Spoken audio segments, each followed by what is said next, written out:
Chapter 141. Your mission is to eliminate the threat posed by the robbery god. How can we just let it go? How can we explain this to the Star Alliance?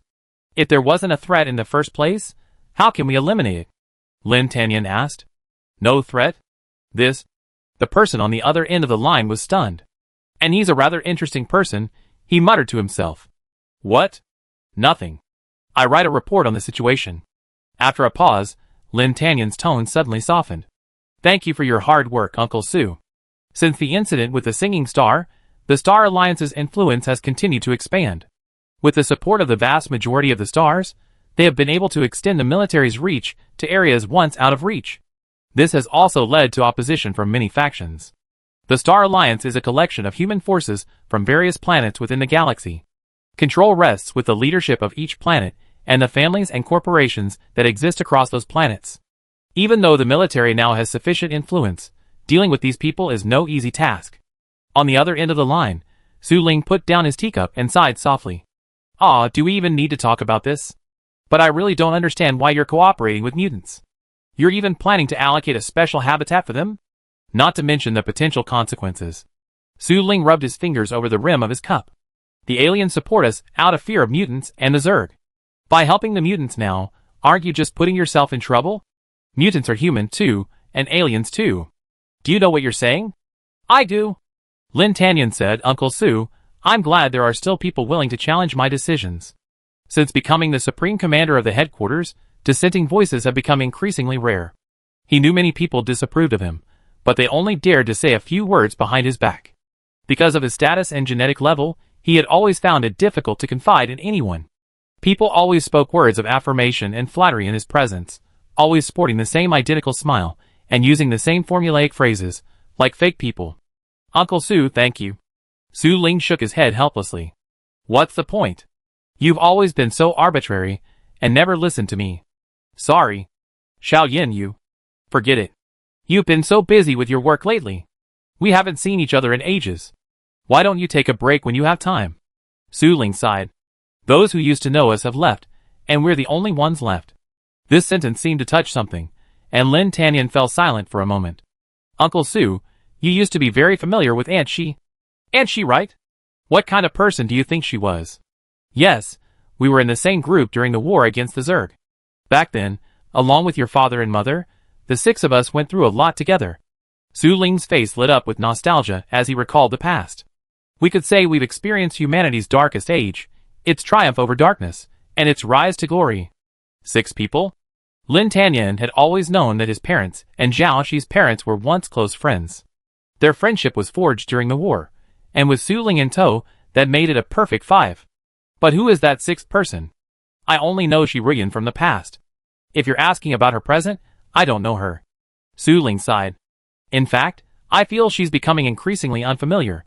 She's always been very smart, but I didn't expect that she used that intelligence entirely for business, even using Zerg genes as her own private property. Su Ling continued, hasn't she and we already been on different sides? Lin Tanyan remained silent, as if lost in thought. She's been the most active force opposing us lately. Su Ling added, many entrepreneurs on La Ming Star follow her lead, and her stance is crucial in the Star Alliance. But because of Zhao Shi's situation, she won't reconcile with us. Okay, I understand. The call ended. Su Ling stroked the teacup in his hand, and drank it all in one gulp. He picked up a white piece with his left hand, and before him appeared a square, floating chessboard. There was no one on the other side of the chessboard, but the black piece had just made its move. It looked like a floating chessboard with a game AI. I play here this time. The starship, shrouded in a blue halo, set sail, fading into the gray-yellow sky. Meanwhile, Zhao Shi gathered her mutants for a meeting. I'm on this mission to assassinate the prince. While I'm gone, remember to take care of the experimental fields. Our survival from now on rests on you. We promise to complete the mission. Everyone shouted in unison, their passion surging. Zhao Shi said, I've already negotiated with the Star Alliance. After this incident, everyone can live openly and honestly, and you will become legal citizens of Gomeru. Really? Can we mutants become citizens? Several mutants looked at each other. We must believe in the robbery god. Lu Shi patted the shoulder of someone nearby. When has he ever failed to fulfill his promise? Uncle Yin wiped his tears with his sleeve. Lu Shi is right. We believe in the robbery god. We too must strive to become citizens. Come on, everyone. Let's grow our crops quickly, and show the Star Alliance that we are diligent, law-abiding citizens. We must be diligent and law-abiding, but we must also be able to protect ourselves. Xiaoxi said, selecting some young and strong mutants. Are you afraid of pain? She asked. Before they could answer, she added, even if you're afraid, bear it. Xiaoxi led them to the basement. Soon, a wailing sound erupted from the basement. It sounded incredibly miserable, and the rest of the group felt terrified. They were instantly grateful that they hadn't been chosen. But soon, that sense of relief turned to envy, a kind of overwhelming envy. Because when these chosen ones returned, they all become S-rank in the blink of an eye. Oh my god, how did you do that? It's truly miraculous. It's a miracle, isn't it? I've made some more weapons. Take them. With these, you should have no problem defending the house. Xiaoxi thought for a moment. No one should bother you for now. After all, everyone knows about my conversation with Lin Tanyan, and they wouldn't dare challenge him. But strengthening our armed forces will be a safer option. Everyone nodded, once again lamenting that they had truly followed the right person. After all the instructions were given, Zhao Shiyuxing and Lu Shi set off. In reality, Zhao Shi simply wanted to go alone. She was going on an assassination mission, so there was no need to bring so many people. But these two were incredibly good at talking. Yu Xing, I can fly. Furnace Planet is full of fire pits. If you accidentally fall into one, I can rescue you. I can also observe enemy movements from high altitude, making me a very reliable scout. Lu Shi, then my abilities are even more amazing. I have excellent hearing. I can hear the sound of magma flowing inside volcanoes, predicting which volcanoes are about to erupt, so we can avoid them. I can also detect enemy activity. Furnace Planet is the main base of the mutant rebels, and with me, we can infiltrate the enemy camp more easily. However, Zhao Shi felt that bringing them along would serve a greater purpose. As she was crushed by tons of garbage, the thought of two other unfortunate people like her suddenly made her feel less miserable. They were currently riding the garbage express train. When mutants stopped acting like humans, they had comfortable cabins to sit in. The compression machine would compress the vast quantities of garbage into blocks, which would then be densely packed onto a special transport tunnel, traveling directly to the incineration transfer station on Furnace Planet via a warp. The air here was filled with a mingled smell of various garbage, far more pungent than the sewers. Zhao Shi had heard Lu Shi moan you many times. Yu Xing suppressed her anger. If you want to vomit, go somewhere else. Don't vomit on me. How can I go somewhere else? I'm so squashed I can't move. Do you know how much effort it takes for me to talk to you? Lu Shi felt extremely aggrieved. Then swallow it back. As soon as the words left her mouth, Yu Xing also felt a surge of urgency, so she had to shut up. After a moment's silence, Lu Shi couldn't help but speak again. Jieshan, how are you feeling? I hope you won't blame me. This is the only way I know of to get there. Besides, it's definitely the fastest and the most discreet. Not bad, nothing. Jiaoxi said. Huh? No feeling? Lu Shi exclaimed. As expected of you. The reason he felt so relieved was that Zhao Shi had instantly transformed when being squeezed by the garbage. He had transformed into a very flat white sheet, clinging to the inner wall of the transporter. The only slight sensation he felt during the jump was a slight sensation, like being stretched out by something. But the other two weren't feeling so well. Zhao Shi heard their groans of pain. My body feels like it's being torn apart. Lu Shi's voice was trembling. Indeed. Yu Xing sighed, a little listlessly. No wonder this method of transportation isn't more common for passenger transport. It's truly, incredibly uncomfortable. Finally, we're here. It feels like a century has passed. Lu Shi sighed. We're here so quickly. Zhao Shi also sighed. It was indeed much faster than a spaceship. Lu Shi, At this point, the speed of the transport noticeably slowed, as if we had entered a new channel along with the garbage. Lu Shi listened and heard a sound like flowing water, but it was different. Yu Xing, why does the temperature feel like it's rising, getting higher and higher? Furnace Planet, of course. Lu Shi finished speaking and suddenly cried out, Hurry! There's lava ahead. The next second, the transport box exploded, and the three of them leaped out from under a pile of garbage that was falling like falling rocks. Below them was the swirling lava, and the heat instantly tore their skin and flesh apart. Yu Xing spread her wings, sparks quickly igniting, and she pulled Lu Shi along as they rushed out. If you hadn't told me earlier, we almost been burned to ashes. Last time I came, I wasn't so unlucky. I usually sort the garbage at the incinerator first, but who knew this time it would be taken straight to the incinerator? Lucy glanced to the side. Oh, by the way, where's the tribulation god? Didn't you bring him along? Then a white figure appeared, moving at breakneck speed. A few leaps over the falling garbage, and it reached the top. I'm here. Jiaoshi waved at them from the incinerator entrance.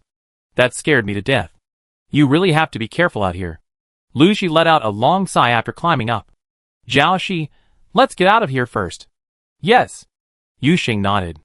The incinerator was extensive, built against the backdrop of a volcano. It was a highly automated assembly line, with some old-fashioned robots moving slowly along the lines. They were careful to avoid the robots and the factory's cameras, but unexpectedly, they bumped into someone just as they turned a corner. The person was wearing work clothes that were clearly too large, their trouser legs dragging on the ground. They were wearing a washed-out hat and walking with their head lowered. Even stranger, they were struggling to drag a human corpse. The person noticed something and looked up, their eyes meeting Xiaoxi and the others. The hat fell off, revealing a young face. It was a girl in her teens with big eyes, her body covered in burns. Xiaoxi, why is there someone here? A mutant? Chapter 142. The girl screamed as she saw 3 mutants suddenly appear before her, dropping the corpse and running. Yuxing dodged and blocked her path, knocking the girl back to the ground.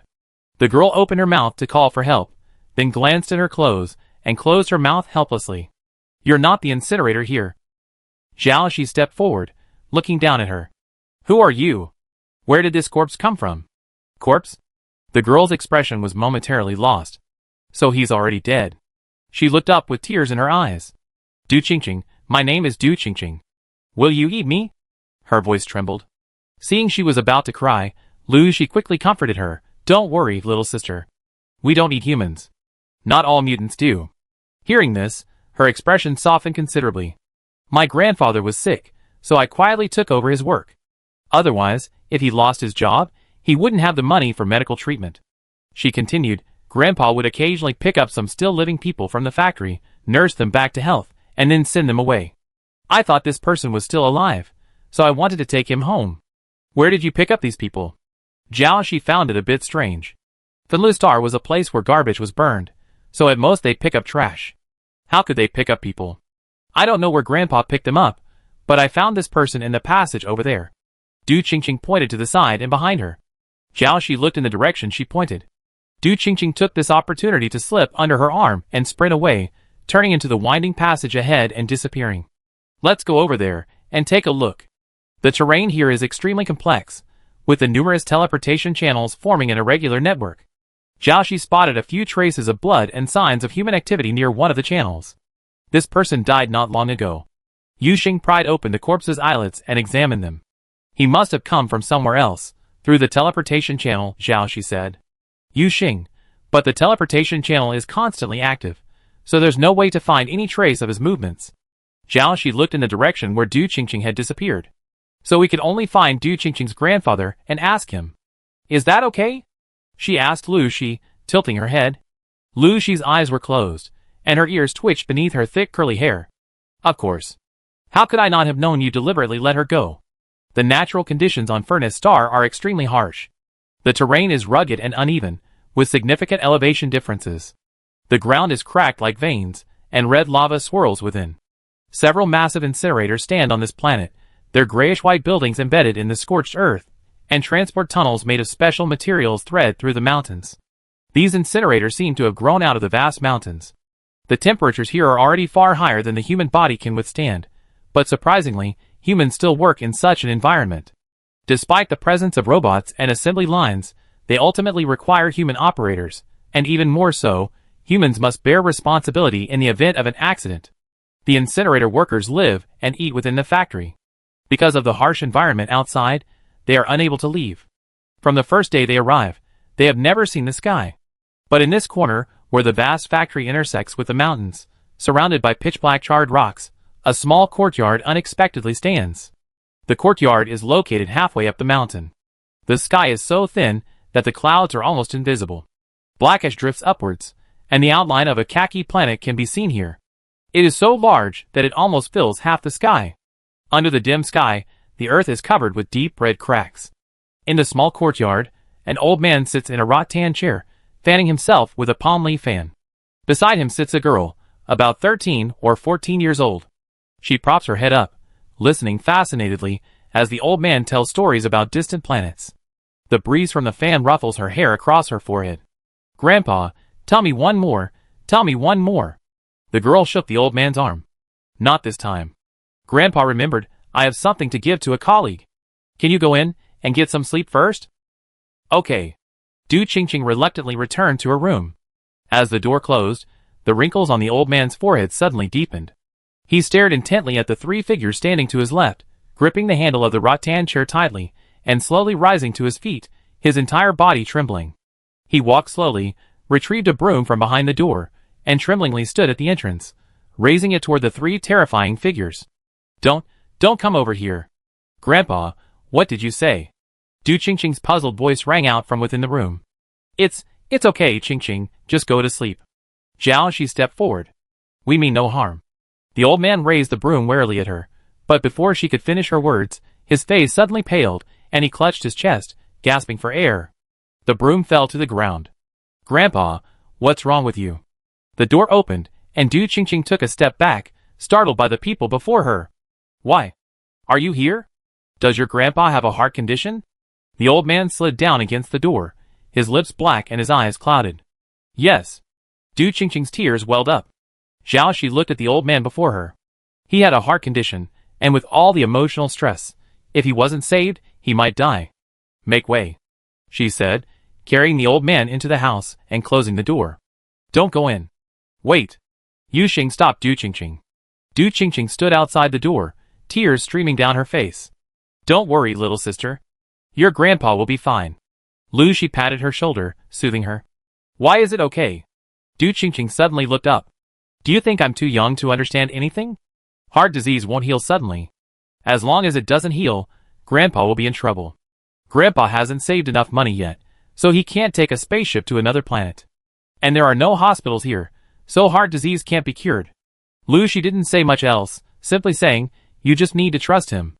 "Grandpa said you can't trust outsiders." Du Qingqing paused. "Besides, you're not even human. I only trust myself."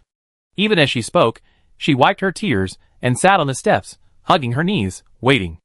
It was late at night, but the planet showed no sign of cooling down. The heat here doesn't come from external stars, but from the geothermal heat within. The temperature is the same day and night, and there are no 4 seasons here. Yu Xing felt the heat rising, beads of sweat dripping from her forehead. Lu Shi fanned herself with her clothes, but the heat only intensified. Lu Shi asked, "Are you feeling the heat? This is so strange." Du Qingqing had fallen asleep leaning against the door, and woke up drenched in sweat. "Me too," Yu Xing said. Overhearing their conversation, Du Qingqing explained, "The factory circulation system switches off in the middle of the night, and this cooling vent stops working, so it gets hot. This courtyard was built right next to the cooling vent. Otherwise, with the climate here, it'd be impossible to stay outside the factory." "I see. So, we usually sneak back in late at night. If we stay outside any longer, we burn up," Du Qingqing said, looking worriedly at the door behind her. She wiped the sweat off her forehead. "Grandpa, why is it taking so long this time?" Lu Shi rubbed the back of his head. "I remember when the robbery god upgraded you before. It didn't take this long." "Upgrade?" Du Qingqing tilted her head, looking at Lu Shi in confusion. Yu Xing glared at Lu Shi. These things shouldn't be discussed in front of outsiders.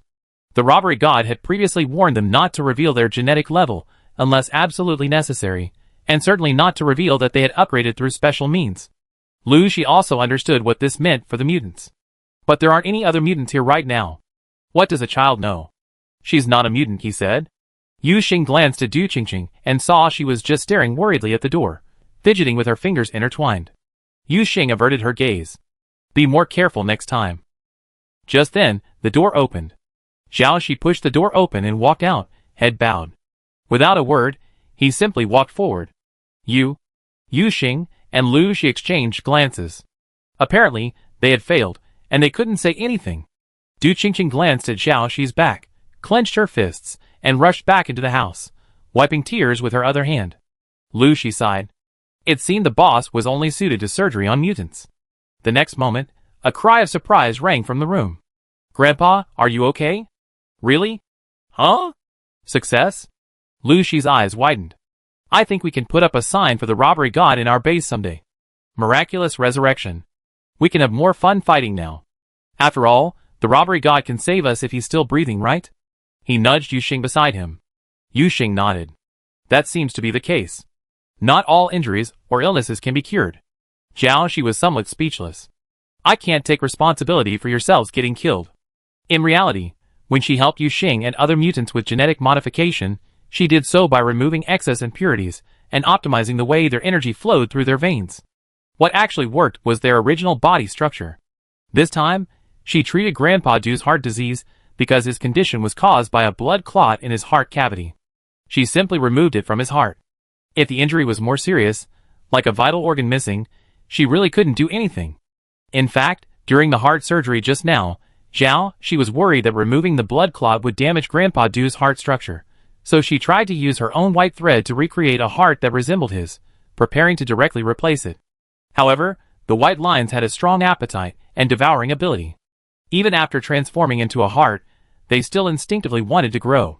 Like cancer cells, they wanted to devour nearby cells to grow larger. Her consciousness was coexisting with the white lines, and she clearly knew what those disembodied white lines were thinking. So, was the person whose organ had been transplanted still the original person? Or had it become her? The thought was a bit terrifying, and she suddenly felt a bit like a brain-eating worm. Like one of those ugly black things? Even scarier. No, not at all. Her little white bean sprouts were so cute, they were completely different. Zhao Shi forced herself to shake those chaotic thoughts out of her mind. Hey, I was just kidding. Lu Shi smiled awkwardly. I thought you failed. You looked so serious when you came out, and this time it took much longer than before. He's quite old, and we need to consider his endurance, Zhao Shi said. So, she gave up on the heart transplant plan and carefully removed the blood clots. In fact, through this surgery, she gained a deeper understanding of the human body.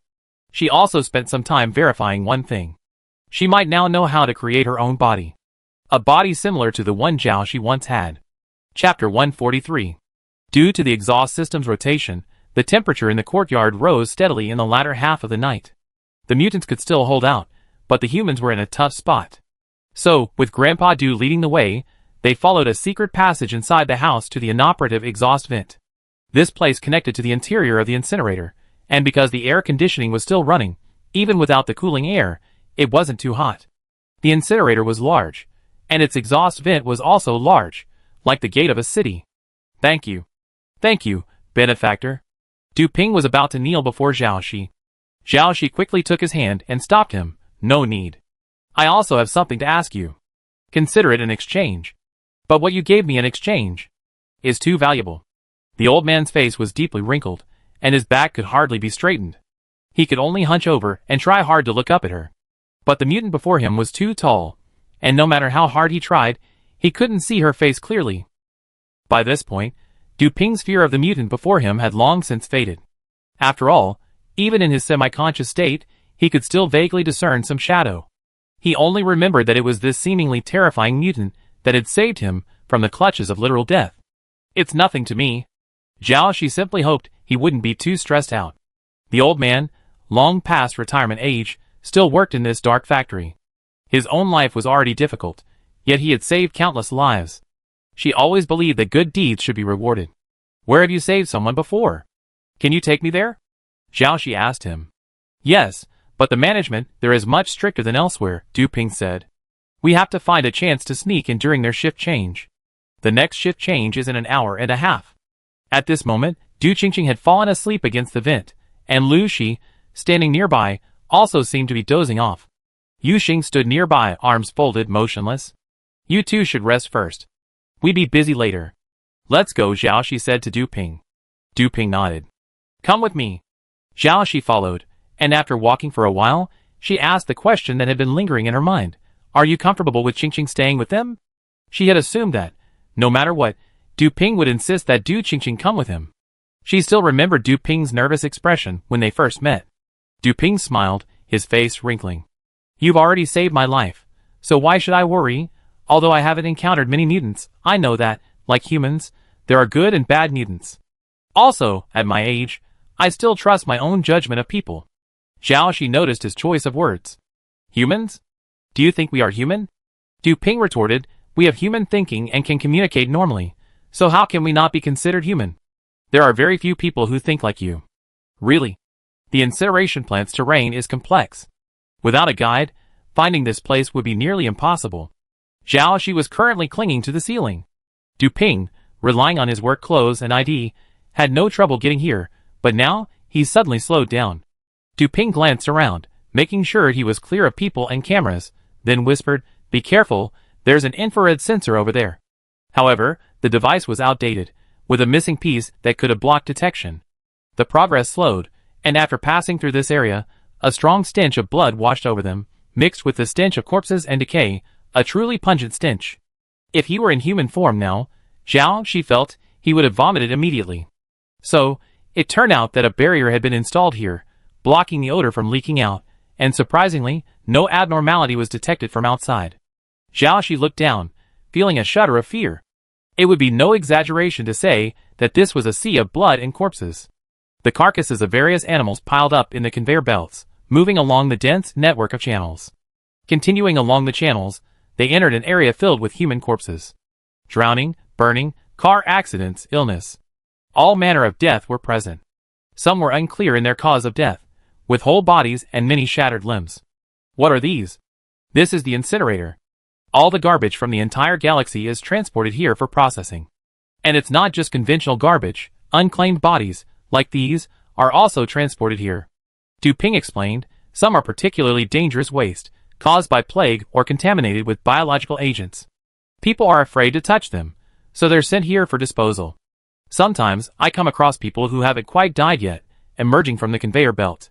When I'm on duty, I quietly escort them away. He sighed, if they're discovered by the factory, they'd be immediately sent back to the conveyor belt. Send them back? Zhao Shi questioned, what does that mean? It means they continue to be burned like garbage.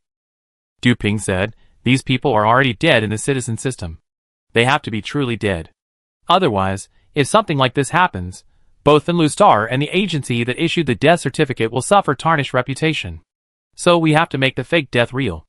Zhao Shi sneered, at this point, human life is even less important than so-called reputation. In fact, very few of the people I took away survived. Du Ping seemed to recall something, his expression somewhat dejected. Because they were already abandoned, useless people, with various defects. Zhao Shi's eyes flashed, and she spotted a forearm extending from the transporter. It seemed to move. She immediately rushed forward, turned over the corpse nearby, and pulled the person out of the pile. It was a child, eyes wide open, pupils slowly dilating. One step too late, just dead. The body was undamaged, having died from being crushed by a heavy object, showing signs of having struggled for a long time. Zhao Shi took another look at the body she had just uncovered. It was an old man. He was very thin, and judging by his pupils, he had died recently. She placed her hand directly on it, using the white line to sense it. The old man had starved to death 3 hours ago. They all died on the way to Fenlu planet. So, it's an industry.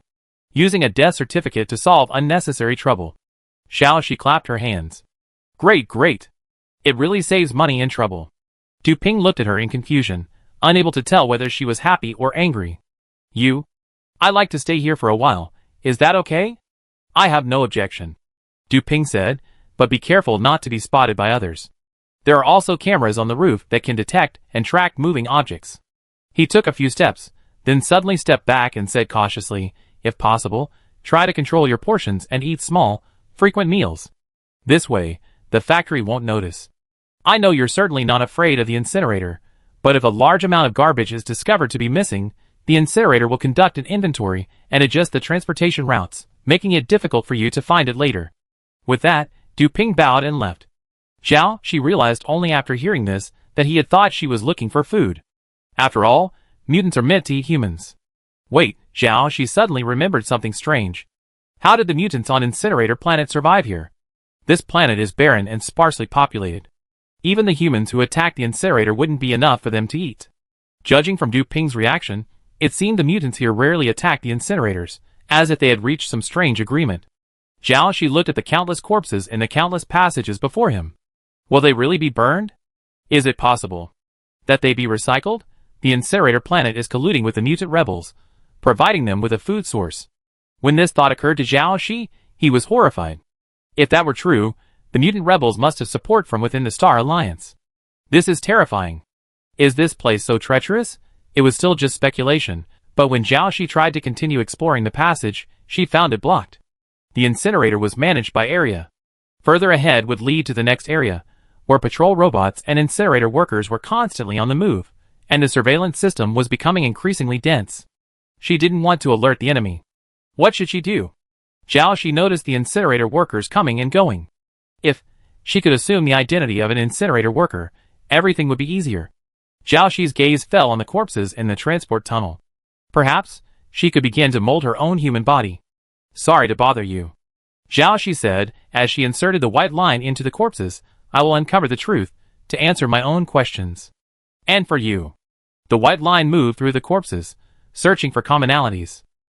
The structure of the human body, the 8 major systems, the 78 organs, the course of blood vessels, the regular arrangement of bones, all unfolded in her mind.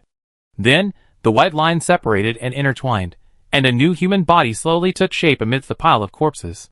All the limbs and organs were complete, but the last step, repeated many times, still felt off. No matter how she looked at it, her face seemed a little off. It seemed a little crooked. Was it because what she looked like in the mirror was the opposite of what others saw? After fiddling with it for a long time, Zhao Shi was getting a little crazy. Her drawing skills were truly terrible, and she didn't even have a photo of herself to use as a reference. This was too difficult. Also, although this body was modeled after the previous one, the cells it was made of were different. If there was a machine to verify her identity, a blood test, or an iris scan, she wouldn't pass. Zhao Shi figured she'd have to use this body for now. Once she returned to Blue Dream Star, as long as she could obtain some of her previous body parts, like her hair, she could recreate a true, identical Zhao Shi. She also created a forged identity for herself. She thought it would be unusual for someone crawling out of this pile of corpses to have some sort of injury or disability, so she manipulated her own flesh to mimic the skin of a burned corpse not far away. Hideous scars suddenly appeared on her smooth skin, the jagged bumps tingling with fear. Creating a fake identity was too much trouble. It would be easier to simply make her unrecognizable. Whoever she thought she was, she was. The scar continued to spread, from her neck to most of her face, leaving only one dark brown eye. Zhao Shi felt her paint was the only one that looked like her, so she left it alone. She looked at it with satisfaction. Now that it was covered up, she actually had some of her old charm. So, half an hour later, Lu Shi's ears twitched, and he leaped from the roof, his face filled with shock as he watched his boss carry a female alpha back. This female alpha was wrapped in bandages, with faint traces of burns visible through the gaps in the bandages. Lu Shi's eyes twitched. These were extremely severe burns. How could she survive? She's the one I rescued from the incinerator. Oh, I see. What's your name, young lady? Lu Shi turned to Zhao Shi, offering a friendly smile. She seems to have a throat injury and can't speak. This way, anyone wouldn't question her identity. Zhao Shi added, and she's lost her memory. How pitiful. Lu Shi's eyes welled with tears. But if she can't speak, how did you know she had lost her memory? She knows sign language, Zhao Shi said, manipulating his other self's hand to flutter. What? Abstract sign language. Lu Shi gave Zhao Shi a thumbs up. You can even understand this, you're worthy of me. So, I gave her a name. What name? Since we found her in the crematorium to the west. Zhao Shi said seriously, let's call her West Corpse. Chapter 144. Hello, Miss Shisher. Lu Shi nodded to Zhao Shi number 2. Zhao Shi nodded back. When Du Ping returned, he discovered Zhao Shi had rescued someone. He immediately returned to the incinerator, fetched some wound dressing, and handed it to Zhao Shi number 2. Miss Shisher, take these. Change the dressing every day, or it get infected. After saying this, he explained in amazement, it's incredibly rare to survive such extensive burns. Your gene level must be high enough to sustain your survival. Zhao Shi took it. Thank you. Du Ping was stunned. My benefactor, this medicine is for Miss Shi. I know. Do you need Miss Shi to get her some medicine? They're both female alphas. Lu Shi nodded. I know. Yu Xing is on the nearby hill. I can call her. With that, he was about to go get someone. I just help her. Zhao Shi said, picking up Zhao Shi number 2 horizontally and carrying him into the house. Huh? Lu Shi was stunned. The robbery god personally applied the medicine? And carried him directly into the house? Ah, this. Although we can't tell what the robbery god's original gender is, a blind guess of an alpha is the most likely, right? But it's only the first day he's known Miss Shisher, and he's already acting so intimately. This is too unreasonable. She instantly imagined a dramatic scene. Domineering mutant forced love. Or the kind where an A is forced to have sex with an O. It was so thrilling, unable to resist, he told Yuxing about it. Are you serious? He just picked her up? Yuxing asked in confusion. Did Miss Shisha resist? Her face was expressionless, as if she were petrified. She lowered her voice. Think about it. She's just a human. With the robbery god so large and terrifying, would she dare resist? And then he just carried her into the room. Yuxing shook her head. I still don't believe the robbery god is the kind of person who would force his way through someone. Don't make such a fuss over such a trivial matter. Then, when it was time for dinner, they gathered around a table. Zhao Shi's mutant form couldn't eat because it lacked a mouth, and of course, she didn't need to eat. She felt rather awkward standing there watching them eat. So, she sat down beside them and began feeding Zhao Shi number 2. Zhao Shi number 2 had injuries on his body. Although she had fabricated them herself, for the sake of realism, the injuries looked exactly like real ones, and the pain was real. So, she simply opened her mouth while the other one fed. Perfect coordination. She ate faster and faster, so efficient, worthy of me. As Zhao Shi worked, she wondered where she would find the prince on such a large planet. Or was there some way to lure him out? She set off immediately after finishing her meal, wanting only to defeat the prince, uncover the truth, and return to Blue Dream Planet. After visiting so many planets, she realized she had a perfect start from the start. The climate there was pleasant, and the food was delicious. It was 1,000 times better than this dry wheat husk porridge. It was so sticky in her throat, like swallowing sand. She was almost nauseous. She might as well have no sense of taste. As a result, Zhao Shi number 2, distracted by his thoughts and manipulating both bodies, suddenly leaked out before he could swallow one. Then, the bowl in Zhao Shi's hand was knocked over. Enough. It was Du Qingqing who spoke, her childish face etched with indignation. She stood between the two Zhao's eyes. She clearly doesn't want to eat. Why are you forcing her? For a moment, silence lingered. Qingqing, you shouldn't talk to the robbery god like that. Du Ping hurriedly checked Zhao Shi's expression, but his cold white armor showed no sign of expression. Cold sweat broke out on his forehead. My benefactor, I'm truly sorry. I'm just a child, so please bear with me. Robbery god, with all due respect, you've really gone too far today. Yuxing suddenly spoke up. That's not the way to pursue a girl. Zhao Shi was stunned. Huh? Shi was petrified by Du Qingqing and Yuxing. He stared back and forth, glaring. These two are crazy.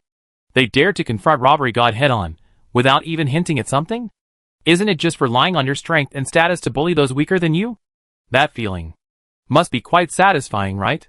Du Qingqing looked up at her, shielding Zhao Shi number 2 behind her, surprisingly not afraid of her at all. Zhao Shi realized she was referring to her force-feeding style. There was nothing she could do. It was already unpalatable, and if she chewed it slowly, she wouldn't be able to eat it. But if she didn't, she starved to death. Suddenly, it seemed like humans were a bit of a problem. If she were in her silk thread form, she could spin anything. Qingqing, stop talking. Du Ping hurriedly pulled Du Qingqing. It's okay, forget it. Zhao Shi brushed the matter off. Have you all finished eating? She asked Yuxing and Shi. Yes. They both stood up. Though Yuxing's expression remained impassive, a hint of displeasure was visible. Zhao Shi didn't know how to explain it. She didn't want to reveal her ability to clone herself, so she just kept quiet. We set out immediately, split into 3 groups, and search for clues about the prince. If we find any, use these flares to contact them. Zhao Shi handed them 2 pre-prepared flares. There's no signal tower on Furnace Star. Only near the furnace plant will we get a weak signal. We can't use the computer elsewhere. Understood. They nodded. Shisher just told me she doesn't want to live off your family, and would like to help out at the incinerator. Zhao Shi said to Du Ping, do you think you could find her some work at the incinerator? Of course. Some of the people I've saved before work in the cleaning department, a marginal department where they don't have strict inspections. The main thing is, with her injuries. Can she still work? Zhao Shi number 2 patted his chest and gave a thumbs up, indicating his ability. But be careful not to let other departments notice you came out of the incinerator tunnel. Zhao Shi number 2 nodded. So now we're effectively splitting up into 4 groups. 3 groups will investigate the prince's whereabouts, while Zhao Shi number 2 will investigate the incinerator secrets. Du Qingqing found a work uniform for the incinerator and handed it to her, looking up at her with a sweet smile. Since you're just getting started, I'd be the one to take care of Sister Shi. Zhao Shi number 2 nodded. She didn't understand sign language and didn't know how to say thank you, so she made a hard sign with her hands. Does that mean you like it? She couldn't shake her head and say she didn't like it, could she? It was almost the same as saying thank you. Zhao Shi nodded. I'm very happy. Du Qingqing continued, that robbery god is gone. I was so angry when I saw how it forced you just now. Zhao Shi shook her head. What's the point of forcing you? If you want to blame someone, blame the food for being so bad. You're an alpha. You should be brave enough to say no when you're being bullied. Du Qingqing's childish voice spoke with a domineering air. If it bullies you again, tell me and I stop it for you, just like today. Zhao Shi nodded. But in her heart, she thought, no, I didn't even have enough to eat today. Then Zhao Shi changed her clothes and followed Du Qingqing to the cleaning department. Although it was called a department, their office was actually located in a vacant lot at the entrance to the incinerator sewer pipes. Several large plastic barrels lay here, with more than a dozen people sitting lopsidedly on top. Qingqing, is this another person your grandfather rescued from the incinerator tunnel? One of them, his hair tangled like a hedgehog, said, he's really not afraid of anything happening. The incinerator strictly prohibits the release of garbage. Uncle Li, please. As she spoke, Du Qingqing slipped something into his hand. Zhao Shi caught a glint of something, a coin or something. Okay. Li Lan tossed the coin in his hand and kept it. It just so happens that the cleaner from Area 4 left the day before yesterday. He can use his identity. The incinerator itself was divided into different levels, and the cleaning department was the lowest of the low, where anyone could get in on the act. For example, while Zhao Shi was cleaning, in just one day, she encountered 3 groups of people passing by and trash-talking her. If her current persona weren't such a mute, she would have scolded them to death, letting them know why the flowers were so red. They didn't even have names on their ID cards. No wonder Du Ping called them a marginal department, the most marginal, while other departments could still have names. But it was a good thing this way. It saved them having to change names, and other departments wouldn't even remember the names of these lowly low-class people. But the good thing was that the sewers allowed access to almost any district.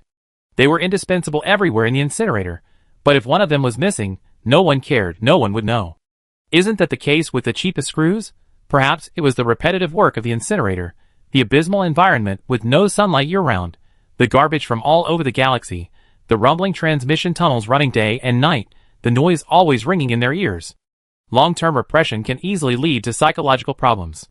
This gave rise to waves of volatile, irritable factory slackers. They gathered in groups, evading surveillance during their off-duty hours and finding ways to have fun. They particularly loved to tease the underground laborers. They vaguely suspected that some of these workers had shady backgrounds. After all, underground workers, due to their cleaning duties, were more likely to be exposed to pollutants leaking from the tunnels, resulting in a higher mortality rate than those in other departments. But this mortality rate fluctuated, and sometimes a disabled person with limited limbs would suddenly appear. Superiors ignored these minor incidents, but the workers, upon learning of them, could use them as leverage for their own entertainment. Look, that ugly guy's coming. They gathered together laughing. He poured his drink onto the floor Zhao Shi had just mopped. Bandage monster, if you mop the floor with yourself, you definitely get it cleaner than a mop. Low level. Zhao Shi didn't even bother to give them a look. She was using the act of mopping to brazenly survey the incinerator's topography, a complex, three-dimensional map forming in her mind. Are you the garbage that escaped from the incinerator tunnel? Zhao Shi remembered what Du Ping had said before. It couldn't be known that you came from the incinerator tunnel. She pondered. So, are they going to silence you? Let me think. Were you burned and thrown out of the house because you're so ugly? Ha ha. The leading factory scoundrel burst into laughter, and the others beside him joined in the commotion. What do you think it looks like under her bandages? Are they full of maggots? Just peel them open and take a look, and you know. With that, they gathered around her. Elsewhere, Zhao Shi number 1 was slaughtering mutants. She killed as she went, her path marked by the corpses of the mutant rebels. While Lu Shi and Yu Xing were taking the reconnaissance route, she was going the direct route of attraction. Zhao Shi thought, as she continued to slaughter, the prince might even appear. Hence, a sense of strangeness arose. While she was slaughtering the mutant rebels, she was simultaneously being bullied by the incinerator factory thugs. What a contrast between heaven and hell. My wonderful and colorful life. Zhao Shi gave herself a pat on the back. Her adaptability was extraordinary. Chapter 145. Zhao Shi felt their crimes weren't worthy of death, so she decided to give them a chance to live. However, if they didn't catch her, it wouldn't be her fault. She wasn't a bloodthirsty person, but she certainly wasn't one to repay kindness with vengeance. The factory workers, with playful smiles on their faces, had already gathered around her. Take off her bandages, and see why this piece of trash was thrown away. Of course, she must be incredibly ugly. I'm curious, just how ugly. Let us see, he. As they gathered around her, the hands reaching out to her were covered in thick calluses from long hours on the assembly line, yellow and black, their fingers clogged with dirt and emitting a fishy odor. The only remaining eye beside the bandage was filled with panic. Zhao Shi retreated in fear, shaking her head vigorously, her lips moving as if to say, "Stay away." But no matter how hard she tried, her damaged vocal cords still couldn't produce a single sound. In panic, she turned, pushed past one of the men, and ran with all her might. But after only 2 steps, she was grabbed by the shoulder and thrown to the ground. It really hurt. Her body was covered in burns, and half of her body hit the ground. Bones cracked with a dull thud, and the pain instantly brought tears to her eyes. They began to remove her bandages, laughing as they did so. The bandages pulled out bloody scabs, causing her to groan in pain, but they laughed even more cheerfully, as if they had gained something special. So, bullies don't stop their violence just because they see pity. I'm sorry, but you didn't want this opportunity. Zhao Shi looked up, her peripheral vision catching sight of a nearby camera. Its red light flickered, reflecting in the tears shimmering in her eyes. It was as if a fragile red tinged her eyes. She lowered her head again, her gaze instantly cold. She placed her palms on the ground, and a fine silk thread pierced through the ground, stretching toward the men.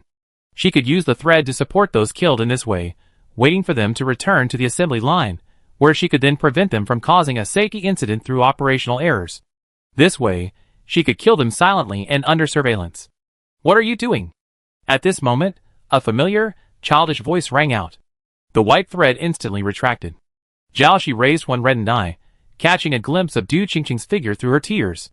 Du Qingqing, hands on her hips, angrily said, "I'm going to tell Grandpa and have him talk to your supervisor about what you've done." No, no. The men immediately stopped. Zhao Shi felt a little guilty.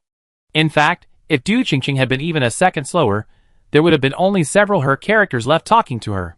However, Zhao Shi still had complete faith in her acting skills. Playing the role of a poor, bullied little girl was effortless. Even now, she had just stomped on the heads of 3 mutant rebels, their brains splattering all over her. She was no longer the same person she once was. Thinking back to that incredibly uncomfortable class at Communication University was truly terrifying. The leading factory slicker hurriedly tried to flatter Du Qingqing, "So she's one of Uncle Du's men. If we had known earlier, we wouldn't have bothered her, wouldn't you agree?" The others nodded in agreement. Of course. Many people at the incinerator had benefited from Du Ping's help, and he held considerable prestige within the factory, so they generally didn't give Du Qingqing any hard time. But to say they wouldn't bully her just because they knew she was one of Du Ping's men? That was pure nonsense. It's shift change time, so we be leaving. You better not say anything you shouldn't. The leader said to Du Qingqing with a cryptic smile, "It's not like we can't guess where she came from. If we accidentally tell anyone, it'd be a problem for your grandfather, right?" The threat was clear. Without waiting for Du Qingqing's response, they shoved their way out, talking and laughing. "Sister Shi, are you okay?" Du Qingqing squatted down, asking with concern. Zhao Shi shook her head. "Didn't I tell you to call me if you're being bullied?" Du Qingqing helped her up. "I help you." Zhao Shi thought to herself that she didn't need to rely on a little sister who was only 10 years her junior. "That's right, you can't speak." Du Qingqing chewed on a finger and thought for a moment. "Don't worry, I have a way to heal your throat." "Not really." Then, after lunch in the factory cafeteria, Du Qingqing arrived with a bowl. "Sister Shi, drink this, and your throat will be better." This was incredibly effective. Zhao Shi stared at the bowl in front of her, frowning. It was dark brown and had a strange smell, like cockroach juice. She quickly shook her head. "Sister Shi, this may not look very impressive, but it's actually a traditional Chinese medicine. Trust me, it'll heal you." Du Qingqing insisted, shoving the bowl directly to her lips. Zhao Shi had no choice but to pinch her nose and drink the medicine. Forget it, just bear it and it will pass." She had no hope for the medicine to work. She had deliberately left her current body's vocal cords intact to pretend to be truly mute. Where could one find traditional Chinese medicine on this barren burning furnace planet? Even if there were any, it wouldn't be accessible to someone of Du Qingqing's status. Zhao Shi thought it was just a childish joke. However, after drinking the medicine, she suddenly felt a slight itch in her throat. Her senses were sharp, and with a careful observation, she could confirm. Her vocal cords were truly growing. What was going on? Moreover, she could feel the flesh slowly growing from the burn marks on her body, granulation tissue forming beneath the scars. How is it? Is it working? Du Qingqing asked. Zhao Shi wanted to continue playing dumb. Seeing she didn't say anything, Du Qingqing looked confused. That shouldn't be the case. If it doesn't work, I prepare some more tonight. It works, Zhao Shi said immediately. But her vocal cords hadn't fully recovered yet, so her voice sounded a bit like sandpaper. She really didn't want to take that medicine again. What is this? Zhao Shi asked. Traditional Chinese medicine. Du Qingqing smiled brightly and innocently. Didn't I just say that? Never mind. Zhao, she probably wouldn't be able to get anything out of her. Traditional Chinese medicine? Transported from outside? Aside from the warp tunnels used to quickly transport garbage, there were few other ways to reach Furnace Star. This planet's temperature is too high, and its magnetic field is chaotic, making spacecraft prone to malfunction. Zhao Shi's gaze slowly shifted underground. Could it be possible that, deeper underground, there wasn't magma beneath? Instead, there was a vibrant land, growing all sorts of rare treasures. She wondered, weren't there places like this in immortality novels? It's just that this setting didn't seem very scientific in the interstellar age. But Zhao Shi couldn't think of any other reason. So, she had to explore it herself. Zhao Shi continued to construct a map of the terrain in her mind. After another day of exploration, she finally located the area where the bodies were being transported. While cleaning, she stole a staff member's ID card. She would set out in the evening, when there were fewer people. But then, there was another problem. Du Ping was on duty tonight, and Du Qingqing was pestering Zhao Shi to sleep with her. She's really bad at getting children to sleep. I'm scared. Those three mutants are so terrifying. Du Qingqing huddled in her quilt, staring out the window. I'm afraid they suddenly appear beside my bed while I'm asleep. I helped my sister fight that robber god last time. It must be holding a grudge against me. It might bite my head off while I'm asleep. Zhao Shi's mouth twitched. She was really overthinking it. The robber god was already too tired to kill children. Zhao Shi laid down beside Du Qingqing and patted her head. Don't be afraid. Mutants aren't as scary as you think. They're just like people. Some are good, some are bad. Your grandfather said the same thing. Do you think so, sister? Are there good mutants? Yes. Do you also think that the robbery god who bullied you is good? I don't know. Zhao Shi didn't know if the robbery god was good. She looked up, gazing at the sea of blood and corpses around her. She knew that mutants were also humans, and that these mutant rebels were once ordinary humans. So was she killing people? And before that, in the laboratory at Base 3 on Gowan Star, so many scientists and researchers. She sentenced them to death, and so they died. Is it because she holds absolute justice? Or is she powerful enough to do whatever she wants? For a moment, Zhao Shi raised her hand and, through the dim light from the window, saw blood on her hand. It was exactly the same as on the robbery god's hand. She rubbed her eyes, dazed, and the blood disappeared. Du Qingqing's eyelids blinked more and more slowly, and she asked softly, Sister, do you want to leave Furnace Star? Here, the sky is filled with ash all day long, a blazing silence. I do. Zhao Shi nodded. She really did, even in her dreams. She had once thought she wouldn't be attached to anything in this world, but unexpectedly, she even begun to think of Blue Dream Star as her home, that azure blue, like a glass star of dreams. She felt a little homesick. What about her friends? And Shi Rian, the original owner's mother. Zhao Shi didn't know if she could still be considered related to Shi Rian after her rebirth, since her body would be her own creation. But if Shi Rian knew she was still alive, she might be happy. Zhao Shi had seen the funeral on the StarNet. Even the thick makeup couldn't hide the weariness, and the dark blue in Shi Rian's eyes. She cared so much about her appearance, yet she could tolerate herself like this. She had also seen on the StarNet the fierce battle between Shi Rian and Lin Tanyan, and that slap that shocked the entire galaxy. Given Lin Tanyan's personality, Zhao Shi had to admit, she once thought she understood him well.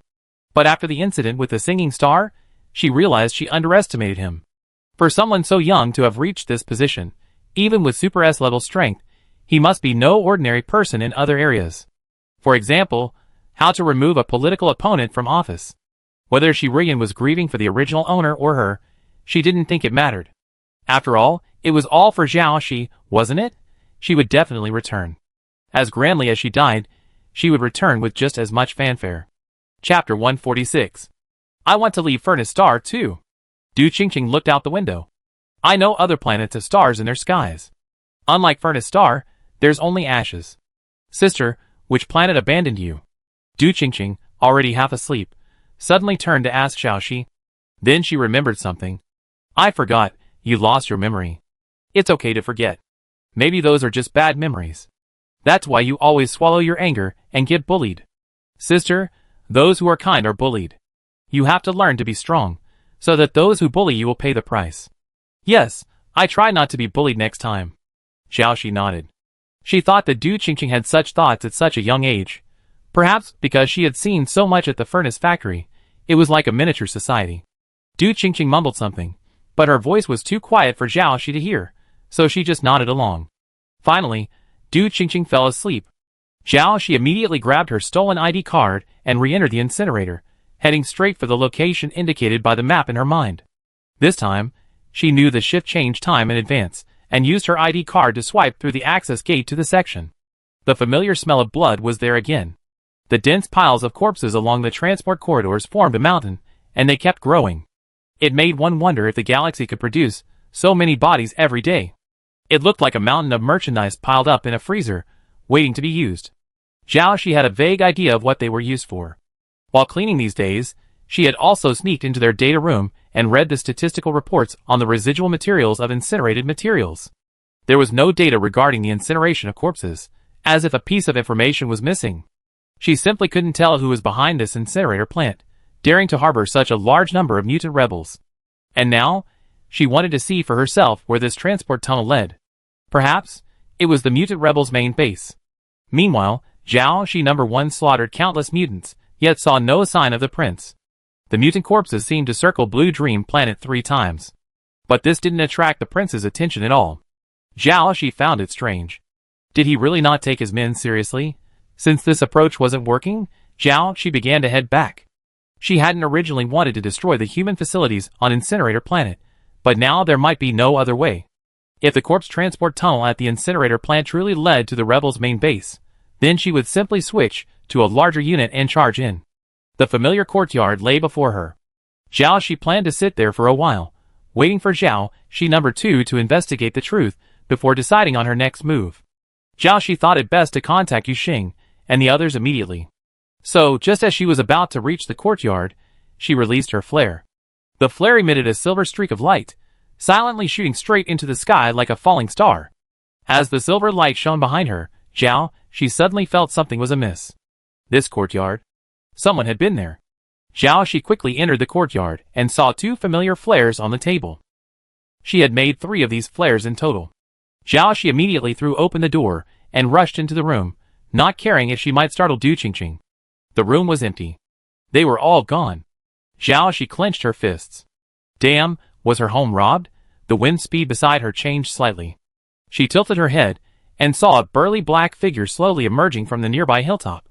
Finally, she looked at him, her tone cold. Where did you take Yuxing and the others? To feed me, and I tell you. Gao Chui was still the same, his calmness tinged with an inexplicable nervousness. She rubbed her hands together. All right, last time you ran away in the middle of the fight, I thought you were scared. I am scared, but not of you. Afraid of Lin Tanyan? Xiaoxi asked. Gao Chui fell silent. Xiaoxi sighed, a little disappointed. She really wanted to get more information. Today we can let loose and have a good fight. Gao Chui suddenly burst into laughter. It's been ages since we've had an opportunity like this. Well, this is your chance to get a good beating. Xiaoxi laughed too. Cherish this opportunity, you won't have it again. Why? Gao Chui asked. You die. Killing the prince was the condition Lin Tanyan agreed to negotiate with her, and it was also the token of her allegiance she would present to the Star Alliance. You talk in an interesting way, I like it. I see. You're a masochist, right? You just like being beaten and criticized. What do you mean? Gao Chui asked, puzzled. Then, 2 figures, one black and one white, collided, exchanging several rounds in a split second. Soon, They crashed into the nearby hilltop, shaking the ground and causing the lava fissures nearby to tremble, spilling out like water. Is there an earthquake? The night shift workers at the incinerator looked up. Don't worry, the incinerator structure is very stable. There won't be much of an impact. That's right. Incinerator Planet has its share of earthquakes. You get used to them after a while. Hopefully, there won't be a sudden eruption. Zhao Shi No. 1 was trembling violently, while Zhao Shi No. 2 was nearly thrown into the lava. She hurriedly grabbed a nearby half-broken rebar, her fingers turning white with nervousness, and cold sweat broke out. It was terrifying. Was this what it felt like when gods fight and mortals suffer? Out of consideration for the mortals, Zhao Shi No. 1 immediately slowed down her movements, but Gao Ke seized the opportunity and punched her directly into the nearby lava fissure. After rolling in the scalding red water, her armor immediately cracked and shattered, and her faceplate was carbonized and wrinkled to a black color. She cursed, and the white meridians on her body intertwined, covering her white armor once again. With a backhanded twist, she flung Gao Ke into the nearby lava. Instantly, white steam rose from his body, his black armor deformed by the burns. He lifted himself from the lava with one hand, his smile growing even more frantic. Just in time. Zhao Shi's mouth twitched. What a joke. How could someone get more excited the harder they're beaten? I had to admit, this prince was truly difficult to kill, like an indestructible cockroach. But then, she was also difficult to kill. And then, they began a new round of fighting. At this moment, after trudging all the way, stepping over countless corpses, crushing countless bones, and saying countless sorry, Zhao Shi No. 2 finally reached the end of the passage. The end connected to a volcano. Zhao Shi paused at the entrance, carefully observing her surroundings. She remembered the scene when the three of them first arrived on Furnace Planet, and the incredibly high temperature. So close to the crater. Zhao Shi looked at her skin. A slight dilation of pores and sweating, nothing else. She clearly remembered the time they nearly fell into the volcano. Yu Xing's wings sparked, her skin burned and cracked. Mutants' tissues must be more heat-resistant than human skin. It turned out that what she saw was just an illusion. Zhao Shi let go of her hands and leaped towards the crater, falling down with the countless bodies around her. Alert! Alert! Unknown individuals have entered the incinerator. Unknown individuals have entered the incinerator. Alert! Alert! The volcanoes surrounding the incinerator have been detected as active, posing a risk of eruption. All personnel within the plant must evacuate immediately. Alert! Alert! The West District is under the highest level of martial law. Supervisors and above are requested to immediately assist with the emergency. Please immediately dispatch the nearest personnel to assist.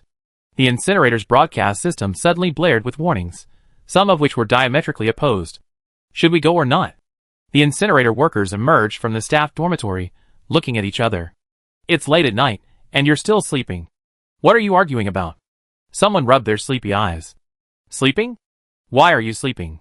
The volcano is about to erupt. Someone screamed in fear, then turned back to their room and began quickly packing their things. Sometimes the system goes awry. Didn't we talk about volcanic eruptions before? Didn't they happen? Our incinerator is built on a relatively safe plate. It's like the weather forecast. It's often inaccurate. Where do we get weather forecasts on our planet? Isn't it different every day? Do other planets have them? Don't you often see them complaining about the inaccurate weather on the StarNet? Those with access to the StarNet are all senior executives at the incinerator, where communication resources are at a premium. Why is there no signal all of a sudden? The person had just said this, clicking on his laptop and finding that his laptop signal was spinning in circles. 11 Malawang Quach's killer robots will be deployed in the west area of the incinerator. Please bring your work ID with you. Anyone getting a haircut or beautician should stay out of the way. What's going on over there? Killer robots deployed? We actually have something like that in our factory? I'd like to check it out. The incinerator is the same every day. It's been ages since I've seen anything this interesting. My supervisor asked me to gather. One of them picked up the small pager strapped to his waist. My supervisor called me too. Soon, the incinerator plant descended into chaos. Some remained on standby, while others assembled as instructed and headed west. But no one fled, even after hearing the volcano was about to erupt.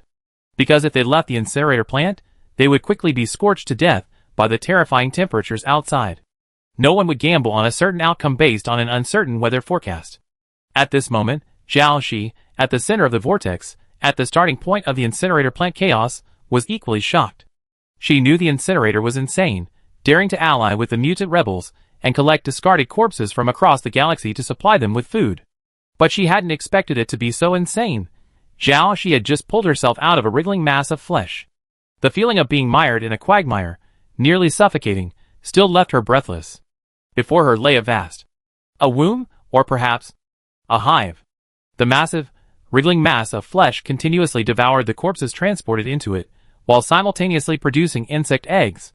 This was a hive with countless breathing holes, and with each breath, countless of its inhabitants were ejected. These holes were connected by pipes, transporting the water to the pool below. This was the pool she was currently in. The massive hive was nestled within a larger pool, the water here warm, a vast hot spring.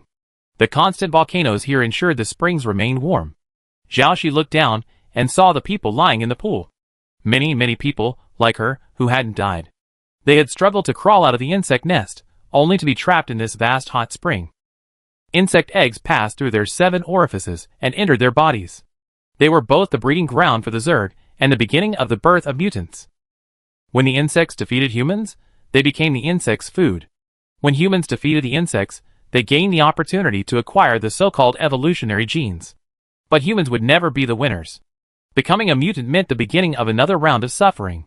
She looked up. This hot spring was even more terrifying. Some worms hatched from human bodies, others tore the Zerg apart, tearing each other apart, their lives undisturbed. So, she concluded, this incinerator fed the Zerg hives with corpses, which produced Zerg, which catalyzed the birth of mutants, and the mutants relied on the Zerg to survive and evolve. Because the Zerg reproduced and grew rapidly, the surviving mutants never lacked food. Oh my god, they created a perpetual motion machine. They had only one goal, to kill Zerg and each other, thereby achieving their goal of evolution. This was why, when she fought the mutant rebels here, she felt they were clearly stronger than the mutants elsewhere, and they were becoming less and less human. And the people who survived in the incinerator could become mutants, which was why the mutants were so inexhaustible. They were constantly selecting and evolving, all under the control of the prince. Xiaoxi's scalp tingled. She had never imagined the truth would be this. Looking up at the massive flesh-colored insect nest, she was stunned, a sense of absurdity rising within her. Perhaps fueled by anger, perhaps by fear, her power suddenly erupted, crushing the prince beneath her feet. But she also felt that she was nearing her limit. The strength she had previously accumulated had been expended in this battle, and she was hungry again, nearly fainting. Xiaoxi No. 1's armor was now cracked with countless cracks, and she had no strength left to repair them. Where are Yuxing and the others? She raised her foot, ready to crush his head and heart as soon as he gave her the answer. Gao Chui was also covered in wounds, a pale green and pink liquid seeping from his black armor. He raised his head slightly, seemingly enjoying the feeling of being trampled underfoot, even a hint of pleasure on his face. The person isn't in my hands, but in the hands of the prince. Xiaoxi laughed angrily. Aren't you the prince? I'm not. Gao Chui continued, perhaps because she rarely appears, I've been mistaken for the Green King. Green King? Xiaoxi felt as if her heart had stopped beating. At this moment, Xiaoxi No. 2 was in the hot spring, surrounded by ferocious evolving mutants and hatching Zerg. She looked up and saw a figure at the very top of the hive. A figure so familiar. Are you working for the robber god? Then, if you're free, he will die here today. What did you give me to drink earlier? Guess. Du Qingqing's smile remained innocent. Xiaoxi saw insect eggs oozing from the holes in the hive, carried by a brown liquid. Ugh. Xiaoxi held herself up and vomited. Sister, you promised me you wanted to become stronger. Du Qingqing laughed. That way, you can kill everyone who has bullied you. Just like me. Chapter 147. The stream of ash rising into the sky was dwindling. Due to an emergency, the incinerator plants began to shut down, and the transmission channel to Gowan Star was closed. With the only access to the outside world shut down, and spacecraft unable to approach due to the high temperatures, Incinerator Star became a completely isolated planet. From afar, the massive sphere of black earth was covered in cracks and red marks. These red marks grew increasingly prominent and full, like blood flowing from the planet. The crust was heaving, and compared to the entire planet, that outer layer seemed as thin as paper. In that moment, the entire planet seemed alive, blood surging within, its slow movement like a pulse. As if something would burst through the outer shell at any moment and burst forth. Something seems amiss on Incinerator Star. The mutants remaining at Gowan Star Base No. 3 looked up. I think so. We've received word that several garbage plants are frantic. The transmission channel to Incinerator Planet has been severed. They receive a massive amount of garbage every day, and now they're only getting it in, not out. They can't even store it. And there's a lot of hazardous waste that simply can't stay there for long. The man continued, they're trying to contact the incinerator manager, but no one's picking up the calls. It seems the signal over there is always bad. There's a special communication medium, but it's expensive, so only the incinerator management can use it. I heard someone's already contacted Starlink. They exchanged glances, their gazes shifting to the black and red planet in the sky. Suddenly, a sense of panic welled up in them. The ash raining down from there seemed to carry a strange curse. I hope the robber god's mission can be completed successfully. It's impossible for it to be successful. Nothing ever happens. At this moment, she was withdrawing her foot, exhausted. Sharp bone spurs grew on her legs, pulling away from the flesh of the person beneath her feet, making a strange sound of flesh squeezing and blood surging. She looked at the trembling earth before her. The black soil seemed to be wailing. I really do feel grateful. She had originally thought this was just a simple assassination mission, at most a fight that would last a little longer. But she hadn't expected these people to be so troublesome. Gao Chui, perplexed, propped himself up with one hand and looked up at her. You're not going to kill me. Do you look down on me? Ahem. Zhao Shi's mutant body choked on the air. This man was truly mentally ill. You're not the Green King. Why should I kill you? She asked back. Gao Chui stood up, the scars on his black armor slowly healing. Leaving the enemy alive is not a wise choice. We don't have to be enemies. Zhao Shi looked at him. What you want, I can give you. Do you know what I want? You gave up your position as a major in the Star Alliance army and chose to become a mutant. And you're so interested in fighting. You're only pursuing one thing, right? Zhao Shi thought. Isn't this the perfect martial arts fanatic? It's so common in martial arts and fairy tales, so easy to guess. You want to become stronger, to find the limits of your genes, to one day reach that unspeakable realm. Zhao Shi looked away and waved his hand. Yes or no? Gao Chui fell silent, looking at Zhao Shi expressionlessly. Did he guess wrong? That shouldn't be the case. Gao Chui suddenly clasped his fists, gazing at her with fiery eyes, and said, the only one who understands me is Brother Jieshin. Zhao Shi was stunned. What the hell? Why did the style of the story change? So we're fellow enthusiasts. Do you also read Xiao Gao Chui asked. This looks like a novel. Zhao Shi was shocked. How could a mutant have novels to read? Seeing her surprise, Gao Chui showed her his optical computer. I've managed my insect transformation very well. I can use it like a normal human. He sighed regretfully. It's a pity that after arriving on Finlu Star, the signal is so poor that I can't see anything. Didn't you know to download the offline version in advance? Zhao Shi looked at him as if he were an idiot. Gao Chui suddenly realized that makes perfect sense. By the way, have you seen the recent episode of Interstellar Light? There's a short play in it called My Mechanical Puppet Alpha, set in an interstellar world of immortal cultivation. The subject matter is very novel, and the lead actor's acting is excellent. Highly recommended. I didn't expect to run into fans here. It felt like meeting an old friend in a foreign land. If it were any other time, I'd definitely give him an autograph. But now? What time is it? Zhao Shi held him down. Dude, we don't have time to chat right now. Are you in a hurry? Zhao Shi suddenly regretted not killing him outright. Why don't you look around? The earth trembled, and the red chasm widened. The red light from the ground almost dyed the sky, making it look like it was on fire. The volcano is about to erupt. I promise you, we can be enemies.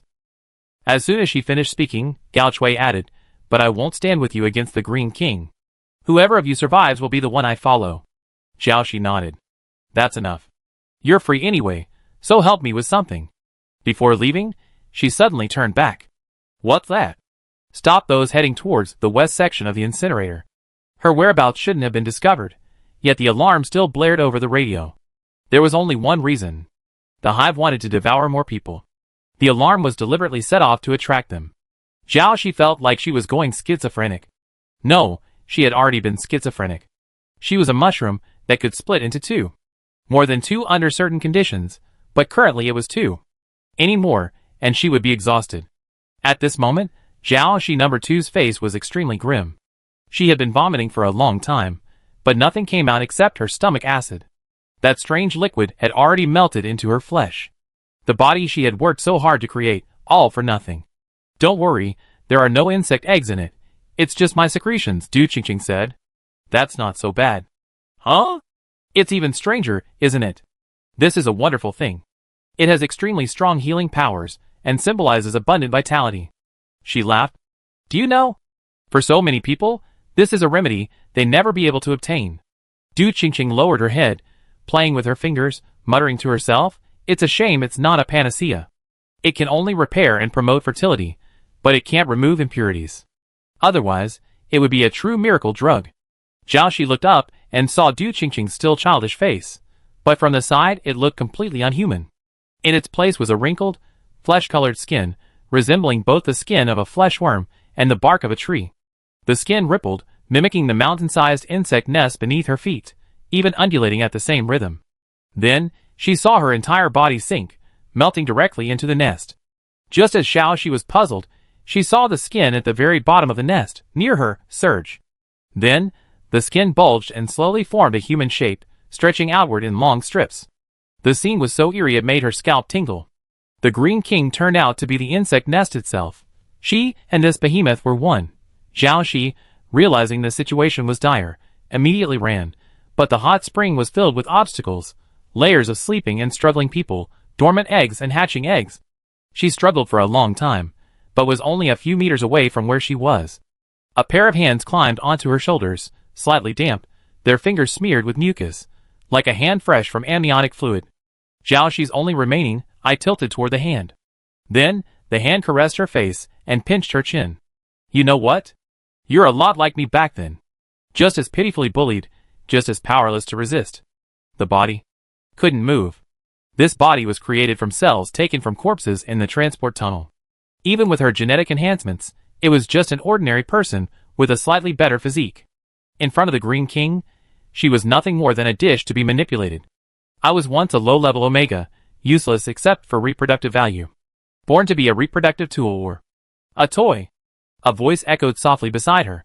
Qing Wang slowly walked over to Jiaoxi. Her clear, human eyes flipped upside down, transforming into a pair of bulging compound eyes. A pair of blue-green eyes.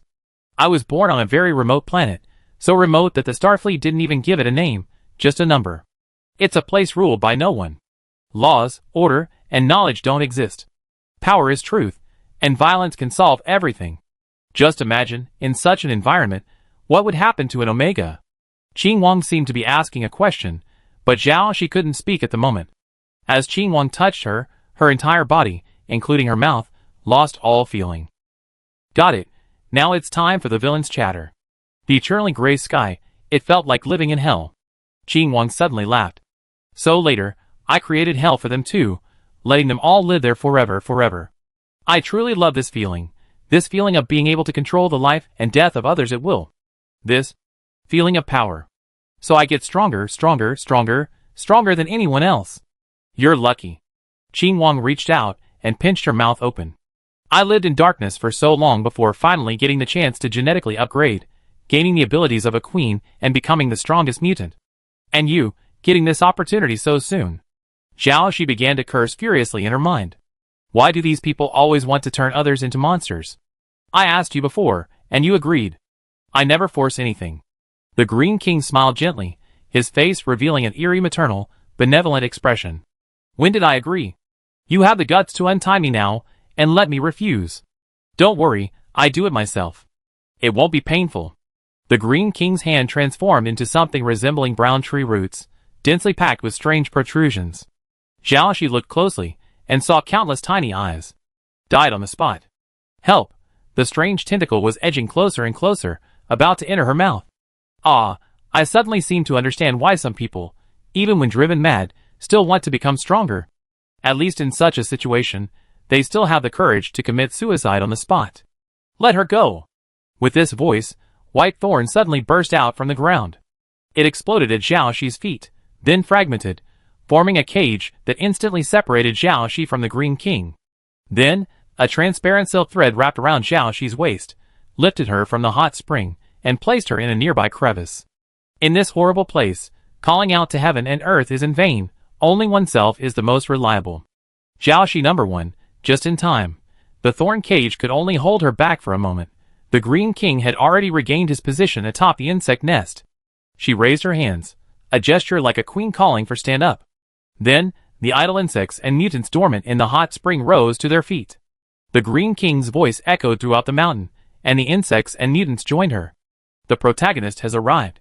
We've been waiting for you. The chorus of voices resonated throughout the mountain, resonating even with the walls. This grand welcome ceremony had begun. Chapter 148. Before arriving at the incinerator, Zhao Shi and Gao Chui had another conversation. Qing Wang's strength far surpasses mine, and since you've just exhausted your combat power, you're probably no match for her. Gao Chui's face was expressionless, looking serious. Of course, he looked serious, and except when talking about fighting and fairy tales, he rarely showed any expression. I chose to become a mutant because Zerg genes can help me break through human limits, allowing me to improve my existing strength a little bit. However, the rate of improvement is very slow. Qing Wang is different. Her growth rate is very fast. She's arguably the closest to reaching Super S-Class status right now. Give her some more time, and perhaps she can rival that star child. Even if I can't do it, I'd love to see someone do it. That would be fun, wouldn't it? He licked his lips excitedly. Zhao Shi couldn't understand his thinking. If there were a few more Super S-Classes, the world would be in even greater chaos. Qing Wang was injured in the Battle of Gomeru Star, right? Zhao Shi asked. Yes, we suffered heavy casualties back then. Qing Wang was seriously injured, which is why she transformed into a young girl to conserve her energy. How much of her strength has she recovered now? It's hard to say. I only know that she doesn't do anything she's unsure of. Gao Chui said, since she chose to lure you into this, there must be a reason she will defeat you. He changed the subject. Besides, after fighting me, how much strength do you have left? So, she deliberately asked you to wear me down. Qing Wang's cautious nature made Zhao Shi realize just how formidable of an opponent he would face. Moreover, the battle with Gao Chui had indeed drained most of her strength. It's a 50-50 fight. I wanted to fight you too. Gao Chui said, I must remind you that your two companions and your lover were bait she used to lure you into a trap. He shook his head at her, with a look of deep regret. A truly strong person should be free from attachments, unconstrained by external things. Lover? What the hell? Zhao Shi was speechless upon hearing this. Even if you knew he was unbeatable, you still wanted to go? Gao Chui asked, watching her back. If I had been absolutely certain of everything before I did it, I wouldn't be here today. The twists and turns of fate, like an invisible hand, pushed her down a path she had never imagined. Zhao Shi didn't know if she was on the right path, but at least at this moment, this was her choice. She chose to keep her promise. What she had promised him, what she had promised them. She would definitely do it. Zhao Shi clenched her fists. Her white armor was ripped, and a deep black scar ran from her ear to her throat across her visor. The hot spring water beneath her was stained a riot of color. A dense mass of corpses, both Zerg and mutant, lay scattered about. Bubbles slowly rose beneath her feet.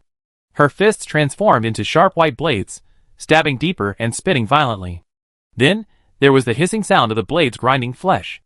A pool of red rose from the water, merging into the now viscous hot spring water. Each of their attacks was coordinated and united. Faced with death, they seemed indifferent. Every Zerg and mutant possesses the same will. The will of the Green King. This is the power of the Zerg bone. Zhao Shi remembered obtaining it in the game Kill the Black Hole on Xuanyu Star. She had initially assumed that this design was inspired by the Queen of the Zerg, as the Zerg bone possessed only control, lacking vitality, and capable of plundering others. Thus, the Zerg bone was a failure, left to fend for itself in that remote location. The Green King was the later success. She had already killed many, her hands numb. But they were impossible to slay, and the Zerg hive continued to produce. Beneath this vast hot spring pool lay a long-accumulated stock. They continued to grow, devouring those Zhao Shi had slain, and then continued to grow madly. Their growth rate was absurd, comparable to blowing up a balloon. It seemed that, as the Green King had said, her ability possessed a powerful force that could stimulate growth. Zhao Shi knew that if she didn't address the root cause, she would simply be exhausted to death here.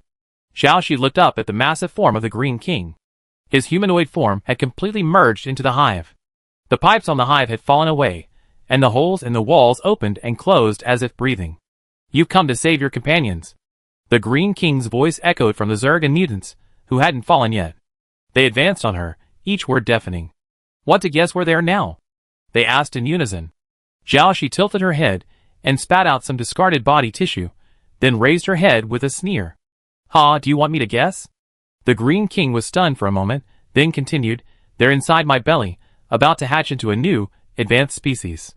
Can you still laugh after hearing that? Then I rip you open and rescue them." Zhao Shi's entire arm transformed into a long, curved sword, its blade emitting a cold light. "It's been ages since I've seen someone so arrogant in front of me." The Green King's voice echoed throughout the surroundings. "Do you think you can get close to me?" The wrinkled outer skin of the insect nest surged, and 3 humanoid figures emerged and pulled away. 3 identical Green Kings rose from 3 sides of the insect nest. "Children, tear him apart!" they shouted in unison. More and more of them rose to their feet, even those who had already been killed. Zhao Shi stared in shock at the mutant next to her whose head she had twisted off.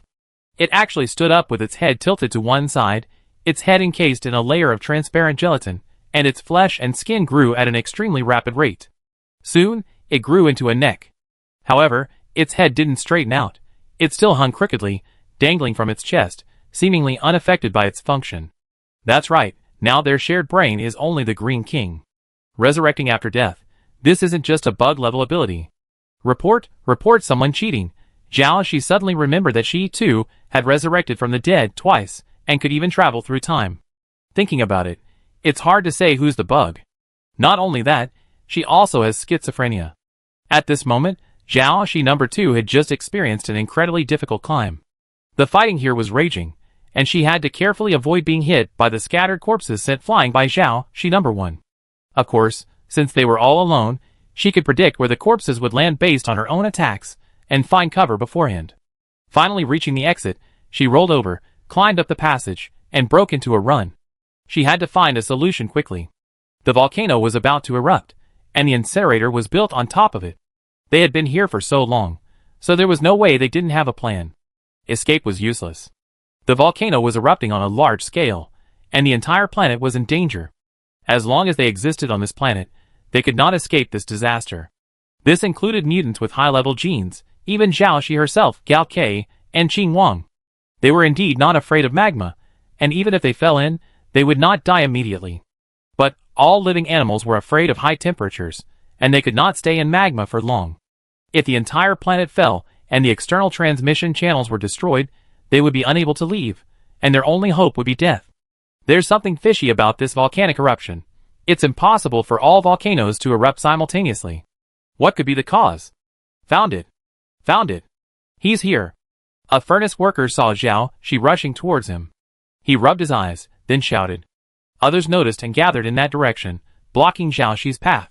"Why are you trespassing in the west section of the incinerator? You're not from the incinerator at all." A man with a black badge pinned to his chest stepped forward. Zhao Shi knew that the man wearing this badge was one of the incinerator supervisors. The man immediately realized, his expression stern. "You came from the incineration tunnel. Who saved you? Otherwise, you wouldn't have survived. The volcano is about to erupt. Instead of dwelling on who I am, you should think carefully about how to survive." "You don't need to remind me," Feng Xiang said, then pointed to a few people. "Go check the surveillance footage, and see who was so bold as to rescue someone from the incineration tunnel." He put his hand behind his back, and waved his other hand. "Quick, send her back to the incineration tunnel." Zhao Shi held her forehead, and looked up at the sky. Whenever this happened, she really wanted to use the white line to click and control them all. That way, the efficiency would be incredibly high. But, alas, after all, she was a good person. Also, most of her consciousness and energy were still with Zhao Shi number 1, leaving only a little here, making group control difficult. Yes. Several incinerators nodded, and were about to come up and restrain her. Zhao Shi had originally planned to feign subjugation, then find a chance to slip away and inquire about the volcano. Then the supervisor said, "The intelligence system indicates a major anomaly in that direction." He raised his hand and glanced at his computer. "Everyone else follow me." Zhao Shi immediately spun around, dodging their movements, and then quickly dispatched them. "You can't go there. There's a man-eating monster over there." Feng Xiang was stunned. The person next to him whispered, "Brother Feng, hold your chin." A small figure in the crowd suddenly let out a terrified "Oh." "What are you yelling about?" Feng Xiang immediately pulled the man out. She's the murderer who killed Brother Zhang and the others." The man trembled violently. "I clearly remember her being very weak. Brother Zhang and the others. The man stuttered for a moment before continuing, "We did give her trouble. She wasn't like this at all." She remembered the small man. He was a sidekick of those factory thugs. He didn't participate in the bullying. He was just cheering from the sidelines. Those people died?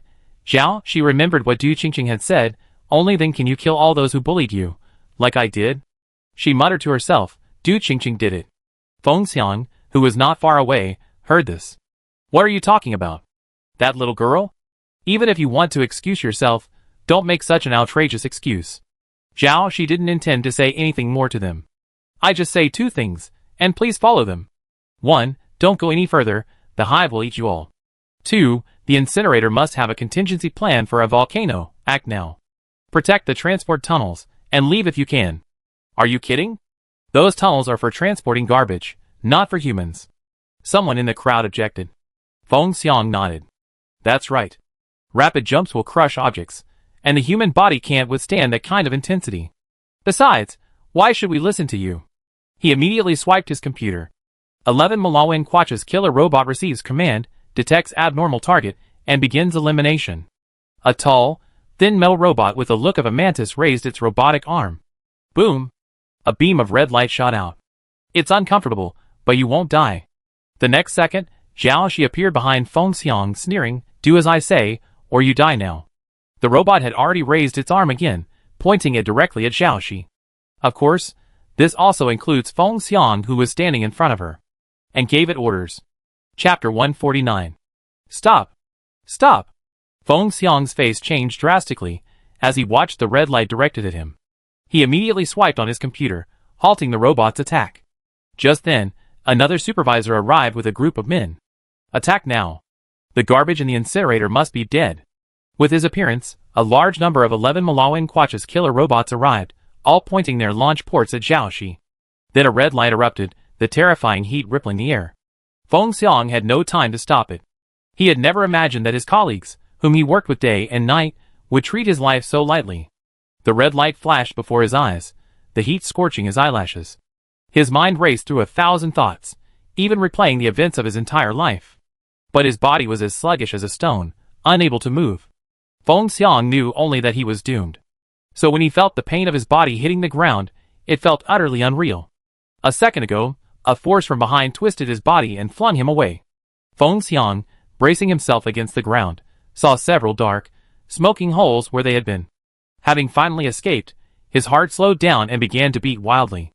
His life had been hanging by a thread, and everyone around him had watched indifferently, from his colleagues to the subordinates he had once cared for. He stared over, only to be surprised that the one who had saved him was the very person he had just wanted to kill. The red line flashed with incredible speed, raining down on Xiaoxi. She took a few steps forward, twisting her body as she moved. The line narrowly missed her, almost touching her, but not even touching her. What a feat! It stunned Feng Xiang and the others around him. Charging through the scorching red rain, Xiaoxi leaped up, crushing 2 robots with his mighty force. He then delivered a side kick, knocking down another. Then, with one hand planted on the ground, his body horizontal, he lashed out with a lightning-fast side kick, knocking down the robot attacking from the side. Feng Xiang's palms unconsciously rose, nearly clapping out loud. He clenched his fists, then lowered them. If it weren't for the wrong situation, his palms would have swollen from the blow. He wondered in amazement, this guy, was he born a martial arts star? Or perhaps a soldier? How did he end up like this? After knocking down the robot, she rushed towards the man controlling it before it could even get up. If he could destroy his controller, the robot would be immobilized. "I'm stopping. I've already stopped." Before she could get close, the man immediately raised his hands. "Don't kill me. Please. Are you sure?" She raised his hand, thumbs pointed behind him. The robots had already stood up again, their beam ports gathering energy. Then, they raised their hands and blasted the person next to them. The man couldn't dodge, and the red line pierced his head. His entire nose disappeared, leaving a charred hole in his face, the other end of the hole at the back of his head. "Ah!" The people around him screamed in fear. Xiaoxi narrowed his eyes. "I swear, I really turned it off." The man was so frightened that he was about to cry. He quickly raised his wrist. "Look, it's true. It's really turned off." At this moment, the robots began to fire at the crowd, and people screamed and fled. Is there anyone else here who can control them? Only the supervisors can, but the man who just died was one of them. But they can recognize faces. They can't possibly kill one of their own. Why? How could this happen? The man was clearly terrified, clutching his head and repeating, I don't know why, I really don't know, I really don't know. I tried, but it won't stop. Feng Xiang fled in the chaos, and came to Zhao Shi's side. What do we do now? He completely ignored her previous threats. When their lives are threatened, they just want to cling to a strong supporter. Evacuate everyone, run to the transporter, and leave Furnace Star. The robot's programming disorder was definitely not accidental, and coupled with a strange volcanic eruption, this was an attempt to silence them. Destroy all humans on this planet, so that its secrets can never be revealed again. What kind of ruthless person would think of using killer robots and volcanoes as a double insurance to kill all those who have worked in the incinerator for years without seeing the light of day? Zhao Shi knocked down several robots, and pulled a few people back from the brink of death. Their legs were so weak they could barely stand. Thank you. Thank you. Their voices were trembling. She glanced around. No, there were too many of them, and people were fleeing in all directions. At her current speed, she could save one side and not the other. Diagonally across her line of sight, several more people had already fallen. Emergency! Emergency! The incinerator is at maximum risk. All inventory of 11 Malawin Quach's killer robots will be deployed to eliminate these foreign invaders. As the announcement rang out, a vast swarm of robots emerged from all four directions of the area, a sea of black and blue, the cold, harsh sound of steel rubbing against steel. No way! How could there be more? Zhao Shi held her forehead, feeling a real headache. Other people, faced with problems, would at most have a headache or two. She was overwhelmed with 2 or 4. Double the thrill, double the excitement. It was so exciting and fun, her one day was equivalent to many days for others. So much profit, so much profit, so much profit, that it almost brought tears to her eyes. It was always like this. Both sides would go into hell mode together. So cool, so cool. Zhao Shi number 2 was facing a higher level of crisis, while Zhao Shi number 1, fighting the Green King, was already battered and bruised, barely able to stand. But the other people were in far worse shape than she was. She had killed those mutants and Zerg countless times, killing them and resurrecting them and killing them again, whipping them over and over again. Finally, she had managed to break through the encirclement. With repeated resurrections, their various body structures became increasingly dislocated, slowing their resurrection rate. This gave Zhao Shi a chance to break through. If she had the chance, she would seize it. Otherwise, there might be no chance of recovery.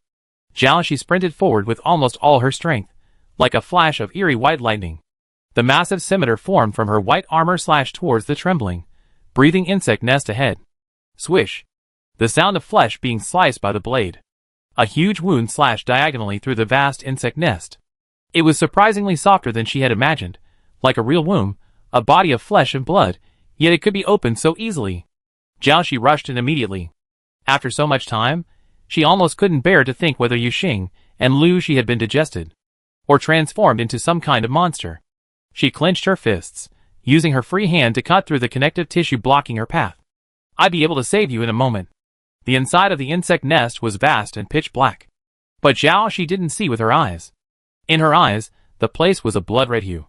This was the true nature of this place. A blood-red world. The ground was incredibly soft and warm, like walking on cotton. Densely covered with crimson meridians, they weaved through the ground like tree roots. These roots pulsed, fluid surging within them, and one could hear the sound of flowing water.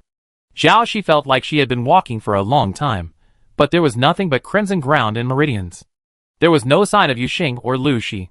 Zhao Shi opened her mouth to call their names, but the sound she made was incredibly strange. It was the cry of a baby. She tried many times, but the result was always the same. No, where exactly is this place? Green King. Then, the sound was an eerie monosyllabic one. Like calling mom. Child, so you're here. As the voice rang out, Zhao Shi's legs suddenly went weak, as if she suddenly couldn't walk. She was forced to stay where she was, feeling boundless loneliness in this deserted red world. I long for someone to lean on. As this thought arose, the gentle voice reappeared. Don't be afraid, you're not alone. The ground bulged, then slowly took the shape of a human. The Green King before her was a composite of countless shadows, like a single person with countless faces. Zhao Shi saw wings identical to Yu Xing's, Lu Shi's ears, and her highly tempered, indestructible black armor, as well as other Zerg features, constantly flickering and shifting, like 1,000 shadows coalescing into one.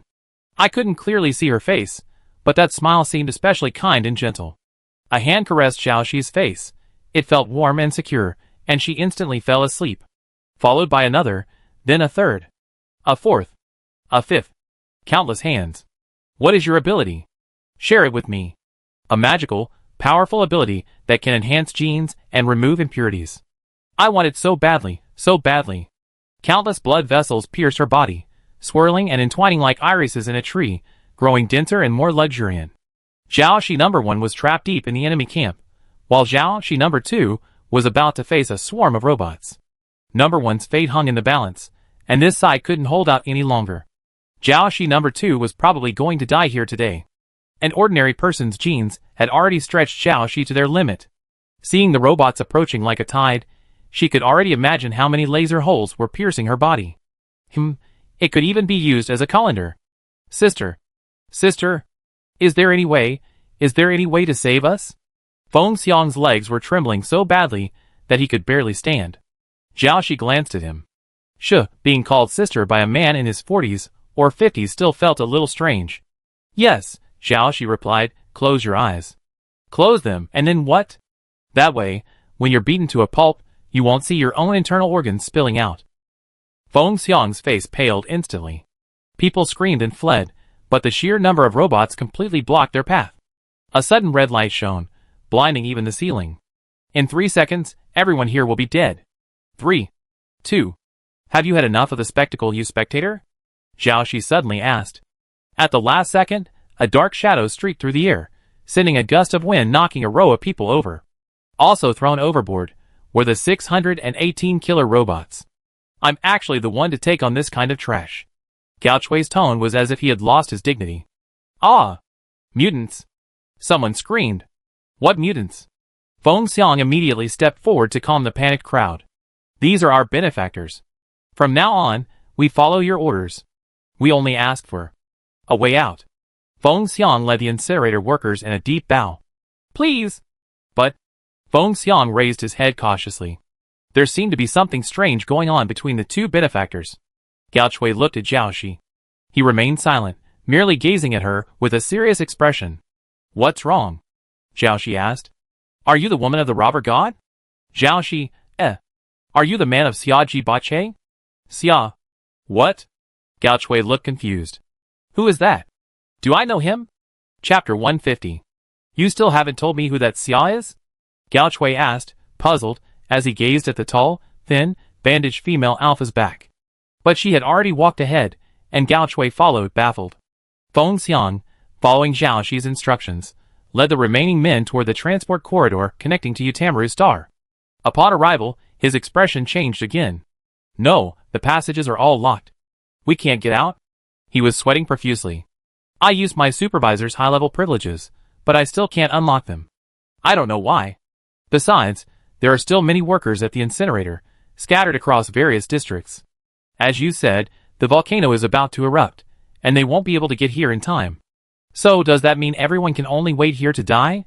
Xiao Shi suddenly remembered that it would be great if Mu Ziyang were here. With his abilities, cracking a system's permissions would be a piece of cake. Unfortunately, she couldn't contact him at all. Xiao Shi looked at the zero-grid signal on the optical computer and wondered, what if she could get through? She entered Mu Ziyang's number, edited it, and sent him a text message. Because there was no signal, the text message sending icon kept spinning. Volcanic eruption. Gao Chui pondered. I guess that might be the reason. What? You know the reason? Xiao Shi asked hurriedly. I know. Gao Chui's expression was expressionless. It's just a problem underground. Tell me clearly, what's the problem underground? Is there a solution? I fulfilled my promise to my friend. With that, he turned and left, so decisively. He never gave those he didn't care about a second of his time a second, even a glance. Where are you going? Xiao Shi chased after him. I was truly impressed. He left the conversation halfway through, and it turned out to be the most crucial question, one that concerned the survival of humanity on the entire planet. Going to collect the bodies of my friends. Gao Chui's words drifted into the air, the last few words barely audible, and he vanished before anyone else. Collecting bodies is more important than the lives of everyone on the planet, right? Zhao Shi was confused. Wait, friend. Could he be talking about Zhao Shi number 1? When did they become friends? Besides, why did he distrust her so much? At this moment, Zhao Shi number 1 was tightly wrapped in the insect nest. The umbilical cord within the nest penetrated her body, wrapping her from the outside in like a dumpling, frantically seizing her tissues. Exactly. Which Zerg gene did you fuse? Qing Wang asked excitedly. Such a miraculous gene exists, capable of easily raising my genetic level. I covet it. Soon, I be the next Super S rank. In this entire galaxy. No one can bully me anymore. No one can look down on me anymore. I will have everything I've ever dreamed of.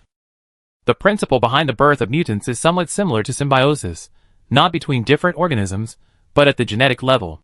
When human and Zerg genes merge, counteracting each other, and achieving a unique balance, neither gene disappears, but coexists and merges into a single entity. This is a mutant. Zerg genes must be modified and attenuated to reduce the rejection reaction with human genes, so that the two can coexist. But even with all the attenuation, there will still be a strong rejection reaction, and genes from different populations will inevitably kill each other when they meet. Genes, in a nutshell, are just a matter of luck. Some people are good, some are bad, and the degree of compatibility with different Zerg genes is also a matter of luck. Du Qingqing was very lucky. She had endured countless Zerg genes, but she could never integrate them, or perhaps her endurance and willpower were too strong. Her experimenters always stopped the experiment just before she reached the critical point of mutation and chose to switch to a more advanced one. This cycle repeated countless times. Countless days and nights of torment, countless times she couldn't tell whether she was human or ghost. Finally, she withstood the strongest strain. She didn't have high-level genes to begin with, and was just an Omega, considered weak and fragile. After acquiring the Queen's powers, she instantly became the strongest of the mutants, becoming the Blue King. This was because any mutant based on Zerg genes would be suppressed by her genes. This was ingrained into the Zerg's DNA. Furthermore, the hive's umbilical cord enabled reverse differentiation. Using the umbilical cord, she could replicate the abilities of other Zerg species. Much like a mammalian egg cell, which eventually differentiates into different cells. The Queen, being the very foundation from which all Zerg species emerged, possessed the inherent ability to differentiate into any Zerg species. All it took was for her to absorb enough offspring, and she would then conceive within her womb another with the same genes, integrating them into her own genome and becoming a part of her. This was why she grew stronger step by step. Qing Wang thought it would be the same this time. She waited with delight, waiting for the umbilical cord to complete its reverse differentiation, for the birth of brand new genes. Until she had completely devoured the prey she cherished so dearly, not even a trace left. But still, no new genes were produced. Logically, the sample genes should have been sufficient long ago. What's going on? Qing Wang was puzzled. Confused, she searched the hive's transport pipes again for the genetic fragments belonging to the robbery god, intending to pass through the umbilical cord again. But she found they were gone. They had vanished into thin air. Wait! Not vanished, but everywhere. By the time she realized what had happened, it was too late. In that instant, the entire hive suddenly turned white, as if its heart had been strangled, and it suddenly stopped beating and functioning. Countless white threads sprouted from every inch of Qing Wang's flesh and blood, growing wildly, growing thicker and thicker, transforming into a sturdy thorn tree. Ah! A piercing, terrifying scream erupted from the hive, then transformed into a shrill insect chirp, causing the surrounding Zerg and mutants to join in the teeth-grinding sound. What was true strangulation? It was an inescapable nightmare that began almost at the cellular level. Do you know where you lost? A voice asked. What? I lost because I didn't study hard enough. Xiaoxi sighed, lamenting. I only have the genes of a queen, but I don't even know what species there are. She wasn't a mutant at all. Her genes didn't come from any particular Zerg species. Chapter 151. Not a mutant? Then what are you? But before Qing Wang could finish his words, the hive was ripped apart by a thicket of white thorns. A relentless shriek echoed throughout the volcano, rocks tumbling and lava splattering from cracks in the ground. The surrounding Zerg and mutants wailed as the white thorns peeled back the hive layer by layer, ripping it apart from the inside out. The bleached hive was like a fibrotic lung, shattering piece by piece, devoid of its original function. Their voices gradually died down, and as the last shriek faded, she knew Qing Wang was dead. Inside the hive, white threads coalesced, intertwining, forming the shape of a white armor. The horrific scars on her body were gone. Qing Wang was asking. What exactly was she, wasn't he? Unfortunately, Zhao Shi herself didn't know the answer. As Zhao Shi experienced this period, her doubts about the original owner grew. The explosion of the singing star, and the fatal blow she had dealt herself. There was no way a human could have survived under such circumstances. At that moment, Zhao Shi clearly felt the excruciating pain in her body, the burning flames, the agony of her skin consuming every inch of it. She wondered why the death process was so protracted, and why her consciousness was so clear. She clearly watched herself being consumed by the flames, and yet, she also clearly felt her other existence, a feeling completely different from that of a human, indescribable. She seemed to have become a dot, or rather, a seed. Later, Zhao Shi, from a seed smaller than a cell, grew little by little, feeding on bacteria, fungi, moss, grass roots, mice. Over several months. She was equally confused. She raised her hand and looked at the body she had designed and constructed. What exactly was Zhao Shi? What on earth was she wearing? Zhao Shi looked at the massive insect nest she was in, peering upward through the cracks pierced by white thorns. Above them was a network of transmission tunnels connecting to the incinerator plant. This incinerator planet was also a massive experimental site. Gowan Planet and Xuanyu Planet from killing the black hole weren't even games. It was a remote planet not registered by the Star Alliance. There's a saying, when you find a cockroach in your home, you probably already have more than enough cockroaches to keep them contained. So, could the original owner also be one of those countless experimental subjects? But the original owner was born and raised on Landing Planet, where power in the Star Alliance is highly concentrated. She also had the protection of a wealthy and powerful figure like Shiruyan. Conducting such an experiment, there would be practically impossible. A human genetic mutation? To mutate like this, the probability of the sun exploding in the next second must be comparable to the probability of the sun exploding. Time to check on Zhao Shi. One more thing to do after returning to Blue Dream Star, she thought. While pondering these things, Zhao Shi wasn't idle either. The albino insect nest resembled an empty shell, a large, fragile eggshell riddled with cracks. There were many layers here. Zhao Shi walked straight in one direction, crushing the many layers of fibrous walls that blocked the nest, moving unimpeded. Directly in her direction, a vertical membrane bulged slightly, revealing two humanoid figures. The liquid inside had drained away, and the membrane had become fibrous and cracked. Zhao Shi easily tore through the membrane and fished two people out. They too had umbilical cords wrapped around them, but not as many. By now, they were shriveled like hay and fell away with a gentle touch. Seeing them, Zhao Shi finally breathed a sigh of relief. It seemed the Green King hadn't bothered to attack them, merely using the umbilical cords to harvest their genes and gain their abilities. She shook the two, but they didn't react, as if they were asleep. Zhao Shi remembered that feeling. The Green King must have used a Zerd gene with hallucinogenic properties. They would probably wake up soon. But now wasn't the time to rest. The ground was shaking more and more violently, the steam rising from the ground reaching a terrifying temperature. The volcano gurgled continuously, like boiling water, but the sound was so dull that it sounded like some giant beast roaring from beneath the earth. Zhao Shi carried Yuxing on her back, and Lu Shi in her arms. The most important thing now was to find Gao Chui quickly. He was the only one who knew the problem with the volcano. Thinking of this, she looked up and saw Gao Chui standing at the entrance of a passageway above. You arrived just in time. I was just... Zhao Shi was speaking when Gao Chui's serious, expressionless face suddenly twisted. He clutched his head in agony. When he looked up again, his eyes were oozing blood, a mixture of blue and red, his eyes bloodshot. Watch your back. What? Then a searing pain shot from her neck to her back. Zhao Shi knew the blow had been intended for her head. She moved quickly. She had already sensed something when Gao Chui looked up at her back, and she had already made a preemptive move to evade. But the distance was too close, and there was no way she could avoid it. Yuxing, Zhao Shi looked over and saw her wings spread, hovering in midair, looking down with a cold gaze. Her eyes were a cyan blue, exactly like Qin Wang's. What happened? Lu Shi slowly woke up, still drowsy and confused. Before he could move, Zhao Shi kicked him hard, sending him flying into the mountain wall ahead. Still trying to play me.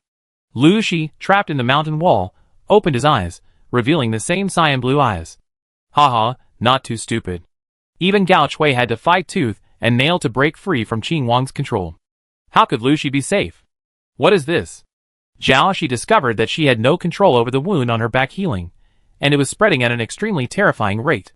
The scar on her back, originally only half a finger wide, had spread to the width of a palm in just 2 sentences, and it showed no sign of stopping. The wound was deep black, and one could even hear the sizzling sound of flesh being worn away. It looked so familiar. Zhao, she instantly remembered that she had seen this wound on Lin Tanyan before. A man-made metal, it's the most active element known. Most active. At those words, she knew the severity of the poison. Poisons commonly seen in TV dramas, such as arsenic, mercury, pesticides, and rat poison, all react chemically with human tissue upon contact, destroying proteins. Or perhaps some gaseous poison, like carbon monoxide, reacts with red blood cells before oxygen does, causing poisoning. The more active something is, the faster it reacts, the more toxic it is. Otherwise, with Zhao Shi's current physical strength, it would be impossible to injure her to this degree. However, this kind of poison requires close proximity to the target, which is impossible without a close relative. Zhao Shi thought of something. How had Lin Tanyan been injured? There were only 2 possible outcomes. Either he had done it himself, or there was a traitor in the Star Alliance, someone very close to him. But Zhao Shi no longer had the energy to dwell on this matter. If the poisoning continued, her entire body would be eroded into nothingness. So, she acted decisively, transforming her hand into a blade and slashing her entire back. Gao Chui and Qing Wang, watching from the side, flashed a flicker of shock. What a ruthless man, but they both knew this was the only solution. I'm genuinely curious, what exactly are you? Qing Wang had already seen her completely empty interior. No organs, no blood vessels, no muscles, nothing at all. An empty shell? Zhao Shi manipulated the white silk to quickly solidify into new tissue. It's not nice to say that to others. At least I have a brain. Qing Wang was silent for a moment, then suddenly realized what Jieshan meant. He was mocking her for being uneducated and unable to even recognize all the Zerg. Let's see who can prevail. The previously fallen mutants and Zerg stood up again. She's stalling for time. Gao Chui struggled to speak, his strength drained by just that one sentence. Zhao Shi suddenly understood, her gaze shifting to the empty insect nest. No wonder she felt something was missing. Why are there no eggs in this nest? While the mutants here are numerous, they're far from a rebel army. She lowered her gaze. Underground. A volcano. At the same time, Zhao Shi directed the white thorns of the insect nest into the ground. The Green King let out a sound that blended insect chirping with human voices, like the sound of a bronze bell, vibrating as if his internal organs were resonating. Gao Chui, betray me. You must know the price you will pay. As the voice rang out, Gao Chui began to push himself down. He didn't want to bend, but his genes couldn't disobey the Green King's command. His bones creaked, as if mocking his presumption. He knelt heavily on the ground, pounding it into a deep crater. After Zhao Shi's thorns pierced the ground, she couldn't help but exclaim, "Oh my god! This is absolutely amazing!"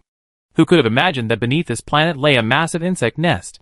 The nest's roots penetrated beneath the volcano, countless roots, like the roots of a 1,000-year-old tree.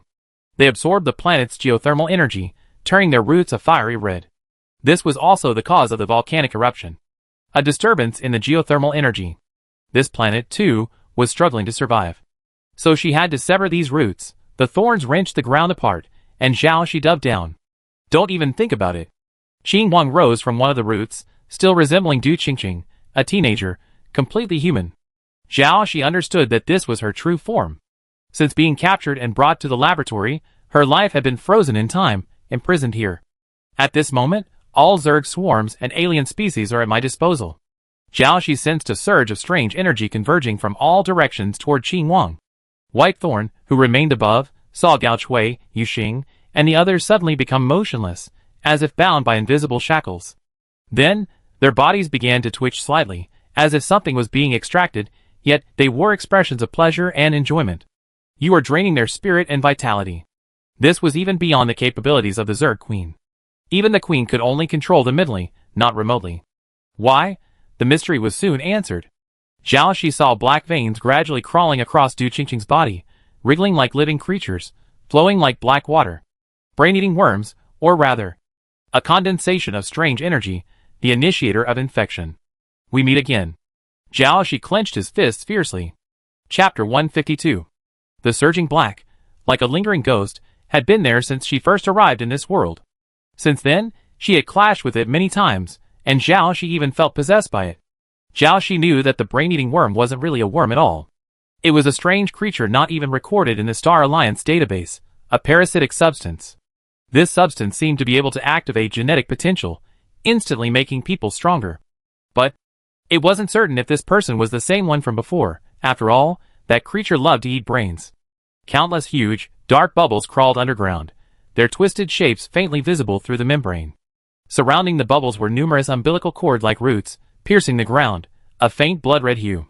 As the underground worm nest continued to absorb the heat from the volcano, the earth trembled more and more violently, as if it were having an asthma attack, and strange noises emanated from the ground. Those roots must be cut. Zhao Shi half knelt on the ground, supporting herself with her hands. Countless white threads emanated from her palms, each transforming into a sharp blade upon entering the ground, striking the roots. "Had you forgotten me?" The Green King screamed as it charged forward, suddenly sprouting 8 legs. A pair of narrow wings emerged from its back. Its form twisted further, and several legs simultaneously attacked Zhao Shi. Zhao Shi quickly transformed her hand into a long blade, colliding with one of the spear-like legs. A sound like metal clashing followed, and then 3, 4, 5. Like countless black shadows, they continued to block her escape route. At this moment, the Green King's wings spread out. These extremely thin, transparent wings were composed of countless triangular scales. With a flap of its wings, countless scales rained down like a rain of arrows, each one extremely poisonous. Zhao Shi tried to counterattack with her knife, creating distance and avoiding the poisonous rain. But soon, a mist filled her vision, and the surroundings suddenly transformed into an internet cafe. Across the street stood a dessert shop, a large poster of a Napoleon with a golden, crispy crust adorning the entrance. Zhao Shi, who had been living in the sewers for months on rats, felt tears welling up at the corners of her mouth. The internet cafe staff, all innocent young men dressed in bunny boys and manservants, were incredibly considerate, kneeling at her feet with plates of various desserts in their hands, waiting for her to choose. Wow, what a heavenly day! Zhao Shi's mouth was nearly pulled to the back of her head.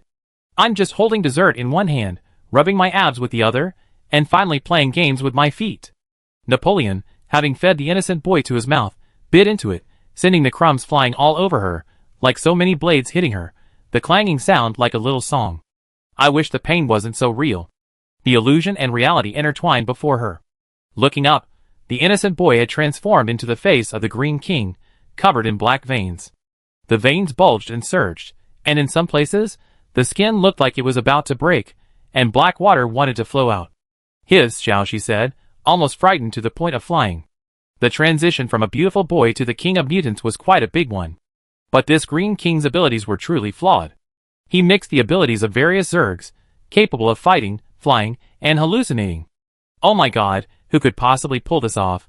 For a moment, Zhao Shi really wanted to say, "Stop fighting, let's have another hallucination." She almost touched the servant's abs just now, but the price of that touch was truly high. She had taken the venomous rain, leaving countless wounds on her body. She'd been fighting all that time and hadn't eaten, so she was starving, not even having the energy to repair herself. I really want to open you up, and see how a hollow person can actually survive. The Green King had a sinister smile on his face. Open you? Do you want to see what kind of lewd talk this is? Do you mind if I eat for a bit? Zhao Shi said, already driving the silk thread into the underground membrane bubble. The Green King's face suddenly turned pale. How dare you? Aren't you also siphoning the energy and life of those mutants? That's fair. Zhao Shi smiled. The silk threads that entered the insect nest's membrane bubble instantly exploded, transforming into thick thorn trees that continued to grow. The bubbles were filled with hatching Zerg. They devoured all Zerg wherever they went, replacing them with their own thorn trees, like a virus, constantly devouring and replicating. It's time, Qing Wang suddenly said. When? Zhao Shi suddenly had a bad feeling. The existence of this burning furnace planet seemed to be based on some kind of plan. Then, Zhao Shi saw countless membrane bubbles beneath the ground begin to rise, the surrounding umbilical cords carrying them up to the sky. At this moment, the ground shook more and more violently, and volcanoes in many places began to erupt one after another. The ground cracked, and magma surged up from the fissures. From afar, the planet incinerator looked like a cracked soft-boiled egg. At this moment, a heated discussion was underway on the interstellar internet. The war on Gowan planet just started not long ago. Why is it fighting again? If you don't understand, stop talking. This time it's Incinerator Planet. It's in the same 3-star system as Gowan Planet, the galaxy's garbage dump. As soon as I heard it was a garbage dump, I knew it was there. There's only one garbage dump in the entire galaxy dedicated to collecting garbage. This time it's not us fighting the rebels. It's a civil war among the mutants. How could there not be civil war? There's this guy called Robert God, and he's such a lunatic. The mutants were defeated not long ago and fled to Incinerator Planet. It even dared to plunder all over Gomru, occupying many of our bases. By the way, Robert God means looting god. It's said that its hobby is robbing, and it's determined to sail across the galaxy and plunder. So, that mutant called Prince wants to clean up his mess? Because he's afraid of trouble from the Alliance? Possibly. But it's more likely he's trying to seize the title of Mutant King. That Robert God seems pretty powerful. There's no room for two tigers in one mountain, that's the truth. Someone in this forum started arguing over who was more powerful, the Prince or the Robert God. Suddenly someone said, this isn't an internal conflict at all. Joshin is from the Alliance, and wants to completely wipe out the rebels. This is hilarious. Joshin is a mutant himself, so why is he helping the Alliance fight mutants? Other netizens followed suit, mocking him. If you're just talking nonsense, at least use some logic.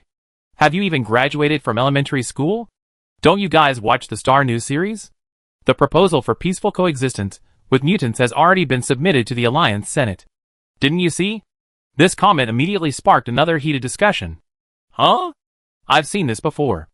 I thought it was fake news smearing Lin Tanyan. So it's true? No, why? Mutants are man-eating monsters. That's ridiculous.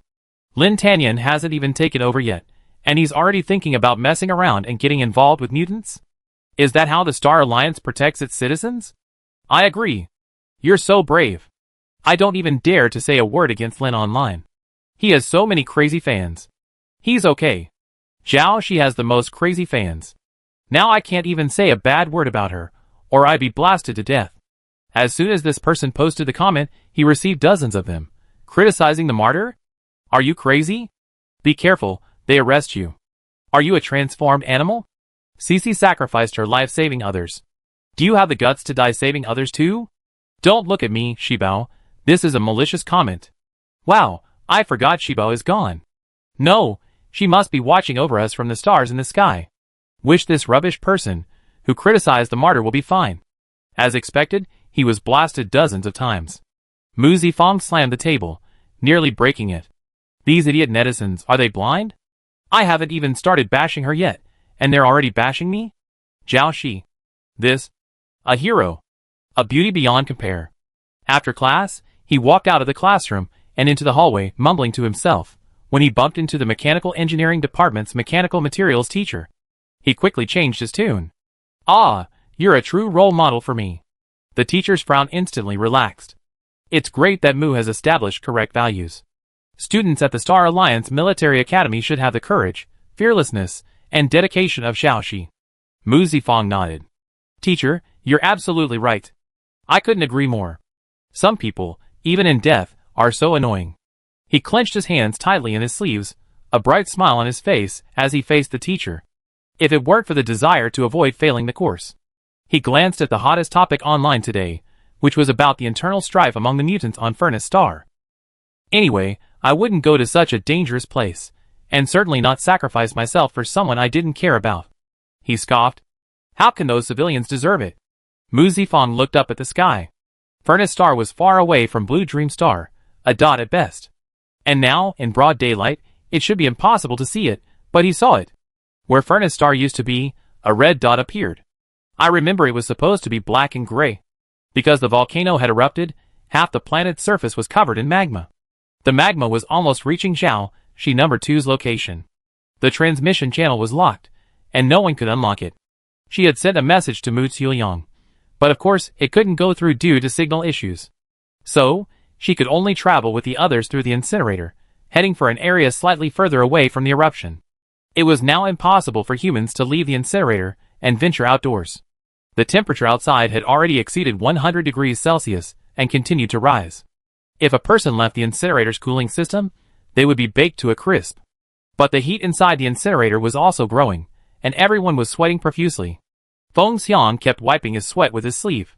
Are we just going to die here now?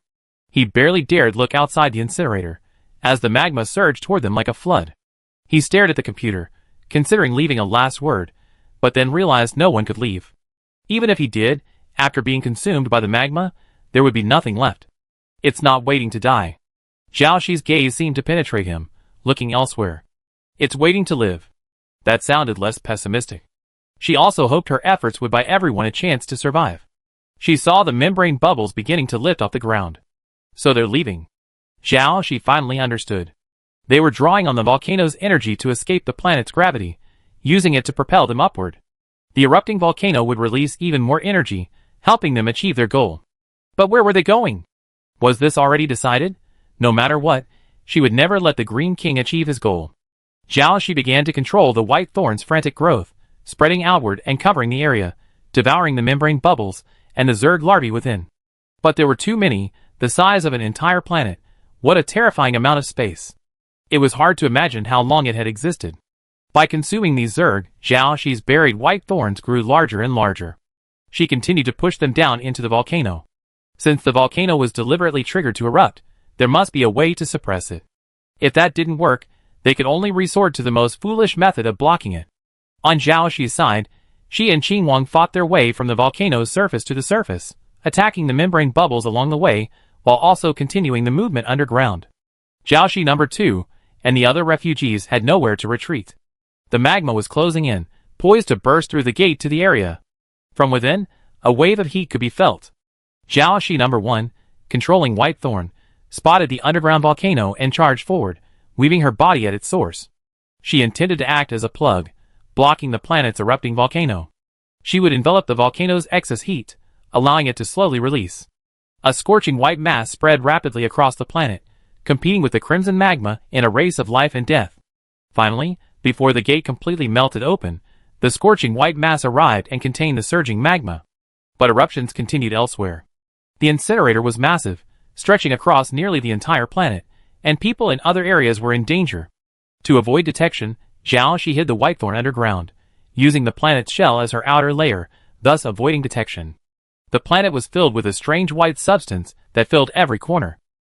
At this moment, above the sky, many Zerg began hatching from their membrane bubbles, an invisible force propelling them high into the sky. The sky was soon filled with a dense black cloud. A planet that had never seen clouds before, now it was filled with dark clouds, and they filled the entire sky. It was at this moment that Zhao Shi suddenly felt a deep discomfort. It was cold and sticky, like being watched, a gaze that felt like a physical object, as if it were sinking into a quagmire. She soon realized it was no illusion.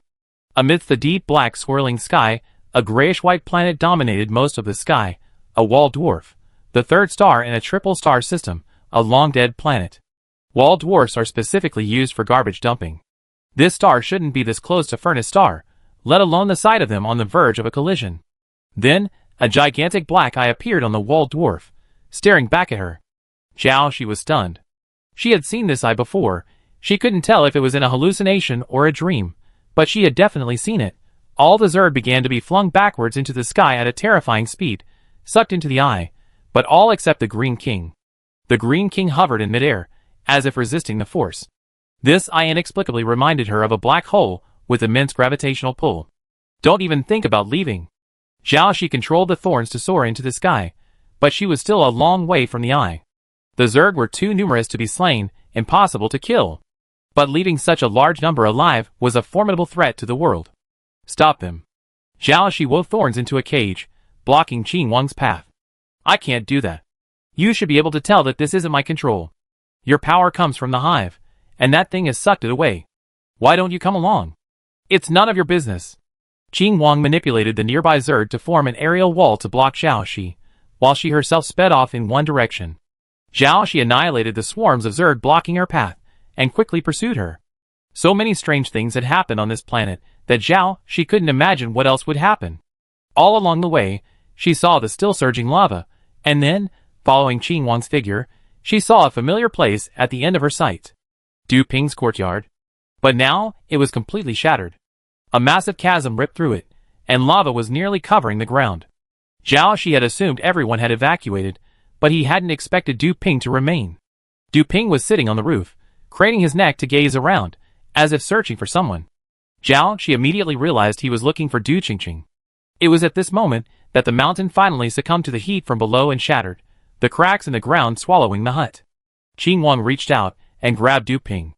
The 8 spears on her back, her shrunken wings clinging to the edge of the ground, but she continued to slide. Du Ping looked at the mutant holding him, puzzled. You are? Qing Wang suddenly looked at a loss, his face turned away. Did your benefactor send you here? You are one of his followers. Qing Wang nodded. But the next moment, the entire ground collapsed, and they both fell into the lava. Zhao Shi, controlling White Thorn, chased them relentlessly, nearly collapsing from exhaustion, for she hadn't considered that anyone else was still here. She finally managed to pull Du Ping out before they fell in, and then escorted him out of the crevasse. Zhao Shi reached out to grab Du Qingqing. To Zhao Shi's surprise, just when Du Qingqing had refused to be taken away by the black eyes, the dark veins on her face had actually faded. So, having a brain-eating worm in your body isn't irreversible. Du Qingqing smiled, and in that moment, it was as if she had seen the girl they first met again. Thank you, she said. Zhao Shi simply looked at her quietly, saying nothing. There's something I'm curious about. Du Qingqing said, you're very strong, but I don't see how much you care about strength. What was your genetic level before you mutated? Zhao Shi's thoughts drifted far away, and she remembered her past life. I was a female beta, my genetic level was E level. I couldn't lift anything with my shoulders or hands, and I'd be out of breath after climbing 2 flights of stairs. As for why I don't care about strength, it's probably because, Zhao Shi said, a hint of laughter in her tone. I used to live in a gentle and peaceful country. I didn't have to worry about my safety, didn't have to live in constant fear of my weakness.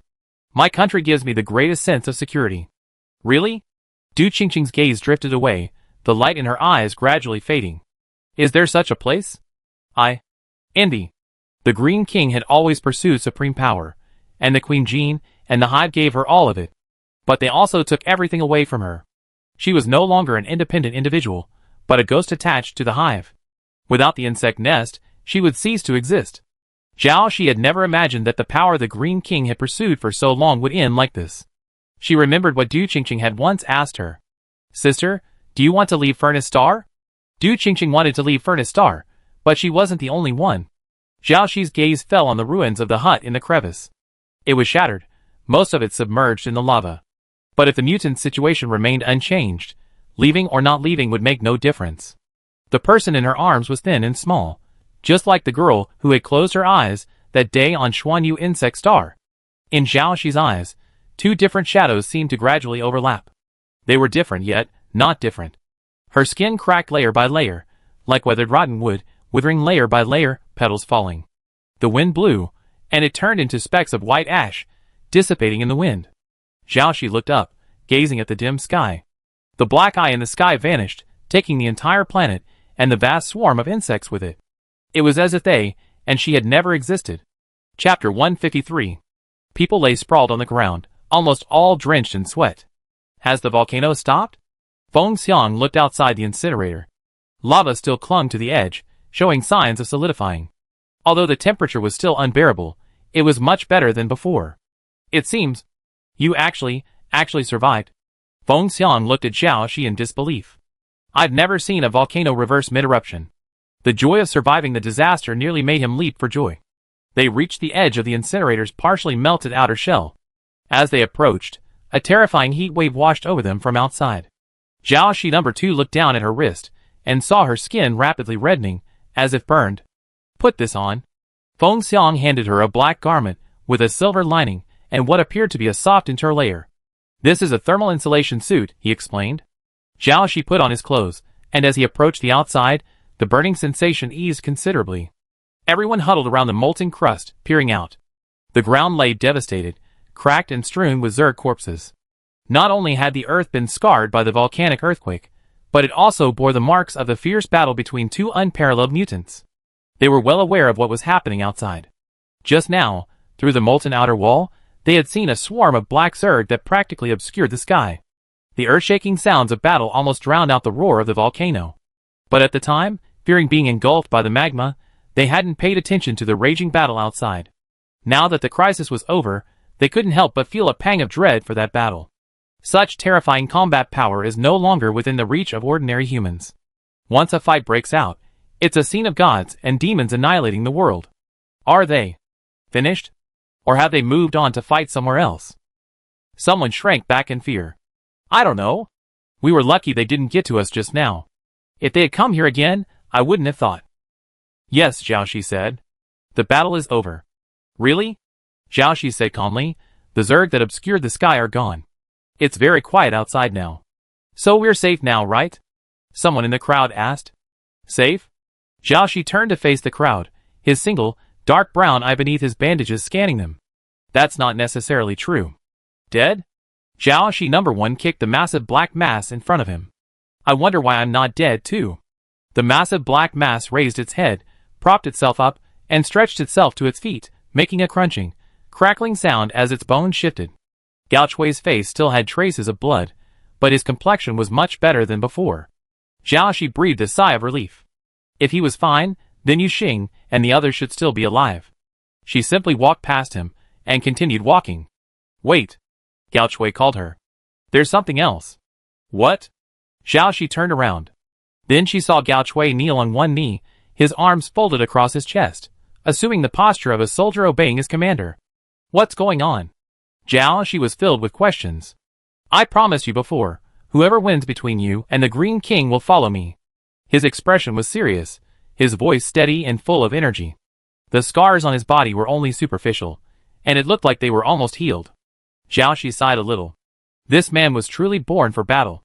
No matter how hard he tried, he couldn't be killed. Thinking of this, she suddenly realized that she was the same way. However, there was one thing that made her different from Gao Ke. She didn't seek the pinnacle of power, whether in terms of martial arts or genetics. She enjoyed fighting, but the kind she could play while lying down comfortably, enjoying dessert and drinking milk tea. Not the kind of battles that would actually involve bloodshed and death. Perhaps, as someone whose soul came from a peaceful country, she preferred a stable, predictable life to a life of unrest. As for excitement, couldn't I find it in games or novels? I don't need you to follow me, and I'm not a rebel. Not a rebel? Gao Chui asked curiously. Then why did you kill Qing Wang? Aren't you trying to replace her and ascend to the leadership of the Mutant Rebellion? In Gao Chui's view, challenging the leader of an organization could only have two reasons. One, to destroy the organization, and the other, to replace the leader. Aside from that, no other reason could convince him. The robbery god clearly had no intention of destroying them, so that could only be the second reason. Do you think I won't willingly give up my position in the rebellion? After saying this, Gao Chui raised his head and uttered a strange voice. Then, amid the previously silent mass of corpses on the ground, many mutants gradually stood up. Xiaoxi was stunned. So many were still alive, lying motionless for so long. Then, another vast black shadow enveloped the area. Xiaoxi looked up and saw a vast swarm of black-armored mutants, gathering from all directions. Some bore severe wounds, having been struck by the Green King during their previous fight. Others, perhaps because they were farther away and not under the Green King's control, had escaped. At this moment, this vast mutant army was converging on this area. Xiaoxi looked at the vast expanse before her, like a black sea, but she knew this wasn't all there was. She could hear the rhythmic sounds outside, thousands and thousands, all converging. No way, such a large-scale battle? Xiaoxi wondered if another major battle was about to begin. She's already tired of killing, so stop it. She's not a fighting machine. Even if she can't kill them, she needs rest. When the Green King is away, they all obey me. They submit to the Green King genetically, but to me in terms of force. Since you killed the Green King, you are undoubtedly qualified to take his place.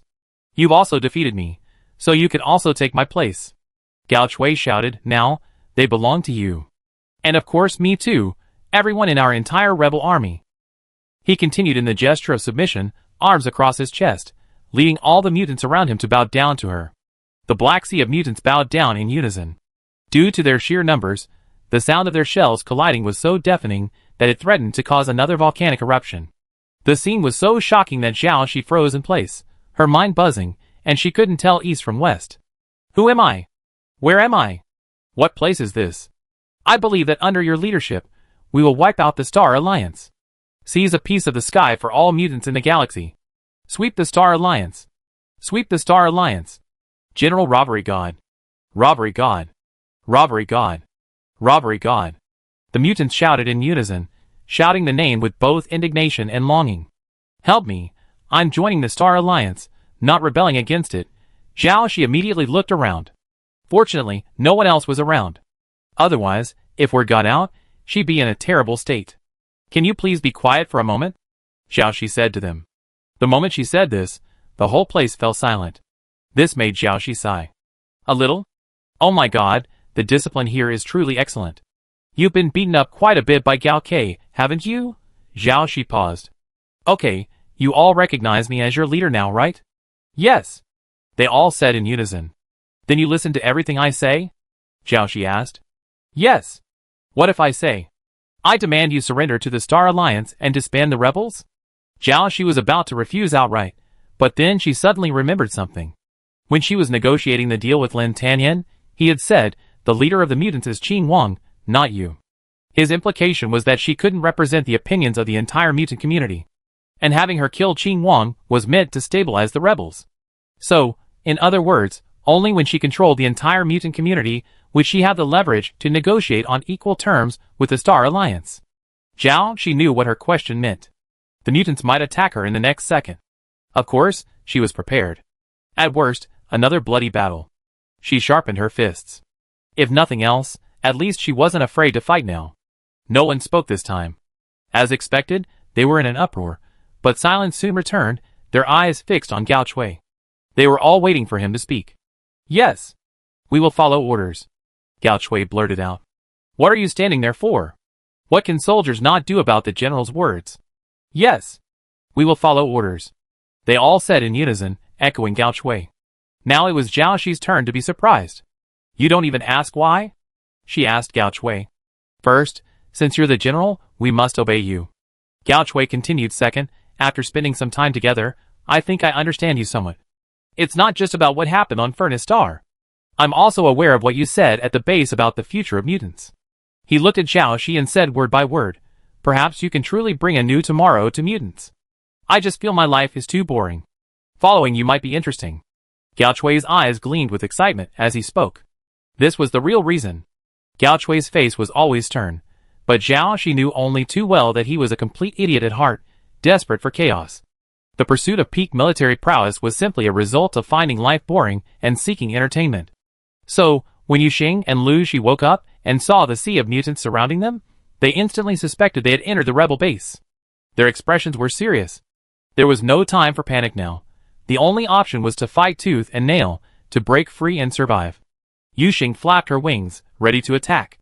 Lu Shi's ears perked up, his muscles tensing. Wait, let's see clearly. Xiao Shi emerged from the swarm of mutants. This? Lu Shi cautiously pointed at the black-armored mutants nearby.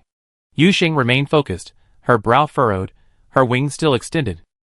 She remembered the appearance of those black-armored mutants, and she also vividly remembered the time she was nearly torn to pieces by them. My people? Yu Xing and Lu Shi were both stunned, their mouths hanging open. Huh? I have something else to do. I be leaving first. Xiao Shi said, and left. You two can chat with them slowly, and get to know each other. We all be family from now on. Lu Shi followed a few steps. What do you want to do? You need. Go back to the incinerator. I can go by myself. Lu Shi was about to say something, but Yu Xing grabbed him and shook her head. Are you going to rescue your lover? Lu Shi asked. Yu Xing nodded. Probably. What about us now?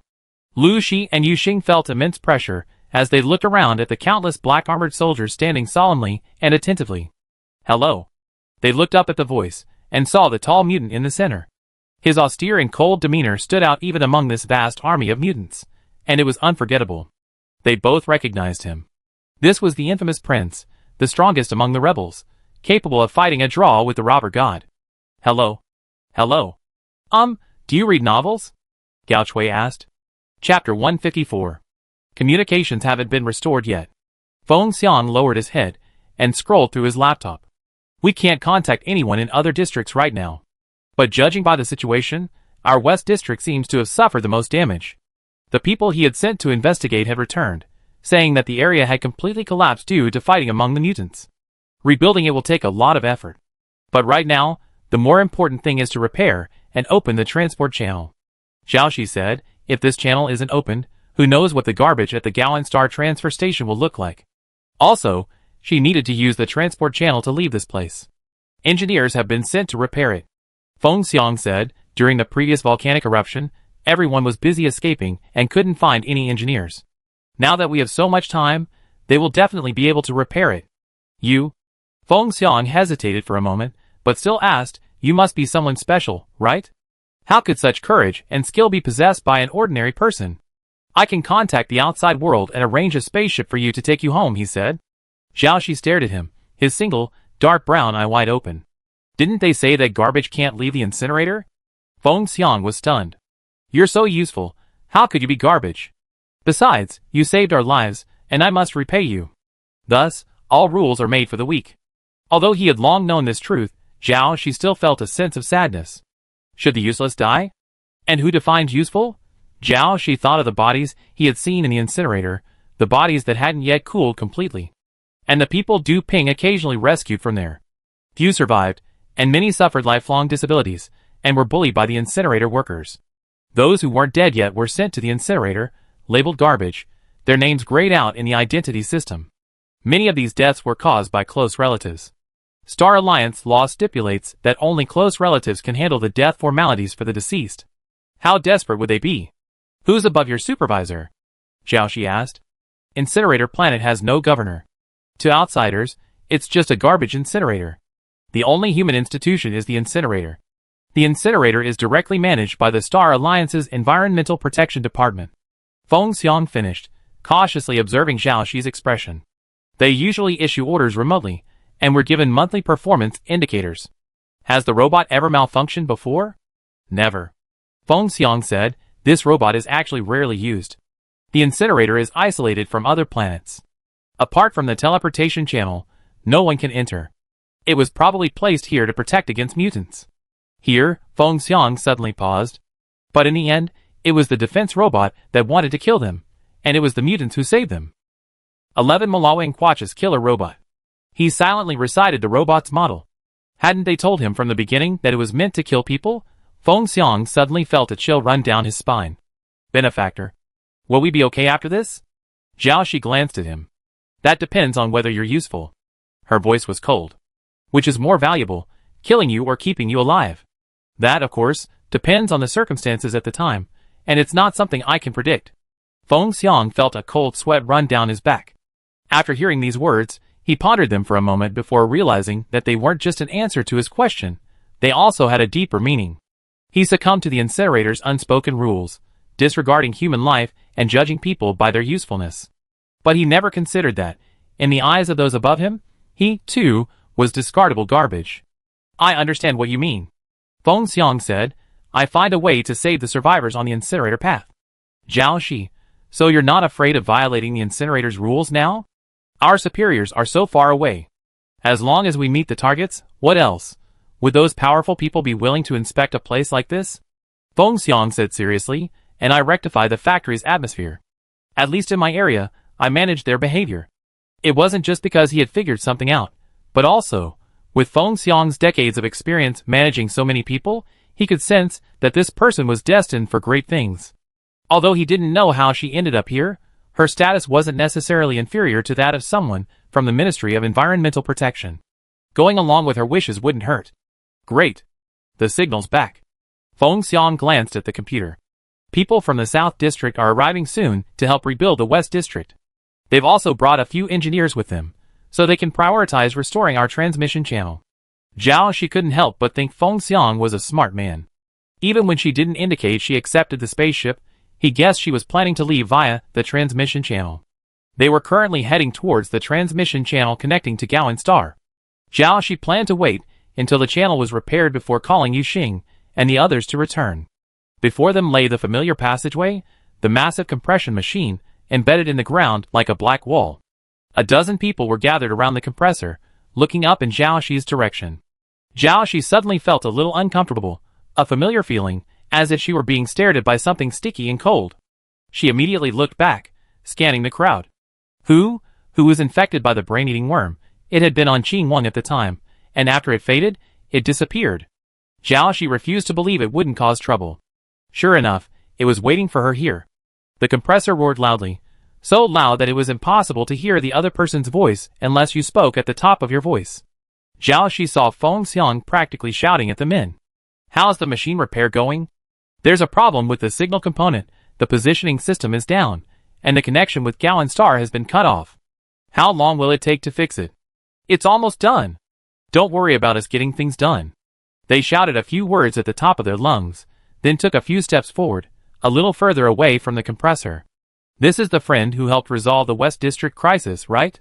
This man also wore a black badge on his chest. He was one of the senior managers. He extended his hand to Zhao Shi and smiled friendly, hello. Zhao Shi didn't move, simply staring at him quietly. Her hand is injured, so it's not very convenient for her. Feng Xiang tried to smooth things over. But the manager in front of him still held out his hand, as if he wouldn't give up until he shook hands. I do it. Feng Xiang said, extending his hand. Zhao Shi immediately grabbed him by the collar and pulled him back a long way. The next moment, a pale hand appeared and crushed the manager's head. Feng Xiang and Zhao Shi were both thrown to the ground by the gust of wind, and Feng Xiang's legs went limp with fear at the sight. The blood and brain matter were just about to splatter on them. He could still see the headless body, still in the handshake position, twitching slightly. Run! Zhao Shi grabbed Feng Xiang and ran, practically dragging him along. This body, composed of purely human genes, and of a low genetic level, would surely be unable to withstand the brain-eating worms. So Zhao Shi had been waiting for Zhao Shi #1 to arrive. That cold, steely gaze had been staring at her for too long, starting just now. And as they approached the teleportation tunnel, the feeling reached its peak. She could not let it leave the burning furnace star. After crushing the man's head, Zhao Shi #1 grasped something in her hand. Half of the man's brain had been eaten, and the remaining half was still slightly warm. She scraped away the excess with her fingers, leaving only the black mass in her hand. It was sticky, wet, and cold, as if plucked from the mud of a sewer. This thing could change form at will. It dissolved into water in her hand, slipping through her fingers, trying to escape. Zhao Shi stared down at it. If other things can be eaten, what can't you eat? She raised her hand, and a patch of thorns rose from her palm, enveloping it, blocking its path. Silk thread sprouted from the thorns, and she began to eat it. It seemed to sense her desire to integrate it, and it stopped moving, perfectly cooperating. Zhao Shi finally understood why it had suddenly stopped struggling. She couldn't digest this thing. Her current body, constructed entirely of white thorns, lacked human genes, making it impossible for the brain-eating worm to parasitize her. However, once she consented to the fusion, the black water melted in almost instantly, staining her entire hand black. Zhao Shi had never encountered a creature she couldn't digest. What exactly was this thing? It seemed to transcend the realm of ordinary matter. But she did have a way to kill it. There were two ways. After the host died, if it couldn't find a new host in time, it would perish. Alternatively, it could simply deconstruct the fused tissue. Zhao Shi naturally chose the second method. After it realized her intention, it struggled to break free, but it was too late. It, along with her hand, was decomposed into countless quarks and vanished. With the hand gone, Zhao Shi quickly manipulated the silk thread to weave another, intact. From the moment Zhao Shi #1 arrived, the entire process took only 2 seconds. With the presence of the white thorn, she could clearly sense its location. She also knew that it could sense her as well. They knew she was approaching, but they couldn't help but be interested in Zhao Shi #2. Zhao Shi looked at the remaining people. The sticky feeling still lingered. 1, 2, 3. It wasn't just one person being parasitized, but many. I almost forgot, it can divide at will. It's not a bug in the first place, nor does it have a fixed form. As long as its size is large enough for it to control, it can grow larger by eroding the host's body. So, we must kill them in this area before they expand further. Unfortunately, not everyone possesses genes strong enough to reject it like the Green King. Zhao Shi guessed that only those above S rank could barely resist it through sheer willpower. These ordinary humans, lacking any means to repel it, were destined for death upon contact. Fear washed over them. They began to flee in all directions. Don't kill me! Help! There's a monster! Help! Help! Someone, please save me! Had it come to this, shouldn't they have already spoken frankly? What were they still pretending to be? Oh, she almost forgotten. This thing wasn't human, but it just loved pretending to be. Zhao Shi was incredibly fast, and even the desperate efforts of these humans were futile. She dodged at breakneck speed, dispatching them all. Once she caught the brain-eating worm, she sealed it within her palm. Once she cleared the area, she completely disassembled the arm and forged a new one. Feng Xiang's face paled. He caught something out of the corner of his eye and nearly collapsed to the ground. It killed all those people. They're all dead, all dead? Is this mutant crazy? Insane? Why is it suddenly killing so many people? Feng Xiang knew there were mutants on this planet, and plenty of them. But they had always lived in peace, as if they had reached some kind of pact not to interfere with each other. For so long, no one had died from mutants. And now, this strange and powerful mutant had suddenly arrived, unleashing a killing spree. It's chasing us. Feng Xiang's hands clutched tightly at Zhao Shi's clothes, like a lifeline. No, why? We cleared out all the infected, yet why did I still feel that feeling, that uncomfortable feeling? But Zhao Shi, the human, wasn't able to perceive it clearly enough. She didn't know its exact location. She just knew it was still watching her. After clearing out the people over there, Zhao Shi #1 also sensed a point in that direction. Finally, through #1's perspective, Zhao Shi finally saw the hand clutching her back. Feng Xiang's hand was black. At that moment, the thing was bulging from beneath his skin, and black liquid was crawling down his clothes. No wonder she hadn't noticed anything unusual about Feng Xiang. It turned out the thing was parasitic on his arm. The hurricane passed by in an instant, and with a wailing cry, the hand fell to the ground, still shaking. Ah! Feng Xiang screamed in terror as he looked at his bleeding arm, practically writhing on the ground in agony. Then he saw the monster eat his hand. Eat it! Was it going to eat him whole next? He trembled in fear as he stared at the monster and took a step back.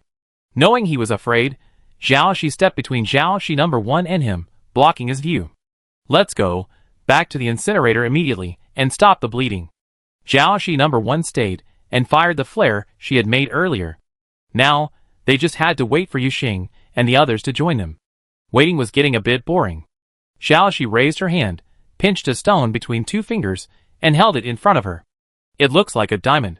She had found it during the underground fight, when she had reached the bottom of the volcano and rolled around in the lava. But it was a little different from diamond. Its light was a shade whiter, emitting a pure, lustrous hue. Zhao Shi felt it for a moment. It seemed harder than diamond. She didn't know what it was, or rather she knew, but it didn't have a known name. Zhao Shi thought, why not just call it Shi Stone? Since she was the first to discover it, and had picked it up, she certainly had the right to name it. But what good was this broken stone? Zhao Shi raised her hand, about to throw it away. Forget it, maybe it's worth something? She withdrew her hand, thinking she could take it home and see if she could sell it. Zhao Shi nodded. She was so smart. At worst, she could give it to her future partner. Thinking of this, she happily put the stone back into her pocket. She stood on the mountaintop, looking down. The land was riddled with holes and cracks. The active volcano had been sealed, silent. Only Zhao Shi knew that deep beneath the earth, countless white threads intertwined, binding each eruption point.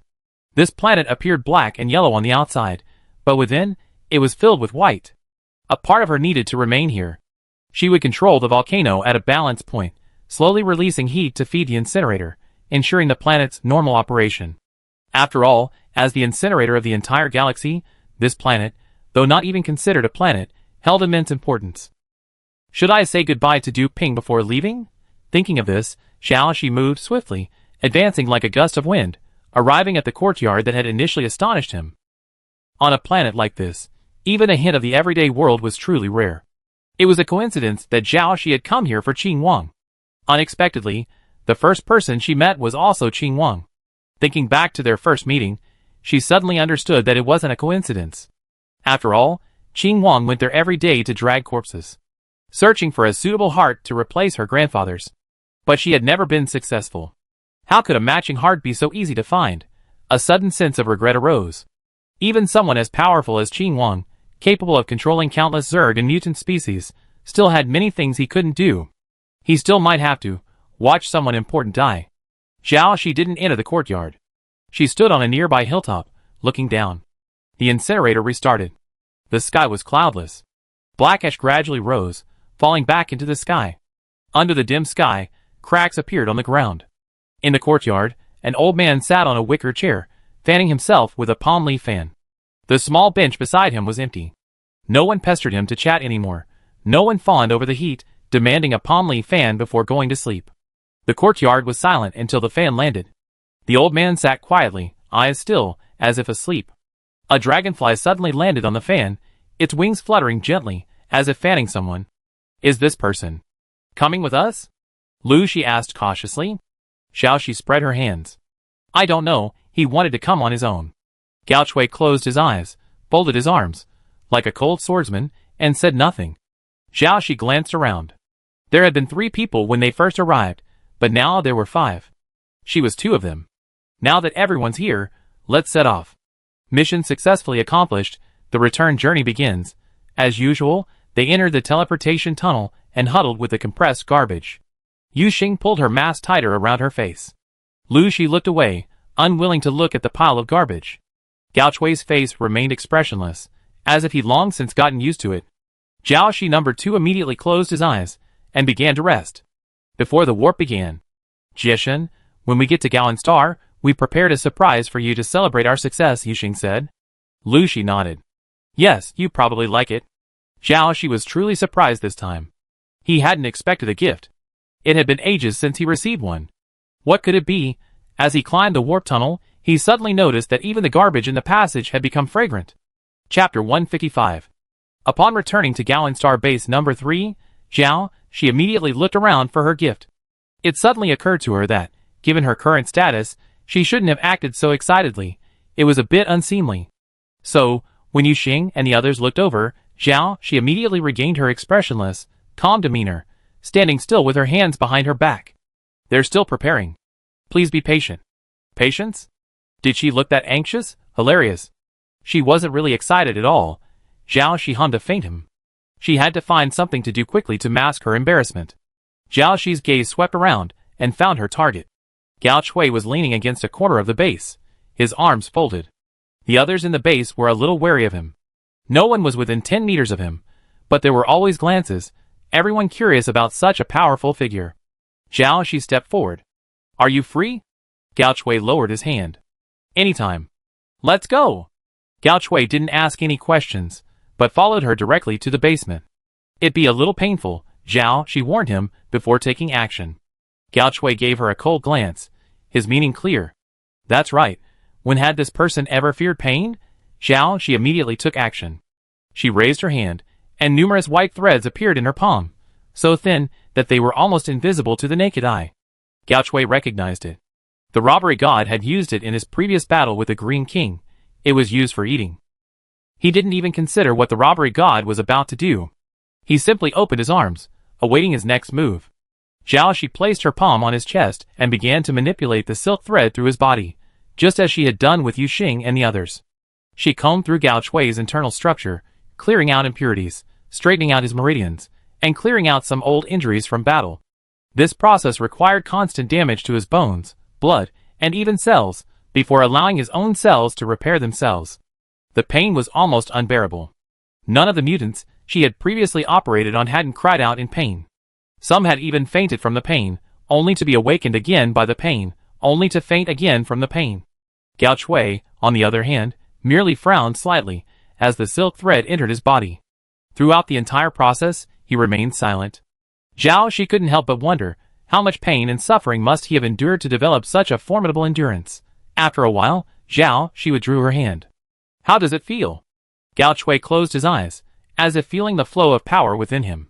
He opened them again, his expression even colder than usual, without a trace of joy. What's wrong? Zhao Shi wondered if she had accidentally eaten any of his vital organs. How many people know you can increase your genetic level? He asked sternly, his light gray eyes fixed on her. Zhao Shi was stunned. He usually looked serious, but he was actually quite relaxed.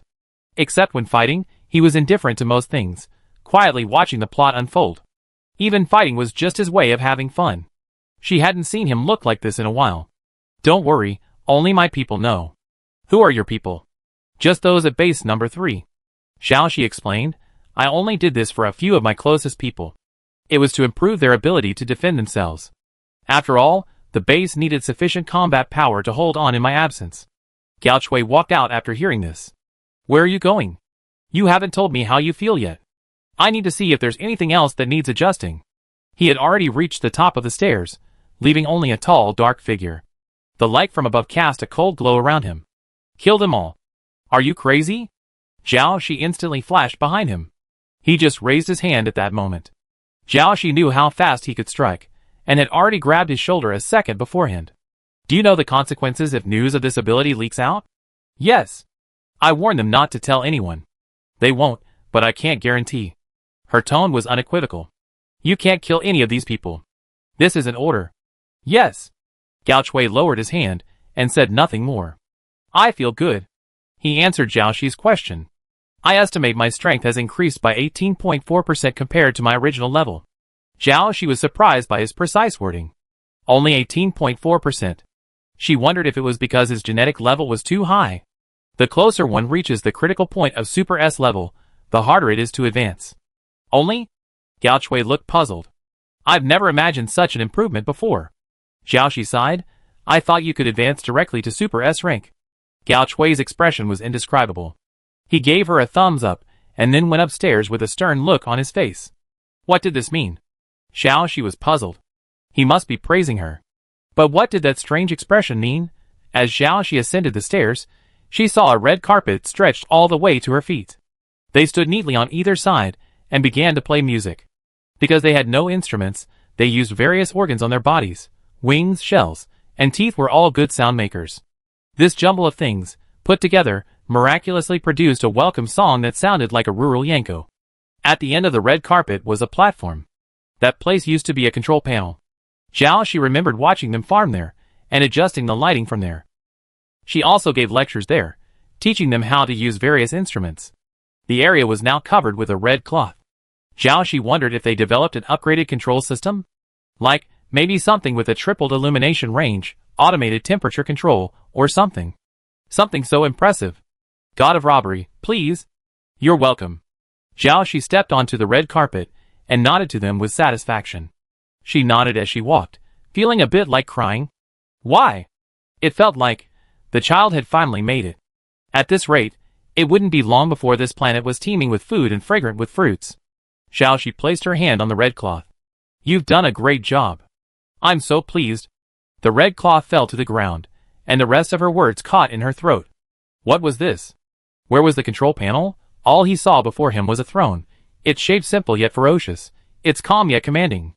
A throne. Zhao Shi fell silent. Everyone smiled at each other, sensing the robbery god's delight at this surprise. After all, he had nodded to everyone as he walked past, and then examined the throne so attentively for a long time. We built this overnight after receiving Lu Shi's message, Uncle Yin said with a smile. Uncle Yin thought he had to mention the names of the heroes before the robbery god. It's all thanks to everyone's hard work, hee. Lu Shi rubbed the back of his head, smiling shyly with pride. Zhao Shi touched the throne. It was a cold white, matte in appearance, yet with a subtle, understated luster that perfectly matched its outer shell. It was obvious that the coloring had taken countless hours. The black gold rims gave it a look of understated luxury, a cool, yet striking elegance. Help! Are we going to establish a feudal monarchy? Please take a seat. Lu Shi smiled shyly but happily. If he could use his flattery skills to get down to business, what could he not accomplish? Zhao Shi glanced at him. Lu Shi, right? I remember you. Zhao Shi didn't want to move, as if nails had grown under her feet, pinning her down. But soon, everyone gathered around and surrounded her, helping her sit. After all, Zhao Shi's performance had sent them a signal. The robbery god was pleased and happy. Naturally, they grew bolder. Sitting there, Zhao Shi felt like her legs weren't legs, but wasn't a butt. Help! This is so embarrassing. If she had toes right now, she'd have torn her shoes. She glanced at the dense crowd below, then quickly looked away, staring straight ahead at the air. That was quite good. She clearly had social anxiety, yet they still put her on the stage for exhibition. That was quite good. What were these people doing? When could they get down? Change your pose. You're looking a bit stiff now. It's not like you. They had set up a camera right in the middle of the stage. Why are they taking pictures? Zhao Shi wanted to refuse, but looking at the sea of smiling faces below, she felt it wouldn't be nice to spoil everyone's fun. Never mind, she'd just bear with it. No, this pose would be more like you. Someone below found a bench and sat down, crossed one leg, propped his chin up with one hand, and leaned back, adopting a condescending, dismissive expression. You be fine just like this. Zhao Shi, ? Is she some kind of pretentious person? What kind of pretentious, silly thing is this? I agree. It fits your persona perfectly. Gao Shui, standing at the edge of the crowd, suddenly said. Zhao Shi was stunned. My persona? What kind of persona am I?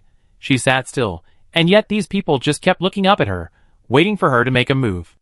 I really know how to thank you. For once in my life, Zhao Shi imitated the person's movements and struck a pose. The person was still adjusting the camera.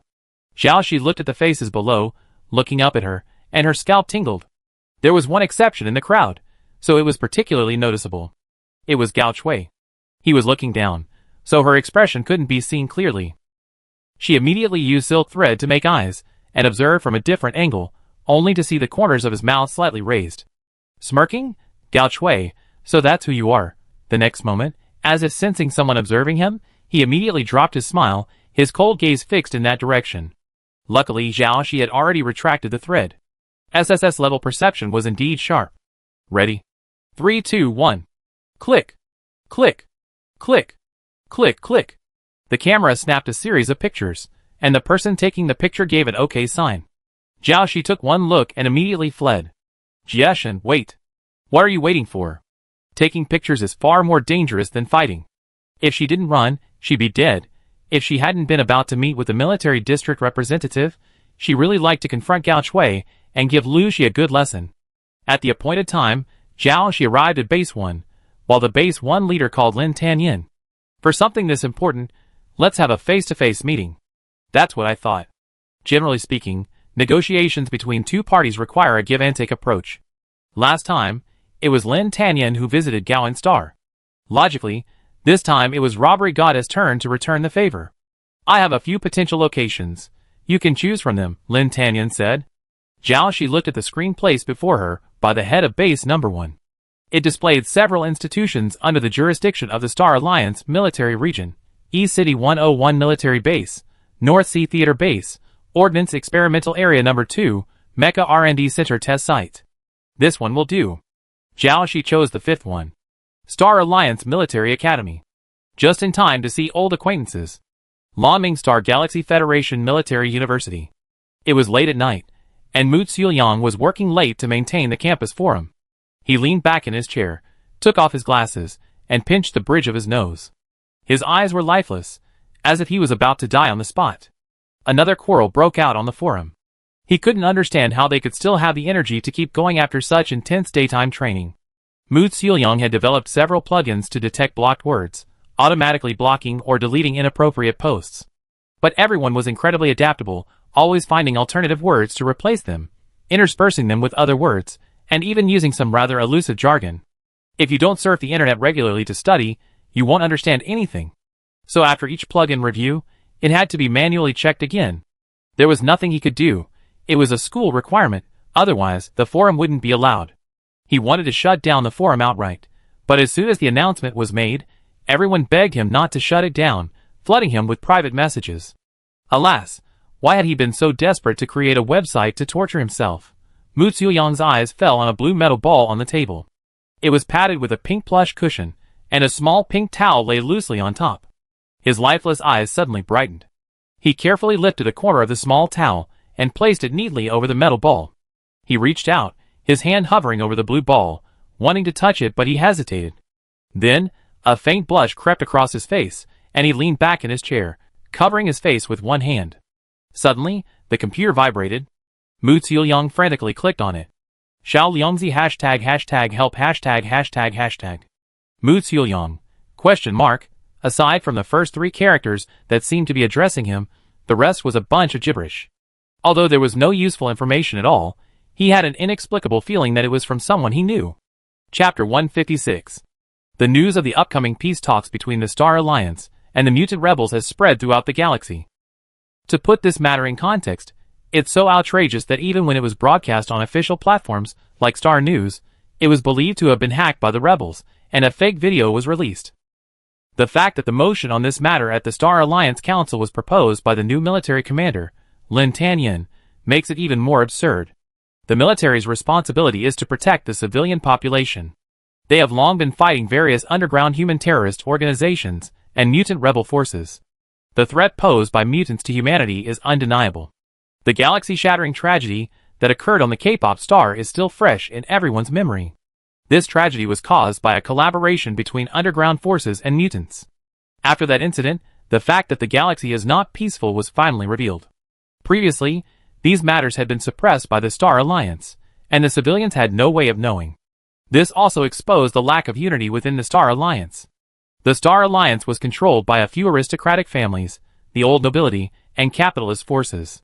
The Star Alliance army, established to protect the galaxy, was unexpectedly denied access to the pop star. This was also the reason why aid was delayed after the pop star tragedy. Less than 20 years had passed since the war with the Zerg, and the Zerg were showing signs of a resurgence. Underground forces were causing frequent riots, and with the emergence of mutants, the people of Star Alliance were in particular need of a strong military to protect them. It was precisely this that allowed the Star Alliance army to stand out among the representatives of other factions and gain sufficient voice. But this time, the Star Alliance's highest commander actually announced a peace agreement with the mutants. As the agreed date for the meeting approached, a furor erupted online. Are the peace talks with mutants real? Before the Star Alliance issued the announcement, I thought it was fake. Have they forgotten how the pop star tragedy happened last year? The hero's body is still warm, and so many people have died tragically, all caused by mutants. Peace talks? What are they thinking? No peace talks. I vote against it with both hands and feet. Back to the above, your opposition is pointless. The motion has already passed, and you don't have a vote. These things are decided by the bigwigs on a whim. Why would they listen to the opinions of lower-class people like us? Perhaps he has his own considerations.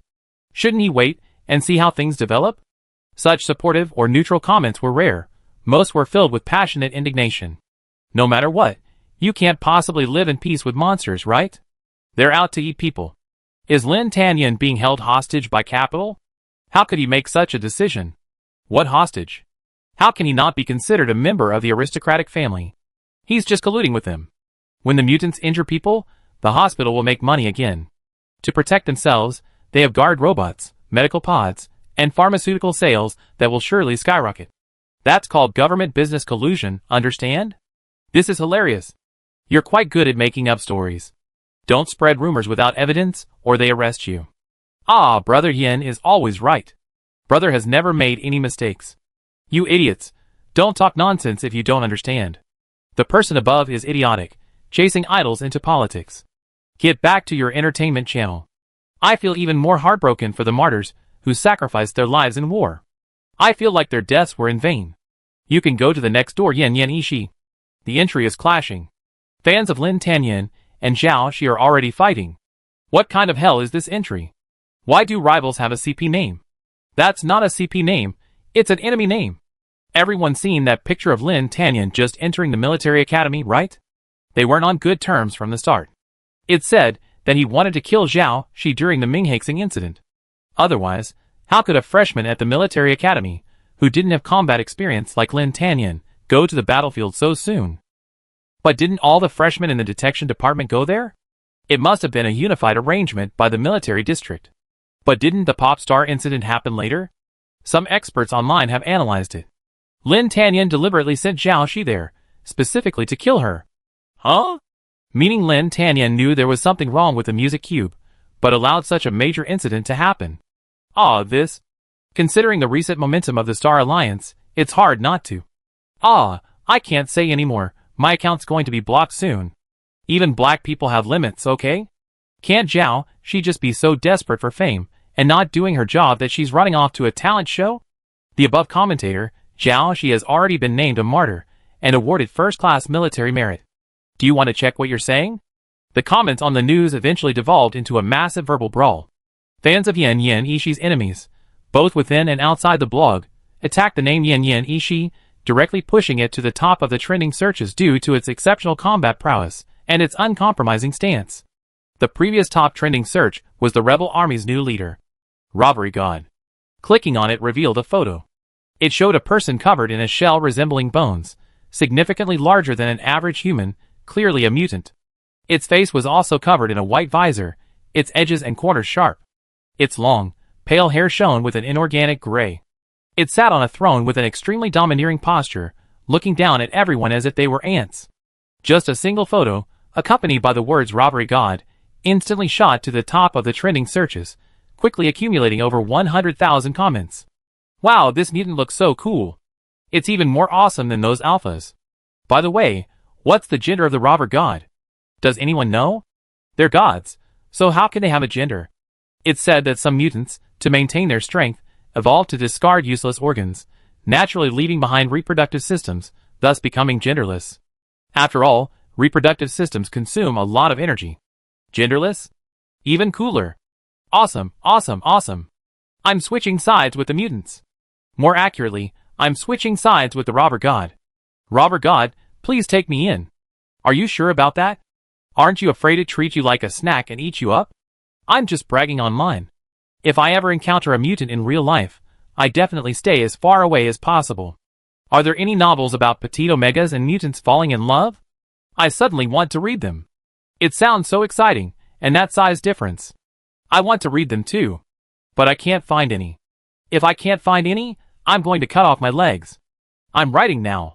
Hand the keyboard to my wife, write quickly. This mutant looks so strong. I heard they're coming to Blue Dream Star soon. When they finally get there, will you still be able to laugh? Where is it? I really want to see a real person. A real mutant. Star Alliance Military Academy. Don't you even read Star News? Lin Tanyan will be talking with the god of robbery there, the two representing the human and mutant communities respectively. How can I go there? Someone really is idiot, and not afraid of death. With the son of the star here, humanity's strongest Super S-class, there's nothing to be afraid of. If it dared to hurt anyone, wouldn't it be instantly killed? It's hard to say. I heard it easily defeated the previous mutant leader Qing Wang, and Qing Wang had previously injured Lin Tanyan. What if it also has Super S strength? Zhao Shi was currently aboard a Star Alliance arranged spaceship, bound for Blue Dream Planet. Board on the spaceship, she opened the laptop she'd stolen from the people at Base 2 and idly browsed the Star Network. She saw her name floating in the second most searched trending search. Robbery god, alas, who could have imagined that this seemingly unrelated middle school nickname would actually become the name of her mutant identity? As for the top-ranked trending search, Yin Yin Ishi, what was that? Zhao Shi simply skipped over it. She had no interest in clicking on a term beyond her knowledge. Zhao Shi clicked on the entry for Robbery God, and saw photos she'd taken 2 days ago, and a stream of comments below. The more she looked, the more the veins in her forehead began to bulge. Hadn't Lin Tanyan come to Gowan Star because he saw her being too arrogant and wanted to make an example of her? Now that peace talks are at a critical juncture, she must be as low-key as possible, fully demonstrating her mutant's resolve to submit to the Star Alliance. So, what's the point of all this arrogance? And she's even overshadowed Lin Tanyan, the galaxy's most famous, the Interstellar Jaxu. If she has more Dream OS than Lin Tanyan, SSH, will he get jealous? Zhao Shi glanced at the poster's ID. Overjoyed, it's Lu Shi. Zhao Shi clenched his fists. Smile. Don't be angry, don't be angry. He's still a child. What a child. Zhao Shi slammed the table in anger. With a bang, the smart dining table next to her shattered, revealing its dark interior and starting to smoke. She had forgotten how incredibly strong this body was now. She really needed to control it. Luckily, she didn't need to eat anyway. But she damaged someone else's property, so she had to pay for it, right? Zhao Shi pondered for a moment. But where would she get the money now? The damaged part of the table next to her shimmered, then suddenly exploded with a spark, followed by a boom and a burst of flames half a man's height. Zhao Shi jumped up. Oh my god!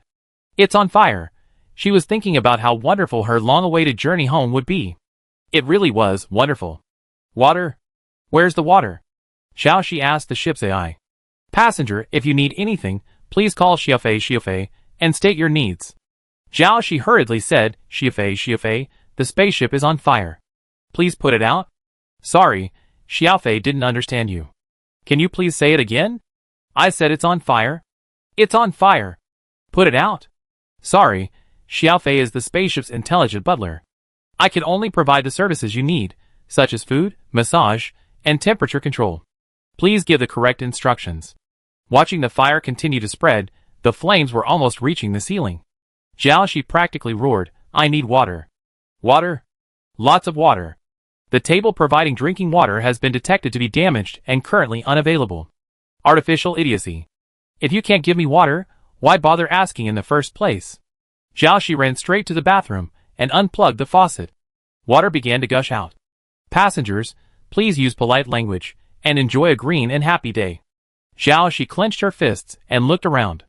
Where was this damned artificial intelligence installed? She needed to remove it. Meanwhile, Lin Tanyan was already in the reception room of the Star Alliance Military Academy, awaiting this unprecedented meeting between humans and mutants. There were many voices of opposition online, and the Star Alliance Council had long been abuzz. He had practically ignored all opposition and pushed this motion to this point. At the time, the god of robbery said that he hadn't exterminated all the mutants because the environment on Furnace Star was too harsh, preventing the Star Alliance from penetrating deeper. This reason was both right and wrong. If he wanted to destroy a group, with the current strength of the Star Alliance in him, there was nothing he couldn't do. More importantly, Lin Tanyan felt that they were still human. As long as they retained their human mindset, perhaps with the advancement of biotechnology, they could return to their original form. Life was hard-earned. This was the conclusion he had reached after experiencing countless wars. At this moment, a call came in. Lin Tanyan glanced at it and answered it. At the same time, an electronic file was transmitted to the light screen floating in front of him. The robber god possesses the ability to increase the genetic level of mutants. The Genetic Research Institute has submitted a report on the danger level to the Star Alliance. The report indicates that it will pose a significant threat to humanity. The threat level has reached level 9. Immediate kill is recommended. Chapter 157.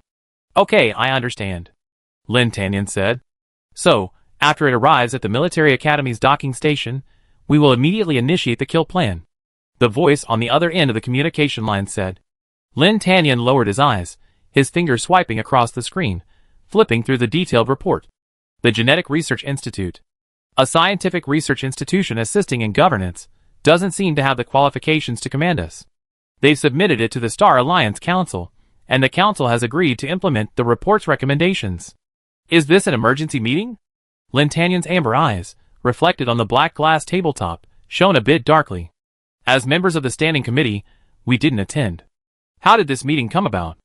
I attended on behalf of the military region, Su Ling said. Due to war and training, Lin Tanyan often couldn't find time to attend the Star Alliance Council. On such occasions, Su Ling would attend on his behalf. Su Ling had been his father's comrade in arms during the Zerg War 20 years ago. They had weathered countless wars together, both large and small, forming a bond of life and death, a bond even stronger than that of brothers. After his father's passing, Su Ling was adopted by his grandfather, Lin Shalon, as his adopted son and became his secretary, assisting with all matters within the military. After his grandfather's serious illness, Su Ling made many decisions on his behalf. It was thanks to Su Ling's help and support that Lin Tanyan was able to rise quickly within the Star Alliance army and inherit his grandfather's position. Otherwise, even with his impressive military achievements, it would have been difficult for him, at such a young age, to outdo the veterans. Who wouldn't have achieved such a high position in the military? A legacy of military service. Grandfather once said that Su Ling was the person he trusted most. You also voted in favor. Lin Tanyan's words were affirmative. Yes. Su Ling's voice was slightly fatigued. You've been forcing the peace talks recently, which has caused a lot of dissatisfaction. Now the Star Network is full of negative comments about you. This is really not good for us. Lin Tanyan pinched the bridge of his nose, closed his eyes, and frowned slightly. Uncle Su, you're forcing me to make a decision. I'm doing this for your own good. Su Ling said earnestly, I can't watch you go your own way. You've certainly never made a mistake in your previous military career. But this time, whether right or wrong, our Star Alliance is in the most critical period of its rise. We shouldn't make mistakes at this time. Xiao Yin, just do as I say. If you do this, this peace talk will be reported as a plot against the mutant leader, Jia Shen, to eliminate this mutant, a serious threat to all of humanity. This will further enhance your standing within the Star Alliance and greatly benefit your campaign for Supreme Speaker. Plot? No, it's deception. Lin Tanyan said, I believe the Star Alliance citizens don't want to see someone who breaks his word become humanity's supreme leader. Now that things have come to this, what charges will you face if you don't follow the Star Alliance Council's decision? Think carefully. Su Ling's teacup shattered in his hand, the fragments cutting his fingers. He wore a long, ancient gown, and the pale green tea splashed onto the buttons of his snow-white collar. He was always gentle and kind, even so calm that someone once mocked him, saying he was too inert and boring. This was the first time he lost his composure like this. Sorry, Uncle Su. Lin Tanyan raised his eyes, his amber pupils calm and composed. The Star Alliance Military Academy is, after all, under the jurisdiction of the military region. Here, I have the final say. I make my own judgment as to whether Robbery God is a target that must be killed. Second Planetary Belt, Thengruixing Genetic Research Institute. The report has been submitted to the Star Alliance and has been approved. The man in the white lab coat glanced at the computer. So Robbery God is now doomed? Of course. The director of the institute fiddled with the screen in front of him, looking at the document marked in red with top secret. The documents and information have been delivered to Lin Tanyin. If he doesn't comply, he'd be charged with treason against the Star Alliance. The researcher next to him said, yes, the people of Star Alliance have been complaining a lot about the peace talks lately. I just can't understand what he's thinking. As the commander-in-chief of the military region, instead of relying on war to consolidate his position and eliminate those mutants, he's actually still thinking about giving them a chance to survive? I really don't understand. Li Tianda's heart was relieved, and he breathed a sigh of relief. That's great. He looked aggrieved. That's right, you don't know. I'm doing great with my philanthropy. I wanted to use Galen Star as a pilot to research and improve the environment of the inhospitable planets. I didn't expect this robbery god to suddenly appear and destroy green bases everywhere. The first to suffer was base number 3, and then our green base number 2. We suffered heavy casualties, and the base was severely damaged. I finally managed to contact the Star Alliance and ask them to send someone over.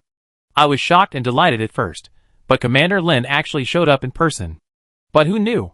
Li Tianda's expression was rich, his words vivid and tearful. Who knew? He actually let those mutants go, and even negotiated with them. He didn't even consider how many people died at my base. Isn't the Star Alliance's purpose to protect the people? What kind of protection is this? He began to cry. The researcher nearby was startled and frantically handed him a tissue. Li Tianda blew his nose with the tissue. I wonder if the military district and the mutants reached some kind of deal. Otherwise, how come base number 1, which happens to be under the military district's jurisdiction, is fine, and Lin Tanyin has no intention of pursuing the mutant? Hey, don't say that outside. The director glanced at the side and whispered, even if there's a lot of negative news about him online right now, what candidate doesn't have negative news? He still has the best chance of being elected. Be careful with your words and actions. Li Tianda quickly clapped his hands and laughed. Haha, that was just nonsense. I didn't mean that. Yeah, that's right. The director nodded. Director, what should we do with these 2 mutants? The researcher next to him pointed to 2 large, vertical glass laboratory vats in front of him. Director, Mr. Li decides. These 2 mutants were originally provided by him as research material. Li Tianda, the report has been approved. They're useless. We deal with the waste generated by the experiment as we please. The 2 mutants, half insect, half human, looked hideous and terrifying. They were pierced with numerous tubes, some constantly pumping blood, others injecting reagents and catalysts. Their eyes were wide open, and their bodies bore numerous wounds from observing their reactions. To ensure that their genetic activity could be observed during combat, they were injected with stimulants to keep them awake for the experiment. One of the mutants had a single eye identical to a human's. At this moment, it was red, with tiny blisters forming around it, as if it were crying. A loop of red cloth was pinned to the side of their sleeves. The researcher leaned in to examine the words carefully and read aloud, New Era 3 Good Mutants. What does that mean? The researcher scratched his head in curiosity. Can they write? They must have stolen it from the people they killed. Li Tianda said angrily, mutants don't have minds. They're just like the Zerg monsters that only know how to eat people.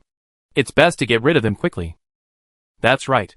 The researcher pressed a red button next to the glass tank, and the tank instantly turned from transparent to black, isolating the 2 worlds within. The screams within the tank were blocked by the double-layer vacuum glass, and none of them could be heard. 2 minutes later, the glass returned to transparency, and the automatic cleaning function activated. As the water flowed, it washed away the remaining debris in the tank, and soon the tank was pristine. Jiaoxi looked out through the clear oval window. The blue planet was getting closer and closer to her. Blue Dream Star, it truly seemed like a planet in a dream. Of all the planets in this galaxy, it most resembled the one she lived in her past life. The closer they got, the more inexplicably nervous she grew. Her classmates, friends, Xiaolan and Shiruyan. I wondered what it would be like to see them again. Would a dead person suddenly returning to life startle them? Would they ask about her experiences during this time? What would she say? If mutants could be accepted by the interstellar connection, would her peculiar genes also be recognized? She pondered over it, her mind a tangle. Is this what it feels like to be homesick? The ship's speed began to slow. Near the outer ring of Laming Star, a huge transparent shield could be seen, shimmering in a shimmering color. I heard that this was a superparticle shield developed during the Zerg campaign, capable of identifying human ships and isolating them from external threats. But this superparticle shield wasn't always on, as it consumed a tremendous amount of energy. 10 minutes of it was equivalent to the energy consumption of an ordinary planet in 10 years. This was something she had learned while studying in the detection department. Why open it now? Passing through the superparticle shield detection range. The spacecraft may shake slightly. Please hold on tight. Medium-sized spacecraft from the Star Alliance Military Headquarters, number 545, verified. The spacecraft is about to arrive at its destination. Galaxy Federation Military University, please prepare to disembark. Amidst the anxiety, the spacecraft came to a steady stop. Xiaoxi peered out the window. They had arrived at the Star Alliance Military Academy's docking station, and the closest point was the training ground. She remembered having held exams here before. It was still familiar. Nothing had changed. The glass reflected Xiaoxi's figure, clad in a dark white armor, her tall figure completely unhuman. Perhaps she was the only one who had changed. But she didn't have to. Xiaoxi suddenly smiled and strode off the spacecraft. At the same time, another bandaged version of Xiaoxi had already landed on the Gowan Star garbage transport ship. She had successfully infiltrated the school. The first destination, of course, was the dormitory building. That place was most likely to harbor Xiaoxi's genes. From the back door of the school, she hid under a garbage truck and slipped in. Xiaoxi scanned the school landmarks as she searched for her way. She had never walked through this door before. She needed to find some clothes first, she thought. Otherwise, wandering around the school covered in bandages would be too conspicuous. Hey, who are you? What are you doing here? Xiaoxi turned and saw Mu Zifang's familiar, cold expression. She looked him up and down. And what? Just when she was about to doze off, someone brought her a pillow. Chapter 158. Xiaoxi had made a point of observing this area. It was a blind spot for surveillance. Mu Zifang was startled by her scrutinizing gaze, as if she were looking at prey. Furthermore, the figure before him seemed to have only one eye, and the strange bandages on his body made him resemble a demonic mummy from some ancient civilization. The next second, the eerie mummy charged directly at him. Mu Zifang's pupils constricted, and he broke out in a cold sweat. He immediately pulled out his mecha compressor and was about to summon it, but before he could move, the white figure spun around and slashed him unconscious with a single blow. Xiaoxi picked up his compressor, a spherical object containing a miniature mecha. She shook it in her hand. It was so light, yet, when released, it could transform into a full-body mecha. However, these mechas were generally lightweight. Heavy defensive mechas, like the one Chong Wanxiao had used previously, would have much larger compressors. When would she be able to pilot a mecha like this? Although after humans evolved their spiritual bodies, mecha control skills were ranked behind their spiritual body level when judging a person's combat strength. However, not everyone possesses a spiritual body, and their endurance is generally limited. Thus, while mechas are more universal in combat, piloting skills remain a crucial criterion. Xiaoxi stuffed the compression ball back into Mu Zifang's hand. In reality, she was just a normal human with normal genes. If he hadn't considered summoning a mecha, as a trained military cadet, he might have been able to hold out for another 10 seconds. Xiaoxi glanced at the bag he was carrying. It contained a white dress with beautiful dark patterns on the collar and sleeves, a slightly Chinese style, perfectly tailored. The dress wasn't flashy, even understated and casual. If she hadn't seen the label inside the bag, she wouldn't have guessed it was a dress. Mu Zifang, while not a perfect person, had decent taste. But why did he buy a dress? Xiaoxi opened the dress and tried it on. It didn't seem to suit Mu Zifang. She was taller than him, so it was a good fit. He probably bought the wrong size. Well, I saved your life before, so consider this dress your reward. Then she dragged Mu Zifang to the corner of the building, looked around to see if anyone was around, and climbed up the nearby wall.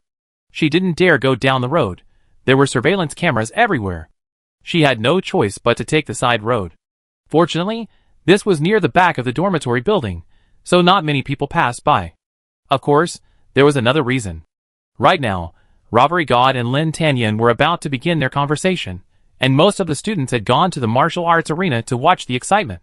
So Xiaoxi followed the blind spots in the surveillance cameras, found the student dormitory, and climbed to the dorm she'd previously stayed in. She checked at the door to see if anyone had entered, only to find it empty. Xiaoxi was somewhat surprised that no one had been assigned to live there since she left.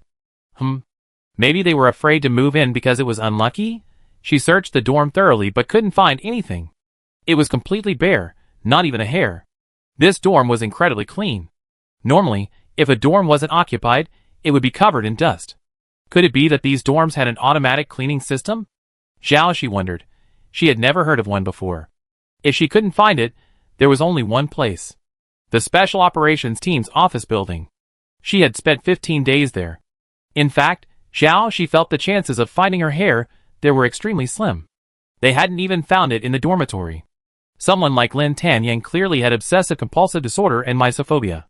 She had noticed during her time there before, all the books and materials were neatly arranged, and the desk was so clean it reflected light. But even if the chances were slim, she had to try. It was better than traveling all the way back to Shirian's house.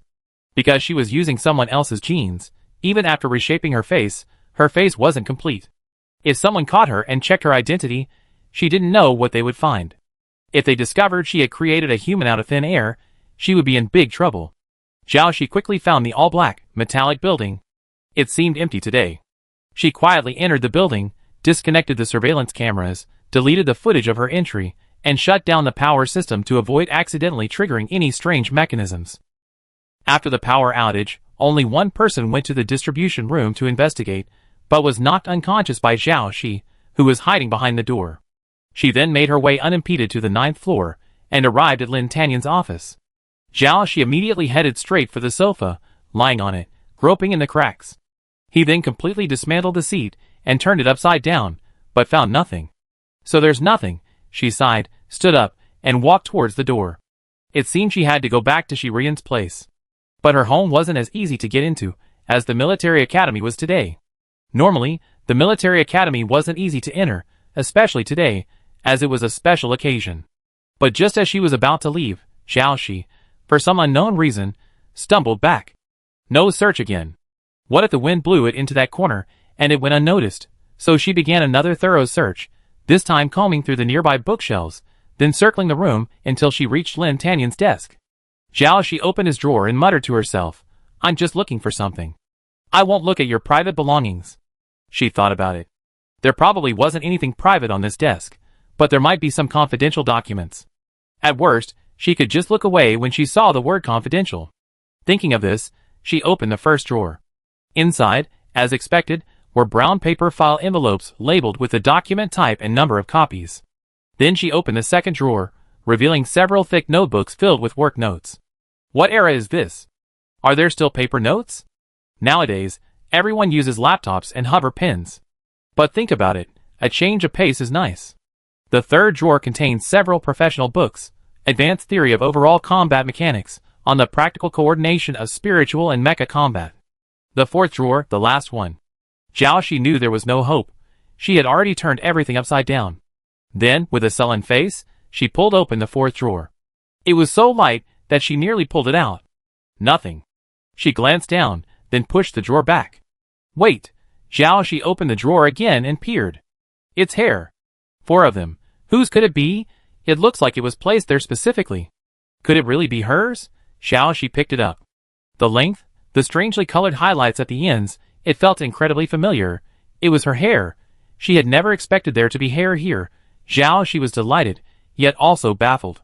How could Lin Tanyan, such a misophobe, actually keep hair in the closet? It couldn't have just fallen in there accidentally, could it? So, was he planning to use her hair to make figurines? She stroked her chin and nodded. It made sense. She grasped one of the hairs in her palm, and then, using the original Xiaoxi's genes, she began to rebuild her body. Xiaoxi looked out the window. It was midsummer outside, the sun scorching and blinding. The occasional chirp of cicadas echoed. The weather now was very similar to when she first started school. At the same time, Robbery God withdrew his gaze. The weather is nice today. It's summer on Blue Dream Planet now, Lin Tanyan said. Gowan Planet doesn't have such distinct seasons. Yes, Xiaoxi continued, neither does Finlu Planet. Many planets don't have them either. At this moment, they were in the center of the martial arts arena, where a long table stood, and the two of them sat facing each other. Outside the arena, circles of people gathered, a dense mass. Scanning his gaze, she actually spotted a few familiar faces. However, at this moment, no sound from outside could enter, and no sound from inside could escape. A layer of superparticle membrane covered the outer perimeter of the arena. Wait a moment. Lin Tanyan, his eyes lowered, was studying a newly received video file. As he watched, the fingers of his hand on the table suddenly flexed. Then, he pressed his hand under the edge of the table, the surface of the table covering his hand. Then, veins bulged on the back of his hand, and the bottom of the table, where his fingers were pressing, dented with a slight crack and then cracked. I have some questions for you. His voice suddenly deepened, a little different from before. Asked. Lin Tanyan still lowered his head, staring intently at the screen before him. Please answer truthfully. This will determine whether our peace talks can continue today. Jiaoshi sensed the change in his attitude and suddenly became curious about what he was looking at. Lin Tanyan said word by word, you can increase the genetic level of mutants. How do you know that? Jiaoshi's heart skipped a beat. She didn't believe any of her men would betray her. So there was only one possibility. Someone had been captured for genetic testing and comparison. She looked up, staring at the person before her, her fists clenched. Those who were taken away most likely wouldn't return alive. Lin Tanyan, did you do this? Once mutants can upgrade, more people will take the risk and become mutants. And mutants have no reproductive ability, so they have no future. Civilization will collapse, and humanity will be destroyed. Furthermore, mutants will become increasingly powerful, and the power balance with humans will be unbalanced. You will want more territory. Human desires are endless.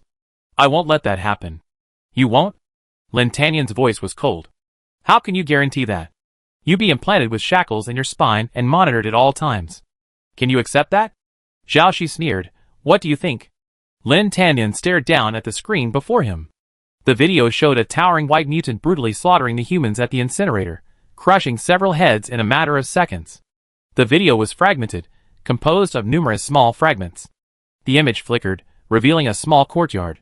Inside the courtyard were a few people, mutants moving about. The white mutant took up the most space. The scenes of it forcing someone, carrying someone into a room, the intimacy. So intensely sickening. So, the best solution is your death, he said. Jiaoshi suddenly had a strange feeling. Every question he asked and every explanation he offered seemed like an attempt to convince someone. One last question. Lin Tanyan looked up, his amber eyes darkening, a hint of dark gold. Where is that female alpha? He would never mistake her eyes. How did he know? Jiaoshi wondered. She carefully avoided the surveillance cameras at the incinerator plant, but she hadn't expected there were surveillance cameras in the courtyard, too. Jiaoshi felt a chill creep up her spine. Lin Tanyan was looking for her.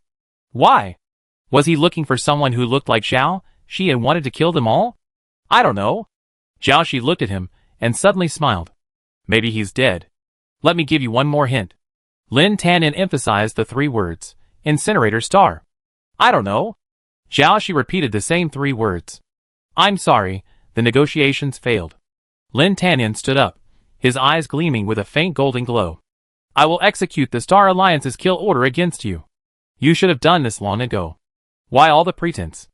Jiaoshi had guessed it the moment she set foot on Blue Dream Star. She would face the strongest force in the Star Alliance. Chapter 159. From the moment she entered Blue Dream Planet's protective super-particle shield, Jiaoshi sensed that this peace negotiation might not go smoothly. The Star Alliance was maintaining a high level of defense against her. If the negotiations failed, the super-particle shield outside Blue Dream Planet would serve as a last resort to prevent her from escaping. She considered that this negotiation might very well result in an unequal treaty, as mutants currently held a poor reputation and were at a disadvantage. Perhaps the Star Alliance would impose numerous restrictions. Perhaps mutants would be severely exploited. Perhaps only a small area would be given to them to survive. However, as long as everyone could regain their human identity and establish a stable home, and with the support of the Star Alliance's biotechnology, the impact of genetic pollution would gradually diminish. Sooner or later, those mutants who had been expelled, feared, and abandoned would be able to live like ordinary humans. True, not all mutants were good, just as not all humans were good. But under her guidance, the 3 good mutants would strive to do good, refrain from harming others, focus on farming, and protect the environment. They would set a good example. Jiaoshi believed that everything would turn out well. But Jiaoshi hadn't expected the conversation to end before it even began. Or rather, this had been a trap set for her from the very beginning. After she eliminated the Green King, the next to be eliminated would be the Robbery God. As the strongest mutants, these 2 were a grave threat to the Star Alliance. Jiaoshi hadn't failed to anticipate this possibility, but Perhaps their previous interactions had led her to mistakenly believe that Lin Tanyan was different. She almost laughed at the thought. She laughed at her own foolishness. Did she think she knew him so well? Besides knowing he was good-looking, she knew nothing about him. After all, who could truly guess someone's thoughts based on appearance? Especially a child so gifted, so young and yet so capable of such a position. How could he not be cunning? He had clearly already played her to death once. In the tragic case of the singing star, Zhao Shi died, earning a good reputation for himself with his life. But what good is reputation for a dead person? It was useless to her, yet she died as a member of the Star Alliance. Followed by the Star People's fear of mutants, the Star Alliance rapidly rose in power, relying on the power of public opinion. Now, its status is almost overwhelming that of any other faction. This time, she could even guess the headline of the Star News. The Son of the Star is strategizing, pushing for peace talks to eliminate the rebel leader. After all, she's seen the recent online criticism of Lin Tanyan, and this move was in his best interest. The Supreme Speaker election should be coming soon, and it would be a significant achievement in his political career. Zhao Shi sighed. To put it bluntly, she'd been defeated by lust. She also stood up and looked up at the man across the long table. He wore the uniform of the Star Alliance army, his epaulets enclosing 9 stars in the arc of the universe, the mark of a general. Standing tall and straight like a bamboo, his aloof demeanor seemed unearthly. Lin Tanyan removed his military cap, revealing his black hair, which resembled black brocade. Zhao Shi remembered the touch, soft, slightly cool, and very comfortable. It's a shame he doesn't have long hair. Otherwise, with waist-length hair down, he'd be truly worthy of the word beauty. This man is always calm and aloof, seemingly devoid of any human emotion. But strangely, at certain times, those cold amber eyes would transform into a gilded gold, burning one's blood. During his passion, he's forced to be bound by his genes, becoming completely unlike himself. This must be his biggest problem, right? But that gilded gold would have been much more beautiful than he is now. Zhao Shi felt incredibly awesome. He's about to die, and he's still thinking about these nonsense. I have to say, are alphas truly animals that think with their lower body? However, the body she's currently using, the robbery god, lacks a reproductive system. It's just a shell made of white silk. Does this mean lust isn't about genes, but thoughts? Oh, this is awkward. I was originally going to put all the blame on the alpha gene. Being lustful isn't wrong. But falling for it again and again is truly wrong. Zhao Shi looked him in the eye, silently saying to herself, Lin Tanyan, there won't be a next time. This is the last time I'd be deceived by you. Today, I see just how powerful the legendary Super S-Class truly is. Zhao Shi slammed his palm down on the table, and the long, dark, solid wood table shattered and exploded. Does your skill match your ability to lie? Lie? Lin Tanyan said flatly, how honest are you? What do you mean by that? See for yourself. Lin Tanyan's hand swiped through the air, and the screen before him suddenly expanded, displaying a scene towards Zhao Shi. Many mutants were seen disembarking from the garbage transport ships, pouring out and then converging like a black tide. The screen was divided into several sections, showing scenes from various recycling plants. Each plant had a dedicated garbage transport ship directly connected to Gowan Star. At this moment, all these ships were occupied by mutants, who then piloted them into Laming Star. After emerging from the garbage dumps in various areas, they all headed towards the Star Alliance Military Academy. Because the garbage transport ships had fixed routes, they had to land at the garbage dumps before reuniting. For those landing far from the academy, they drove away the ships from the garbage dumps, disrupting the garbage transport and causing the garbage to quickly pile up in the garbage dumps. For those landing closer, they did not use the ships, as they thought they were too slow. The winged mutants dragged the wingless mutants along, running and flying, tearing through the streets, charging towards the military academy like a herd of unbridled wild horses. Anything else to explain? The person opposite her asked. Explain? Oh my god, how can I explain this? Looking at the screen before her, Zhao Shi began to wonder if there was something wrong with her eyes. As the capital of humanity, Blue Dream Planet holds extraordinary status and significance. This behavior is undoubtedly a blatant provocation, no different from simply riding on someone and slapping them in the face, using both hands. This completely changes the situation. The conflict between mutants and humans will intensify, leading them to a dead end. Zhao Shi remembered that she had told them before leaving that this was a peace negotiation, and she could only go alone. And why would they come without her orders? And almost all of them? This is wrong. This was too outrageous, and Zhao Shi almost blurted out that Lin Tanyan had faked the video to deceive her. But the next second, Zhao Shi saw a dark bulge in the sky. A dense army of mutants had arrived in a mighty force. The humming sound of flapping wings grew closer, like the beating of a strange drum. The drums of war roared, the army had arrived, and war was imminent. The video was real. It's over, completely over. What Zhao Shi couldn't understand was how such a large number of mutants could have gotten away with it by riding on garbage ships. A small number might be understandable, but with such a large number, could Base 1 on Gallon Star be running free? Wouldn't the garbage plant discover them? Wouldn't they have tipped off Lonming Star in advance? Why was it discovered only when the enemy was at the gates? Zhao Shi hadn't even realized how powerful he was. Lin Tanyan's tone grew colder. Who's behind you? Tell me, and I can make your death a quicker one. I really don't know this time. Zhao Shi spread his hands. Lin Tanyan sneered. You're full of lies. Zhao Shi stared at his bright golden eyes, wondering if today he'd get to see him use his spirit form. That legendary, most dangerous spirit form. It had never been displayed before. He would probably want to eliminate her quickly, then deal with the horde of mutants that had suddenly descended upon the military academy. But unexpectedly, his bright eyes suddenly dimmed again. Zhao Shi remembered that back on Mihai Star. His spirit form seemed incredibly lethal, indiscriminate between friend and foe. Was he afraid of harming the students of the military academy? He held a mecha compressor in his hand. The next moment, a flash of light and shadow enveloped the person before him. It was a mecha suit, entirely silver with some black, bearing the model number and the general military region designation, Silver Wolf C660001. Zhao Shi recognized it as a light mecha commonly used by the Star Alliance, a very common model. No way. Someone of Lin Tanyan's status wouldn't have a custom-made mecha? Or did he simply disdain to use one? This guy was truly arrogant. Zhao Shi transformed his hand into a blade, and a long-handled scythe appeared at his side. Let's see how many hits your ordinary mecha can withstand from my blows. Oh my god! Brother Yin is using a mecha. This is a great opportunity to learn and observe. The students in the distance looked excitedly at the training ground.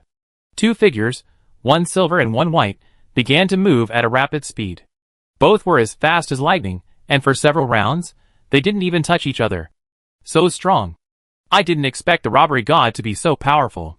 I could actually keep up with his speed. The student next to him nodded. How can anyone be a normal person to become the leader of the mutants? The students outside the training ground craned their necks, hoping to seize this rare opportunity to observe the battle between the general and the enemy leader. However, they soon realized that they would have to join the fray as well. By this time, the mutants had already descended from the sky, and the military academy teachers had already received word of their impending arrival at the Star Alliance Military Academy.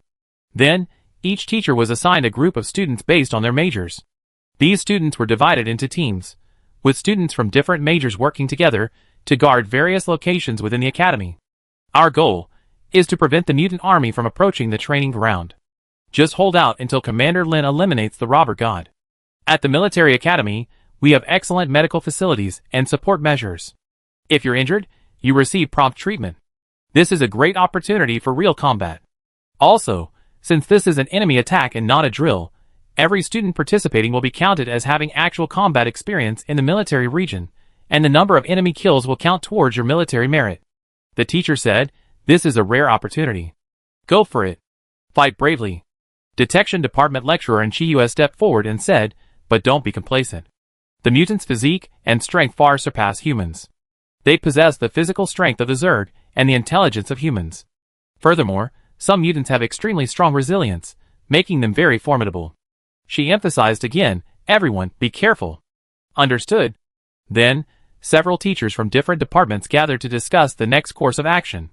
Wang Chengwei, senior lecturer in the Mecha Combat Department, stated, we have dispatched a team to urgently evacuate the civilian population surrounding the military academy to ensure this war does not affect anyone else.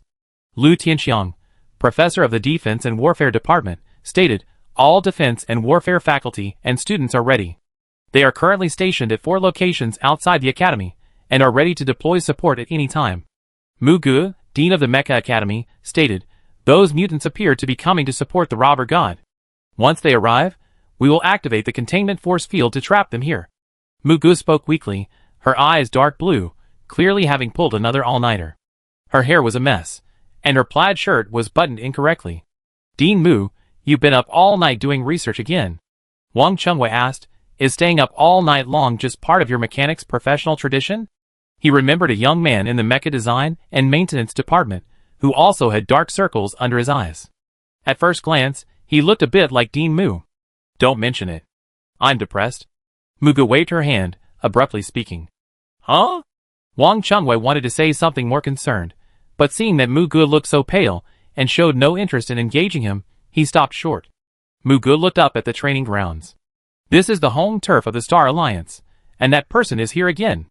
After Robbery God dies, the closed field opens. Then, it will be a bloodbath.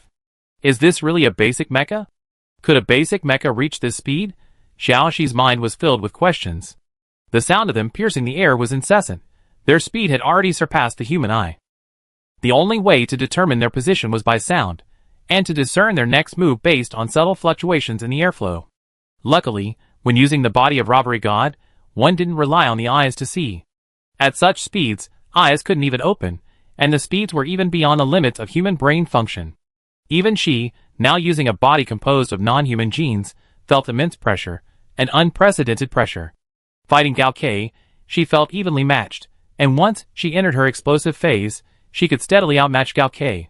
As for the final battle with Qin Wang, she actually believed it was no longer a contest of strength, but more of a genetic one. It was a competition of who could eat faster. Qin Wang devoured the mutant's vitality and mental strength, while Xiaoxi was dazzled by the Zerg. And in today's battle with Lin Tanyan, she didn't use her special abilities, and Lin Tanyan didn't use his spiritual form either. This was a pure contest of combat consciousness, a true test of strength. The scene before her had already become a silver-white shadow, and dozens of exchanges could be fought in a single second. But neither of them had ever touched the other. With Xiaoxi's current physical strength, if she could just touch Lin Tanyan, she was confident that she could destroy his mecha. After adapting to this combat speed, she began to push herself to the limit, concentrating her energy, increasing her speed faster and faster, but every time, she just fell short, always just a little short. Xiaoxi finally realized that he hadn't yet unleashed his full potential, but was instead adapting to the speed of her attacks with ease. Is this super S-class strength? The depths he couldn't reach had indeed long surpassed human limits. He was simply a monster. I had to change my tactics, Xiaoxi thought. Only this way could I have a fighting chance. Xiaoxi saw the mutant army descending onto the surface, heading in this direction, casting a vast black shadow over the earth. She couldn't die here, or else, all the mutants present would be buried with her. It's him. Wang Chengwei raised his head, his brow furrowed. The mutant army descended, converging from 4 directions. A leading mutant from the east, clad in ferocious black armor and exuding a murderous aura, strode forward as if unmanned. Who? Mugu asked. Gao Chui. Wang Chengwei clenched his fists. My former comrade. A genius with exceptional combat talent, someone I once strived to emulate. Is he the former major who left the Star Alliance 15 years ago and chose to become a mutant? Yes, he was someone General Lin valued very highly. Wang Chengwei added, I'm talking about the former General Lin. Mugu nodded. I know. It's Mr. Lin. Lin Shalon had passed away not long ago, but the news of his death hadn't spread widely, and most people still believed he was seriously ill. I took over Gao Chui's position after he left. Wang Qingyue's expression was filled with nostalgia and regret. He was so young, yet he reached that position. He clearly had a promising future. If he were still here, the Star Alliance would have another shining star. But I still can't figure out why he left.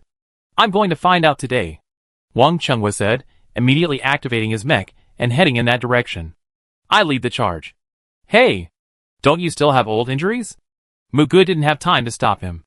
She covered her face with her hands. But leading the charge, if we lose, it won't just damage our morale, it damage your reputation too. But, ever since Wang Chengwei saw the mutant, his eyes had completely lost all hope. Mugu sighed. After all, they were once close friends. Looking around, everyone who remained near the center of the battlefield was in mechs, their metallic hues facing off against the hideous mutants. Is the war with the Zerg truly over? But why do people still seem to live under its shadow? This time, it's a war between humans and humans in insect shells. The war, it seems, will never end. Mechs collided with insect shells, making a metallic clang, and weapons clashed. These sounds of battle stirred the blood in people. But that sound also felt like a piercing wail, lamenting how many lives would be lost today in the vast river of the universe. Your combat awareness has increased so much in such a short period of time, and you've even been able to advance your genes. I finally understand why they rated your danger level as the highest. Lin Tanyan said, as an enemy, you truly cannot be spared. Zhao Shi's body was covered in long, deep gashes, looking terrifying. But even as she was injured, she was recovering at an incredibly fast pace. She had abandoned defense and adopted an all-out attack, increasing her speed to the maximum. Finally, a blade grazed Lin Tanyan's shoulder. The scimitar spun with incredible speed, slicing through the side of his mecha's shoulder. I don't want to be your enemy. Zhao Shi tried to struggle a final time. It's already happened.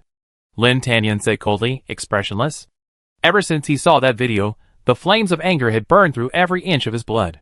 He appeared calm now, because he was suppressing his emotions. For so many years, hiding his emotions had been a must-do for him. But perhaps one day, these emotions would no longer be suppressed. Just then, with a loud bang, a large hole was blasted through the superparticle membrane covering the outer perimeter of the martial arts arena, sparks flickering around its edges. Gao Chui shook his fist, still smoking. He tilted his head, his cervical vertebrae cracking. Here comes the rescue. He looked Zhao Shi up and down. Not bad, not dead yet. At the same moment, the rest of the military academy rushed in. Wang Qingyue's mech was battered to pieces, and he was badly injured, but he was still in good spirits. As he led the others, he cursed Gao Chui, you bastard. You haven't answered me yet. Why did you join the mutants? This is someone you know? Zhao Shi asked. Gao Chui shook his head. No impression at all. Wang Qingyue was so angry that he nearly blew his mech's head off. Other teachers nearby hurriedly stopped him from charging forward, and then Wang Qingyue was forcibly dragged away by the medical team. At this moment, the martial arts arena was divided into two camps, the human camp and the mutant camp. Zhao Shi was surrounded by a sea of mutants, her white attire particularly striking. Over there, Lin Tanyan was also surrounded by members of the military academy, several of whom took turns reporting on the current battle situation. The two camps formed two opposing yet intersecting semicircles, each centered around them. Change into a mecha. This ordinary mecha can't withstand your mental strength, and will definitely break down, someone nearby said to Lin Tanyan. Why did you come? Zhao Shi asked Gao Chui, furious. Didn't I tell you weren't allowed to leave Gowan Star? Didn't you agree? Gao Chui looked at her. I messaged you after I got the news that the peace talks were a trap for you. When did I agree? Zhao Shi asked back. Gao Chui pointed to her computer screen. The avatar displayed was a small white monster holding a lotus flower, its face calm. ID. Study hard, farm every day. Zhao Shi looked and saw that it was indeed her account. But the string of messages below wasn't from her. This voice is yours, Gao Chui said. Zhao Shi looked and saw there was actually a video. It was incredibly lifelike, an exact replica of her. The video was only 2 seconds long. I order you to lead everyone and immediately support me. Zhao Shi, Goddamn fake AI. It's really amazing. These days, AI companies aren't really focused on creating artificial intelligence that benefits humanity. Instead, they're producing a bunch of artificial idiocy that drives people crazy. On the contrary, fraudsters are thriving. Chapter 160.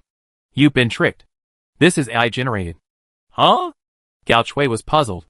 But Zhao Shi didn't have time to explain to him what online fraud was. Currently, the military academy and the mutants were at loggerheads, and the battle had reached a fever pitch. She glanced around, her eyes gazing at the chaos and the constant sounds of fighting. Casualties had already begun to occur, both among the mutants and the students. At this point, there was no room for maneuver. The military academy had the advantage of home turf and could receive support the fastest, but the disadvantage was that many of the people here were new to the battlefield. The mutants, especially those from the previous encounter on Furnace Star, were incredibly fierce in their fights, a mixture of bloodshed and violence. The students found it difficult to withstand such a force. Zhao Shi had already seen several people fall, their mechas shattered. Some mutants were eviscerating their bodies and about to devour them, but then, as if remembering something, they stopped and stuffed the organs back into his body, a move that stunned the others nearby. But in the few seconds it took to stuff the organs, the mutant was beheaded by another mecha that rushed over. Several defense mechas rushed over to protect the area, and the injured student was quickly carried away by the medical team. But Zhao Shi knew the student was beyond saving. His internal organs had been contaminated by the Zerg genes, completely destroyed. Add to that the nearly basin-sized hole in his stomach, and his blood flow was too rapid, and it would soon exceed the minimum survival threshold. He would not be able to wait any longer. This scene continued to play out. War is a life-or-death struggle. Everyone was fighting for their lives. One mistake, and they or their companions could be dead in the next second. Why had things turned out this way? Zhao Shi had always considered herself human, still a member of the Star Alliance Military Academy, still a member of the Star Alliance. Her mission, then, was to protect the people of Star Alliance and maintain their rule. She should destroy all forces that rebelled against the Star Alliance and threatened the people. But, while she wasn't a mutant, she had experienced much with mutants. She knew there were many kind-hearted individuals among the mutants, who trusted her and even supported her as their king. She wanted to give those mutants a home where they could survive. Should she side with the military academy or the mutants? She clearly didn't want to harm either side, so why was she forced to choose? They were both human, the only difference being that one was under a metal shell, the other a bug shell. Different positions, different births, were they worth risking their lives like this? Why was the world like this? Why was she the one in this position? Why? Her white armor concealed no emotion. She stood alone, and Gao Chui sensed she was silent for a long time. She seemed to have something to say, but she said nothing. At this moment, they were fighting the Star Alliance Military Academy. Those sent to confront them were the Academy's strongest fighters, aside from Lin Tanyan, a dozen or so. Their mechas glowed with strange colors, their lines flowing smoothly and neatly, made of fine materials. Zhao Shi could tell that their mechas were several notches higher than the basic model Lin Tanyan had used before. But their speed and combat awareness were far inferior. Zhao Shi knew that mecha controllability was also related to mental strength. After all, there were few people on Lin Tanyan's level. You held back. Is it boring? Gao Chui asked. They had just repelled a wave of their attacks, back to back. Not bad. It wasn't boring, it was the lack of desire to kill. Gao Chui, not bad. That's not the same as not good. Zhao Shi was speechless. Could you please not draw hatred at this moment? That's too arrogant. A voice emanated from the mecha in front. As expected, their conversation had been overheard by the military academy. Then, a brilliant light appeared before them. One of the mechas, wielding a lightsaber in one hand and a silver glowing katana in the other, attacked from both sides. A glowing katana. Zhao Shi and Gao Chui exchanged glances. It's a spirit form. Condensed spirit forms. These individuals were likely S rank or higher. Those who could materialize and maintain a spirit form for an extended period were at least SS rank. They dodged the two sword strikes and charged at the man. Then, the sword slipped from his hands and swung backwards, and several nearby figures closed in on him. This kind of speed was easy to master. Zhao Shi was about to move when he suddenly felt his body stall. Ice rain fell from the sky, and frost instantly formed on his body. The air within a 20-meter radius around them was frozen with frost. Spiritual realm. Zhao Shi's mind instantly flashed with this term. He had seen it before in Killing Black Hole. The player with the ID Silver Butterfly had a spiritual realm very similar to this. Could it be a single person? It couldn't be such a coincidence, could it? With such a large population, there must be many similar spirits in this world. Besides, Zhao Shi felt that if they were military academy students, they wouldn't have had so much time for games. At that time, Silver Butterfly had been working for the Antimatter Guild for a long time. This spiritual realm was quite interesting. It actually slowed her down. But that was all. Eugene, be careful! Someone shouted nearby. Zhao Shi suddenly accelerated, breaking free from the freezing rain that bound her. With a single scythe, she peeled back the skull of the man called Eugene. No, the mecha skull. She still had a trick up her sleeve. The tip of the scythe lightly brushed his face, leaving a streak of bright red. It was a male alpha with silver-gray hair and icy blue eyes. Those eyes, like a lone wolf, stared at her expressionlessly. Even after the death scythe had just grazed his face, he showed no fear. Fashionable gray hair? Zhao Shi remembered this man. She had seen him before in the school hospital. Mainly, she once considered dyeing her hair this understated, so the impression was particularly profound. What, grandma? Nothing. Zhao Shi asked, by the way, you have a spirit form, right? Did you still have one after becoming a mutant? You didn't see it? Where? The one I wear. Gao Chui said, my spirit form is black armor. After becoming a mutant, if the genetic compatibility with the Zerg is perfect, the spirit form can evolve into a physical form and persist for a long time. Zhao Shi finally understood. No wonder his black armor was a little different from other mutants. His remarkable ability to repair and withstand blows was actually a transformation from his spirit form. Isn't your weapon a spiritual form? Gao Shui asked. This question stumped Zhao Shi. She wasn't sure if those strange threads could be considered spiritual forms, and this sickle was also made of silk. Probably, she said. Zhao Shi looked around, and saw that the mutants seemed to have the upper hand. But she knew that continuing this battle would only disadvantage the mutants. After all, this was the Star Alliance Military Academy, where the human side would receive constant support. And there was the biggest twist, Lin Tanin. Zhao Shi wasn't worried about him using a mecha, but she was afraid he might suddenly use that unknown spiritual form. Thinking of this, she suddenly sensed something was amiss. Lin Tanyang could clearly use a high-level mecha, a mecha that matched his spiritual power. Perhaps he could end the battle faster. And now, with their battle raging, he had disappeared. As if he was waiting for something. At this moment, Zhao Shi also sensed something was changing. She placed some white probing threads around the area, and now, she sensed a powerful force field rising and closing around the academy. Zhao Shi now understood the reason. Gao Shui, do you have a way to quickly notify everyone? Her tone was a little anxious. Yes, Gao Shui said. When we were on Finlu Star, we used a kind of insect chirping to communicate. I've also taught my companions at the base on Gowan Star. I cover you, you retreat immediately. What do you mean? Gao Shui asked. Literally. Zhao Shi said. Lin Tanyan is going all out. Going all out? What do you mean? Use your ultimate? Haven't you ever played games? Not much, but I understand what you mean. Gowan Star is no longer safe. Retreat to Furnace Star. Under the ground of Furnace Star, the entire planet is covered in her white thorns. It would be extremely difficult for the Star Alliance to attack them there. Then what are you going to do? What do you mean? I cover you, and then you run. Even if you can't win, you're still pretty good at running. Gao Shui, Lin Tanyan stared at the battlefield before him, his amber eyes devoid of emotion. Only the curled fist behind his back betrayed his current mood swings. What are you waiting for? The person on the screen said. It's time to act. You've seen it. These mutants are all treacherous. They're brutal and bloodthirsty, and they've lost all their humanity. You can't influence them. That robbery god will only exploit your trust. It's killed so many people, and committed so much evil. And even its rebels dared to attack the military academy. Next time, they dare to charge into the heart of Blue Dream Star's capital. By then, who knows how many casualties will be incurred. Su Ling said, if we don't eliminate them this time, I don't know how the people will view us. Lin Tanyan looked up.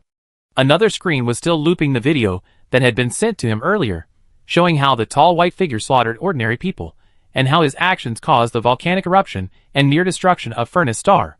Interspersed with chaotic footage were scenes of him tangling with the bandaged female alpha. Lin Tanyan suddenly felt something in his head tighten, giving him a headache. He held his forehead, his lowered eyes gleaming golden. Indeed, this crime is unforgivable. Chapter 161. We must break out of the encirclement before the military academy's enclosure closes. The mutants, under Gao Shui's command, began charging toward the edge of the academy. A vast, dark mass, like a surging wave. It was at this moment that Zhao Shi felt a sudden, terrifying surge of energy. In that instant, the air around her seemed to freeze. Zhao Shi felt a heat rising from within her, and her movements became sluggish, as if her internal organs were melting, the molten tissue sticking her to the spot. The enclosure is closed, we can't get out. Lu Shi's voice echoed through the optical computer. It feels strange, why is it suddenly so hot?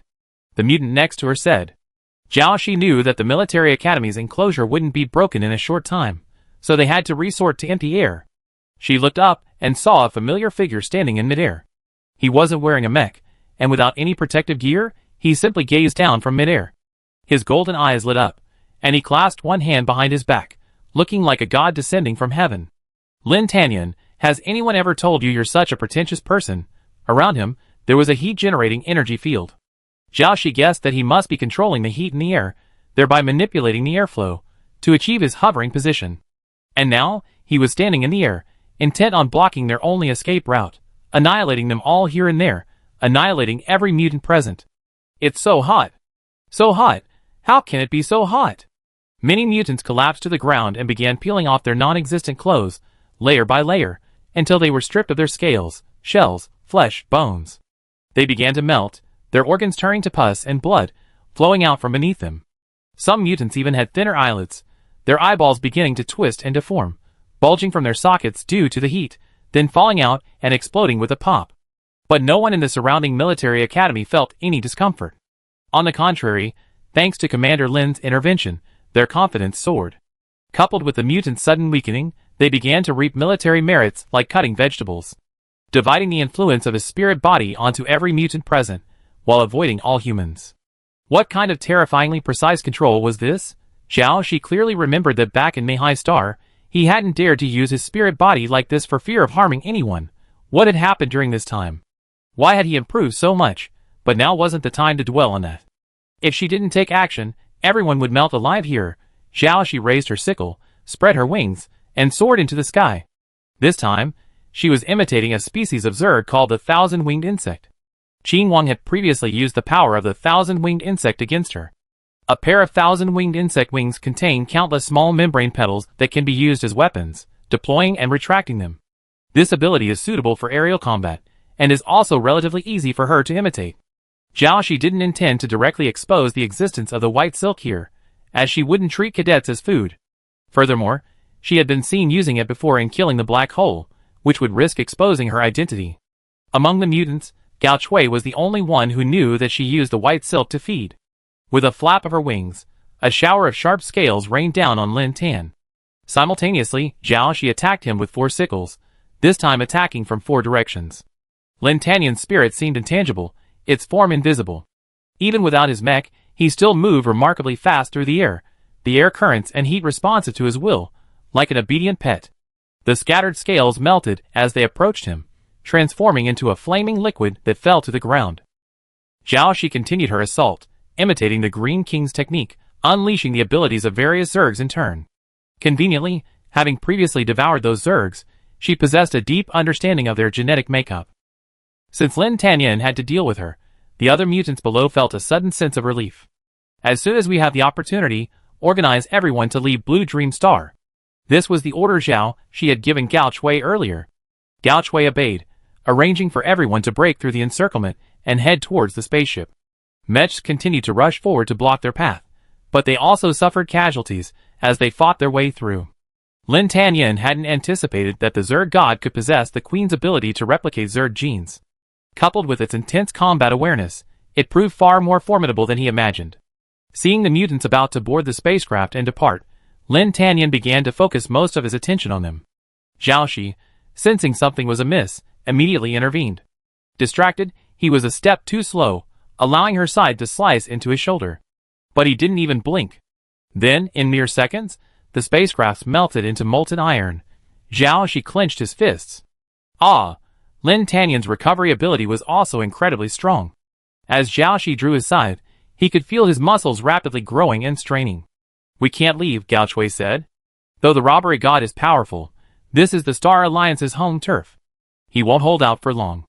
Today, we will all die here. Since we're going to die, why not take them with us?"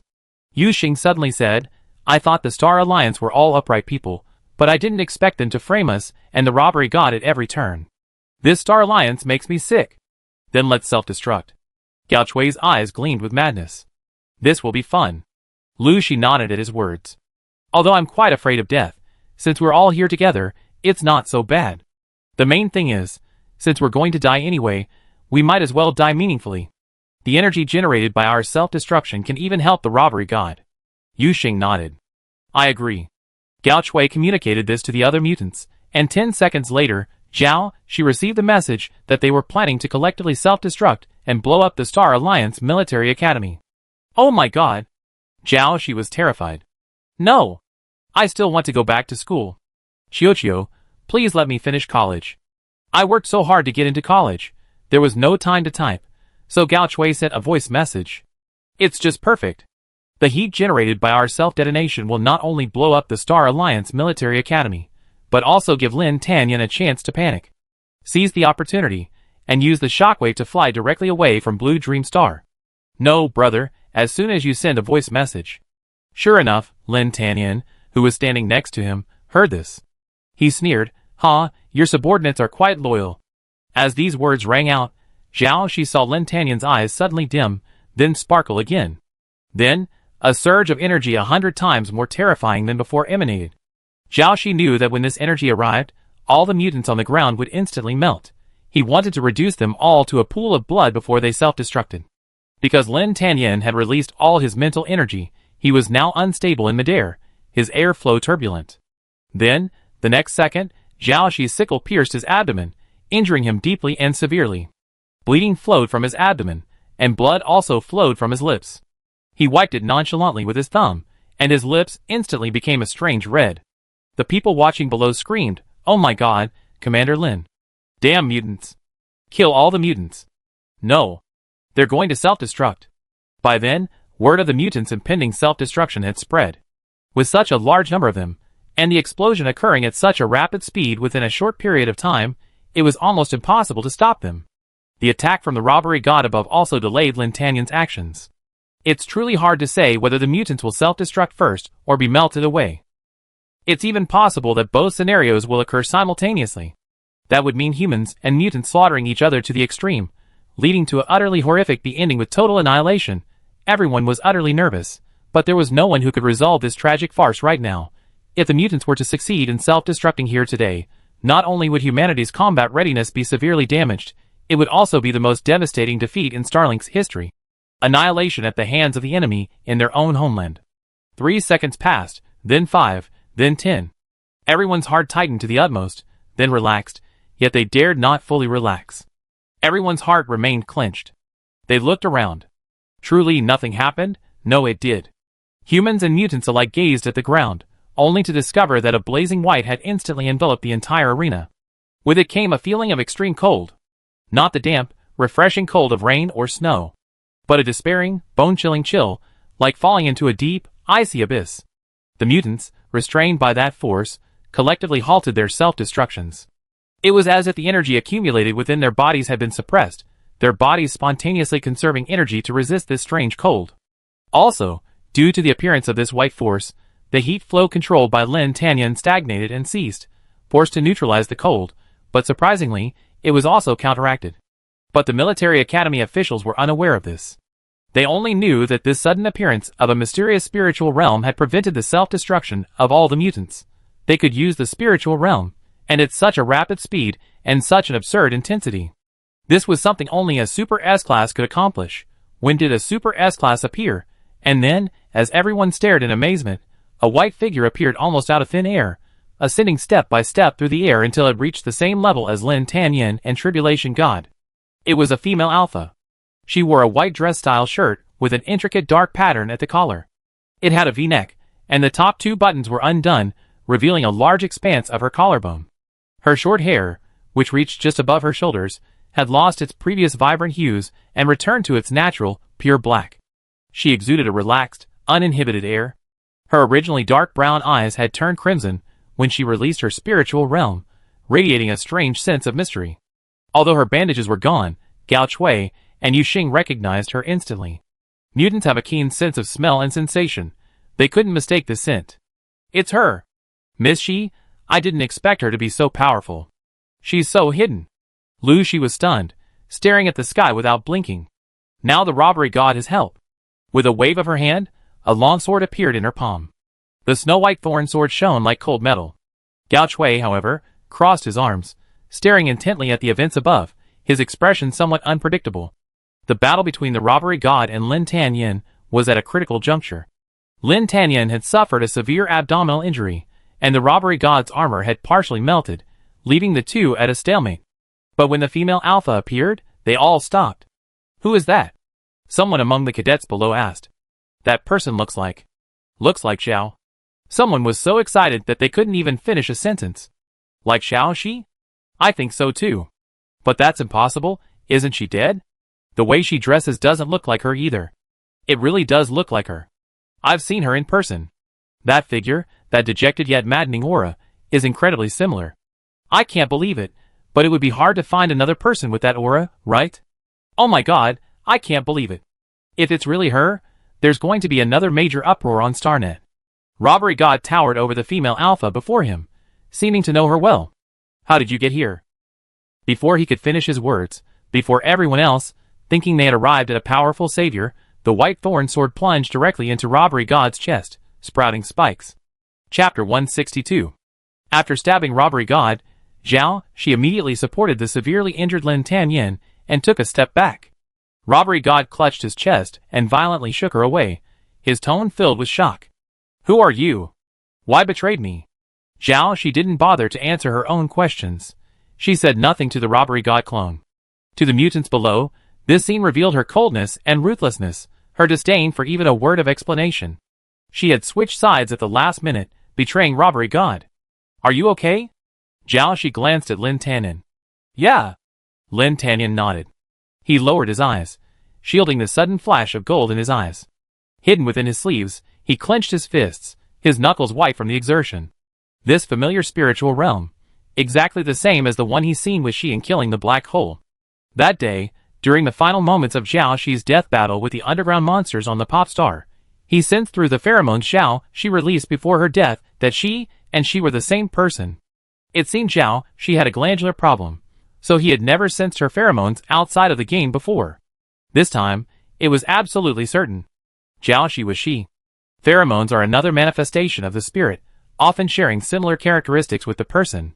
He was clearly not in the stage of passion at the moment, but this intensity of the spirit was almost enough to disrupt his passion.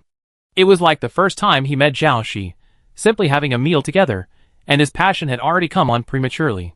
At the time, he didn't realize it was due to a high degree of pheromone compatibility, as they hadn't actively emitted pheromones. He had assumed Zhao Shi had drugged him. He had never felt that kind of spiritual and genetic connection before meeting her. Meeting someone genetically compatible with him was incredibly rare. The restless genes within him surged and churned, desperately striving to secure this one-of-a-kind gift he never seen before. Lin Tanyan closed his eyes, forcing himself to suppress his emotions, his body trembling slightly. He hated his Omega genes, which had given him this almost insane obsession with his alpha match. It was like grasping at a single lifeline in a boundless ocean. But he was also thankful for his good fortune. The person he dreamed of meeting was the one he found genetically compatible with. Zhao Shi observed Lin Tanyan's reaction. He remained motionless with his eyes downcast, his mental state weakened considerably. She couldn't help but wonder if she'd been too harsh earlier. But at that critical moment, if she hadn't used force, the other mutants would have been in danger. She was a little confused. Besides, hadn't I heard he had a strong recovery ability? Why hadn't he recovered yet? But now wasn't the time to dwell on such things. The war wasn't over yet. And then, Zhao Shi drew her sword and advanced, engaging the Robbery God. Scythe and sword clashed, and the Robbery God split into many sickles, while a pair of massive, thousand-scale wings, shimmering in strange colors, sprouted from its back. Countless scales flew from its wings, attacking Zhao Shi and Lin Tanyan simultaneously. Zhao Shi's sword was also swift, her form ethereal and shimmering. The sword emanated a white glow, a creation she had created by imitating the spirit form. A sharp sound, like metal clashing, hammered at the eardrums, echoing through every corner. So to everyone else, it looked like Zhao Shi was locked in a fierce battle with the robber god. Zhao Shi, it's so hard for me. I have to work double time and act twice. At this moment, many war correspondents were broadcasting live. The war correspondent, holding the microphone, said, "We've just performed a dynamic facial recognition comparison. This mysterious Super S-rank figure, who suddenly appeared as none other than Zhao Shi, the light of the stars, the most popular figure in history who sacrificed her life saving others during the pop star tragedy. Why did she suddenly appear? And how did she suddenly become a Super S-rank? The mutants used the peace talks as an excuse to attack Blue Dream Star. What will be the outcome of today's battle? Watch our live broadcast for the answers." Really? Is it really Zhao Shi? I thought she looked a bit like her just now, but I never imagined it was her. Resurrected from the dead? What's going on? Was her previous death a plot by the Star Alliance? To deal with the mutants? What a hero. So cool, so cool. So cool. Sister, marry me. Please line up upstairs. I was here first. If you're going to marry me. The comments on Star Online have exploded, reaching over 1 million in just a few seconds. The operator immediately deployed backup network channels to ensure the network would not freeze. The battle continued as two white figures slammed into the ground, both moving at breakneck speed, the fight raging. The surrounding mutants attempted to rush over to help, but the military academy's mechas tried to stop them. However, the mutants were already ignited by resentment, many shouting, "Kill the traitor! Protect the robber god!" Rushing forward, their fighting power soared, their courage growing with each blow. At this moment, Lin Tanyan attacked, a terrifying heat wave descending instantly. Zhao Shi immediately manipulated her mental realm to counteract him, helping the mutants offset some of his influence. Luckily, his mental power wasn't as strong as before, otherwise she would have been completely overwhelmed. Zhao Shi felt Lin Tanyan's gaze directed at her. She knew he must have sensed what she was doing. The mutants must be dispatched quickly, she thought. The threat posed by the robbery god is greater than all the other mutants combined. Zhao Shi shouted, her voice echoing throughout the room. Everyone, follow me and annihilate the robbing god with all our might. Once we eliminate it, the other mutants will cease to be a threat. Some nodded, that makes sense. But they all had to obey the orders of their teacher and the commander-in-chief, dividing into groups to fight the mutants. Someone cast their gazes at Lin Tanyan, hovering in the air. Do as she says, Lin Tanyan said. Yes. After receiving the commander-in-chief's order, the entire military academy staff responded, destroy the robbery god with all their might. Only the robbery god is a threat? Gao Chui's voice rang out. Don't you know I'm also SSS rank? Moreover, we have many SS mutants. Underestimating the enemy is not a good idea. With that, Gao Chui's dark figure flashed towards them, like a bolt of dark lightning.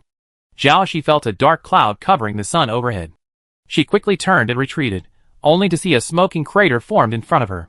Gao Chui charged at her fiercely, catching Zhao Shi off guard and forcing her back more than 10 meters. Then Gao Chui roared with laughter. Super S rank? That's all. Zhao Shi was speechless. I give in. You fool, you're just causing me trouble.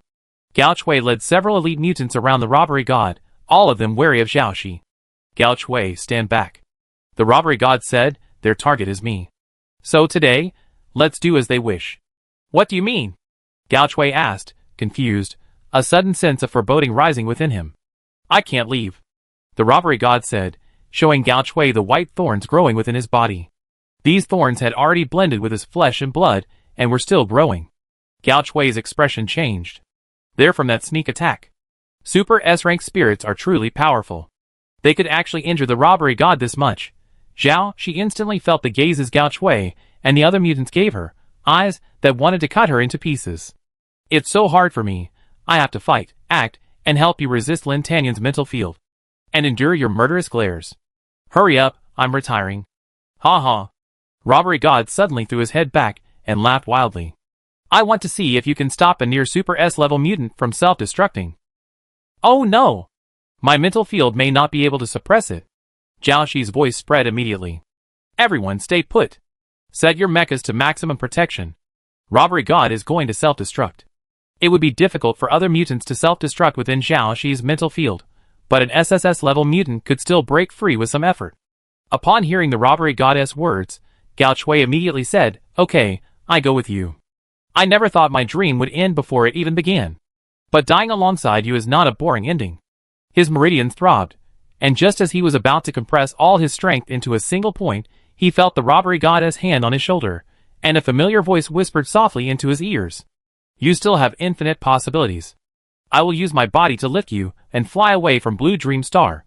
Live on. The sea of stars awaits you. Boom. Then, a burst of white light, nearly blinding the entire place, erupted. Countless white fragments scattered, entering the bodies of each mutant. Then, behind them, the wings of the thousand-winged insect appeared. Those incredibly beautiful wings carried them rapidly into the sky. After the flash of white light, there was no devastating heat wave. The crowd finally reacted and tried to intervene, but by then, the mutants had already soared into the air. They immediately began bombarding, but the mutants were so fast, like meteors hurtling backwards into the sky. At this point, their range was insufficient. And countless white fragments continued to dance in the air, blocking the crowd's attacks. Be careful, this thing is dangerous. Zhao Shi warned them. Zhao Shi immediately leaped into the air and reached Lin Tanyan's side. Hold him down, preventing him from attacking the mutants. A storm of white fragments raged around them. Lin Tanyan stared at Zhao Shi's face, his golden eyes gradually darkening. Was she protecting him? Amidst the white storm, the mutants watched the blue planet below recede further and further away from them. The countless fragments that had protected them on their ascent finally ripped through Blue Dream Planet's outer superparticle shield, opening the final path for them to escape. The mutants who still had eyes had almost run dry of tears along the way. In their Zerg compound eyes, countless white fragments reflected from various angles. They knew they were the corpse of their god. It was thanks to his corpse that they had escaped the encirclement. Some cried, some remained silent, and some cursed a certain name. The hope in their eyes, the only God in their hearts, who could lead them to create a beautiful home, had been slain by a sudden sword strike. And yet, Zhao Shi was the one saved by the Jie God, and the one he loved most. What a irony! And then, their voices rose in unison, just as they had before when they had chanted the slogan 3 good mutants. Zhao Shi, Lin Tanyan is our eternal enemy. Eternal enemy. We will fight them to the death. Until death. Fragments of the robbery goddess self-destruction still lingered in the air, reflecting the sunlight like countless stars falling from the sky. Although the mutant army was driven away by the robbery god, the slaying of this supremely powerful mutant leader, possessing boundless growth potential, was a great success. The Star Alliance initially sought only to kill the robbery god. The other mutants were merely supplementary. As the one who delivered the fatal blow to the robbery god, and especially as the one who saved everyone's lives during the mutants' recent self-destruction crisis, Zhao Shi deserves to be hailed as the most outstanding hero of this battle. You are back. Amidst the countless flashing cameras around him, Lin Tanyan extended his hand, as if offering a welcome home hug to the returning hero. Zhao Shi dodged his arm slightly, then raised her hand in a military salute. Yes, sir. She was smiling, a flamboyant smile. Mission accomplished. But the smile in her eyes was icy. Lin Tanyan, you want me to die underground, never to see the light of day again. Then I will return in the most glaring manner, once again standing before the people of the entire galaxy. You want to use me. Why can't I use you in return? I publicly slew the robbery god, achieving great merit, and proving that it was your plan that led me to lurk on Furnace Star, lurking beside the robbery god. Let the voices of the entire galaxy drown out yours. Zhao Shi's crimson eyes reflected the surprised and shocked eyes of the thousands of cadets below, looking up at her. Through the reporters' floating cameras, she seemed to see countless tearful eyes behind the Star Network, all shouting her name. She waved at them with a dashing hand. Hello everyone, I'm Zhao Shi, a junior in the detection department of the Star Alliance Military Academy. I'm back. Soon, a photo went viral, reaching a record high. 2 figures, one black and one white, stood facing each other. The scene seemed familiar, the composition resembling a previously viral photo.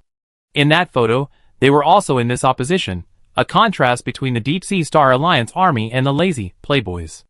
The difference in this photo today was, before, Zhao Shi was surrounded by a vibrant scene, the vibrant colors of the playboys, nurtured in a warm and protective environment. Now, the vast black sea of the Star Alliance also gathered behind her, accompanied by the longings of countless star-dwellers hoping for a better future. Along with countless fragments of white light falling from the sky, they blossomed around her. News releases with accompanying images were everywhere. The second Super S-Class in the current Star Alliance has been born. A rising star, humanity's new hope for light. This is a dandy's journey to redemption, a heroic chapter paved with blood and tears. The unreachable distance is not unreachable. The star we admire will eventually be within reach. Star versus supernova, shining brighter, one shining brighter. Who is the true light of the stars? Star Federation Military University Special Operations Building. Commander-in-Chief, after the reunion with Communication University the day after tomorrow, your itinerary will be to the North Sea Theater base to participate in military exercises. Cancelled. What? So you're planning. Study and work are equally important. Lin Tanyan was looking at a black dress with a dark white pattern at the collar. I'm going back to the Star Alliance Academy. Okay. The adjutant looked at the dress in his hands, puzzled. I remember you had this dress custom-made in white. Am I mistaken? Lin Tanyan turned and put the dress back, a barely perceptible smile playing on his lips. It's okay. A different color is fine. Chapter 163. Zhao Shi hadn't expected time to fly by so quickly. 2 years had already flown by in a blink of an eye. She thought she'd only been a freshman, but the truth was, she was already a junior, and it was summer, the beginning of a new semester. Poor thing, she hadn't spent much time in school. They say college life is incredibly relaxing and wonderful. She knew, of course, that military academy was different from regular universities, but it couldn't be this different. Alas, it was all just her bad luck. She always run into all sorts of trouble. Since she traveled through time, she hadn't had a single peaceful day. Who else in the military academy could match her tendency to cause trouble wherever she went? Could she be called a protagonist? Zhao Shi had given herself the title of protagonist. She felt that those who traveled through time were extraordinary, as depicted in novels. No, It seemed like time travel back novels were all the rage these days. The one who traveled through time was the villain, and the original owner was the protagonist. She might be the villain too. No, how could such a positive, motivated, and hard-working young person be a villain? She shook her head, shaking the strange thought out of her mind. Ahem, the more she thought about it, the further she drifted. No matter what, she had to cherish the remaining 2 years and fully experience her precious university life. There was still a lot to do. After being a model worker for so long, she planned to take a day off to readjust to human life. What should she do later? Play games? Go to that new dessert shop? Sleep all day? She hadn't slept much lately, but she wasn't sleepy at all. Or maybe she should see some friends, go home, or something. Did she really know she was back? Would she contact her? But as she thought about it, she couldn't help but wonder, who was the person impersonating her to send a message to Gao Shui? But the Star Alliance's power structure was complex, and she had no idea what it was. For now, all she knew was that the person who could have done this must be high-ranking. Who should she start looking for? She needed to get a list of Star Alliance leaders. With a list, she could work backwards from the results to deduce the purpose, then search among those who wanted to achieve the goal, narrowing down the suspects. If she couldn't outmaneuver them, she could just quietly kill the person. After all, she was powerful now. As long as it wasn't Lin Tanyan, she could easily kill anyone else. Hey, I'm the lawless Xiao San. Well, breaking the law isn't a good idea, right? After all, I'm human now. She suddenly realized that they agreed to have a day off. Hurry, think about what to do today. If you don't, you never have another chance. Just as she was struggling to decide what to do, she received a notice from the school, summoning her to Counselor Li Zi's office. She had a bad feeling. She felt embarrassed by the countless stares she received along the way. She was even asked for autographs and photos by several unfamiliar classmates. After arriving at the counselor's office. That! Li Zi struggled with his words for a long time. Teacher Li, just say what you want to say. Then I be frank. Since you have no grades in your sophomore year, even if you re-enroll, you risk failing every course and being expelled. I knew it wouldn't be that easy. But that doesn't mean you can't stay. The new semester has begun, and you have a make-up exam within a month. In other words, you have to complete all sophomore courses, 33 in total, within a month, and pass the exam to stay. This is quite challenging, so you might want to consider it. Really? I'm a Super S rank, one of only 2 in the entire Star Alliance. Can't you find a backdoor or something? Thinking this way, Shi nodded. It's not impossible to try. By the way, given that your spirit form has been reassessed, your sword form falls under the weapon category, so your spirit form leans more towards the combat type.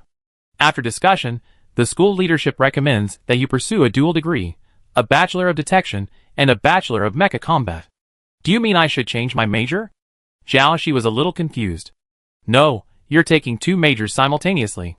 You have a spiritual field, which can be used to detect the environment, so you need to continue studying detection. Li Zi continued, you're a junior now, and you've fallen behind in Mecha Combat studies by 2 years. The required courses total 86, minus the overlaps with detection studies, leaving you with 77. You need to complete all of these courses this semester, while also keeping up with the new curriculum.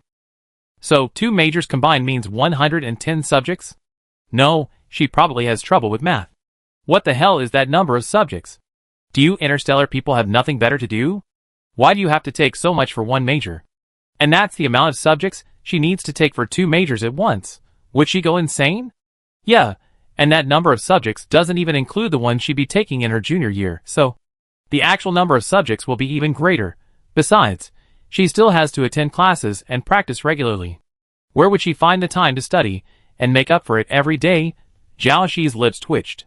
Can I refuse? No. Li Zi smiled. Agreeing to a dual degree is conditional on you taking the make-up exams for all your subjects in your sophomore year. Because you're missing so many subjects, it's against the rules to make up for so many. The implication was that this was already a backdoor for her. Shi, so funny. The worst that can happen is I just quit. I transfer. Instructor Li seemed to have guessed her thoughts. You're enrolled at the Star Alliance Military Academy, and your status is officially affiliated with the Star Alliance. If you drop out, you'd be considered a deserter. If your identity is tainted, you won't be accepted by any university. I suggest you accept the school's offer. Zhao Shi finally realized that the school had done this on purpose. They set her up for a big trap. Since you're a Super S rank, you should be able to do all this. Right? The teacher smiled kindly at her. Hee hee. Don't flatter me. University is so hard. Who said it was easy? Or maybe you should just go back to being a mutant and farming. Farming is easier than college. In the end, she felt it would be a huge loss if she didn't get a diploma after all the hard work she put in, and she worked so hard for the Star Alliance. She reluctantly nodded and decided to stay. Besides, there were still many things she needed to investigate, so she had to keep this identity. After Zhao Shi left with a look of dejection, several people emerged from behind the wall of the counselor's office. A middle-aged male alpha with a kind smile, a female alpha wearing military uniform and boots, and with long, straight black hair, a female beta with a messy, sleepy look, and the extremely young Supreme Commander of the Star Alliance Army. Principal. Li Zi wiped the sweat from her forehead. I was worried she refused, and then we lose a Super S rank. Star Alliance Military Academy Principal Guo Zhenhai patted her shoulder. It's okay. If she refuses, we can just lower our standards. Huh? Li Zi was stunned. Didn't they say this was a decision made at the general meeting and can't be changed? She suddenly realized that 4 of the Academy's leaders were present, and the outcome of the general meeting would be decided by them. Wouldn't that really put her in a difficult position? Li Zi asked. Then you really don't understand what a Super S-class is like, said Colonel Lu Ming of the General Military Region. Don't worry, she can handle it.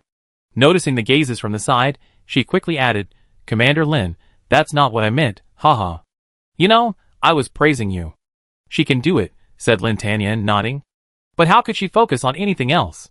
While studying is important, it can't be all about studying.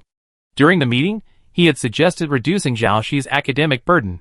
But he was blocked by these people who were desperate for talent.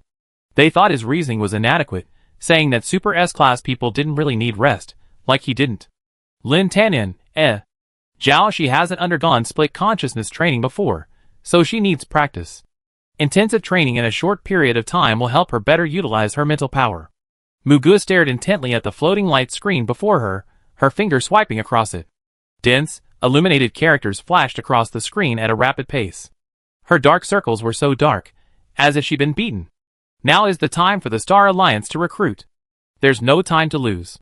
Yes, we have another Super S-class now. It's truly a blessing for humanity. Guo Zhenhai clapped his hands and smiled. Commander Lin truly knows how to utilize talent. He recruited Zhao Shi into the Special Operations team so early on. We hadn't realized Zhao Shi had such talent before, and your strategy is truly brilliant.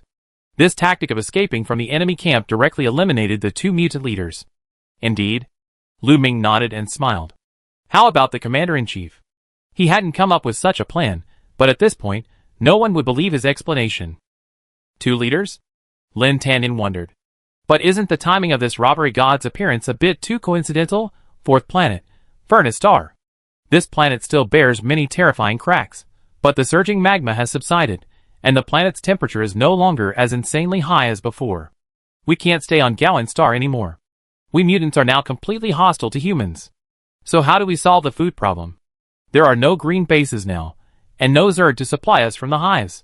We can't just resort to cannibalism again, can we? The limited number of people on Furnace Star isn't enough to feed us. We can use the warp tunnel to travel back and forth between the 2 planets, sending people to collect supplies every day. Not enough. We might need to find another way.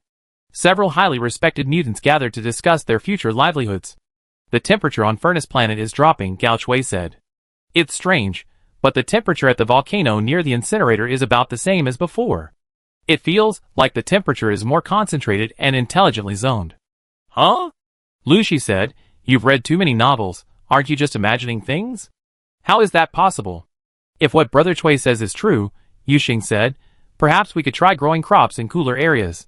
Because of Furnace Planet's past high temperatures, there's not much biological contamination. The others nodded. We can give it a try.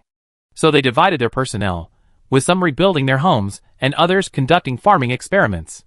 Then they would take turns conducting combat readiness training every day. They were filled with deep hatred, and their training was full of enthusiasm. That's right. Keep preparing. Improve your strength.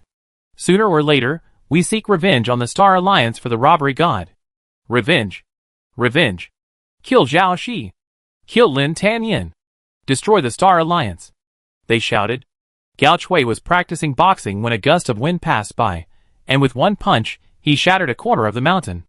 At that moment, a very thin white thread suddenly flashed through a crevice in the rocks. He lowered his gaze. What was beneath the ground? A hint of surprise crossed his serious face. He lowered his head in thought, his eyes shifting several times, and then the corners of his lips lifted ever so slightly. So that's how it is. Thinking this way, many things that had previously seemed illogical suddenly made sense. White silk can be transformed at will. If it were a little thicker, wouldn't it be a white thorn? You're still as unexpected as ever. What did you say? Asked the mutant next to him, who was learning boxing from him. Nothing. Gao Chui shook the ground, filling the rubble back. He turned, his steps brisker, and shouted, "Everyone, practice hard. Practice hard. Keep practicing." Her progress was so rapid that her strength was now comparable to that of the Star Child. Gao Chui glanced into the distance. They couldn't stay still. They had to strive to catch up. When she returned, they must not let her down. Many mutants gathered in this area, surrounding it in 3 circles. Seeing Gao Chui approach, they all made way. There stood a long, cylindrical stone, as tall as a man, which at first glance looked vaguely humanoid.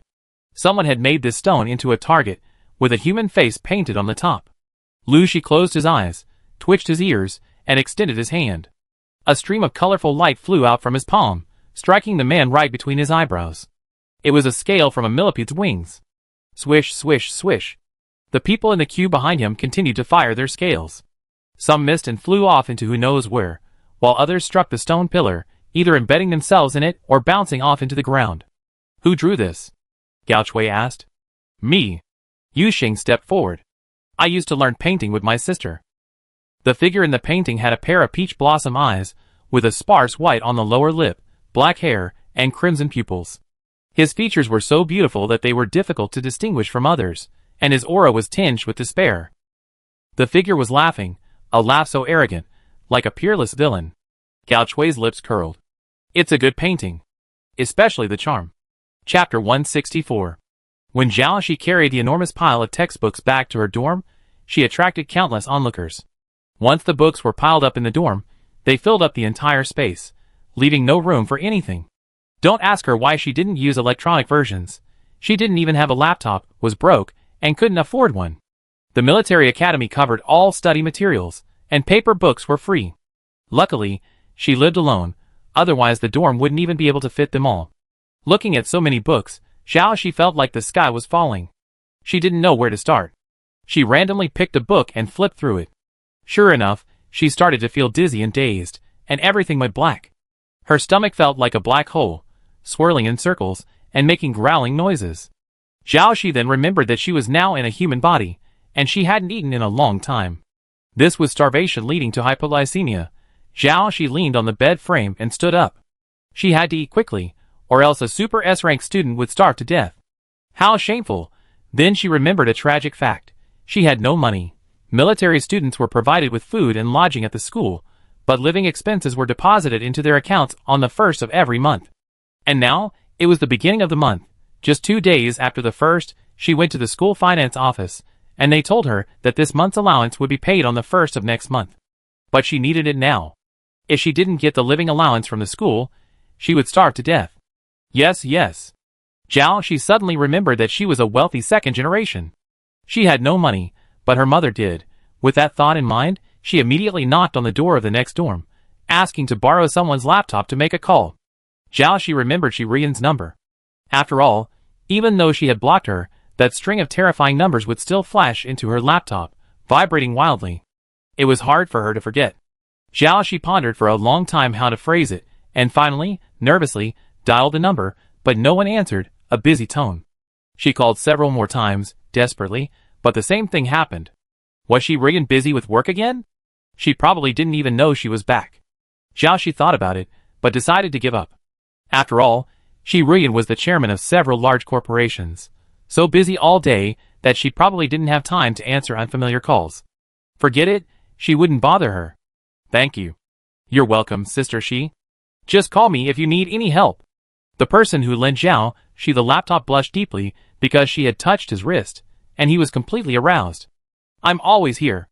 Next door, find me. Jiaoxi wanted to say, I need it right now. But the man turned and slammed the door shut. Through it, Jiaoxi heard his scream, "Ah! Did you know that Jiaoxi just touched my hand?" What? What? How did you touch me? How did it feel? We're all alphas, so we shouldn't do this, right? So there's only one option now. Find someone we know to eat with. Jiaoxi immediately thought of Mu Xiaoyang. Xiaolan was still with him, so it was a good opportunity to bring her back. Then, as she reached the dormitory building, she saw a flash of light rushing towards her. Who's trying to sneak up on me? The blue light was incredibly fast. Jiaoxi tensed her calves, preparing to dodge it, but her waist muscles twisted, ready to punch it back the way it had come. But after seeing the object clearly, she finally chose to stand still. Bang! With a loud bang, Jiaoxi was slammed into the wall of the dormitory building below. Hiss, are you trying to kill me? She was careless, underestimating the speed of Xiaolan's shockwave. My chest is dented. Cici. Xiaolan rubbed against her chest furiously, spinning like a spherical top. You're not dead. I knew you come back. Jiaoxi felt as if a hammer and drill were drilling into her. She seemed to hear the sound of her sternum cracking. Is this the legendary tough girl acting like a spoiled child? The kind where she acts like a spoiled child while hammering your chest. Huh? A passerby whispered to the person next to them, is this a human-machine romance? So trendy, so fun. I heard it. Hey, Jiaoxi looked at Mu Xiaoyang, who had just caught up. Besides, there must be someone else who really wants to have a human-machine romance, right? Mu Xiaoyang panted heavily, and wiped the sweat from his forehead. His clothes were torn in several places, and his hair was a mess, with a few leaves sticking out of his hair. Did you jump out of the window? Jiaoxi asked. Yes. She jumped with Xiaolan. She knew you were still alive, so she flew all the way here.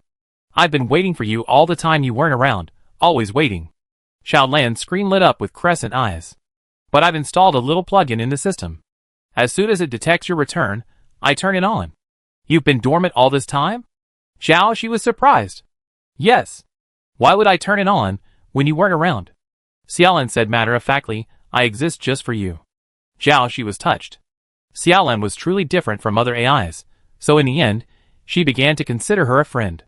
But no one exists for anyone else. Jiaoxi lifted her up and said seriously, perhaps you could find a hobby and do what you want. Why? Aren't robots just supposed to follow instructions? Of course, they exist for their masters. But there are times when you don't always obey me. Didn't you ask me before about the taste of human food? That's true. Little Blue's eyes swirled around the screen. I wonder if the feeling of eating is similar to how I feel when I recharge my batteries. Then think about what it's like to be a human. TSK, I don't want to be a human. Little Blue circled around her. There's so much to do. After one thing, there's another. When people are tired, they don't even get to rest, and they have to earn money to recharge themselves. When I'm tired, I can just turn off my phone and forget about everything. I don't even have to earn money to recharge myself. Jiaoxi, that makes sense. You stayed up late again? Jiaoxi saw that Mu Xiaoyang beside her had dark circles under his eyes, looking like he was about to die. Yeah. It's been a bit busy lately. Mu Xiaoyang began counting on his fingers. There's an urgent task assigned by my aunt, the school's requirement to design a mecha for the freshmen, and the final draft for the mecha design competition. He couldn't finish counting even with all 10 fingers. There was one more thing he hadn't mentioned, the arguments on the forum every night. Everyone had classes and training during the day, and the number of posts was especially high at night. He also had to review those new and unusual blocked words and maintain the website, which had been crashed by the noise. Especially with Jiaoxi's sudden return, the number of posts increased several times over the usual. The enemy fans of Jiaoxi and Lin Tanyan, the recently popular Yin Yin Ishi on Starnet, were already arguing fiercely, and then, amidst the arguments, a wave of people supporting their cult couple emerged, further intensifying the arguments. You and Lin. Jiaoxi patted his shoulder. We share the same suffering. What were you about to say? She asked again. Nothing. Mu Xiaoyang shook his head. Gossiping about others was not good, especially not in front of the person involved. Jiaoxi suddenly felt much better. It turned out that there were people with the same plight as her, with endless things to do. Oh, so happy. Thankfully, she still had a split consciousness, so she could study multiple subjects at school at once, saving a lot of time. What did you mean by the message you sent me earlier? Mu Xiaoyang clicked on the garbled text message. When did I send that message? No. Zhao Shi dribbled past the question. At the time, she was using the computer that Robert God had stolen from base number 3. Mu Xiuyang was very technically savvy. Maybe he could figure out who was behind the account. By the way, could I ask him about the fake AI? Ask you a question. Tell me. If someone impersonates another person's account to send a message, is there any way to track who's using that account? Mu Xiuyang immediately asked, were you scammed? Zhao Shi waved her hands. How could that be possible? I'm just asking. If it's a scam using this person's account, logging in remotely, it's possible to detect it. However, if it's a scam, logging into the person's account isn't necessary. You can create a fake account and use a fake base station to transmit information. You mean, if it's the second case, it's harder to detect? Yes. I understand. So, she still needed to get a list of Star Alliance executives and their specific responsibilities. As they chatted, Zhao Shi deliberately walked towards the cafeteria. That way, she could easily get a free meal. Who knew, just as they were about to reach the cafeteria, less than 20 meters away, Mu Xiuyang raised his hand to glance at his laptop, his expression suddenly changing. Auntie has something urgent to tell me. Dean Mu? Zhao Shi remembered her. She was also a member of the Panda family. Her dark circles were even darker than Mu Xiuyang's. It was indeed a family tradition. As soon as Mu Xiuyang finished speaking, he had already run a long way. He suddenly turned back. I'm so happy you're back. His gaze rested on Xiaolan for a moment. It's not just for Xiaolan. Oh, then treat me to a meal. Then he immediately activated his mecha. A flash of silver light and whoosh, he was gone. Hey! Zhao Shi watched his Winlight back and retracted her hand. What's the rush? I'm so exhausted. Even getting a free meal is so hard. Zhao Shi even asked about the compensation she received after her sacrifice. The school finance office told her it was a huge sum, and the school wanted to transfer the money to Shiruyan, but she flatly refused. Zhao Shi knew Shiruyan was definitely not short of money. So, that money was used to offset the cost of the equipment Zhao Shi had damaged at school. Hey, since you're still alive, isn't that the money for the equipment?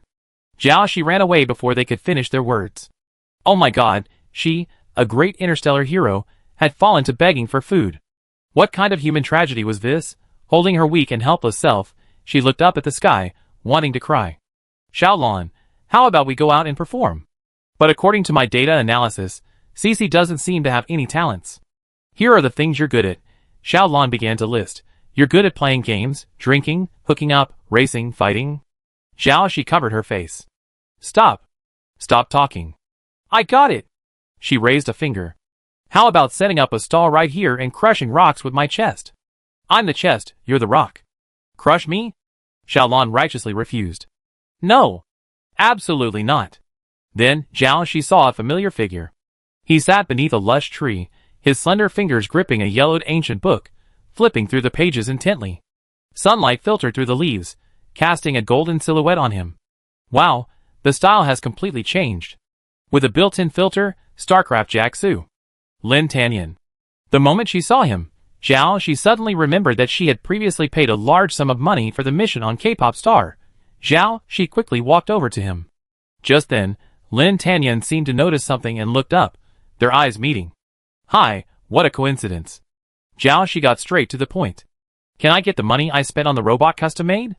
Lin Tanyan closed the book and nodded, okay. Zhao Shi was delighted. Then when will you transfer it to me? Where's the receipt? He asked. Huh?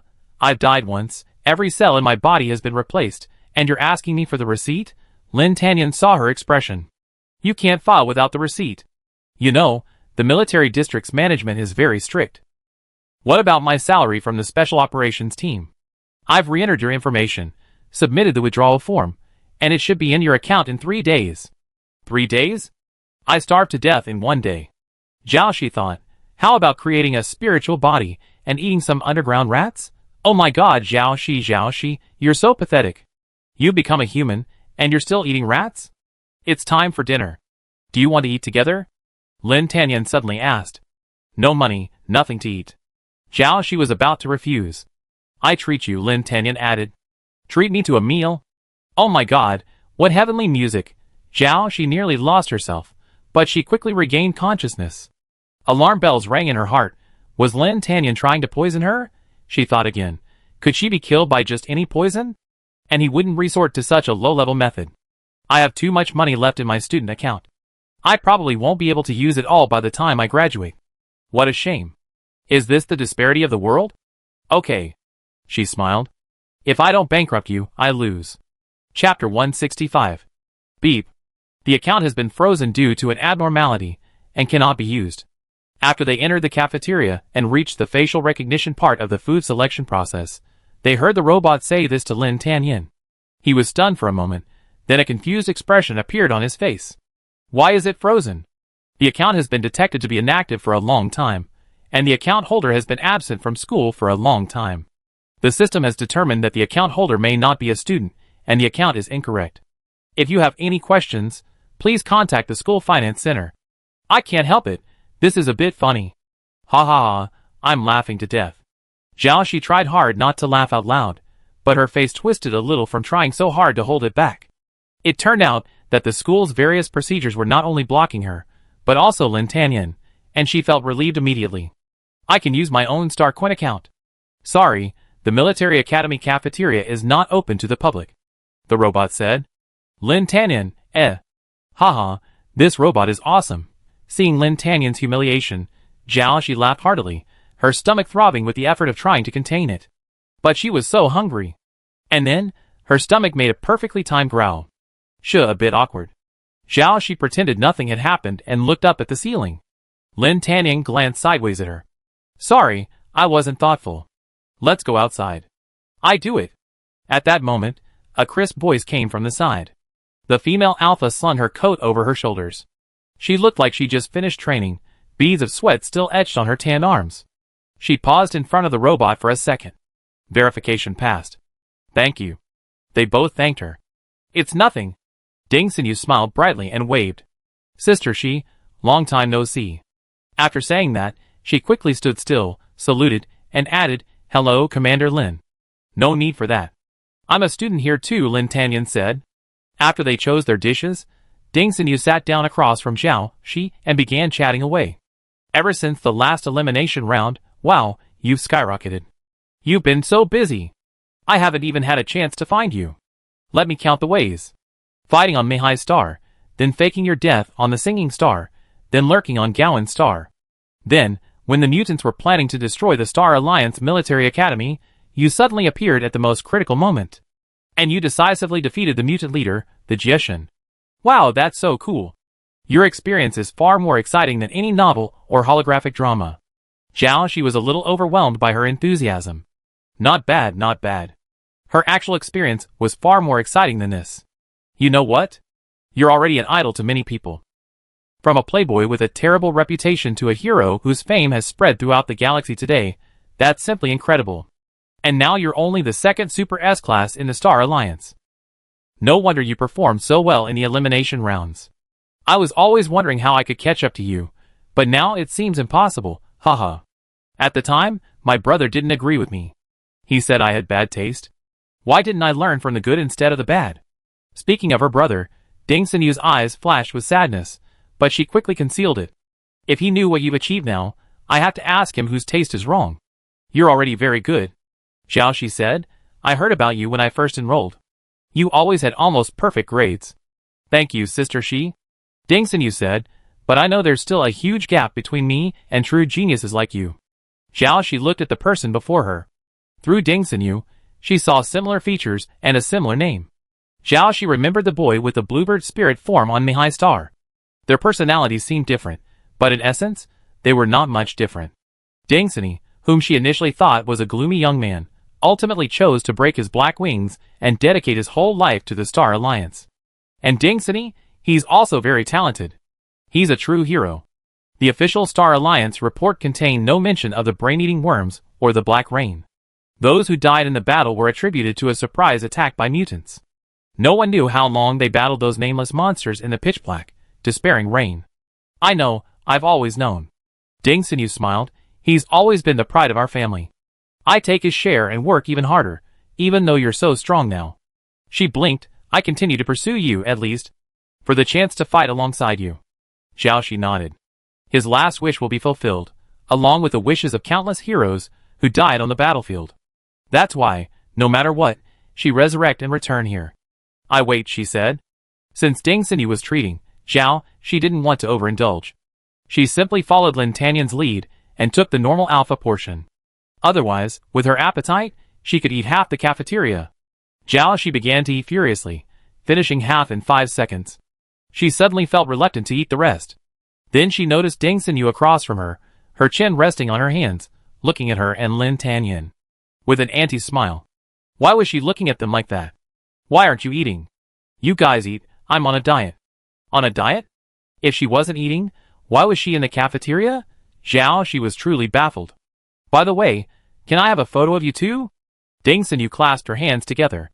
Please. No problem. Zhao she nodded. After all, she had already given out many autographs and taken photos since she came back. She felt embarrassed to refuse her classmates, who came to her. Sure. Lin Tanyan nodded. Thank you so much. Then Ding Xinyu raised her laptop and took a picture of the two of them. She gave an okay sign. I won't disturb your private time anymore. I'm leaving now. Zhao she was stunned by Ding Xinyu's actions. No. Was this group photo referring to her and Lin Tanyan? How unconventional was this? Also, what did this private time mean? After leaving the cafeteria, Ding Xinyu was typing away on her laptop, posting the photo she had just taken. ID. Brown feather green wing C. I'm talking about Yin Yin and Ishi, a perfect match. Who said they were from a cult? Come out and see me slap them in the face. Pictures speak louder than words. Campus couple, cafeteria date, so sweet. As soon as this picture appeared, the trending search rankings for the term Yin Yin and Ishi on Star Online quickly began to rise again, clearly having only recently dipped. Is this blogger desperate to become famous? He's even creating this kind of weird image.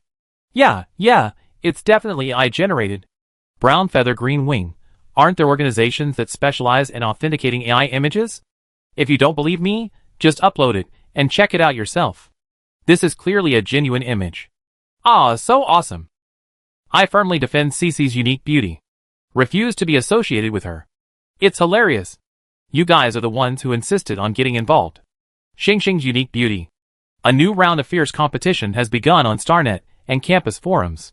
As the only two Super S-rank members of the Star Alliance, their every move is highly scrutinized. Especially with their complex backgrounds and histories, writing about them would take days and nights. There are also a slew of bloggers and businesses on StarNet riding on the hype, fueling the hype. But the two real owners, one doesn't like StarNet, and the other doesn't even have a laptop. So, they're still completely unaware of the silent war erupting on StarNet. I owe you a meal. Lin Tanyan said to her before parting. Zhao she nodded, then I make a note of it. It's not just a meal, it's a life. Sooner or later, they find something to hold against you. So, Zhao Shi's original plan to take a day off didn't work out. She had already made her study plans for the next day and decided what to do that evening. Back in the dorm, she locked all the doors and windows, then carefully checked the room. After confirming there were no hidden cameras, she stood in the middle of the dorm. Then white threads emerged from her pores. 1, 2, 3. They were very thin near Zhao Shi, then grew thicker as they moved further away, finally taking the shape of a white hand. They all began flipping through the pages, dozens of them at once, the entire dormitory filled with the rustling sound of pages. Zhao Shi closed her eyes, feeling the countless words enter her mind simultaneously. Not bad, even easier than she imagined. Super S-level mental power could indeed achieve this. But there was something she couldn't understand. The original owner, Zhao Shi, wasn't S-level genetically, as rumored. Later, due to Shirian's long-term feeding of drugs that lowered her genetic level, her constitution was very weak. Zhao Shi's true genetic level was SSS level, which is why she was able to display Super S-level strength through subtle adjustments. However, Zhao Shi had a fatal flaw in her genes, and she shouldn't have lived to this age. In fact, she should have died in the womb from the very beginning. When Zhao Shi constructed this body, she tried many different methods, ultimately reinforcing it by weaving some white silk into the DNA, which allowed it to survive. So the drugs she fed Zhao Shi weren't just to lower her genes, but to save her life? The original owner's health wasn't affected by the drugs. It was already poor to begin with. The genetic level was too high, but the DNA links were incredibly fragile, which would only be a burden on the original owner's body. But were those drugs really that powerful? Powerful enough to alter genes? Zhao Shi debated whether to ask Shirian for details later. But she wasn't the original owner, so shouldn't she be asking about the original owner's mother?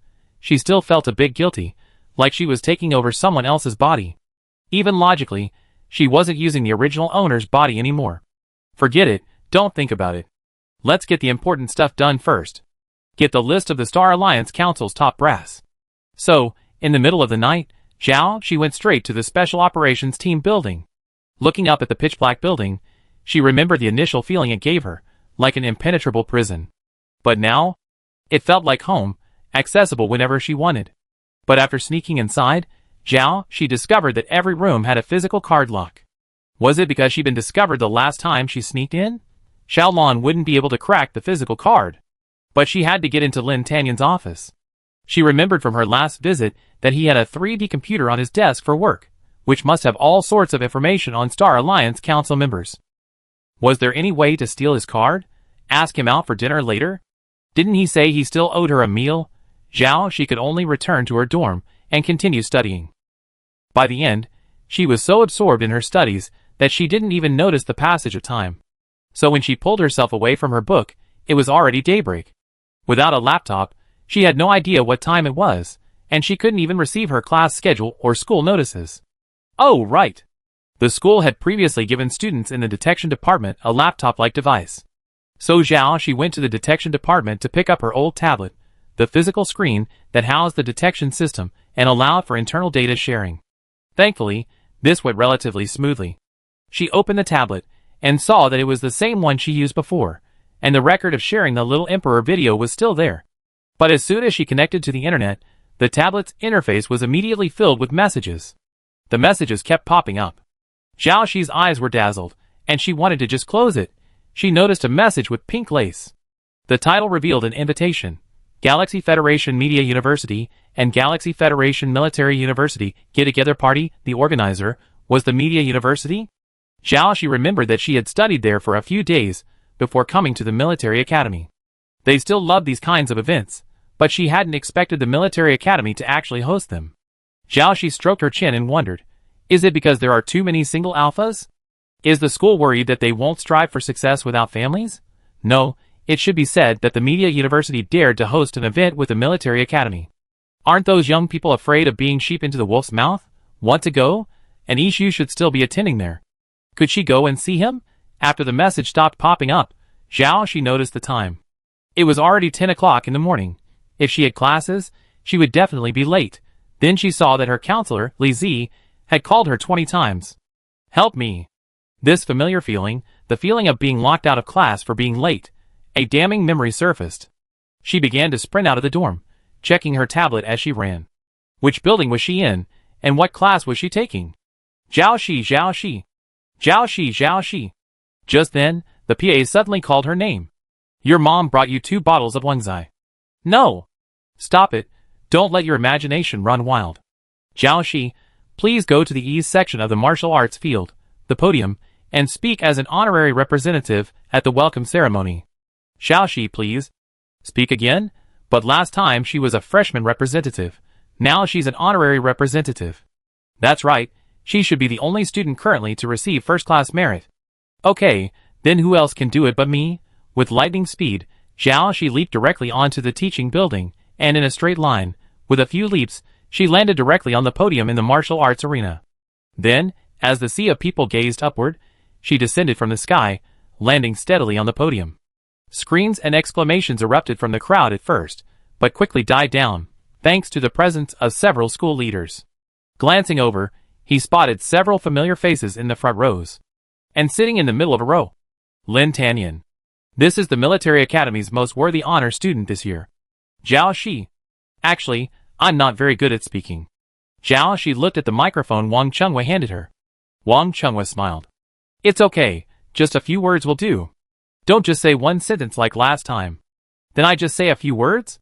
Wang Chengwei nodded, smiled, and raised his hand, motioning for her to stand in the center of the podium.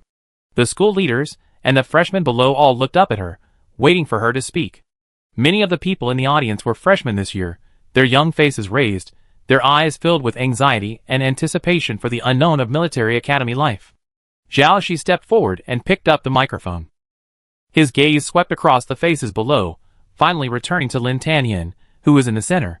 She seemed to be looking at him, yet it was also as if she was simply staring straight ahead, not looking at anyone else. Reflected in her eyes were thousands of future rising stars. 30 years on the east side of the river, 30 years on the west. Don't despise the young and poor. From the scholars, it later became a common Chunabaka line in hot-blooded, upgraded novels. Here's a gift for you beginners. Chapter 166. Jiaoxi finished her speech and bowed politely. Is that all? Wang Chunghua raised an eyebrow, puzzled. Just 2 sentences. Jiaoxi tossed the microphone back to Wang Chunghua. No, you're being too perfunctory, right? Before he finished, the audience erupted in applause. Well said. You're worthy of being an honorary representative. Ah! Sister, she is so stunning. Just 2 short sentences, packed with infinite power. Wang Chunghua waved his hand. Well, you're a Star Alliance hero now, so you don't have the final say. Only Jiaoxi knew that in this scorching summer, the students' legs were weak from standing. Who wanted to listen to such a long speech? Then she waved goodbye to the freshmen, stepped into the air, and disappeared in a flash of lightning. Only adoring exclamations and envious glances filled the podium. Many freshmen lamented their late arrival and missed witnessing Jiaoxi's heroic display during the mutant invasion. Jiaoxi was now hurriedly rushing to the teaching building. She had a packed day of classes ahead. She had to study hard and catch up on her studies in the dorm tonight. Oh, and since she couldn't study tonight, she planned to sneak into the communication university during the social gathering to see how Anishi was doing. She would get him a big surprise then. Jiaoxi spent almost the entire day running back and forth between the teaching buildings and the training grounds. The military academy was huge, and the school said that to strengthen the students' physical fitness, it was impossible to have a shuttle bus or anything like that. She relied solely on running. Fortunately, all this fighting had sharpened her speed, otherwise, just attending class would have been too much for her. The easiest class was this battle simulation class. It was like playing a game, except the scenes weren't realistic enough. Jiaoxi held her head up. It was too easy. Although the scenes and enemies were different in each class, the actual operations were similar. She quickly finished the class and watched the rest of the class struggle in the game. Usually, after 20 minutes, the second person who passed would remove the simulator from their head. But this time, Jiaoxi had barely put the simulator down when she saw someone else do the same. He was sitting in the far corner and caught Jiaoxi's eye. Those icy blue eyes looked over. It was him. Fashionable gray hair? Battle simulation is a combined major in both detection and mecha combat studies. This semester, the school had transferred her to the mecha combat department. This person was incredibly capable. He was indeed a mecha combat department student. Jiaoxi remembered that he possessed the Frozen Rain spiritual domain. When she, as a robber god, was fighting the military academy personnel, he had even slightly slowed her movements. He must have possessed SS or SSS level strength.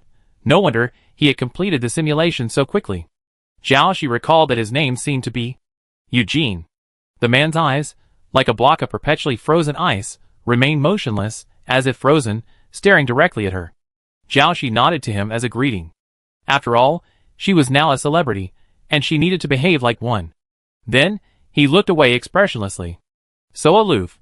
It's been ages since I've met someone so cold towards her. Man, you've successfully aroused.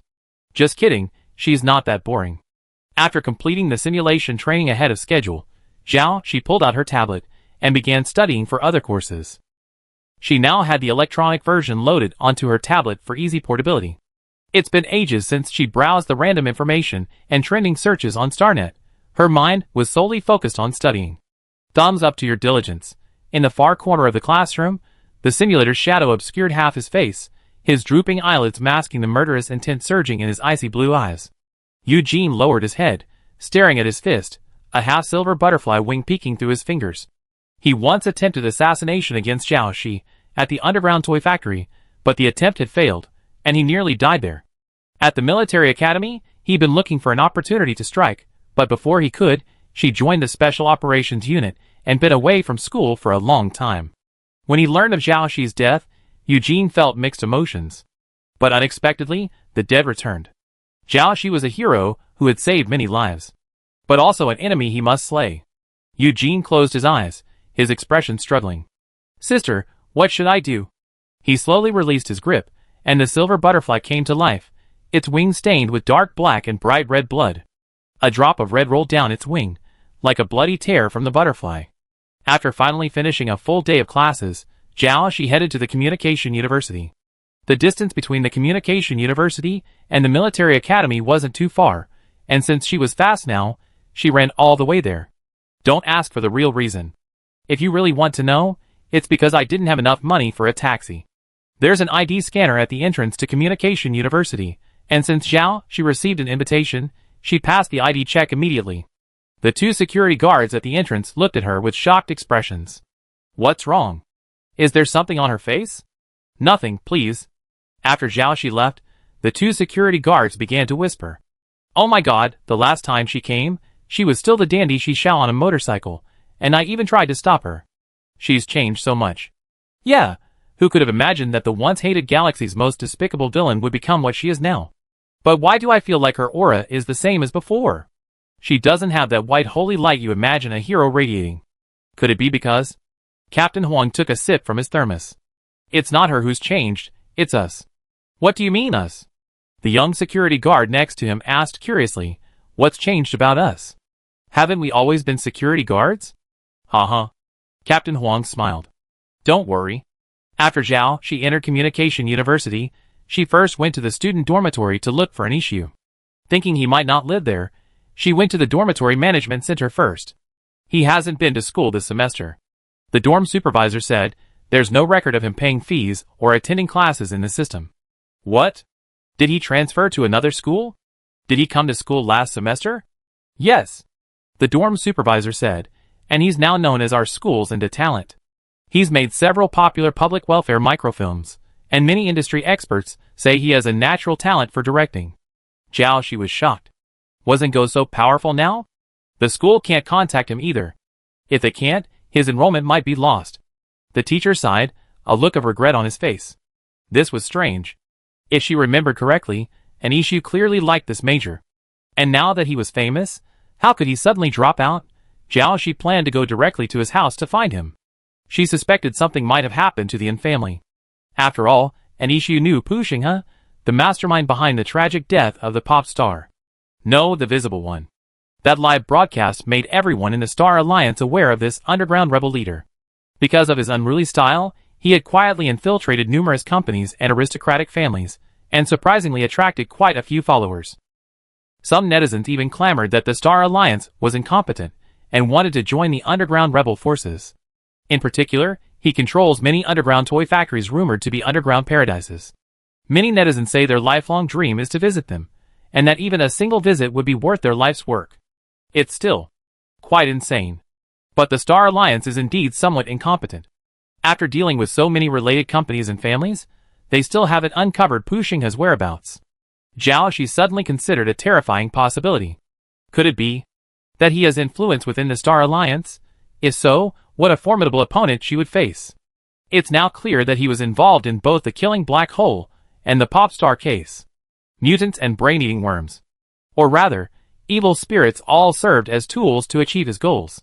Going back further, the brain-eating worms she saw when he first arrived in this world.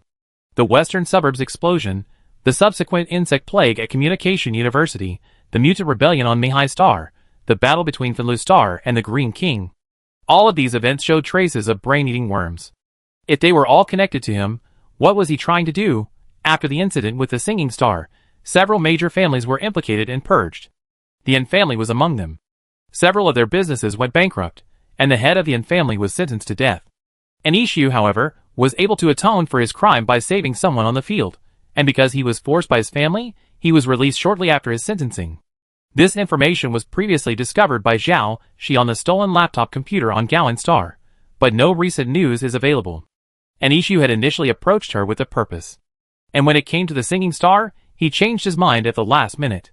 From initially encouraging her to enter the talent show, to later feigning amnesia and running out of funds, deliberately obstructing her from the audition, and then forcing his way into the finals as a non-contestant. He likely faced retribution later. But she couldn't contact him, and she didn't know where he was. Thinking of this, she felt for the first time a sense of powerlessness, like being trapped in a swamp. And the dark eye in the sky looked down at her, as if watching a bug struggling in vain on the ground. She clenched her fists. She wouldn't sit still and wait for death. But she alone wouldn't be enough. If Pu Xinghe was truly lurking within the Star Alliance, how could she find him without someone to stand with her? But who could she trust? Who could believe her? And now, the most important thing was to find an issue. His life was in danger. But without a clue, he was stuck in another vicious cycle. Zhao Shi was about to leave Communication University. Just as he reached the school gate, he ran head-on into a large, square, solemn-looking hovercraft. A person jumped out. "Sister Shi, you're here so early." It was Ding Xinyu. She was wearing a dress embroidered with a large eagle with spread wings and golden brown thread, dazzling and gorgeous. "No, didn't you tell me you had a special car to take you to school?" There was more than one car from the military academy. These large hovercrafts were parked in a row at the school gate. "Of course, I can't wait to dance with the Omega from Communication University." Mu Zifeng approached, dressed in a bright silver outfit that reflected the light. "Right, hero?" he said. Zhao Shi squinted, feeling as if she were about to be blinded by the light. "Wow, what a huge street lamp." Ding Xinyu, standing next to him, almost laughed out loud, but she forced herself to be serious, her face contorting. "I be the most dazzling person in the room today," Mu Zifeng said with a hint of pride. "You're dressed so plainly, you won't attract any Omegas. The most popular alpha today will be me." He assumed Zhao Shi was jealous of his shiny battle robe, raised his head, and walked past her. Zhao Shi had discovered his blind spot. Couldn't Mu Zifeng have bought her this dress? He didn't seem to recognize it at all. Indeed, it wasn't his style at all. Whose was it then? Just then, someone in the other car stared at Zhao Shi intently, their eyes as wide as bells. This dress. Originally, he had gone to pick up Commander Lin's custom-made dress. But since Commander Lin was negotiating with the mutants that day, they all wanted to watch the fun. Of the classmates he knew, only Mu Zifeng wasn't going, so he asked Mu Zifeng to help him get it. That day, Mu Zifeng claimed to have encountered a mummy that ran as fast as lightning and snatched the items away in a flash. He thought Mu Zifeng had made it up, but to his surprise, it was actually true. He turned to look at Lin Tanyan, who had just gotten out of the car. He was wearing the same custom-made suit, only the colors were completely different. Lin Tanyan's gaze was fixed on Zhao Shi, and he didn't move away for a long time. It seemed Commander Lin also knew about this. He quickly averted his gaze, and decided not to wade into this mess. The conflict between the two Super S classes was not something he could resolve. Zhao Shi had wanted to leave, but Ding Xinyu, recounting various school events and gossip, including some leader's romantic scandal, had dragged him all the way to the social gathering. Carelessness. It looked so familiar. Zhao Shi looked up and saw the magnificent lobby before her. Wasn't this the same place where she held her freshman party when she was a student at Communication University? The decor had completely changed, a different style from before. This time, it was ornate yet dignified and formal. The venue was decorated with classical blue and white porcelain vases, precious embroidered screens with landscape paintings, and so on. The style was truly classical and elegant. In this day and age, the more antique something is, the more expensive it is. When they entered the lobby, they saw students from Communication University already waiting in their finest attire. They first performed a graceful classical dance together to welcome them. They applauded enthusiastically, and then the leaders of Communication University came up to chat with Lin Tanyan. A few of them glanced at Zhao Shi for a moment before settling on her and walking towards her. Zhao Shi guessed their thoughts and immediately pretended not to notice them, rushing eagerly into the crowd of ostentatious Omegas. A few screams erupted from the crowd. "Ah, Zhao Shi is here. So handsome, so cool. Much more handsome in person than in the photo." But the voices quickly died down. Omegas value reserve and restraint. A social dance usually requires an alpha to initiate the invitation, and only after the Omega accepts can the two form a pair. Zhao Shi could feel many eyes fixed on her, vaguely. The affectionate glances from those Omegas made her feel uneasy. Being too famous wasn't a good thing. But she seemed to have forgotten that she used to be like that, always attracting attention. It was just that now, it was completely different. Hurry up, she shouldn't have come here. Maybe after everything was over, she could try a relationship. But now, she was surrounded by danger. If a normal Omega got caught up in these things, she worried she wouldn't be able to protect him. Unless it's someone like Lin Tanyan. My brain is really going haywire again. She shook her head, clearing her head of all those chaotic thoughts. Zhao Shi looked toward the exit. Just then, a person dressed as a waiter approached, a tray of various drinks resting on their forearms. "Thank you, no drinks needed." "Sister Shi, it's me." The waiter still handed the tray over. I can't get into the military academy, but this time, I finally have a chance. Xiaoxi still couldn't tell who this person was, but she recognized him. It was Lair Moss's voice. Have you had plastic surgery? She asked, puzzled. Being a blogger, I've learned some useful skills. Makeup? 6. Xiaoxi realized then that Lair Moss had disguised himself to see her. She immediately took her wine glass from his plate, leaned forward, and spoke to him in a flirtatious manner. What's up? Brother contacted me the day before he went missing. He seemed half-conscious, and said a bunch of strange things. I figured the gist was. He leaned in and whispered, the Star Alliance is going to be in chaos. If what he said is true, there's nothing I can do about it. Lair Moss said, so, when I saw you back on Star News, I was so happy I almost went crazy. Xiaoxi's eyes suddenly turned cold. Do you know where he is? The Yin family moved after their defeat, but I can't get in. Okay. Xiaoxi cracked her knuckles, making a crackling sound. I'm here, feel free to come in. After they agreed on a time and place, Xiaoxi downed a few more glasses of wine, feigned a bit of intoxication, and tried to escape. At this point, the Omegas who had been waiting for Xiaoxi's invitation hadn't gotten one, so they had to accept others' invitations. The pairs had almost been matched, and the music suddenly shifted from a soothing pace to a fast-paced dance prelude. Everyone's paired up, right? Are there any singles left? On the crystal round platform in the middle, the host looked around. Our fraternity has a tradition. Anyone left alone will receive a small punishment. What the hell? A punishment? It wasn't mentioned on the invitation. No wonder these people found their partners so quickly. Xiaoxi quickened her pace, trying to escape, but suddenly several spotlights descended from the ceiling and began sweeping across the room. The next second, they landed on her. Xiaoxi froze in place, all eyes focused on her. Oh my! The lone person today is our great celebrity, our hero. Xiaoxi. Then I have to trouble you tonight to sing along with everyone. It's going to be quite a workload if you're alone. Does that mean I have to sing until the end of the party? Aw, I'm tone deaf, and this is really stupid. Help! I don't believe I'm the only one left alone. Xiaoxi immediately searched for someone. She was certain this guy wouldn't invite an Omega to dance, and certainly no Alpha would invite him. She saw Lin Tanyan still sitting on a high chair, holding a tall glass of wine. The glistening red liquid touched his lips. As if noticing her gaze, he looked up at her. Amber eyes reflected the color of red wine, tinged with a faint, bright crimson. But the spotlight didn't reach Lin Tanyan. He was at the leadership table. A brilliant idea suddenly struck Xiaoxi. One that would both help her avoid punishment and obtain Lin Tanyan's office card.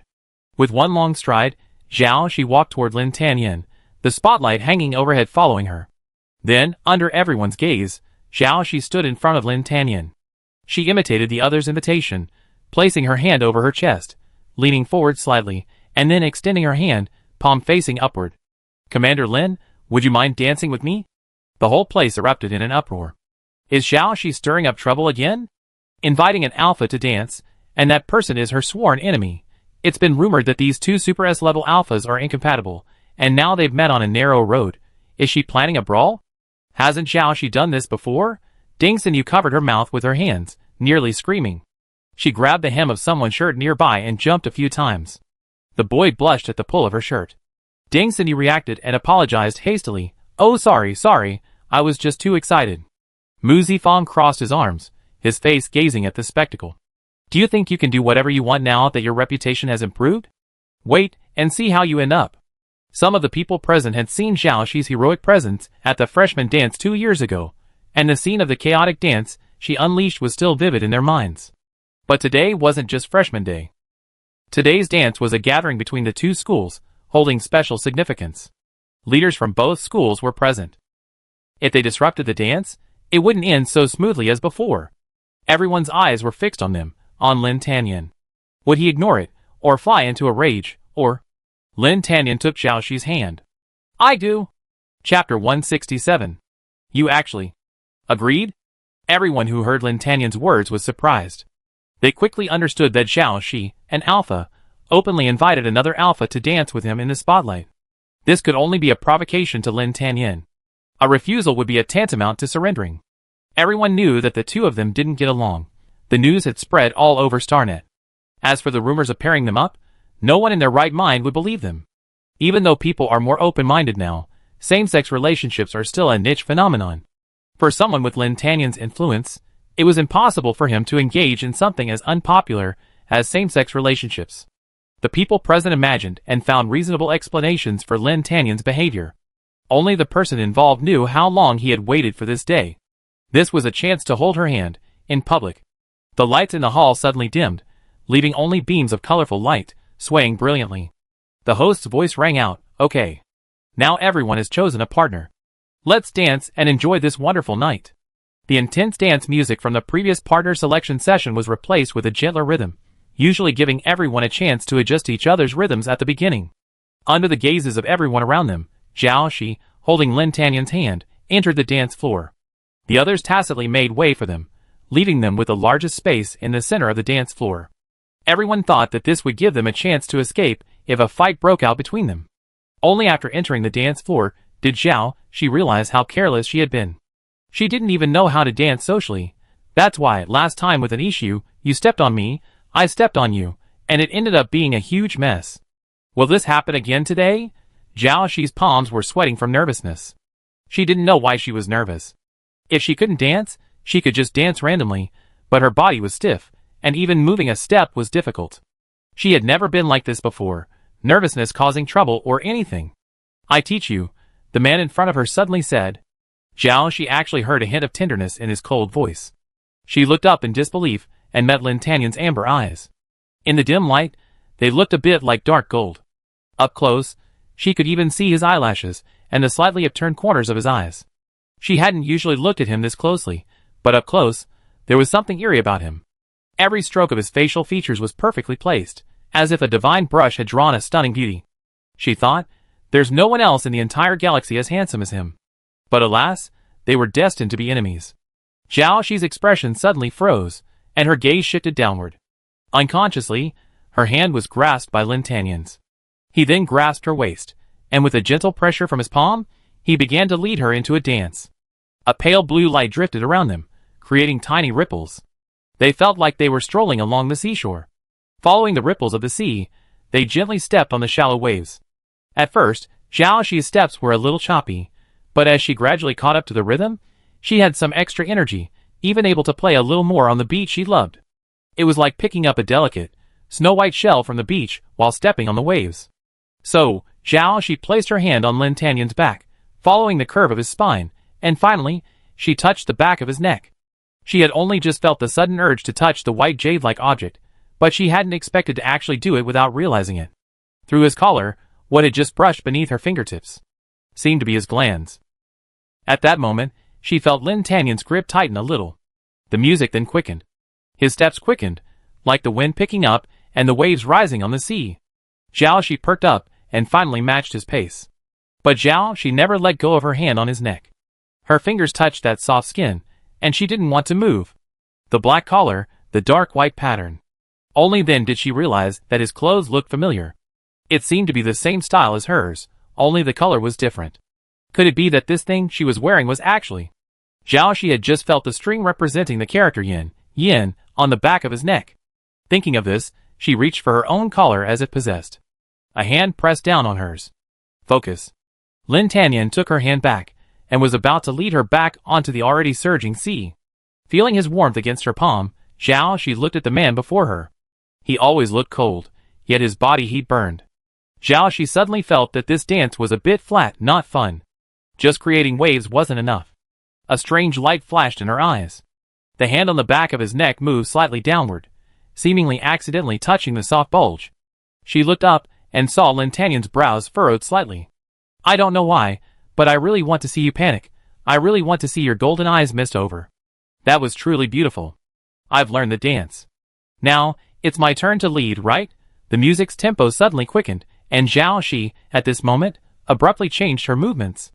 With one hand clasping his hands behind his back, the other gripping his waist, she forcibly swapped places with him. Facing Lin Tanyon's stunned gaze, Zhao Shi didn't give him a moment to think. A sudden storm erupted over the sea, the accompanying drumbeats like thunder, each one trembling with the heart. Led by Zhao Shi, the dance pace grew faster and faster, embracing the increasingly dense rain, the fierce wind, and the ferocious waves. Everyone around them looked over. They had never seen anything like it. It was a beautiful dance, yet tinged with a strange, frivolous air. The dancers' movements were steady, and incredibly fast. In fact, it felt more like a dance for battle.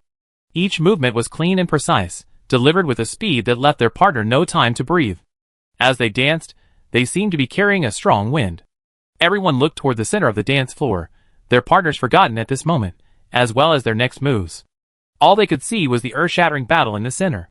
In the center of the dance floor, two shadows, one white and one black, intertwined, like a black sea and white waves. As they battled, the sea rainstorm raged, creating one turbulent wave after another. At the climax of the raging waves, the music reached its final period. Their dance also lingered above that turbulent wave, at its highest point. The white and black shadows intersected. Jiaoxi wrapped his arm around Lin Tanyon's waist. He leaned back, revealing a smooth, graceful neck above his black collar. She leaned forward, her eyes lowered as she gazed, as if about to kiss him.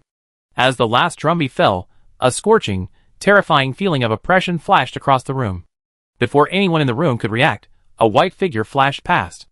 As soon as the dance ended, Jiaoxi left the room as quickly as possible. Got the door card, off you go, that feeling just now. Everyone looked at each other in bewilderment. Even if they had never felt it before, they could guess it was Lin Tanyon's pheromones. Only the pheromones of a super S-level alpha could give such a terrifying, suffocating feeling. To everyone's eyes, Jiaoxi's brazen actions had finally angered Lin Tanyon, and then he unleashed his pheromones. Even as a newly promoted super S-level, Jiaoxi was no match for him, and was forced to flee. No one dared to speak to Lin Tanyon at this moment. They remained silent, suppressing their frightened expressions and pretending nothing had happened. Now that the troublemaker is gone, they should be able to breathe a sigh of relief. Even if Lin Tanyon is angry, he won't take his anger out on them. Lin Tanyon looked in the direction Jiaoxi had left, beads of sweat still beading on his neck and forehead. He returned to his previous seat silently. A new round of dance music began, and the party continued. He touched the stem of the glass with his slender fingers, trying to lift it. With a crack, the bright red wine splashed, and the glass shattered. His hand was shaking, and Lin Tanyon reached out with his other hand to hold it down. Then he realized that his entire body was trembling slightly. He suddenly curled his lips into a smile. To have been triggered by pheromones like this, Lin Tanyon, you're so useless. Through the glass window before him, he saw his own golden eyes, and the vibrant color of their tails. He moved his fingers twice, feeling as if he could still feel her touch. Every part of his body she had touched seemed to still carry her warmth. He lowered his eyes, hiding the disappointment in them. It would be even better if next time, she approached him without any ulterior motives. Elsewhere, Jiaoxi was sprinting towards the Special Operations Team building. With Lin Tanyon away now, it was her perfect opportunity to strike. Jiaoxi knew that if the key card had been lost, Lin Tanyon would likely know it was her fault. After all, she was the only one who dared to get so close to him. But as long as she erased the surveillance footage and obtained the information, it wouldn't matter to her. What if he knew? Lin Tanyon already disliked her. Besides, as long as he had no evidence, he couldn't do anything to her. After all, she had only gone to check some information. He hadn't lost anything. As expected, Jiaoxi entered Lin Tanyon's office smoothly, and turned on the fixed screen on his desk. After entering the interface, Jiaoxi breathed a sigh of relief. Fortunately, it was unlocked, otherwise her tonight's work would have been in vain. She sat down at the table and immediately began searching for information about the Galaxy Federation Parliament, personnel directories, organizational structure documents, and the responsibilities of each department. After browsing through all the relevant information, Jiaoxi mentally constructed a three-dimensional picture of the Galaxy Federation Parliament meeting. The venue's hierarchical structure was almost identical to the Galaxy Federation's power structure. Like a pyramid, it was divided into 4 levels, which also determined the top-down power structure. In the Galaxy Federation Parliament, the first level was the position of the Supreme Speaker, which was currently vacant.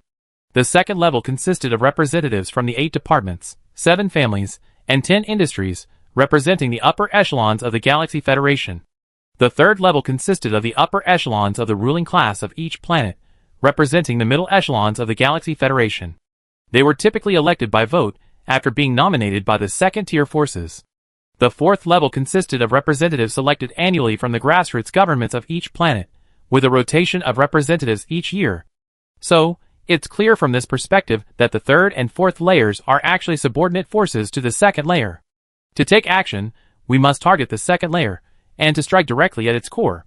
Through her experiences over this period, She has identified several suspects based on the power wielded by the various Star Alliance factions. It's time to act. She will uncover the dark corners beneath the Star Alliance and eliminate those rat-in-suit individuals entrenched in key positions, those who profess peace and support for the people of Star Alliance, but who actually commit acts against humanity. Chapter 168. There were no classes this morning. She went to the Mecha Combat Department's training room for some physical training before returning to her dorm to continue studying for the classes she missed. White silk emerged from her pores, and the dorm was filled with the sound of flipping pages. Xiaolon watched boredly from the side. How inefficient. Unlike me, I can upload all this information in 3 seconds and learn it all. She was speechless. You're a robot, and I'm a human, okay? How can we compare? But according to my database search, there's no one like you. I said I'm a human, and that's what I am. She bit her fingers, ready to flick her head off. You have a problem? Wow, Cece's trying to pick on a robot again. Xiaolon leaped up to the ceiling, avoiding her fingers. You didn't think I could reach you if you went up there, did you? The white silk-like hand grabbed her and began tickling her. Haha, stop tickling. You're wrong, you're wrong. Cece is a human, a very good person. She stopped, satisfied. It wasn't until later that she discovered that Xiaolan was equipped with a touch sensor, capable of sensing human movement. A pouting, angry emoji appeared on Xiaolan's screen. Humph, Liangzi would never do that to me. She picked up her book and continued reading. Her main character and the white silks were studying diligently together. Then go follow him. I won't stop you. Ouch. You're so rebellious. She clutched her forehead, dropping the book in her hand. A blue shadow flashed by, struck her on the forehead, then crashed through the window and fled. She knew Xiaoxi's white silk wouldn't dare stick its head out. Cece, if you say that again, I give you a thud. She picked up the book and squeezed it hard. It's okay, don't be angry, don't be angry. Children are still young, they're just rebellious.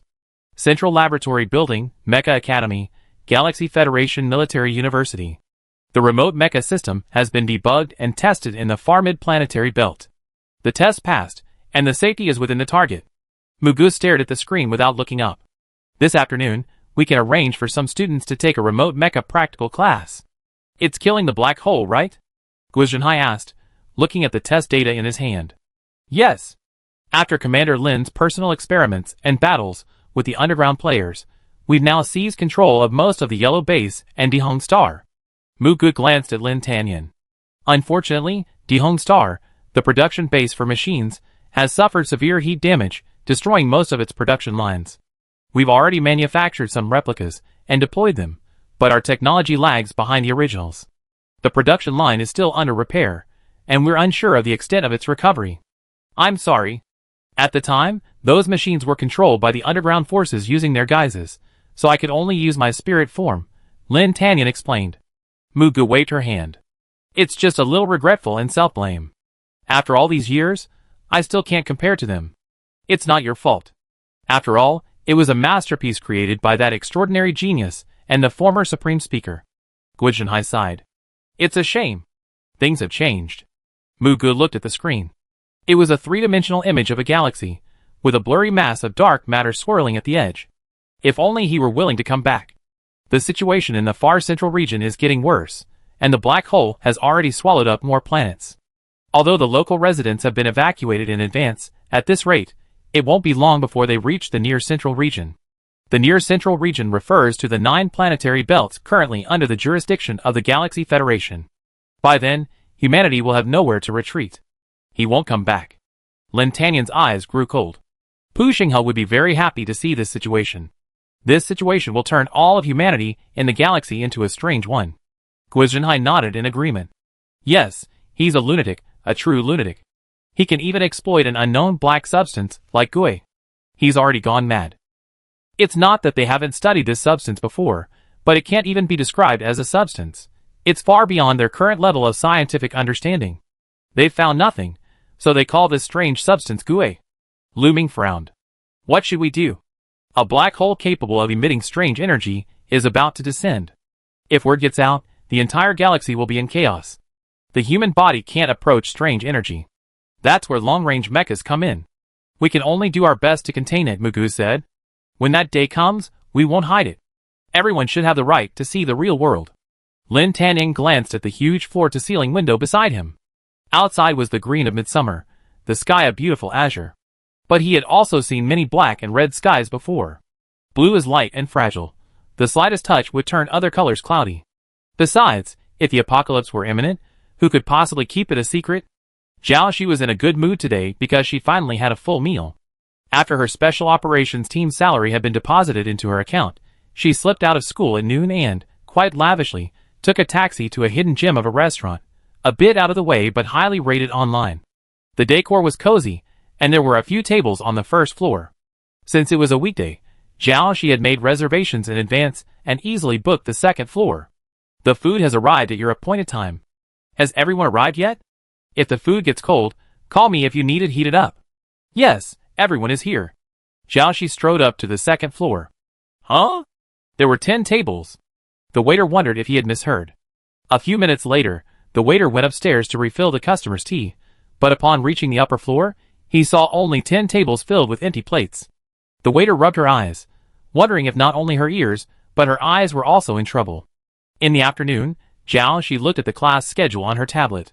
It had been temporarily adjusted, with a new course added. Remote Mecha Practice, Remote Mecha. First time hearing that term. Following the map, she arrived at a building she had never been to before. The Mecha Academy's central laboratory building. It resembled the shell of a mecha, with smooth silver curves. It was tall and exuded a hardcore technological atmosphere, several times the size of the other academic buildings. Zhao Shi knew that this building was generally used by the mechanical engineering department. It was either because they were good at mechanical engineering, or because they were arrogant. Not only did they earn money, but they also received the most annual school funding, more than the other departments combined. Unlike those of them who only know how to fight, earning their livings by risking their lives. Following the schedule, I arrived at the classroom, and noticed it was different from the others. It was much larger, and inside, rows of holographic pods were placed. No, look closely, they're a little different from holographic pods. These appear to be hibernation pods that provide energy and survival. Please choose your seats and stand nearby. The practical class is about to begin, Mugu said. Zhao Shi was a little surprised that Dean Mu was actually teaching this class. She saw a familiar face the moment she entered. Mu Tuliang, with dark circles under his eyes and a look of despair, looked up. Here I am. His seat was right in the front center, next to Mu Ji's. It was hard not to think that he had been forced into labor for her, then dragged here to attend class. Why are you here too?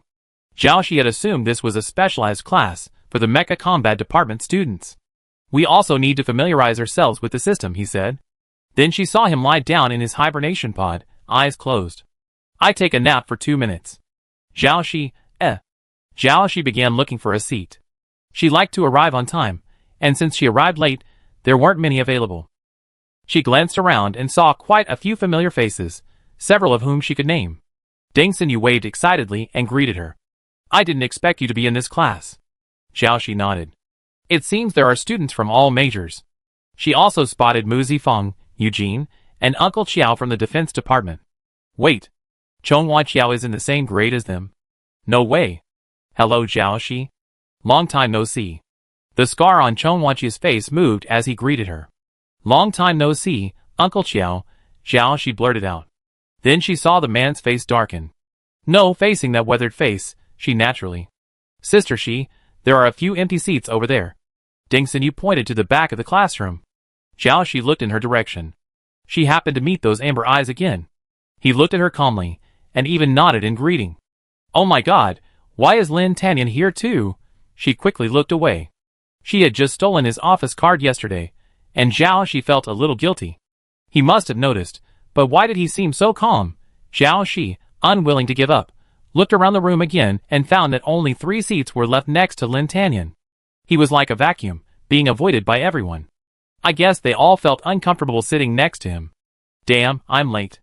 All the available seats are taken. Zhao Shi walked over, choosing a spot diagonally opposite him. But the cabins were all very close together, and she was only 3 meters away from Lin Tanyan. Yesterday's last. She remembered that moment when she caught a whiff of that familiar, warm fragrance. When people experience emotional fluctuations, pheromones leak out. Was he angry yesterday? Let's get started now. Mu Ji's voice came from the front, and everyone looked up at her. You naturally learn the instructions and precautions after successfully activating the remote mecha system.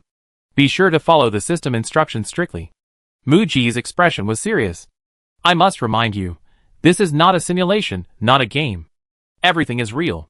Your actions will affect that planet and the entire world. New power lies in your hands, but danger and death will also accompany you. Okay, now let's explore this new world. Enter the hibernation pod. The remote system launcher is to your left. Xiaoxi looked at the familiar black game card in her hand and almost blurted out, "Kill the black hole." But she held it back. If anyone knew she had entered the game before, she wouldn't be able to explain where her game card came from. She lay down and closed her eyes. Switching a card, the data wouldn't be transferable, right? Darkness filled her eyes, the familiar vortex, the familiar feeling of her consciousness being pulled. Soon, she felt herself able to move. But she felt strangely breathless. Logically, cyborgs shouldn't need to breathe, and now Mugu had directly classified her cyborg as a long-range mecha. But why was she breathless? She opened her eyes, and saw something pressing down on her. She tilted her head slightly, and saw the familiar cyborg face, so close. Hung Xingwuyan, what are you doing? Chapter 169. As Xiaoxi opened her eyes, she was startled to see those pale emerald eyes so close. Hung Xingwuyan, what are you doing? She looked around. This was the cabin. The incredibly small space had squeezed two of them in. The consciousness bead on her chest was pressed down by Hung Xingwuyan's cabin. No wonder she felt breathless. I see, you're trying to save me money. Storing cabins here costs black coins, and the price increases with the level of the base. If she didn't have enough black coins, her cabin would be ejected again. Well done. Xiaoxi gave him a thumbs up. I didn't expect this game could even allow two people to share a cabin. Can I keep using yours? She thought for a moment. Since she was using the game card issued by the school to enter Kill Black Hole, would the school cover her in-game cabin expenses going forward? Never mind. This feels a bit. Xiaoxi's words were interrupted by a tight hug. A silent, shrewd voice echoed from beside her. The machine's sound was somewhere between mechanical and human, inherently cold and flat. But with just one word, it was as if she could hear the voice of the person behind it, a voice trembling slightly with emotion. I really miss you. Xiaoxi was stunned. After she returned, many people cheered and were happy for her, but their reactions were based on her status as a hero. Some were too busy with work to respond, while others simply didn't want her back. It was the first time someone had said the word miss you to her. From this point on, Xiaoxi denied that Hung Xingwuyan was Lin Tanyin. After learning that killing the black hole was real, based on the strength Hung Xingwuyan displayed, Xiaoxi speculated that he must be SSS rank or above. Based on his previous experience on Xianzhou Star, when he was able to call upon the military starships, she was certain he was from the military. Adding to that, the timing of her entering the game coincided with Hung Xingwuyan's presence, which made her wonder if he was Lin Tanyin. She breathed a sigh of relief. Lin Tanyin, that cold-blooded man, would never act like this. He was a workaholic, and scrupulous in his pursuit of his goals. He was cruel to others, even crueler to himself. Even robots understood emotions better than him. And her in-game teammates were 1,000 times more humane than him. They were the financial sponsors, who had been willing to spend money on her from the start, generous and enthusiastic, the perfect teammates. Hung Xingwuyan, I declare, you are my best sister. Dear Yinbao, I miss you too. Xiaoxi returned his embrace. The two of them remained in the cabin, tightly embraced. After 2 seconds of hugging, she wanted to get up, but then she realized the man in front of her didn't seem to want to let go. She gently pushed him, and the next second, he buried his head in the crook of her neck. Huh? Bro, what are you doing? Isn't this a bit gay? She's straight A. Given these dual attributes, she can only be with an Omega male. And Hung Xingwuyan, she didn't believe there was another Omega pretending to be an A besides Lin Tanyin in the military district. In the military, living in a communal environment makes hiding one's gender nearly impossible. Because Lin Tanyin is a super S rank, his pheromones can overpower any alpha. For everyone's safety, he has always been given special treatment, and doesn't have to live with others. Xiaoxi suddenly realized she couldn't be the only one who knew his true identity. So, that's why he wanted to silence her, but she had clearly pretended not to notice. Is it alright? I'm almost suffocating. The man before her suddenly woke up and let her go. Is there still a problem with the pearl? Hung Xingwuyan asked. No problem, I feel fine. Zhao Shi supported herself against the wall of the cabin and hurriedly climbed out, nearly losing her balance. I feel like I can take on 10 people right now. She looked around. This was Huangzhou Base, the base corresponding to the Earth planet within the black hole base. This was the first time for the students to enter the game, and at their level, they probably couldn't reach this point. Zhao Shi walked out of the cabin and into the base lobby. She found it deserted. Aside from the patrolling robots, there were only the two of them. Strange. Although Earthstar is quite difficult, there were other people in this base before. Zhao Shi opened the game interface and saw that the names on the leaderboard had been largely grayed out. In particular, the Antimatter Guild, which had previously been their enemy, had almost completely turned gray. Has the Star Alliance truly intervened? Otherwise, this wouldn't be possible. Zhao Shi scrolled down and saw many IDs consisting of team numbers followed by team numbers. The information indicated that they were exploring the first two planets on Xian Star and Earth Star, the very planets where they had previously defeated the boss. The Star Alliance has already entered Kill Black Hole, Hung Xingwuyan said. This was a directed mission that he was part of the military district. Are we moving on to the next map? Zhao Shi asked. She guessed that someone might need to act as a vanguard, defeating the boss first, while the others would handle the smaller monsters and finishing touches. Otherwise, sending a large force in all at once would be too dangerous. Hung Xingwuyan had probably always done this kind of work. Are you ready? He asked. Anytime. Zhao Shi found his question odd. He continued, to teleport to a location near the black hole via base warp, we must first clear the Earth planet and seize control of Huang Yu's base. Zhao Shi understood. Therefore, they might eventually have to enter the black hole and face the birthplace of the Gui. Huang Yu base is the starting point for the Tianzi district. Yes, the black hole is constantly approaching us, and all the planets that once occupied the Tianzi district have been devoured by it. So, our next destination is Dezhou Star. That's right.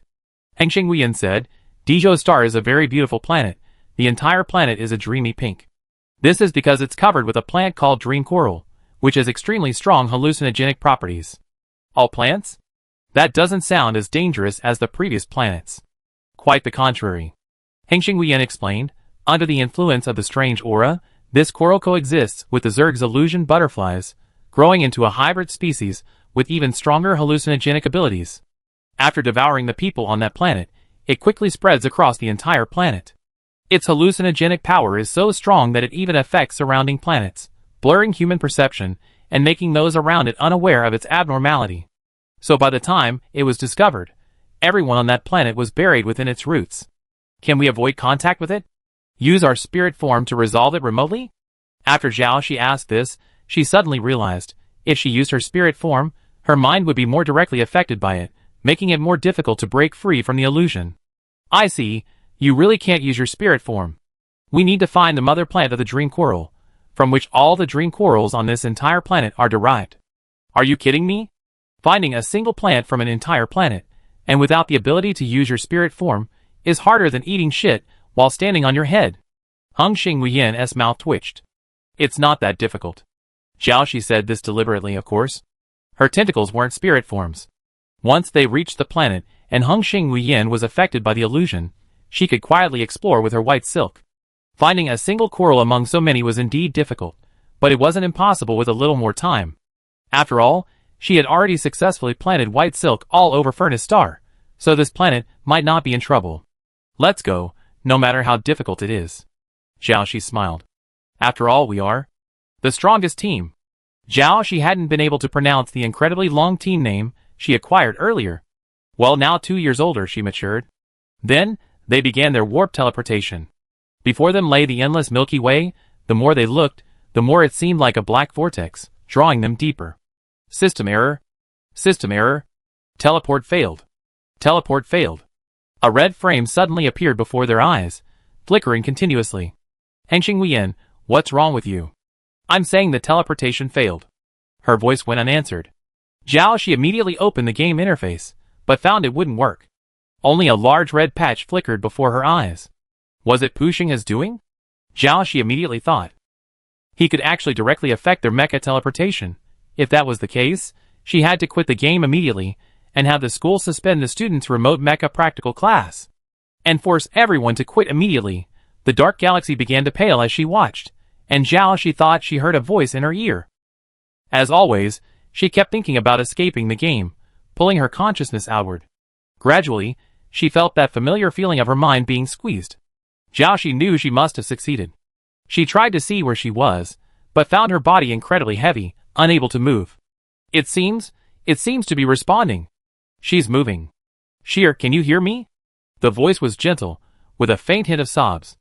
Jiaoxi opened her eyelids with great difficulty, the mere act taking up nearly all her strength. She faced a snow-white ceiling, and beside her stood a figure. The moment she saw the figure clearly, her pupils constricted. This is impossible, this familiar face. This woman was her mother, her biological mother from the 21st century, who had died when she was very young, and she had only ever seen her in a photograph. Clearly, it was an illusion. So, they had actually already arrived at Coral Planet, and they must have been influenced by them during their journey. Jiaoxi ignored everyone here. She looked around, searching for flaws in her logic. After the plane crash, you became a vegetable and lay in bed for 2 whole years. Now you're finally awake. Her eyes were red. It's Mom who's sorry. I'm not dead, I just went somewhere else. Because your father is always busy with work, I just want to be angry with him. I've actually been secretly visiting you. Stop pretending. I know you're fake, Jiaoxi said. Sheer, what's wrong with you?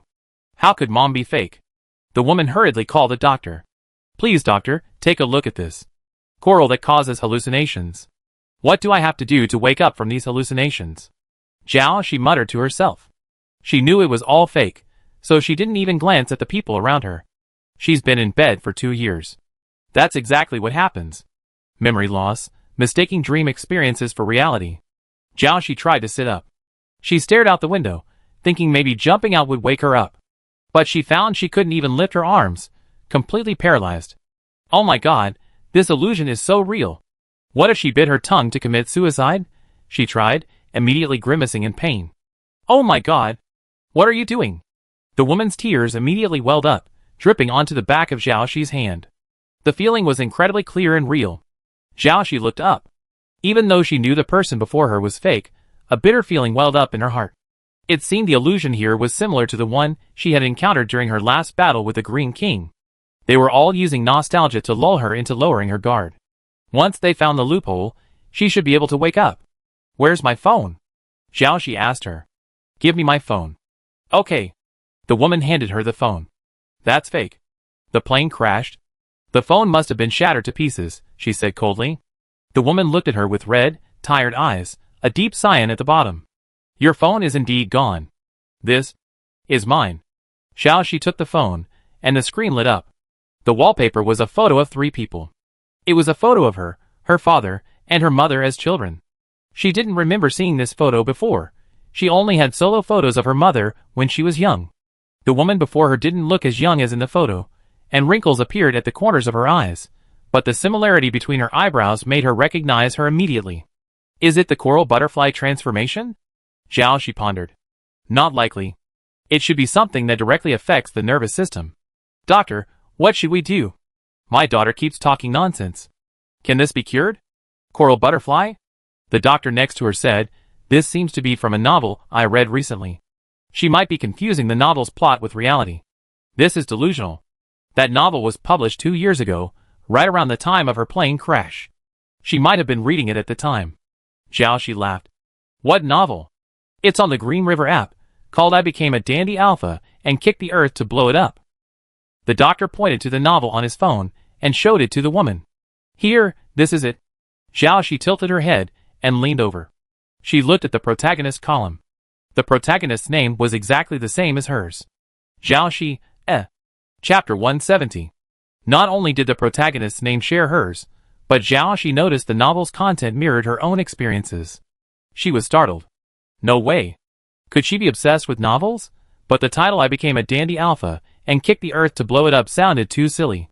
Would she read a novel like that? Okay. Maybe she would.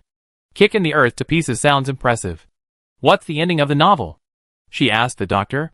The heroine becomes a villain, destroys humanity and Earth, and becomes the sole ruler of the entire galaxy. Is it that awesome? Jiaoxi commented. Then this novel is quite deviant. The heroine is actually a villain, but being the ruler of the galaxy is pretty satisfying.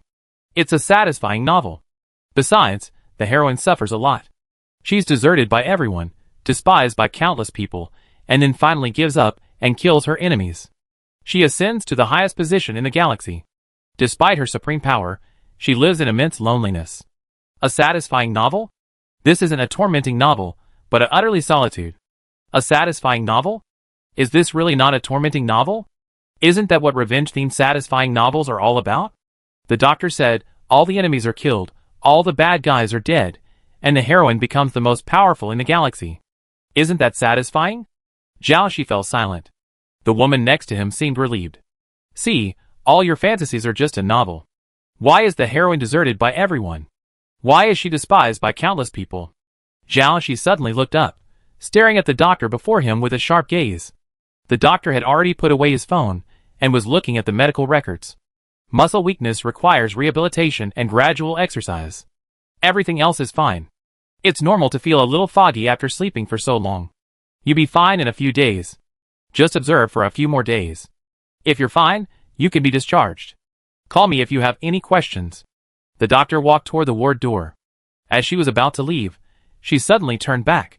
Let me think about the plot of the novel you asked about.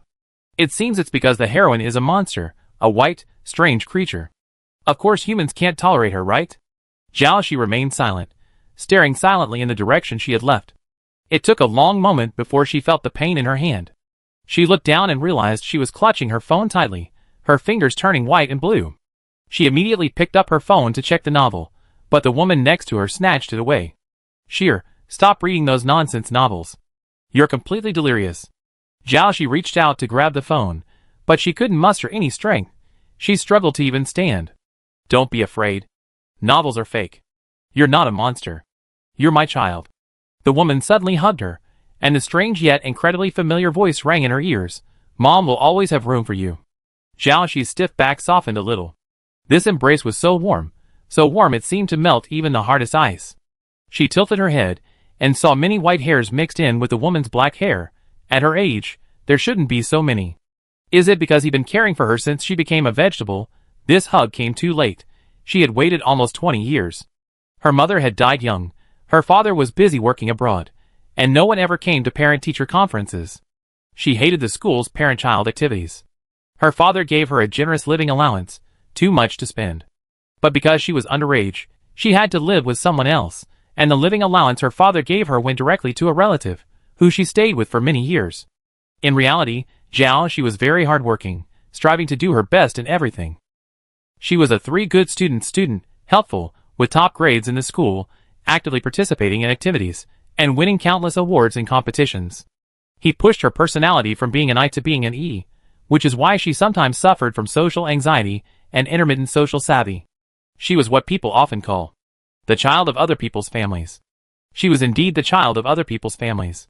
Her relatives treated her very well, and there was nothing wrong with them. But she also heard that they were worried that she would turn 18, get into college, and leaving them without an income. She took the college entrance examination and was admitted to the best university in the country. She was quite good, wasn't she? At least not useless? Then, her father would probably remember that he still had a daughter in China, right? It was this remembering that led to the plane crash, which left her in a coma for 2 years. It's impossible not to feel resentment without her parents. But those feelings vanished the moment she saw them. When he saw her wake up, the man at the door barely managed to hold the lunch box steady, spilling some of the soup, burning his hand red, but he was oblivious. Be careful. Otherwise, you have to go back and make another batch. She laughed at him, tears welling in her eyes. Awake? That's good, that's good. She was a serious person, and she had never seen him express any emotion, perhaps because they didn't see each other often. Today, she saw tears rolling down the wrinkles at the corners of his eyes. Come here quickly. The mother waved at him. Then she saw the solemn man, with a slightly sheepish smile on his face, walk over and sit beside the bed, his arm draped over their shoulders. It was a 3-person hug, a scene she had never even dared to imagine. Let's go home together, okay? Okay. She closed her eyes, lost in the warm feeling she had always longed for. Even if it was fake, no, it couldn't be fake. How could time travel exist in this world? Time is a linear model that cannot be reversed or crossed. Time travel is unscientific. She must have been hallucinating from reading a novel. It was normal for her mind to be confused after 2 years of lying in bed. At this moment, she should only believe what she saw. Central Laboratory Building, Mecha Academy, Galaxy Federation Military University. Transmission interrupted. After noticing the abnormality in the transmission, Lin Tanyan immediately forced his consciousness out of his body. He had to inform the others quickly that the kill black hole system had experienced a major malfunction, or their lives would be in danger. Then he opened his eyes to see someone standing next to his hibernation chamber, looking down at him. A pair of dejected, peach-shaped eyes, with dark brown pupils, remained motionless, a hint of a smile. Lin Tanyan pushed himself up from the chamber. Zhao Shi, what's wrong with you? A dark shadow enveloped him, and before he could react, he felt his lips touch something soft, and he leaned back, trying to break free. But then, a hand pressed against the back of his head, forcing him forward. Only then did he realize what Zhao Shi had done. A deep kiss nearly choking him. His heart raced, his mind went blank, his body felt like it was sinking into a burning quagmire, burning intensely, and he felt a continuous downward spiral. This was wrong. Lin Tanyan struggled to free himself, emerging from the pod and immediately pinning her against the hatch. How do you feel? Zhao Shi was laughing. You're obviously happy, aren't you? Why are you being so self-righteous now? Don't worry, they're still in the game, no one will know. You can just pretend that there are only the two of us in this classroom. Her voice was now like some kind of sensual music. As she spoke, white thorns suddenly sprouted from the ground, piercing his wrist. Lin Tanyan frowned at the sharp pain. The thorns were stained red with his blood, and bright red drops of blood dripped down their branches. Then the thorns tightened suddenly, dragging him backward and pinning him to the wall. He moved his wrists, and the thorns bounding his hands sent a sharp pain through him, rendering him unable to move. Then Zhao Shi pinched his chin, her crimson eyes fixed on him. Do something an Omega would like, okay? How dare you do that here? Lin Tanyan had intended to give a cold, dangerous look, but now, stained by Zhao Shi's pheromones, his eyes had turned to gilded gold, not cold at all, but even a hint of mist. It only gave the impression of a half-hearted offer. Slender fingers unbuttoned his shirt, and the figure before him pressed forward. Lin Tanyan closed his eyes. Coral Planet is also known as the perfect illusion. The illusions it creates can fill a person's greatest inner flaws. So, in reality, the illusion stems from a person's own desires being aroused by it, tailor-made to their weaknesses. This is why so few can escape it. It was a bit ridiculous. At this moment, he was thinking such a thing. In this illusion, it wouldn't be a problem if he wanted to lose himself for a moment. He was confident that he could extricate himself before the coral destroyed his consciousness beads. But even if it was just an illusion, he felt like he had done something wrong and betrayed her. He couldn't tolerate this. You're not her. Lin Tanyan opened his eyes, and his golden pupils lit up. A golden light flashed between the brows of the Zhao Shi before him. And then, the scene before him began to change. He was now in a pink ocean. The wind blew, and the pink coral swayed gently, like ripples on the ocean. The wings of the illusion butterfly were translucent, like shimmering veils of feathers. The surrounding air was dotted with sparkling specks of light, like crystal dust scattered through the air. This planet was truly beautiful. If it weren't for the countless corpses buried beneath its roots, one might call it a fairyland. Now that he had awakened and overcome the illusion, releasing his spirit form would no longer be affected. Lin Tanyan closed his eyes, and golden light radiated from him, radiating outward at the speed of light. After a moment, he opened his eyes. The mother of the dream coral had been found, but there was already someone there. White thorns bloomed all around, and a figure stood in the center. Zhao Shi held out her hand, holding a dreamy, blooming coral. The branches shone with crystal clear red, and the light surrounding them resembled a luminous butterfly, its wings enormous, like two dancing pieces of silver gauze. Thank you for giving me such a beautiful dream. But dreams must eventually end. She always knew that Earth had long since vanished in the torrent of time, and she could never return. Mom, Dad. Goodbye. At this moment, Zhao Shi had already experienced shopping for clothes with her mother, watching TV with her father, and making dumplings as a family of 3. They were sitting at the dining table, and she looked at the bowl in front of her, which still contained a dumpling. Sheer, where are you going? My dear girl, aren't you staying home? Her parents put down their chopsticks, and looked at her nervously. I'm going to do what I have to do.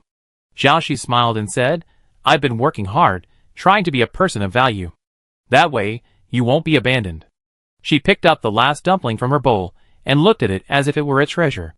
It's not just that. I really enjoy being praised. I'm quite vain, I guess. I only want to hear nice things, not bad ones. I can pretend not to care when I hear bad words, but really, it makes me sad. Stay home. We won't say anything that would hurt you. Mom squeezed her hand tightly. But there are some things, even if they make others unhappy, that must be done. Jiaoxi put the last dumpling into her mouth and chewed it slowly, as if trying to memorize its taste as best she could. That's right, children always have to grow up. Mom reluctantly let go of her hand. Are you going to work? Yes. Then don't overwork yourself. Remember to put on more clothes when it's cold, and take care of yourself outside. Dad added, make more friends and call us often. I will. Jiaoxi swallowed his dumplings and smiled at them. I have a lot of friends now, many like-minded people. We work towards a common ideal. That's good. His parents smiled at each other and nodded. Jiaoxi stood up and walked out the door. Outside, a pink ocean seemed to sway. As long as you're happy, even if you have to go far away, we will still be happy for you. Their voices came from behind. Then, a white thorn pierced their hearts. A single scalding tear fell from the corner of his eye. It was the tear shed by Jiaoxi's real self, in the hibernation chamber in reality. At the same time, the cyborg Nanshi crushed the blooming coral butterfly in its palm. Instantly, pink fragments spread out from her center. With the destruction of the mother body, soon, all the coral butterflies on the planet would undergo a chain reaction, shattering into fragments. Jiaoxi looked up and saw Hung Xingwuyan standing before her. Are you okay? He held out his hand to her. Jiaoxi took it and stood up. Her hand still held coral butterfly powder, which emanated from between their clasped fingers, as if they were holding a ball of pink light. When they released their hands, the light dispersed. They looked up, watching it merge into the surrounding light that filled the mountains and fields. Jiaoxi wiped his face and tossed it over his shoulder. It was as if he was wiping away tears that didn't exist on his cyborg, as if he were brushing away a distant past. Her long, silver-white hair flowed behind her like a waterfall, her rosy eyes still gleaming. She smiled. Of course. Hung Xingwuyan nodded. He knew such an illusion wouldn't faze her. She had always been determined. She had even emerged from the illusion before him, and had found the coral butterfly's mother so quickly. He paused. Thinking of the illusion he had just encountered, he couldn't help but feel his face flush. It was also this illusion that made him see clearly what he wanted most right now. Looking at the pink coral sea around him, even the scenery seemed just right. Hung Xingwuyan's voice suddenly became softer. I have something else to tell you. Chapter 171. Tell me, if I took a dream coral from here and kept it alive somewhere else? Jiaoxi asked the person next to her, looking at the countless pink dots of light around her. Do you have an unfulfillable wish? One that relies on something like this? Hung Xingwuyan asked. Jiaoxi remained silent. If she hadn't left countless clones on Furnace Star, even after entering the illusion, she would still be able to clearly perceive the outside world. It's hard to say whether she could survive this illusion. Coral Star should have been the most difficult dungeon for humans, but it was the planet where they had the easiest life. It felt like cheating. Or, was she really not human? Just like what was written in the novel in the illusion, she was a monster, destined to be abandoned and despised by everyone. Seeing she remained silent, Hung Xingwuyan continued, the coral here must not be leaked. An entire planet has perished because of it. Not everyone possesses our high level of mental strength and unwavering will to resist its allure. Unwavering will. That's not necessarily true. She knew from the outset that it was an illusion, yet she chose to sink into it for a while, even to the point of contemplating severing all ties with the outside world and sinking into it forever. Could that even be considered unwavering will? She had longed for that kind of warmth for so long, like someone walking for so long in a vast, cold world, finally feeling a glimmer of warmth. If she hadn't thought that the white silk, without her control, could instantly devour the entire burning furnace planet, she might have done just that. This kind of hallucination is like a drug addiction. Even though one knows it's wrong, it's still hard to break free from. Thinking about it, it's truly not a good thing. It's better to destroy it. Illusions are ultimately false, and the happiness gained from them can't be true happiness. As for wishes, some can no longer be fulfilled, but others still have the potential to be realized. And wishes aren't static. As long as we exist in this world, new wishes will constantly arise. Human desires are endless. It may seem like a derogatory term, but perhaps it's precisely this that gives humanity its unwavering motivation to live. And her current motivation, of course, is to take down the mastermind behind the attempt to disrupt the Star Alliance. Since I've already cleared the game, it's time to quit. I have urgent matters to attend to later. Zhao Shi said to the person next to her, preparing to leave. Just as she was about to turn around, the person next to her grabbed her shoulder, then stood in front of her, forcing her to meet his gaze. I have something else to say to you. Help. She had just sensed something was off and started talking about something else. But was this inevitable? A sea of pink flowers drifted around, and the shattered wings of the coral phantom butterfly fluttered in the air like countless crystals. Those points of light reflected in the pale emerald eyes before him, like stars falling into a deep pool. He reflected her in his eyes, too, with points of light glittering on her hair. Even if she wasn't particularly romantic, she could sense that the scene before her had a romantic atmosphere. It was like one of those confession sanctuaries. And because the coral phantom butterflies were fading, the scenery was different every moment, and soon, they would vanish completely. So, this was truly a unique, one-of-a-kind scene. Damn coral planet. I'm in a hurry, really in a hurry. Next time, next time. She struggled, but couldn't get free. My God, that bullish strength. I have to say this today. Hung Xingwuyan said each word. Zhao Shi wanted to cry, but she couldn't. Wouldn't it be better to just be sisters? She still liked this generous and taciturn teammate, but once some words were spoken, they might end their friendship. Wasn't it obvious to her? Why was this person so stubborn? At this moment, with the death of the coral phantom butterflies, the aura of butterfly feathers lingering outside this planet began to thin. Zhao Shi looked past Hung Xingwuyan and up at the sky behind him. The pink faded, and a black corner began to emerge from the previously obscured sky. That was a black hole. Or rather, a strange hole. A pitch-black, vast, nameless star, black water constantly flowing, distorted by light, stretching it into a narrow, elongated shape, like an eye shedding black tears. Around it, steaming, swirling black air. Just watching it, a nameless nausea and irritation rose within me, a damp, cold, sticky feeling following me like a shadow. So we're getting closer and closer. After passing the last planet, we face it head-on. Can the consciousness orb of a machine withstand the erosion of such a dense, sinister aura? Furthermore, it's invisible, permeating the air and flowing through the earth. Has anyone ever said how to destroy it? If the enemy is human, no matter how deeply hidden they are or how many tricks they have, they're not invincible. Human life has an end, and it's fragile, making it easy to kill someone. But what if the enemy is something we don't even understand? Perhaps even beyond human cognition. You saw it. Hung Xingwuyan turned and stood beside her, gazing at a corner of the inky star. It's getting closer and closer. Observations show its acceleration is doubling at the 7th power. It won't be long before it reaches the near central zone. The 12 planetary belts and kill the black hole are the far central zone, not included in the Star Alliance's governance. The Star Alliance did its best to relocate some people, but many still couldn't, and remained buried here. It appeared a long time ago, right? It appeared over 20 years ago, before the war with the Zerg was over. Hung Xingwuyan said the Black Hole Project was launched around that time. Zhao Shi couldn't imagine how difficult those times were. And now, history is about to repeat itself. Some strive for a shared ideal, while others voice opposition. Faced by internal and external troubles, the path forward for human civilization is truly fraught with obstacles. They, however, are the practitioners who persevere on this path, the pioneers who protect it. Pioneers always pay the heaviest price in blood and tears, paving the way for those who come after them with their blood. Zhao Shi suddenly understood why he had to tell her this, no matter what. So, she stopped looking away, and instead stared at him, awaiting his next words. As the planet's pink atmosphere gradually dissipated, its shielding layer was lost, and the strange creatures roaming the planet also noticed it.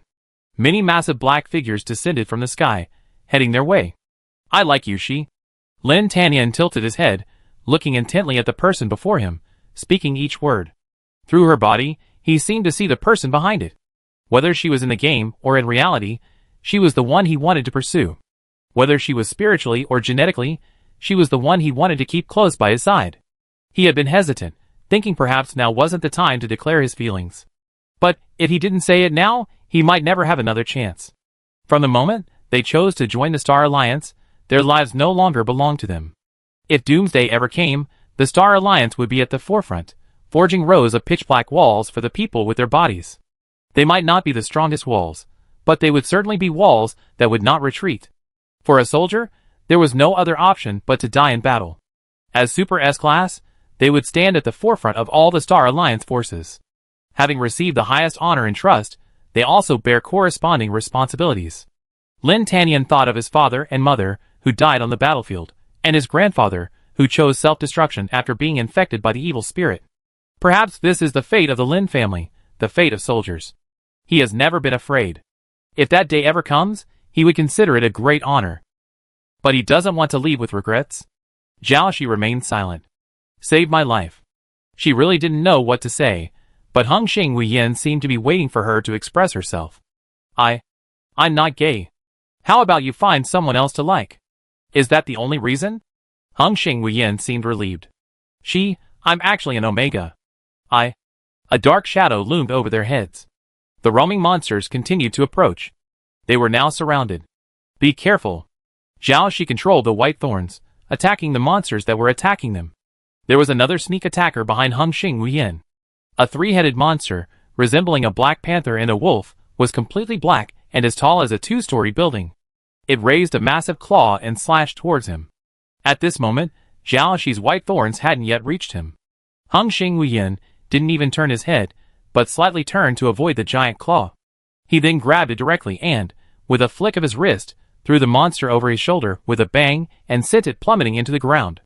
The monster let out a beastly roar mixed with a bass-like echo, and then sank into the ground. Jiaoxi found it odd. He didn't even need his spirit form, resorting to such a brutal attack. Had he forgotten?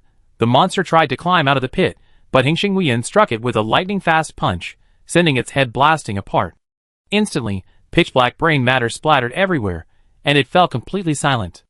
Oh my god! This is an Omega? Who would believe it if I told anyone else? Jiaoxi was stunned. Iron-blooded Alpha. Brother Yin is awesome. Hengxing Huiyin looked at the brains in his hand with a look of regret. His confession was interrupted, and he lost control of his anger. At that moment, in reality, Lin Tanyan in the hibernation pod suddenly opened his eyes. Raising his hand, he opened his computer and quickly typed, "Methods to restore a gentlemanly image." Seriously, I've never been so panicked in my life. Hengxing Huiyin quickly cleaned the blood from his hands, his tone much softer than usual. I'm really an Omega.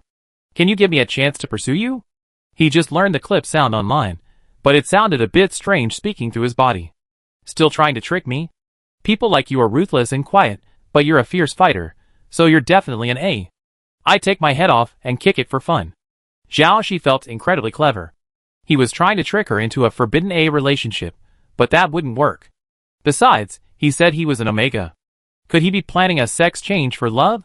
Oh my god, she couldn't bear the responsibility. She knew the military didn't allow for gender concealment.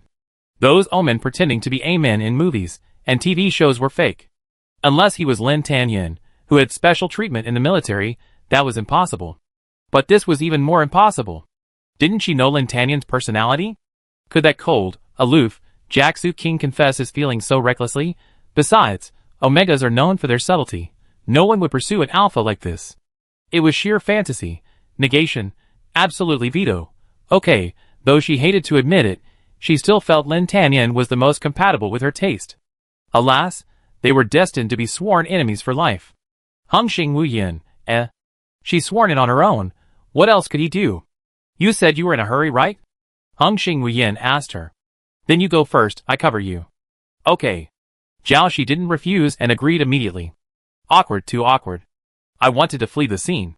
After leaping onto the teleportation platform, she glanced down.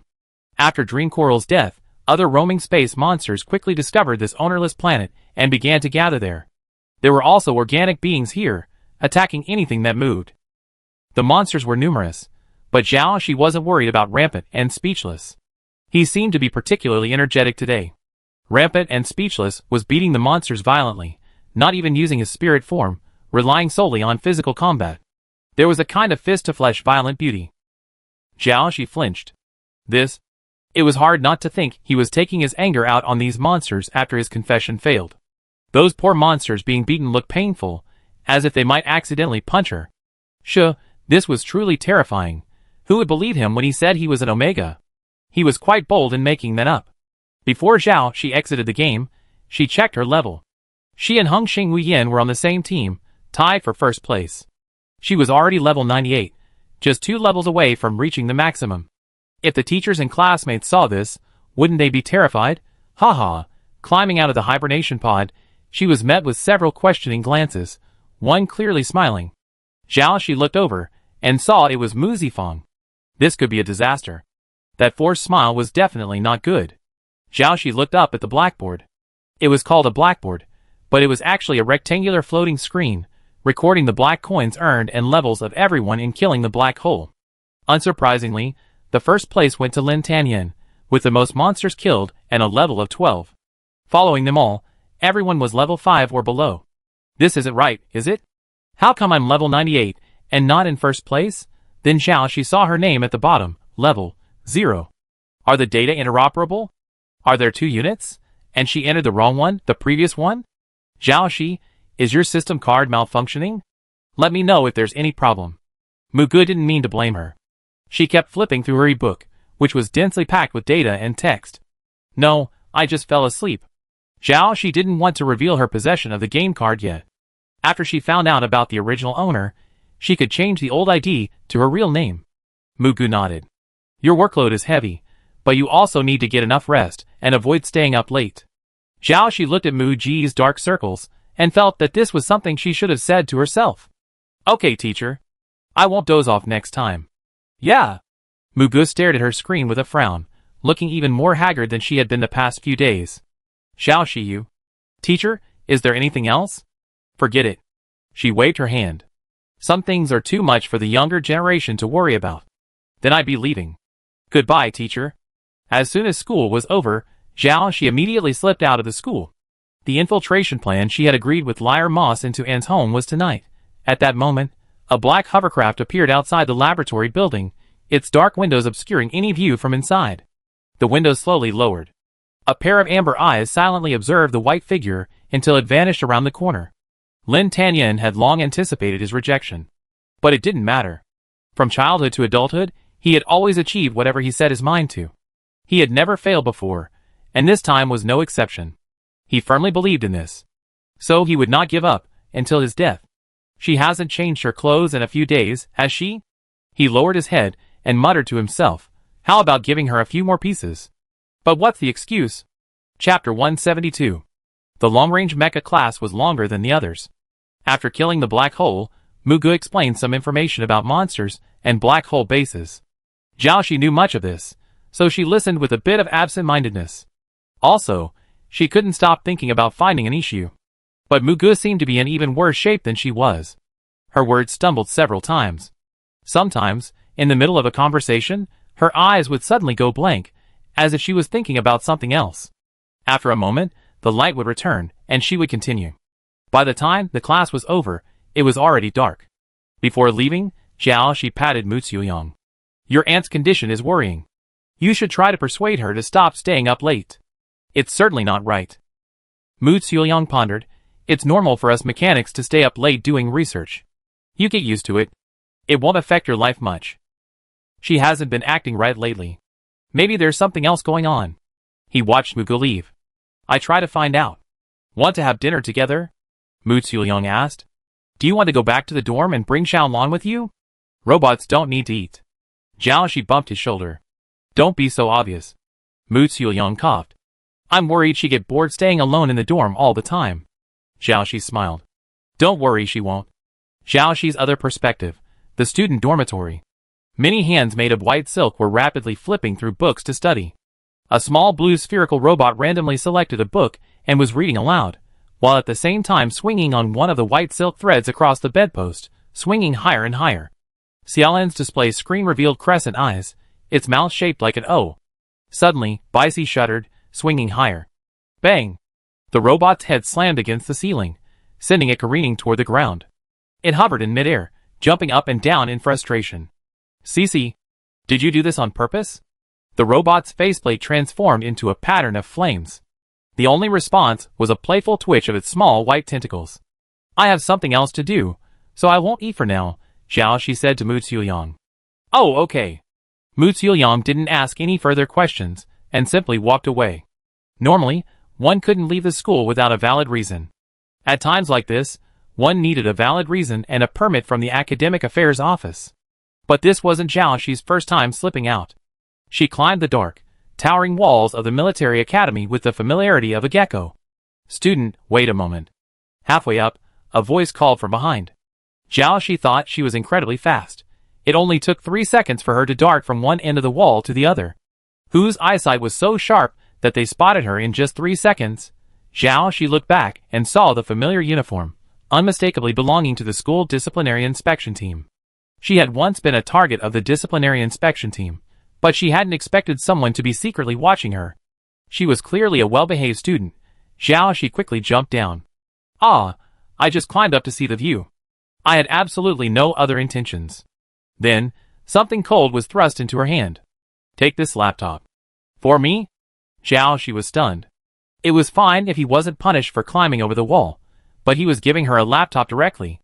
This was so outrageous that she suspected it was a scam. Do you want money?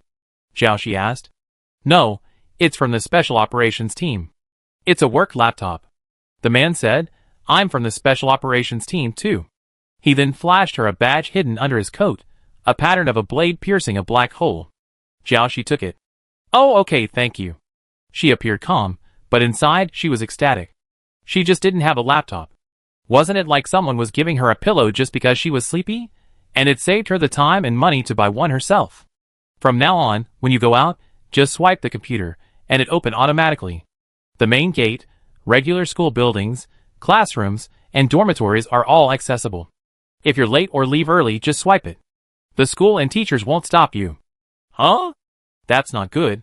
Damn, they're only giving me this good stuff now. Missions require privileges. The man stood at attention and saluted. Everything for Star Alliance. Xiaoxi returned the salute. For Star Alliance. She opened the toolkit that came with the computer, picked up a blade, and cut her wrist. She placed the computer inside, then took another item from the kit. A tube of topical medicine. She applied it to the wound, and the wound vanished, leaving her skin smooth and clear. Great. Now I can walk out the door with confidence. After she left, the man stood there, staring at her back, muttering, How come I don't even get such good treatment? Forget it. How can Super S ranks be treated the same as ordinary team members like us? They're bound to have more and more difficult missions. The captain must have his reasons. The man nodded, quickly convinced.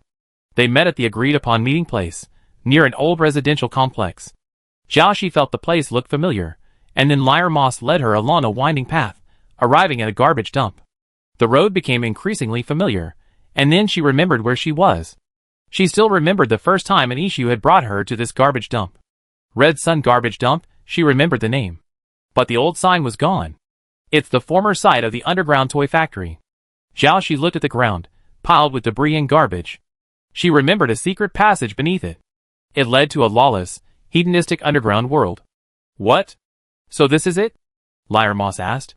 Xiaoxi stared intently at the direction of the previous passage. Logically speaking, after the incident with the singing star, the underground forces were brought to light, and the underground toy factory on Lonming Star should have been cleared out and closed long ago. How could the Yin family dare move there? Or was this just a blatant provocation? It's possible that the person contacting you isn't an issue at all. Xiaoxi's voice suddenly grew colder. But it's clearly Anne's account. Lerholm's expression changed. Wait, it might be faked by AI. You're right. Xiaoxi gritted his teeth. You're not the only one fooled by AI. But who could it be?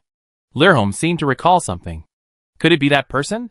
Although he didn't mention his name, the two of them knew who he was talking about from a glance. I can't rule it out. Xiaoxi's expression was solemn. Don't go. I go down alone. Okay. Lermos nodded. He knew he would only be a burden and would hinder Xiaoxi's performance. Sister Shi, be careful. What's my strength? Are you still worried about me? Xiaoxi lifted the garbage blocking the entrance. After all, he's dead before, so I'm still a little worried. Lermos waved at her. Make sure you come back safely. Xiaoxi smiled. Of course. By the way, this is for you. As she spoke, she broke off a branch from her thorn sword and tossed it to him. Lermos, his face pale with shock, caught it. Spirit. Spirit? You gave me your spirit? He knew that possessors of high-level spirits could split their spirits, but cutting a spirit would cause severe mental pain and damage, something a normal person would never do. Hold it for self-defense. She added, just keep it nearby, but not too close. After all, it's that thing, right? A spirit being can sense everything around it. If it's too close, there's no privacy, and she feels strange. Thank you, Sister She. I understand. I keep it at a suitable distance. Lear Holmes held it like a treasure, almost wanting to kiss it, but he held back. An issue had disappeared, and he actually been terrified for the whole time. Perhaps it was for other reasons, or perhaps it was related to what they were doing. After all, they had already touched the interests of certain groups. Ever since an issue started doing public service announcements related to the contributions of heroes and martyrs, and since he'd done some research on mutants in Zerg, he put forward some somewhat unconventional ideas, such as the possibility that mutants were man-made. Many things started to go wrong for them, and as their fan base grew, things got even worse. Sponsors became harder to secure, the criticism intensified, and several times, they were nearly hit by the reckless hover cars outside. Brethren, you must be okay. Xiaoxi entered the underground passage, and everything seemed just as before. She slid down the long, narrow corridor. After a long time, she reached the bottom. It was pitch black, pitch dark. The bustling scene of before was long gone. As if to welcome her, lights gradually brightened before her. The lights stretched all the way to the end, until they reached the giant tree-shaped building. After a long absence, it now glowed only a faded green. Xiaoxi approached and pushed open the door. In the middle of the hall opposite, a person sat on a swivel chair. You're here. I've been waiting for you for a long time. And Ishu still looked the same, with the same slick-back green hair. Stop pretending, you're not an Ishu. Xiaoxi scoffed. If you're going to fake it with AI, pick someone more recent. How long ago was this look? I've seen his public service announcements. And Ishu doesn't look like this now. Getting smarter. As the voice rang out, the person on the swivel chair vanished, leaving it empty. The chair didn't budge. Thank you, always smart, Xiaoxi said. The person on the chair was a fake projection. It's been a long time since we last met. I missed you so much, the voice said. Xiaoxi was nauseated. It spoke as if they knew each other well. I'm about to throw up the food I ate the day before yesterday. If I do, you have to pay for it. You'd be upset if I said that. After all, I put so much thought into meeting you. You didn't even show up, so I can't see your sincerity. Well, since you put it that way. As he spoke, a man emerged from behind the counter in the lobby. He was dressed in a white suit, a silver mask covering half his face, his lips still smiling.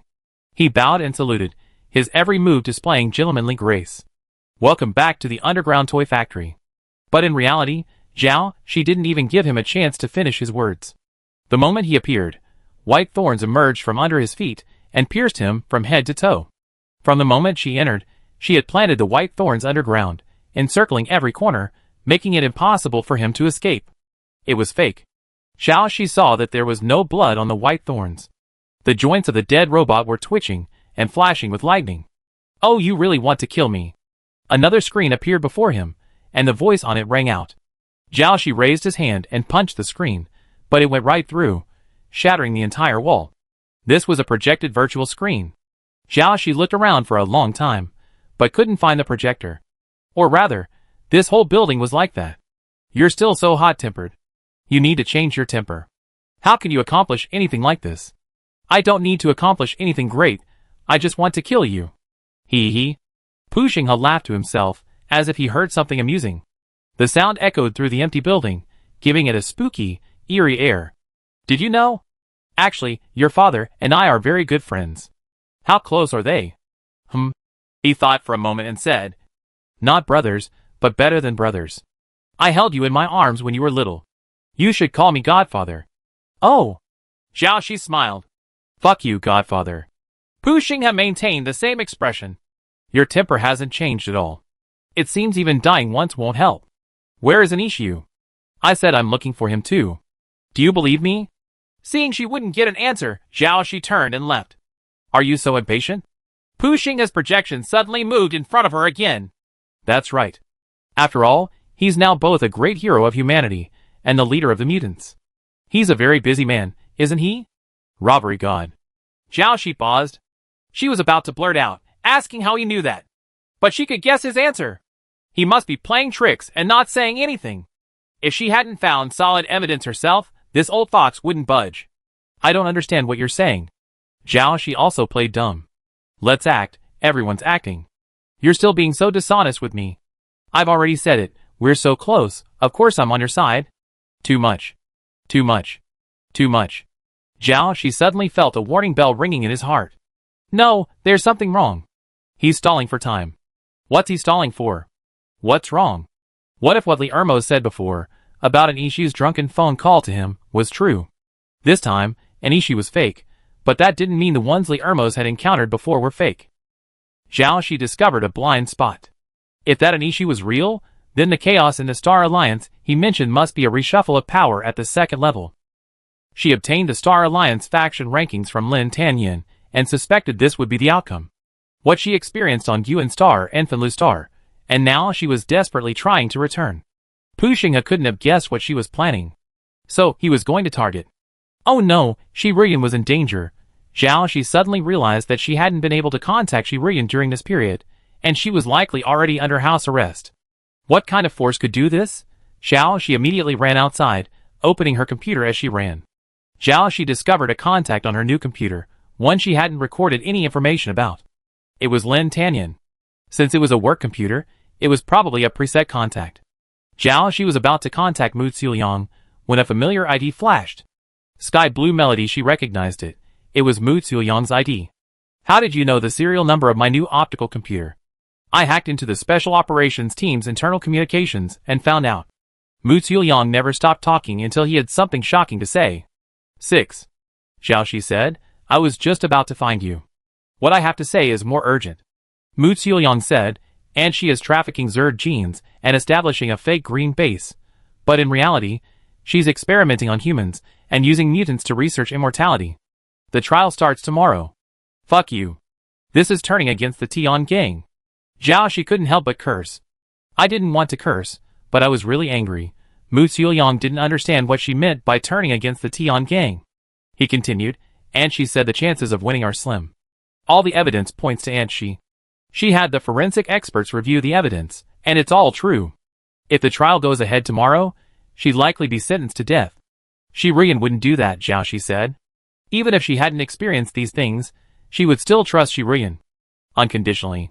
Just consider it. A tacit understanding between mother and daughter. Mu Xiuyang wasn't surprised that Zhao Shi addressed Shi Ruyan by her full name. Their relationship was practically undeniable. What surprised him was that Zhao Shi actually trusted Shi Ruyan so much. Shi Ruyan's reputation on Star Online had always been poor. Shi Yanwang, Shi Ba Pai, capitalist. There were a ton of negative names thrown her way. Calling her names had long been a viral hit on Star Online, just like calling the dandy Zhao Shi names. Zhao Shi's reputation later turned around, and everyone blamed Shi Ruyan for swaying their impression of her. I trust Aunt Shi too. Mu Xiuyang said, and she said she's her best friend.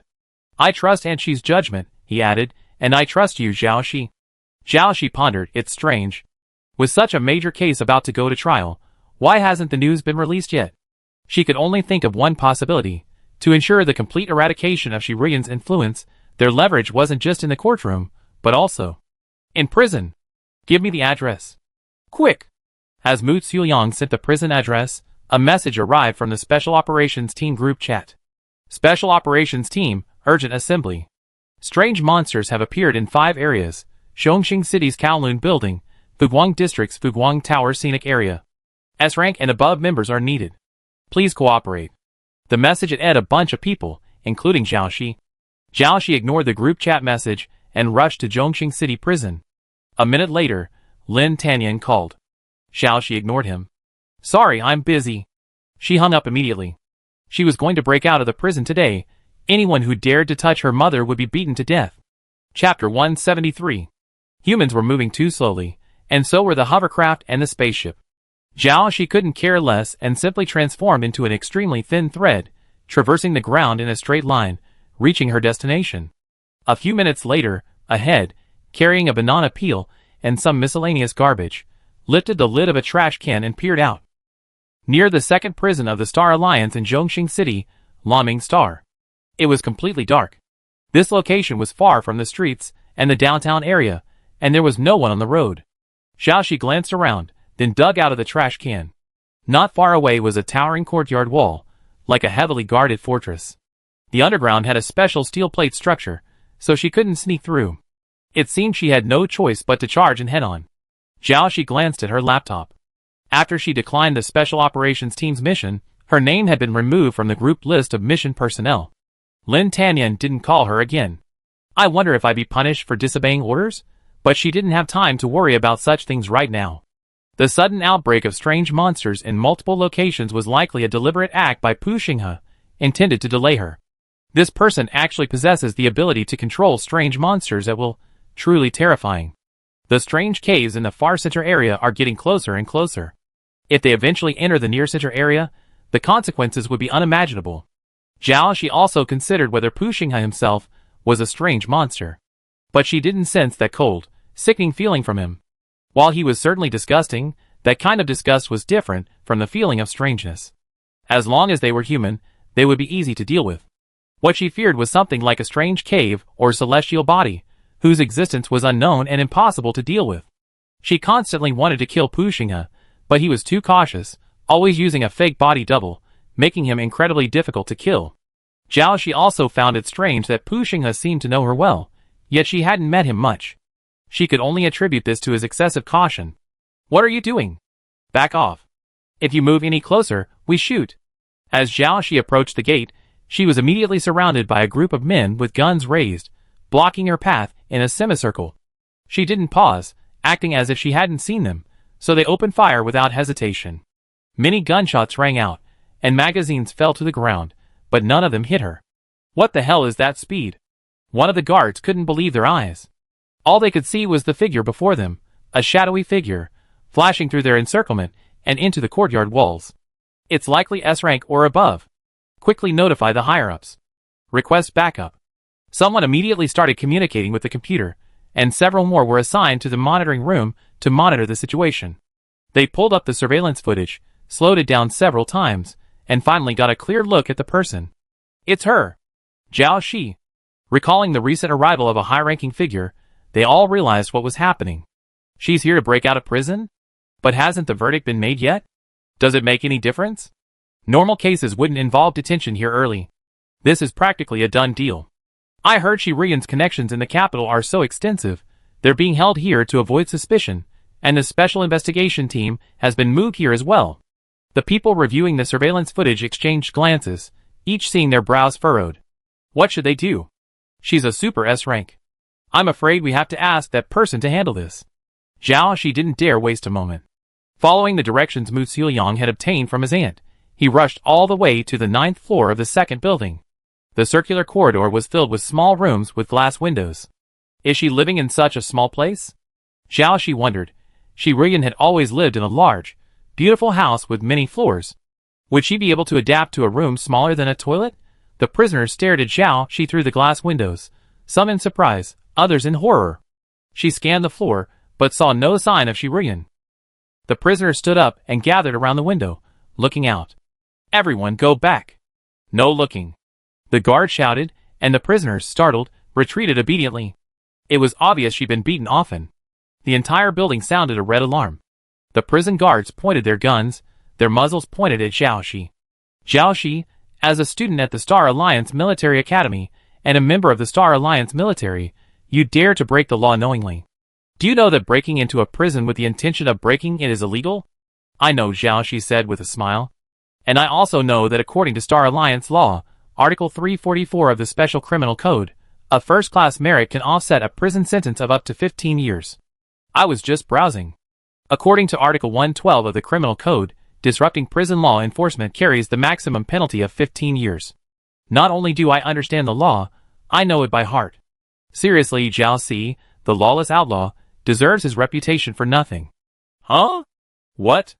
The whole room was shocked. So, I'm not afraid of a gangster's bad intentions, I'm afraid of his culture? Zhao Shi's eyes suddenly shifted, scanning the far end of the corridor. The oval-shaped corridor was lined with small cells for prisoners, hollow in the middle, offering a direct view of the first-floor lobby. On either side of the oval were two larger meeting rooms, likely conference rooms. One was behind Zhao Shi, and the other, with its door tightly closed, was across from her, farthest away. The next second, she bolted in that direction. They held their guns, hesitating whether to shoot. A man rushed out from the corner of the 8th floor, his shoulders strapped, sporting a bar unlike the others. Shirian is a serious criminal. He must not be rescued, he said, and with that, he opened fire. They all knew how difficult Super S levels were to deal with, so they all fired simultaneously. This feeling. That person who just came up from the next floor is... Jiaoxi looked back.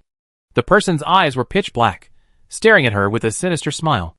It turns out the brain-eating worm outbreak wasn't just in those 5 areas. It's here too.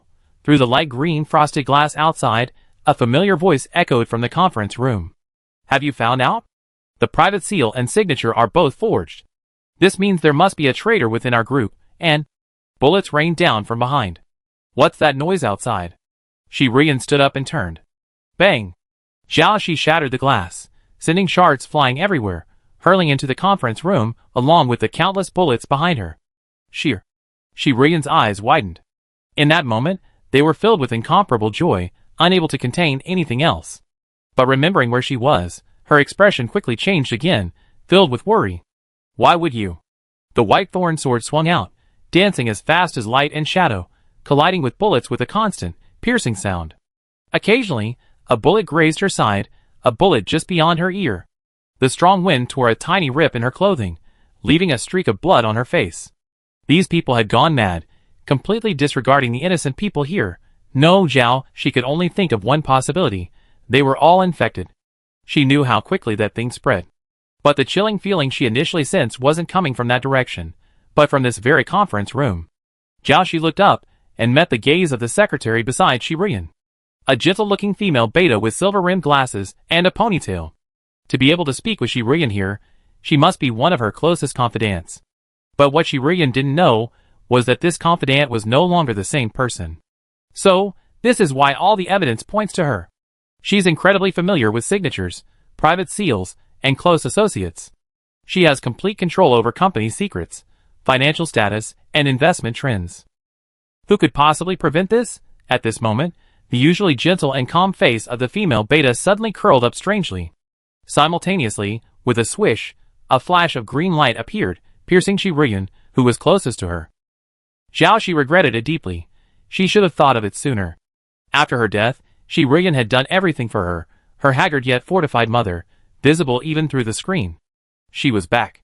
How could Shi Rian, so busy with work, ignore her? Because of her negligence, Shi Rian had fallen into a dangerous and desperate situation. It was clear that all this was aimed at her. Luckily, there was still a chance to remedy the situation. Under the watchful eyes of the crowd, Jiaoxi glanced at the conference room surveillance camera. She had already thrown her only spiritual form out to kill the infected guards, and she could no longer control the white thorn to withstand the attack. It might sound slow, but in reality, it happened in a split second. Jiaoxi's reaction was swift. The next second, she was in front of Shi Rian. Puff. The knife plunged into her chest. The blade was cyan, the edge a line of purple. This type of knife, a Zerg genetic trait, was extremely sharp, so it easily pierced her flesh. Sheer. Shi Rian screamed.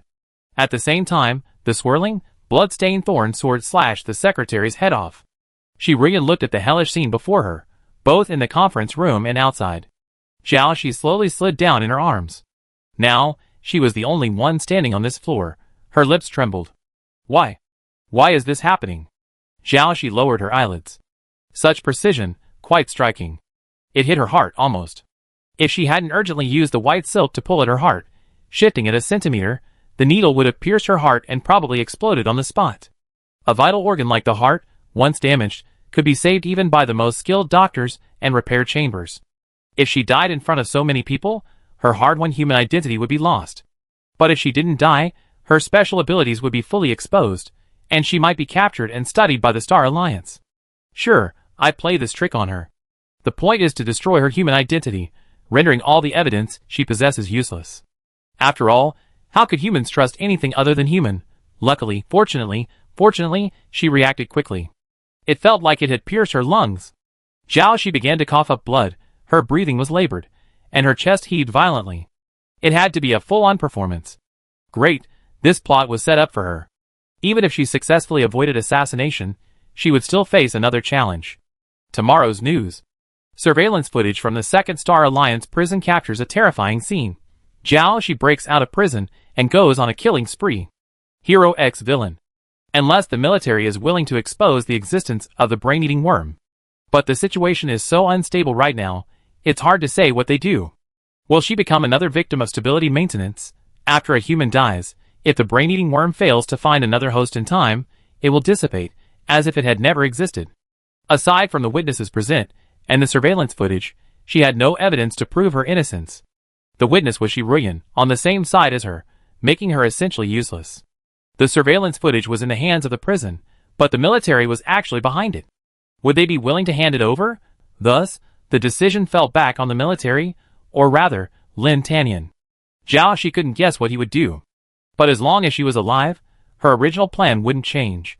She used Shiruyan's false accusation to bring down all those evildoers. But now, she had to feign serious injuries. She heard the sound of heavy footsteps approaching, expected to arrive in 3 seconds. Zhao Shi's head tilted, and she froze completely. Help! Help! Shiruyan hugged her, her voice trembling. I'm sorry, I deceived you too. But your embrace is so warm, just like the mother in my dreams. I love it. Chapter 174. After the surgery, the doctor continued to turn over the report in his hand, a look of disbelief on his face. Her luck was incredible. The blade was completely inserted into her body, yet she didn't even injure her heart. The wound was just a hair's breadth away from the heart. So what does that mean? She's out of danger. You can rest assured. Hearing this, Shiruyan's tense body finally relaxed. With this relaxation, she swayed and nearly lost her balance. A pair of white-gloved hands beside her quickly supported her. She waved her hand, I'm fine. Then she hurriedly asked the doctor, so when will she wake up? At least a day, 3 to 5 days, maybe even half a month. It depends on the individual's condition. The doctor said, but since Zhao Shi is a super S-class, she should recover much faster than the average person. Zhao Shi, with his eyes closed, was quietly eavesdropping when he finally heard the crucial information. Okay, then pretending to faint for 2 days is a reasonable option. It just so happened that the anesthetic hadn't worn off yet, and she was very sleepy, so she decided to sleep for a couple of days. She could still focus her consciousness on Furnace Star, treating it like a trip and checking in on how the mutants were doing. Then, Zhao Shi's human body fell into a coma. After spending half a day in the intensive care unit, once her indicator stabilized, she was transferred to the VIP ward by medical staff. Living room of the VIP ward of Star Alliance First Hospital. Shiruyan's demeanor was much more relaxed than before. Sitting on the sofa, she relaxed, appearing somewhat lazy. Outside, she was the decisive, ruthless, and aloof chairman she. She controlled the lifelines of many industries, a figure admired and feared by many, yet also a thorn in the side of many. She knew many people wanted to bring her down, to kill her, so they could take over her assets. As an Omega, maintaining such a large family business was incredibly difficult. After Zhao Shi's father's death, many coveted their assets. So, she remained on edge, her nerves taut, her thorns exposed. Anyone who attempted to seize her resources, or bully her widow and orphan, she would bite back fiercely, her mouth full of blood, chewing and swallowing the bones.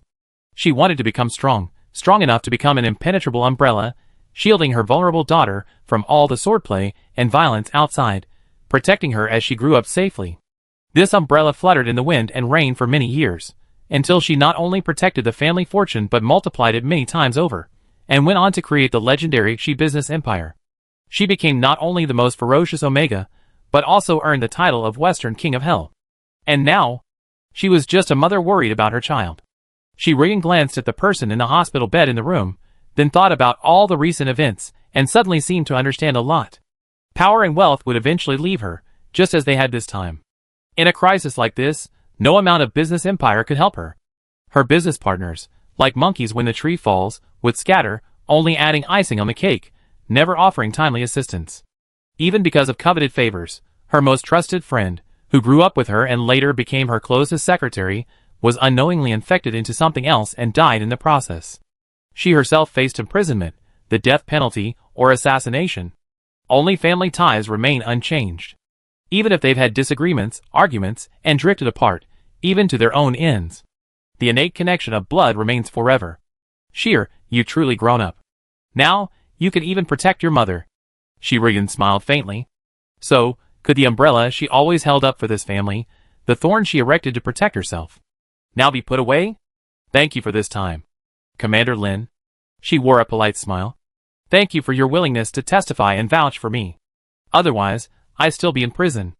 And you're too polite. We don't need to discuss this. Lin Tanyan removed his gloves and military cap, placed them on the stand nearby, and sat down next to Shirian. I know the situation is critical. It's very risky for you to testify for me. She paused. Besides, Shir isn't here on a special operations mission at all. I asked Mugu, and she's here to break out of prison. I can pretend I didn't hear what you just said. Shirian suddenly dropped her smile and stared at him intently, her gaze sharp. Why are you helping us? Lin Tanyan raised his eyes and said calmly, Zhao Shi is a member of the Special Operations Team, my direct subordinate, and also a member of the Star Alliance. She's still a promising Super S rank, so of course I have to help her and you. He picked up the water glass on the table, stroking the sides with his fingers, and added, It's also helping myself. Ah, so? Shirian gave a slightly disappointed look. I thought there was another reason. Like, you've taken a fancy to my daughter or something. Ahem. Ahem. Lin Tanyan suddenly choked on his water. He put the cup down and quickly composed himself. You're joking? Of course I am. Shirian smiled as she took fruit from the basket, grabbed a fruit plate, and prepared to wash it. Andy, let me do it. Lin Tanyan quickly stood up and took the fruit plate from her, his ears blushing slightly. Okay, I peel you an apple. She lowered her head and slowly peeled the apple, her eyes displaying a rare tenderness. After a while, she slowly said, that last blind date. I know Shir was clueless and messed it up.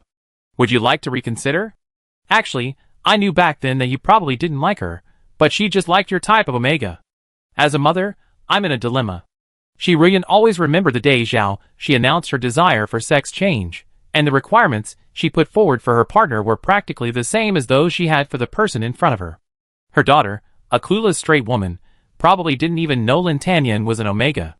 If she knew, she'd definitely be too timid to pursue him. Wouldn't that leave her as the one to worry about it? Lin Tanyan's movements suddenly stopped, and water from the faucet gurgled through his fingers, splashing onto his collar. Now it's perfect. She's also Super S rank. Aren't you two a perfect match? Talented and beautiful, genetically compatible, a match made in heaven. Lin Tanyan turned his back to her. He waited for a moment, but remained silent. Shirian's eyes swept across his slightly red ears and tense back, and the corners of her lips curled up slightly. She'd been in the business world for so many years, had seen so many shrewd people, how could she not see through the youngster's mind? Xiao Yin, what do you think? Shirian pressed on, look, your grandfather agreed to your last blind date. That means he thinks Shir is still a good match, right? Our two families have always had a good relationship. There was just a small misunderstanding last time, but now that Shir is back, the misunderstanding has been resolved. If you're still hung up on that slap, well, it's not a big deal. She said seriously, and he asked you to. Just fight back. No, that's not what I meant. Lin Tanyan said hurriedly, bringing back the washed fruit and placing it on the table. I understand you're worried about your daughter's life.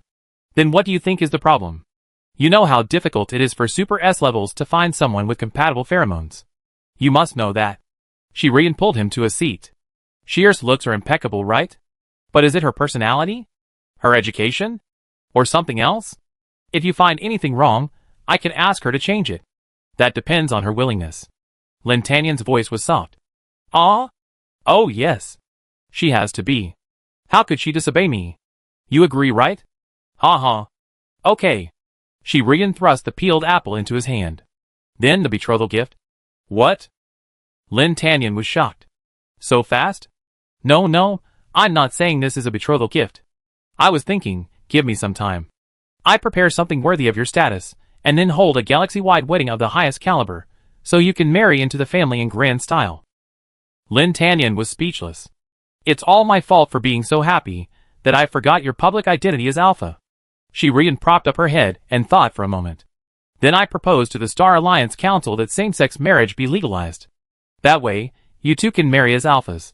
If you have a baby, just say it's from the artificial womb technology developed by my biotech company.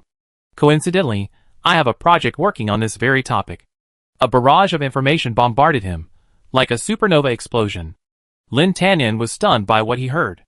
The connection was so fast he couldn't keep up. White stars seemed to twinkle in his head, making him feel dizzy. He took a bite of the apple in his hand.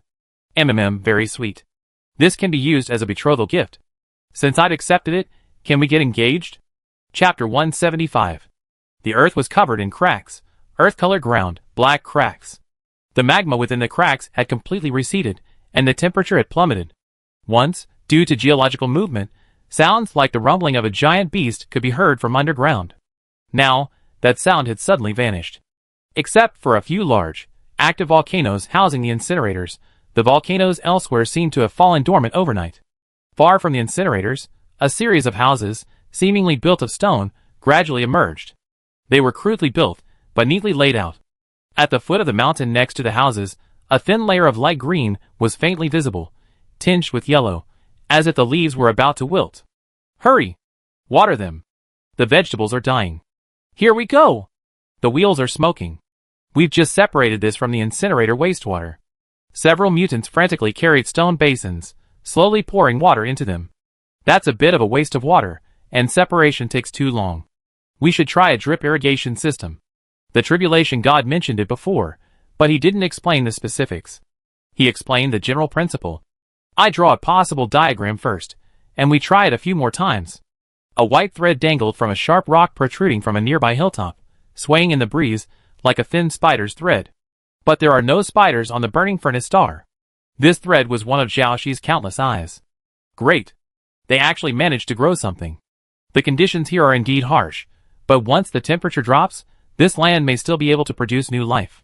Xiaoxi watched the mutant lying on the ground, drawing a picture with a stone. Small pebbles were placed on top, representing specific nodes of the device. She noticed something was wrong, and the next second, the small pebble there was gently moved by a very thin thread from the ground. That's all right. Even if there's still a slight deviation, they can always find it out by trying. Good thing, their lives are changing for the better. The Star Alliance's attention is currently drawn to the approaching giant strange cave. With strange monsters erupting on various planets at an increasing rate, they probably won't have the energy to deal with the mutants here anytime soon. And mutants aren't unique to Furnace and Gowan, because they aren't the only sources of pollution. Some mutants are created through human experimentation, but others are the result of radiation, chemical contamination, and other factors from local planets. After all, habitable planets actually only make up a very small percentage of the galaxy. Xiaoxi has been cramming a lot of sophomore courses lately, and has learned a lot of information she didn't know before. The Star Alliance has 9 levels of prisons, ranked according to the severity and impact of the crime. Shirian's prison, prison number 2, is where serious criminals are held. Located on Blue Dream Planet, prison number 2 primarily houses high-ranking political and economic criminals, and boasts the best conditions of any prison. Except for prison number 1 and number 2, all other prison levels are divided into zones, located on different planets. There is one undivided prison, the Star Alliance's first prison. The Inverted Tower Prison. This prison is located on Inverted Tower Planet. This name is strange. It's said to be named after the layout of a prison, meaning the entire planet is a prison. So it's really strange. There are so few habitable planets, so why dedicate an entire planet to a prison? Are there so many people who need to be imprisoned? And it's said that those imprisoned are prisoners who have committed capital crimes but, due to special circumstances, have been sentenced to life imprisonment. As for why they shouldn't be sentenced to death, the textbook A Brief Introduction to the Superstructure, Peaceful Governance doesn't explain. Xiaoxi's other eye saw that the other mutants were engaging in daily exercise. The number of stone targets with their face painted on them increased, from 1 to dozens. The drawings were getting increasingly sloppy. Looking at them in a row, they looked more and more like memes from a comic strip. And it wasn't just hers. There were also Lin Tanyan's. Xiaoxi saw that his drawings were even uglier than hers, and she felt much happier. As for why, despite such abstract painting techniques, she could still recognize Lin Tanyan. Because they painted him with glowing golden eyes, attached with 24K titanium alloy. Who else could it be but him? Haha, so funny. Why not draw one while they're not looking? Xiaoxi was about to move her silk thread, when she saw Gao Chui looking in her direction, and she quickly drew back. She almost forgotten that this person had exceptionally strong perceptions. Gao Chui retracted his gaze, turned around, and shook his fist. Another boring day. I'm looking forward to a big one. He raised his wrist. Are there any good novels coming out lately? He glanced at it, and then lowered his wrist. I forgot again. The internet on Finlu Star is terrible. Brother Chui, I just heard some noise over there. Want to go check it out? Lu Shi asked, frowning. No, you can't find her. What it? I mean, nothing. Xiaoxi figured since her consciousness had returned anyway, she'd just have to lie in bed and pretend to be unconscious, so she might as well travel a little longer. Her consciousness traveled across the planet covered in her white silk, at a speed far faster than the speed of light. She remembered learning in physics class in her previous life that no matter can exceed the speed of light. If it approaches or exceeds it, amazing things could happen, like traveling through time and space.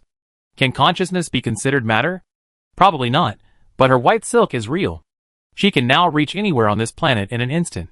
What if one day her white silk spreads to other places, other planets, or even the entire universe? Wouldn't that be? Stop. Stop thinking about it. It's too unrealistic, and there simply isn't enough material for her to continue growing. There's no need to grow so widely. Just guarding her own little piece of land is fine. Like now, swimming in the lava, playing with rocks underground, and pulling the cracks back a little. It was quite interesting. The lava was warm, like the flowing water of a hot spring, washing over her. She loved warm things. It felt like there were little red elves within the lava, kissing her, warm and soft. A soft warmth, first gently touching her lips, as if testing something. Realizing she didn't resist, he pressed a little harder, making the feeling more pronounced. It was a soft yet scorching kiss. She relished the feeling, as if her entire body were enveloped in warmth. Then, the warmth shifted to another focal point, as if she were being entangled by something. The sensation of being pushed upward by a current of heat grew stronger and stronger, becoming increasingly scorching, as she surged towards the peak of a volcano, the temperature rising the higher she climbed. Her mind was fluttering. Why was it getting so strange? Is there a water monster beneath the magma? Can it see her? She scanned the surrounding magma again and again, but saw nothing. That's right. Aside from heat-resistant bacteria, nothing could possibly survive in magma, except her. So where did this feeling come from? After reaching the hottest spot, she felt as if a volcano had erupted somewhere. Oh no! What if the eruption hurt someone again? She immediately controlled the white silk, quickly scanning the planet with her consciousness. But she searched the entire planet, and couldn't find any erupting volcanoes. It stands to reason that a volcano she had been controlling couldn't suddenly erupt. So, was it an illusion? Wait, she suddenly realized. It wasn't just her body on Furnace Star, she also had a human body on Blue Dream Star. Oh no! If there was a volcanic eruption on Blue Dream Star, the death toll would be enormous. Xiaoxi's consciousness shifted quickly, and the next second, she snapped her eyes open and sat up in bed. She stared at the snow-white walls before her. There was nothing around her. Outside the window, the sky was still blue. No volcano, no lava. She was completely lost. How could there be an active volcano on Blue Dream Star? Was it because she'd been lying there for too long? She felt a little weak, and her whole body felt numb, as if she'd been kissed by a fairy in the lava. She touched her lips. They felt a little hot. Ah, is she having a fever? She lowered her head. Was the wound inflamed? Hiss. She finally realized she wasn't inflamed, she was. She covered her face. She was horny. Ah, why was she having horny dreams when she wasn't even conscious? It was all because of those damn alpha genes. So embarrassing. She prepared to get out of bed and wash her pants. She looked around. She must be in the hospital's VIP ward, alone now. How could she really be so willing to let her lie here alone? Even if she was busy, why didn't she leave someone to watch over her? Wasn't she afraid she'd actually die? Oh, so sad. Then she saw a light-tracing note on the nightstand next to her bed. A note made of a special material that could sense human reading and automatically replace a line of text after it was read. Mom has to go take care of the lawsuit. Be good and take care of yourself. Okay. Considering how busy you are, and your gentle tone. She thought, wow, the Western demon has changed so much. Haha, she saved my life. Now you know how powerful she is, right? She put her hands on her hips and laughed wildly. The font changed automatically. I've got you a new card with pocket money and unlimited credit. Spend it as you please, especially with your boyfriend. Don't be stingy. Xiaoxi's face was about to break with laughter. What? Suddenly went from pauper to rich. She wanted to eat at every street corner. How about buying up all the nearby snack bars? But what the hell is a boyfriend? She's grown up without a single hair, and she's still a single. She wants to cry, but she has to be strong. After the end of the world is resolved, I might as well try a relationship. I've never been in one, so I don't know what it feels like. But now I'm worried about. My underwear is washed and unchanged, and I need a hair dryer to dry it. She went to the living room to search through the drawers, but couldn't find a hair dryer. However, she did find folded clothes and brand new underwear in the closet. It's so nice to have a mother's child. The clothes had a warm fragrance, and wow, they were washed. It's so nice to have a mother's child. That's right. Is she really such a meticulous person? It's hard to say. Maybe she asked her subordinates for help. Xiaoxi nodded. That must be the case. She changed into new clothes. Simple casual clothes that suited her taste and would be handy for a fight. There was no one else here, so Xiaoxi admired herself in the mirror. Looking at the person in the mirror, she saw a tall figure with tight muscles, cool pale skin, sharp eyebrows, and a pair of dark brown, peach-shaped eyes with white spots on the lower part. I'm so pretty, hee. Then, Xiaoxi raised her hand to check the latest information on her laptop and discussed the case with Mu Xiuyang. Because of the prison break, the trial for Shiryan's case was postponed for 3 days.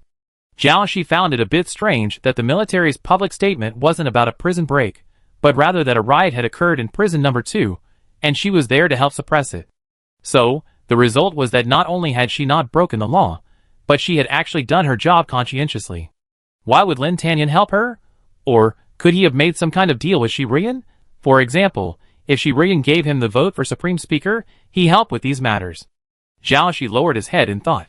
Shiryan held the votes of both the Zhao family and the industry representatives, making her a truly worthy ally. However, Lin Tanyan wasn't necessarily a good partner. He might suddenly turn hostile at any moment. She had to find a way to warn Shiryan. This case was complicated, and there might be hidden forces behind it. Of course, Shiryan was still the primary suspect.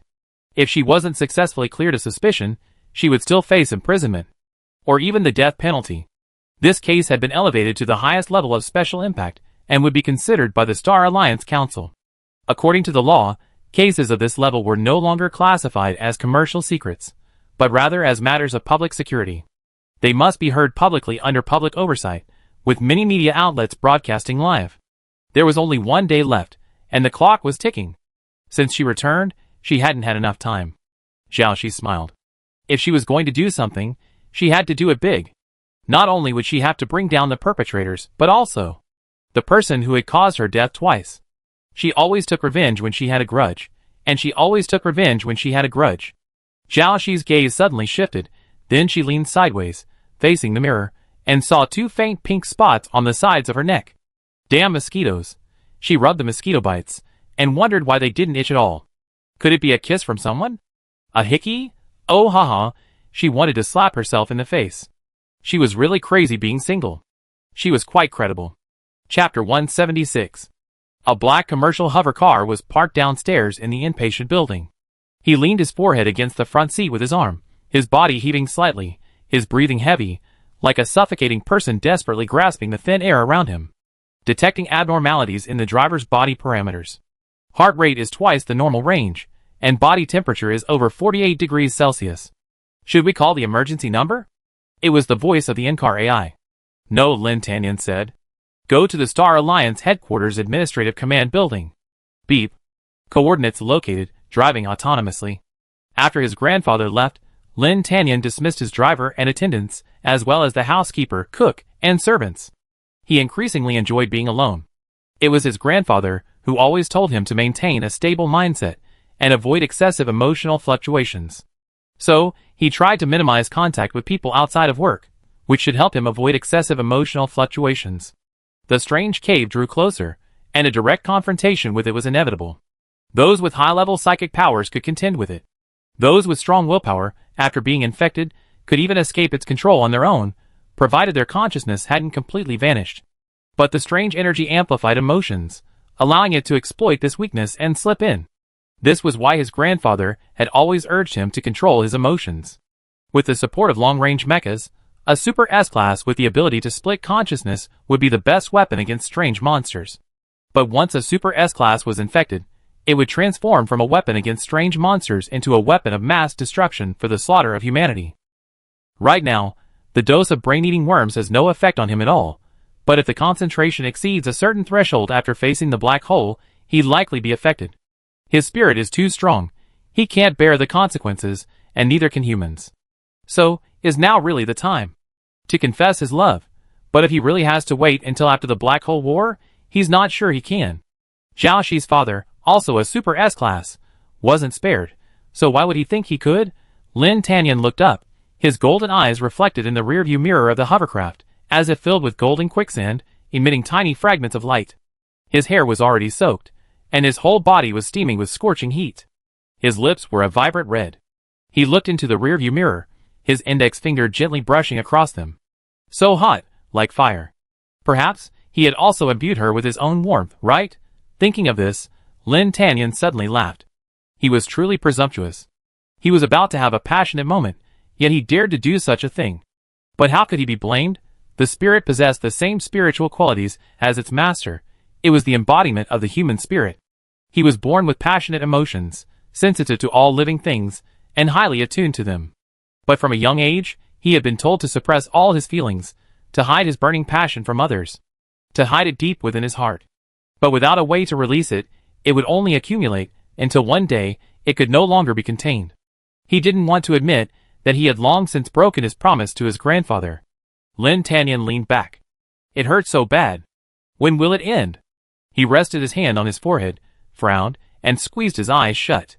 I have to increase the dosage when I get home tonight, replacing half of my blood with inhibitors, hoping to suppress the passion phase. If that doesn't work, I destroy the gland, and then fill that area with a highly corrosive poison to slow its recovery.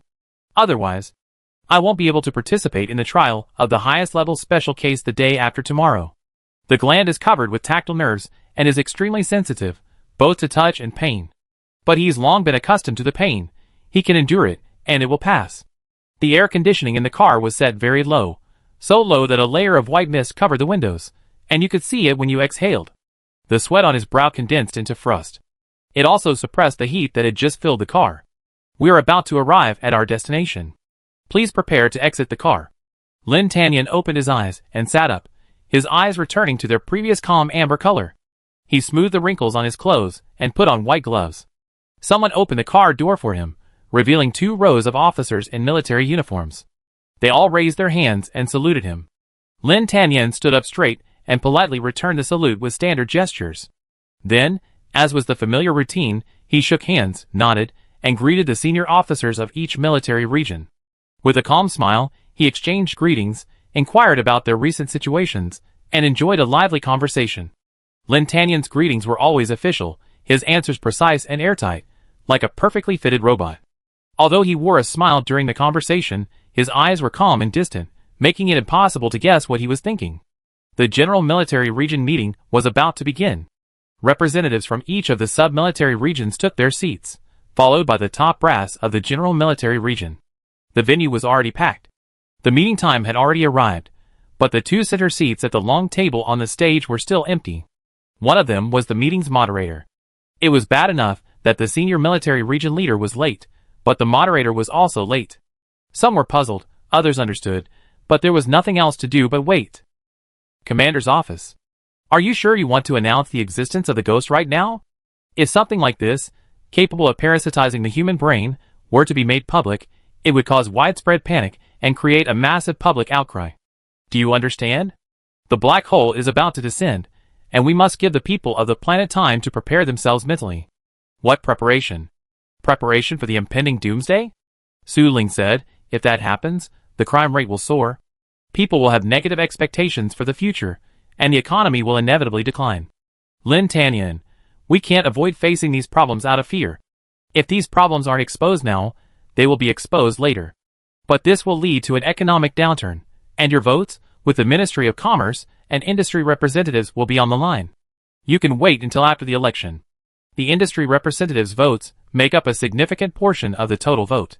You have a feud with Shiryan, and supporting her business. Su Ling seemed to recall something. He had also heard about what happened in prison number 2 the day before yesterday. He paused, a little incredulous. So you made a deal with Shiryan? Su Ling pinched her brows. Xiao Yin, look at all the evil things Shiryan has done. You shouldn't be with her. No. Lin Tanyan said, she didn't agree to support me. Since she didn't, then she's your political enemy. Why not take this opportunity? Su Ling was halfway through his sentence, when he saw amber eyes staring coldly at him, and he stopped talking immediately. So, Uncle Su, are you saying that it's okay to frame innocent people just to eliminate political enemies? That's not what I mean. Su Ling's tone softened. What I mean is that even if something strange was found around her, she's not necessarily innocent. It depends on the evidence and the outcome of the trial. So, we just need to lay out the truth, and everyone will be the judge. But, Su Ling wanted to say something else. Uncle Su, that's enough. Lin Tanyan waved his hand, stood up, and walked out of the office. The people waiting at the door were already sweating profusely with anxiety. Commander Lin, the meeting's time has come. Su Ling took 2 steps forward. You said before that you were willing to listen to different opinions. Yes, I did. Lin Tanyan didn't even turn around. But then was then, and now is now. Su Ling watched Lin Tanyan's departing back, his fists clenched, and half his face trembled slightly.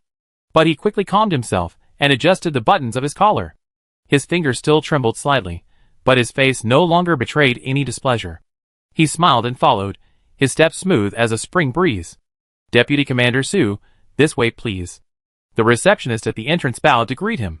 Su Ling smiled and nodded at the person next to him, a warm and gentle smile. Thank you for your hard work. No, it's not hard. The receptionist looked up, flattered. A blush immediately lit up at the sight of the person before her. After Su Ling entered the venue, the receptionist closed the door and excitedly chatted with the person next to her. Ah, Deputy Commander Su is so gentle. I heard he's in his 40s? He doesn't look like it at all, his skin looks so good. You understand. He has the best temper in the entire military region, and I feel like he's not much older than Commander Lin, like his older brother.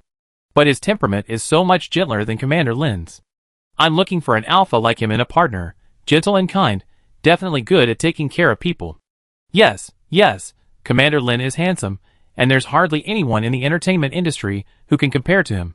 But his temperament is so cold. I don't think he's real. He doesn't have a sense of the worldly. Sometimes, I feel a little intimidated. Another etiquette staff member came over. I actually like Xiaoxi's type of alpha, cool and dour. I think she'd be quite interesting in person. I think she's also very pretty, a different kind of beauty from Commander Lin. The man whispered, but don't you think Xiaoxi looks like the kind of alpha who might commit domestic violence? She's just a looker, but not a good partner, especially if you're planning on getting married. You're a bit ridiculous. I was just looking at her anyway. The etiquette officer said, actually, I'm mainly a fan of her looks. I've downloaded a lot of her photos as wallpaper. Hey, share any beautiful pictures with me. At this moment, the General Military Region meeting was still underway. Last item. The meeting chair, Deputy Commander Su Ling, said, please raise your hands. Do you approve of Commander-in-Chief Lin Tanyan of the Military Region participating as the Military Region's representative in the election for the Supreme Speaker of the Star Alliance Council in a week? Those who agree, please raise your hands. The candidates had been largely finalized months ago, but according to regulations, this agenda item is a mandatory internal procedure for the Military Region. But since it's a procedure, as long as there's no final decision, there's still room for maneuver. Su Ling's hands clenched tightly under the table. Don't blame me. I didn't want to take this step. You pushed me into it. 173 votes. Those who oppose, please raise your hands. 201 votes. The moment the teller announced this number, there was an uproar. Is the vote count wrong? Someone stood up and asked the teller. The teller confirmed the correct number. Someone cursed out loud, are those who voted against it crazy? If not the Commander-in-Chief, who else can we choose? Su Ling ignored the voices and continued, those who abstained, please raise your hands. 23 votes. The voting is closed. How could this happen? Su Ling was a little shocked. He looked at Lin Tanyan, Commander Lin, what do we do now? Lin Tanyan remained expressionless. We do what needs to be done. You're presiding over the meeting, so just continue. Okay. Su Ling said, according to procedure, we will repeat the previous internal vote. There are 5 candidates in total, and the results of this vote will be the final result. The candidates are Un Lang, Deng Silu, Lu Ming, Lin Tanyan, and Su Ling. Due to time constraints, ballots were not prepared in advance. Blank sheets will be distributed to everyone present. Please write down the names of the people you wish to vote for. Each person can only cast 1 vote. Please place your ballots in the ballot box according to your seating order. Su Ling's hands, tangled under the table, were already tangling tightly as he spoke. This time, blocking Lin Tanyan's candidacy for Supreme Speaker was tantamount to a complete break with him. After today, the military's influence would be split in 2. He had been operating for years and hadn't wanted to expose his leverage so soon, but this time, she read the situation. The Lin and Zhao families were arguably the most prestigious families in the Star Alliance. Even though the Zhao family no longer existed, its remaining power was held by Shi Rian. If the two families cooperated, his chances of rising would be nigh. Voting is complete, and the votes are being counted. Please take a moment. The Black Hole War was approaching, and he had to seize as much power as possible as quickly as possible. Every war was a reshuffle of resources and power. If he continued to consolidate his power during the war, then the next great family, perhaps his own, the Su family, would be the next great family. Now, let's read out the votes. An Lang 2 votes. Deng Silu 1 vote. Lu Ming 3 votes. In reality, the real competition lies with these two remaining candidates. The voices of those announcing the votes remained constant, yet everyone felt as if the air was stagnant and time had slowed down. Lin Tanyan, 182 votes. Su Ling 0 votes. The audience fell into profound silence upon hearing this count, and Su Ling nearly slipped out of his chair. 209 abstentions. No one said a word, as if nothing had happened. Su Ling glanced up at the audience. Many people had their heads bowed, not daring to look at him.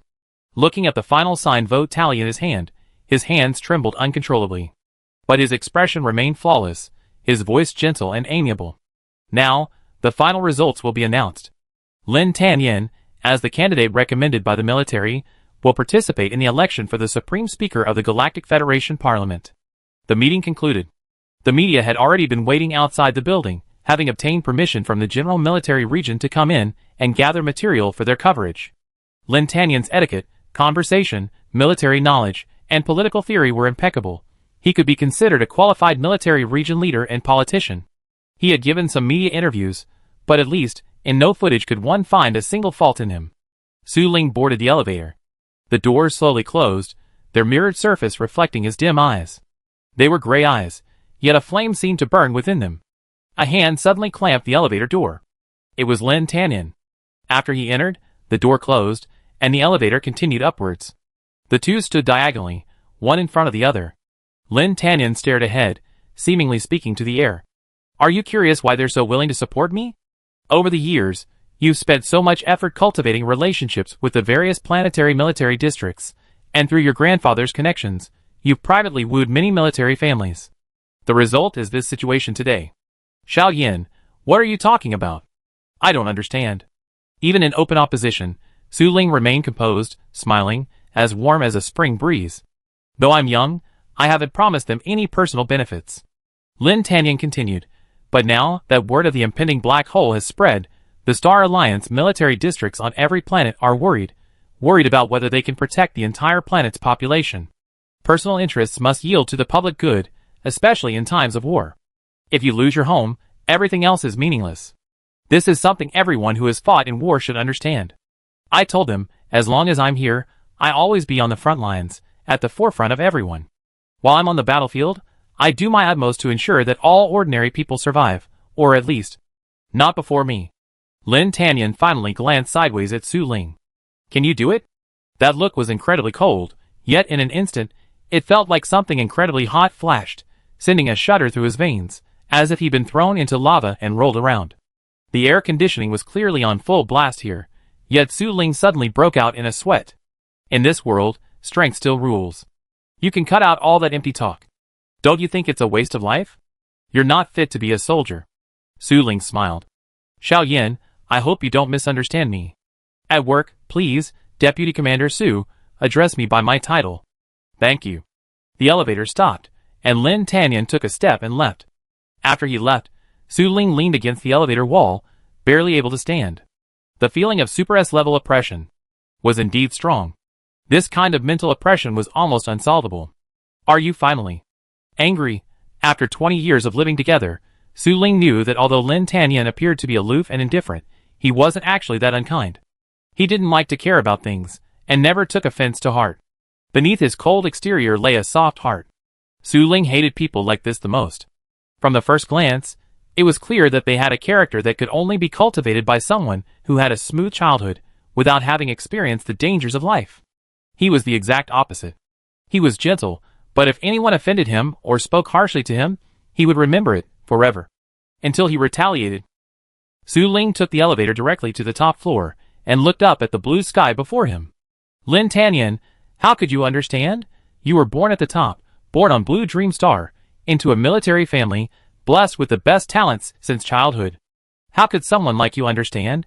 Do you know how much it took to climb from a lowly family on a remote star, a place you wouldn't even consider a slum, to reach this position step by step? Just to see this piece of blue sky, it took so much effort, fighting your way through countless people with similarly inferior talents, and a long journey. But you, the natives of Blue Dream Star, just had to be born and look up. Not only are they worse than the slums, but to people like you, those planets are practically invisible. Otherwise, why would the 12 planetary belts in the far central region repeatedly apply to join the Star Alliance, but receive no approval? The Star Alliance has actual jurisdiction over them, accessing their resources, but failing to provide them with the protection they deserve. Everyone in the far central region, save for a few prominent individuals who were able to pay exorbitant prices for spaceship tickets, is dead. Su Ling knew years ago that those at the bottom have no future. The only way is to keep climbing up. Once he reaches a high enough position, he will give everyone an equal opportunity to climb. No matter if they are naturally dull or have inferior genes. No matter if they are born into aristocracy or are born into mediocrity. No matter if they are physically powerful alphas, weak omegas, or mediocre betas. He will give everyone an equal opportunity to advance genetically. Thus, mutants were born. Chapter 177. Su Ling sighed deeply. Lin Tanyan's ability to anticipate his plan, and the things he said, could only have one reason. I might have been exposed, he said to the person on the other end of the computer. How could that be? Weren't all the people involved dealt with? I know he's been investigating, and has used a few people as shields. I'm sure I left no evidence. No evidence is enough. Even if he suspects you, he can't just kill you outright. The person on the other end chuckled. After all, knowingly breaking the law isn't the way to hold on to that position. The person's portrait was a half-silver mask, with a strange background, resembling a black eye. You're right. Su Ling looked up at the azure sky.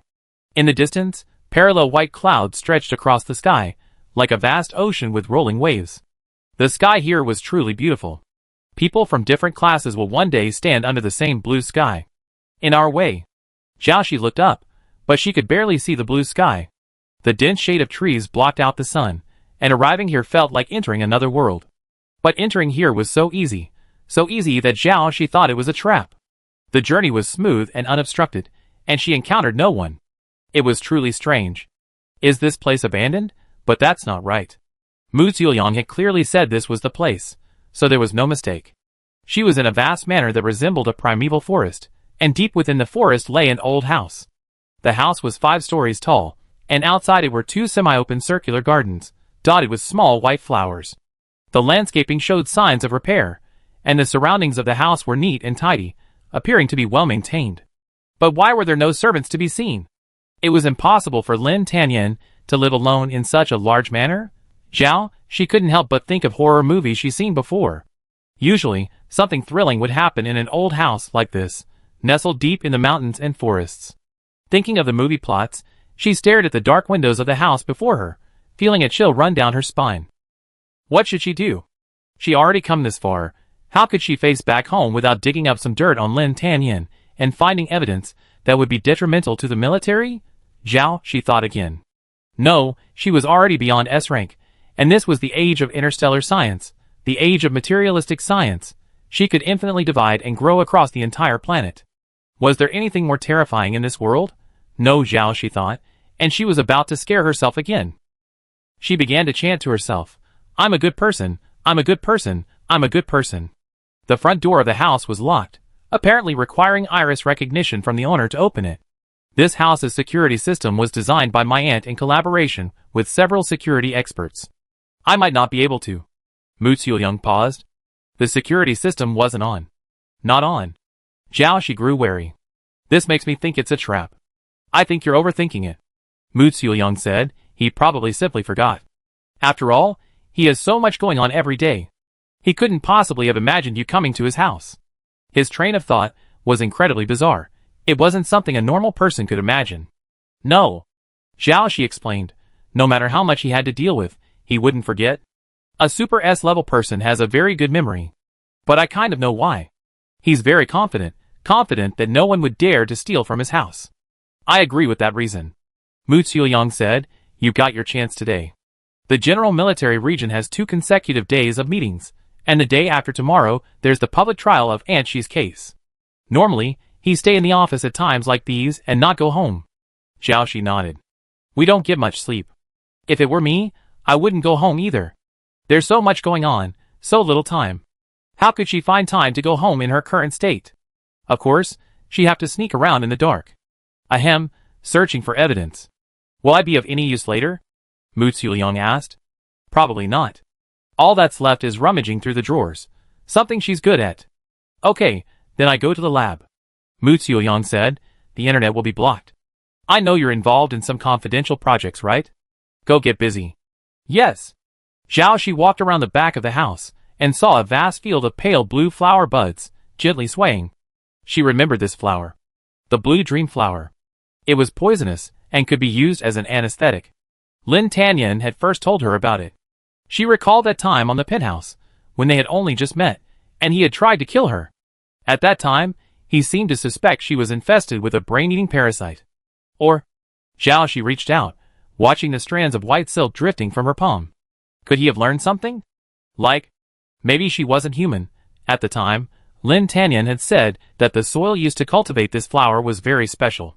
Zhao Shi later learned the reason for this special nature after studying the Encyclopedia of Plant Detection. Blue dream flowers love to bloom near corpses. In wartime, they live alongside corpses, blooming everywhere. Because of their anesthetic properties and medicinal value, they're considered a treasure, and because they're blue, the planet was named after them. The flower that shares the same name as Blue Dream Star is actually the flower of death. She wondered, wouldn't that be unlucky? The flower of death was buried behind the house, making the house feel even more eerie. But Zhao Shi still persevered, found a window, and climbed in. She had no interest in examining the personal belongings, so she immediately began searching the study, the treasury, the secret room, and so on. Seeing a book in an odd position on the bookshelf, she touched it. She see the ornaments on the wardrobe and explore them all. She also checked the desk, touching everything.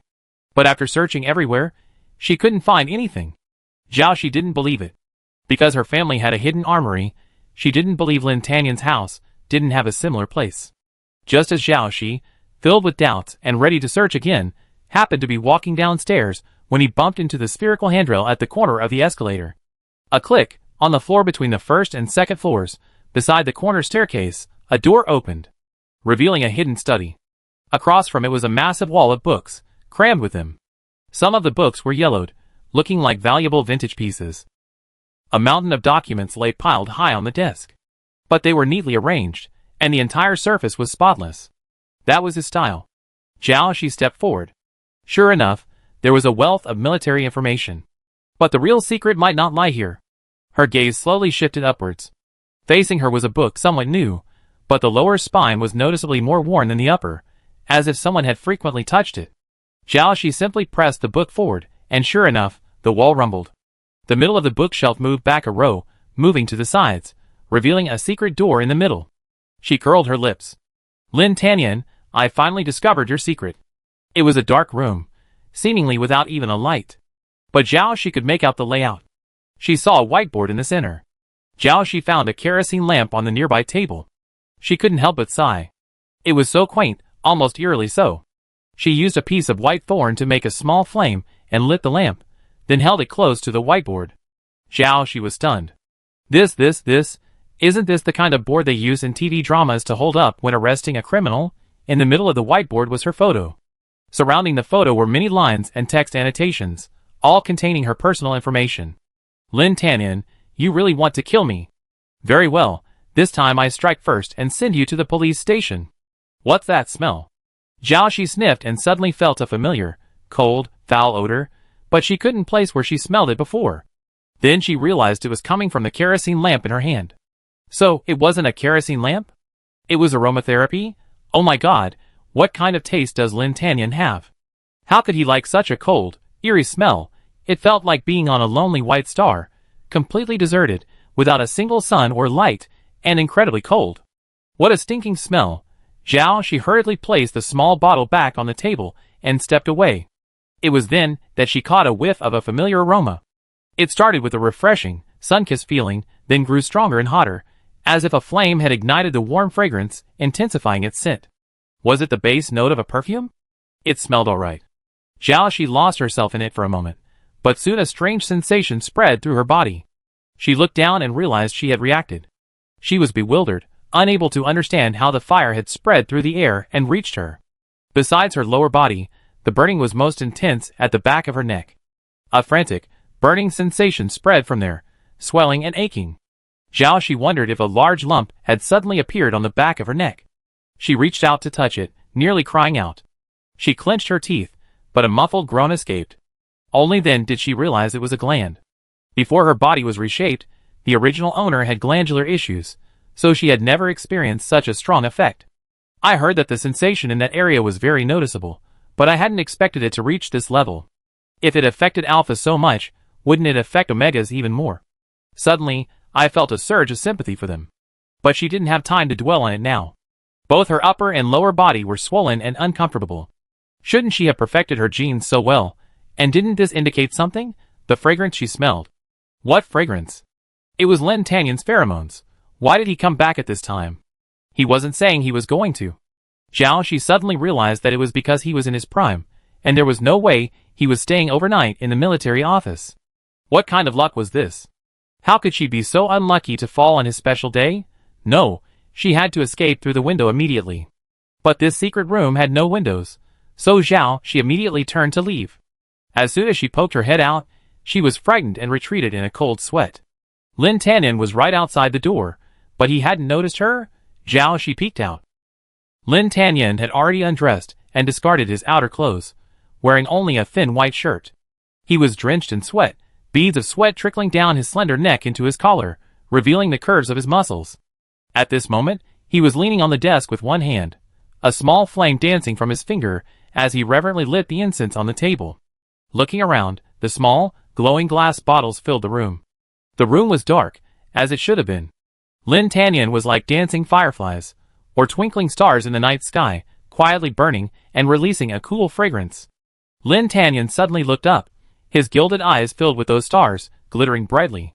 Xiaoxi shrank back abruptly, as if he had lost consciousness, hoping he hadn't seen her. It was at this moment that she suddenly realized something. The familiar scent of the contents of those glass bottles was actually a substitute for her pheromones. People often become desensitized to their own pheromones due to long-term exposure.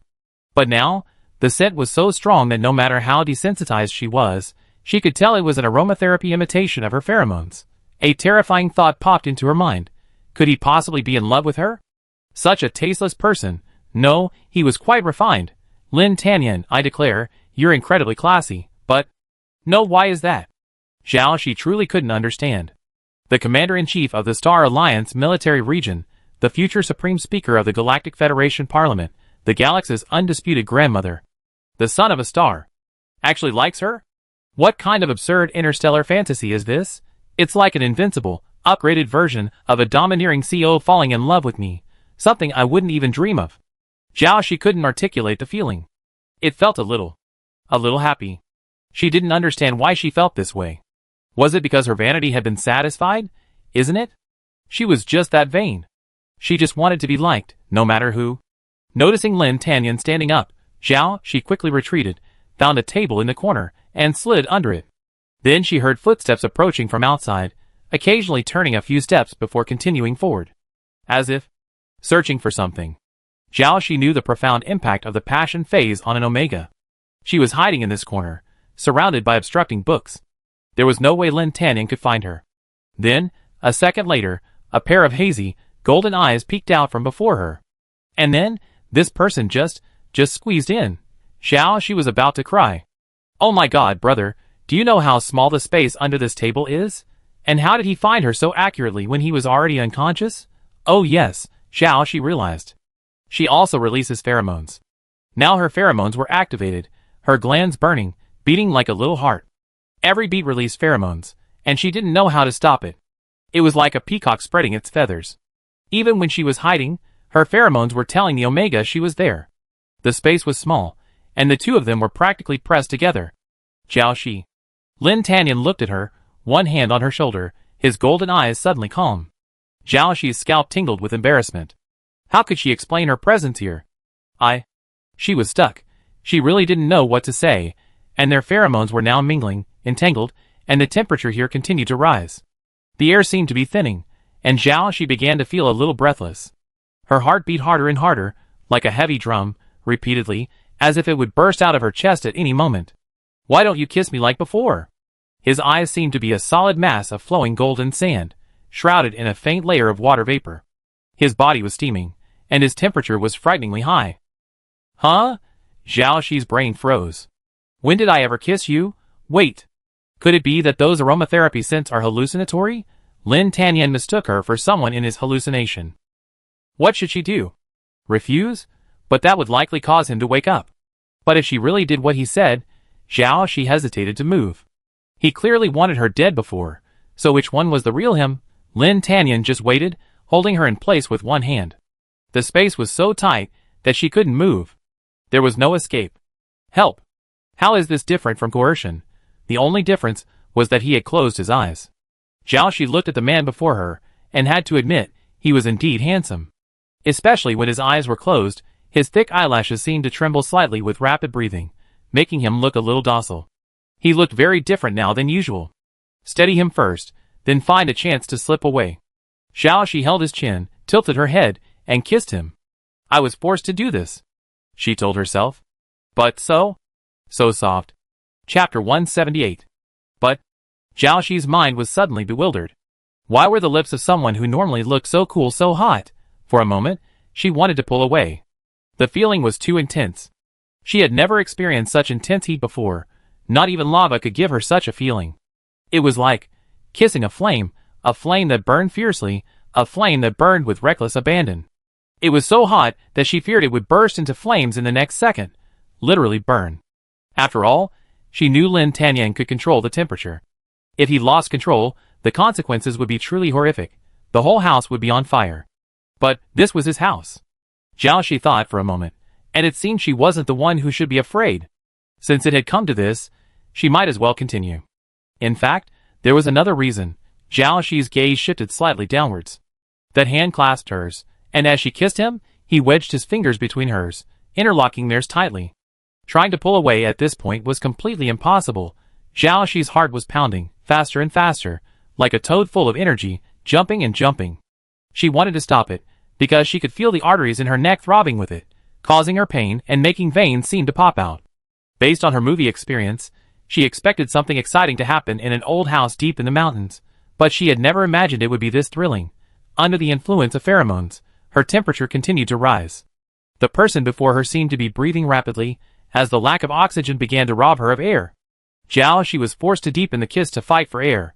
However, the suffocation only seemed to intensify, with no relief whatsoever.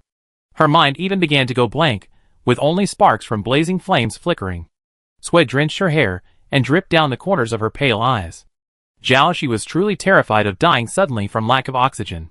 She couldn't understand how a super S-rank like her could become breathless from kissing. Why couldn't she survive even with less oxygen, even though she was such a skilled fighter? Well, it seemed her energy consumption was so high, her appetite and oxygen consumption were both greater than the average person's. But what's the point of thinking about this now?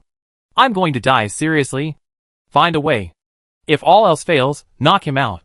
However, she was now overwhelmed by the sweet pheromones of the Omega, practically intoxicated. Lin Tanyan seemed to be pleasing to her eyes in every way. How could she possibly bring herself to do anything at this moment? Zhao Shi hated to admit it, and even unconsciously deepened the kiss, pushing herself deeper into suffocation.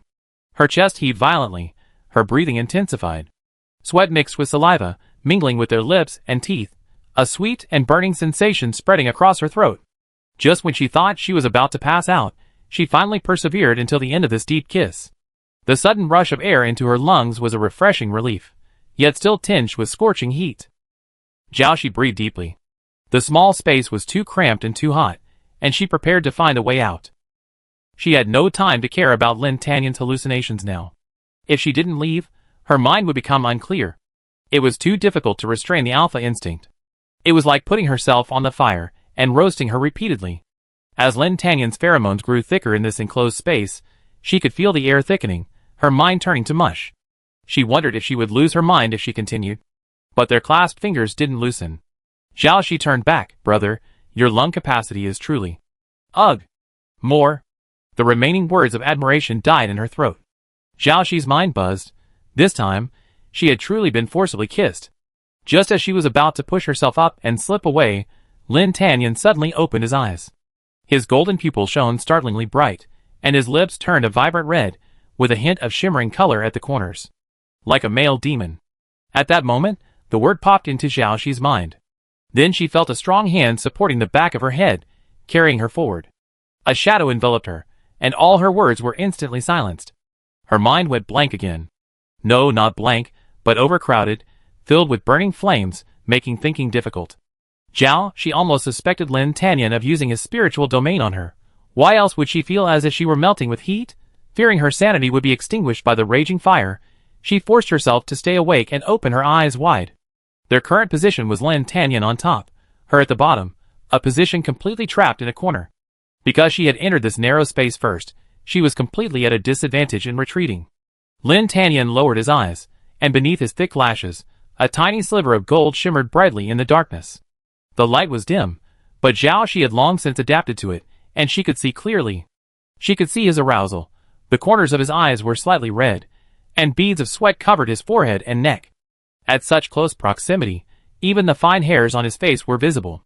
His breathing was heavy, and his heartbeat, like hers, had already reached a frenzy. The scorching air he exhaled, as the kiss continued, gradually landed on the corner of her lips and the side of her nose. She inhaled it into her nose, and he inhaled her breath in the same way. Their breaths flowed back and forth, intertwining inextricably, becoming increasingly intense. Zhao Shi found that she didn't feel breathless this time. It turned out that she hadn't breathed properly the first time they kissed, but now she had. Even if that kiss had been forced, at least she had taken the initiative, right? But now? Oh no, how could an alpha be forced into a kiss? Realizing that she wouldn't be short of breath anymore, a strange desire to win rose in her chest. Zhao Shi reacted quickly. Even though her mind was fuzzy, she had her own way. She usually had a quirky, unpredictable mind, but this time, when it was, she couldn't control herself and just ran wild. She suddenly deepened the kiss, and Lin Tanyan's breath hitched, his breathing becoming ragged. His eyelashes fluttered slightly, and he was about to open his eyes. Don't open your eyes. She raised her hand to cover his eyes. She felt her eyelashes flutter in panic against her palm, then obediently fell silent. Zhao Shi half knelt on the ground, her other hand finding support on the edge of the table above. With a twist, she forced herself to switch positions with Lin Tanyan. The space was tight, and Zhao Shi's head hit the bottom of the table above. With a bang, Lin Tanyan also hit the ground, his back and neck inevitably being bumped and rubbed in the process of twisting. He let out a soft moan, his mouth opening slightly. Zhao Shi seized the opportunity, pressing down hard. Kiss him until he faints, then I can escape. Wow, I'm so smart. It was at this moment that Zhao Shi finally realized she should control her pheromones to blend with Lin Tanyan's. Their pheromones were complementary, one cold, one hot. This would lower the temperature around them, and make them less uncomfortable.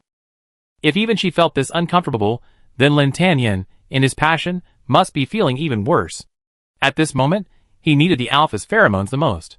This must be what's often called pheromone soothing, right? A long enough kiss, coupled with her constant release, intentionally controlling the rhythm of Lin Tanyan's pheromones, and then, gradually, she brought the pheromones closer to his glands.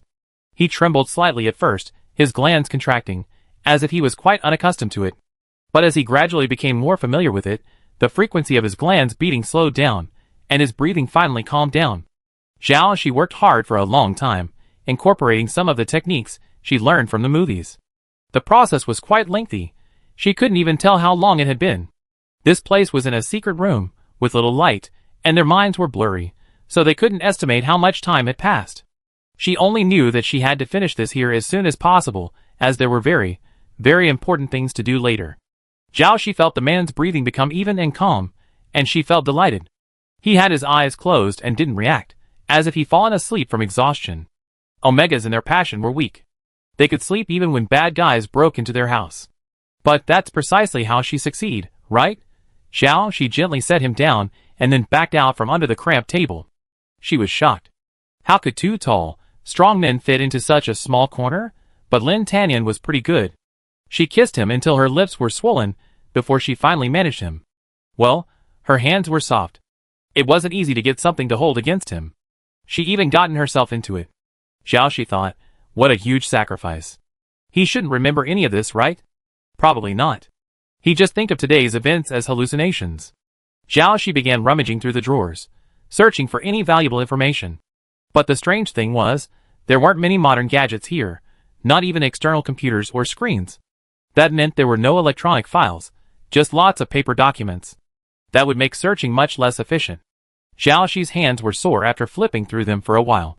She really been using them too much today. She searched all the way, and just when she was about to give up, she suddenly noticed something amiss in the corner of the secret room. A secret compartment. Xiaoxi pushed, and the compartment opened, revealing an exquisitely ornate box. Completely at odds with the rustic charm of the place, the box was new, made of a unique material that looked precious. It was locked, and Xiaoxi tried to pry it open, but it wouldn't budge. Great, I found it. Nothing else in the room was locked, but this one. There must be a secret somewhere. It could be a bunch of property deeds, real estate certificates, shares, options, or something similar. He's guilty of embezzlement. Xiaoxi, clutching the box, was about to jump out the window, but found it sealed shut. Abnormal vital signs detected for the homeowner, security system activated. She touched it, and an alarm sounded, causing her to withdraw her hand immediately. The exterior was sealed entirely with high-grade steel plates, similar to the material used during their previous visit to prison number 2. The underground area was likely the same, with the same prison structure. Even if she turned into white silk, she wouldn't be able to escape. Furthermore, she didn't dare transform into that form in front of Lin Tanyan's house. So, Lin Tanyan's security system was used for this very moment. Specifically to prevent him from running out during his passion phase, right? What to do then? You can't wait until his passion phase is over before leaving, right? A passion phase is like a period, typically lasting 7 days. By then, Shiryan's case would be long over, and the opportunity would be gone. At this point, perhaps Lin Tanyan had heard the alarm, and there was no movement from him.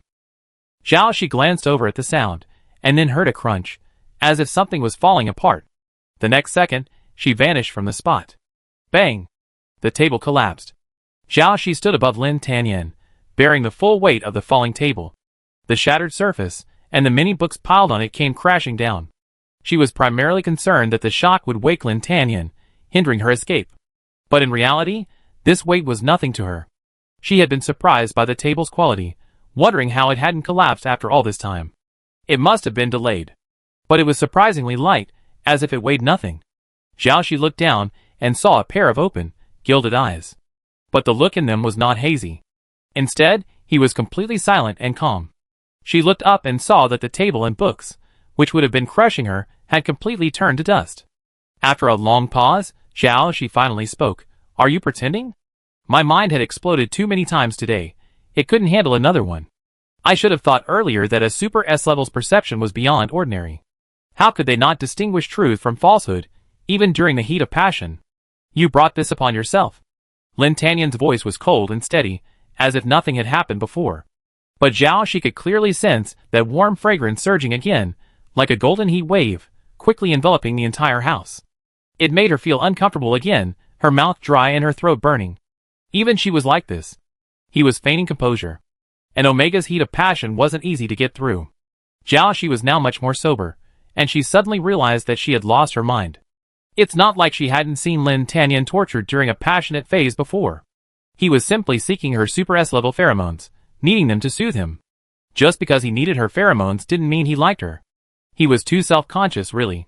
Do you know what time it is? Lin Tanyan suddenly asked her. The signal in the secret room is bad, and my computer is offline. Xiaoxi said, I don't know. It's been 35 hours since you broke into my house. That was quite a while. Wait, so today was actually... Shiryan's public trial was about to begin. Xiaoxi figured that since he reminded her of this, he must be preparing to negotiate terms. What will it take to let me go? It might be a difficult offer. A normal person facing such a crisis would definitely seek to maximize their own interests. For example, would Shiryan's group completely side with him? Securing votes for him? Helping him conceal the military's problems? Then she would not compromise. Should we just start a fight here? She glanced at the ceiling, estimating that in a few seconds, they'd blow up all these floors. But fighting him in the heat of the moment was a bit of a bully. Tag me, he said. Chapter 179. Zhao Shi was stunned, suspecting he had misheard. Do you want to calm down? I know I'm not. Lin Tanyan supported himself against the nearby wall and stood up. His expression was stern, as if he was trying to appear serious, but his trembling voice betrayed him. If I don't calm down, the system won't open, and none of us can get out. He looked up at the person before him, his golden eyes beginning to become hazy. He seemed to be trying hard to control them, switching between clarity and haziness. Lin Tanyan supported his forehead and averted his eyes. So, marking is the fastest way. Once the marking was completed, the pheromones circulating between the two would subside, achieving a physiological equilibrium, and the difficulties of the passionate period would be resolved. It was a reason, but also an excuse. An excuse to seize another opportunity. Perhaps, the last chance. His lowered eyes dimmed a little. If they failed again, their future might not be a future. After being completely disgusted, she would only drift further and further away from him. Zhao Shi hesitated to move, saying nothing. Lin Tanyan forced himself to stand up, dragging his feet slowly in another direction. Wasn't he quite despicable? And Omega actually begged to be marked like this, his pride crushed into the dust. She had no eyes for him at all. Otherwise, in that situation, in that atmosphere, he should have completed the marking long ago, should have completed everything to the end long ago. He had been actively seeking her love, but was there something about something that, despite all the effort, would yield no results? This was the first time he experienced this feeling. Trying his best, but feeling helpless. What are you doing? Zhao Shi asked. She saw that Lin Tanyan, who was now struggling to even stand, had actually stood up and was looking for something. His posture was unsteady, and he stumbled slightly as he walked. His thin clothes revealed his drooping back, and he suddenly felt like a pitiful, wounded little animal. I'm not forcing you. His voice drifted over softly, and those few words seemed to exhaust all his strength. A flash of cold light flashed, and with a swish, Lin Tanyan's knife was unsheathed. The blade was a shimmering purple, the blade a sliver of snow. Zhao Shi recognized it. Lin Tanyan had once asked her to help him remove a gland. When they were singing stars, she had also encountered him during his passionate phase. Now that she thought about it, this was the second time she'd seen him in such a state of distress. Would Lin Tanyan be even more eager to kill her? If he hadn't still needed her pheromones, he might have attacked her for her burglary today. Lin Tanyan's back tensed, his entire body trembling. It wasn't fear, but because he couldn't control his strength in his current state, even holding the knife was a struggle. He had to exert immense force, and the veins on the back of his hand bulged, visible beneath his fair skin. His neck was slightly raised, his pulse racing. Blood and heat pooled near his cervical vertebrae, and the small pink orifice, hidden beneath the tender skin, danced with joy. With each leap, it released sweet pheromones, hoping for a kindred spirit to meet its kind. It had waited for many, many years. And today, its wait had finally come, and it was delighted. So, this time, its pulse beat more violently than ever before. But what it waited for was only that all too familiar knife, the cold blade that had torn through it time and time again. Then, the purple blade slashed like lightning towards the back of his neck. That most tender spot. Zhao Shi had experienced this before. She knew how dense the sensory nerves there were, and how painful it would be. She couldn't understand why someone could be so cruel to herself. This was Lin Tanyan. He was cruel to others, but he was always cruelest to himself. A nameless fire rose in Zhao Shi's chest. For no reason, she simply felt that she was unhappy. So, she had to do something to quench the flames. Lin Tanyan looked up in surprise. You? Then he saw the knife in Zhao Shi's hand, blood dripping down her fingers. His pupils constricted, and he looked up at Zhao Shi puzzled. Why? With a ding, the knife was thrown to the ground, the remaining blood on the blade splattering a few drops. The next second, Lin Tanyan was pinned to the ground. Don't do that again. A voice came from behind him, suddenly much deeper. At least not in front of me. It all happened so quickly that Lin Tanyan didn't even register. He only felt the scene before him reverse, and in the blink of an eye, he was completely flat on the floor, an arm wrapped around him, keeping him from pressing against the cold floor. Cold lips kissed the back of his neck, and then, an unprecedented chill washed over him, surging into his delicate glands like a spring. He trembled with cold, and his tiny glands suddenly tightened, unable to withstand the cold and the sheer volume of pheromones. But soon, it was pushed open by something slightly warmer and softer. Though soft, it was anything but gentle. With a fierce thrust, it pushed the gland's tiny opening open, forcing it to open, releasing the chilling pheromones. Lin Tanyan cried out involuntarily. He clenched his teeth, suppressing the following sound in his throat. He could endure any amount of pain, but this feeling was a first. Her pheromones were cold, but when they blended with his, they formed a harmonious flow. He had long been accustomed to the pain, and familiar with the chill. But the pleasure that followed the chill was simply unbearable. Jiaoshi leaned over him, and at the sound of his voice, he almost lost control, wanting to do something even more outrageous. He trapped the sound in his throat, but a muffled groan still escaped. At this close distance. You didn't think she couldn't hear, did you? Help, Brother Yin. Don't you know that this kind of screaming is more likely to arouse people, okay? Ouch, if you're any harder, I'm going to come. Jiaoshi couldn't help but tighten her grip on his shoulder, her teeth rubbing against his glands, causing his back to tense and his grip to tighten. Don't waste it. Jiaoshi lifted her finger. The wound hadn't healed from the tearing, and was still bleeding bright red. When she realized what she had done, Jiaoshi was shocked. She had truly lost her mind. How could she? However, the moment she made that move, a wet, sticky touch came almost instantly, as if it had been waiting for a long time. Lin Tanyan was like a demure and clinging kitten, crouching in her palm, gently nuzzling her. His lowered brows occasionally shone with a touch of gilded color, his lips tinged with a seductive crimson. Jiaoshi sighed. Truly beautiful to the extreme. If only she could possess such a beautiful thing forever. But she knew that was impossible. Lin Tanyan possessed immense strength, a proud character, and the ambition to ascend to the highest position. Such a man was no harmless kitten, and there was no way she could possess him. His passion was his greatest flaw and weakness.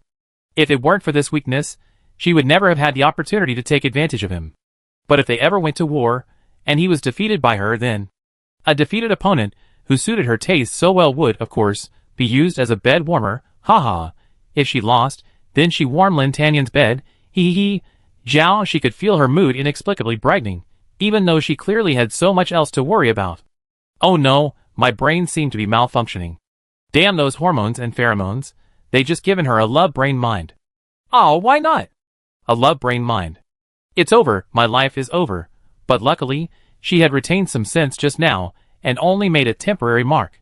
Otherwise, who knows how much more trouble would have been caused by the mark. And what she was about to do would infringe on Lin Tanyan's interests, so she absolutely couldn't be soft-hearted. Why not? Who wouldn't love such a sweet, wild little kitty? Why not be soft-hearted?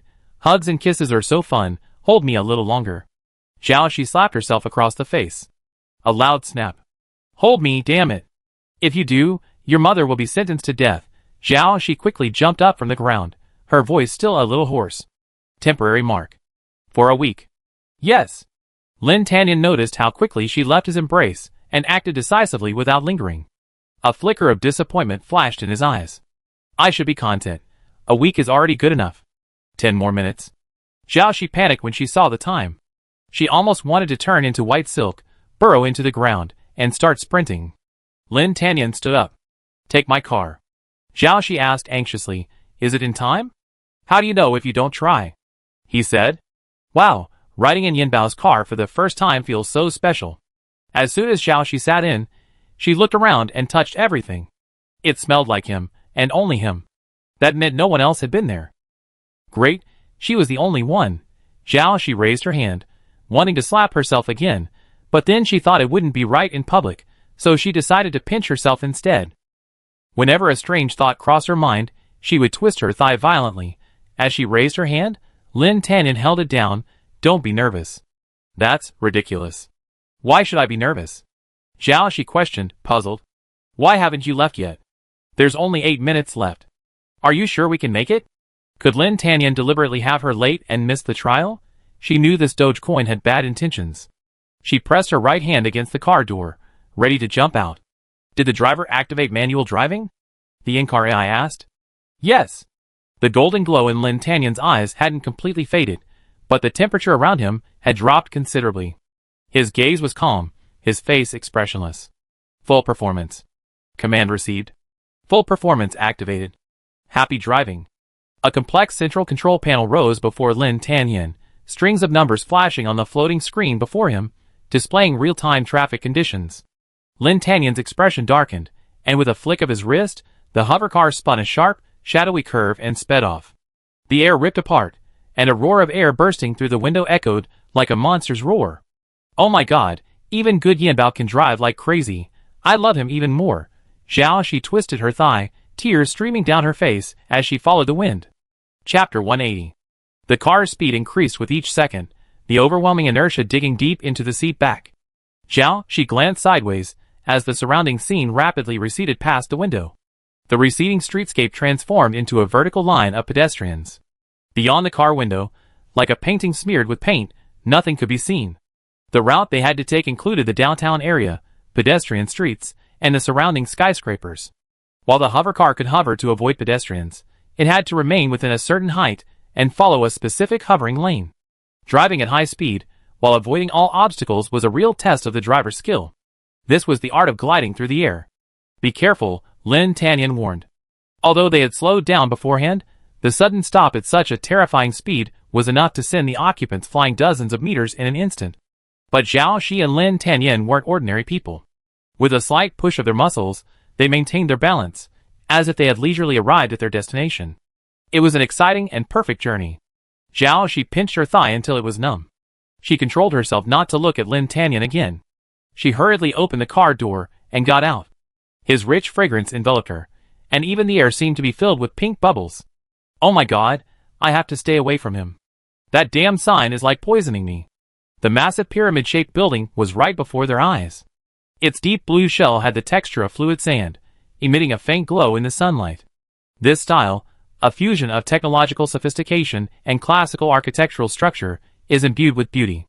The cuts on each facet reveal a golden ratio, meticulously crafted to perfection. Even those unfamiliar with design will be struck by its beauty upon seeing it. The Galactic Federation Parliament Building. It also has another name. The Blue Dream Tower. Blue Dream Tower, the Tower of Dreams. It is where the Galactic Federation Parliament meets, the building where power is most concentrated in the entire galaxy, a place countless people yearn for but barely dare to even dream of. The meeting room was already packed, a sea of people. Unlike the layout of the Galactic Federation meetings, the walls were intricately designed, allowing for adjustments at any time. At the front, a platform significantly raised above the surrounding area held 5 seats arranged horizontally. This was the judge's seat, composed of 4 randomly selected senior judges and a chief judge. To the left, front and very close to the judge's bench, is the co-judicator's bench, with 8 seats. Representatives from the 8 departments of the Star Alliance are invited to offer their opinions for the judge's consideration during the sentencing process. The final decision rests with the 5 judges, but the co-judicator's bench often plays a crucial role in sentencing. To the right, front and level with the co-judicator's bench, is the inquiry bench. This area has more seating and is composed of departmental, industry, and community representatives. 3 representatives from each department, 2 from each industry, and 56 community representatives are selected through a lottery based on registration on the Star Network, for a total of 100 inquiry members. They will raise questions about the case, and the judge will be required to explain the reasonableness of the trial. Both the plaintiff and the defendant have the right to present their defense. Directly opposite the bench, needless to say, were the seats for the plaintiff, defendant, and defense counsel. Further back was the supervisor seat, and the remaining seats were for spectators. This was not a common trial procedure in the Star Alliance courts.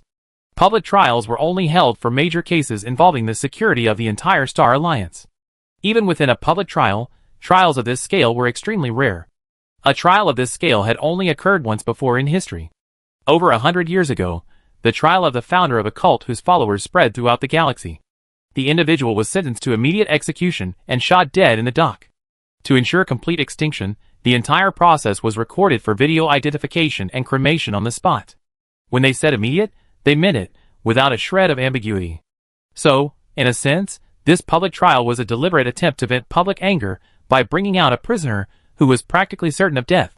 Zhao Shi heard that at the Star Alliance meeting, the motion for a major public trial in the Shirigan case was passed almost unanimously, with no objections. It was the Environmental Protection Department that proposed this motion. It seems both the Environmental Protection Department and the Business Alliance represented by Shirigan believe they are the clear winners. However, given Shirigan's previous imprisonment, her isolation and complete lack of information, it's possible she's been abandoned by her business partners. After all, if such a behemoth falls, it's like a whale sinking into the sea.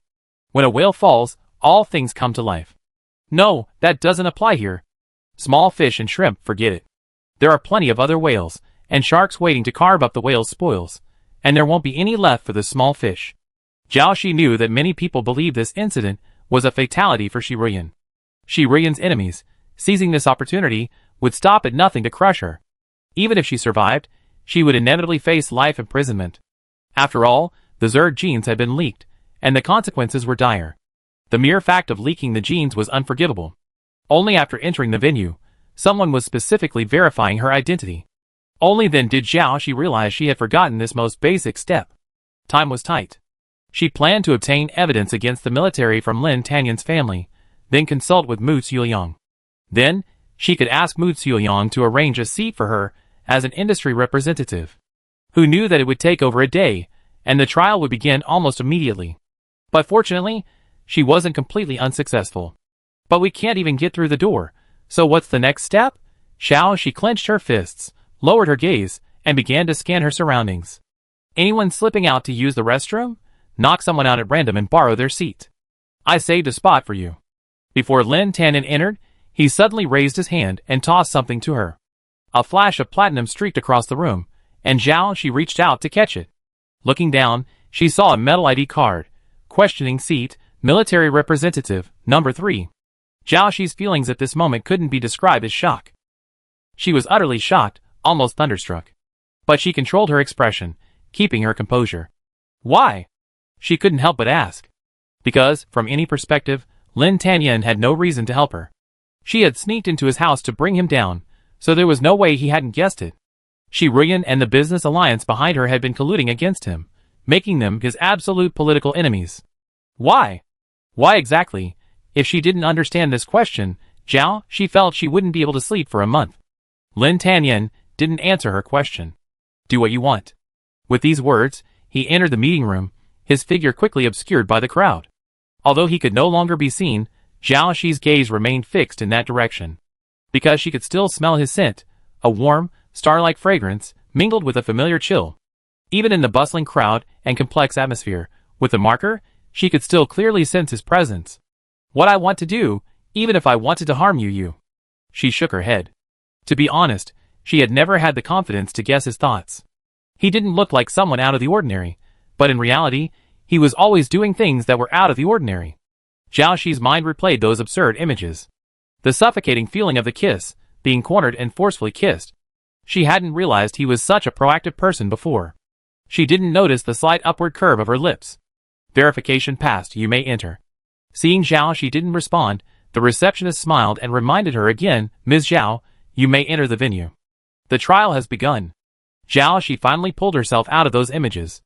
Oh, okay. The entire room was silent. Zhao Shi was the last person to enter the venue. All eyes were fixed on her at that moment, and there were whispers among the audience. Why is she here? Is she from Shi Ruyan's side? Or from the Star Alliance? Definitely Shi Ruyan's side, probably an industry representative. She and Lin Tanyan don't get along, so it's impossible for her to side with the military. I think so too. She's definitely on her mother's side. Then, they stared at Zhao Shi in shock as she sat down in the military representative seat. Sure, standing against your own mother, is that putting the interests of the nation above your own? You don't understand, do you? That's called self-preservation. Who would choose to take a path that's clearly a path to death? At a time like this, what does family affection mean? Shi Ruyan has fallen, and Zhao Shi and Lin Tanyan are at odds. To make life easier in the military, he has to quickly show his loyalty. Just wait and see. For the sake of his own future, he might try to suppress Shi Ruyan. She's still in the questioning booth. Someone gave him a playful expression. Another show to watch. The 5 judges were seated on the bench. The plaintiff, the defendant, and the defense counsel for both sides were all in place. Media, reporters, and invited popular anchors were also in place. Hovering cameras covered almost every area, ensuring they could capture every striking expression on the faces of the participants. Thus, the public trial, which was about to rock the entire galaxy, began. During the process, the information provided by the plaintiff and the Ministry of Environmental Protection, which filed the prosecution, was first displayed, followed by the investigation report of the Star Police Special Case Team. It was a long report, and every word revealed Shi Ruyan's guilt. Then, the defendant, Shi Ruyan, presented information proving his legal operations, the intact preservation of Zerg genes, and the forgery of his personal seal and signature. It mentioned a brain-eating worm. It was invisible, and could silently devour, and replace the human brain. Unless one opened a person's brain, it would be impossible to tell whether it had been infected. This statement immediately caused an uproar. The representatives at the questioning table were the first to explode. This is pure fantasy. What kind of monster is this? Did you make it up yourself? Are you treating everyone as fools by fabricating something that doesn't exist to get away with it? However, some of the higher-ups within the departments and industry representatives knew about this matter. Those present at the public trial today, in particular, had more or less heard of the rumors of the impending doomsday. But they also knew that the evidence regarding these matters was in the hands of the military, which had long been battling it. These matters were arguably among the most confidential of the Star Alliance, bearing on the stability of the entire galaxy. There was absolutely no way the military would speak up for Shirian, or even expose the existence of such a terrifying monster on her behalf. Zhao Shi shared this belief. Then, under everyone's incredulous gaze, military representative on the co-judge seat Lin Tanyan stood up and said, "I can testify that Shirian's defense regarding the brain-eating worm is true." Huh? Zhao Shi's expression at this moment was identical to everyone else's. Has Lin Tanyan also developed a lovesick mind because of the mark? This symptom is even more severe than hers. Chapter 181. Below is the relevant information. Large screens appeared simultaneously in front of each area of the conference hall. They displayed footage of the Special Operations Team's battles against monstrous creatures over the past few years, including footage of various species mutated after being infected by the brain-eating worm. On the left were video footage, and on the right were densely packed investigative reports and written records of the battles. There were also numerous red-labeled confidential documents signed by senior officials from various departments, all displayed directly to the public. 3 years ago, in the Tianbei building on Fenrirwei Star in the Second Belt, brain-eating worms were first discovered invading a habitable planet. That same year, small-scale insect plagues began to erupt on various planets. From then on, traces of them began to appear in various locations, causing numerous accidents. Afterwards, a special operations team was established in the Star Alliance Central Region to specifically target brain-eating worms and the plague. After research, the Star Alliance Academy of Biological Sciences discovered that brain-eating worms are not Zerg, but rather a special type of creature that we cannot yet clearly define. They are neither organic nor inorganic, and may belong to the category of higher dimensional life. The conference hall was completely silent, and everyone stared at the screens with wide eyes. No one could understand how Lin Tanyan could, in such a methodical and calm voice, deliver such information that could easily detonate the star network. The entire room was so quiet that one could hear the long, drawn-out breathing. After a long time, as if they finally reacted, flashes of light finally flashed in the venue, and a dense sound of shutter clicks rang out. The suspended spherical cameras rose at the same time, all aimed at the person sitting in the middle of the referee's seat. At the same time, the footage was broadcast live, and every viewer on the Star Network shared the same expression as the people present. Shock, absurdity, disbelief. Yet, the stream of data, the official context, the official documentation, no matter how unbelievable, told them that this was real. Except for the military department, the other Star Alliance leaders were also caught off guard. Even though they had heard that Lin Tanyan intended to release this long-hidden negative news that was extremely detrimental to the people's livelihood, they had never expected it to happen today. A highly anticipated trial had suddenly become a military press conference. A black hole capable of emitting strange energy and devouring everything around it is approaching the 9 planetary belts. Due to its erratic acceleration, its arrival speed is unpredictable. It could arrive in 10 years, or perhaps in a week. At these words, the entire audience gasped. Please be prepared. We have already activated the relevant defensive measures.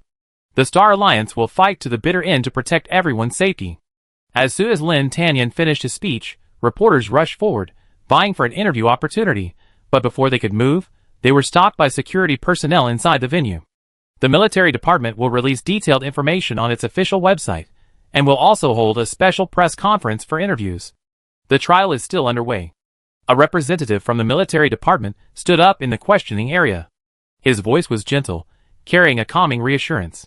Please rest assured, we have a response plan and will ensure your safety. He looked toward the judge's bench and smiled. The most important thing now is to successfully complete the public trial. Is it time for the next step? The speaker sat very close to Zhao Shi, to her right, separated only by one person. Zhao Shi's eyes flicked over, landing on the metal ID badge neatly pinned to his chest. Interrogation seat, Military Department Number 1 Su Ling. While Lin Tanin was speaking, he had already arranged for security personnel to enter the courtroom. They looked like Lin Tanin's assistants or secretaries. Su Ling suddenly tilted her head, met Zhao Shi's eyes, and smiled and nodded. This man's features weren't particularly striking, but when he smiled, they changed. He had the air of a big brother next door, very approachable. Zhao Shi acted as if she didn't see him, her eyes simply looking away, feigning nearsightedness, then retracting her gaze. She began to twirl the pen in her hand with boredom. She had no feelings for this fake person, and she had no desire to befriend him. Su Ling wasn't angry, a faint smile still lingering on her face. After the presiding judge announced the continuation of the trial, the plaintiff spoke. The plaintiff was the Ministry of Environmental Protection. It was said that after receiving a complaint, they launched an investigation and discovered that Shi Ruyan, under the guise of investing in green charities, was actually conducting experiments with Zerd genes, activating and modifying them to expand its business empire. Minister of Environmental Protection Jiang Hengyan, even if brain-eating worms do exist, that doesn't prove you didn't do these things. She pointed angrily at Shi Ruyan, her face filled with anger, resentment, and pity. This was pity for those who had lost their lives innocently in these unscrupulous experiments. Please bring the witnesses up, and all the evidence we have will be displayed on the screen.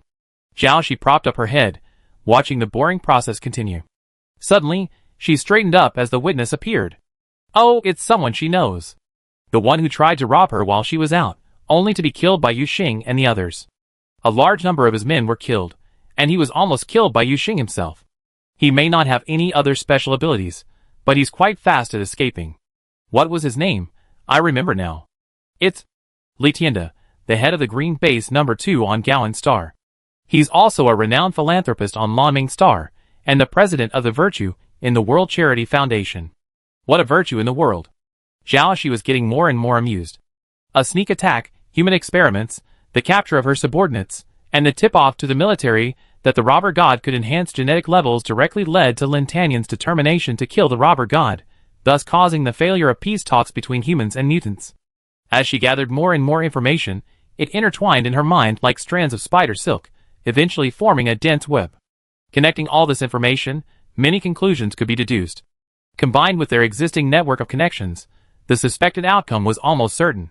While it was unknown who had sent the fraudulent text messages, they were undoubtedly in cahoots with him. Li Tianda eloquently and tearfully accused Shi Ruyan of her crimes. The screen displayed the funding agreement Shi Ruyan had signed with him, her various demands, and the recording of her threatening phone calls. I only need your name.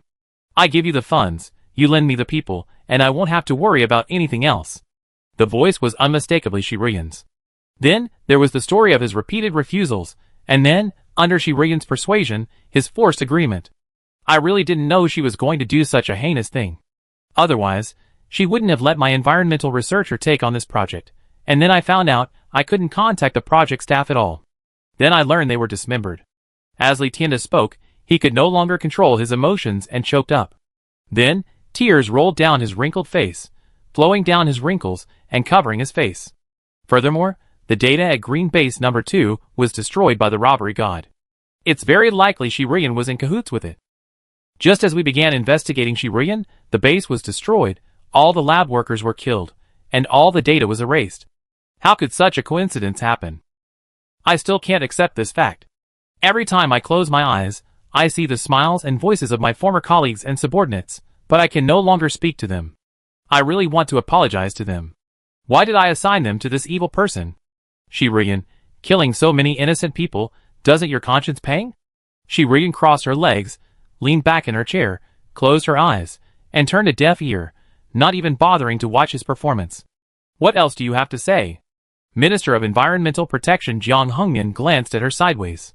Shi Ruyan slowly opened her eyes, but instead of looking at Jiang Hengyan, she cast her gaze towards the judge seat in front of her.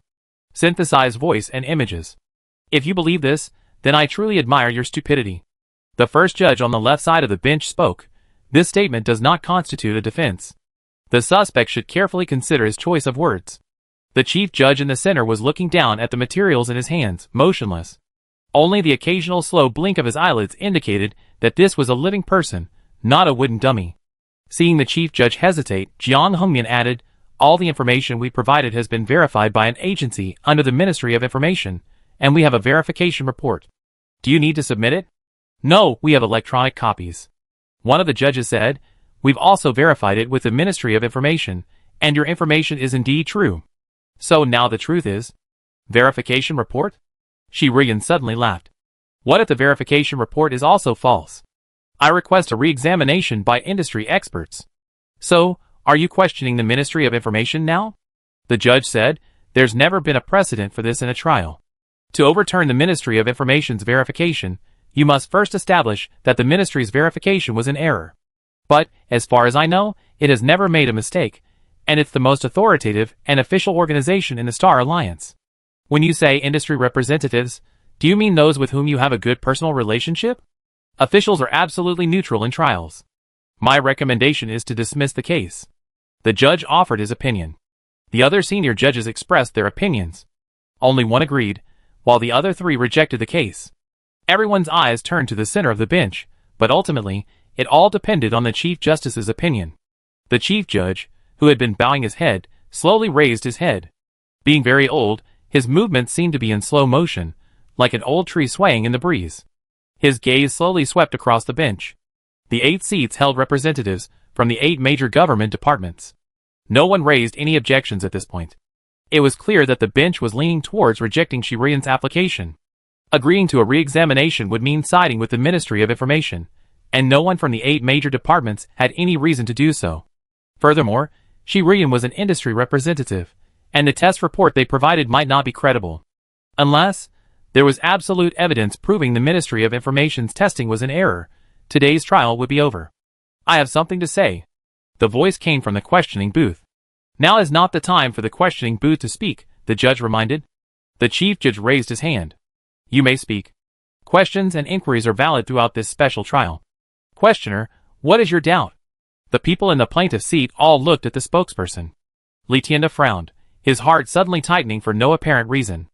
Zhao Shi stood up and spread his hands. There's nothing to doubt. Isn't the truth obvious? What about you? Zhao Shi took a few steps forward. At the same time, with a click, the display screens on all sides suddenly lit up. The questioning booth is not authorized to access the public screen. Someone in the bench frowned. You hacked into the Supreme Court system? Li Tianda hurriedly asked, Judge, isn't this a violation? Her right to question should be revoked immediately. His heart was beating faster and faster, and cold sweat covered his back. He watched Zhao Shi. This Star Alliance hero, once infamous throughout the galaxy, now bearing countless accolades, walking towards him. But he never considered her a hero. Like many people around him on StarNet, he felt a sinister quality about Zhao Shi. A sense of being out of control, often outside the rules. What's most terrifying, the unknown is always the most frightening. Watching her approaching him, with a hint of a smile, yet seemingly expressionless, Li Tianda felt an unprecedented sense of oppression. He braced himself against the table, forcing himself not to slip from his chair. He watched Zhao Shi walk straight past him, and head straight for the bench. The judge who had just questioned Zhao Shi pressed against the corner of the table, and unconsciously leaned back. Military Representative Number 3, please return to your seat immediately, or your right to question will be revoked. Security personnel formed a circle around the area, but no one dared to step forward. The Super S-Class, simply standing there, was an overwhelming sense of oppression. Many eyes began to turn to the figure in the center of the bench. But Lin Tanyan didn't react. Instead, he stared at the screen that lit up before him with great interest, seemingly eager to see what would appear. The judges in the bench exchanged bewildered glances. Hush, is that the point? You're holding this public trial to demonstrate the eternal truth of fairness and justice, right? Zhao Shi turned and faced the front. At the back of the room sat reporters from various media outlets. This is also the purpose of the court, the creed you should uphold. The chief judge pinched the bridge of his nose. Fairness and justice are eternal. This is indeed the purpose of the court, and I am willing to give justice to everyone. But you shouldn't stand here. This position is perfect. It will allow the reporters' cameras to fully record this entire incident. Otherwise, the journalists will be heartbroken. As soon as these words were spoken, the reporters in the back burst into applause, whistles, and screams. Sister, she is my sister forever. The floating cameras were all trained on her. The comment section on the Star Online live broadcast of the trial was completely flooded with comments. Once the comment barrage started, no one could be seen, Only a variety of words flashed by rapidly. Zhao Shi pointed directly at the witness stand below. I want to sue the chairman of the Virtue World Charity Foundation. Li Tianda. Charges. Fake charity, green bullshit, human experimentation, perjury to escape guilt, and intentional homicide. Li Tianda's face paled instantly, and he slumped to the ground. Are you crazy? Many people present were thinking. Is she just suing the witness directly? Why not go a step further, and sue the plaintiff as well? At first, many people thought Zhao Shi was deliberately causing trouble because her mother was about to be sentenced. But soon, the screens before them began to compile information, flipping page by page. They were shocked. Zhao Shi had actually come prepared. The end of the world is approaching. Everyone here and... Zhao Shi's gaze swept across the crowded seats before returning to the floating cameras. And to the millions of friends on Starnet. Are you afraid? Terrified?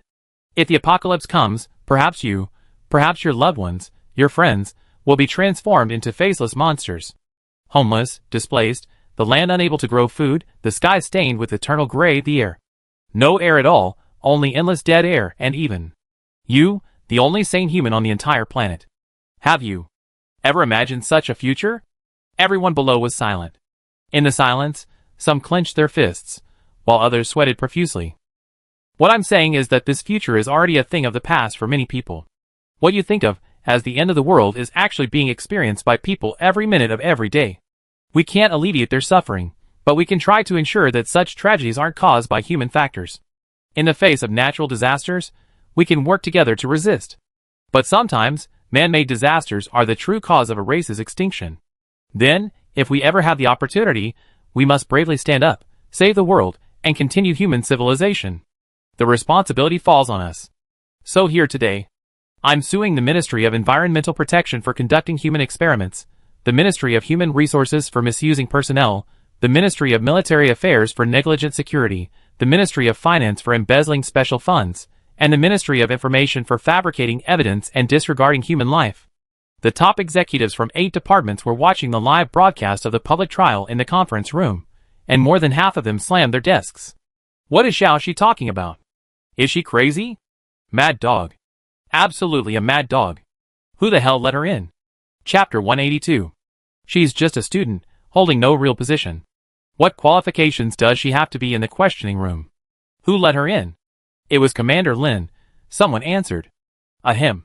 The person who had just cursed awkwardly paused. So what should we do now? What are your ideas? Please have the information department immediately cut off the signal. Someone immediately objected. It's too late. It seems Zhao Shi had this planned, choosing the public trial, a time of intense public attention. Cutting off the signal now would only make it more obvious. Zhao Shi has also sued the military department. Someone teased, so, are you shooting yourself in the foot? Really?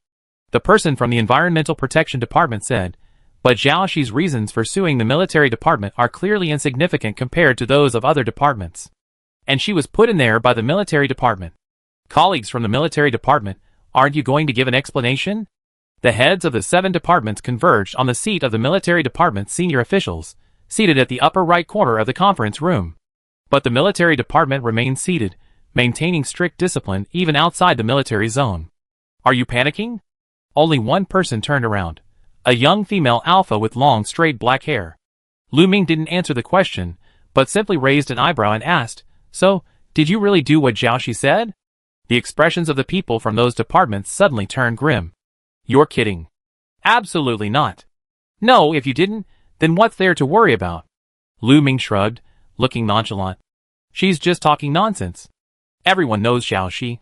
He, like mother, like daughter. She'd do anything to exonerate Shirian. It's not right to attack her personally before the matter is resolved? Lu Ming stared at the men. Or, are you just angry? Someone's face darkened. You don't have to take Zhao Shi's side just because she's from the Star Alliance. We're just discussing the facts. Lu Ming smiled at the man and said, if you dare to sue a department in the Star Alliance someday, I speak up for you, okay? The HR person coughed. I just think the public trial is clearly targeting Shirian's gene abuse case. But Zhao Shi is using a diversionary tactic to sue more than half of the 8 departments. Isn't this a provocation to the entire Star Alliance? Zhao Shi is indeed very courageous, and it fits our impression of her perfectly. The man's words made it clear that Zhao Shi was deliberately framing them to exonerate Shirian. Someone from the Ministry of Finance sneered, courageous, or foolish? Information Department. If she can't produce concrete evidence, she'd be convicted of defamation against 5 departments, and also of endangering public trust. Combined, these charges could carry a sentence of decades. Environmental Protection Department. According to Star Alliance law, the consequences of the attack play a significant role in determining sentencing. For such widespread defamation and malicious dissemination, even life imprisonment wouldn't be excessive. Human Resources Department. A life sentence for a Super S level. What a waste of talent. Someone else chimed in, but the law is the law. It won't change because of one person. That's a shame. The HR executive shook his head with a look of regret. The Ministry of Finance. What a pity. A brainless Super S-class would only be a scourge to humanity if they were kept around. Instead, they should be subject to stricter controls. Then let's pray together that Zhao Shi can't produce any concrete evidence. Lu Ming averted her gaze, her expression unrecognizable. But with her hair down, most of her face obscured by shadow, the corners of her lips lifted, and she whispered quietly, as if mumbling to herself, otherwise, many of you here won't see it next time. These people didn't understand Zhao Shi. But Lu Ming knew that if she set her mind to something, she would find a way to accomplish it. Even when Zhao Shi was at the height of her notoriety, her genes were only at the unawakened S-class level, yet she was admired by Lin Tanyin and recruited into the Special Operations team. Her abilities must lie beyond her genetic level. If what Zhao Shi said is indeed confirmed, the senior leadership of the Star Alliance Council will undergo a drastic change, and every department will inevitably undergo a major purge. At the very least, someone high enough must take the blame, otherwise, it will be difficult to appease the anger of all the planet's citizens. After this incident, even if there are still traces of corruption, at least they won't dare to act again for a while. Then, the 8 major departments will finally be able to unite and jointly face the impending Black Hole War. Super S-Class are truly extraordinary individuals. Not only do they possess unparalleled strength, but their methods are also unconventional. 1 or 2, all like this. Sometimes one cannot help but sigh. Some people are born to radiate, destined to lead an era. The Blue Dream Tower public trial was already in chaos. People were whispering to each other, some even holding up their laptops and filming. The questioning and supervisory seats were filled with numerous star citizens, who had been selected by lottery. This incident was so serious that it directly affected the Star Alliance's credibility, and caused them to pay less attention to the venue's rules. Some were even excitedly live streaming. But no one paid any attention to them now. The security team here was subordinate to the Star Alliance army, so they remained silent without orders. They all focused their attention on the judge's seat. They looked at the person whose very existence had always been at the center of controversy. At this moment, no one could take their eyes off her. Are you sure you want to do this? If you can't provide sufficient evidence, you will face a defamation charge. The chief judge hadn't finished his words when he was drawn to the screen before him, stunned. Enough talk. Please watch the VCR. Zhao Shi gestured with a please. At the same time, Mu Xiuyang uploaded the information to the Star Network. Ever since Zhao Shi appeared on camera, the buzz surrounding this public trial has skyrocketed, surpassing all previous live streams. The comments were frantic. Oh my god, is CC really that tough? Even if a Super S-Class is powerful, the Star Alliance definitely has counter-weapons. Plus, there's another Super S-Class here. I'm a little worried about her safety. This is like taking on the majority of the Star Alliance, right? I admire you so much. I didn't really follow Zhao Shi before, and I even occasionally criticized her.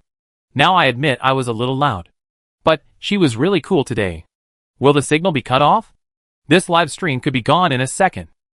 No. The Star Alliance trial is so exciting. If they dare to cut it off, there's definitely something fishy going on. We protest and march tomorrow. That's right, with so many people watching, do they dare cut the signal? There were also some dissenting voices. Zhao Shi is giving false testimony for Shirian? Using netizens as pawns? This seems like a preconceived notion. Maybe this is a script. These Star Alliance brass are all so phony. Isn't Zhao Shi also from the military? Yeah, Zhao Shi even competed in the Starlight talent show, so acting's a no-brainer. But someone quickly retorted, even if she can act, can the judges and officials on the bench act too? Didn't you see their eyes almost popping out of their heads? Haha, holy shit. They're terrified. Defying the Star Alliance for their mother? What kind of a wacky plot is this? Isn't it just like the You Against the World scene in holographic dramas? It's rare to see family relationships portrayed this way in holographic dramas. Who understands? I really love this mother-daughter relationship. Look, the evidence has been released. The meticulously compiled and professionally presented materials were laid out before everyone. On the left side of the screen was a detailed written report, while on the right were supporting materials, images, videos, and a censored research report. The details of the research process were obscured, but the subject matter was immediately clear. The format and layout were extremely professional, with the content clearly listed point by point. This is only partial information. The complete data set wouldn't be displayed in a short time. If you suspect I'm fabricating, you can consult a professional organization for verification, Jiaoxi said, but the Ministry of Information must be excluded. My evidence is sufficient to prove that the Ministry of Information is untrustworthy. The chief judge, having received the complete information, lowered his head to gaze at his personal screen. This was a vast collection of data, making it difficult to fabricate it with such detail. Where did this come from? I obtained it while undercover on Guwan Star and Fenlu Star, Jiaoxi replied. Many eyes suddenly turned to Lin Tanyan.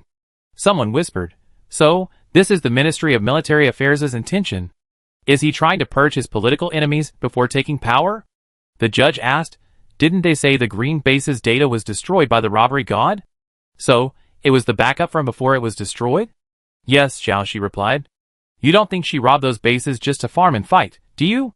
You don't think she was just sweeping the floors at the incinerator? The so-called green base muted research data, daily surveillance footage, the researcher's personal information. Her main robbery was actually this valuable information. After taking it, she would either destroy or occupy their base, of course, to conceal her true purpose and avoid alerting the enemy. Later, on Furnace Star, while mapping the entire incinerator plant, Jiaoxi also discovered its archive of incinerated junk information. It contained information on those deemed deceased, along with their financial ledgers containing their financial transactions. Hundreds of thousands of terabytes of data were all recorded there. Jiaoxi's gaze swept across the faces of the representatives from the 8 departments of the co-judge's bench. Even if you're incredibly skilled at talking nonsense, you can't deny your involvement. Everything you do leaves a trace. Unless you don't do it in the first place. She thought no one on Lonming Star would go to such a remote place to investigate, but fate had sent her there by accident. When her eyes met someone, Jiaoxi blinked quickly, passing him by. Just a single glance from the corner of her eye caused her heart rate to accelerate by a third. She told herself that the marked time hadn't passed yet, and after it did, she shouldn't be like this anymore. Minister of Environmental Protection Jiang Hengmian's face grew increasingly grim as he gazed at the documents. His hands, resting on the table, shook uncontrollably. You say the evidence came from Fenlu and Gowan. Who can prove that? You have no witnesses at all. Every research institution's confidential documents bear a special electronic encryption stamp. The source and authenticity of the documents are naturally verified by professionals. Jiaoxi wore a faint smile. Besides, have you read the laws of the Star Alliance? Witnesses aren't strictly necessary. Her smile was meant to leave a good impression on her online supporters. She had been very respectful and polite this time, waiting for others to finish speaking before speaking and not deliberately embarrassing anyone. But her smile, in the eyes of the senior officials of the Star Alliance, only came across as mocking and arrogant. You? Is he mocking her ignorance of the law? Jiang Hengmian clenched his fists, his nails scraping against her flesh. Seeing the minister speechless, the representative from the Ministry of Environmental Protection stood up from the bench. You're simply trying to divert attention, shifting the blame from Shirian to several other departments. Don't fall for her trick. Jiaoxi glanced over. So you're saying that people who haven't done anything wrong should be allowed to die in vain? She continued, besides, if they haven't done anything wrong, how can the fire spread to them? After all, you need something to burn, right? She changed her tone. Of course, I have witnesses too. Jiaoxi looked toward the conference hall's door. At that moment, a one-armed, middle-aged man walked in. Who is this? The judge asked. I'm Feng Xiang, the director of the incinerator. Feng Xiang didn't take the stand like Xiaoxi did. He obediently found his place in the witness box and stood nearby. After saying this, Feng Xiang looked up and around. As if not satisfied, he spun around twice. The beautiful translucent pale blue dome came into view. There were many green plants planted around it. The air wasn't scorching, and people could freely enjoy the outdoors. It was like a dream. Never even in his wildest dreams had he imagined that he would one day visit Blue Dream Star, Enter this magnificent and mysterious edifice that symbolized the galaxy's highest power. Feng Xiang recalled the day Zhao Shi left Incinerator Star. He had lost an arm to an invasion by brain-eating worms. A disabled person wouldn't have a good ending at the incinerator. He'd likely lose the next competition for a supervisory position and become the trash to be eliminated. The incinerator wasn't just the destination of the abandoned. In the end, it would be his fate as well. Feng Xiang reacted quickly, realizing that in this situation, only one person could help him. He immediately asked, "My benefactor, you've saved me once again. Is there anything I can do for you? If so, I'm willing to give it my all." He knew she had a purpose for infiltrating the incinerator, and he might be useful to her. "You seized your last chance," Feng Xiang heard her say. "I help you maintain your foothold at the incinerator." Zhao Shi continued, "You must maintain good communication with your superiors and help me collect evidence. What do you want to do? If you're not comfortable telling me, It's nothing." Zhao Shi smiled, "I just want to shake up the Star Alliance." Feng Xiang was so frightened by her words that he almost lost his balance, but to survive, he still did as she said. He had long known she was no ordinary person, but he had never imagined she was so extraordinary. It wasn't until today that Feng Xiang realized what kind of ruthless character he had been following. "Judge, Feng Xiang, please tell us everything you know." Feng Xiang looked away and nodded. "Yes, Your Honor." At that moment, a ripple like a current of air flashed past his eye. Zhao Shi dodged and blocked Feng Xiang's path. "How dare you silence someone right under my nose?" She raised her hand, her fist still smoking. In his hand was a bullet.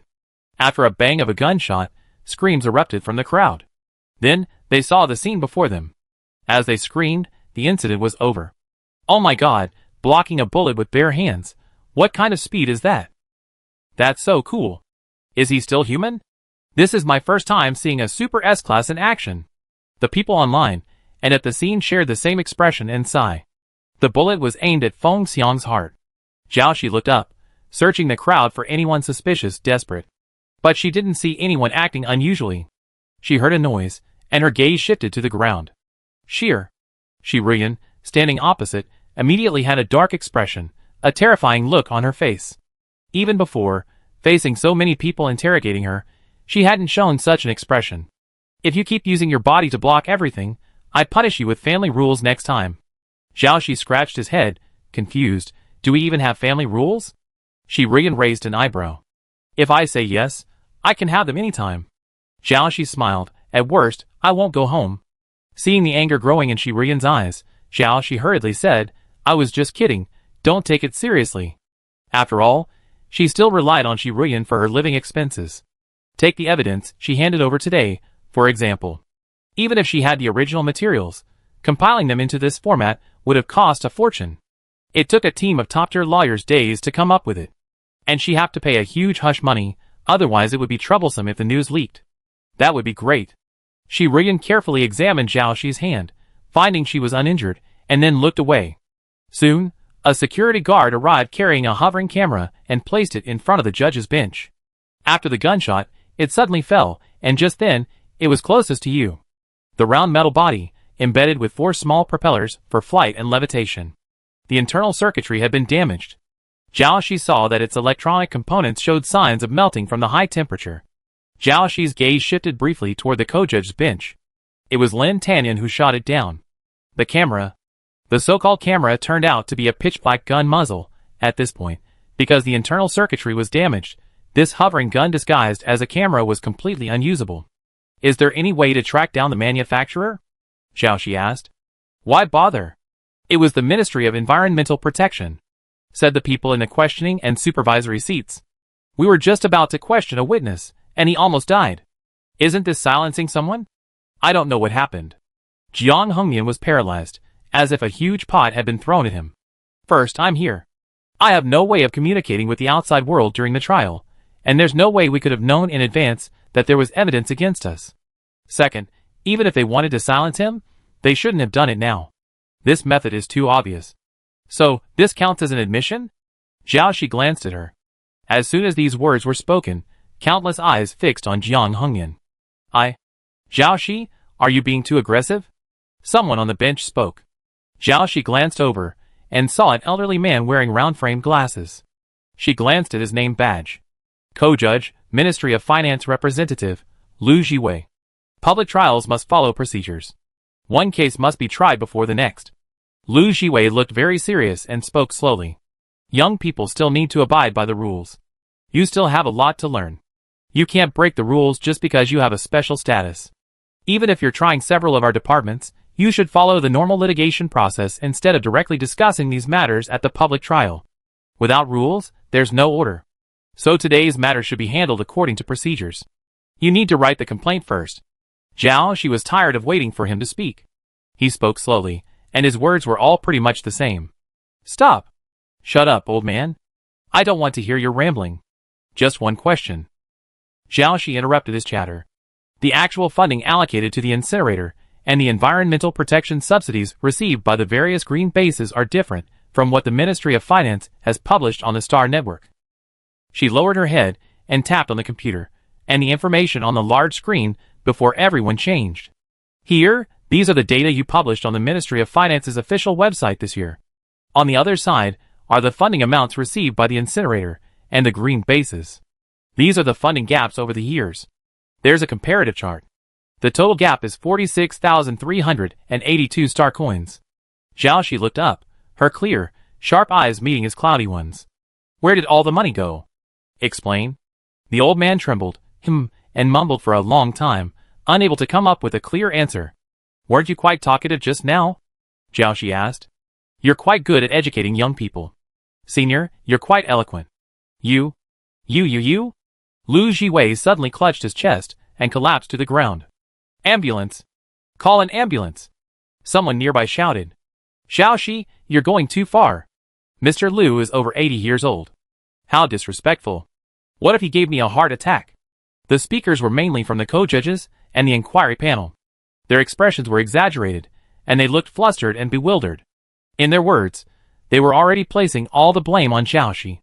Scam? Yes. I didn't expect such a scoundrel to exist in this day and age. Besides, interstellar people lived much longer than in her previous life. 80 years wasn't considered particularly old. At least, he wasn't so angry that he collapsed. And his face looked quite rosy. Heart disease typically affects blood flow, and during an attack, the face is usually pale, and the lips are colorless. That's not the case. Hey, don't be afraid. I have a strong sense of perception. I can tell. Ouch, it really is a heart attack. Shi sniffed his breath and reached out to stop the men who were about to turn on their laptops. What a pretentious act. Who doesn't know that you all carry personal doctors? Isn't this just a way to stall for time? Then, they take advantage of the situation by pinning the blame for the old man's bad behavior on her, diverting attention. Then, they quickly buy off the media, and collude with several major government departments to cover up today's incident. Unfortunately, Shi had anticipated this, so if she wanted to sue these Star Alliance behemoths, she couldn't do it the normal way. She had no choice but to make the matter public. After finally waiting for this hard-earned opportunity, she wouldn't let them breathe. They wouldn't let it go until they fought back. Don't call an ambulance, call a hearse. The body will stink if we're too late, she said. What did you say? Dead? Shi's expression didn't seem fake, but theirs were genuinely distorted. Is this true? Someone tried to step forward to investigate, but Shi stopped them with her hand, not giving them a chance. TSK, you still don't believe me? Just wait and see if I punch him. Whether he bleeds or not, that's it. A dead man's blood won't splatter very high. Shi raised her hand, her fist crackling with bone. Her expression froze, and she punched the closed-eyed old man straight in the face. Ah! Someone screamed. Has she gone mad? Is she crazy? The finance ministry people cried out in alarm. Commander Lin, stop them. Even a corpse shouldn't be treated like this. Someone began to plead with Lin Tanyan for help. Then, the person in Shi's arms suddenly opened their eyes and leaped to their feet. Help! Help! Help! Ah! Lu Jiwei's face flushed red as he screamed in terror, trying to break free from Shi's grasp. Shi let go. Oh, so I have my moments of misjudgment too. Lu Jiwei struggled to his side, losing his balance and crashing into the crowd surrounding him, knocking 3 or 4 of them over. Shi extended her palm and gestured up and down in that direction. Look, he's still going strong as a bull. One man can take on 4. She added, Mr. Lu, my perception issues are a minor matter. Your health is the real deal. Ah, I'm so happy for you. Minister of Finance Liu Jiwei rose from the ground without a word, his face so dark it was almost ink black. He tossed his sleeves and left the meeting. The remaining few people from the Ministry of Finance stared at each other. Star Online was flooded with comments. Wow, haha. Watching a public trial, I actually saw something so funny. I'm suddenly interested in judging cases. I want to be a judge. What's that person thinking? It's because of Sister She that this kind of fun happened. Try someone else? If she wasn't an S-rank superhero with ample military power, she'd have died 800 times already. This is really funny. And when Cece just taunted the Minister of Environmental Protection, I almost choked. This is more interesting than watching a variety show. Cece, clean up the Star Alliance. I'm tired of those rotten old-fashioned people. More young people who are good-looking and genuinely care about the people of Star Alliance. That's great. The venue suddenly became much quieter. With the two previous examples, anyone who dared to question Zhao Shi feared being silenced. At this point, no one from the 8 departments dared to speak. Even the judge had to think twice before asking Zhao Shi about information-related matters. To be precise, 5 departments were afraid to speak, while the other 3 departments, not accused, were content to watch the fun. But every Star Alliance leader wore a solemn expression. This included the Star Alliance executives outside the venue, who were watching the live broadcast of the public trial.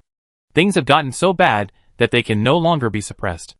This time, there's no way to end it without some serious damage. I've seen it. Today, I've finally seen this legendary figure. At this point, no one in the 8 departments dared to underestimate Zhao Shi. Not only did she possess Super S-level strength, but she had also been able to lie dormant for so long, gathering such a vast amount of data as evidence, leaving the defendant with no room for rebuttal. A pampered and spoiled child, yet she was able to remain hidden for so long in the harsh conditions of Gowan Star and Fenlu Star. She has grown into such a person. I'm afraid of someone who is educated and reasonable, yet also capable of playing tricks. And she has the ability to do so. It's terrifying. Such a person will either be strangled in their cradle, or they will become a pioneer leading the era. Which one will she be? After listening to the witness testimony and the presentation of evidence, so now. The judges exchanged bewildered glances. Are they really going to try the 5 major departments of the Star Alliance? This would have been unprecedented. Logically, the 8 major departments are the superior institutions of their court. It's impossible for a subordinate to try a superior. If there were problems with the evidence Zhao Shi provided, that would be fine, but it was completely flawless, with absolutely no room for error. This was arguably the outcome they dreaded most. Chief Judge Li Xianlin frowned deeply, and he reached out to pinch his brow. In all his years, this was the first time he encountered such a thorny issue. Usually, major matters were discussed and decided in lengthy meetings, but today, it was clear that Zhao Shi was determined to make a decision on the spot on whether to accept the case. Without a result, this will be a mess today. If they accept the case, then again, how can their courts have the right to try their superiors?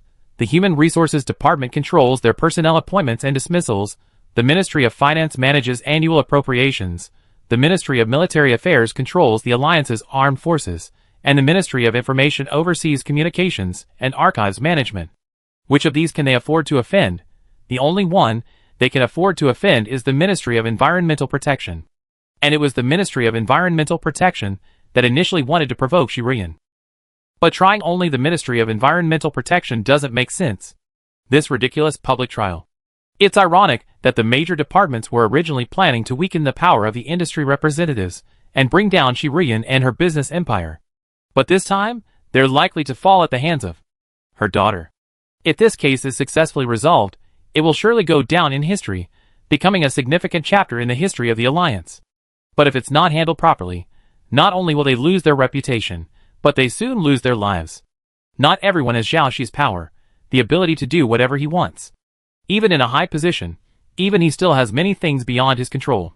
Li Xianlin stared at the documents on his desk, as if he wanted to stare a hole through the thin screen.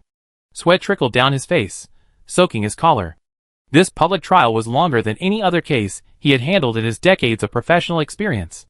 The military department is willing to cooperate with the investigation. A cold voice suddenly rang out. Instantly, all eyes were focused on him. The speaker was Lin Tanyan.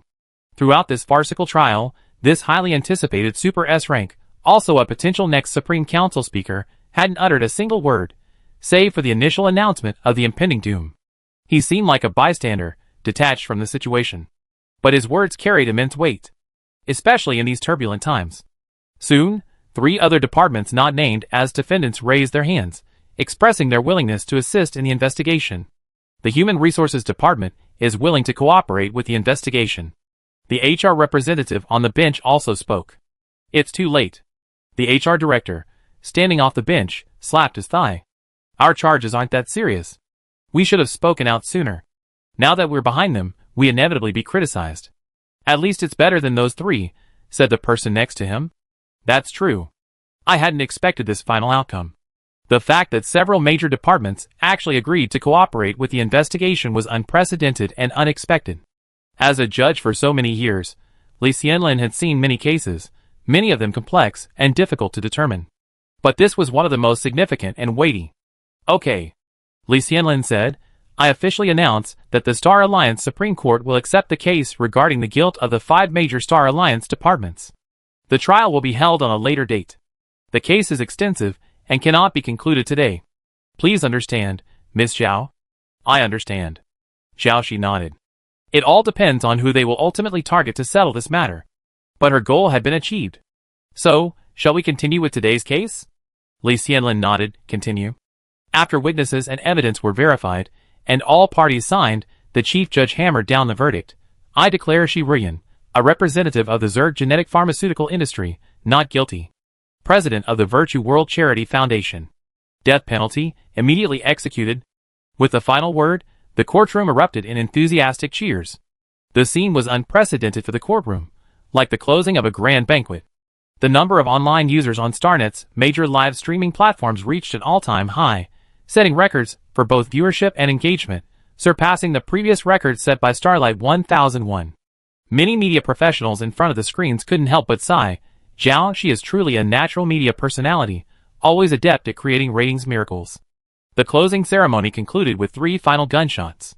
After the trial, a crowd swarmed the building entrance, a scene comparable to a fan meeting for a StarCraft superstar. Reporters desperately clamored for microphones. High-ranking politicians and businessmen prepared a slew of speeches to connect with members of a certain fan club. All came to nothing. Zhao Shi had quietly left the courtroom even as the verdict was being announced, when everyone's eyes were fixed on the judge's seat. She looked up at the sky. A ray of sunlight pierced through the layers of dark clouds, shedding a faint glimmer of light. The rain, which had lasted for several days, seemed to be gradually subsiding.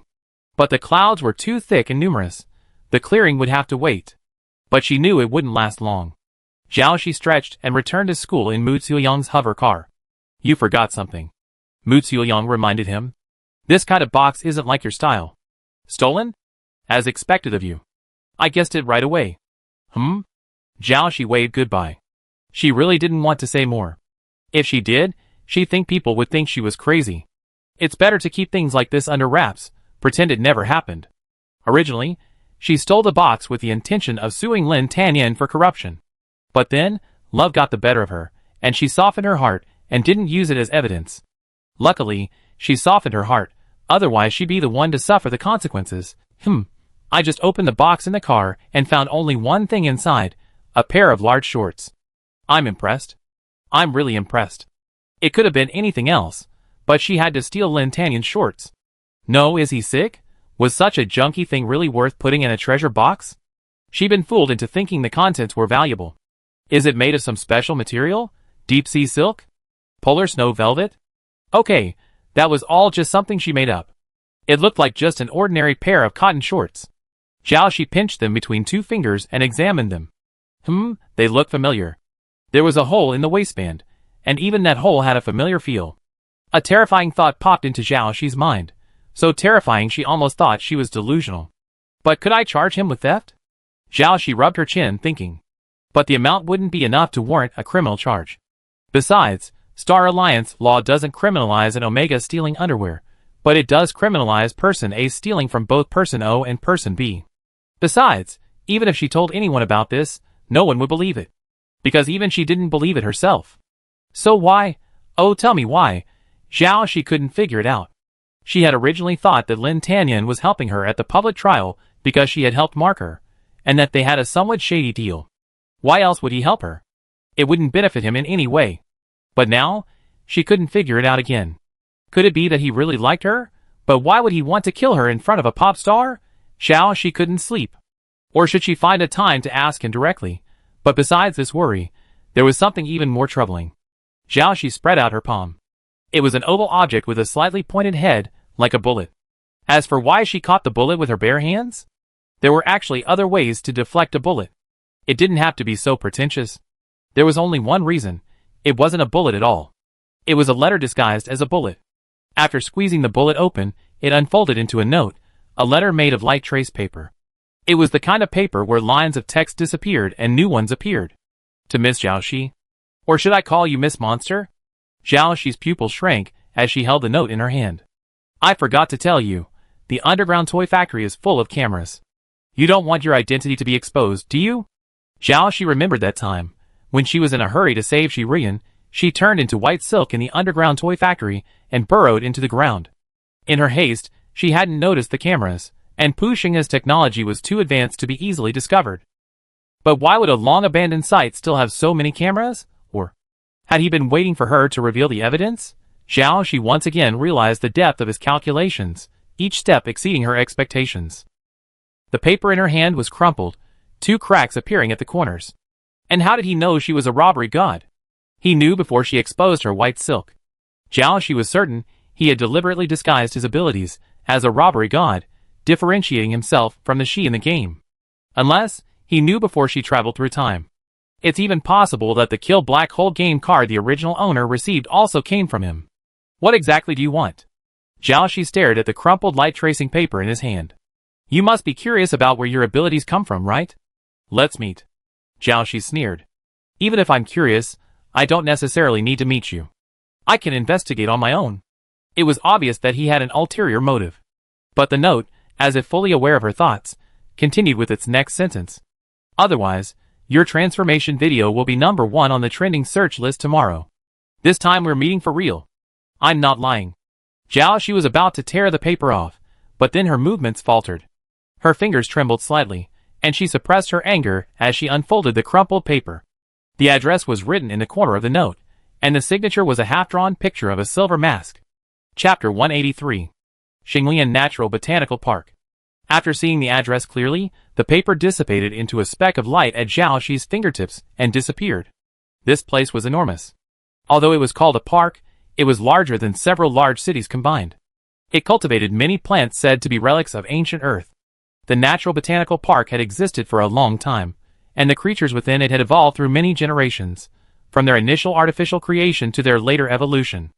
Over time, due to its vast size, some areas had become undeveloped and unknown. This place was under the jurisdiction of the Ministry of Environmental Protection. As expected, the ministry had long been infiltrated by him. Inviting her to meet here was a clear signal. Pu Xinghe actually gave her this opportunity to completely eliminate the Ministry of Environmental Protection? She knew it was an obvious trap, but she had to go.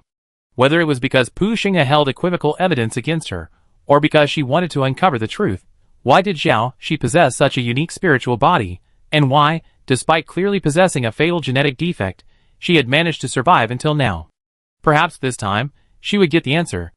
As for Pu Xinghe, whatever his motives were, they no longer mattered. Because after gaining the truth, or even if she couldn't, her ultimate goal was only one. To kill him. As long as he was dead, he would no longer pose a threat. Perhaps, no, definitely. Pu Xinghe must have similar plans for her. This would be a decisive battle, and one of them would have to die. However, she didn't know Pu Xinghe's hidden weapon, but Pu Xinghe knew hers. Honestly, she knew her chances of success were slim.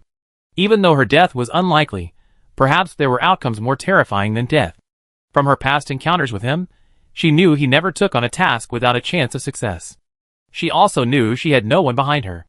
She wouldn't drag Shirian into this mess. Shirian had served as Xiaoxi's umbrella for so long.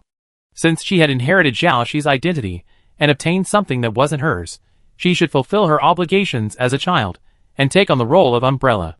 The secrets surrounding she couldn't be known to anyone but her. So, this time, she was once again planning this alone, just as she had always done. Her path had never been smooth, but she had made it this far.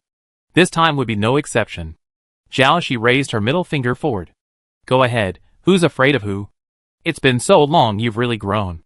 Through the outline of her middle finger, she could see a familiar, vibrant figure facing her. Zhao Shi thought to herself, oh no! And turned to run, her eyes darting around, ready to grab the passing Ghost Fire Boy's motorcycle and make another life-or-death escape. Don't even look. I bought this entire street. She crossed her arms, her high heels clacking as she approached her. At the same time, the seemingly normal passers-by suddenly stripped off their outer clothes, revealing their black attire and muscular arms. They formed a human wall, blocking Zhao Shi's path. You're truly arrogant. Zhao Shi gave a thumbs up. As expected of the current top businessman, the unwavering king of hell. After this incident, those forces attempting to betray Shirian and divide her interests will also face investigation due to their ties to several major departments of the Star Alliance. But they are pawns of the loser, destined to be eaten. Shirian will be the biggest beneficiary, enough to instantly become the richest person in the Star Alliance. It's been so long. Shirian paused, her lips moving as she uttered the last few words with some difficulty. Are you going home yet? Zhao Shi lowered her hand and tilted her body, not facing Shirian directly. Yes, she hadn't returned to her home since the day she ran away to attend military school. Well, Zhao Shi felt unusually at a loss. What should she say? No one had ever asked her that question before. She was also somewhat unaccustomed to Shirian's sudden softening tone. After all, she had always been aggressive and sharp. Zhao Shi dodged in a flash, ready to burst through the line of bodyguards before her. If she wanted to leave, no one present could stop her. Then, when she made contact, she hit nothing. Ripples surged ahead. No one else was nearby. Apart from Shirian and herself, there was no one else on this street. It was a virtual projection. She was truly terrified by Shirian, so nervous she hadn't even noticed these people were fake.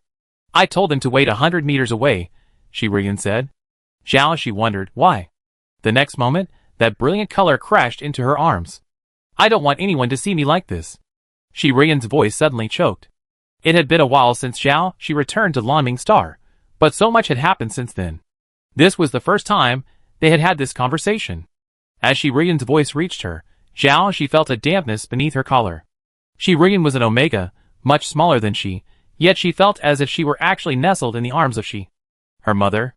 Zhao Shi had no memory of her mother in her previous life.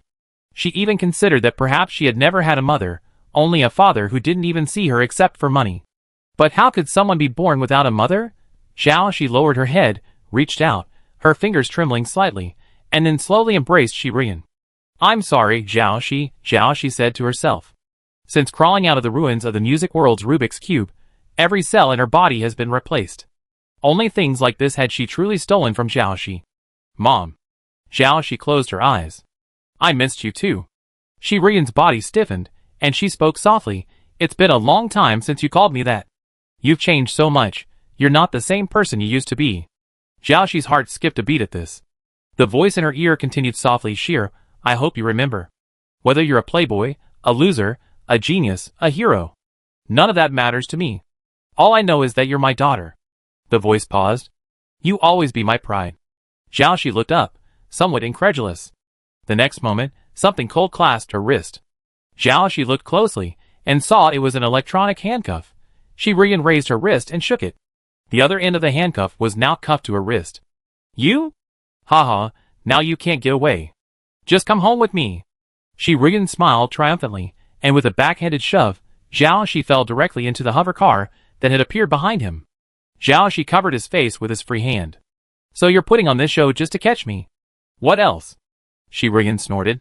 Would I say something so cheesy? As Shirian spoke, she deliberately glanced away from Zhao Shi, frantically searching for something. What are you looking for? Zhao Shi asked. Where is that CD of vintage music from ancient Earth that I bought so much money? Isn't it the one with the red cover and the silver border? Yes. How did you know? Zhao Shi raised her hand and pointed ahead.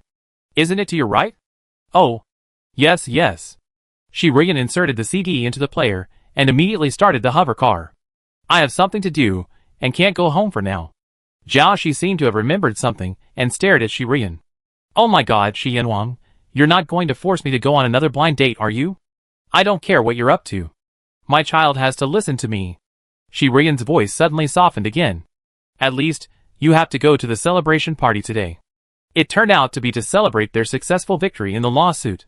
Indeed, although Xiaoxi hadn't initially anticipated such an unprecedented large-scale trial, her hard work, the evidence she had gathered through the many late nights and the painstaking efforts on Yuan Star and Finlu Star, had finally been put to good use.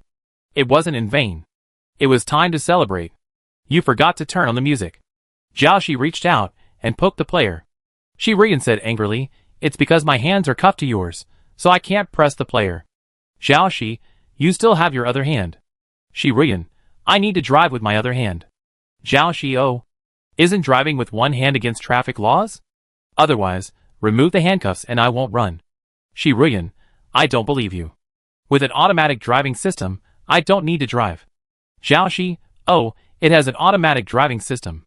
Then why can't I press the player?" Shi Rian pinched the steering wheel hard. "You're such a lawless child. You've been messing with me all day." Xiaoxi propped up his head. "Mom, you're so cute when you're shy." Shi Rian choked on Xiaoxi's words. She pretended not to hear, gripping the steering wheel tightly and concentrating on driving. Xiaoxi smiled and said, "I really appreciated what you said just now. You can talk more about it in the future." Shi Rian was silent for a moment, then her suppressed expression finally gave way, her red lips curling up. "Well, that depends on your performance." Xiaoxi smiled, leaning back in his chair, looking out the window at the street. Buildings and people were rapidly receding, surrounded by the gentle rhythm of music.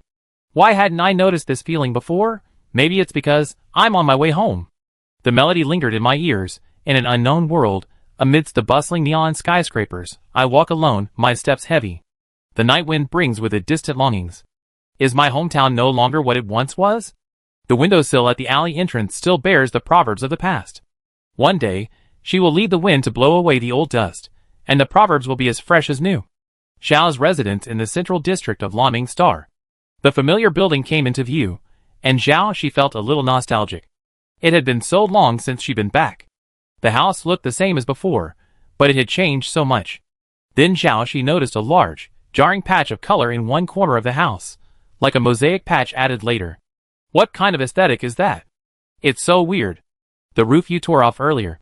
Shi Rian crossed her arms and smiled. Oh, is that so? Xiaoxi felt a little guilty, but then realized, Shi Rian was so rich, she could have fixed the house any way she wanted, but she had left that patch there on purpose. As soon as she got out of the car, Shi Rian uncuffed her handcuffs, but she also called for several bodyguards to keep a watchful eye on her from within 7 steps. Xiaoxi couldn't help but find it amusing. Even within 1 step, let alone 7 steps, it would be impossible for these people to stop her. That person on the entire Blue Dream Star was probably the only one who could stop her within 7 steps. No, how could she even bring him into this situation? Was she under the influence of pheromones, and hadn't recovered yet? Damn that mark, why does it last a week? Oh no! Thinking of Lin Tanyan, her mouth started to dry out again. She seemed to be hallucinating, too. That warm fragrance reappeared. Oh no! Why did she need to repair her genes? Those alpha genes are so damn good, they're being eaten away by pheromones. She's really digging her own grave. Xiaoxi reached the entrance of the hall, and saw many guests already there. There were many familiar faces. Some were relatives she'd seen in photo albums, and some were the subordinates, who often accompanied Shi Rian. They must be Shi Rian's closest people. People came and went, chatting with one another, a bustling atmosphere. This was probably the most festive atmosphere this house had felt in years. However, despite the clamor and the shuffle, Xiaoxi spotted that figure in the crowd. A gentleman stands tall, like a pine tree. He was like this wherever he went. He truly embodied the military demeanor in his entire life, making it hard not to notice. And that unforgettable warm fragrance, each wisp of it captivating. Lin Tanyan was chatting and laughing cheerfully with the crowd around him. Xiaoxi hadn't expected this side of him. Xiaoxi's fingers clenched unconsciously. Yes, how could he have gotten to this position without being able to play both sides? But Xiaoxi knew that, given his personality, he probably wouldn't enjoy such occasions. Why did she think that? Did she know him well? She didn't know. In just a moment, Xiaoxi was consumed with thought. Then she realized why this person was here. Why don't you come in? Don't be nervous. Today's a family dinner, and we've only invited those closest to us. Shi Rian hooked her arm around Xiaoxi and forcefully pushed her into the hall. Mom, why did you invite him? Xiaoxi whispered, Isn't it a family dinner? Lin Tanyan isn't really considered a relative. Why not? Huh? Shi Rian explained. His parents and I were on the same team. We've been through a lot together, and we're best friends. You fought in the war? Zhao Shi looked at Shi Rian in disbelief. Back then, all young men had to go to war. Shi Rian was displeased. What's that expression on your face? If I didn't have a talent for fighting, would I have given birth to a daughter like you? Zhao Shi nodded wildly. That's absolutely right. It's just that after being injured, you don't have to worry about it. It won't affect your life. I'm lucky. When all-out war comes, I'm lucky to be alive. That's true. After all, Lin Tanyan's parents were. Shi Rian quickly interrupted her thoughts. Let's not talk about that. Today is a happy day. After entering the hall, Zhao Shi tried not to look in Lin Tanyan's direction. She found a flower pot with green pine branches in the corner, and plucking the leaves. Shi Rian and her staff arranged the guest seats. She looked around twice, and was about to curse the brat for running away again, when she saw the person standing motionless in the corner. What are you doing there? Standing there as punishment? Come here. Zhao Shi glanced at the seat Shi Rian had arranged for her. That's not good. I'm a junior. It's not appropriate for me to sit in the main seat. Damn, Lin Tanyan was right next to her. She was already feeling the pheromone swirl from where she stood. If she sat there, she was afraid she'd flip the table. You're the guest seat, Xiaoyan's is the main seat. So she was just here to entertain the guests? Wasn't this a celebration banquet just for her? Zhao, she muttered to herself, Xiaoyan. When did you two get so close? But with so many people watching, she couldn't spoil everyone's fun, so she just had to bite the bullet and sit over there. Then she gritted her teeth and gave an awkward hello. Nice to meet you again.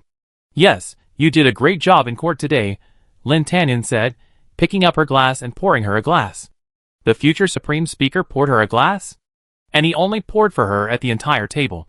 Was he trying to flatter her? Right. Exactly.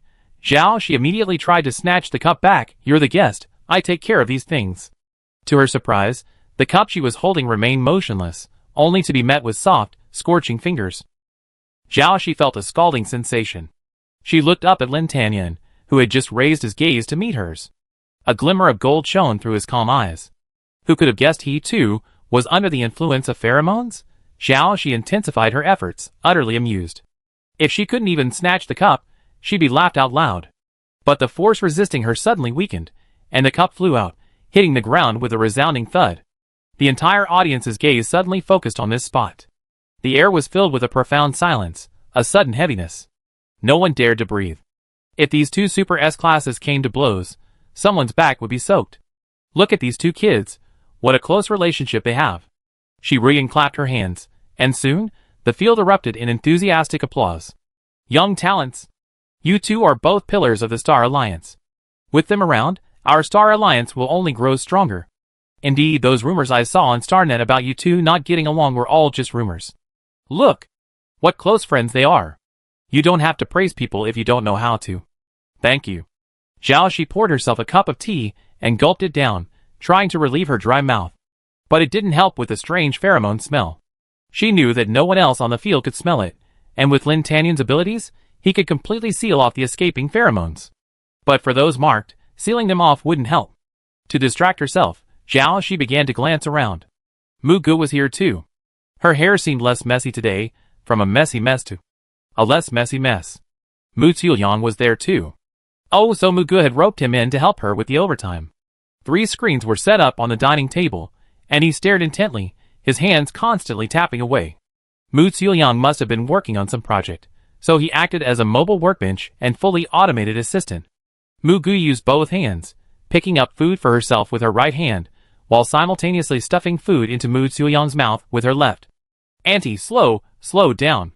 Mu Ziyang's cheeks were so stuffed they couldn't hold any more. Mu Gu was twisting her head, mumbling to Shi Rian, oblivious to her nephew's plea. Alas, poor kid. Zhao, she shook her head. Zhao, she raised her hand to pour herself a glass of wine, leaning slightly. Cheers? Lin Tanyan looked up at her, a little surprised. Zhao, she whispered, if you're feeling unwell, you can leave early. I'm not. Lin Tanyan said, calmly raising his glass. The 2 cups clinked together with a crisp sound. Zhao, she finished his glass and immediately put it down. Mom, I'm dizzy. I need to go out for a moment. You can't handle that much alcohol. Shi Rian nodded, then added, Xiaoyan, she might be drunk. Could you please go check on her? She might be worried about something, perhaps something at work. She's your subordinate, so you can have a good chat with her. Jiaoxi turned around abruptly. Who would talk about work on such a happy occasion? Besides, what was wrong with me? What was there to talk about? Shi Rian winked at her, a hint of triumphant cunning. Jiaoxi saw the meaning in her eyes. No, Mom, please don't try to match us up. Wait. So Shi Rian also knew Lin Tanyan was an Omega? That's right. After all, she knew Lin Tanyan's parents well. So, they could barely be considered childhood sweethearts? Bullshit.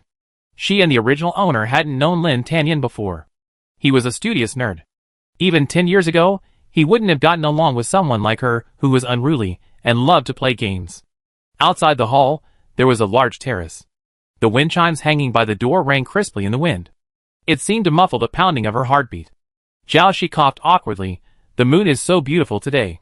After she finished speaking, she glanced to the side and realized that although it wasn't raining tonight, dark clouds still covered the moon. There was no full moon, only a faint, almost invisible, warm glow from the edges of the clouds. Yes, the person next to her said softly, very pretty. Pretty? Jiaoxi turned, looking at him in confusion. What was pretty about it? But Lin Tanyan didn't even look outside. He just stared at her quietly. His eyes were filled with moonlight. Chapter 184. Was it the pheromones? Or was it that sip of wine? Jiaoxi felt her face getting a little hot. What should have been a cool night breeze suddenly transformed into a scorching heat wave upon her face, quickly spreading from her face to the rest of her body. Jiaoxi looked away, not wanting to look at those eyes shrouded in a thick golden mist, fearing she'd be trapped and unable to escape. She had important matters to attend to tonight. Thank you for the court hearing today, she said through a hoarse voice. If Lin Tanyan hadn't stood by her, things wouldn't have gone so smoothly. To clean up the Star Alliance, public opinion alone wasn't enough. The support of the armed forces was equally crucial. She had considered this issue before the court hearing and raised it with Shi Rian. She knew Shi Rian's long history of business would provide considerable assistance in this area. At the time, Shi Rian simply gave her a signature smile, said nothing, and raised her hand to reassure her. But Jiaoxi never expected that the person who could provide them with the greatest support would be Lin Tanyan. What kind of deal had they made without telling her? Jiaoxi was so confused that she almost blurted out. So how are you going to thank me? The hot wind carried the cold and strange voice of the person next to her ears. Jiaoxi was stunned. Huh? Should that line? I think I've heard it in that skit I stumbled across before called The Overbearing CEO's Unbridled Love. Dude, has your character collapsed? Jiaoxi stared at Lin Tanyan in surprise, alarm bells ringing in her heart. Could he be parasitized by a brain-eating worm? No, it doesn't sound that sinister. Besides, can a Super S level be parasitized so easily? A shadow swooped forward, obscuring the warm yellow light above the terrace, and the distance between them suddenly closed. Jiaoxi was caught off guard by his sudden action. Was this guy losing his mind again? She glanced at him, and saw the glass door to the terrace. There was a crowd of people in the hallway beyond. If she messed around there, the noise would surely attract a crowd of onlookers, and wouldn't she be socially devastated again? Besides, the trial had just ended, and there might be a bunch of reporters hiding near her house, hoping to get a big story. If this got out, it would be bad for her, Shi Rian, and Lin Tanyan. Jiaoxi tried to step away, but found that Lin Tanyan's arm was propped up at her side, forming a triangle with the terrace wall behind her, leaving her no way to escape.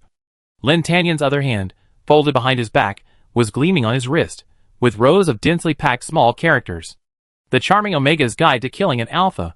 When a clever Omega meets someone they like, they know how to seize the opportunity, take the initiative, and not give the other person a chance to refuse. You, Commander Lin, are in a high position now, so you don't have anything you need. There shouldn't be any place that absolutely needs me, right? After Jiaoxi said this, she realized that there really was one. Isn't it just that he needs her mark to suppress his passion? And that's exactly what's bothering her. It's a bit cold outside, Lin Tanyan said.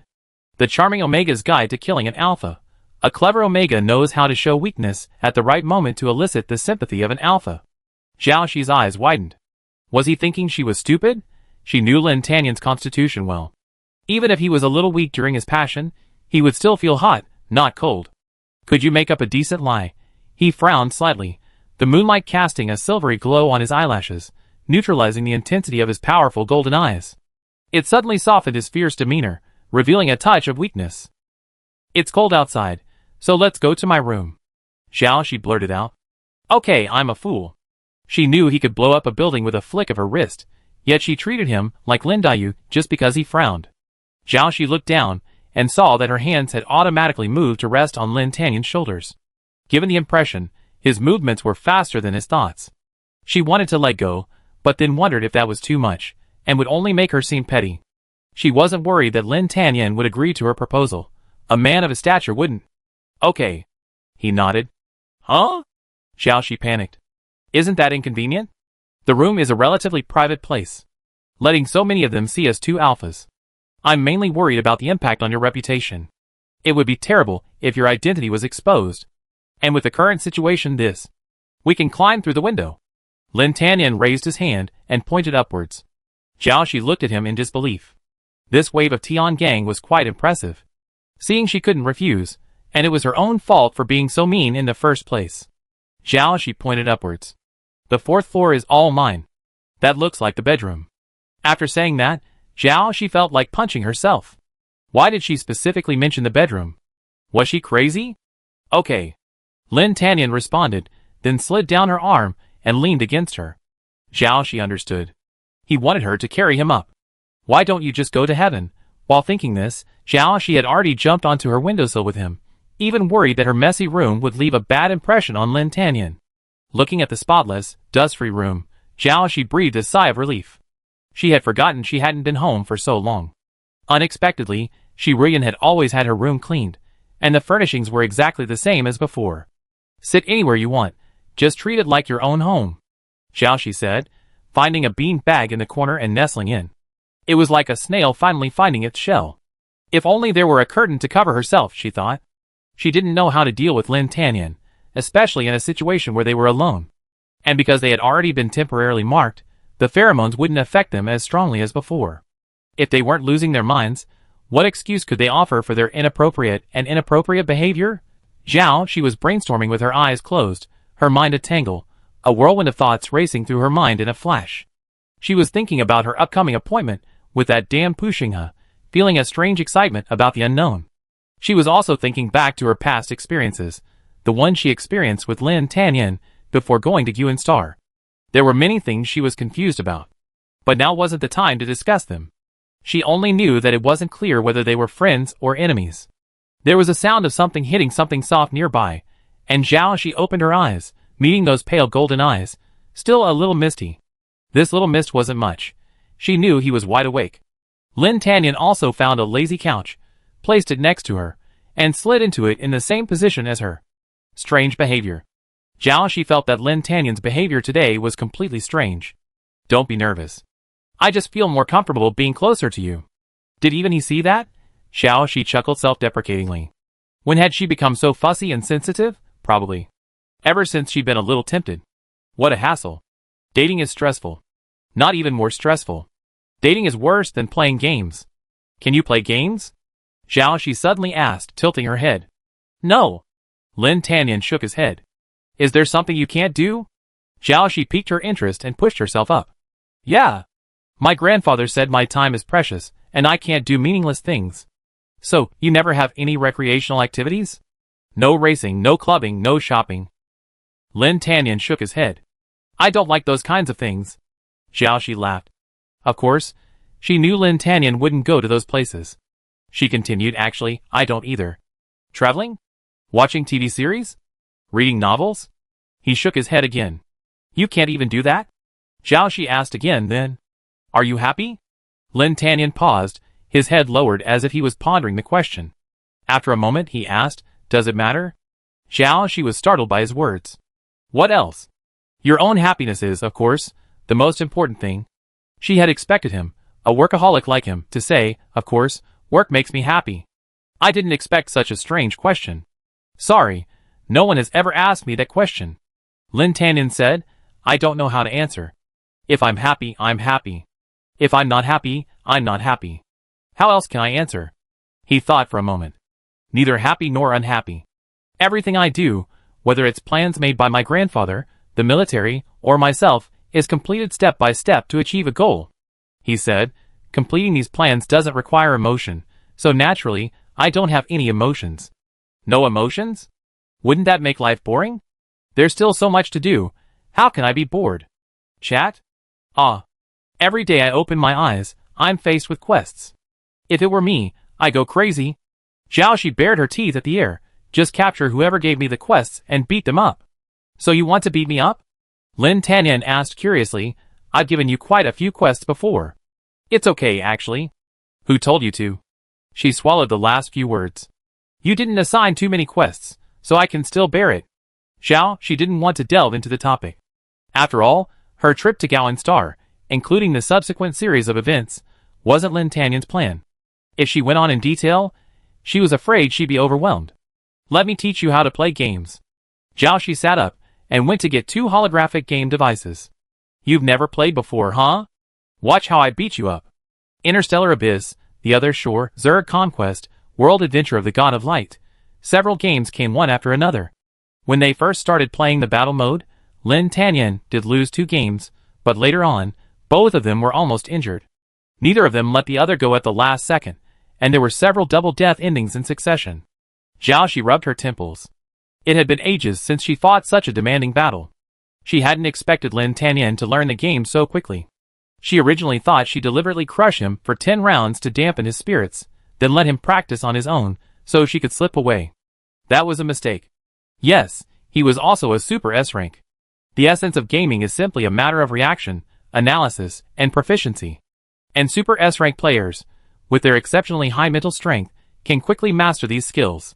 After playing a few more challenging dungeons together, she felt exhausted and ready to sleep. She hadn't slept in the past few days. As a human, you still need sleep. She'd have to hold on a little longer until Lin Tanyan was almost exhausted, and then she could go out and get down to business.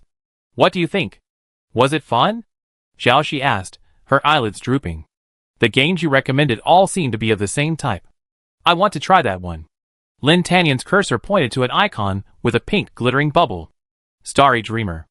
Oh, a game where you chase your dream of becoming an entertainer by collecting stats through dating. I've played that before. I just play it. Fell asleep. The plot is a mess, the stats are a mess, and the text is an even longer, boring mess. This game is great. Highly recommended. Jiaoshi thought about how to praise it. Very unique. I've read the plot. I won't play it to avoid spoilers. Okay, since you've already recommended it, I stick with it. With that, Lin Tanyan entered the game. Jiaoshi continued playing other games, while keeping an eye on Lin Tanyan's movements. Half an hour later, Jiaoshi felt something furry touch her shoulder. She tilted her head and, through the transparent light of the holographic device, saw Lin Tanyan's closed eyes, his chest rising and falling slightly, his breaths drawn out. Asleep? Oh my god, finally asleep. I should have realized earlier that instead of using brain-burning games to wear down one's spirit, it's better to let mind-numbing games directly destroy it. Starry Dream House, right? That's a big help. I come back and get you a top ranking. Jiaoshi gently stood up and grabbed a blanket from the closet to cover Lin Tanyan. She turned to jump out the window, but suddenly stopped and fell back. Jiaoshi looked down at the person before her. Someone like this. Someone to stay up late playing games with. Someone to fall asleep on the sofa with. Someone to spend leisurely afternoons with. She felt it was wonderful, even too wonderful to imagine. If only there were no war in this world. We wouldn't have so many things to worry about. But are your actions lately what I think they mean? She felt her mind was in a state of confusion, always. If you really can't make sense of it, just cling to that fleeting intuition and don't overthink it. A voice whispered to her from the bottom of her heart. She paused for a long moment, then took a deep breath as if she had made a decision. If it's not the passion that's influencing you, but your true intentions, then here's my answer. Jiaoshi leaned over and placed a light kiss on Lin Tanyan's lips. Even though she had doubts and concerns about him, she still wanted to follow her heart one last time. What's wrong with being a little more lenient with someone attractive? Jiaoshi stood up and climbed onto the windowsill, the silver moonlight casting a shadow on her silhouette. After we resolve this, I come and ask you for clarification. She spoke softly, a whisper to herself. A hint of a smile played at the corner of her lips, softening even the cold moonlight. The next second, the curtains fluttered, revealing the windowsill was empty. The room was silent, save for the rustling of the curtains in the breeze. Lin Tanyan opened his eyes on the sofa and slowly raised his hand to touch his lips. It was a mixture of surprise and joy, A feeling like finally being blessed by a gentle rain after years of scorching sun. Everyone in the world travels in pairs, but he's been left alone for so many years. But he knew that the cruel prophecy left by the astronomer, "No one in this world will walk with you," would eventually be broken. Okay, I wait for you. Chapter 185. Blue Dream Planet is vast, with the urban area housing human activity occupying less than 30% of the planet. The rest is composed of forests, mountains, and rivers. This is the result of deliberate conservation efforts. This approach has resulted in a luxury and environmentally friendly planet, making land prices even more expensive. Even a single brick-sized plot of land in the central city could buy an entire outlying planet. After all, many planets either lack resources, have their resources sold lavishly, or are used as waste disposal sites, leaving the environment abysmal. Arriving at the edge of Blue Dream Planet's urban area, one can truly appreciate the incredible ecological benefits here. On one side stands a city of towering skyscrapers, on the other a verdant jungle wall, many of the trees standing taller than skyscrapers. The azure skies seemed to form a curved, transparent dome over the planet's exterior. Sunlight penetrated the air, casting a shimmering golden light across the sea of clouds. A shimmering, snow-white ribbon cascaded from the clouds. Upon closer inspection, it was revealed to be a waterfall cascading down from the peak of a high mountain. The city, enveloped in the blue sky and the natural green, resembled a treasure meticulously preserved. Zhao was almost transfixed. Having spent all his time in the cities of Blue Dream Star, he had never seen anything like it. No wonder it was called the Dream Star. This place couldn't compare to the decadent, nighttime revelry of pop stars, because, in essence, pop stars possess nothing but light pollution. It couldn't compare to the sparsely populated Blue Sea Star, where the exploitation of submarine energy had left the planet ravaged and riddled with holes, with earthquakes and tsunamis a frequent occurrence. It's also a place the residents of Gowan and Finlu long for. After all, these two planets are completely barren, making even surviving a healthy existence a luxury. Zhao took a few steps forward and looked up at a building-sized tree in front of her, its emerald branches covered in colorful mushrooms. She thought, even sowing seeds in the soil here would yield a good harvest. Unlike Gowan, where meticulous care is used with all available technology, a 10% germination rate is considered a success. Her thoughts drifted to Gaochuan, Yuxing, and the countless mutants suffering from genetic erosion. Even in such an environment, they still strive to survive. All people are created equal. Moreover, they were victims to begin with. They shouldn't be in this situation. Zhao began to wonder, is there any way to ease the relationship between humans and mutants? The black hole is about to arrive. According to the information Lin Tanyan provided at the last public trial, this may be a disaster comparable to the end of the world. The military must be short on manpower. If the mutants can perform meritorious service in this disaster, acceptance won't be a problem. But because of the death of the robber god, the mutants are now extremely wary of humans, especially those with a deep-seated vendetta against Lin Tanyan and herself. This is a bit of a dilemma. Should she just come out and tell them she's the robber god? But how would she explain this to the humans? A perfectly normal person has been transformed into a monster.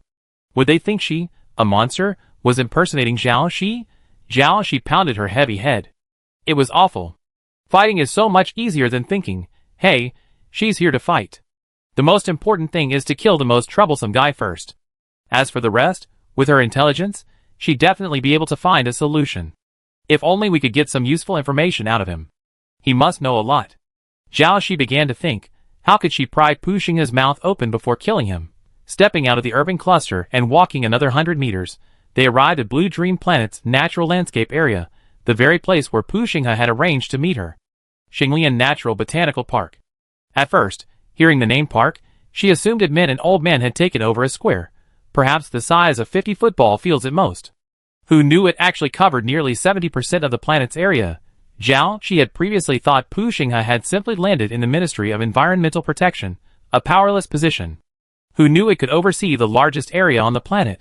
If they were setting up an underground army there, wouldn't they be able to hide as many people as they wanted? Ahead, the dense electronic grid formed an impenetrable wall, supposedly built to protect the environment, but more like a cage that imprisons humanity within the city. What? You need a reservation to get out, or even get in?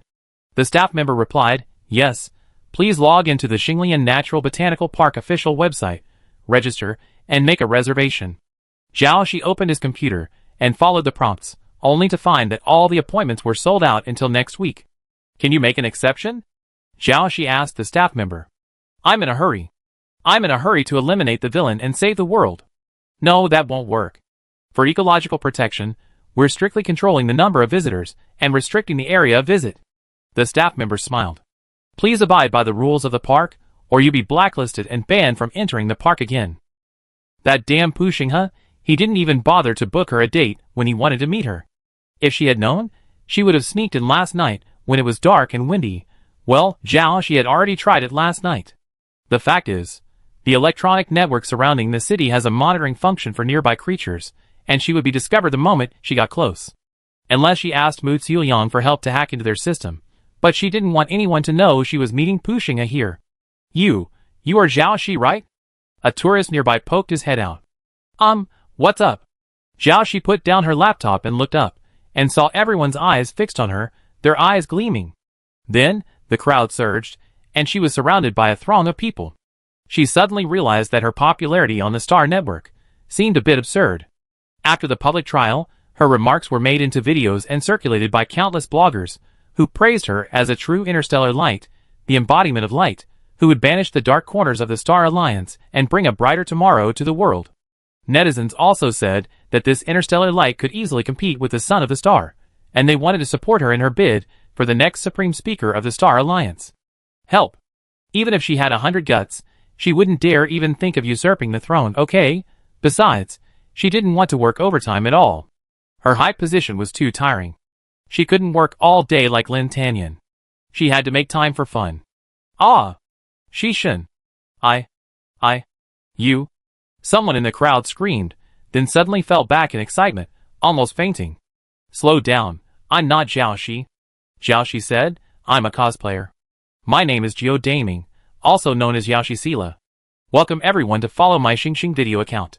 She didn't forget to use some voice-changing techniques, twisting the ligaments in her throat into an odd angle. Does it look like her? She blinked and glanced around, her features fluttering. Thank you for watching. It would be even better if you could follow my account. Search Xingxing video. The people around her instantly deflated. Hearing this impersonator was advertising on some unknown, third-rate platform, some looked disdainful. You're deliberately imitating Shibao and trying to attract traffic to yourself. Be careful you get blasted by netizens. Someone nodded. They look quite similar, but their voice is like a duck. Thank you, haha. When I was a kid, I accidentally drank boiling water and burned my throat. Haha. Otherwise, with my looks, I have to be in the entertainment industry. Can roles collect stamps? Someone pulled out a laptop and turned on the camera. If this gets online, it'd be troublesome. She was operating in secret, hiding it from everyone else. Sorry, I signed a contract with the company to participate in the event, but they won't allow me to. If I'm caught, I have to pay liquidated damages. Zhao Shi saw their disappointment and added, but I can take the risk. She held out her hand. Only $100 a photo. Thank you for your cooperation. TSK? You're trying to steal me. Don't go. I'd do anything. Scammer. You're desperate for money. The crowd dispersed instantly. Zhao Shi breathed a sigh of relief and touched her face. Did she have to wear a mask every time she went out from now on? She looked up at the dense electronic network. It was barely noticeable without careful observation, reflecting only a faint glint in the sunlight. But it was so dense that not even a fly could get through. From midair to underground, the network stretched across the city, practically providing all-around protection. Zhao Shi had researched the situation and realized this was to prevent new species from straying into the city. After all, nature parks are places without much human interference, where all life is allowed to thrive. Over time, anything could emerge. If a fly carrying an unknown virus flew into the city, it would be very troublesome. She could transform herself into a fine white thread and crawl through, but she couldn't tell if this was another trap set by Pu Xinghe. He still had the video of her last transformation, a weapon he used to threaten her. It seemed she would have to find another way in. Wait a minute, are you really allowed to do anything? The staff member from before trotted over, flashing his laptop. I'm willing to pay. Huh? I'm just kidding. Just being able to meet you in person would make me incredibly happy. I could brag about it forever, haha. Zhao Shi suddenly realized that the staff member had been right next to her when she logged into the park, and the system displayed real name information. The park's visitor procedures are very strict. We need to ensure the safety of citizens and prevent other species from straying into the city. Without a reservation, you won't be able to pass the inspection network. The staff member continued, but the Ministry of Environmental Protection buses can enter and exit freely without restrictions. You must have a lot of acquaintances at the Ministry of Environmental Protection, right? Xiaoxi nodded. Of course. Many of them also work with our military department. Acquaintances? No, they were enemies. And there were a lot of them. The people at the Ministry of Environmental Protection would only gnaw their teeth in hatred at the sight of her. But there's no need to bother them about personal matters. Xiaoxi waved her hand. I make an appointment and come back next time. Okay, can I get your autograph next time? Next time, definitely. How could there be a next time? Xiaoxi's eyes shifted slightly. As it happened, this place was very close to the Ministry of Environmental Protection, with a 20-story, snow-white office building standing not far away. She slipped straight into the ministry's underground parking lot, ready to pry open any car and drive away. Wait, what if there were some ID verification or something? Wouldn't that be troublesome? So she lurked in the stairwells and restrooms on the 20-story floor of the Ministry of Environmental Protection for a long time, until she finally heard someone going to the nature park for business. She rolled over, dangling upside down from the car's chassis, squashing herself flat. Someone got in the car, and it started, but it wasn't going to the nature park. Meanwhile, another person got on the car and circled around, this time following the correct route. When the second person boarded, even Xiaoxi, who was sitting under the car, could smell a strong odor of perfume. She sneezed, nearly spraying herself out. Beep, vehicle verification passed. Beep, identity verification passed. As they passed the monitoring network, an electronic chime echoed nearby. As expected, they were verifying their identity. Fortunately, they hadn't directly stolen the car. After entering the park, the car continued its winding path. Aside from the sound of airflow from the moving vehicle, there was also a hissing sound of water droplets rubbing against each other. A vein in Xiaoxi's forehead began to throb, giving her a bad feeling. Besides this sound, there was also the sound of fabric tearing. I shouldn't be under the car, I should be inside. Xiaoxi stretched out his arms, leaned sideways, and rolled into the car. Do you have any sense of public morality? Can you please keep your kissing quiet? I can hear it from under the car. Ah! Ah! One of the Omegas screamed, gathering his clothes. Who are you? The other one demanded sharply. When he saw the man's face, he leaped up like a duck scalded by boiling water, his head slamming against the roof. Damn it, Xiao, why are you here? Xiaoxi raised his hands and struck them, one on each side, one on the left. Then, the two men collapsed, one on the right, against the car window. Xiaoxi sat uncomfortably in the middle, his hands folded behind his back. Ah, the world was silent. In-car AI, play music. Okay, I play your favorite song. Senior Disco Zhao, she glanced at the Ministry of Environmental Protection official, who had fainted with his eyes rolled up next to her. TSK, your taste is questionable. Switch to the most dazzling Interstellar song. Okay, I play the second most popular song. Most dazzling Interstellar song, well, my taste is. Okay. It's just that my character isn't. Open the park map and detect recent abnormal energy fluctuations. Where there's abnormality, there's definitely Puxing's whereabouts. Detecting abnormal energy fluctuations. Detecting. Detecting. Can you hurry up? Xiaoxi looked at the floating map unfolding before her, quickly scanning the many dots of light on it. There were white dots, blue dots of light. How could she eliminate all the abnormal energy? Just then, she suddenly spotted a red dot of light, which was still growing. What's that red thing? It's a high-risk energy fluctuation, which could potentially give rise to a threatening new species. No, I saw it with my own eyes. What have you been detecting? What's that little circle next to the red dot? It's our vehicle. The vehicle is about to collide with unusual energy. Please take protective measures and fasten your seatbelts. Countdown, 3, 2. Fuck you, you idiot. Chapter 186. Stop. You're about to get hit. Don't you know how to stop? Of course, Xiaoxi knew it was pointless to say this to this stupid AI right now. As she spoke, she quickly leaned sideways and slammed the steering wheel down, using the friction of her shoe to make a sharp 90-degree turn. The three people in the car fell in unison, soaring into the air with the car.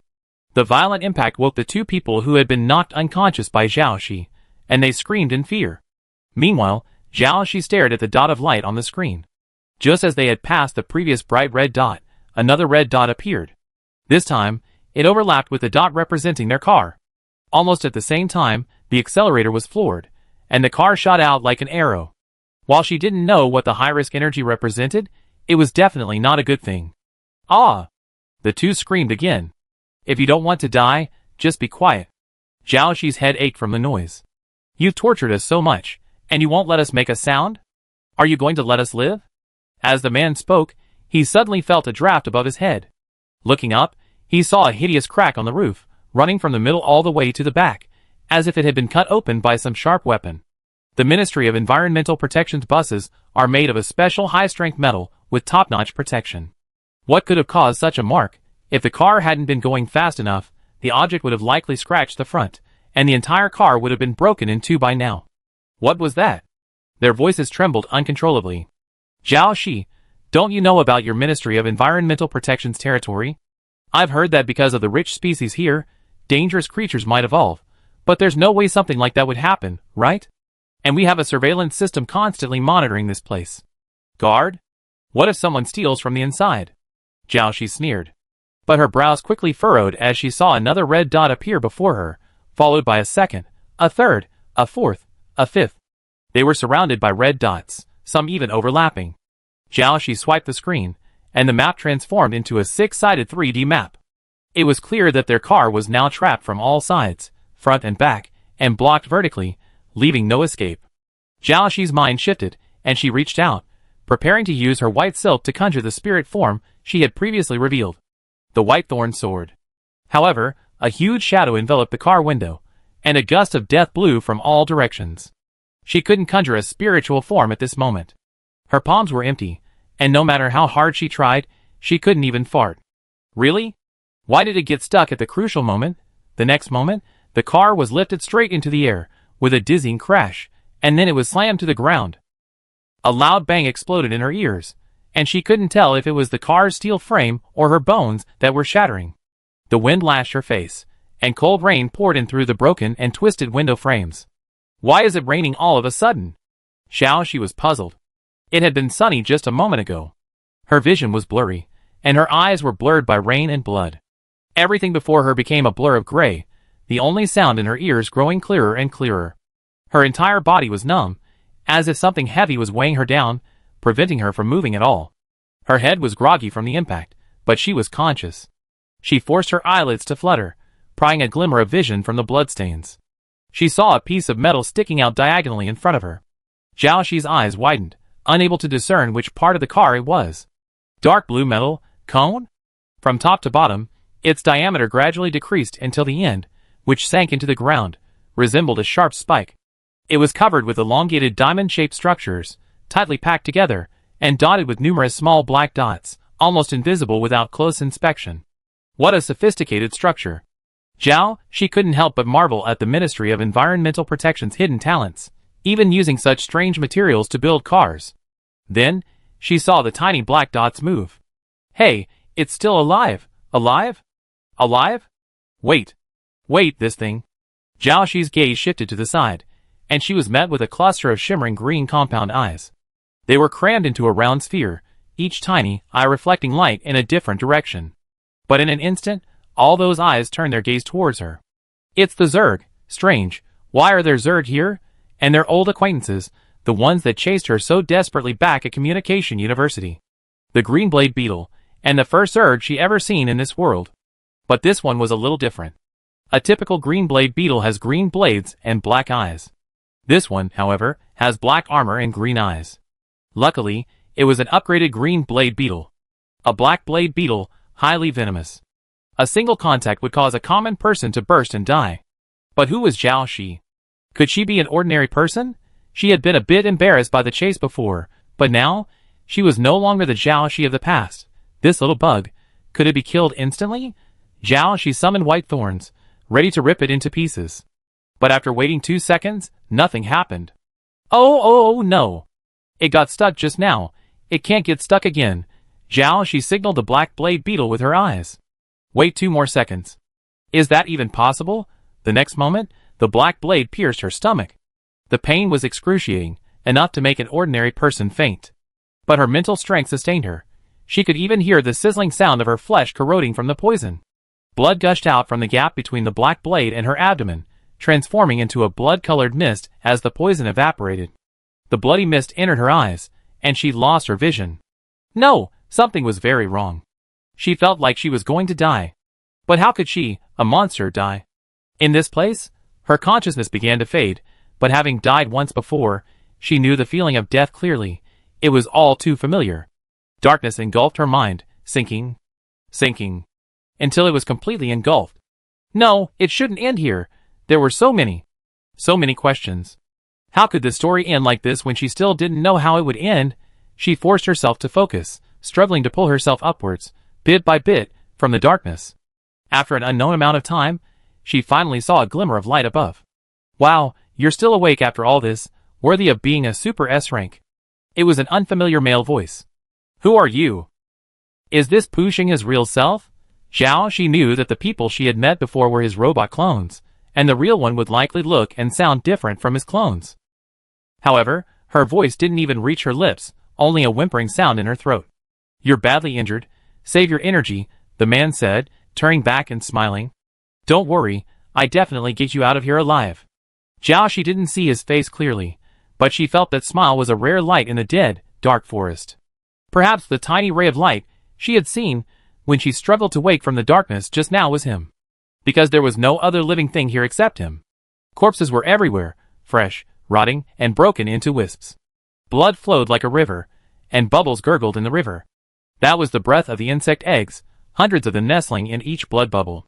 The eggs continued to hatch, and countless dark shadows pounced on them along the way, making a piercing sound. The man carried her on his back, hacking and killing along the way.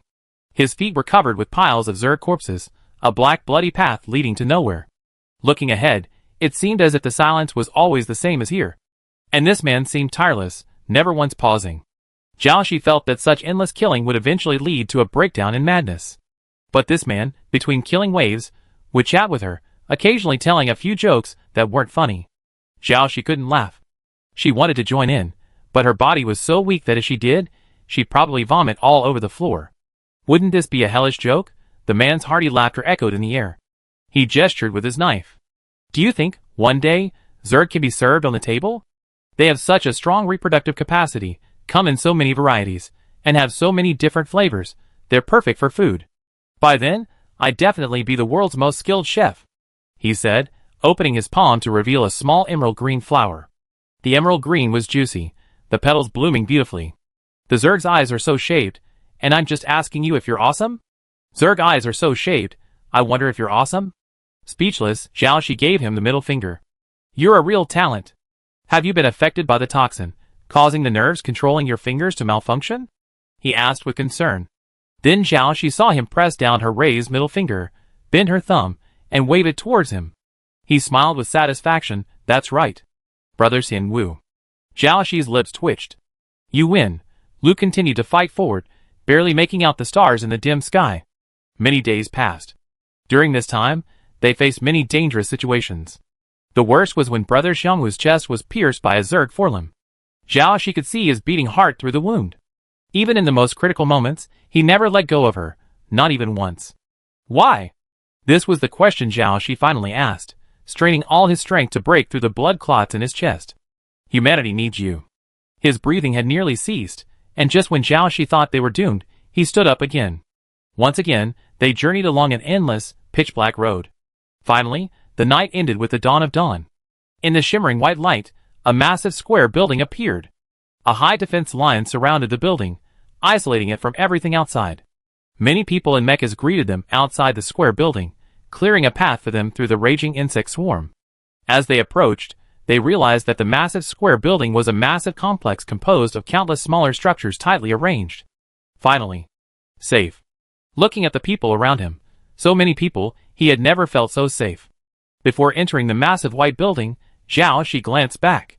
Bounded by the human mecha formation in front of the building, the world was split in two, white on one side, black on the other.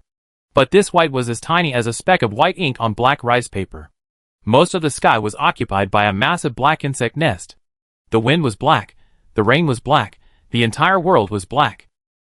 The so-called huge human structures, compared to that insect nest, were like the difference between a steel fortress and a small cardboard box swaying in the wind. Welcome, welcome, a warm welcome. Welcome, welcome, a warm welcome. Welcome back, two great heroes. The area was packed with people, all beaming with dazzling smiles. Is this the super S-class mastermind the Ministry of Information managed to find after burning through 100 supercomputers? Wasn't it 10? Wasn't it 1,000? Where did the 1,000 come from? Super S-class mastermind? Is he human? Does he really exist? Let me see. If I touch it, will I get a perfect score on my next test? I want to touch it too. The people gathered around, talking at once, full of energy and excitement, nearly knocking Xiaoxi over. No, no. You can't touch it. It break me. Brother Xianwu said, as he made his phone call, can you send a team over? I can't hold on any longer. We're short of manpower, and there's another attack in the southeast? Okay, I come over as soon as I'm done with this. Then Xiaoxi saw Brother Xianwu, having protected her from all the damage, being ruthlessly exploited by those people. The voice on the other end of the line said, come on, this trip wasn't easy for you, was it? You made it back alive from that town where the Red 9 Zerg were born, and you brought back a super genius who could change the fate of humanity. You've done an incredible job. Get some rest. Don't try to fight through your injuries. It's a shame we couldn't save the others in town. I'm the only one of our team who made it back alive. Noticing Xiaoxi's gaze, Brother Xianwu immediately hung up. She was surrounded by doctors, applying instruments and medications, and everyone was frantic. Your leg can't be saved.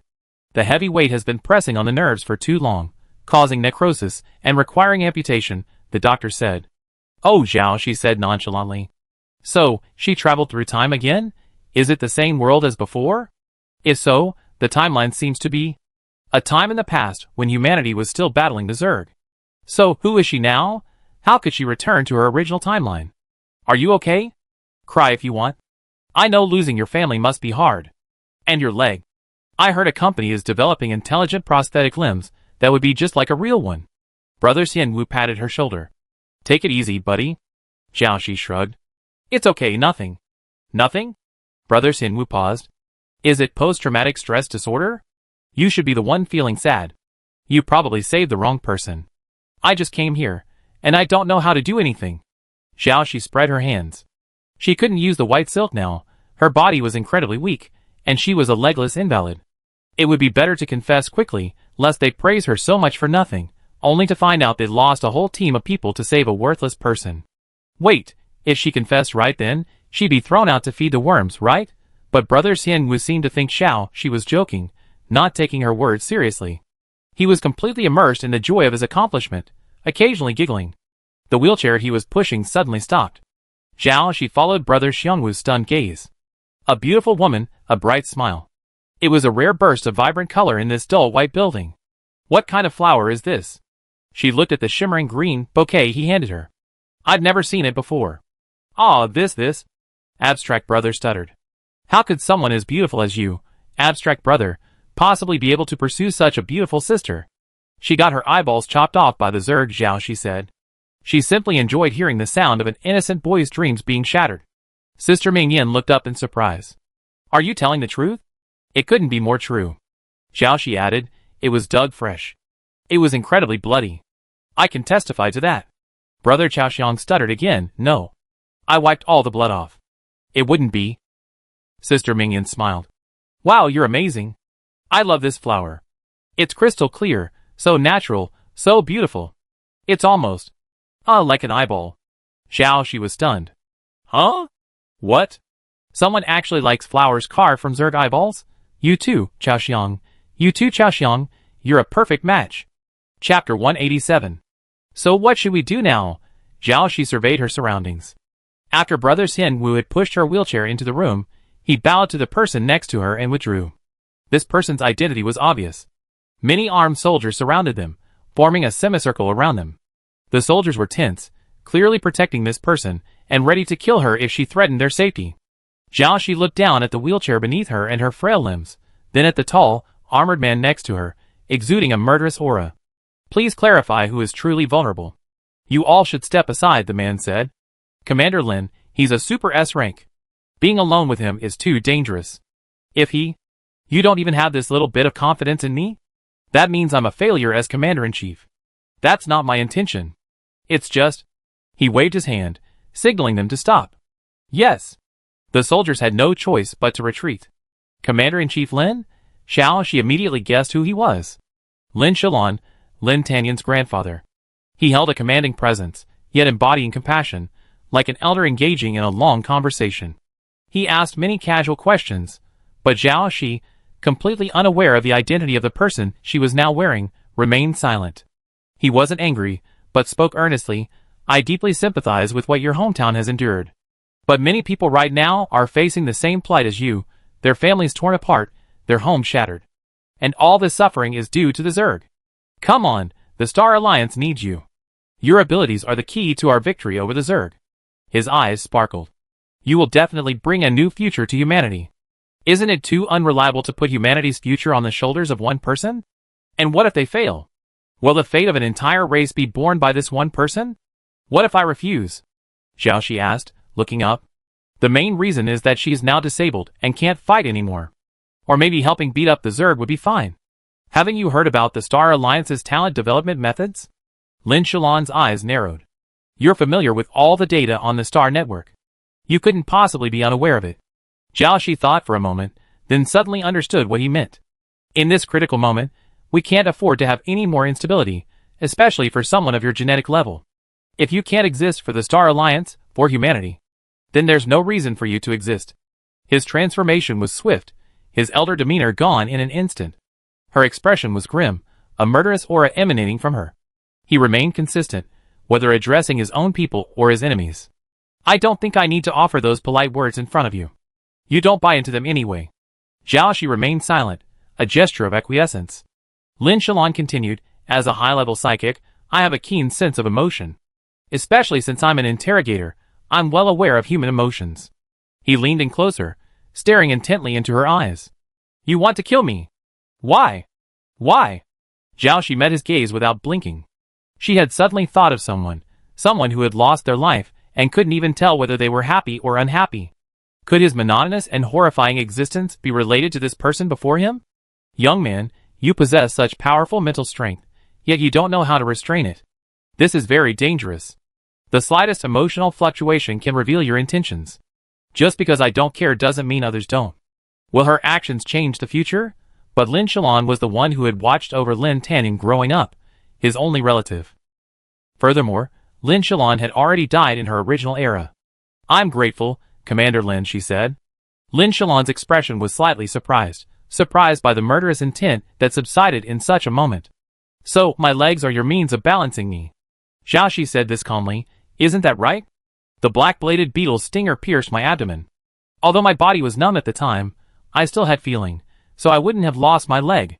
You could say it was due to the pressure of a heavy object, but it was clearly my entire body that was pinned down. She raised her eyes. With the medical facilities at the Star Alliance, could they not even save my already intact leg? You were still conscious in that situation. Lin Shalon showed no sign of embarrassment at being exposed. A flicker of approval flashed in his eyes.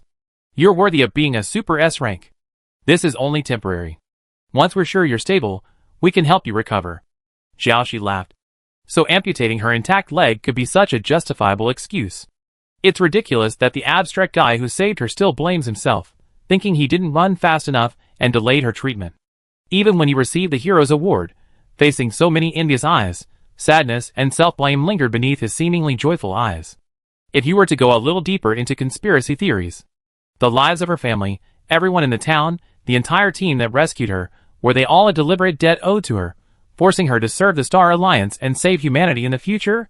She didn't dare to dwell on it, but since there was no evidence to support these speculations, she let them go. Besides, what did this era have to do with her? What did the person she was wearing go through have to do with her? But who is she now? Xiao Shi knew that before Lin Tanyan, there had been a Super S-class, and that person was Xiao Shi's father, Zhao Yao. And as far as she knew, Zhao Yao hadn't experienced any of these things, and his leg was intact. Which means, another Super S rank has been wiped out. Who did it? Lin Shalon, pleased with her silence, waved his hand, and with the hum of mechanical whirring, the room's true form was finally revealed. The room turned out to be an observation box suspended in midair, its 5 sides, and the floor covered in transparent glass. Below lay a sea of steel, reflecting a cold light. Below was a dense swarm of mechas. Is there any solution? He asked. Jiaoxi looked at him in confusion. What are you talking about? Why don't I understand? Still trying to hide your abilities? Lin Shalon shook his head. You've been hiding for so many years, yet Star Alliance still found you. The Ministry of Information's 2,314 supercomputers are no pushovers. We have all your information. He pressed a button, and a screen appeared before Jiaoxi, displaying various mecha designs and numerous incomprehensible codes. You independently designed your first mecha at the age of 5. You showed the blueprints to your teacher, only to be severely beaten by your parents. From then on, you secretly drew designs, smelted scrap metal into iron blocks, and assembled and disassembled the mechas. You clearly possess great ambition, but your parents, fearing you would follow the same path as your elders, clipped your wings and confined you at home. You also possess a remarkable talent for attacking StarNet websites and exploring information. You are the most wanted hacker on the StarNet list, codenamed P. You have helped countless people on the StarNet without compensation, destroying scam websites, attacking unscrupulous commercial websites, and even repeatedly attacking the Star Alliance government website. Everything you do stems from a desire to be seen, to realize your own value, and to helping millions of ordinary people. You refuse to be a caged bird, dying crippled at home. Later, because your mother was seriously ill and needed care, you began to fear being found by the Star Alliance, afraid you never return, as they said. So, when you discovered the Star Alliance was indeed searching for a Super S-Class, you began to erase your traces. Actually, we originally thought you were an S-Class talent, and if you really didn't want to join us, that would have been fine.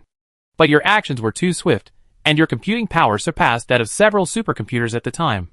This ability was beyond the reach of normal humans, and it only caught our attention. And so, the information department engaged you in a 3-year game of hide-and-seek. Until the Zerg swept through your town, leaving you no time to tamper with the detection signal. Your family didn't have to die, your town didn't have to be destroyed, and even your mother's illness.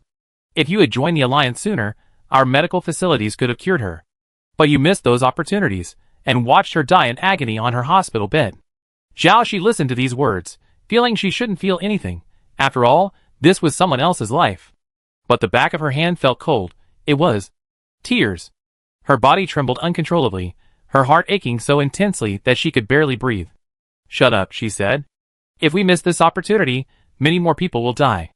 Lin Shalon spoke word by word. There's an unresolved triggering issue with the control panel contacts of these mechas. If they operate continuously for more than 5 hours, there's a 60% chance of a system failure. No, Mr. Lin, what are you talking about? I don't understand.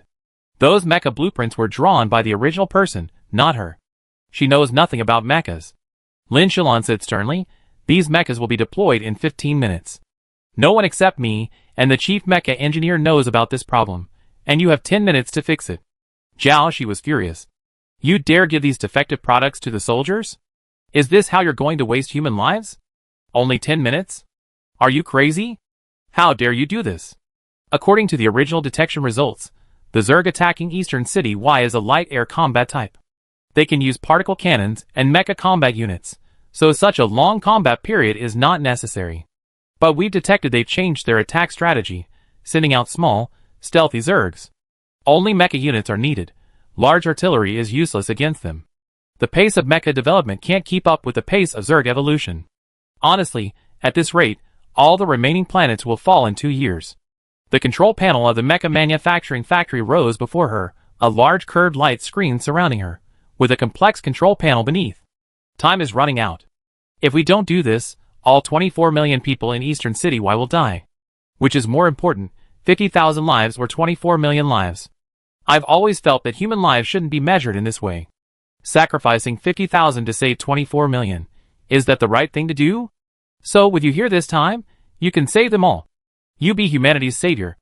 The supercomputer's calculations can't be wrong. What if it's wrong? Jiaoxi's mind froze. The problem was, she really didn't know how to fix it. Wasn't the world going to be destroyed? She gritted her teeth and placed her hand on the control panel in front of her. The moment they made contact, it felt like an electric shock, a flood of information flooding her mind like a fierce tide. Those intricate mecha schematics, every component, every joint. The crystal board circuit diagram unfolded in her mind, more exquisite than any map, A true work of art. But this artwork was incomplete, its location. Stop. Stop, this shouldn't be her memory. She immediately let go, gasping for breath. Something was wrong. 5 more minutes. Lin Shalon's expression grew serious. Commander Lin, a new round of Zerg attacks is imminent. Landing point, Eastern City Y. Estimated arrival time, 20 minutes. Exploration Team 4, urgent report. A large, unidentified black shadow suddenly appeared over Central City. It's estimated to be a newly hatched species from the Zerg hive. Level unknown, but estimated to be above red level 2. 2 signalmen nearly collided in their haste. One of them handed Lin Shalon a video feed and an analysis report. Okay, I understand. Immediately notify headquarters Mecha Combat Team to prepare for battle. Yes. Lin Shalon suddenly looked up at the sky. He couldn't see outside from here, but he felt as if a heavy energy was approaching. He let out a long breath, his upright posture relaxed, and he suddenly looked like a hunched old man. Jiaoshi glanced and saw that he had a head full of white hair. How could he have so much gray hair at his age? She glanced at the control panel next to her again. Was this truly a time travel? If so, then her actions could very well affect the future. But what if it was? What was it? She suddenly couldn't remember why she had come to this place. Before she appeared here, and before that. It seemed like ages ago. What had she been planning to do? She couldn't recall. Forget about things you can't remember for now. There are more important things to do now. A voice said. Yes, if I let go this time, will there be no future? She finally pressed her hand down. No, humanity's future shouldn't be destroyed in my hands. She closed her eyes, feeling the surge of information battering her brain. She pressed her forehead, eyes tightly shut, sweat pouring down her brow. Such a vast amount of information. My brain feels like it's about to explode. Are you okay? No. At the same time, Jiaoshi's fingers moved rapidly across the console, his eyes constantly filled with changing circuit diagrams and codes. The screen was so densely packed with information that it almost turned black. What's going on? Time's up, Lin Shalon asked anxiously. It's been fixed for a long time. The contact problem is simple. So what are you working on now? The newly born Zerg. Jiaoshi glanced at the information in his hand. The base's existing mechas can't handle them. Do you have enough materials? Lin Shalon was stunned, then realized it. He laughed, of course. Next, it was a comprehensive upgrade of the mechas of the entire combat unit. No, not an upgrade, but a direct replacement, a complete transformation. Then, there was the upgrade of the base's defense system. The Zerg hive was constantly spawning new species, each one more powerful than the last. The defense system had to stay one step ahead of them. And medical equipment? Can the mecha be converted into a portable medical pod? The kind that can be carried on the battlefield? And those stupid artificial intelligence idiots? Can we create an AI with true human-like thinking? One that combines the complex evolution of human thinking with the computing power of machines? She kept working on one thing after another, not feeling sleepy or tired even without rest. Super S-class people have great energy, especially in areas of their passion. Perhaps this mental strength, which allows them to delve into their passions, is what makes them transcend ordinary people. But sometimes I feel like I've forgotten something important. Later, the Star Alliance would select several of the strongest teams to form the backbone of the future counterattack against the Zerg hive. These teams were directly under the highest military command and collectively known as the Nest Destroyer Team. Team 1, numbered Nest Destroyer, was the core of the entire Nest Destroyer team. With her at its center, Team 1, after a series of selections, selected 5 other elite members to form a 6-member team with her. On the day the team was formed, she saw 2 familiar faces, brothers Hinwu and sister Mingyan. No, now they should be called by their code names, Shi Yao and Fian. To ensure fairness, without being influenced by mixed information, and to minimize the influence of family background, all candidates selected for the Nest Destroyer team were required not to reveal their real names or family information. The other 3 were a young lady with a remarkably calm demeanor, expressionless and silent.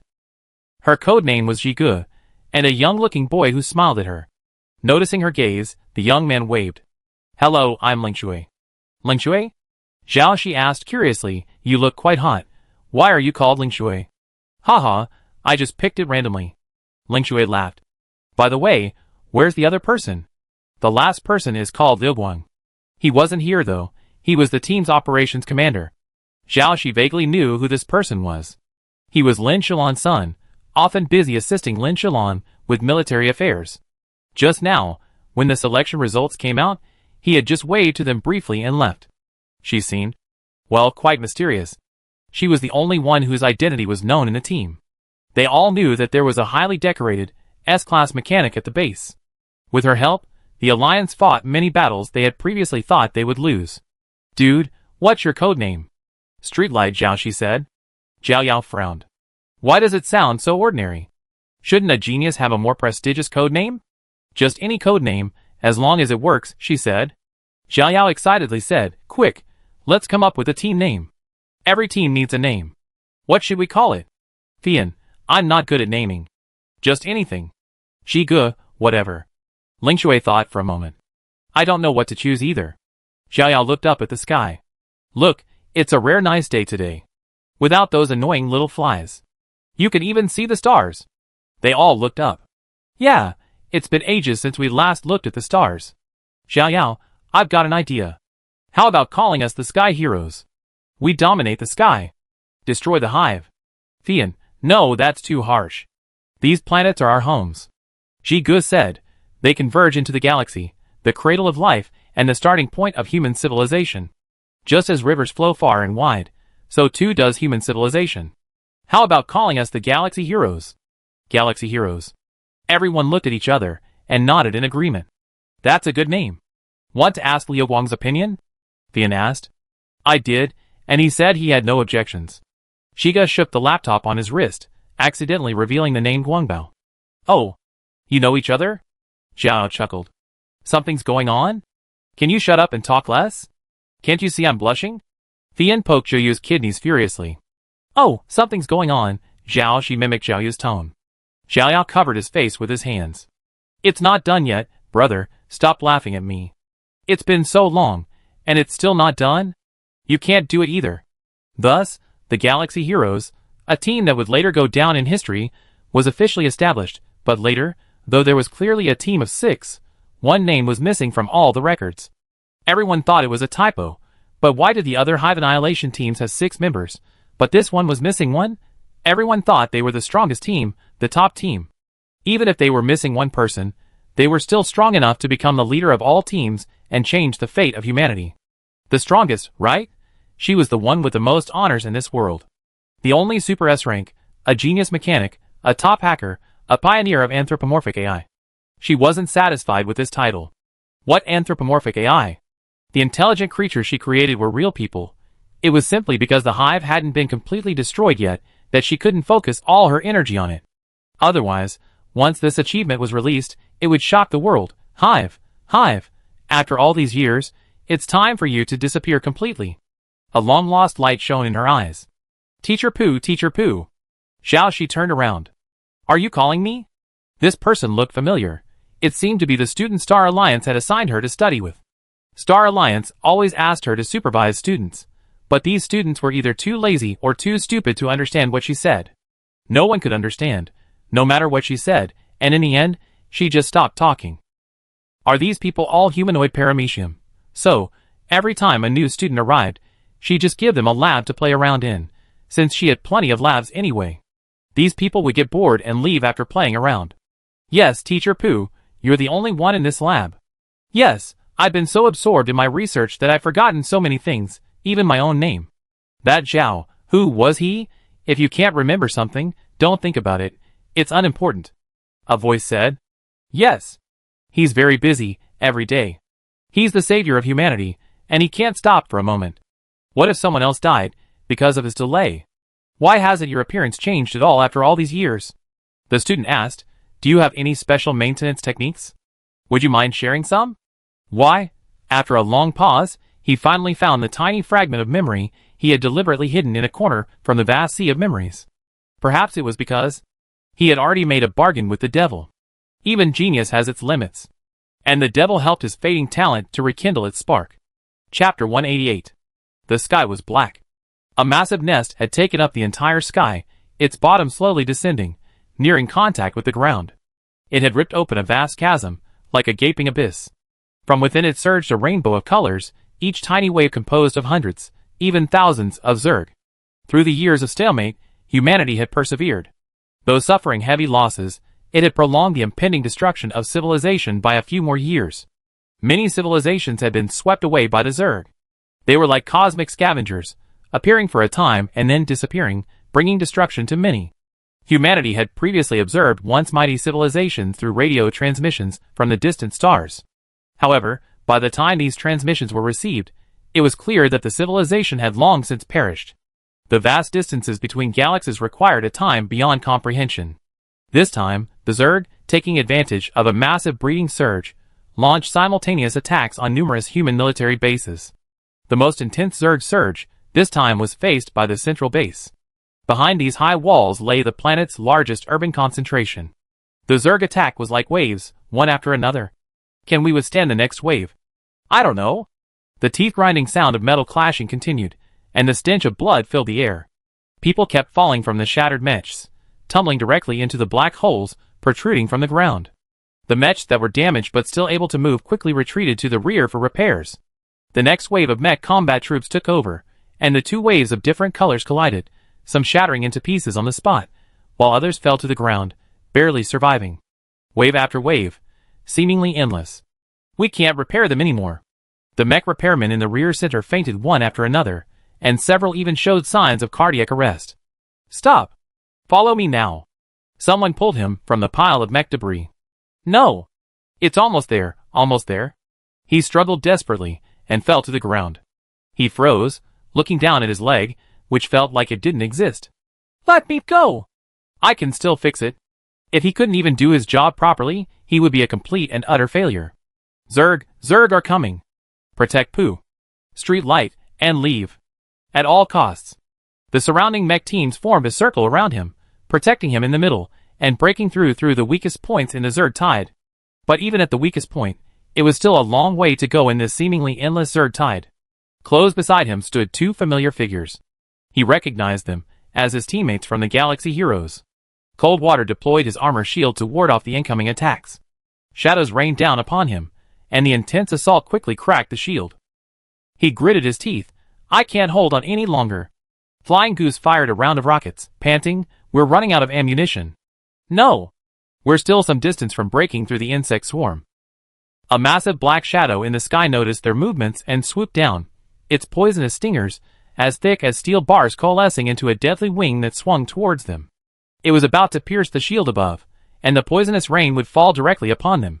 Fei-Yin gritted his teeth, and a brown-white shadow immediately soared into the sky, engaging the giant figure in battle. You just used your spiritual form. Can you bear it now? Lung Shui asked her. Even if you can't bear it. As soon as she finished speaking, she spat out a mouthful of blood, and even the mech couldn't hold it up. It half knelt on the ground, losing control, and the hatch opened, and she fell out. Thanks to their tacit cooperation over the past 2 years, Lung Shui reacted quickly, opening the hatch of the protective mech and pulling her inside, only to find her eyes closed and unconscious. Looking up again, the white goose had been torn into wisps of shreds, dissipating into points of light. Street Light also saw this, and he knew that this meant Fei-Yin no longer had a spiritual form, and if she didn't receive timely treatment, she might never wake up. He clenched his fists. Wasn't he said to be able to save humanity? Why couldn't he even protect his own teammates? But her sacrifice only stopped one of the shadows, and there were thousands more in the sky. He looked around at the endless insect nests around him, and the mechas that broke out from outside fell one after another. Perhaps I will die here today, he thought. Hurry! I clear the way for you. As this voice appeared, a stream of golden light streaked across the sky. It's Liu Guang, Ling Shui said. They exchanged a glance, both knowing that Liu Guang was still commanding the battle at the central base. Such a forced distraction was too intense for a human to endure. Everyone knew there was no safe place now. Liu Guang was equally perilous over there, yet he still sent his spirit body here. This was tantamount to sacrificing his own life. Was it worth it? Street Light looked around at his compatriots, who had died trying to break through, and the gravely injured teammates beside him. Even the commander was willing to sacrifice himself for him. Am I worthy? Once the commander gives an order, no one shall disobey. A solemn voice echoed from the communicator. This is a military order, act immediately. Yes.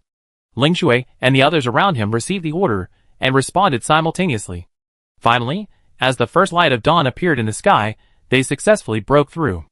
The few remaining men fled to another base less severely affected by the Zerg plague.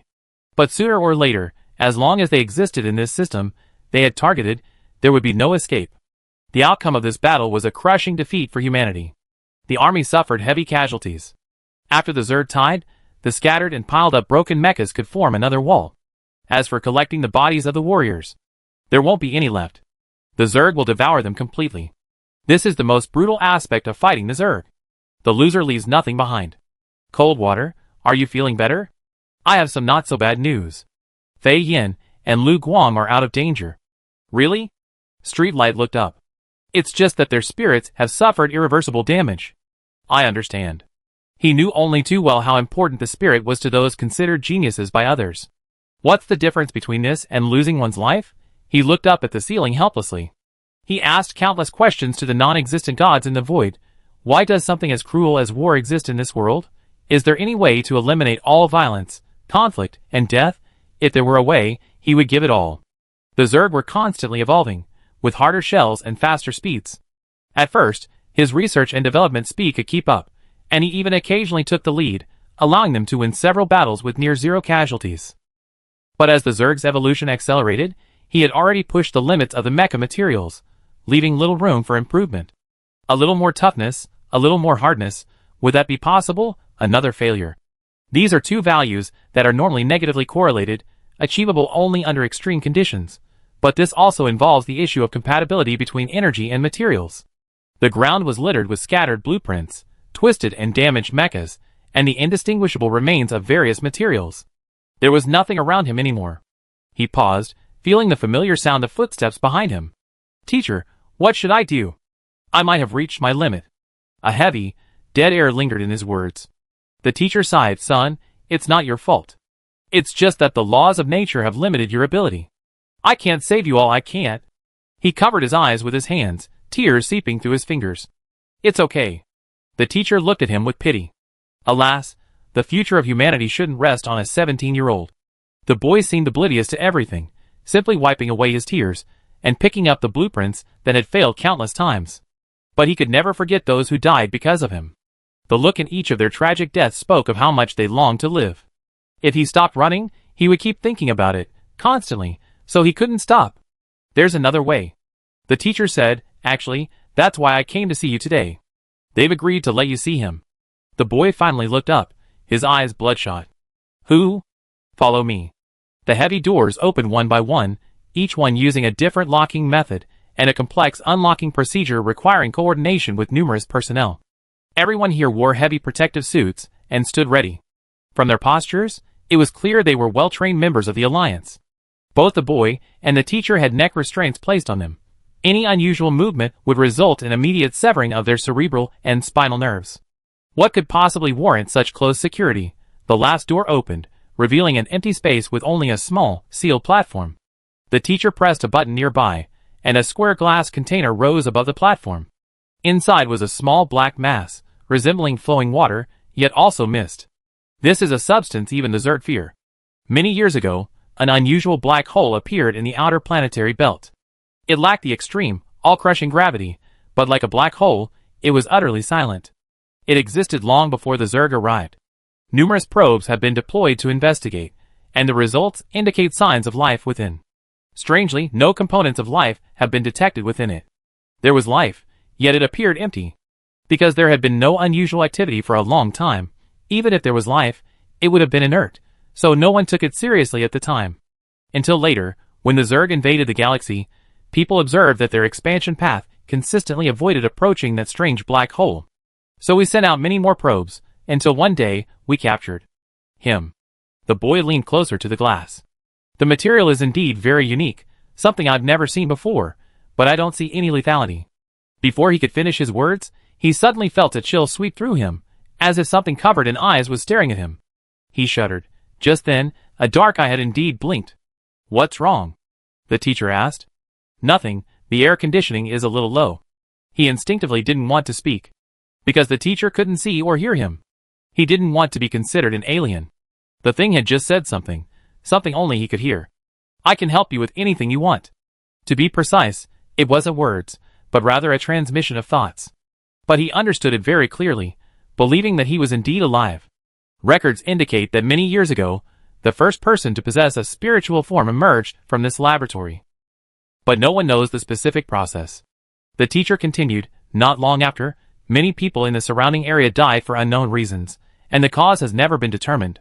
While it's uncertain whether he was involved, as a precaution, the area within 50 meters of this laboratory has been cleared, and no one can approach without protection. His files and existence are top secret. We originally planned to keep this place sealed off. But now, so many people have died in Central City, and humanity doesn't have much time left. The teacher shrugged nonchalantly. Still, pinning our hopes on such legends is rather strange. Some once speculated that this was a higher dimensional being that would bring catastrophic disaster to all life. Higher dimensional? Doesn't that mean it's a godlike being? Isn't that ridiculous? If it were truly a god, why would it be imprisoned here? The boy remained silent, staring intently into the glass. That black, liquid interior seemed to contain something. His intuition told him so. Hey, don't put too much pressure on yourself. You've done a great job. The teacher saw he was silent, thinking he was getting anxious again because of the lack of results. Actually, quite a few people from the biology research department have come over these past 2 days, and none of them have found anything special. If you can find something, that would be great, but if not, don't force it. He patted the boy on the shoulder. Take a break once in a while. How can the future of humanity rest on one person? Anyway, I really can't stand that guy Lin Shalon. He's always so bitter and resentful. Whether I survive or not, forget it. Just take it one day at a time. Okay. The boy nodded obediently. Anyway, be careful and don't open your protective suit. There's plenty of staff around here. If you're in any danger, just press the alarm button next to your wrist, and help will arrive within 2 seconds. Okay. Achoo. It's really cold. I'm telling you, there's no air conditioning here. The teacher continued, but it's just so inexplicably cold. I catch a cold every time I come in. Is it because the repair area is so deep that it has a built-in ice cellar? Teacher, I want to stay here for a while. The teacher nodded. It's quiet here, perfect for rest. You can stay as long as you like. Just remember not to take anything out. This place is under constant surveillance. That lock on your neck isn't a toy. It's meant to cut your throat. Okay. The boy nodded again. However, surveillance systems, locks like these, anything connected to the internet, he could unlock without even lifting a finger. Chapter 189. Memories of the past were like a tangled web, instantly engulfing him. Why do you look so young? Even younger than the new 18-year-old graduate student from the next door. While I was helping you clean up your desk, I stumbled across a photo of you when you first arrived at the base. It's exactly the same as now. The student next to him laughed, as expected of a Super S-class. You're different from us ordinary people. Very special. Not only are your skills exceptional, but you're also incredibly handsome. A flash of cold light flashed, until the mecha arm's sharp blade pierced his body. Blood flowed along the blade. Having severed the vertebrae supporting his back, he leaned halfway onto the side of his wheelchair. The mecha's external controller in his hand fell to the ground, landing in a pool of his blood. He finally regained consciousness from the distant memory, and tapped it with his knuckles. The blade is just the right strength. Then he saw the unchanging young man's face reflected in the side of the blade. I told you, it would be easy to tell, he muttered to himself. Can you make me look naturally older? Okay, I know you're not that smart yet. It was unclear who he was talking to.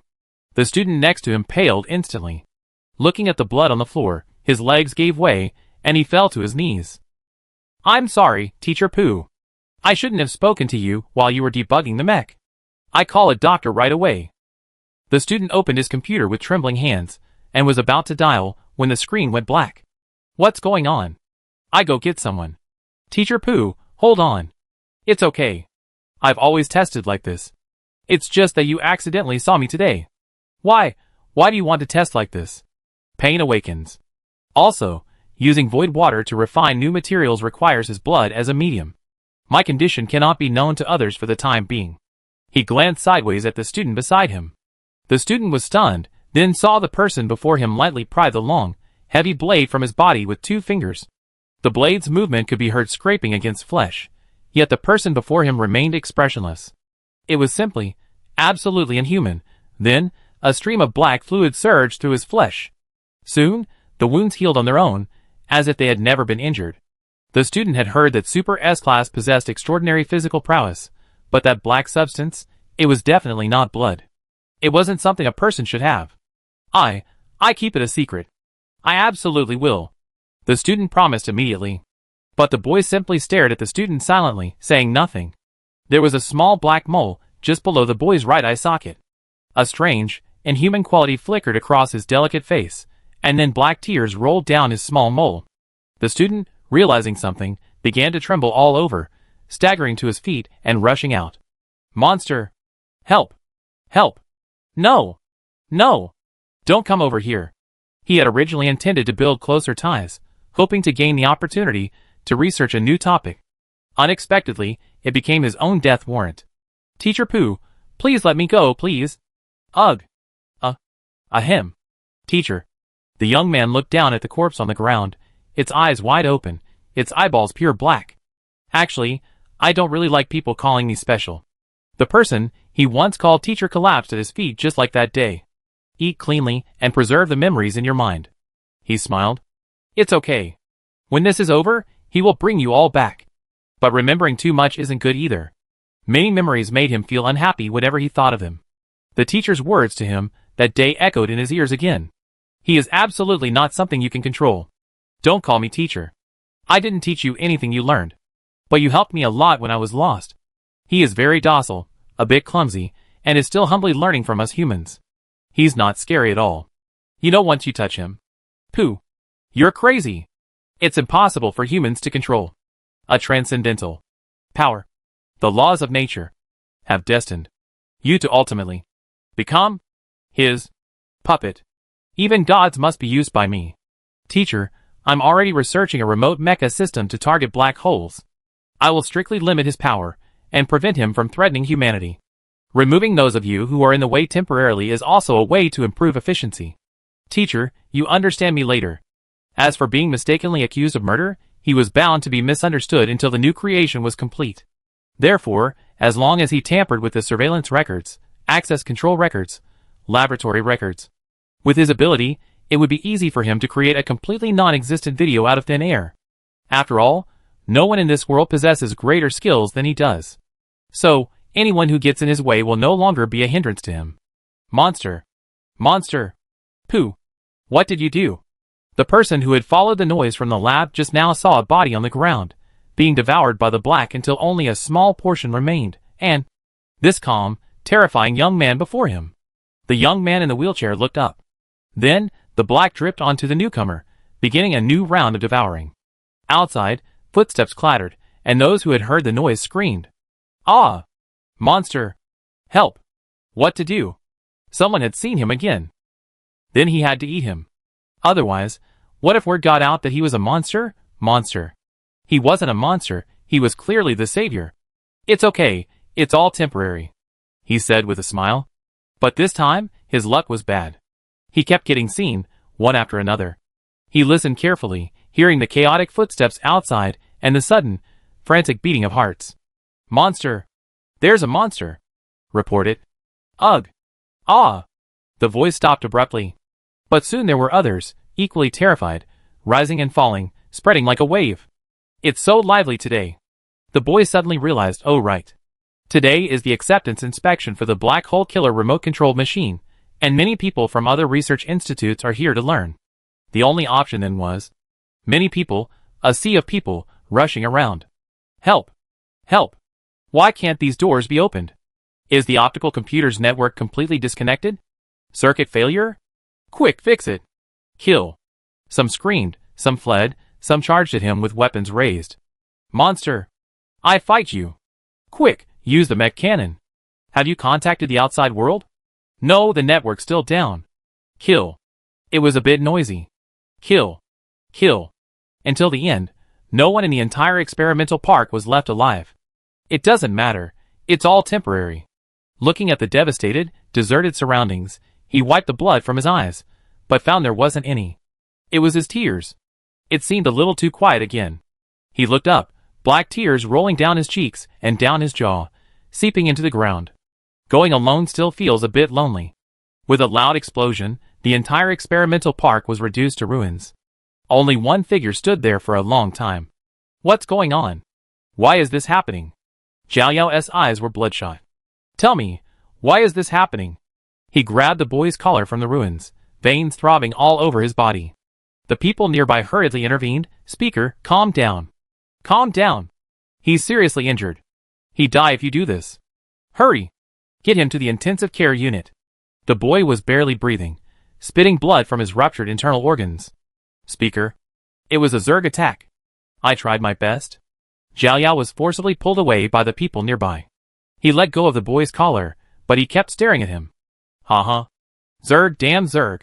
We must destroy the hive. Before the medical bay closed, the boy said, the new batch of mechas is almost finished, and that remote control system we talked about working on together has been tested and is working. Zhao Yao gritted his teeth and said, all right, after we destroy the hive, we go see what's inside that strange black hole. The young man looked at the supreme speaker before him, whose growth had been astonishing over the years. He had long since shed his youthful naivete, but his resentment towards the Zerg remained the same. Yes, that's right. There's no need to dwell on the deaths of these people here. The most important thing now is to destroy the hive. Besides, there's no time to waste. With the increasing pace of mecha upgrades and awakening spirits in recent years, the Zerg are gradually declining. Destroying the hive and pursuing victory is imminent. If we want victory, we shouldn't give them time to breathe. As long as I've accomplished enough, a few casualties won't matter. I'd be remembered forever, he told himself. The young man said to the empty tombstones beneath the ground, trust me. Next time you wake up, you be in a new world. Humanity launched an unprecedented grand expedition, this time targeting the sky. The fierce battle in the sky raged for months. Countless twisted insect limbs fell to the ground, providing excellent nutrients for the soil, which then blossomed into a variety of plants.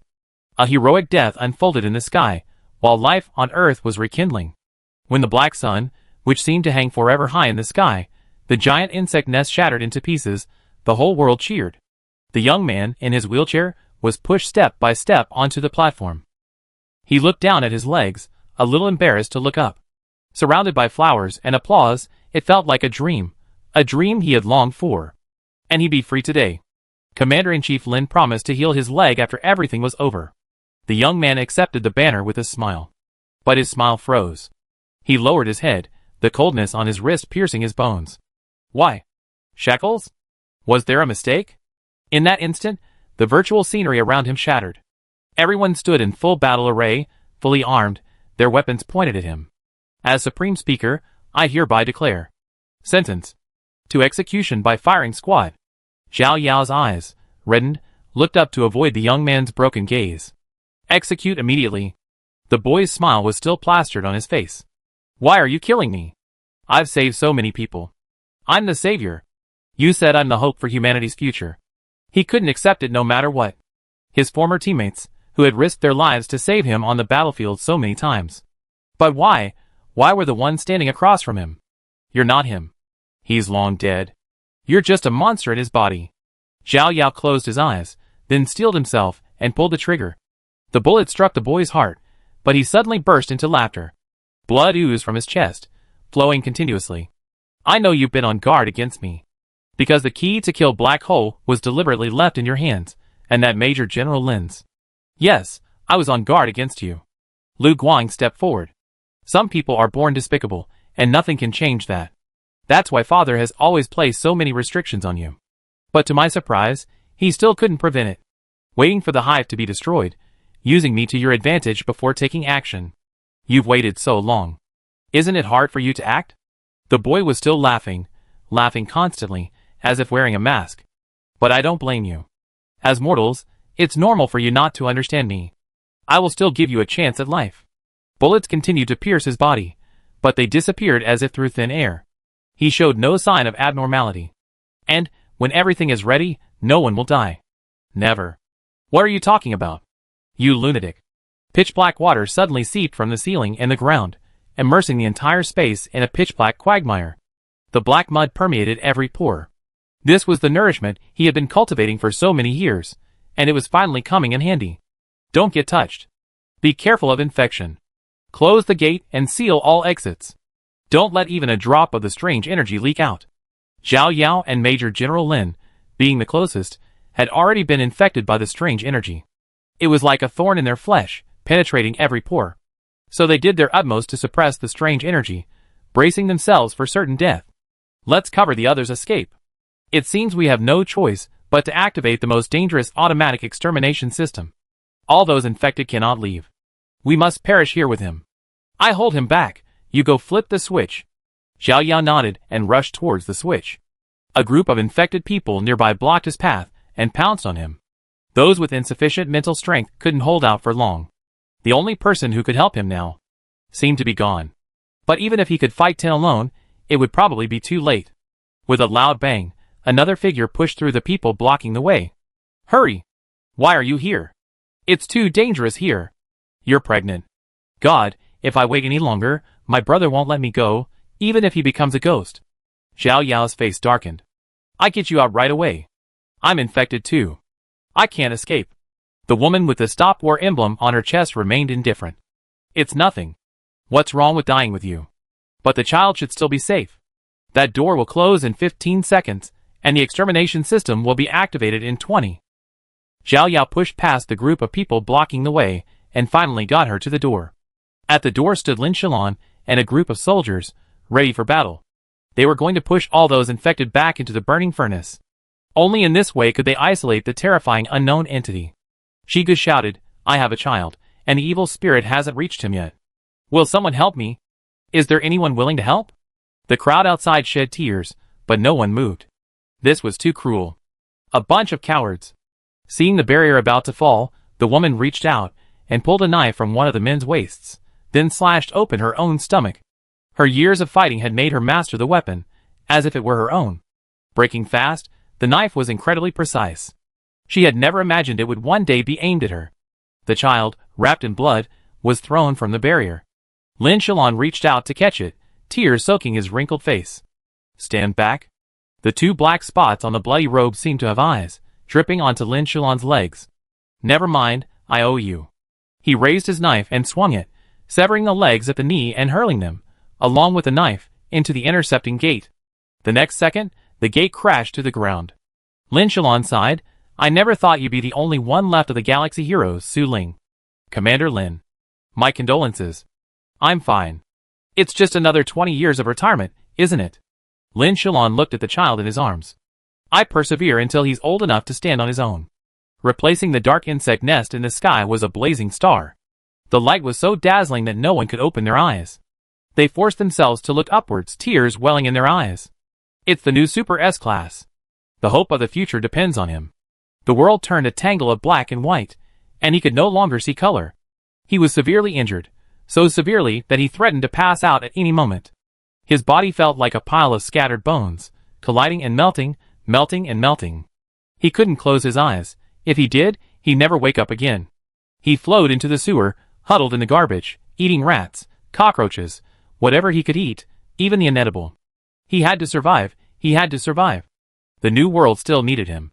No matter how utterly muddy his life became, he always held something in his heart, a treasure more precious than life itself. Monster? Demon? What do you know? Forbidden ancient texts record his existence. God was born from an egg. The entire black hole, a void of fluid matter, was the egg shell. Because it has no physical form, touching it is nothingness, and is therefore called immortal water. It is the only key to communicating with higher dimensional worlds through black holes, the only way to ascend to true godhood. By becoming a god, one can transcend dimensions, create everything, and recreate the world. No one needs to die, and the dead can live. Furthermore, everyone can have an infinite lifespan, coexisting with the world forever. Why not? In a trance, he was standing at the corner of the small town where he lived as a child, a grayish-white street with no end. I just want to be a street lamp. Shining at the door. Shining at the big yellow dog wagging its tail waiting for me at the door, and shining at my mother waving at me on the windowsill. The light was a warm yellow, the same color as the yellow, the same color as the curtains. Later, the street lamp remained, but gradually, there was no road, no pedestrians, and no home. But there are always people who need to walk, and there are always people who need to go home. Even if it's not my road, and it's not my home. Therefore, I want to be a star in the sky, a sky filled with stars. Thousands of stars converge into a river, flowing to countless worlds. I will illuminate everything. So, Pushingha, this will be my name from now on. The name I once had, lost, fragile, and insignificant, let it vanish into history. An ideal unattainable for mankind. The gods will help me. What is this? A female voice asked. The life-saving thing you requested, the seeds of the Shirshu tree. Pu Xinghe opened his palm, and a black mass rose from it. Then, the black liquid blossomed like a lotus. A tiny white dot appeared inside. If you zoomed in close enough, you could see it was a tiny sprout. Your child was born with a genetic defect and was stillborn. It's only being kept alive by your spinal cord blood. It probably won't make it through today. I know. But have you considered the consequences of using him? Once? The woman interrupted him. I know. She stroked her belly. I've already lost the one I love most. I can't lose our child again. Even if your child one day isn't yours. As long as she calls me mom, she will always be. Can you erase my memory of this? The woman said, just because I did it doesn't mean I can accept it. She lowered her head. I admit I'm selfish, really selfish. Yes, Pu Xinghe said. But there are side effects. If you ever learn the truth, your brain will be damaged by the abnormal collision of your memories and brain waves. Have you decided on a name? The child's father thought of many names, but he never found one he was satisfied with. Then he said, how about we combine our surnames? Any order, or maybe just yours? Shower is so ugly. The woman said, tears streaming down her cheeks. Jiao Shi. She smiled down, caressing her belly tenderly. I dreamed of you. You are a very cute girl. That's your name. Chapter 190. The faucet gushed, washing away the bright red blood from his palms and the scalpel. Jiao Shi. He seemed dazed. Suddenly he swayed, then immediately braced himself against the mirror, his other hand resting on his forehead, his brow furrowed. Why does my head suddenly hurt? Pu Xinghe looked up at his reflection. It was the same youthful face, that of a 17-year-old boy, with a small black mole under his right eye. He looked pained, but the right corner of his lips suddenly lifted, revealing a strange smile. Now, can you understand me? Of course you can, because you are me. You know everything about me. Everything about me. No one in this world can understand you better than you do. Right? Of course. Pu Xinghe nodded and continued to mutter to himself. Dang your father. He suddenly looked up and punched the mirror. The mirror shattered, blood oozing from his fist. I am not you. He trembled all over, his hands bracing themselves on the sink.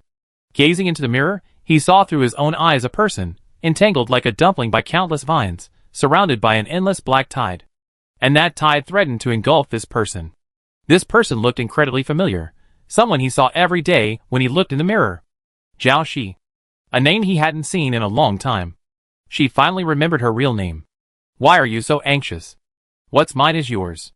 The young man in the mirror lowered his hand from covering his ears, his expression nonchalant. Young man, be patient. Through his eyes, she could see the torn car body, chewed by the vines. Only scattered pieces of clothing remained of the two people who had been in the car with her. Jiao Shi realized that her mind seemed trapped in this place, while Pu Xinghe's eyes in the mirror reflected the real world outside. Are you sick? I don't want to stay with you. Let me out. You psychopath.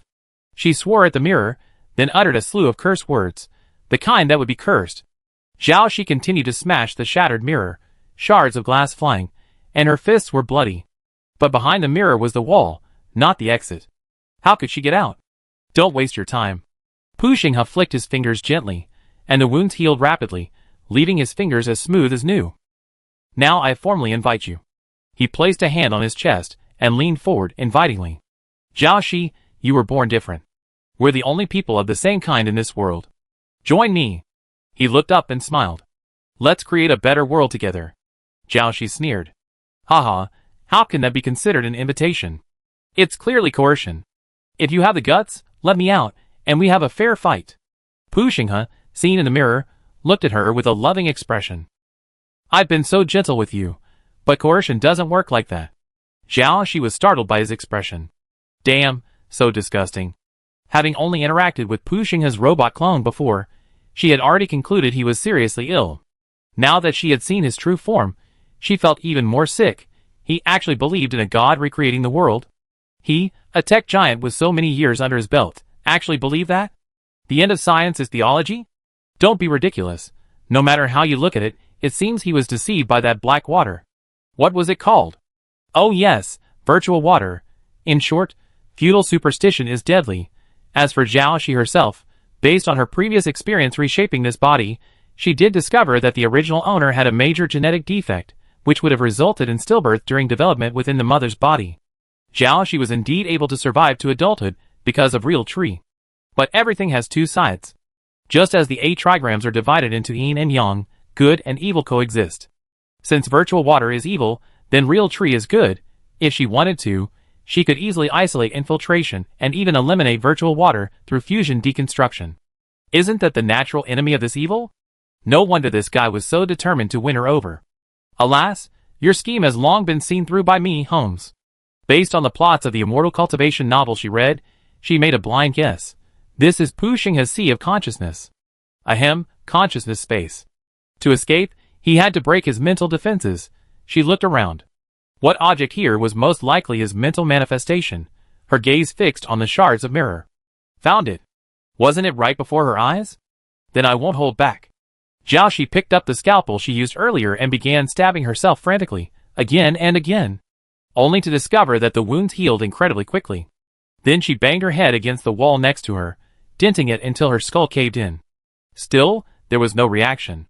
The damn black water would quickly repair all the damage. As expected, these injuries had no effect on Pushingha. But she wasn't completely unsuccessful. She was now certain that the key lay with her. Because, if there had been no influence, he wouldn't have bothered to constantly repair this body. Since physical attacks didn't work, let's try something more advanced. Mental attacks. Are you afraid? Based on the memories of Pushingha she'd been indoctrinated with, she knew very well that, despite his mental illness, he was someone who paid particular attention to his appearance. At least, he had to appear presentable on the surface. Zhao Shi looked at herself in the small mirror remaining on the wall. It's not impossible for me to cooperate with you. It's just, something's missing. What did you say? Pushingha was startled by Zhao Shi's sudden turn of events. He said with some delight, what's missing? Go ahead. To communicate with the spirits, the spirit chamber must be transparent. This thing is essential. Zhao Shi looked up and carved a few strokes on his forehead with a scalpel. What is this? Zhao Shi sighed. He claims to be a tech expert with incredibly fast internet speeds. How come you've never seen this before? This is a must-have for a strong-minded man. The third eye. That's right. Zhao Shi said, to maximize its effectiveness, it requires a set of movements. She raised her hands above her head and began to wave them, their movements like propellers, increasing in speed.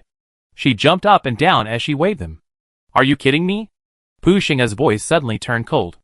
There's something even more exciting. Want to see it? You finally fixed your leg. How could you not reward yourself with a dance? Zhao Shi raised an eyebrow at the mirror. Do you like striptease? Then he raised his hand, pinched open the 2 buttons at his collar, and tugged. A sneer followed, and a cold flash seemed to flash through his mind. Zhao Shi froze, leaning against the wall, sweat pouring down her face. She gritted her teeth and endured it. Haha, are you impatient? It was a physical mental attack. This was the first time anyone had used a mental attack on her. But then again, for a Super S-Class, who had appeared so many years ago, and single-handedly challenged the peak warriors of that time, it would be unusual for him not to have some skills. Everyone knew that besides Lin Tanyan, there had been another Super S-Class before. Everyone thought it was Zhao Yao, but it was actually Pushingha. It was he who had falsified history, erased his own existence and name, and altered Shiruyan's memories, making people believe the Super S-Class was Zhao Yao. Some high-ranking members of the Star Alliance knew the truth, but Pushingha was doing exactly what they wanted. After all, such a terrifying individual, the one who brought down so many geniuses, was the very one the Star Alliance had let in the wolf. If word of this were to spread, it would be nothing but shame. But Pushingha's actions undoubtedly told the Star Alliance. He was still alive. He had never feared anyone, and he was bound to return. This style of behavior was truly arrogant. It also frightened old man Lin Shilan to sleepless nights. He forced Lin Tanyan to study and work, forcing him to train his chosen son into a chosen beast of burden. Zhao Shi clenched her fists. Her urge to strike at someone reached its peak. She closed her eyes and began to summon the clone she had left outside this area. Do you think that by quietly releasing your spirit form from underground and spreading it everywhere, you can create a cage to trap me? The summoning failed, and Zhao Shi opened her eyes. How did you know? Is it that hard to guess? Pushingha said, I know you better than you do. After all, I was the one who gave you your new life. He continued, as long as your consciousness is trapped, all your bodies will lose control. Now they can only rely on instinct to feed frantically underground. How long do you think it will take to devour this planet? Oh, and there's also the clone on Furnace Planet. What should I do? Those poor mutants are about to destroy the home they worked so hard to build. Xiaoxi panicked. She tried to sense her clone over there, but found nothing. She had dared to venture here alone, because she knew she still had her clone outside. Even if she was defeated here, it wouldn't matter, she wouldn't die. I hadn't expected Pu Xinghe to be able to imprison her consciousness so thoroughly. Hack you. Just agree, and I leave you alone. You can ascend to heaven or descend to hell later, whatever you want. Stop dreaming. Actually, it doesn't matter if you don't agree. It just takes a little longer to assimilate. He laughed. But I can wait, but others can't. Hiss, you don't want to live? As expected. The mental attack from Pu Xinghe had just now helped Xiaoxi locate the source of the attack. Pu Xinghe had forcibly linked their consciousnesses together, so all he could do was. Xiaoxi turned her consciousness inward, frantically attacking her own mind. She curled up in pain on the ground, her head pressed against the wall, her face pale and sweat pouring down.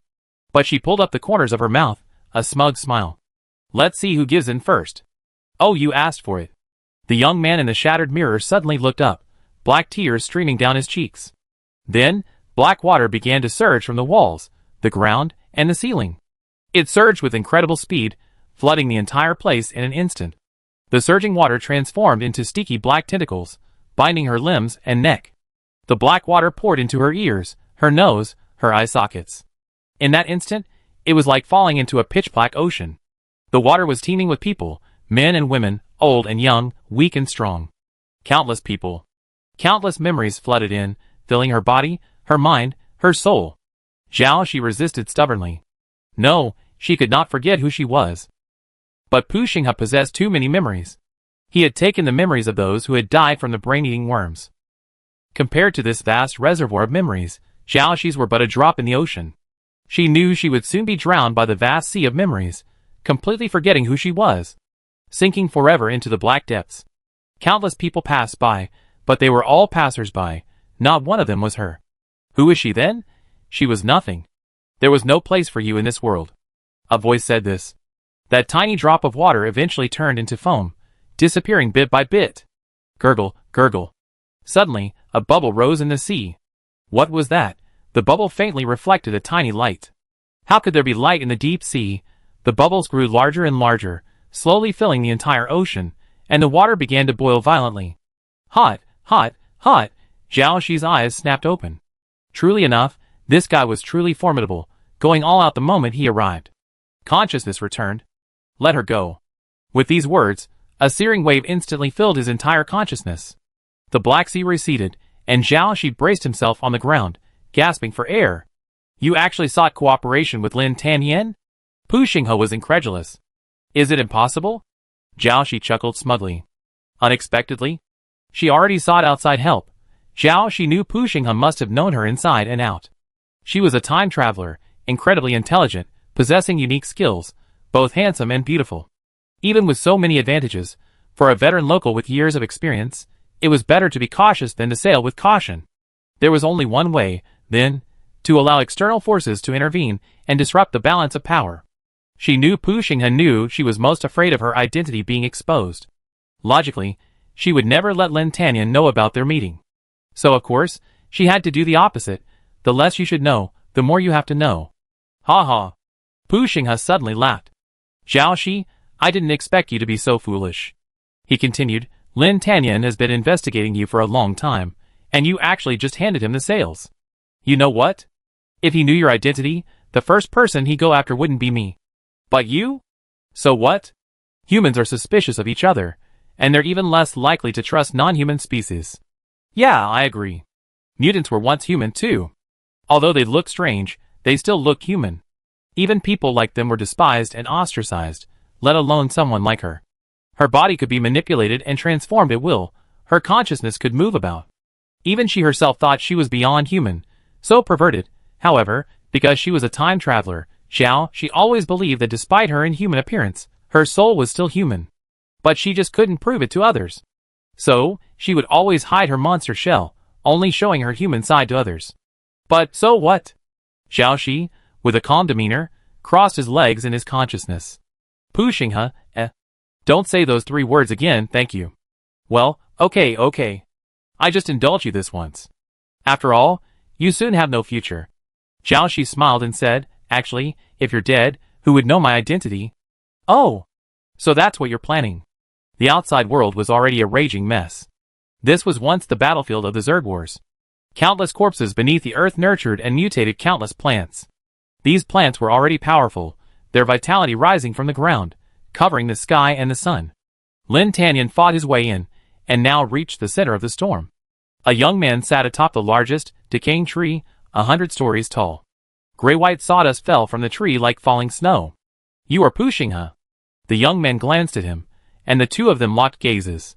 Lin Tanyan spoke word by word, the enemy who killed my parents. The young man raised a hand, and the strange vines around him instantly became stained black and shot up like arrows. The next second, he covered his mouth with his other hand and began to twitch in the tree. He nearly fell from the tree, only to be caught by the black vines nearby. Lin Tanyan, cramped? Or was he having a seizure? At this moment, within his consciousness. I'm going to tell Lin Tanyan right now, let him see your true face. Hey, I won't let you. Get out. Xiaoxi refused, clinging to his consciousness tightly. You invited me yourself. Didn't you really want to be with me? Oh my, how could you turn your back on me? Chapter 191. Since Pushing was already fighting Lin Tanyan, his control over his consciousness had weakened considerably, giving Xiaoxi an opportunity to influence him. So, the current situation was completely reversed from before. Pushing released his grip on Xiaoxi's mind and tried desperately to drive her consciousness out. But Xiaoxi held on tightly, determined to entangle his consciousness. Lin Yin, I have something to say. Covering his mouth. Zhao is covering his mouth. This is really annoying. I've never met such an unsportsmanlike person in my life. Why don't you vomit everything before we fight? Lin Tanyan was speechless. Who said I wanted to vomit? I want to vomit. The sentence was half closed, leaving only these 3 words. Lin Tanyan, yeah, I see. Pushing, Ha ha. Xiaoxi laughed so hard that his stomach hurt, and he rolled over in his consciousness. The young man in the mirror had a dreadful expression. Ha ha, Xiaoxi, I want to see if you can still smile later? Outside the consciousness space. The young man closed his eyes, standing atop a giant, decaying tree, one hand covering his right eye. Pitch-black water began to pour out from between his fingers. Black rain fell from the sky, the ground began to crack, and the entire surface shook. Then, numerous gigantic, rainbow-colored mushrooms emerged from the ground, their caps trembling and releasing countless multicolored spores. These spores turned black the moment they came into contact with the black rain. The spores continued to divide, and countless black dots floated in the air, carried farther and farther by the wind. Lin Tanyan burned away the chaotic mutant plants around him, advancing at a rapid pace. Whether spores, leaves, or water droplets, anything that came near him was instantly vaporized by the strangely intense heat. The ground was charred black, reeking of ash and embers. The unconscious Xiaoxi lay in a swamp. The pool of black water had evaporated, revealing the snake-like twists and turns of tree roots and vines that had been incinerated and quickly regrown. He immediately moved forward to pull Xiaoxi out. At that moment, his wrist-mounted brain lit up. Report. Commander, a group from the Ministry of Environmental Protection has broken in. They have a hidden passage we haven't discovered yet, and we haven't been able to stop them. Lin Tanyan, having just received the call, looked up. He was now surrounded. Commander Lin, although you're currently the head of the military department, this area is still under the jurisdiction of the Environmental Protection Department. Aren't you exceeding your authority? You're certainly gaining traction, but isn't it a bit too ambitious to attempt to swallow up the Environmental Protection Department now? Most people assume that of the 8-star Alliance departments, the Environmental Protection Department is the least powerful. What they don't know is that the natural parks it controls possess the vastest tracts of land and the richest reserves of mutated genes, a secret known only to the top of the Star Alliance. Furthermore, because of the need to frequently clear out high-risk mutant plants, the Environmental Protection Department also has a special security department. As an internal organization, the security department is managed by the Environmental Protection Department, while the military department only has guidance. In short, they have their own armed forces, and they can operate independently of the military department. Through pushing his eyes, Xiaoxi also observed the situation outside. All I can say is, What are these idiot teammates? This is it. Lin Tanyan had clearly ordered no one to go deeper into this place, and even sent people to intercept them. But to my surprise, these people, even after digging a secret passage, would still come here to die. Or perhaps, they were actually sent here by the higher-ups of the Ministry of Environmental Protection. Pu Xinghe had been here for years, and must have already infiltrated his own forces. When these people saw that Lin Tanyan didn't even glance at them, they became annoyed. Commander Lin, please leave immediately. We already have a plan for dealing with the mutant plants. There's no need for the military to intervene. If you insist on staying here, we can only report this to the Supreme Council for your judgment.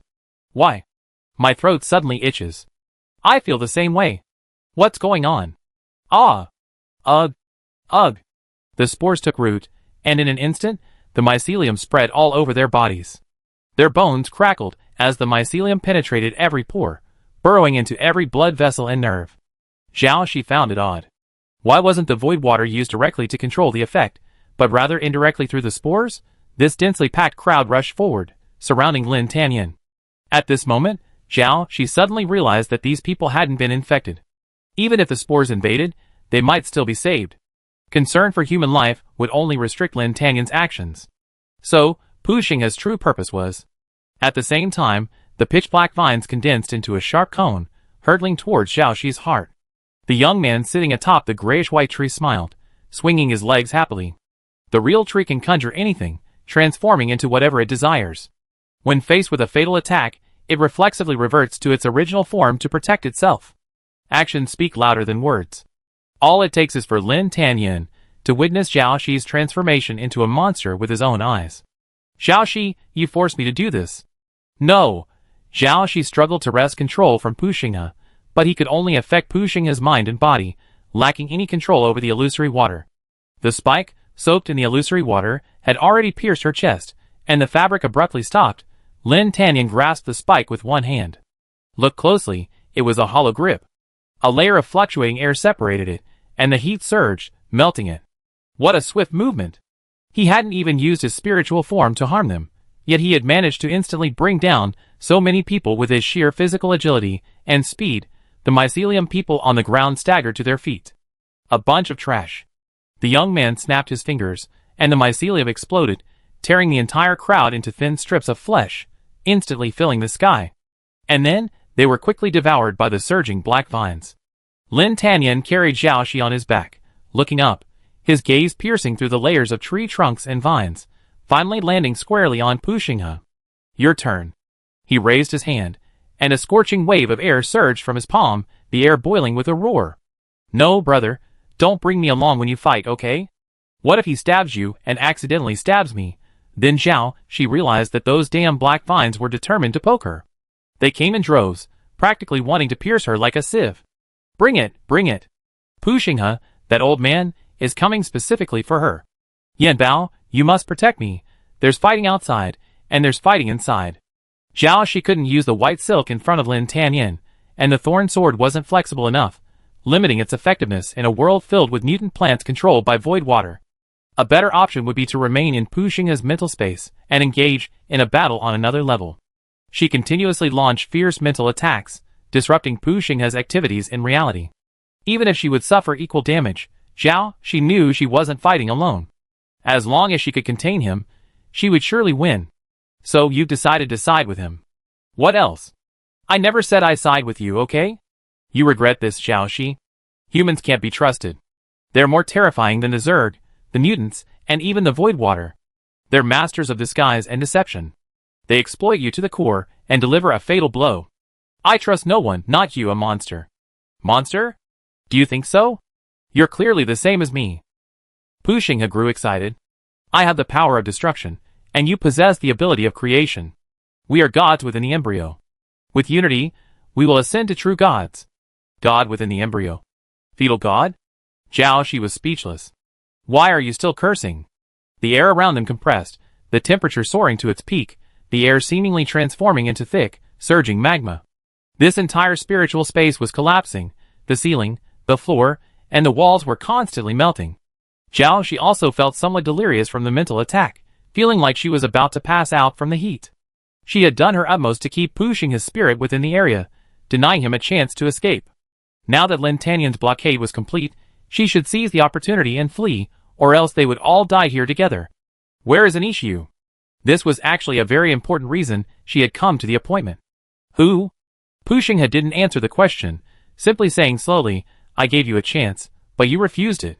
Zhao Shi withdrew her mind and watched as the heat of the distorted air penetrated his body. In that instant, the heat created a vacuum around him, and the void water on his body dissipated, lacking any physical life to attach to. In his final moments, his gaze reached the sky, seemingly piercing the vast distance. A dark, swirling star reflected in his fading pupils. Zhao Shi, you fall from the top. Just like me. Zhao Shi spread her hands. This was customary. The villain's part where he let loose a threat. Alright, now that you're dead, stop trying to make a name for yourself. It's over, it's finally over. Zhao Shi controlled her eyelids and feigned weakness as she opened them. Where is this? Did you succeed? Only after Lin Tanyan lowered her down did she realize how weak she truly was. Her vision went black, and she almost fell. The mental toll was quite significant. I killed my enemy with my own hands. Lin Tanyan looked at the twisted vines shrinking around him. It feels like a dream. Thanks to you for using yourself as bait, otherwise he wouldn't have shown up so easily. Not only did he feel like he was dreaming, Zhao Shi herself felt like she was dreaming too. And things always unfolded in unexpected directions. Before, she had clearly intended to sneak into Lin Tanyan's house to find evidence of his crimes, but somehow, she'd gotten herself involved, even being influenced by pheromones and becoming lovesick, and then, with Lin Tanyan's support, they successfully concluded the trial of the Star Alliance's top brass.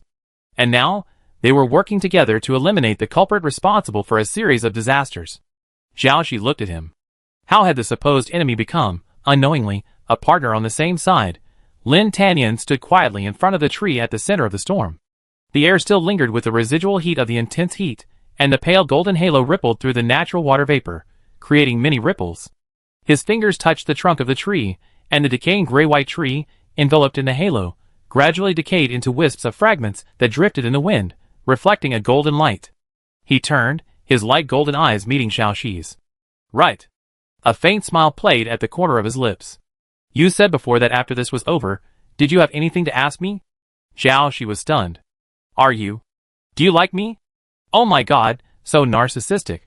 Even if it feels like many of his actions imply that, he hasn't said it yet. What if she's just imagining it? What if it's the pheromones? What if she's also under the influence of pheromones? Don't think about it. My mind's going to get tangled up if I think about it anymore. What are you cowardly about? What are you cowardly about? If you keep cowardly, I kill you. Zhao Shi took a deep breath, took a few steps forward, and reached out to weave her fingers into Lin Tanyan's, locking their fingers tightly. She turned her head away, not daring to look at his expression. Her throat felt hoarse. Hey, do you understand? She could feel her heart rate racing 180.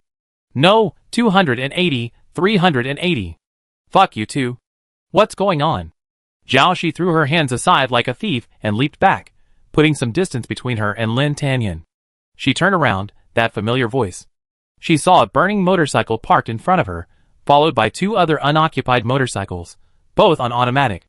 The roads here are difficult for other cars to drive through, so this one is more convenient, so I brought my own vehicles. Come on, get in. Young Master Shi? Sister Shi? Hero Shi? Seeing she was still stunned, the man rushed over with a huge grin and bumped her shoulder. Hey, no, right. Don't you know me anymore? This familiar emerald green big back head, this familiar face that deserves a beating. Who else can it be if it weren't for an issue? This score is clearly nothing, but it has been hidden until now. She thought. Very good, it's really great. Moreover, if you don't come out early or late, why is it now? And, what do you want so many cars? What do you do? Don't recognize. Zhao Shi rubbed her fist, and her knuckles rang twice. She smiled a little hideously. So, let's get to know each other again. Chapter 192. Ah! Stop it! Do you really not recognize me? I'm your most loyal little brother, your most sincere lackey, your most sincere believer. Zhao Shi's skin was covered in goosebumps. Alright, shut up. Why did you dye your hair green again? Zhao Shi clearly remembered seeing his video not long ago. His taste had finally returned to normal, but now he's back to his old ways. I thought you were dead, so I decided, for you, not to dye my hair that way for 3 years. Zhao Shi? Question mark. What kind of outrageous way of wearing morning clothes is this? And this green hairstyle actually has a name. By the way, where have you been all this time? I thought you were captured by Pu Xinghe. Thanks to Commander Lin. And Ishu glanced at Zhao Shi cautiously. He knew Zhao Shi had been secretly unhappy with Lin Tanyan. Zhao Shi had a confused expression. And Ishu explained, this time, it's all thanks to him. Actually, I wanted to find you the moment you came back, but I realized I was being targeted. I know Pu Xinghe has always had his sights on you. I don't know why, but he's definitely trying to harm you. Given our close relationship, he might have used me to lure you out. And then, just as I was trying to figure out how to escape, Commander Lin suddenly contacted me. I just realized they secretly saved me twice, and then they just kept me under their protection. That's what happened. Zhao Shi nodded. I see. I'm truly grateful to Commander Lin for saving my life. This car is for you. Now that Pu Xinghe is dead, I need to catch up with Sister Shi, so I won't be going back with you. And Ishu waved goodbye to Lin Tanyan. If you need me in the future, just ask. While I'm not very powerful and can't defend the world like you, I have quite a few followers on the platform, and am considered a big name in the public welfare video field. If you need any publicity, you can contact me. Okay, Lin Tanyan said. With that, he immediately jumped onto the green, flame-emitting motorcycle next to him. The motorcycle looked both ferocious and cool, covered in dazzling special effects. Sorry, this one's for Sister Shi. And Ishu was puzzled. He had clearly prepared a very low-key motorcycle without any special effects. It seemed that this would suit Lin Tanyan's preferences, right? Is there some conflict between them again? Why would Lin Tanyan choose to suffer for himself just to gain someone else's favor? Yes, I know. Come on up. You haven't recovered yet. Lin Tanyan said this to Zhao Shi.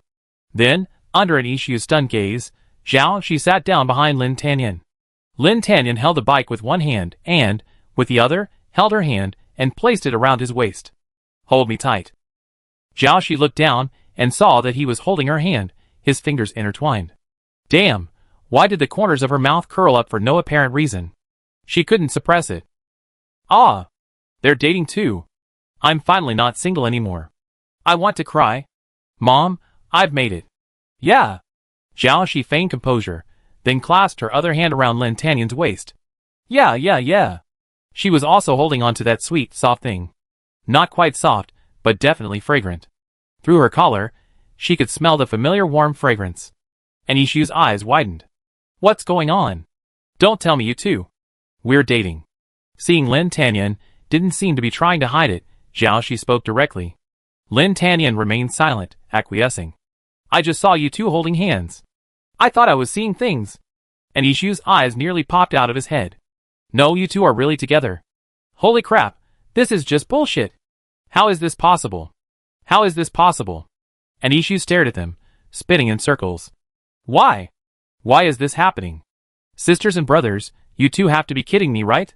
He scratched his hair, feeling like he was going insane. Aren't you sworn enemies? Aren't you incompatible? No matter how you look at it. Two powerful alphas, how can they even be a couple? And Ishu's gaze fell on Zhao Shi's hand wrapped around Lin Tanyan's waist.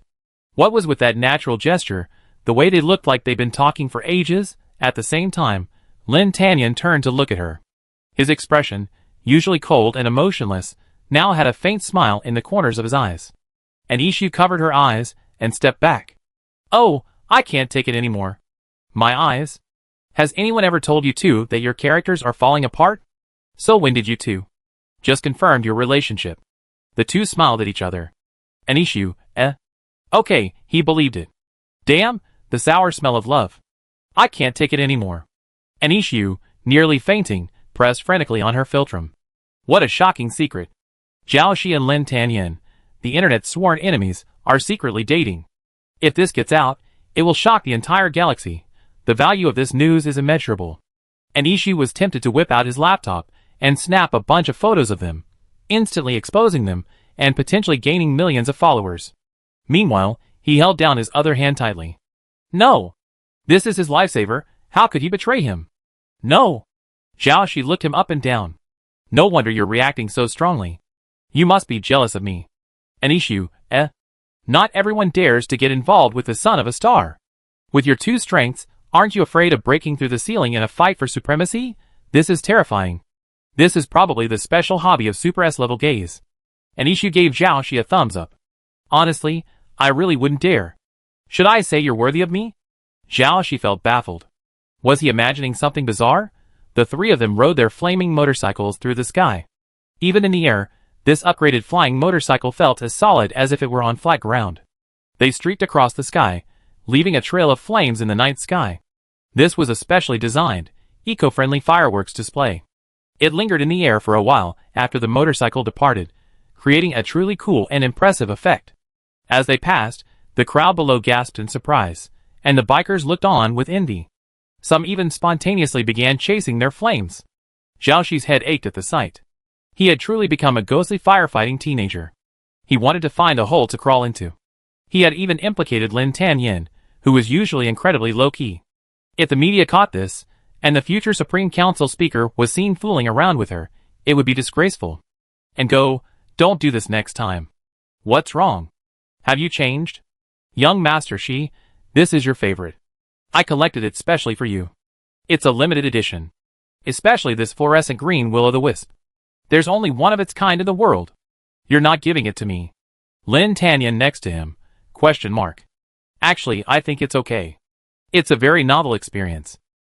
Lin Tanyin added, as long as I'm with you, it's fine. Great. And Ishu jerked his head away, slammed the accelerator, and sped off, leaving them far behind. What's wrong with him? I don't know. Zhao guessed, maybe he's going through puberty, and a little rebellious. Afterward, a post quickly appeared on Starnet, ID, and Yi, my best friend has become a different person since they started dating. I'm the complete exception in our threesome. I just watched those two couples show off their affection. My painstakingly prepared gift is even rejected. Is this normal? The following reply, it's normal, that's what couples do. I've experienced the same thing as the poster. According to the latest research, after falling in love, a person's brain is taken over by an unknown species. Once they become love-brained, they're completely different. Stay away from them. Where is the research mentioned above? When was it published? Don't ever fall in love. The apocalypse is coming. After the world is destroyed, spiritual energy will resurface. I heard that only those born single have Yuan Yang and Yuan Yin, and their spiritual cultivation speed is incredibly fast. The person above is crazy about watching holographic dramas. I've confirmed it. OP, why don't you just get your sisters to break up?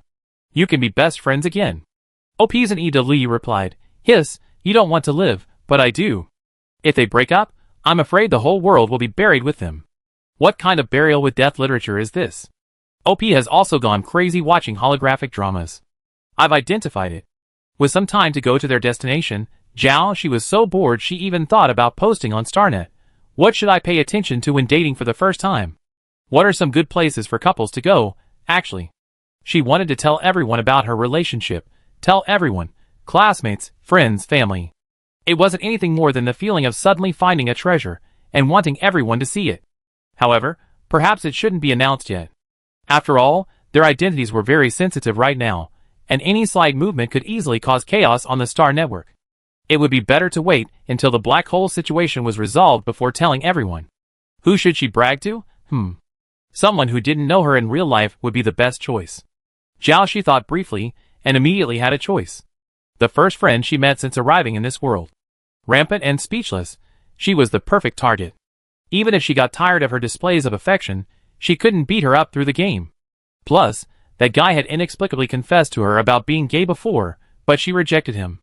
Now, by showing him off to him, she could completely dispel his thoughts and, by the way, convince him to be a straight A from now on. With this thought, she instantly logged in to kill the black hole. The friend interface was gray. Not online. She was about to quit the game when the ID suddenly lit up. Zhao immediately sent a message. Come to the place where we logged off last time. Hung Xingwei, and sure enough, they arrived quickly. Lao Yen, I want to tell you something. I'm in love. Let me tell you, he's so good. After a long babble, Zhao concluded, being with an Omega is wonderful. Just the pheromones that perfectly match you are incomparable to an Alpha's. Alpha pheromones are so stinky, while Omegas are so sweet and soft. You know which one to choose even if you voted with your feet, right? Hung Xingwei listened silently until she finished. So that's what you think. I thought you complained about him not smelling like an Omega, not being delicate enough, not cute enough, Not gentle enough. How could that be? Zhao Shi, still immersed in joy, didn't notice the inconsistency in his words, and simply waved her hand. Since he's the one I like, of course I like everything about him. Even minor flaws make him endearing. Besides, he's so good he has no flaws. She tentatively asked, so, you shouldn't have those thoughts about me anymore, right? We're still good teammates, right? Hung Xing Wu Yin was silent for a moment. I'll always be your good teammate. But those thoughts about you. I'm sorry, I can't help it. They only get worse with time. At this time, they had arrived at the dinner room Anishu had arranged. The table was filled with delicious food, but Zhao Shi had no desire to eat. What should she do? Was she going to completely break off her gaming friendship today? She had spent so much time talking, but it was all in vain. A teammate who had been through life and death with her, a financial sponsor who had given her credit, one of the only two people in the world who could keep up with her gaming rhythm. Was she going to lose him forever? In fact, it wasn't just Zhao Shi.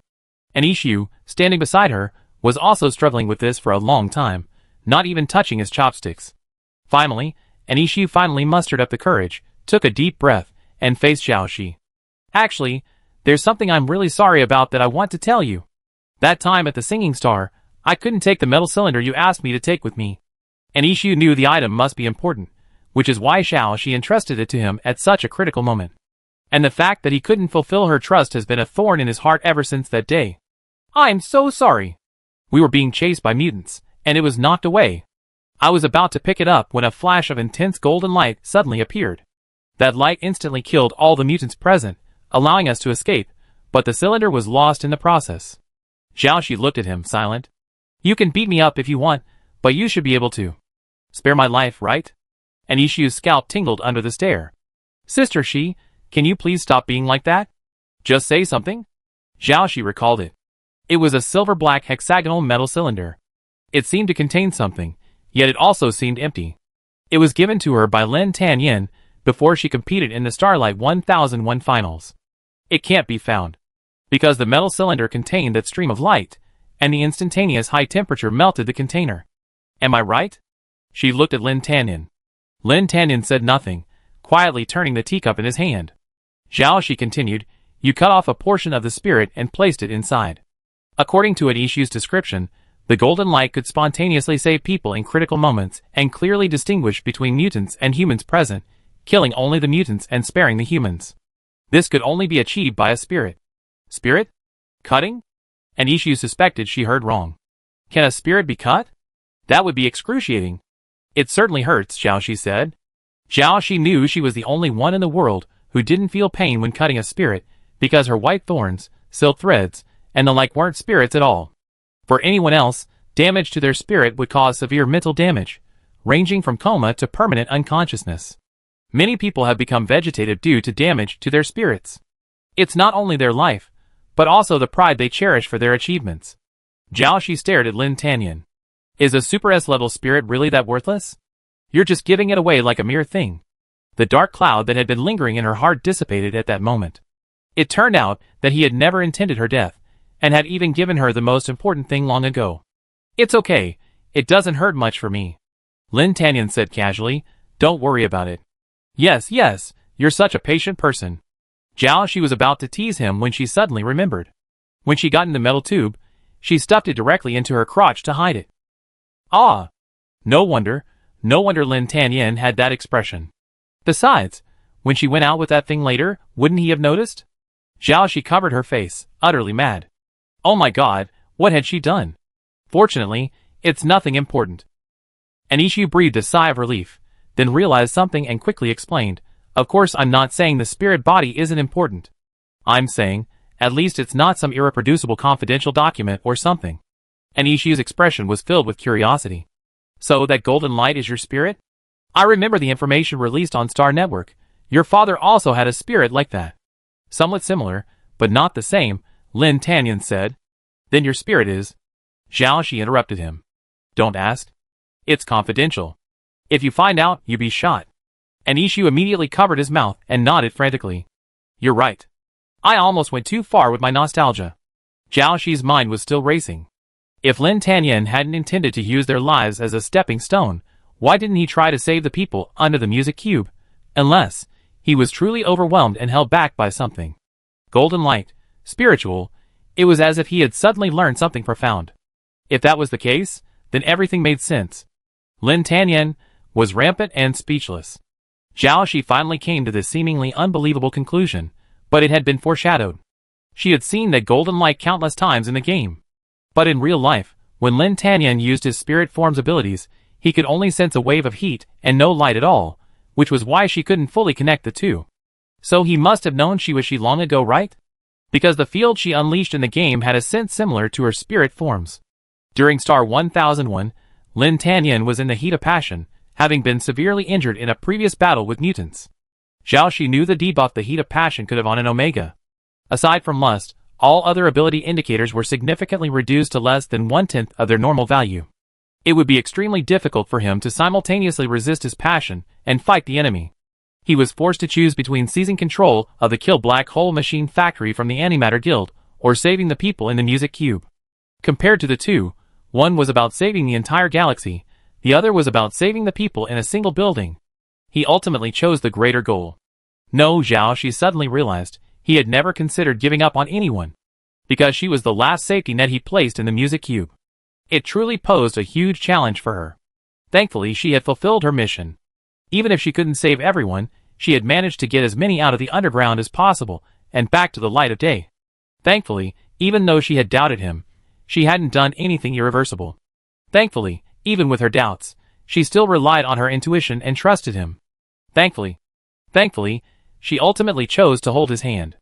After all these journeys, looking back, she realized how crucial trust was between them. After this operation, Pu Xinghe was dead. But many in the crowd were infected by void water, just like the confidant planet around Shirian at the time. It had already spread, infiltrating every pore. How could one accurately single these individuals out from among the countless people? Even though Zhao Shi could keenly sense those infected, there were too many to search for them one by one. And it was spreading too quickly. It suddenly dawned on her that even with Pu Xinghe's death, the fundamental problem remained unresolved.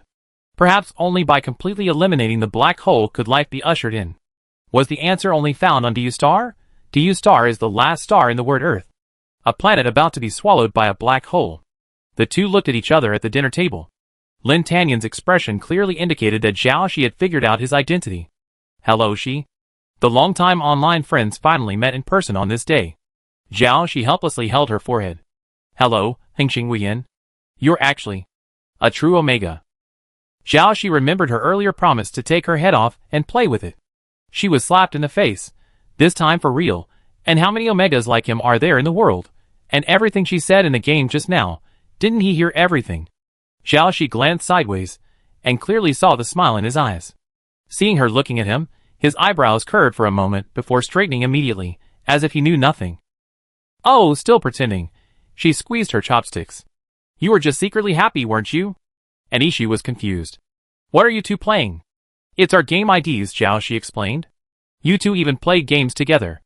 And Ishu stood up suddenly, and then he realized with a start that he was no longer Zhao Shi's best friend, and as they chatted, they started flirting with each other.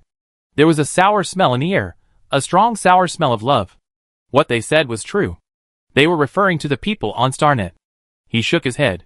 Oh, it's time for me to leave. Yes. What if they influenced me and I started being gay too? And Ishu shook his head vigorously. Absolutely not. It was horrible, absolutely horrible. When saying goodbye, and Ishu solemnly said, since you're dating, you must treat each other well. He spoke, tears welling up in his eyes. Zhao Shi was speechless. Is it that serious? He nodded solemnly. Of course. It was mainly because he was afraid of death. I heard that the chances of same-sex relationships breaking up are very high. And these two were notoriously violent, at the peak of their powers. If they suddenly broke up, it would be the end of the world, and Ishu waved goodbye, got on his motorcycle, and sped off. Why was this guy so strange today? Zhao Shi thought about how complicated her and Lin Tanyan's identities were now. They were gaming friends, rivals, lovers, and superiors and subordinates. If you broke it down even further, they could play different roles every week without repeating. However, they would return to school tomorrow, and they would return to their normal classmates. Can I get through the door now? Zhao Shi asked Lin Tanyan. She didn't really want to go home. This time, she sneaked out of her appointment with Pu Xinghe. Fearing Shi might cause trouble, she temporarily blocked her account. Going back at this time will result in disciplinary action. Lin Tanyan said, actually, I've given you a few days off from school. Then, Zhao Shi began to look around, looking for a rooftop she could stay on for the night. Looking up, she saw 2 full moons shimmering against the cloudless sky, a sea of stars. Just then, a faint streak of silver light streaked across the sky, like a shooting star. Feeling her hand suddenly grasped, Zhao Shi tilted her head, meeting those pale golden eyes, reflecting a sea of stars. It was like starlight falling into a quiet ancient well, suddenly creating a ripple of golden beauty. In those ripples were not only the stars, but also her. Are you free? I want to take you somewhere else, he said. Chapter 193. The night sky was deep, ablaze with stars. Lin Tanyan grasped her hand. Come with me. Okay. Zhao Shi grasped his hand in return, deepening the entanglement between their fingers. Tonight was a rare, cloudless night, its faint light spreading all the way beneath their feet, weaving a pale silver hue. So, they walked along, following the gentle moonlight and starlight. The streets were deserted late at night, and they walked together through the alleys and streets. The night breeze caressed their faces, the air gradually warming, and the wind against their faces gradually warmed them. The stars seemed to twinkle faster, and so did the wind. Faster and faster, faster and faster. They ran madly under the starry sky. Everything around them was rapidly receding on both sides, the starry sky receding, but they kept moving forward. They ran past towering buildings, past dazzling neon lights, past empty highways, across vast plains, past long streams, past cascading peaks. Finally, they came to a halt, breathless, high in a vast mountainous landscape. Finally caught up. Catching for what? Zhao Shi was confused. Just now, her mind had gone blank, and she had just foolishly followed him. The meteor shower. Lin Tanyan looked up. It's almost here. He gently hooked his fingers around hers, and continued walking. I've been thinking about watching it with you. Zhao Shi shook her head helplessly. She had a car, but she chose to run. How could he, always so clever, have become so stupid now? But, this felt good. Where is this? All around her was endless green. This green was dotted with countless small flowers, like a single emerald green cloth, dotted with specks of colorful ink. The hill behind my house. So big! Zhao Shi couldn't help but exclaim. She looked at the colorful little flowers blooming in the green fields. Did you plant these? No. I used to plant some other flowers, but because I didn't like having other people around, I often didn't have time to tend to them, and gradually, a lot of weeds grew here. Lin Tanyan squatted down and gently stroked a small white flower with his finger. They're wildflowers. They have strong vitality. No matter the wind or rain, they are always unrestrained and grow freely. Zhao Shi squatted down with him. After a while, her legs felt weak, so she sat down on the ground, propping her head up at him. The weather is so good today. Lin Tanyan followed her example, sitting down next to her. With luck, we might be able to see a full meteor shower today. Zhao Shi thought back to the past, when it always seemed to rain. She wondered if it was because she had solved a big problem, and now the sun had finally arrived. Even the heavens seemed happy for her. Is this what they call God's blessing? Speaking of her grave concern, Zhao Shi inevitably recalled Pu Xinghe's last words. We are the only ones of the same kind in this world. I'm a monster, and you're a monster too. If Lin Tanyan knew your identity, the first person he'd deal with wouldn't be me. But you? You fall from the top. Zhao Shi knew he was just being resentful and making harsh remarks, but why did those words linger in her heart? Looking at the man before her, she couldn't help but feel it was too beautiful, almost like a dream. She subconsciously reached out and waved her hand, her fingers brushing against Lin Tanyan's face. It was warm, real, tactile. As a lonely soul in another world, she had already died once, and finding such happiness was something she had never imagined. Since they were already so close, shouldn't they have secrets? Should she tell him? Her origins, her identity, the secret about Zhao Shi. You regret this, Zhao Shi? Humans can't be trusted. They're more terrifying than the Zerg, the mutants, even the Void Water. They're masters of disguise and deception. They exploit you to the fullest and finally deliver a fatal blow. Lin Tanyan held her hand and gently nuzzled his cheek. What are you thinking about? His thoughts were suddenly brought back. Zhao Shi stared at him blankly for a moment. Nothing. Let's talk about it after the Black Hole War is over. Or, let's keep the secret hidden deep in our hearts. Pu Xinghe is dead. No one will know anymore. Everything in the past should disappear with him. I'm surprised you're so approachable now. Xiaoxi said, after all, I used to think you were so distant, but I never thought you end up in my hands now. So that's how you used to see me? Xiaoxi gently touched his eyelashes. Has anyone ever told you you have beautiful eyes? No. Lin Tanyan's eyebrows curved. But now they have. Xiaoxi was skeptical. Really? But I see you have a lot of fans online, praising you all the time, from every angle. But you're the first one in front of me. Lin Tanyan thought for a moment. Besides, it seems you have quite a few fans, right? Interstellar Light? A new savior? There seems to be a fan club. Oh, and there's also a fanfiction of yours. I see a lot of people speculate you wrote it yourself. Is it called 100 Million Light Year Star? Stop talking. I'm just making one thing clear. I definitely didn't write that. And where would I have the time? Xiaoxi wanted to change the subject quickly. Not to mention that abstract text is, in a sense, a prophetic work, but the content is simply too abstract and unsightly. Is a meteor shower coming? Xiaoxi asked. A streak of silver light began to flash across the sky. I read in a book that you can make a wish on a shooting star. Want to try it? Shooting stars are the corpses of stars. Wishing on them won't help, right? That's right. If they can't even protect themselves, how can they fulfill the wishes of others? They leaned together, looking up at the sky. The silver light began to intensify. After twinkling for many, many years, those ancient stars had reached the end of their lives. What kind of civilizations had once been born on those stars? Were there people like them, doing the same things, speaking similar words? Or was it another, entirely different kind of civilization, one beyond human comprehension? The sky was filled with streams of stars. The wind grew stiller, heavier. Two diametrically opposed auras converged in the air, an intensely warm fragrance and a biting cold air, carried by the wind, mingling and colliding, the air currents constantly heating up. Xiaoxi leaned over, gazing at the figure before him. The pale golden eyes, reflecting countless stars, began to deepen, transforming into a rich, gilded gold. The warm fragrance grew stronger, permeating the air. The skin it touched began to burn, and the whole person felt like they were about to ignite. The mark is about to expire. Lin Tanyan's voice was halting, his lips flushed crimson. Xiaoxi's cool fingers touched his lips, trying to cool him down.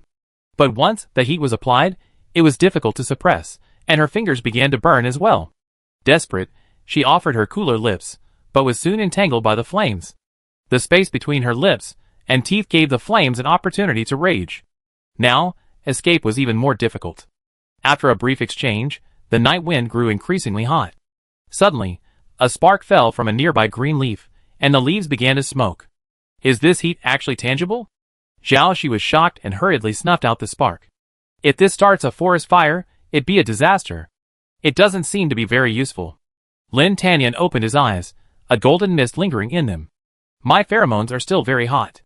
Maybe. He looked at her, opened his mouth, then glanced away and fell silent. The exposed section of her snowy neck was tinged with pink. Xiaoxi's lips curved slightly. She understood that this time it was her turn to take the initiative. Do you mind adding a heavier, darker mark? Xiaoxi looked up at the countless meteors streaking across the sky. Stars will die.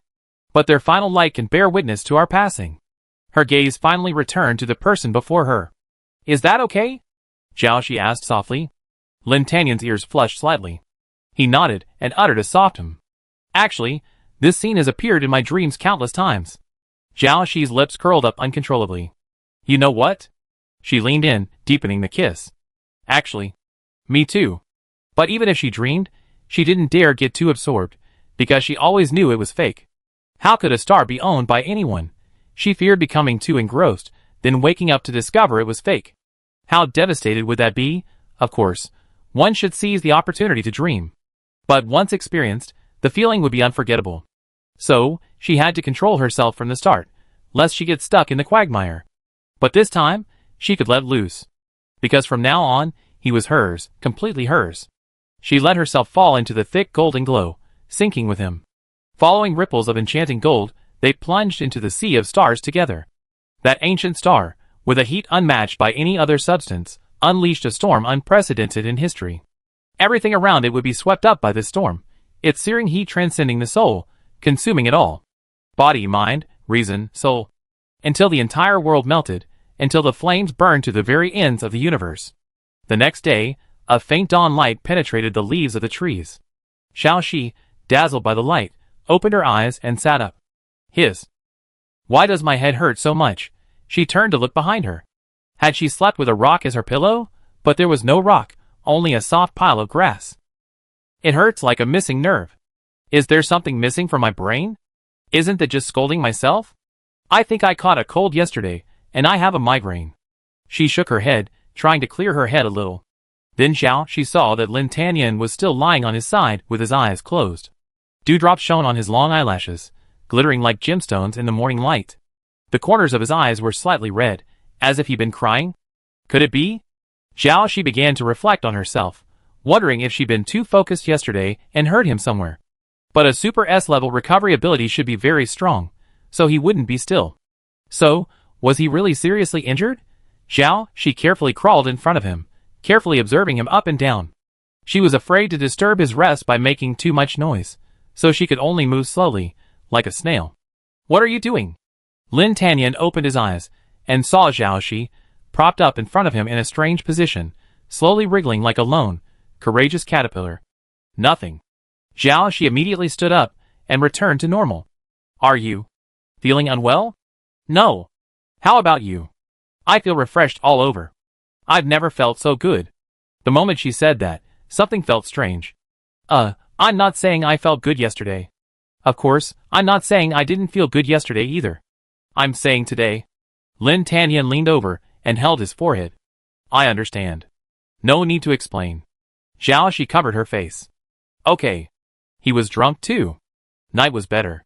During the day, everything was so clear that I felt embarrassed to look at him. I couldn't even speak coherently. So what were we supposed to do now? In broad daylight, both of them seemed a little reserved. I have something for you, Lin Tanyan said, handing her a pitch-black box. What is this? She opened the box, revealing a single earring. The earring was red, like the scarlet of a venomous snake's tongue, and the red light seemed to ripple slightly when held. The color was familiar, as if I'd seen it somewhere before. It felt cold to the touch, and I couldn't tell what it was made of, but the workmanship was exquisite, and it looked like it was worth a fortune. This color suits you very well. Is this a token of love? Lin Tanyan looked away. Yes. Put it on me. Okay. He moved slowly, his fingers knotted, and the earring slipped off twice. Once, she caught it with her shoulder, and once, she caught it with her palm. She handed it back with a smile. Why are you so clumsy? He lowered his head. I'd never helped anyone put it on before. Okay. Since you gave me a gift, I give you one too. She took out a necklace with a pure white pendant. The pendant was in the shape of a white round wall, and the chain was woven from a few strands of grass found nearby. As for the origin of this pendant, it was the stone she had found beneath the volcano on Burning Furnace Star, a strange material harder than diamond. She had long ago ground the stone into a minimalist design.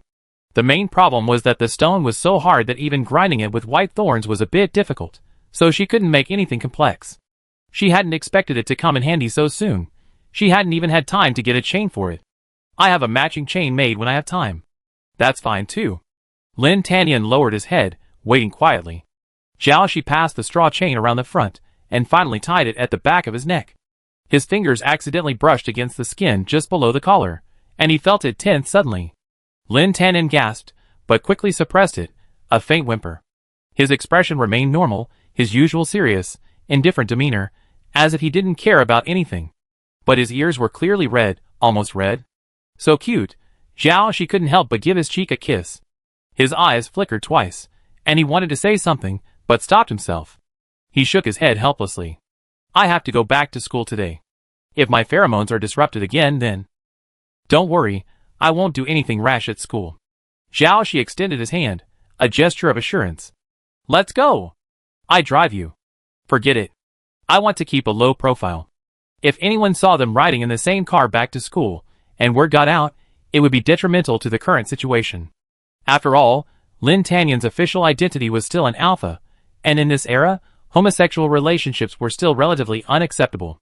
In recent years, wars of all sizes have been constant, and the continuation of a high-quality population is a recognized social priority. The inability of homosexuals to have children is considered a waste of social resources. Lin Tanyan had already driven away. She then slowly set off, bouncing occasionally as she walked. What a wonderful mood. Ha ha. Is this what it feels like to be in love? Why does it feel like I'm flying even when I walk? She bought a few cups of milk tea on the way, and carried them along as she walked, her path spiraling further and further away, turning left and right until she entered a deserted alleyway. Then she kicked the manhole cover open and jumped in. The underground sewers on Blue Dream Star were built very wide enough for 6 adults to walk side by side. There were waterproof lights below for maintenance, though the light was a bit dim. You've been with me for so long, come out. Before she finished her words, 2 figures emerged, one on her left and one on her right, attacking from both sides. One attack was aimed at her neck, the other at her heart. Xiaoxi twisted her body, blocking the attack on her neck with one hand. With a flip of her arm, she slammed the man to the ground, creating a crater. The crack of the ground seemed to be accompanied by the sound of bones breaking. As she twisted her body, she kicked the man with her other foot. The sound of internal organs caving and flesh twisting was heard, and the man flew backwards, followed by a loud crash against the opposite wall. She brushed the non-existent dust off her clothes with ease, then picked up her milk tea, relieved to see it hadn't spilled. Still so weak. Haven't you practiced your hearing better, to the point where you can predict my moves? Is that even humanly possible? A voice from the other side of the wall retorted, General Gao, act now. A voice from underground said, yes, Zhao, she is finally alone. This is the perfect opportunity for revenge. Don't miss it. A tall, burly figure emerged from the darkness directly ahead, clad in formidable black armor and a cold, imposing expression. Want some? Xiaoxi held out the milk tea. Milk tea? I haven't had that in ages. Gao Chui took the milk tea, lifted the lid, and poured it into his mouth like a bowl of wine. The man who had crawled out of the pit, a worried look on his face, held out his hand. General Gao, be careful, it's poisonous. Burp. Gao Chui finished his glass, and tossed it to the ground. What do you want me for? Xiaoxi asked. Something beneath the blue star. Suddenly righted. I was wondering if something must have happened to you. If you're dead, I think I should come and collect your body. Xiaoxi was speechless. Thank you. On the way, I received news that the underground has calmed down. I figured you'd be alright, but since I'm here, I might as well say hello. Wait. General Gao, do you know Xiaoxi? Lu Shi limped over, his eyes filled with fear of Xiaoxi. His muscles were still tense, and his ears, hidden in his hair, stood up, ready to attack at any moment. Yu Xing stood quietly nearby, silent, but the sharp blades on her wings never retracted. Gao Chui looked at Xiaoxi, also silent. She knew Gao Chui was reading her intent. Xiaoxi nodded helplessly.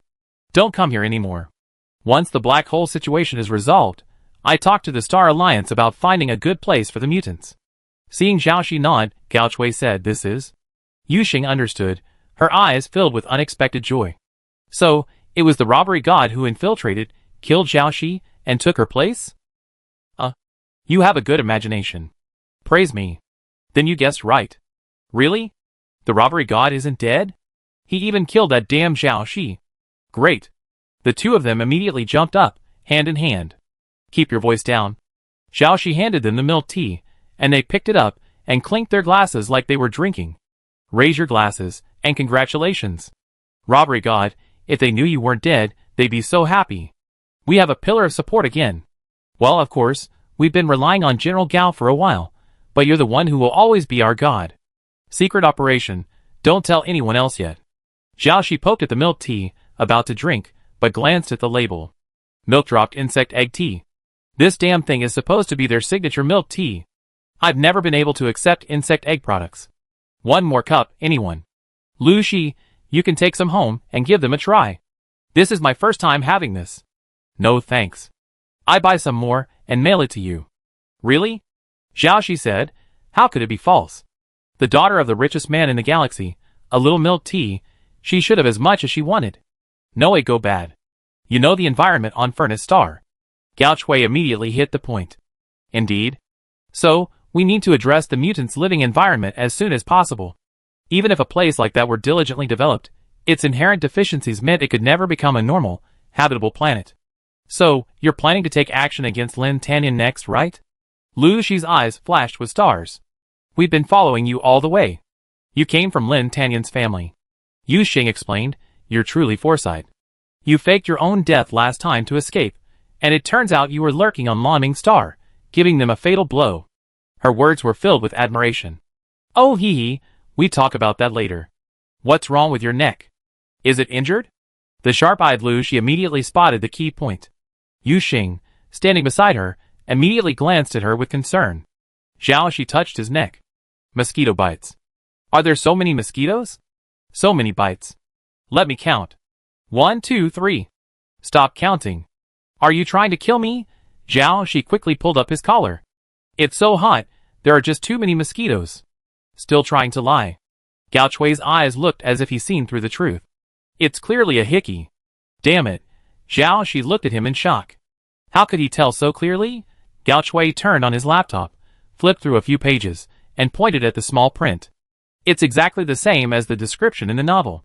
Chapter 194. But you said it was a mosquito bite, right? We absolutely believe what you say. Gao Chui said calmly.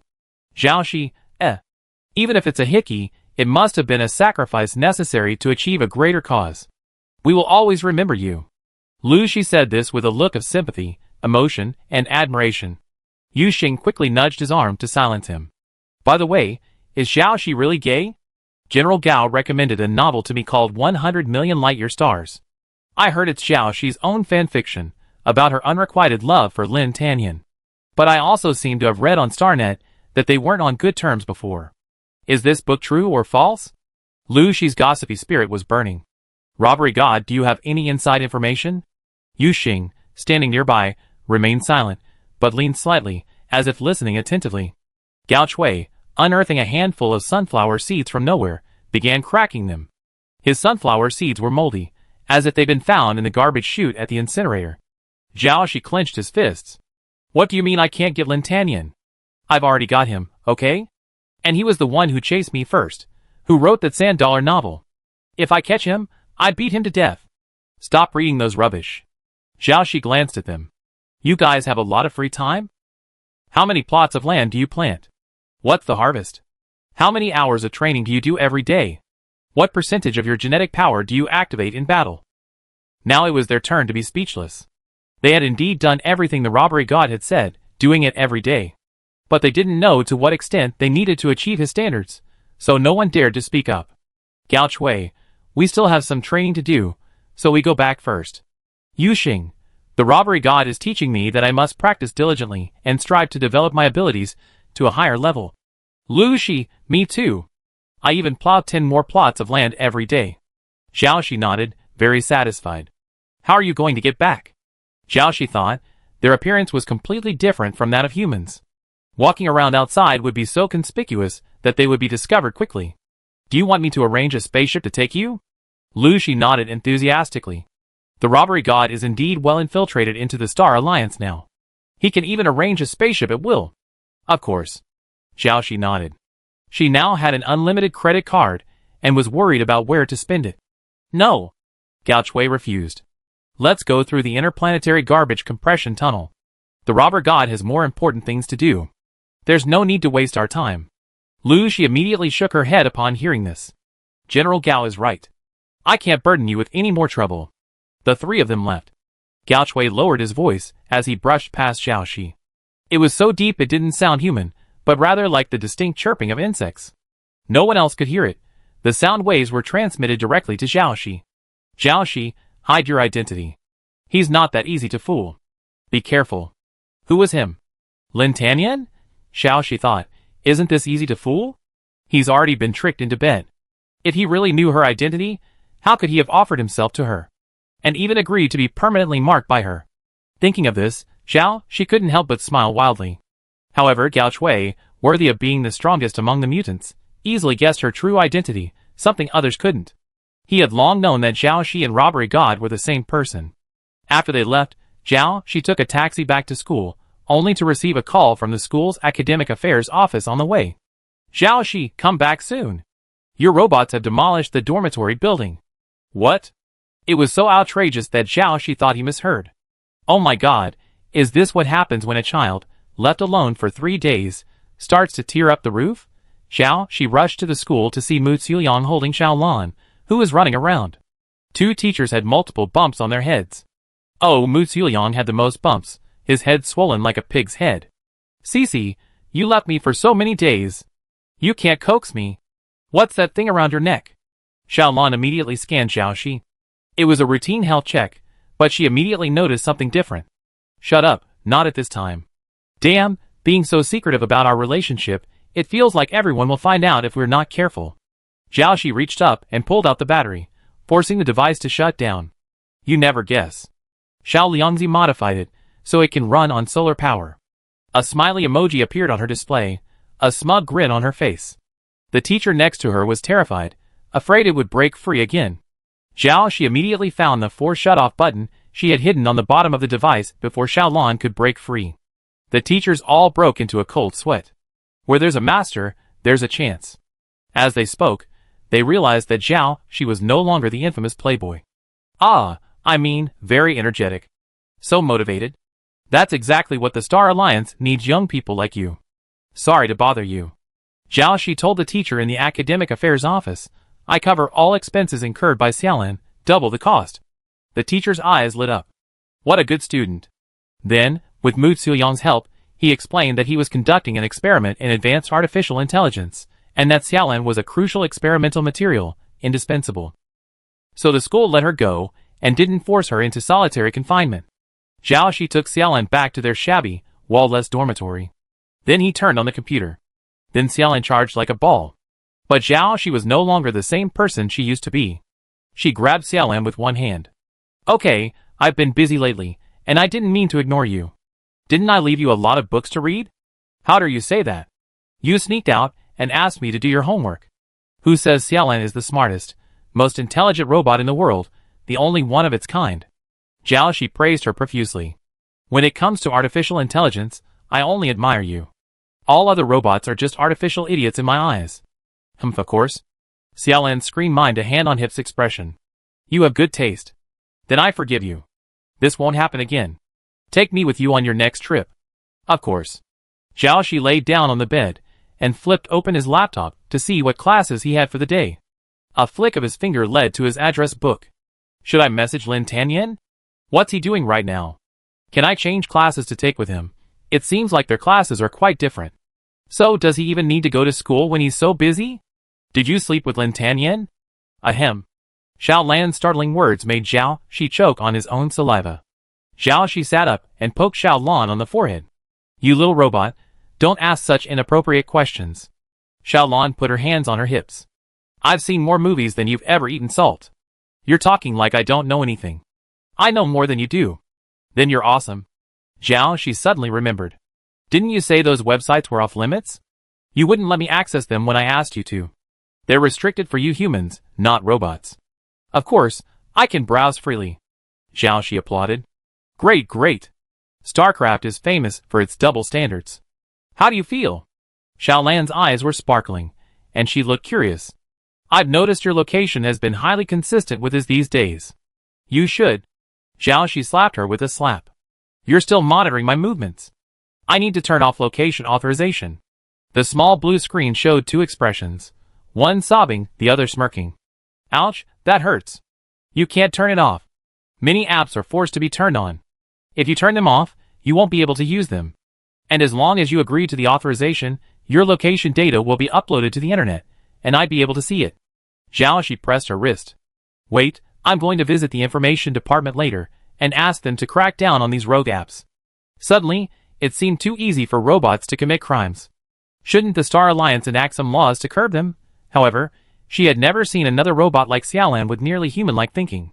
Which company manufactured Xiaolan? Thinking of this, Xiaoxi asked. I don't know.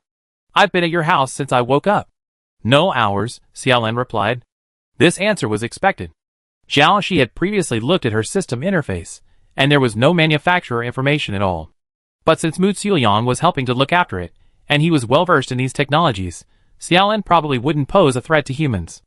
Xiaoxi remembered that most robots were bound by the underlying logic of not harming humans. At this moment, the optical computer suddenly vibrated, and Xiaoxi glanced at it. It was a notice from the school, stating that all other classes were suspended. After a period of testing and improvement, the remote mecha courses system was ready for use. Everyone was now required to take an exam. After passing, they could officially use their robots on the battlefield. Mecha Academy's Central Laboratory Building. Xiaoxi arrived as instructed. Before her was the massive silver triangular building, resembling the shell of a mecha. It had a designated area, with rows of hibernation pods placed across several floors of classrooms. She watched as everyone else followed the instructions, and made their way to their assigned classrooms, entering in a perfectly orderly manner. Xiaoxi glanced at them.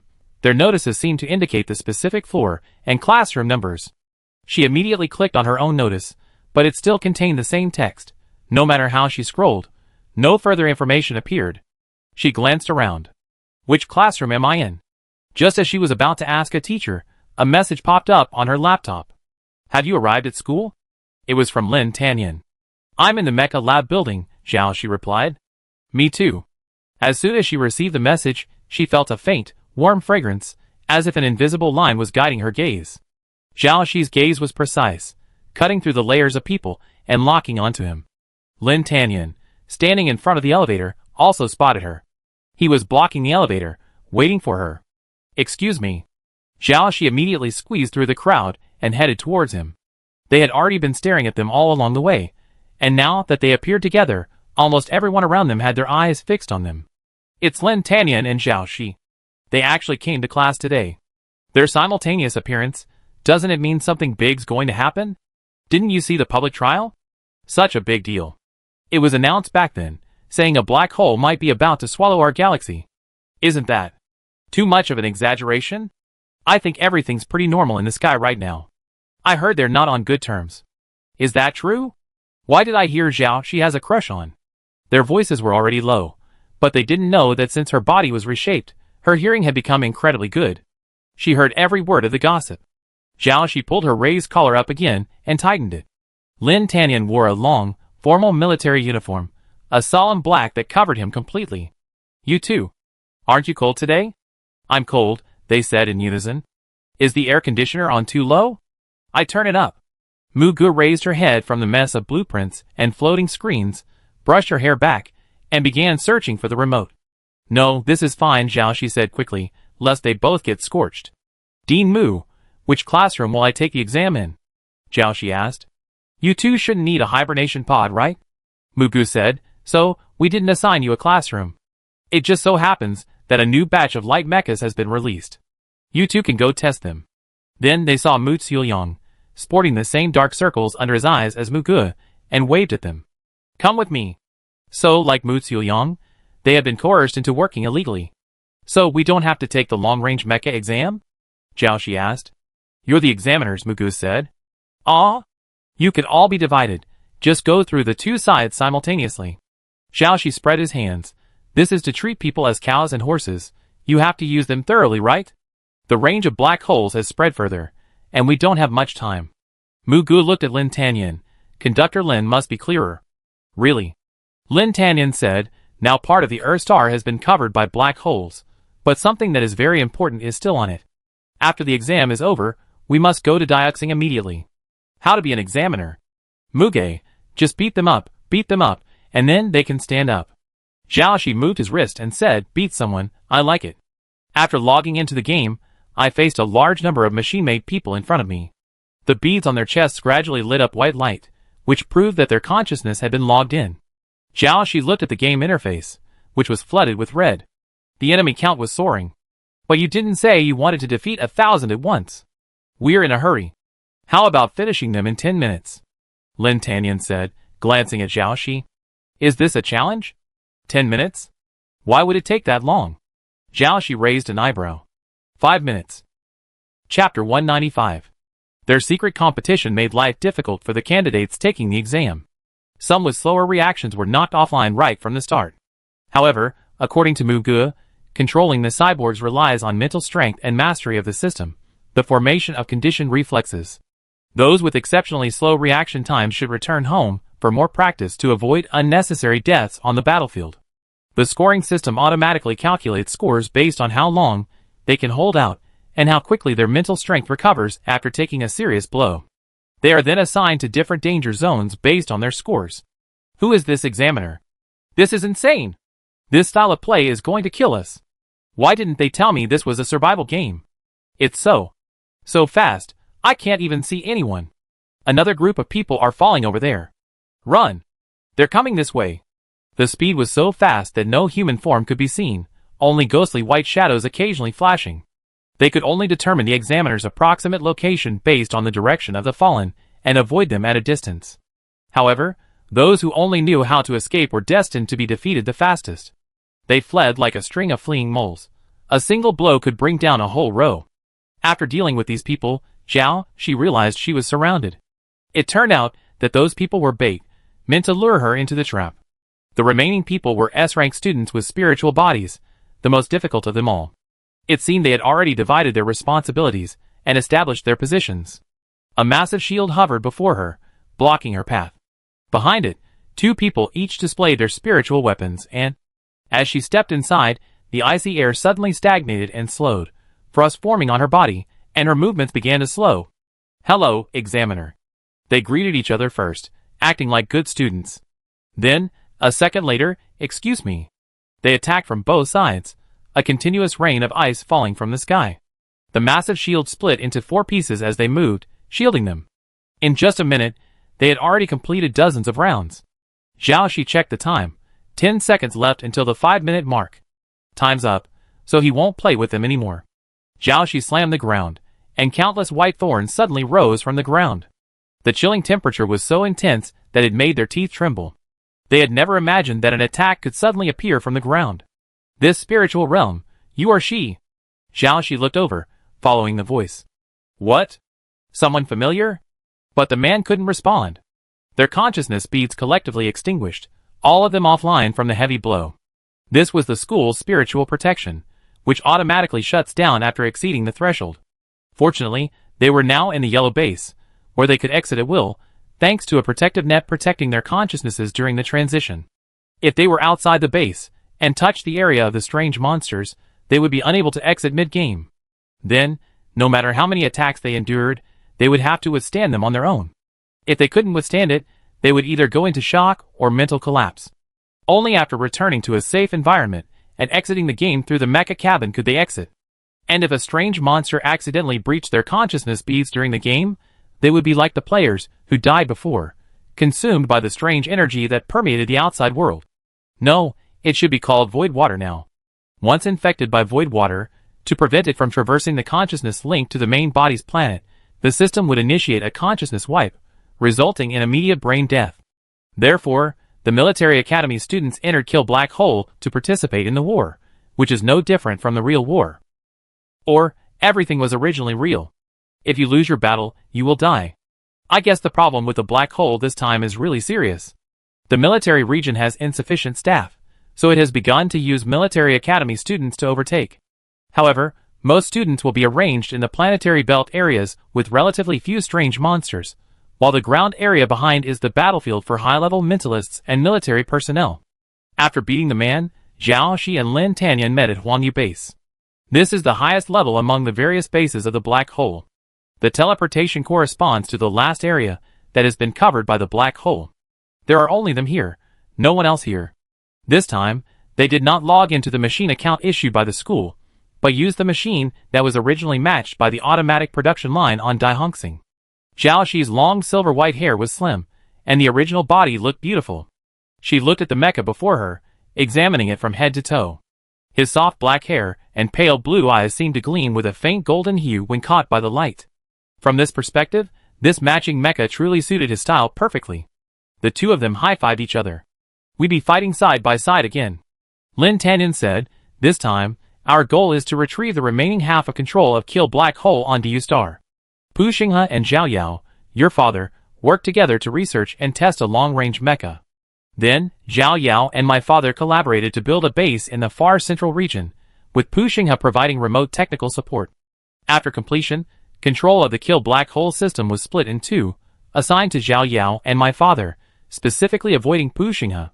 This was Star Alliance's arrangement, because for the sake of human safety, it's imperative to prevent a powerful individual from becoming even more uncontrollable." Shi nodded. This reconciled with what she had learned from Pu Xinghe's memories. Lin Tanyan continued, "After Zhao Yao's death, Pu Xinghe somehow replicated his control. He distributed half of the login pads to ordinary people, establishing a commercial equipment base and underground trading market. I know that. I've been scammed by him before." She recalled encountering a strange person when she first started playing this game, and inexplicably racking up a mountain of debt. So, it was him using his back-end privileges to manipulate the system. She knew that many ordinary people were still playing this game, completely unaware of the severity of the situation. A single careless act could cost them their lives. Although he's dead, the influence he's cultivated over the years must still exist. We must find a way to reclaim his privileges. His privileges are fake. Once someone gains real privileges, they be invalidated. This was also why he had been forming a guild in the game, hoping to delve deeper into the black hole. Xiaoxi nodded. I think we might be able to find a way to control the strange energy and eliminate the black hole on Du Star. Very likely. They activated their teleportation and headed for Du Star. Meanwhile, they began testing light mechas in the laboratory building. This type of mecha is only slightly larger than a human body and fits snugly against human skin. It's commonly used in combat against small Zerg and mutant species. It possesses strong offensive and maneuverability, but relatively poor defensive capabilities. It's best to use it with defensive spirits to improve survivability on the battlefield. However, if you're strong enough, go for a quick cut strategy, pinpointing the enemy's weak spot and striking directly after each strike. If used well, it can be a devastating weapon. So, the point is, it depends on who wields it. The stronger the user, the stronger it becomes. Mu Xiuyang explained, we've upgraded it, and all the conductive contacts are made of new materials. It should be able to keep up with your mental reaction speed. Compared to the previous version, it can significantly increase the speed of coordinated attacks, and steering control during aerial combat will be more precise. It's much better looking than before. Xiaoxi noticed that this new generation of light mecha resembled the cyborg from Kill the Black Hole. After putting it on, it looked even more like it. It felt like a fusion of mecha and human form. Did you see that? Mu Xiuyang said, the inspiration came from Kill the Black Hole. The material used was tempered Zerg shells. Are you ready? Let's begin the test. The simulation unfolded before him, projecting the Earth region of the 12 constellations in the far central zone. It was an area they had previously cleared, but it was quickly overrun by the nearby creeps. The military personnel had already logged in to Kill the Black Hole, and the two of them, using their school-issued mech accounts, blended in with the main force and joined them in the fight. In other words, they were using their light mechs to fight the simulated monsters in real life, and because the simulation was synchronized, they were also simultaneously fighting the real creeps in Kill the Black Hole. Xiaoxi couldn't help but sigh. This was truly a masterful use of resources. Why do I feel like there are more creeps than before? The black hole has expanded. This military operation is to prevent the monsters from approaching the near-central zone. The near-central zone refers to the 8 planetary regions now inhabited by humans under the jurisdiction of the Star Alliance.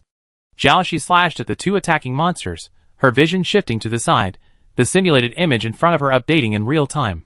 She saw that the massive black star, with its blurred edges, was expanding at a visible speed, like black ripples spreading across the sky. The situation is indeed urgent. We must also speed up our exploration. They followed the main force, continuously slashing at the monsters. These countless mechas formed a series of isolation and blockade lines in space. At this moment, Shi and Hengxing Wuyin had already landed on Du Star. As soon as they stepped on it, they began to sink. All they could see was pitch-black mud. Moving was extremely difficult. Half of the planet had been swallowed by the black hole, and with no light, it was pitch black. Xiaoxi manipulated the white thorns to grow under their feet, propping them up. They could barely move, but the silt held them back, making their movements slow. This sickening, damp, sticky feeling was stronger than ever before, so nauseating that it made them want to vomit even through the machine. They turned on the machine searchlight and realized that the ground wasn't silt at all, but tiny, slippery insects piled up in a sea of black mud. She wished she could fly right now. She wanted to take off right there, but even if she could fly, with such a large planet like this, where else could she go? However, these insects were weak. Their constant biting and ramming of the consciousness pearl wouldn't do any damage. They were too soft. As soon as she thought that, she saw them split apart, becoming smaller and smaller, until they could slip through the cracks in the fuselage. Damn it! Xiaoxi jumped up, unable to reach them. She tried to fling them out of the cracks, but they clung to her fuselage like stubborn mud. A streak of light flashed past her fuselage, vaporizing them in a flash. Xiaoxi breathed a sigh of relief and looked around. But it's all pitch black.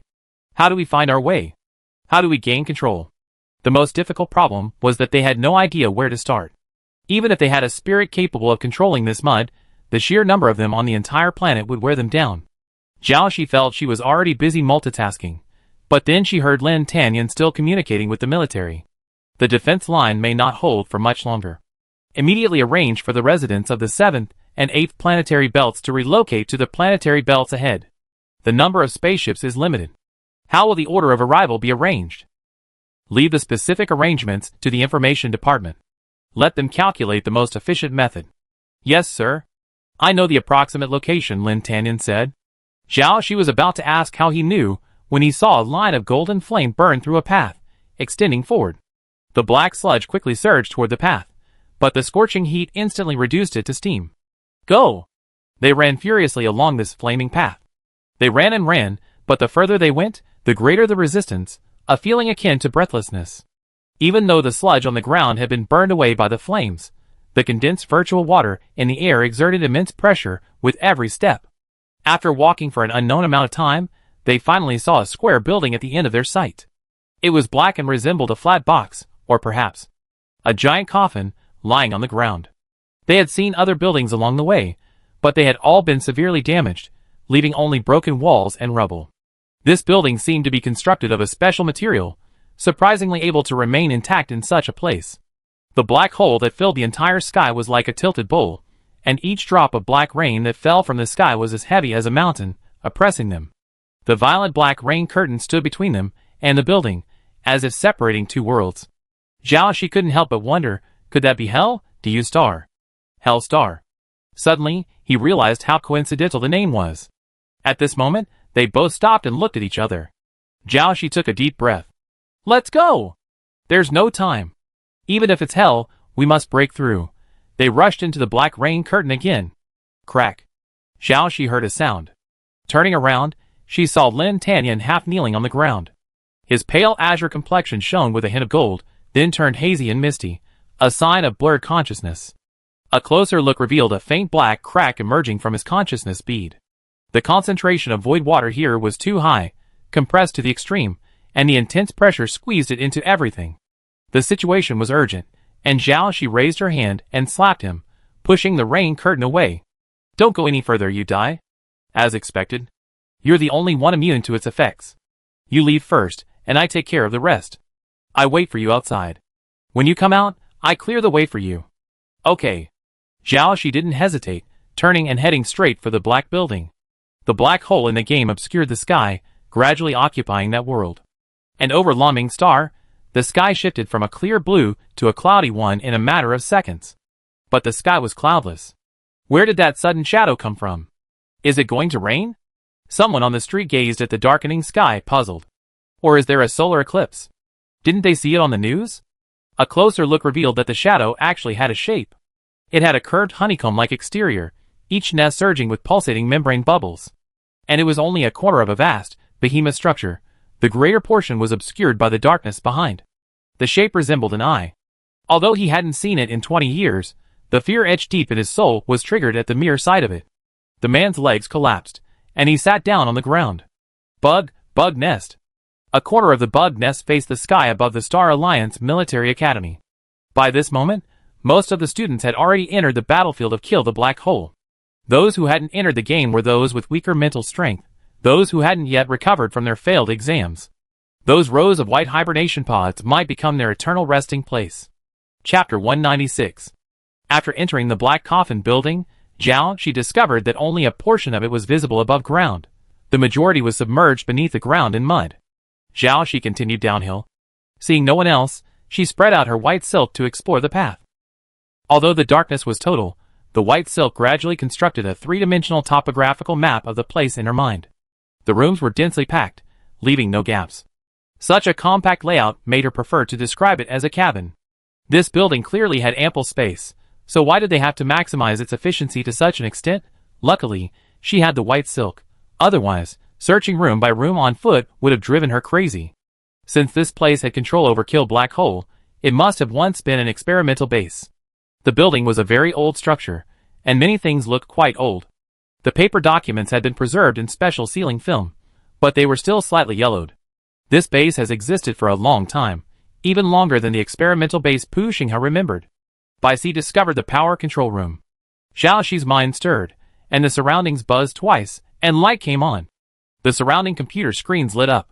Computers? Yes, although the screens were so thin that they could only feel the thickness of a sheet of paper, they still had a mainframe, circuits, and CPU, much like the computers Zhao Shi had in his previous life. The structure of these computers was completely different from the optical computers of today. Now they were optically integrated and cloud-based, and the screens had completely lost their size. Starting. Identity connection. Please select your administrator account. Zhao Shi saw the word Shiryao, and her eyes lit up, and she clicked on them. It seemed she had found the right room. It did indeed have permissions. Administrator number 1 Shiryao, please enter the verification password. Why is there still a password? Zhao Shi tried a few, but none worked. Zhao Yao's birthday, Shi Ruyan's birthday, their wedding anniversary. Nothing worked. Wrong password. The system has been locked for 30 seconds. After unlocking, Zhao Shi was at her wit's end and entered her own birthday. Wrong password. The system has been locked for 3 minutes. As expected, it was wrong again. Zhao Shi checked and saw that the next time it was locked, it would be for 3 hours. Next time, they absolutely couldn't make the same mistake. They were running out of time. So, it was time to ask someone who knew the password. Wouldn't that have to be that person? Zhao Shi raised her real-life wrist and gritted her teeth to call Shi Ruyan, bracing herself for a barrage of abuse. When the call failed, she remembered she had blocked Shi Ruyan. She quickly removed Shi Ruyan from the blacklist and called again, only to receive the message, "They have blocked you." Zhao Shi, damn it. This time, Shi Ruyan's really pissed her off. I have to find a way to coax her back, or else I'd be out of money. Thinking of money, she reached for a card in her trouser pocket. It was the unlimited star coin card Shi Ruyan had given her. She pulled it out, feeling for some reason, and took a look. A silver code flashed across the card. Administrator Shine, verification successful. The light passed through her consciousness, reflected into her body's eyes, and was then captured by the camera on the computer in front of her. Oh my god, is that even possible? I need control of Kill the Black Hole, Zhao Shi said to the AI on the computer. Okay, dear Administrator number 1. Control permissions have been integrated. As soon as the computer finished speaking, a small opening popped open on the mainframe next to it. Zhao Shi reached out and pulled out the contents. A very thin, green, transparent card, barely the size of 2 fingers. How do I use this? She handled it carefully, feeling as if it would break if she wasn't careful. The information you requested hasn't been entered. Alright, I take it back to Lin Tanyan. Maybe he knows. This computer is incredibly old. I guess the permissions are stored here because it's the only way to use it without connecting to the star network, thus avoiding Pu Xinghe's control. How do I eliminate void water? She asked again. The computer fell silent. Zhao Shi hadn't had much hope to begin with. She had to rely on herself to find clues. The white silk spread wildly, about to reach the very bottom of the base. Then, at the very bottom corner, she felt something hard and cold, like a marble steel, with something seemingly engraved on it. What was written on it? Why would there be a steel in such a corner? White silk brushed against it, and the sunken indentations were like Chinese characters? Chinese characters? Zhao Shi nearly lost her balance, and even her heart in reality tightened. The light mecha under test immediately began to beep, signaling an abnormality. Mu Ziyang hurried over. What's wrong? Your heart rate suddenly. Zhao Shi raised her hand. It's nothing. Just now, a giant monster suddenly jumped out and startled me. Something's wrong, Lin Tanyan said.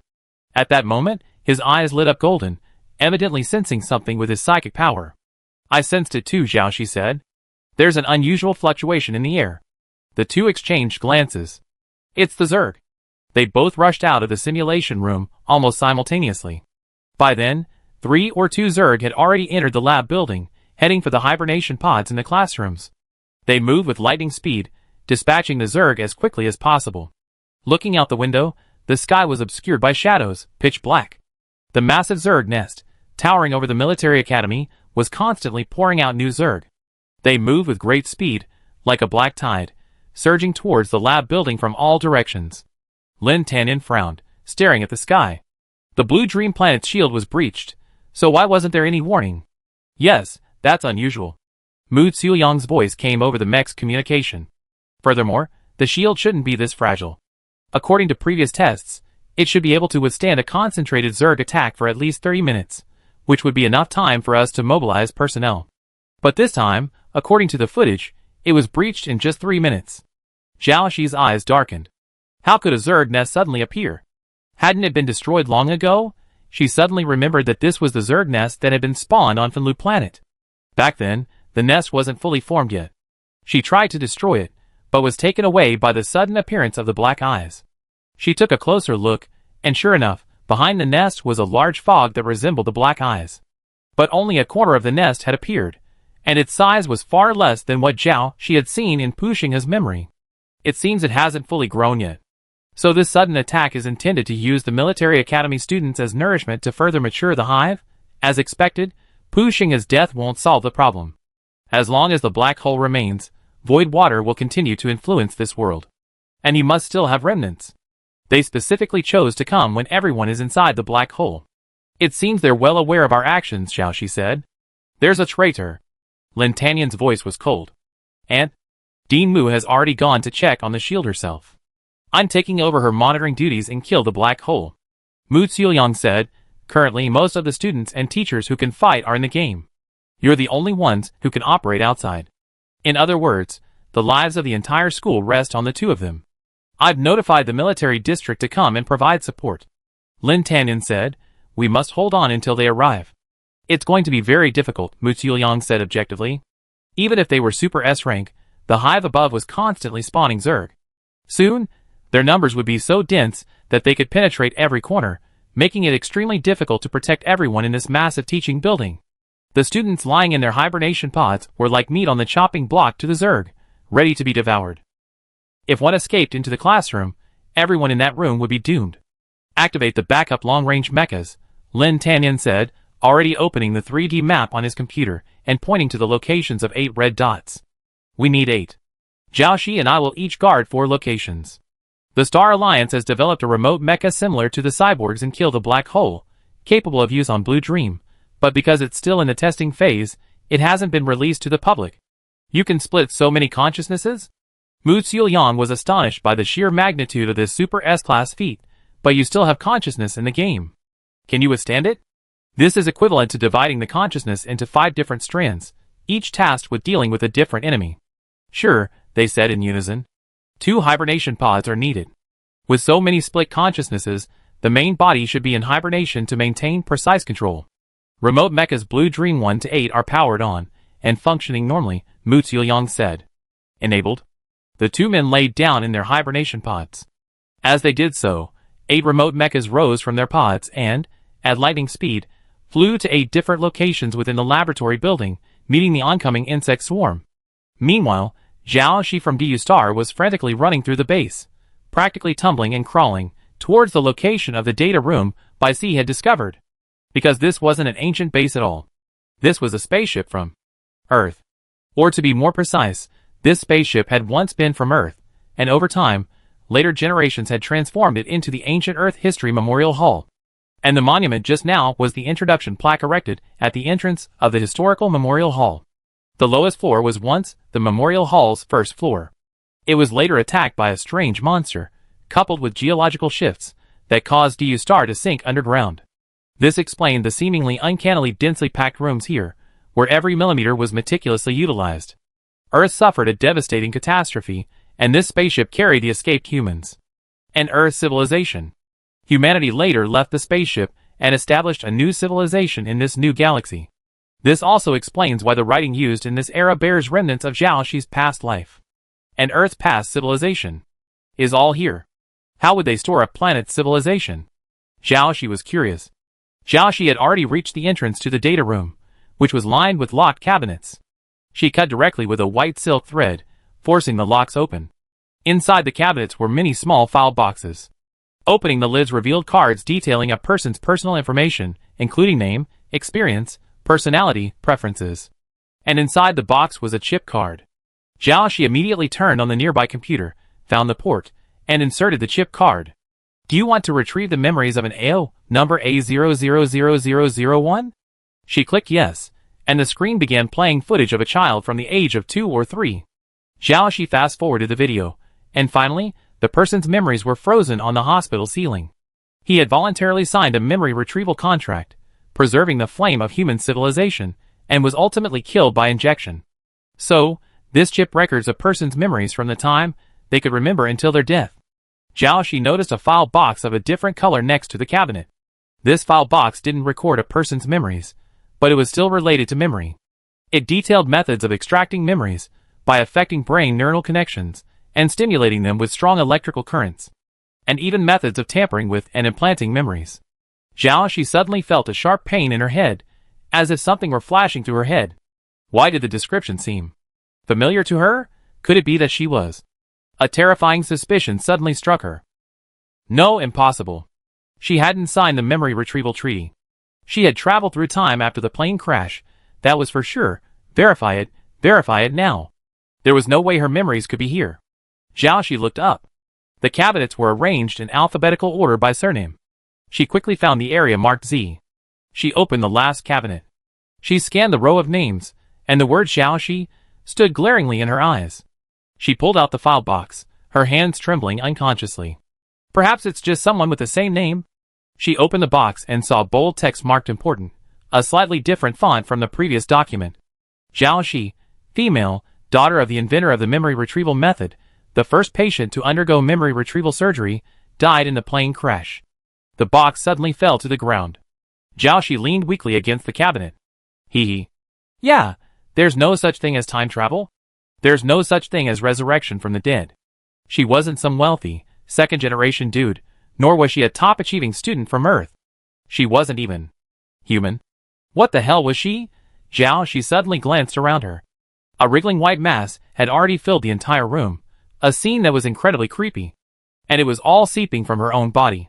Countless white threads spread across the entire old spaceship, turning the floor and walls a blazing white. Haven't you figured it out yet? The cyborgs in Kill the Black Hole have always reflected spiritual power. Has any human experience of the mind been like this? After a long time, the old computer underground finally began to emit intermittent sounds. Let him think. He's human, let him. Willingly. From beginning to end, she was a monster. Chapter 197. Controlling 4 ranged mechs simultaneously, they frantically slaughtered the Zerg. Slicing juice rained down on their faces, and occasionally, eyeballs and broken limbs flew everywhere. Luckily, they were ranged mechs, otherwise Jiaoxi would have vomited a rainbow of blood. After killing one wave, another came, endlessly. Jiaoxi felt numb. It was the same on both sides. She couldn't remember how she left the ancient Earth Memorial Hall. Even after reaching the surface, swarming with tiny black bugs, she numbly continued to move forward. Until Lin Tanyan pulled her out. Are you okay? Very fine, haha. I got it effortlessly. Jiaoxi handed the card to Lin Tanyan. This was the easiest dungeon I've ever had. What's so special about Hellstar? It's nothing special. She noticed that the cracks in Lin Tanyan's chest consciousness bead were deepening, and his reactions were much slower than usual. Perhaps this place was relaxing only for her. Relaxing? But why did she feel a heavy weight weighing on her heart? Seeing Lin Tanyan's condition wasn't good, she hurriedly said, "Let's get out of here." Okay. Once she regained consciousness, she could add another ranged mech to her reality to fight the Zerg. She could even add a few more dozens, ideally enough that she didn't have the energy to think about that anymore. But even if she could, the school didn't have that many ranged mechs for her to use. The corridor was already filled with Zerg corpses, and their explosions were so plentiful they were beginning to flow into the classroom. Some Zerg fluids contain eggs. If airborne, they fall onto living creatures, hatching quickly. The hibernation chambers, in particular, provide the perfect temperature, humidity, and nutrients, practically perfect incubators. But where do they find the time to clean up now? Why hasn't the Alliance reinforcements arrived yet? Jiaoxi asked Lin Tanyan anxiously. If it's any later, these students lying around will give birth to a ton of Zerg babies. If only my mental and physical abilities were completely unlocked. Why is it locked? Was it the Alliance's doing? Jiaoxi asked. It's to prevent things from getting out of control and causing consequences like what happened to Pu Xinghe. You're already a quasi-supreme chancellor, and you don't have the authority to unlock it? The authority was set by my grandfather and the experts before him. The unlocking conditions are automatically determined by the supercomputer. I don't have the authority. Lin Tanyan said, submitting another unlocking request to the Alliance on his computer. The military academy is under attack from a hive. Request to unlock your spirit form. After testing, The criticality level is insufficient, and the request has failed. Still failed. Zhao Shi was speechless. If this wasn't enough, what else did they want? Did everyone have to die? Some students have begun to regain consciousness after exiting the game. You have helped soon. Mu Xiuyang's voice came from the communicator. That's not enough manpower. This is a hive attack. What's going on at the military district? Even Zhao Shi found it a bit strange. Support has arrived, Lin Tanyan said. But Zhao Shi didn't hear even a hint of joy in his tone. Immediately afterwards, she felt the hibernation pod next to her move. Lin Tanyan opened the hatch and exited. But this would also weaken his control over the mecha. Help me hold the northeast corner, Lin Tanyan said to her. Not yours, buddy. I can't even hold this place, okay. Zhao Shi hurriedly contacted Mu Xiuyang, Lil Liangzi, quick. Give me another long-range mech. Can you handle it? Mu Xiuyang asked. I've already lost my mind. Go. Okay. Even on the other side, Lin Tanyan had already arrived at the reinforcements location. Why are only these people here? Su Ling said slowly, you know, most of the military district's personnel are currently on the Kill the Black Hole defense line. You arranged this. Lin Tanyan, there are more than just these people left to defend Blue Dream Star. Su Ling, because of the relocation of residents from the 7th and 8th star belts, we anticipate riots. They're farther away, so we had to send personnel in advance. You're quite good at making excuses. Lin Tanyan pointed his gun at Su Ling. You were the one who opened the shield on Blue Dream Star. That's unfairly accusing me. I don't have the authority to manage the shield, so how could I have opened it? Everything requires evidence. He raised his hand, his expression devoid of fear. What? Commander Lin, you haven't found any evidence to accuse me, so you're planning to resort to lynching? At this moment, the Star Alliance soldiers behind Su Ling also placed their hands on their guns at their hips. All those who came were Su Ling's men. Su Ling said righteously, furthermore, due to poor decision-making, a large number of students at the Star Alliance Military Academy died. You should be the one to be executed. The atmosphere was already tense. At this moment, a strange noise suddenly erupted from the laboratory building. Monster! Ah, there's a monster! Someone screamed. White thorns pierced the wall, like pale ghostly hands. High-risk creature detected. Spirit unlocking. Unlocked? Lin Tanyan looked toward the laboratory building. That was the location of the hibernation pod where he and Zhao Shi had been lying. At that moment, a huge golden shadow slowly emerged from the sky. It pierced everyone present, causing them to squint. The once gloomy sky suddenly brightened, ablaze with gold. Why is it happening now? Su Ling's expression suddenly grew alarmed. No, this isn't right. This isn't what he agreed on. Countless streams of light appeared and began to crash down to the ground, crashing down upon the Zerg. The golden and black waves collided, emitting a boiling, explosive sound. The scorching light vaporized their outer shells, instantly melting them into pools of slurry upon contact, leaving them no time to even scream. At the same time, the light from the star's shadow slammed into the insect nest in the sky, but the nest vanished instantly just as the light was about to reach it. The black mist in the sky, like a black eye, swept away the insect nest and dissipated with it. This seemed like a minor incident, as Lin Tanyan never lowered his gun. I have gained full control of Kill Black Hole, and have access to the user information behind the account. Do I need to explain more? No. You have to go through the formalities, submit evidence to the court, and go through a trial. What right do you have to kill me? What right do you have to kill me? Su Ling protested fiercely. No, he couldn't do it. He knew that Lin Tanyan's spirit had been liberated, and no one could stop him from killing anyone he wanted. The Star Alliance has now declared a level red emergency. Military orders are supreme in wartime. Lin Tanyan, you don't have the final say. You can't kill me. I've helped you for 20 years, watched you grow up, and I'm your Uncle Su. Bang! The bullet hit him right between the eyebrows. Su Ling's expression froze, and he was silent. Only the sound of a heavy body hitting the ground was heard. Until his death, his expression was one of disbelief. As he collapsed, his eyes remained open in vain, staring at the blazing sun, tears streaming down his face. Anyone else has any objections? Lin Tanyan asked. No one uttered a word. They all lowered their heads, their bodies drenched in cold sweat. Zhao Shi was completely stunned. She looked down at her chest. The icicle that had pierced her heart was shattered into powder by the white thorns, yet the shards still retained a trace of warmth. Because of the human body's death, her original body was instantly liberated, and the white thorns exploded, scattering throughout the room. Now that she had been seen, it was too late to retract them. She looked up at the cold, silver-gray-haired man in front of her, who looked like a killer. As expected, his behavior was also like a killer. She had seen this man before. He was a student at the Star Alliance Military Academy, and his name seemed to be Eugene. Why? She was genuinely curious. It wasn't that she hadn't sensed someone approaching the room, but since this person was a Star Alliance student, she subconsciously assumed they were here to help.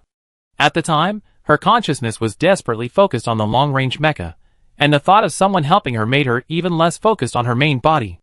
But unexpectedly, the man stabbed her heart with an ice pick. Xiaoxi, you deserve to die. You killed my sister? I've been waiting for this day for so long. She remembered the man's words. Who's your sister? Eugene was pinned to the ground by a thorn in his shoulder.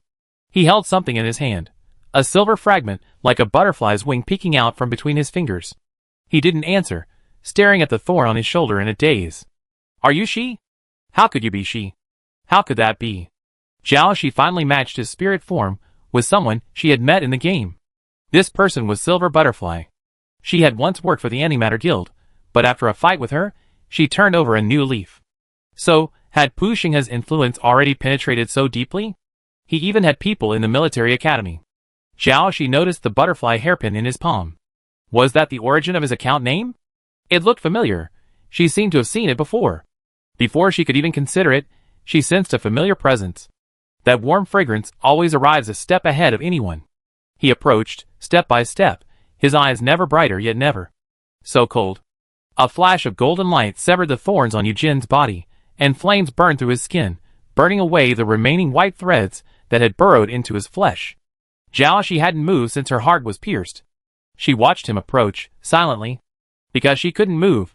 The moment her true form was revealed, a crimson thread spread throughout her body, burrowing into her veins, and creeping into every corner of her body. The thread contained a deadly poison. This substance had once severely injured Lin Tanyan, leaving him with a wound that would take a long time to heal. She had first seen it on him during his time as a singing star. Later, she had also been attacked by the Green King with this substance on Fenlu Star, and it could have harmed her even as a robbery god. Inform the Zhao family that Xiaoxi has gloriously died a martyr. His expression was cold. And the thread had sprouted from the earring on her earlobe. So you already knew. Xiaoxi, why did he keep falling into the same trap again and again? Let her gain control of Kill Black Hole for him, because only she held the key. Use her true form to trigger the Star Alliance's high-risk alarm, thereby unlocking his complete spiritual form. Use thunderous means to settle the chaos, eliminate dissidents, and completely control the Star Alliance. Now that he had everything he wanted, he no longer needed her. So, there's no difference between you and your grandfather. You Lin family members are all the same. Should I say? A natural leader? But what she didn't understand was that, to deceive her, he could even use something like a permanent mark as a tool. That night, his feigned joy was flawless. His acting skills were truly exceptional. To achieve his goal, he was willing to mate with a monster he hated. As expected, he was cruel to others, but even crueler to himself. Thinking back on my time with him, it always felt like a dream, too beautiful to be true. So, it really was a dream. A deadly dream he had woven for her, a dream meant only to create a prison. Lock her in the tower prison. Xiaoxi heard Lin Tanyan say this. He looked down at her, without a single unnecessary expression, looking at her as if she were a stranger. The tower prison is also known as the first prison of the Star Alliance. This prison is located on the Tower Star, an artificial planet whose entire existence is dedicated to this prison. It's said that those imprisoned there have committed extremely serious crimes, for which even the death penalty isn't enough to atone. So, they must serve their sentence on that planet until their death. She didn't know what crime she had committed. Perhaps, her existence was a mistake. Chapter 198. She propped up her head. She didn't know when it started, or it seemed like just now, but her head had been aching. She began to hallucinate constantly. In her hallucinations, she had a child, a girl. She was a little naughty, a little rebellious, but then one day, her child suddenly grew sensible, became better and better, and responded to her, even saving her from a devastating disaster. This sweet child nearly died in her arms to save her. She stayed awake all night, praying countless times at night, wishing she could give her life in exchange for God's response. Perhaps her prayers were answered, For even though she had seen the fatal heart wound, the child miraculously survived. How wonderful it was that she actually had such a wonderful child. But why did she remember? Because of the after-effects of her wartime experience, she could never have children. With damaged genes, it was impossible for her to produce a normal embryo. She couldn't tell if it was a fantasy, a dream, or a reality. Did she really have a daughter? Perhaps her daughter had died long ago. What happened later? But did it matter? Did it matter? She stared at the person before her, who looked exactly like the daughter in her memory. Her gaze was piercing. Tell me, who are you? Are you Xiao Shi? Then she closed her eyes. Let me explain more clearly. She spoke more emphatically.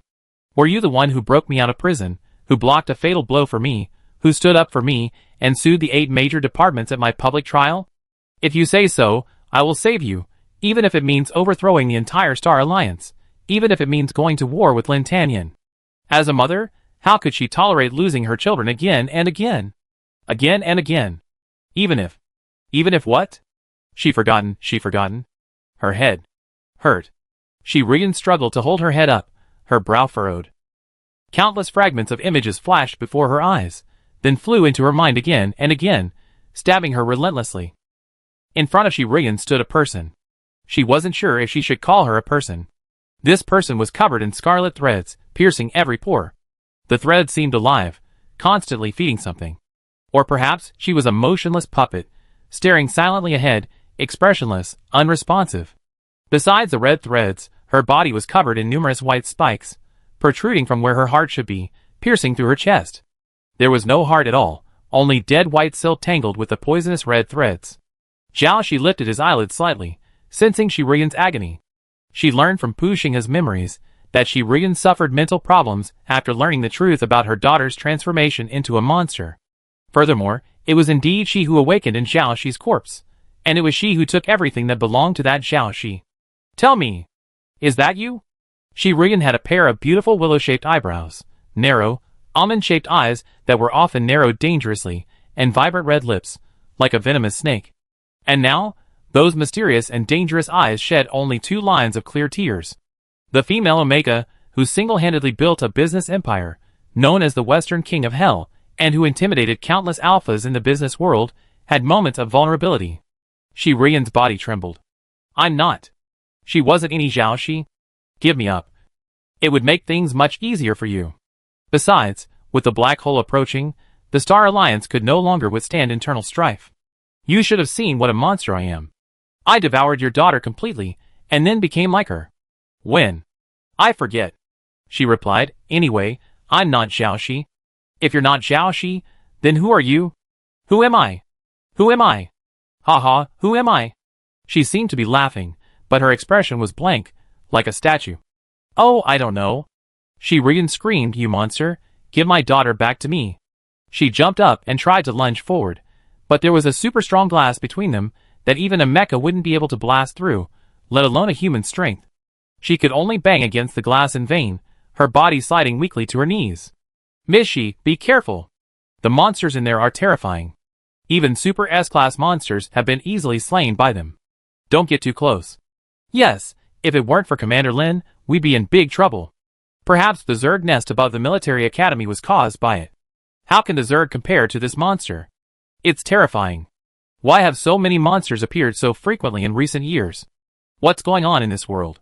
Is the end of the world truly approaching? Don't say such depressing words. With someone as powerful as Commander Lin here, we'd definitely be able to destroy the black hole and protect us. It's almost time for the escort, Miss Shi. Please leave with us immediately. If we're seen by the prison transfer staff, we won't be able to explain ourselves. They took Shi away, staying away from the glass cage holding Xiao Shi, not daring even to glance at her. When they pulled her away, they moved swiftly, fearing she stayed there even for a second longer. Xiao Shi was alone again. No, she wasn't really considered human anymore, and no one would consider her human. Not even herself. The stolen memories and life weren't hers. But they wanted her to remain human, because it was the weakest form. The blood-red earrings, poisoned by the water poison, were her prison, their roots permeating every tiny branch of her blood vessels. Fixing her human form, they also prevented her from moving, from turning into white silk. Even the slightest mental fluctuation would cause a sharp pain in her nervous system. She was trapped in this body, a vegetative state with her eyes open. Xiaoxi felt that this was actually quite good. She was tired, and needed to reflect on her life. No, her strange life. I once thought I was human, and therefore I should strive to save humanity. But she was clearly a monster. Humanity didn't need her help. In fact, they even wanted her to disappear. But she didn't know how to disappear, and perhaps Lin Tanyan didn't know either. That was why he had imprisoned her. Wait until I find a way to kill her once and for all, then I'd do it. If only it could be quick. This place is so dark, this world, so boring. I want to see Commander Lin. Mu Xiaoyang shouted, trying desperately to rush forward, but the Star Alliance troops before him formed a solid wall, unmoved. Please leave. You just met me. What else do you want? I won't leave until the matter is resolved. He's very busy, and won't see you again. The Star Alliance soldier kindly warned him. But Mu Xiaoyang ignored him, and sat down on the steps, determined not to give up until he achieved his goal. He waited outside the military building for a long time, until Lin Tanyan finally emerged. He appeared in a solemn black uniform, flanked by a large group of officers, all of whom, judging by their shoulder insignia, held high ranks. They wore serious expressions, and walked hurriedly, stirring up a sharp gust of wind as they walked. Lin Tanyan! Mu Xiaoyang rushed forward, but was immediately blocked by the officers nearby, preventing him from approaching. Some even reached for their guns. Everyone leave. He shouted at the crowd. I didn't expect you to be so blind to right and wrong. She's helped us so much. Even a piece of which should have some human touch, right? How come you don't? Back when Mu Xiaoyang was on Singing Star, he already harbored a vague suspicion that Xiaoxi was the monster from the underground. That flash of white had saved him. He knew that by now, Lin Tanyan couldn't have failed to see it. They didn't stop, and Mu Xiaoyang chased after them. I think you're the real monster? An emotionless, cold-blooded monster. Drag him out. Don't let me see him again. Lin Tanyan simply said this coldly. Mu Xiaoyang was escorted out. The black muzzles of the Star Alliance's guns pointed at him. Xiao Mu, we're all following orders. Don't make things difficult for us. If you don't leave, we have to shoot. His words are now the highest military order, and we must all obey. Mu Xiaoyang clenched his fists and glanced at the shadowy star in the sky. Its radiance enveloped the entire blue dream planet, obliterating the planet's long, rainy days. But its glare was so blinding that it blinded anyone. Under such high pressure, they could only tread cautiously, hunching over to avoid the light. Is this kind of star really what everyone wants? Mu Xiaoyang returned to the laboratory building dejected, unsure of the meaning of his efforts. Mechas were becoming increasingly sophisticated, technology was advancing at an ever-increasing pace, and the numbers on the Star Alliance's talent registration system were constantly increasing. More and more people possessed spiritual forms, as if humanity was constantly forcing itself to evolve at the fastest pace. It felt as if falling behind even slightly would lead to death in the tide of the times, annihilated by the onslaught of disaster. He was a tech geek who loved to delve into the boundaries of knowledge, always striving to push the boundaries, constantly pushing himself. But sometimes, he wondered, is this really right? Technology, genetics, evolution? These are supposed to serve humanity, and fighting is about protecting people and ensuring the continuation of civilization. But if, because of these things, we lose our inherent humanity, is that right? He didn't know if he was wrong, or if the world was. For some reason, the number of people discussing gossip, arguing, and PC gaming on the forums had decreased recently. He no longer had to spend so much energy maintaining the forums, and reviewing those profanity-filled comments. But I actually missed that time. Xiaoxi, the Star Network has become so dull in your absence. Mu Xiaoyang, as usual, went to the shelf next to his desk to check on Xiaolin, who had been forced into hibernation. With Xiaoxi away, he was afraid Xiaolin would cause trouble again, so he would turn on his computer and chat with her whenever he had time, then turn it off again. He knew it was wrong. It was depriving a humanoid intelligence of its freedom, but he couldn't think of a better way. His heart skipped a beat when he saw it. The shelf was empty, just a single light trail note. It read, Xiao Liangzi, I'm going to break out of the prison. This time, I save Cici. Mu Xiaoyang's hands were shaking. Is prison breaking a fashionable thing these days? This world is crazy. People have become like machines, and robots are trying to save people. Mu Xiaoyang hurriedly called Mu Ge, Andy, do me a favor. I'm going to Deota Star. Chapter 199. The inverted tower planet appears to be a single, molten metal sphere. Atop this sphere are 4 frustum-shaped buildings, which, from a distance, resemble four short cylinders attached to the four corners of the sphere. Each of these cylinders is a prison. But the cylinders are only the tip of the prison's iceberg, a mere fraction of its base. The prison itself is a massive, inverted cone, like a nail, its apex facing inward, driven into the planet. The four inverted towers together represent four large prisons. This is the origin of the name Inverted Tower Prison. Mu Xiaoyang came to Inverted Tower Planet for the purpose of exchange and learning. Why did he come to the prison to study? Because a senior, known as a mecha genius, had hit a bottleneck while researching a new mecha and wanted to seek advice. Are you going to see that monster with Jiaoxi's face? Mu Ge asked. Absolutely not. Mu Xiaoyang assured him. That's great. That monster is imprisoned in the lowest level of the tower prison, at the highest danger level. There's no way to visit her, so you won't be able to see her. She continued, well, that mecha geek is indeed talented, but his research is so anti-human that it's caused the death of hundreds of lives. The project was halted, and he was imprisoned in the tower prison. Go ahead, but be careful not to go beyond the designated visiting area. The prisoners there are not ordinary, so keep your distance. And come back soon after you've finished asking questions. Mu Xiaoyang hadn't thought. Had he been with Jiaoxi for too long? He was so good at making up stories that his random excuses actually worked. After arriving at the Inverted Tower Planet, a prison administrator greeted him and instructed a guard to take him down to the second basement floor via the elevator in the center of the tower. Is there only one elevator for such a large tower? Wouldn't that be enough? Mu Xiaoyang asked. Why not? The guard replied, we don't usually need to go down here. We have a comprehensive surveillance and food delivery system. We just need to perform daily maintenance. We're here. The guard motioned for him to follow him out of the elevator. Mu Xiaoyang stood still, feigning curiosity and asking, how many floors are there in total? Can I go down there and take a look? No, I don't have the necessary permissions. The guard shook his head. Besides, there's nothing to see down there. It's just monsters. You have nightmares if you see them. Monsters? The guard seemed to realize he made a mistake, a flicker of regret on his face. Just some weird people. Let's go. Visiting hours are limited. You need to hurry. There were 4 prisons, and Mu Xiaoyang wasn't sure if he'd be lucky enough to find the one Jiaoxi was in.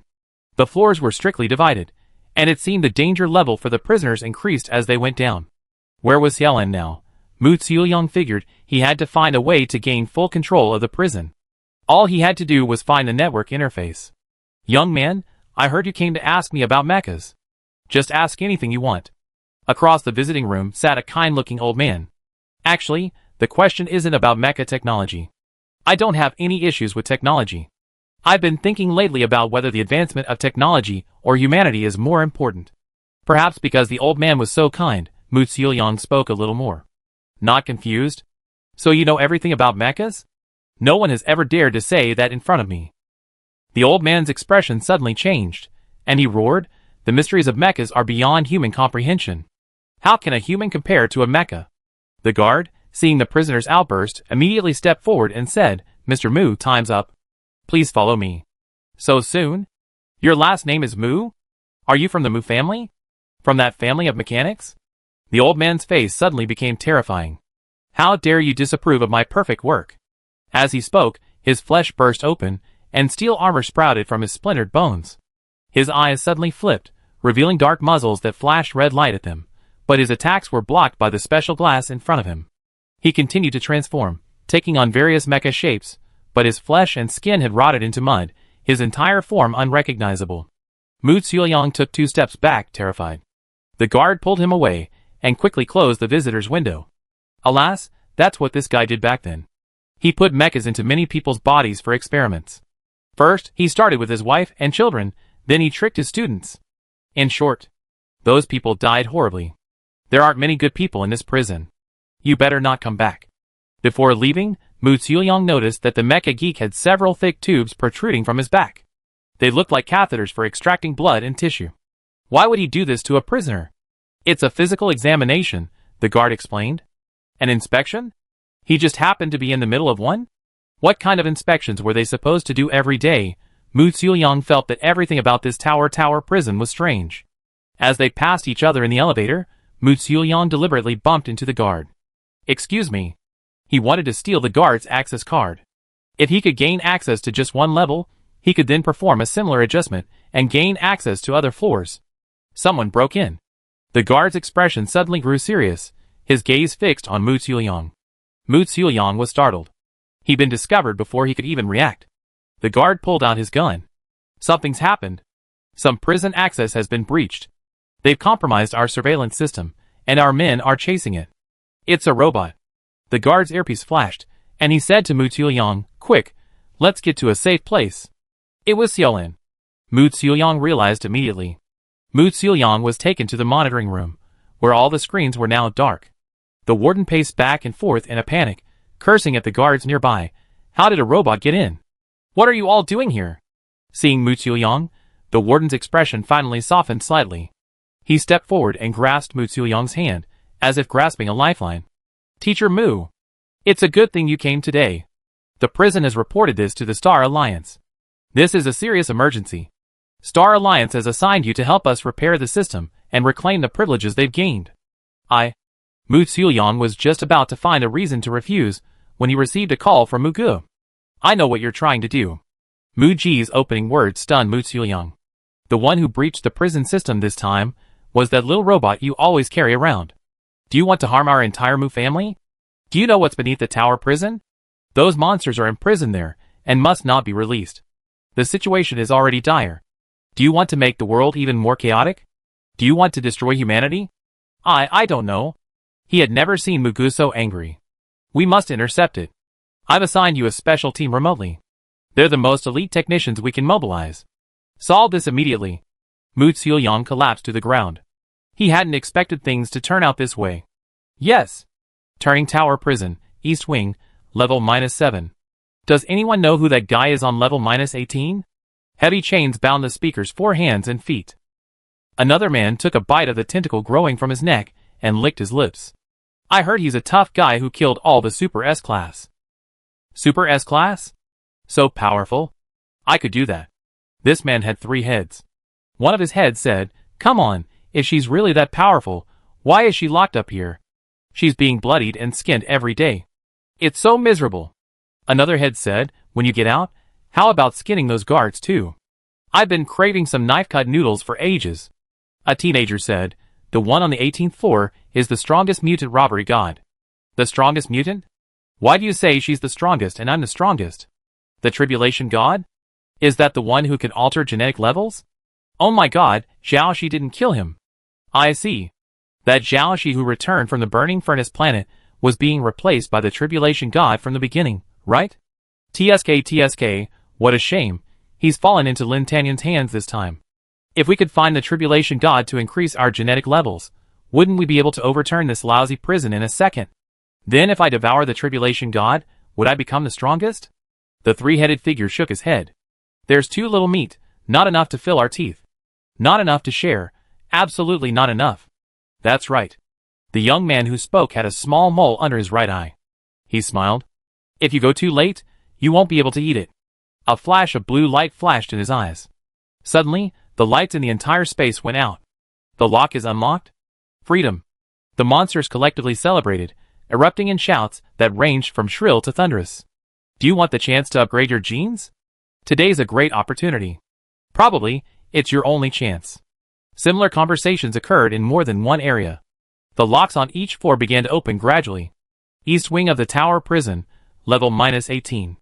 "Cece, please pay attention to me. Why haven't you woken up after all this time? What's that thing on you? Why are you still plugged in with so many tubes? What did these bad guys do to you?" A camera in the corner glowed blue. "I can't find the way to level -18. Why doesn't the elevator lead to this place? It's like a maze here. Hey, these guards are so stupid. I know their movements perfectly. How could they possibly catch me? Ha ha. Walking them is like walking a dog. Cece, what's wrong with you? Are you depressed?" "Depressed, huh?" Zhao Shi raised his eyelids and saw a blue light flickering in the corner. "Stop arguing. Then cheer up.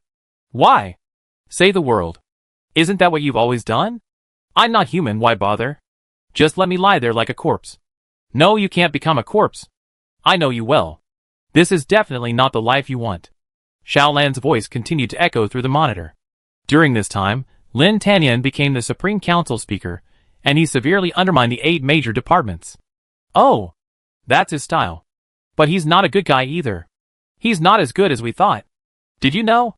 Because of the spread of the black hole and the migration of residents from the outlying star belts, those planets are now in turmoil and chaos. And they're even auctioning off the tickets for the migration ships. Xiaolon, stop it! At this moment, Mu Xiuyang's voice rang out from the surveillance camera. Can we figure out how to rescue Xiaoxi later? The prison door cannot be opened. Every monster in this prison has committed a grave offense and poses a grave threat to humanity. They must not be released. Of course, I'm referring to those other than Xiaoxi. Don't try to fool me. What I'm going to do, I must do today. Xiaolon continued, Cici, these mutants who have committed crimes are imprisoned here. The Star Alliance is also using them for experiments. And with those things inserted into you, Lin Tanyan is no good. He only stabbed you in the back. Although Lin Tanyan is cold-blooded, he wouldn't do this. There must be a misunderstanding. Mu Xiuyang asked, where did you get your information?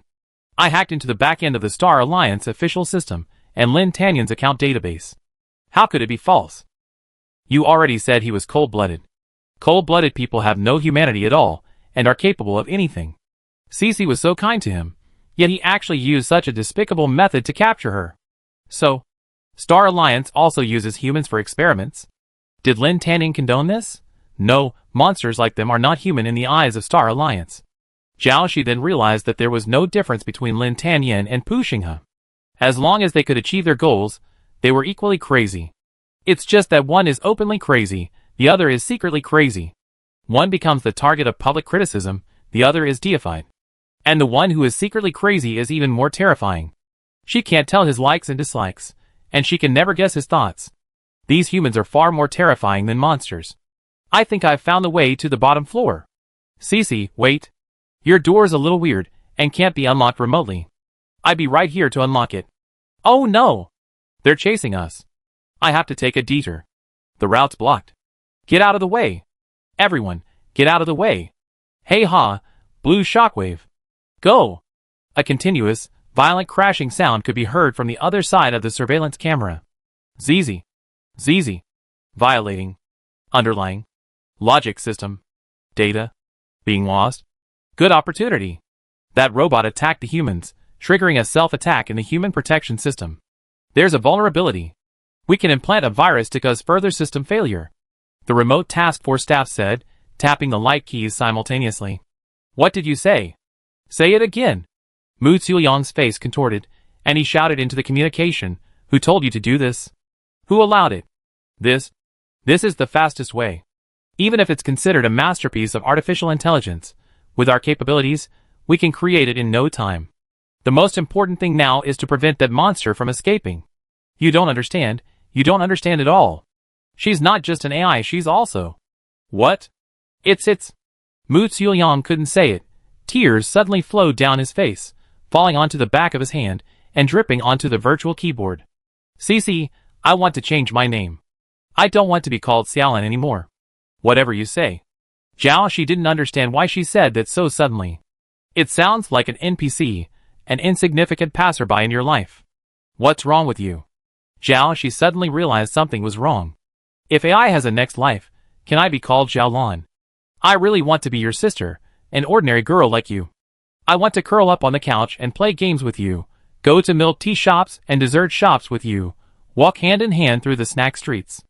Xiaoxi had told her his story, about his ordinary past. She had thought Xiaolon would be bored, but on the contrary, she listened intently. She heard Xiaoxi talk about how during the Lunar New Year, her relatives went out to the Lantern Festival, and since her parents were away, she was left alone at home, holding a small paper lotus lantern and looking at the lights of the countless homes outside. It was bright outside, but the light in her hand was dim, a tiny beam. At that moment, Xiaolin cried, the speaker whimpering like a real little girl. I even laughed at her then. But my past was fake. Even a past so unhappy was fake. I don't feel sorry for others, but I do for you, Cici. You're the only human I care about. You're such a good person. If you're not even human, then humans aren't any good either. Sister, goodbye. Xiaolan? Xiaolan. Xiaoxi panicked. You're talking? What's wrong with you? But all she got in response was a seemingly endless, empty darkness. The blue light on the surveillance camera vanished. The electronic voice that had teased her, acting like a little girl, vanished completely. Plop. A tear fell. Xiaoxi's pupils trembled. Am I not a monster? Why am I crying? It must be the instinctive reaction of this human body. But she wasn't human at all. She didn't even know what she was. Human eyes always tear up easily. Being an ordinary girl? She did think that would be fine, an ordinary identity, an ordinary life. But that was her thought as Xiaoxi. She wasn't Xiaoxi at all. She was just imitating humans, imitating the original owner. But her interactions with Xiaolan were all her own personal experiences, her own true memories. Yes, her memories of Xiaoxi were false, but since her awakening, she had gradually forged her own path in life. She walked so many paths, met so many people. Was all this going to be written off? As her mental fluctuations intensified, the toxic lines of arsenic tightened around her. Hiss. It hurt. Every blood vessel ached, and so did her head. At that moment, a loud bang echoed from outside the door, one heavy bang after another, as if a vast crowd was eager to break in. Elsewhere, Mu Xiuliang was running furiously, heading for the point where the blue light had finally dissipated. The hallway was a messy, terrifying mess, filled with the remains of monsters, as if they had just experienced a fierce struggle, fighting and biting their way to the 18th floor. At a crossroads, Mu Xiuliang suddenly collided with a figure whose half-face was covered in the black shell of the Zerg. The figure's mouth was wide open, drooling. Instantly, her heart nearly leaped out of her throat. Oh no! At this distance, there was no time to unleash her mech. But the monster didn't stop, passing directly in front of him and charging in the other direction. Mu Xiuliang heard the sounds of something being torn apart, the sharp cries of many monsters, and the sizzling sound of something corroding flesh. To be able to hear it even at this distance, one can imagine how terrifying the scene was. Thankfully, his destination was on the other side, and he was extremely grateful. She's over there. A young man who passed by pointed him in the direction. Okay, thank you. Finally, Mu Xiuliang found the blue ball on a piece of broken floor. Her screen had gone dark. He scooped her up and held her in his arms. Suddenly, the ground shook violently, and Mu Xiuliang could barely stand, even holding onto the wall. This place is about to collapse. We have to leave now. You? Mu Xiuliang turned to warn the young man, but found no one there. Amidst the chaos, someone strolling leisurely. Mu Xiuliang felt a tingle in his heart. Who could that person be? Mu Xiuliang, you must leave the tower collapsed prison immediately. Suddenly, a forced communication came through, usually only used in dire situations. Mu Ji's voice had lost its usual slow, inert tone. The high-risk energy down there is already exceeding capacity. This isn't something you can handle. Leave. He spoke at an alarming pace. But Zhao. She was still there. Mu Xiuliang looked around, wondering where she was. Are you driving me crazy? You bastard. Mu Ge cursed furiously. At that moment, a secret door suddenly opened in the nearby wall. Mu Xiuliang looked over and saw the prison guard who had led him there, leading a team of men. Hurry! This way. They bundled him up and dragged him away. After a while, the ground quieted down. The sounds of the monsters gnawing, screaming, and tearing completely faded, as if they had finally sated themselves. Arriving at the center of the most intense noise, corroded flesh lay scattered across the ground. One after another, they gnawed through the poisonous threads, swallowing the poison and flesh together. Even with their bodies at their cost, there would eventually be a victor, securing their desired possession intact. Genes. Upgrade, I be the next. Super S. Ugh. Ah. Ah. Help. Help me. They scratched their throats and screamed, cries of agony that pierced their souls. The pain of the previous fight with the other competitors was far less than this. White threads drifted lightly from their pores, skulls, ears, pulling away one by one. As they did so, they sucked their blood, their bone marrow, their brain matter, until everything was gone. The countless white threads, pulled from so many corpses, converged at the center, swirling and forming a cocoon. Then, a slender finger gently slid through the cocoon. Snow-white hair cascaded like a waterfall, and white thorns entwined around her like a cluster of dead bones. A pair of cold, thin eyes, with slender sclera, lifted their lids to reveal dark red pupils. Xiaoxi flexed her wrists, clenching her 5 slender fingers together, her knuckles cracking. Be a monster, act like a monster. Don't be too good at being a monster if you can't even be a human. Although she hadn't yet figured out the meaning of her existence, she knew that if she got upset, she would fight back. Beneath her feet, countless white threads continued to spread downward. This was the eastern section of the fallen tower prison, on the negative 18th floor, closest to the center of the sphere. Similarly, it was also close to the negative 18th floor of the other prisons. So, opening the other prisons would be easy, right? The camera lit up. The cold, golden gaze seemed to pierce through the camera and meet her directly. Zhao Shi, stop now. You can still turn back. Who are you calling? Zhao Shi's dark red eyes darted into the camera, a smile unbridled and unbridled. I'm not Zhao Shi. My name is Jia. It's a catastrophe that will soon befall you humans. The camera exploded, and she walked out of the corridor. Soon afterward, cameras in the corridor, in the elevator, and on other floors also exploded, a sharp, shattering sound echoing. She had reached the gate of the fallen tower prison. Outside the prison, countless black gun muzzles were pointed at her. I don't like humans, but I'm in a good mood today, so I give you a chance. After 3. Kill without mercy. 3. 2. Retreat immediately. Everyone, evacuate inverted tower star. Lin Tanyan's voice echoed through everyone's communicator. No one can stop her. 1. The prison star was quickly shrouded in a blanket of azure white. Grim white thorns resembled giant, pale hands, countless arms reaching toward the sky, as if to snatch the blazing sun from the heavens. Chapter 200. Inverted tower star is divided into 4 major prisons, east, south, west, and north. Each is a massive inverted tower, housing tens of thousands of high-level mutants. At this moment, all the prison gates flew wide open, and the earth trembled. They struggled, twisting their bodies, scrambling for position, like countless demons crawling out of the earth. They spotted the figure standing high, surrounded by white thorns. Is she the tribulation god? The tribulation god that can elevate your genetic level? Hey, I heard eating it can turn you into a super S level. I haven't eaten meat in ages, and I'm about to throw up from all the nutrient solution. I want it so badly. I want it so badly. There's too little. What if there's not enough to go around? Grab it. Whoever grabs it gets it. They all looked in the same direction, their distorted eyes glowing green, like a pack of hungry wolves. At that moment, a large swarm of spaceships appeared in the sky, seemingly heading towards inverted tower star. Their shells were all alternating green and red stripes. These were the garbage transport ships from Burning Furnace Star. Hurry! Those are from Burning Furnace Star. They must be the minions of the robbery god. Take her out before they get there. With so many S-class mutants, a human wave would be enough to overwhelm even one super S-class. Besides, she must still be recovering from her recent battle with Lin Tanyan.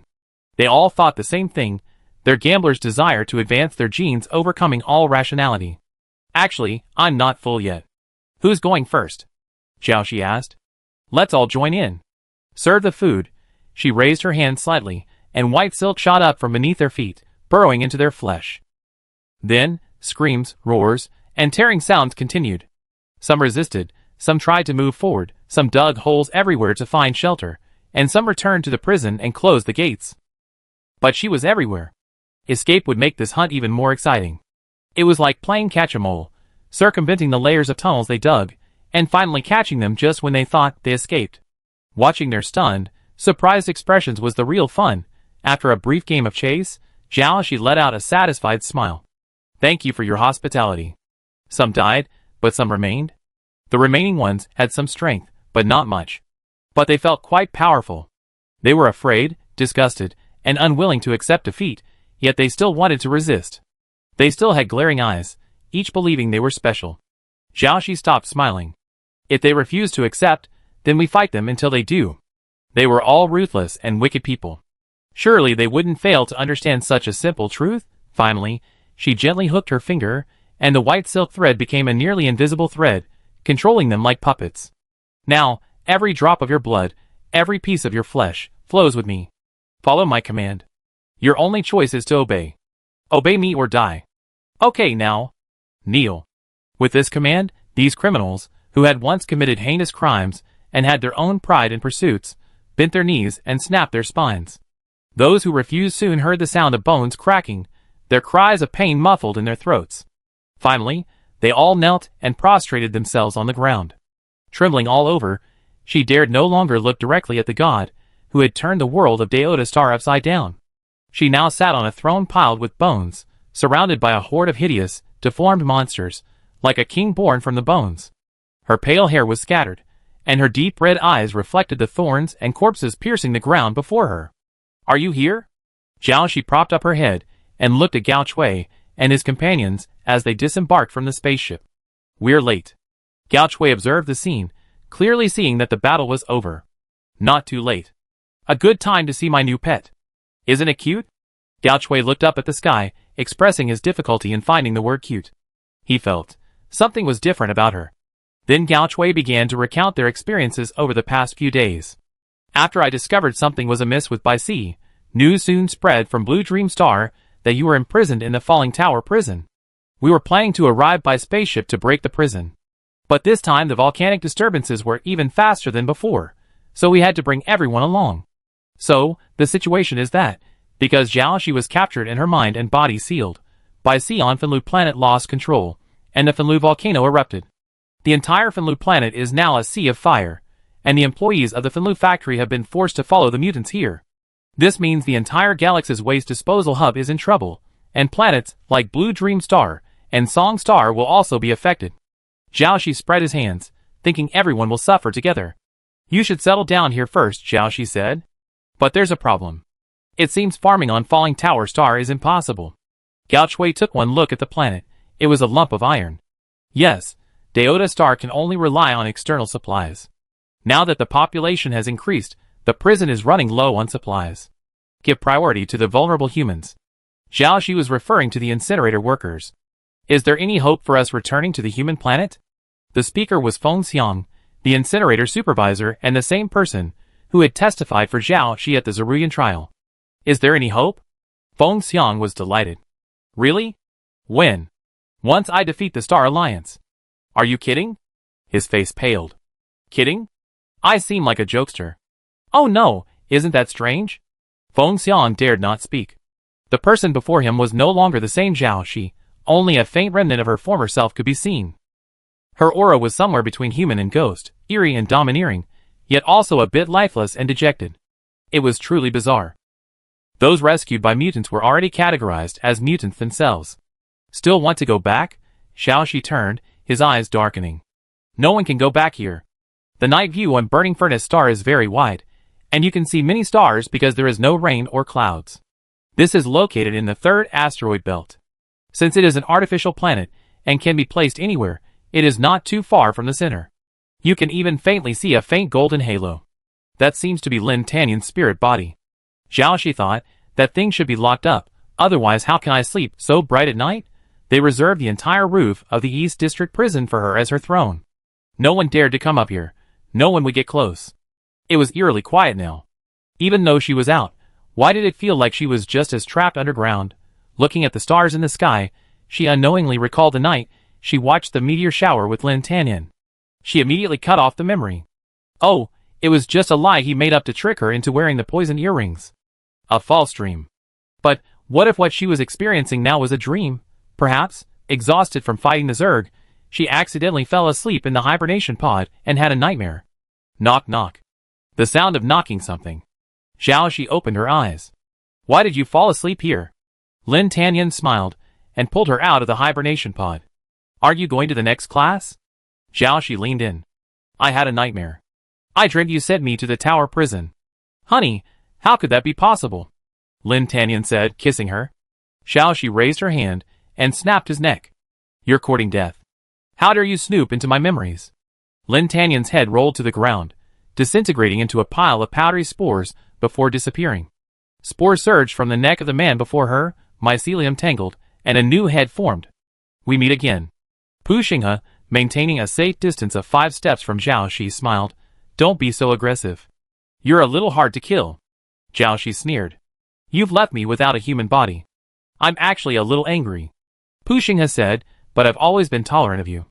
After all, you're the child of my best friend. Best friend? Are you talking about Zhao Yao? But you're not Pu Xinghe at all. You're just a monster who devoured his memories long ago. Zhao Yao isn't your best friend. I disagree with you. I'm Pu Xinghe. We're the same. Do you think you're not called Jiaoxi? Jiaoxi, She hated to admit it, but he was right.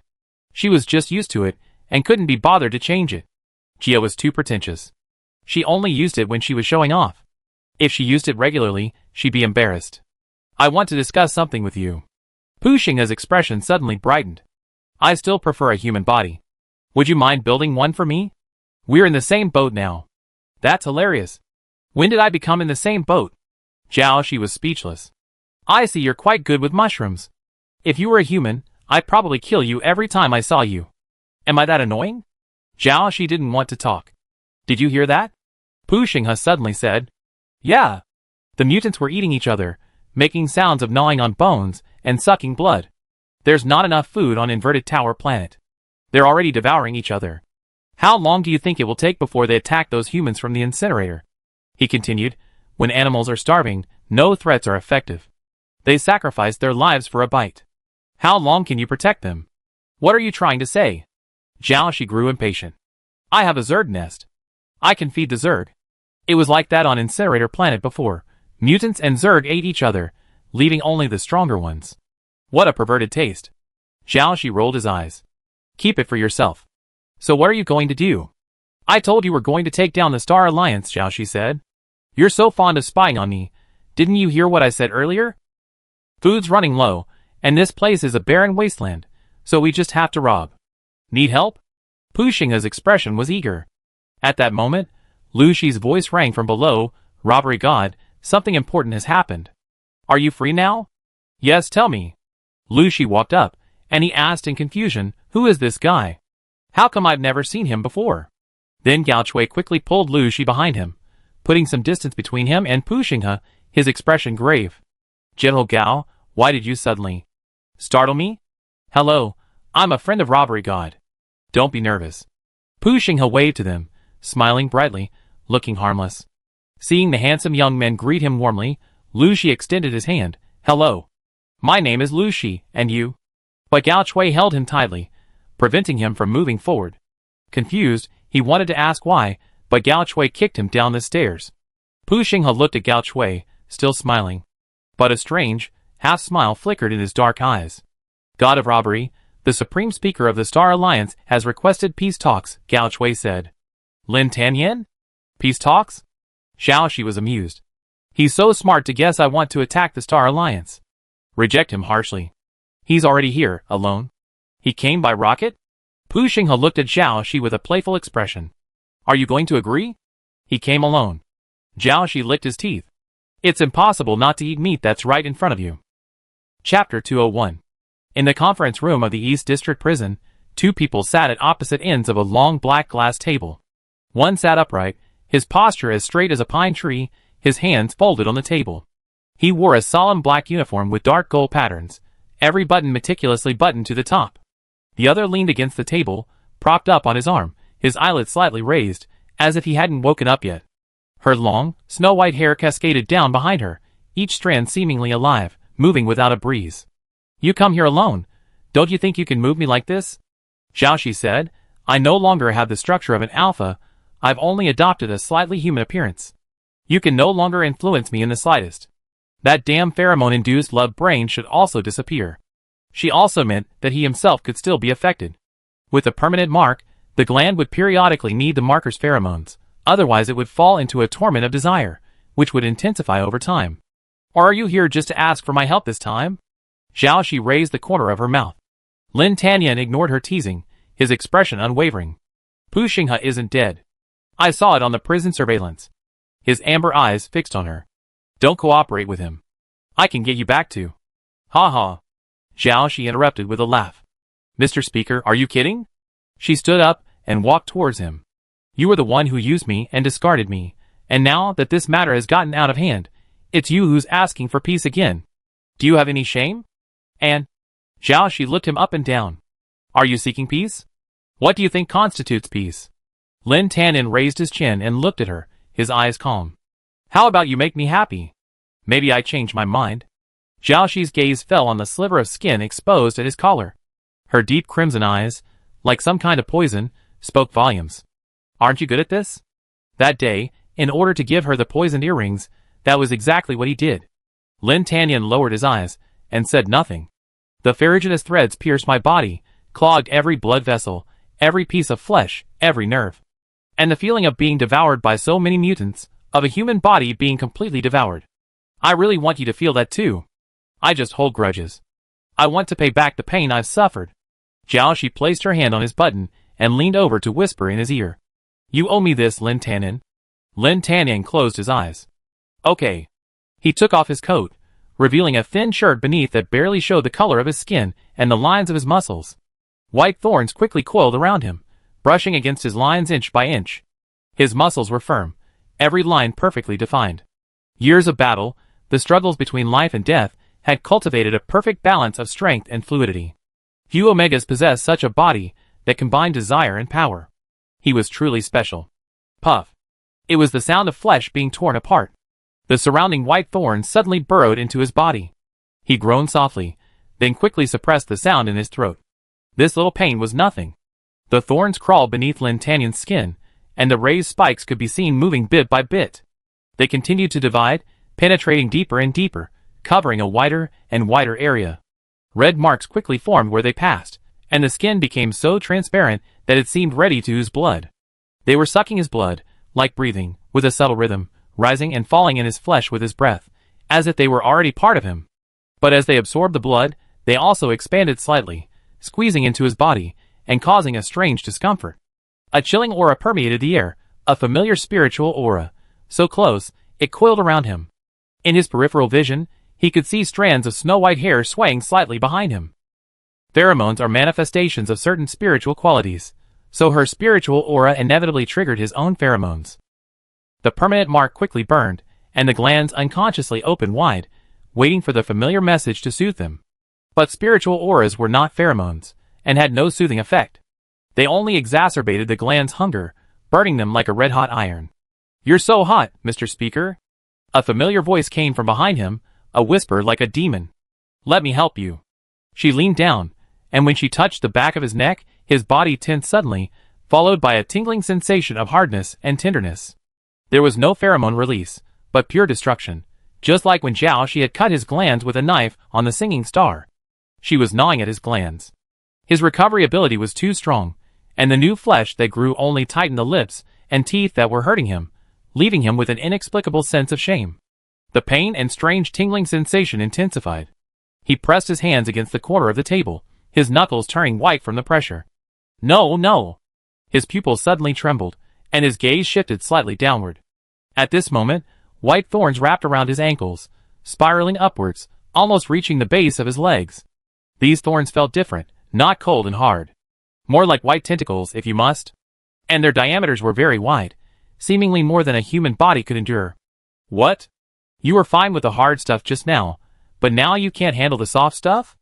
Jiaoshi didn't stop. These soft thorns continued to coil around him under her control. Her crimson eyes were cold and clear, a hint of amusement on her face. She stood behind him, watching coldly. I can't, let go. Perhaps from the excessive blood loss, his mind was a little foggy. Lin Tanyan instinctively tried to struggle, completely forgetting the promise he made. His golden eyes trembled, but it was futile. Because now, every inch of his bones was entangled in tiny thorns, tangling with tiny threads that pierced his veins, every inch of his flesh. He could no longer control his body. Ugh, The force behind him forced him to crawl flat on the table. The black mirrored glass reflected his pale face and sweat-soaked hair, drops of sweat and natural tears dripping onto the table. Even as consciousness began to fade, he still gritted his teeth. The mirror also reflected the person behind him. She approached, her white hair falling, covering them both. She bit the back of his neck, harder and harder. The two forces intensified together, again and again. He kept suppressing his throat, clinging to the last shreds of his dignity. A trace of blood spilled from the corner of his lips, staining them an eerie crimson, revealing a hazy, broken feeling. Look at me, Zhao, she commanded. Pale knuckles dug into his, clasping his hand, and his jaw was forcefully lifted by her other hand. A fierce, aggressive kiss approached. Perhaps it wasn't a kiss anymore. It was so violent that it felt like it was draining all the air and organs, draining his blood at the same time. He felt like he was dying. Mr. Speaker, what's wrong? Zhao, she paused, asking with concern. Lin Tanyan opened his eyes, his pupils refocusing. Seeing her expression of concern for him, he breathed a sigh of relief. In that moment, it felt like a return to the past, when they were still.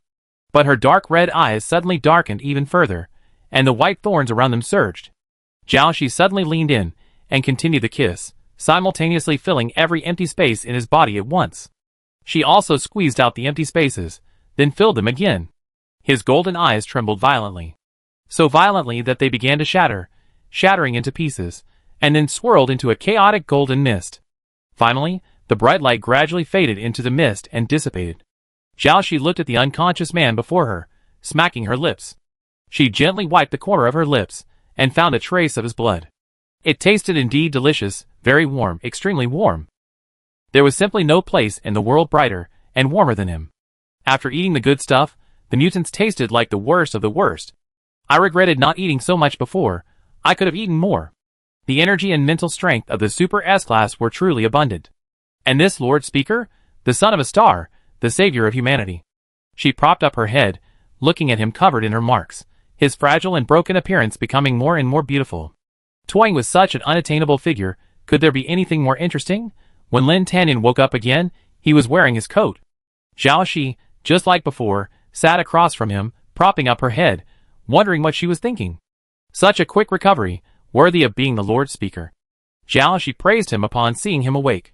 There were no visible injuries on his body. Wow, isn't this a natural and sacred body? Why hadn't I noticed it before? Yeah, but she wouldn't have dared to do that before. Thinking about it, being a monster wasn't so bad after all.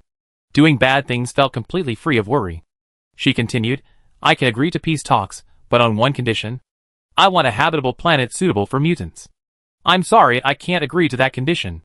Habitable planets are already scarce. Because of the black hole, people in the outlying star belts will have to migrate further, and there won't be any extra planets left for them. Lanming Star. Jiaoxi said, Lanming Star has a large vacant space.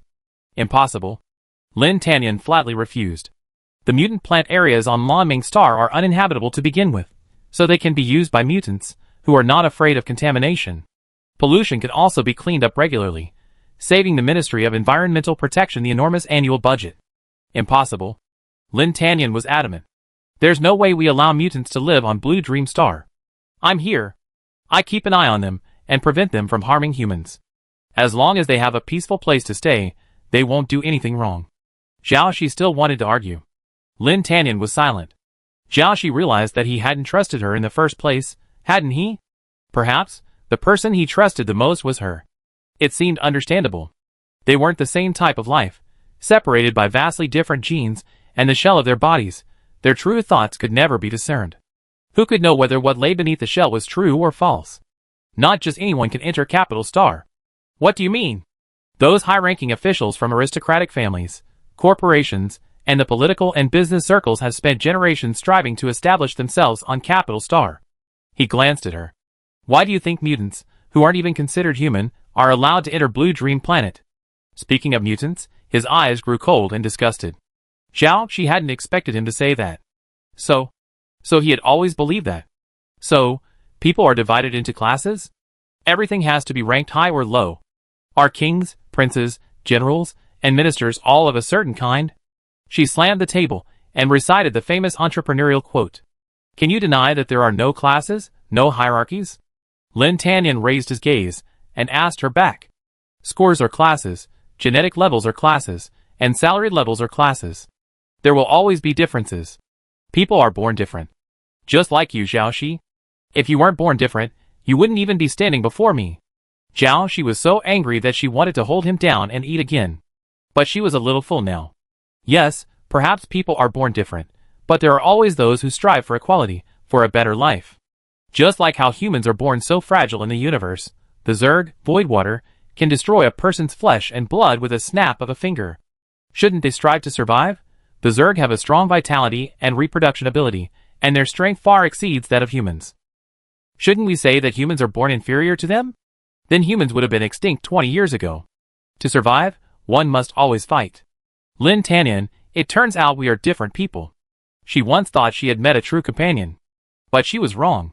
I give you 3 days to consider, give it or fight it.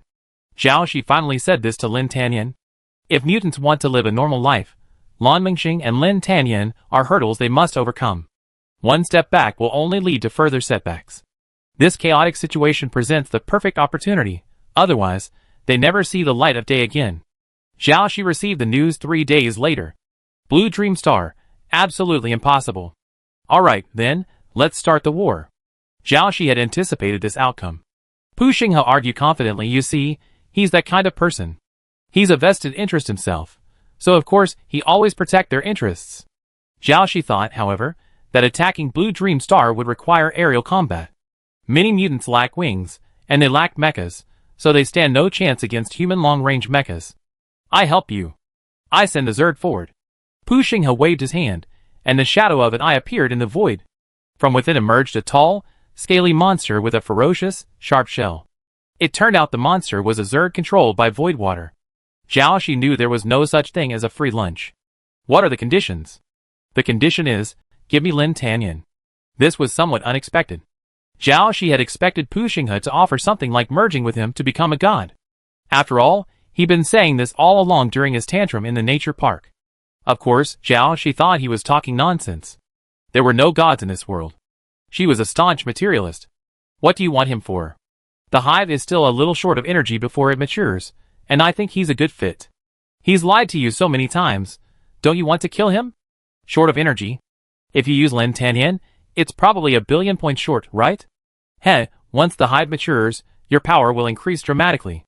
What if you cause me trouble? As a real tree, you're a natural counter to void water, and the only one who can deconstruct me. What are you afraid of? Okay. Zhao Shi propped up her head, looking at the map of Laming Star, her fingers circling it. I give it to you. He's not a big deal anyway. Agree first, then talk. Whether she gives it to me or not will depend on her mood. But, hilarious. Doesn't she know she's keeping the good stuff for herself? Chapter 202. The atmosphere had never been so tense. No one could have imagined this day would arrive so soon. A dense mass of red dots from the airborne monitoring system was approaching, nearing the location of Laming Star's outer barrier. The barrier was a super protective wall that encircled the entire planet. It could prevent asteroid impacts in peacetime and, in wartime, block attacks from alien species. After the last Zerg hive attack, the barrier has been upgraded again, increasing its protection 4.5 times. Mu Ge said. Her face was sallow, and her eyes were completely dark circles. After several more all-nighters, it could be said that she hadn't slept at all during this period. Mu Ge looked up, her gaze falling on the man over there, assisting with the debugging of a light mecha. Lin Tanyan. He had been testing hundreds of mechas non-stop these past few days, with a succession of mechanics helping him with the adjustments. He was also operating a remote mecha and killing the black hole, directing the border defenses against the monsters. She couldn't compare to a Super S-Class. After all, they were barely even human. Though she somewhat envied such a physique, if it truly came to her, she thought better of it. With great power comes great responsibility. Now the future of the entire Star Alliance and humanity rested on him alone. Mu Ge sighed inwardly, thinking that only someone completely detached from love and affection, living like a machine, could withstand this level of pressure. Mu Ge and Mu Ziyang monitored the values together for the last time. They glanced at each other, and saw that the dial had reached a fixed score. They had no doubt that it was the score, and the mecha's capabilities that were limiting, not him. Why not use a ranged mecha? Mu Ziyang couldn't help but ask. Wouldn't your true form be safer behind the barrier? She's well aware of the ranged mecha's fatal weakness. Lin Tanyan said, with her speed, protecting the consciousness speed would be difficult. This actually limited his ability. Using a light mecha, there was no need to protect anything. All he needed to do was attack with all his might. Besides, he was the only one who could withstand the strange aura infection. He also needed to find a way to eliminate Pu Xinghe. Others using ranged mechas to fight the strange monsters only needed to do their best to protect the consciousness bead. Other parts could be repaired even if they were broken. All members of the ranged mecha Blue Dream are ready. The white hibernation hatches closed in unison, and then countless mechas spread their wings, like cicada wings, and soared into the sky. They formed a thick wall of air beyond the Blue Dream Star's barrier, guarding their home with their spirits. The 2 full moons, satellites of Laming Star, were finally stained by dense black shadows. They were coming. Amidst a sea of ferocious, black monsters, a single white figure stood out. She had deep crimson eyes, and her snow-white hair cascaded down her back like a waterfall. Her body was surrounded by white thorns, each one a pale white like bone, and she exuded a deadly stillness. Mu Ziyang recognized the figure through the remote observation system. Zhao Shi? Why? How could it be her? Are you talking about the monster imprisoned on Deota Star? Mu Gu said, our Mu family bears the blame for releasing that monster this time. Even if Lanming Star survives, our family will be purged. Hasn't it already been discovered that it wasn't Xiaolan who opened the prison door? It doesn't matter who it is. What matters is that someone has to bear the consequences. Mu Xueliang was silent for a moment, then suddenly looked up. She's not like that. I don't believe Zhao Shi would attack Lan Mingxing. There must be a misunderstanding. He was about to call Lin Tanyan. You're crazy. Don't bother him now. Mu Gu grabbed his wrist. The war has already begun. The facts are clear. She stared at him. A monster is a monster. It won't change just by spending a short time with humans. I prefer to believe this is a nightmare. Mu Xueliang looked up at the sky and murmured. When the sun rises, you wake up. Mu Gu shook her head. Alas, let him be. For him, a young genius, who had always focused solely on mechas, and had never been defeated by reality, the recent series of setbacks was still too much. Young people always need to experience more to grow. But, she didn't know if Lan Mingxing would have a tomorrow this time. Above the sky, a massive star cast a shadow, shrouded in a constant stream of scorching light. At this moment, the sky was filled with golden light and white thorns, clashing for the umpteenth time at a speed too fast for the human eye to discern. I repeat, get out of the way. Zhao Shi stared at him. Don't push me. I will only keep my oath. Lin Tanyan's golden eyes reflected Lan Mingxing. As long as I'm here, I will always stand at the forefront of the battlefield, at the forefront of everyone. Is there really no room for us in your eyes? There was no room for mutants, no room for her, this alien. He looked at her, but her eyes seemed to have no regard for her at all. Yes, he said calmly. She didn't want to kill anyone, she simply hoped that mutants, also human, could have a place to live. But this simple wish was so difficult to fulfill. Zhao Shi felt a slight throbbing pain in her heart, but she clearly had no heart. She simply felt that someone who could have such a profound impact on her shouldn't exist. Then please die. She was laughing. While she was talking to him, Zhao Shi had surrounded them with white threads so fine they were invisible to the naked eye, so sharp they could cut through anything. At this moment, the monsters were blasting the consciousness beads of many people one after another, and the golden light he controlled was helping the remaining people block the monsters' pursuit. She knew this was her best opportunity. And so, in the instant she thought about it, she actually successfully pierced Lin Tanyan's heart. Super S-level recovery is powerful, but that's only true when the damage isn't fatal. If it's fatal, death comes swiftly, before even the cells can react. Besides, she wouldn't have given him a chance to recover. He lowered his eyes to look at her, not a trace of surprise in his eyes. The golden light faded, and all the colors associated with him vanished. In that instant, the streams of light vanished, and the star in the sky, once thought to shine for eternity, vanished without a trace. Then, unhindered, countless sharp white threads slammed into Blue Dream Star's barrier. Like a finger poking a colorful bubble, with a soft sound, the barrier shattered. The shattering of Lanming's barrier immediately triggered a system alarm, a sound that echoed throughout the sky. This battle was extraordinary. As the capital planet, it also served as a communications hub, and information spread rapidly. Soon, all the other planets in the 8 planetary belts sounded the alarm, the sound echoing throughout the galaxy. It was like the world's death knell tolling for him. A tear fell from her left eye, and a deep sorrow welled up in her heart, tears for whom she knew not. At this moment, a black mist of eyes appeared in front of her. Through it, she could see through it to the center of the hive. In the center lay a sea of corpses and blood, feeding a giant, throbbing ball of flesh, awaiting new food to be delivered. Not good. Zhao Shi quickly controlled the white thorns to envelop Lin Tanyan. Even if he was to be eaten, she should be the one to eat him, not this ugly thing called the hive. She quickly dodged in the opposite direction, carrying him. Suddenly, the thorns sensed something wrong with their touch. She looked over, and saw that she had engulfed a mass of mushroom spores that had mimicked his appearance. She had fallen for Pu Xinghe's illusion. The black mist of eyes moved swiftly, quickly devouring the real Lin Tanyan's body. I knew you wanted to keep it all for yourself, Zhao Shi. Breaking your promise to me carries a penalty. You've already got what you wanted, so how can that be considered a broken promise? She argued. I hate betrayal the most, even the mere thought of it is unbearable. He smiled, a terrifying smile. Before he finished his words, Pu Xinghe suddenly disintegrated into black spores before her, then quickly dispersed, landing on her white thorns. I didn't promise to merge with you, you're courting death. Zhao Shi immediately removed the stained white thorns, along with the black. But soon, More black spores appeared. They continuously landed on her, burrowing into her skin. It felt a bit itchy. An intense itch spread throughout every inch of her body. She couldn't move. A voice began to speak in her head. You can indeed deconstruct me, but the part of me you used to deconstruct me will also dissipate. So, you intended from the beginning to hatch a hive, and then devour me. It's too late to know now. Jiaoxi, your defeat stems from your shallow foundation. Materially, I have an entire hive as a backup energy source. I can devour the Zerg endlessly, producing spores. Unless you devour those humans right now, but... Can you do that? As for the spirit, as void water, I awakened far earlier than you did. I devoured the brains and memories of countless people. That entire black hole is the embodiment of my spirit. Jiaoxi, what can you offer me? Your consciousness, your body, everything about you will become a part of me. From the black eye-shaped mist, Zerg infected by the infected continued to fly. They enveloped her layer by layer. With a flutter of their wings, countless black feathers were released, entwining with the white silk Jiaoxi summoned. They tore, intertwined, and dissolved, until all her white threads were consumed. But the Zerg swarms were endless.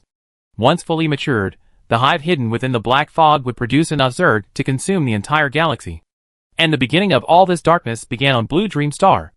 This capital planet, admired and coveted by countless people throughout the galaxy, the cradle of the pinnacle of human civilization, ultimately became the breeding ground for a world-destroying monster. Is this the end?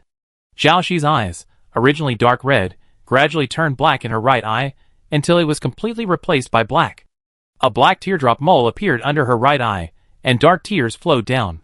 Her white thorns transformed into a dense mass of black thorns, rapidly expanding, occupying the sky of Blue Dream Star and encircling it. Blue Dream Star's barrier had shattered, and nothing could stop her. To the people on the planet, it looked like a dark ghostly hand descending from the sky. And so they knew. The end had come. People panicked, screamed, and fled in all directions. The streets were in chaos, and those at home huddled in closets, under beds, in corners, anywhere they could hide. But there was nowhere to escape. The black thorns filled the sky, casting a dark shadow on the ground, crawling towards every trace of life. The shadow of a massive black hole loomed behind Jiaoxi. Are you ready? Her face was half sad, half ecstatic. Let's welcome the new world together. Chapter 203. At this moment, one of Jiaoxi's eyes was completely black, and the other was also beginning to turn black. Pu Xinghe, with her half-ecstatic face, laughed even more wildly. If he could completely cover and suppress her spirit, he would simultaneously control both virtual water and real tree. By fusing the two, he would ascend to godhood and reshape all things, all those lost things, those who had passed away, everything he had ever lost, would return to him. But at this moment, the black in Jiaoxi's eyes suddenly froze, then began to flicker back and forth between black and red. The thorns had grown to midair, then suddenly stopped growing. Jiaoxi, supporting his head with one hand, launched a fierce mental attack inward. Jiaoxi, you've forgotten that you can't defeat me in a battle of mental strength. I have the support of the insect hive. The void water will surely spread faster than you. You can't defeat me on either the mental or physical level. This will only make your consciousness dissipate faster. Lin Tanyan is dead. Do you think I'd be taken advantage of by you like last time? He stopped mid-sentence. He didn't want to talk about that matter again. Really? Jiaoxi finished his words. I can't be attacked from both sides by us like last time, suffering a horrible defeat? Is it possible that the result will be the same this time? She smiled. At that moment, a glimmer of golden light suddenly shone through the darkness of the void. Is that Lin Tanyan? Pu Xinghe wondered if he was seeing things. No, he had already verified Jiaoxi's memories. She clearly hated Lin Tanyan, and was determined to kill him and take Blue Dream Star. How could she possibly spare his life? At this moment, Pu Xinghe finally saw the truth through Jiaoxi's memories. It was a trap set for him long ago. At the cost of his own life. You actually... Impossible? This is impossible. His expression collapsed, his eyes reflecting the engulfing insect nest. Burning fragments fell like scorching rain, then turned to black ash. The nest, destroyed, protected by the special ability of void water, the materialization of matter, the nest should have been impossible to detect. But this time, he had sent the nest's nemesis inside. Impossible, how could this be? The facts were before him, but there were still some things he couldn't understand. Why did the memories he had glimpsed not match the present? Ashes scattered across the sky, like falling black feathers. A familiar figure emerged from the ashes, his bright golden eyes blazing like the sun. Across the ash, Lin Tanyan and Zhao Shi's eyes met. They smiled at each other, and made a yeah gesture together. Impossible? Zhao Shi tossed her snow-white hair, raised an eyebrow, and smiled smugly. I've always been adept at turning the tide and transforming decay into something extraordinary. What's wrong? After all this time, haven't you gotten used to my style? Have they always been manipulated like chess pieces? Very well, then this time, I just go with the flow and actively join the game. However, this time, the chess piece will have to play the game himself, and the chess master, who has so-called built the chessboard for years, will eventually bring disaster upon himself and suffer disastrous defeat. This is entering the game with one's own body, risking one's life, and then surviving. Time goes back to that day. They sat in a sea of blooming wildflowers, waiting for the impending meteor shower. Zhao Shi pondered for a long time. As their closest relationship, should she tell Lin Tanyan her secret? I have something I want to. I know what you're worried about. Lin Tanyan interrupted her, pressing his forehead against hers and closing his eyes. Would you like to try a more direct method and see the results? You know, you can access my memories one way. I'm willing to open up to you. Please use your body to penetrate my mind. What? Zhao Shi tilted her head. No. The depths of the mind were fragile. The slightest movement from her could turn him into a fool. But Lin Tanyan suddenly leaned forward, biting her lips tightly and holding them tightly. A soft whisper escaped his lips. Give me a chance to prove myself. I know you can do it. She gave him a deep look. Okay. She returned the kiss and pressed her forehead against his again. As Zhao Shi explored, her consciousness extended slowly and cautiously. But the light couldn't wait any longer, wrapping itself around her, enveloping her consciousness like a warm cave tightening, entwining her tightly. She inevitably felt the burning warmth of love, the most direct, intimate, unwavering connection between souls. That dazzling, blazing feeling. Just like him, a passionate, ever-burning star. And so, it ignited her pale, deadly existence. She yearned for warmth. In the world, the less one has, the more one desires. Lacking warmth herself, she constantly yearned for the most scorching of all. Thus, this deadly place willingly let him burn, willingly intersecting with him. She finally chose to embrace this sunlight, and open herself to him. Two distinct consciousnesses, finally letting go of all external things, merged in this moment. So you already knew. He knew her identity, knew she wasn't from this world, not even human. He also knew her. Her original appearance. When did he know this? From the first time he met her, and every subsequent encounter, every test, every exchange, every in-depth exploration. He was always more perceptive than she ever imagined. Why trust me? Trust. An outlier. I trust myself. How could I be wrong about you? And I believe that if your friends knew, they would make the same choice as me. Really? Really, Zhao Shi, you're really very good. Thank you. I've been worried about what you think if you knew my true self.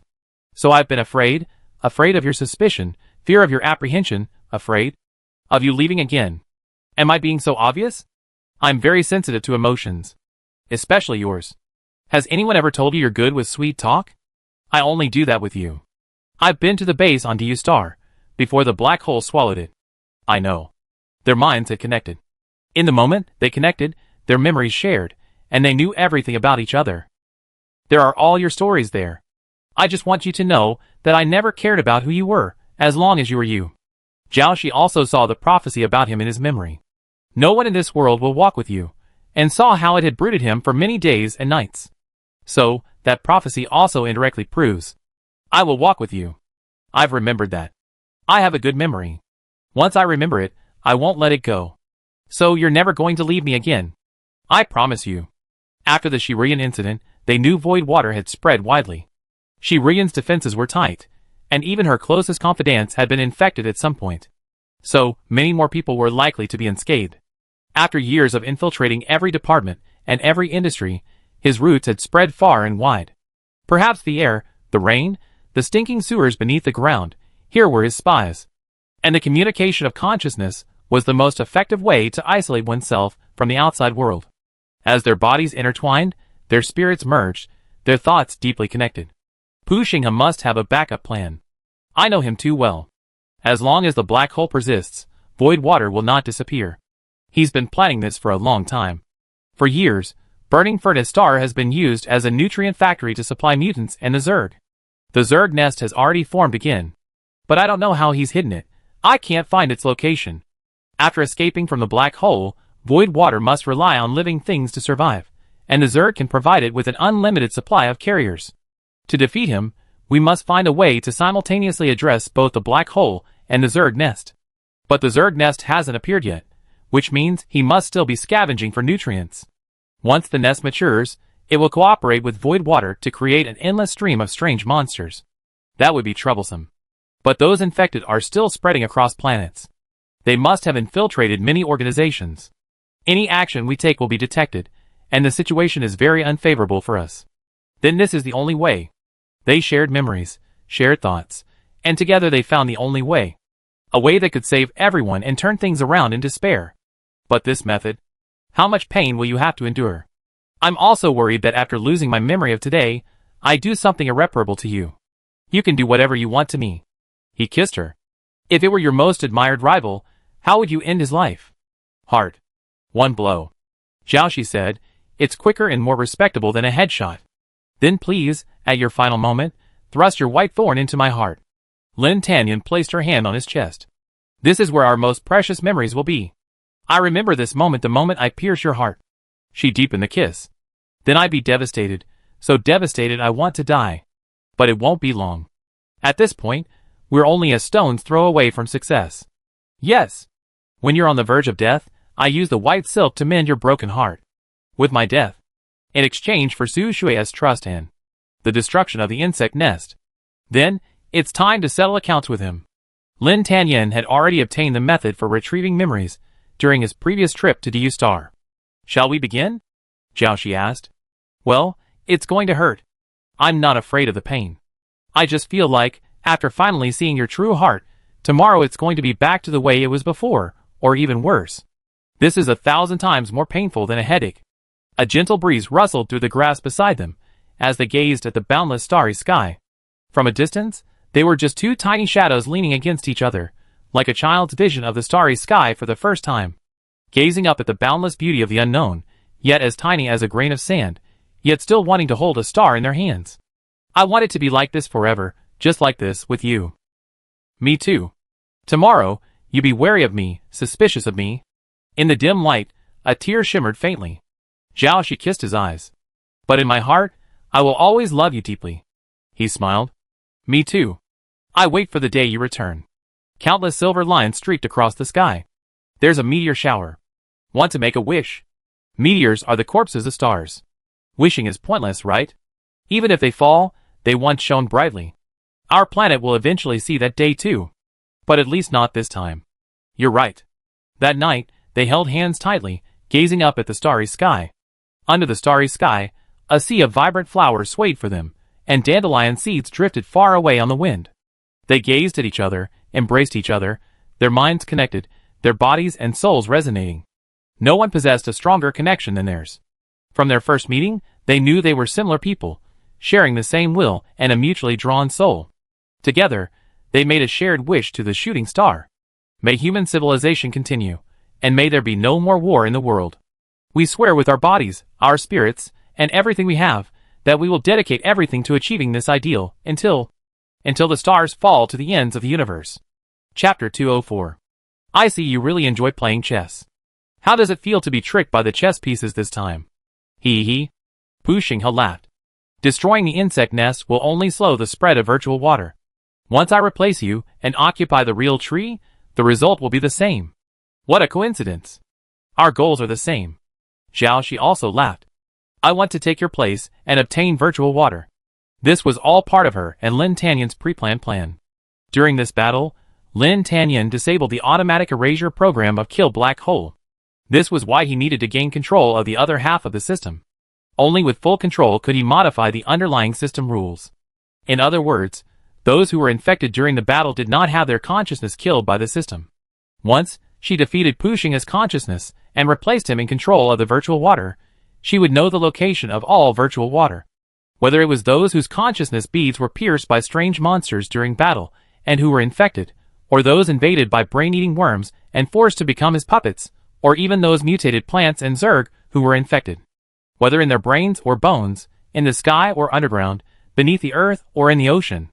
She would use her white silk to absorb all the virtual water, then deconstruct it, making it completely disappear. In this way, she could save everyone, every living thing, and the world. Jiaoxi, I told you, you can't beat me in a battle of mental strength. As his voice rang out, the shadow of a massive black hole gradually solidified, swallowing Jiaoxi whole.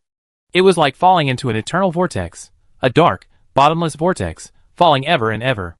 A hand grasped her. The light of the stars shone once more, illuminating the entire darkness. It was Lin Tanyan. Their spirits had long been connected. With a single thought, they could connect again. Please lend me your memories, will you? He said. His voice, transmitted through Laming Star's alarm system and resonating with the other planets' protective barrier alarm systems, echoed throughout the galaxy. Everyone held a badge, a symbol of a blade piercing a black hole. They gripped the badges tightly and raised them to the sky. Of course, Commander Lin. Yes, Speaker. Yes, Son of the Star. I do, Savior. We do. They closed their eyes, the badges in their hands seemingly glowing, each holding a faint light. And these tiny fireflies of light eventually converged into a glittering ocean, spreading across the entire galaxy. In reality, it was just an ordinary metal badge. But spiritual resonance never requires any medium. I do, Jiaoxi. He looked at her.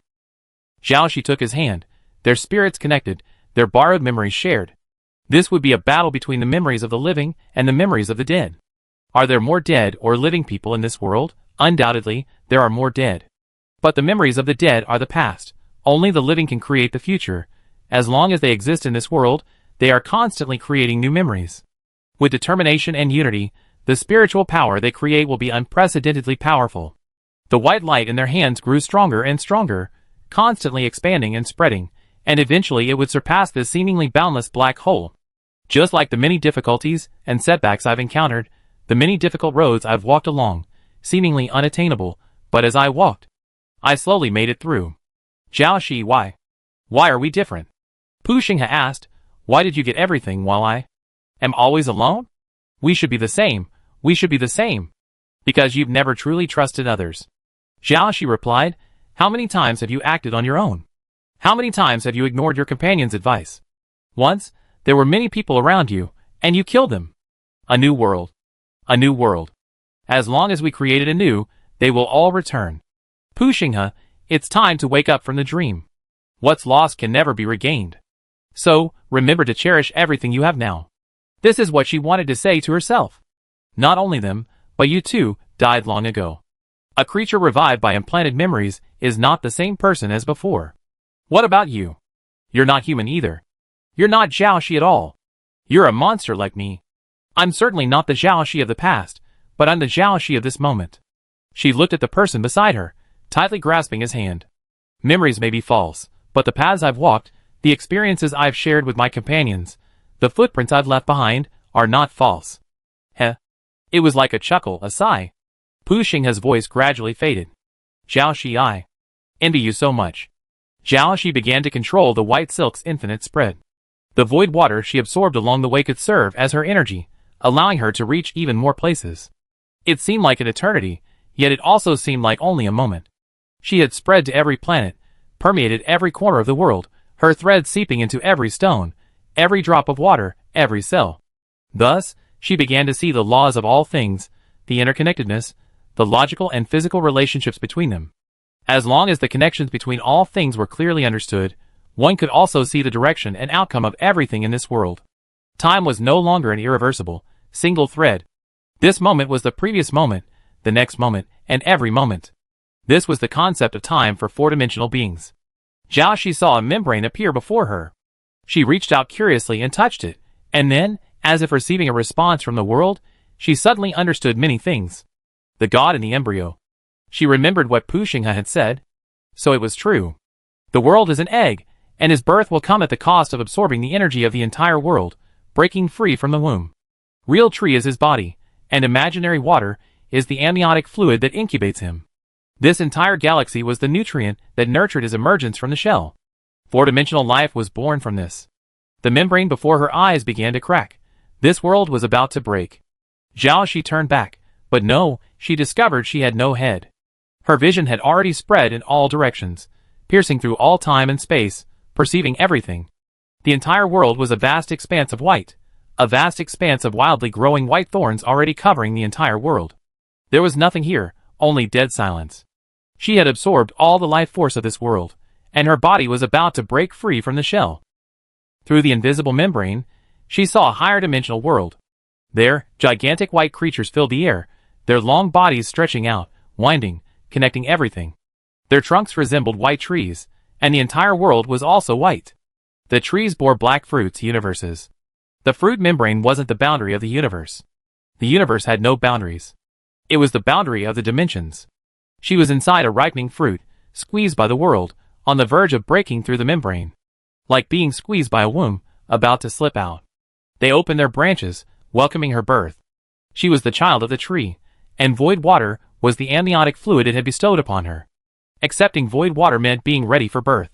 Why must our birth come at the cost of the end of a universe? There are countless lives within this. Who are we to decide their life and death?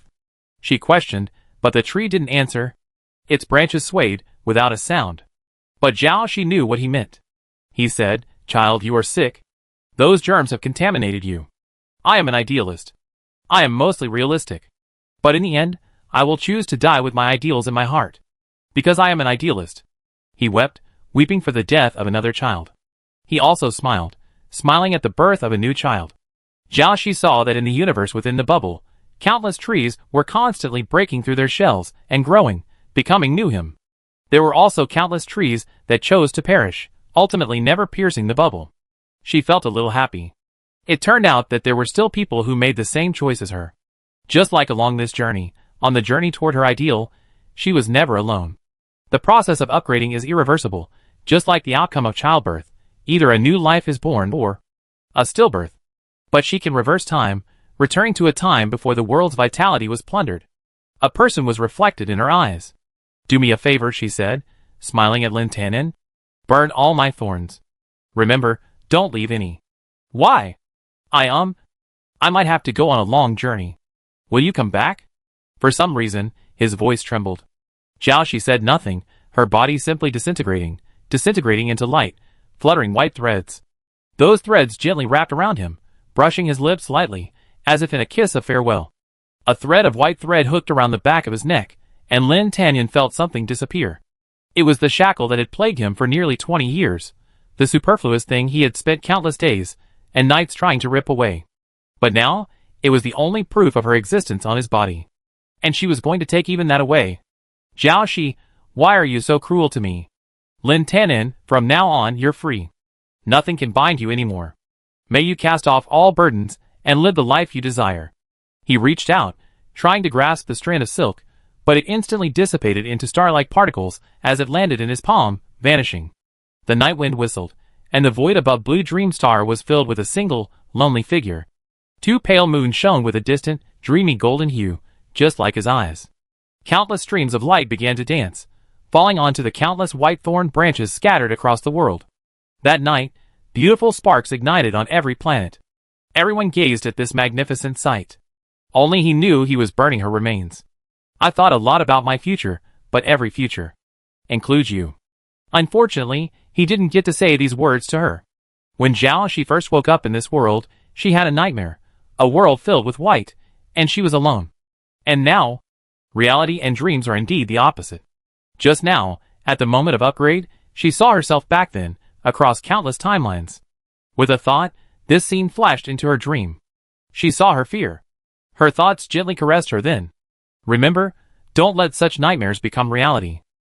The white faded, and the world's colors returned. How wonderful, everyone was there. It's just, without her. That's all right. She wasn't meant to be a person in this world. What is the meaning of life? She thought. She already had the answer. Jiaoshi's eyes reflected the blazing flames, and through them, she saw the lights of countless homes. After today, the world will remain beautiful. Everyone is striving to live, and everything will become even better. The bodies of fallen higher dimensional beings scattered across the galaxy will usher in new evolution for this world. Just as many years ago, when the first human beings with spiritual bodies appeared, spiritual embodiment has begun to transcend material existence, revealing some shadows of higher dimensions. After this, more and more people will be able to achieve spiritual embodiment. This will be an era of genius and a glittering galaxy. Though one star falls, millions rise on the wind. And I wish to be that wind. The flames burning in the white trees are silver, blooming in the silent night, brief and intense, like a fleeting shooting star across the night sky. Every tree is filled with shooting stars. Every planet, every corner, is a grand meteor banquet, illuminating the lights of countless homes, lighting up every pair of eyes. Mom, is that the legendary fireworks? So beautiful. Yes. So beautiful. Wishing you all sweet dreams tonight. Chapter 205. This year, a total of 3,600 cases of disciplinary violations by mid- and high-level officials across various planets were investigated and dealt with, involving over 200 planets and groups. 1,472 cases remain under investigation. The above is the Supervisory Department's work report for this year. Unlike other departments, where reporters are generally of a certain age and experience, the Supervisory Department's report is from a young person. The Supervisory Department was established only 3 years ago, as a ninth department independent of the 8 major departments. The first requirement for its members is family background. No aristocratic family, official, or group background. In other words, they must come from a purely grassroots background. The second requirement is a professional competence assessment, based solely on scores, which combine written tests, mental strength tests, and psychological assessments. Although there are some imperfections, this format minimizes the possibility of manipulation. As a result, many young people join this department, filled with ideals and enthusiasm.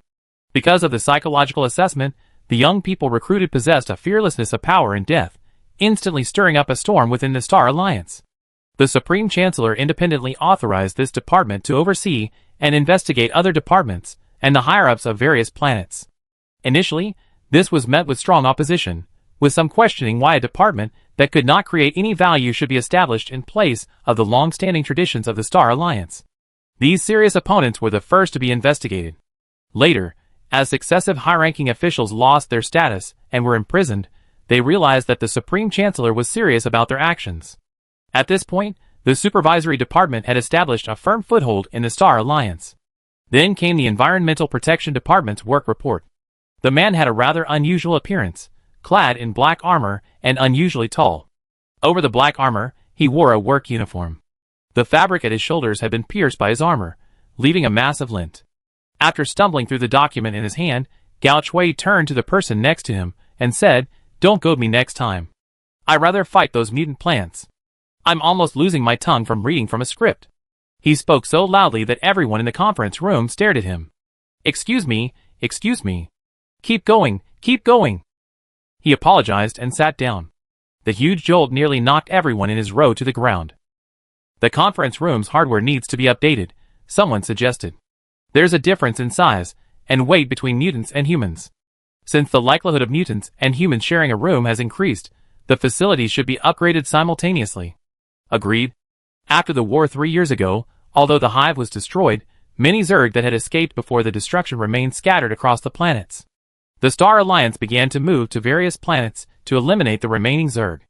However, at this time, the mutant plants on Blue Dream, which had been dormant for many years, began to awaken one after another, as if the force that had once restrained them had suddenly disappeared, and their wildness was unleashed.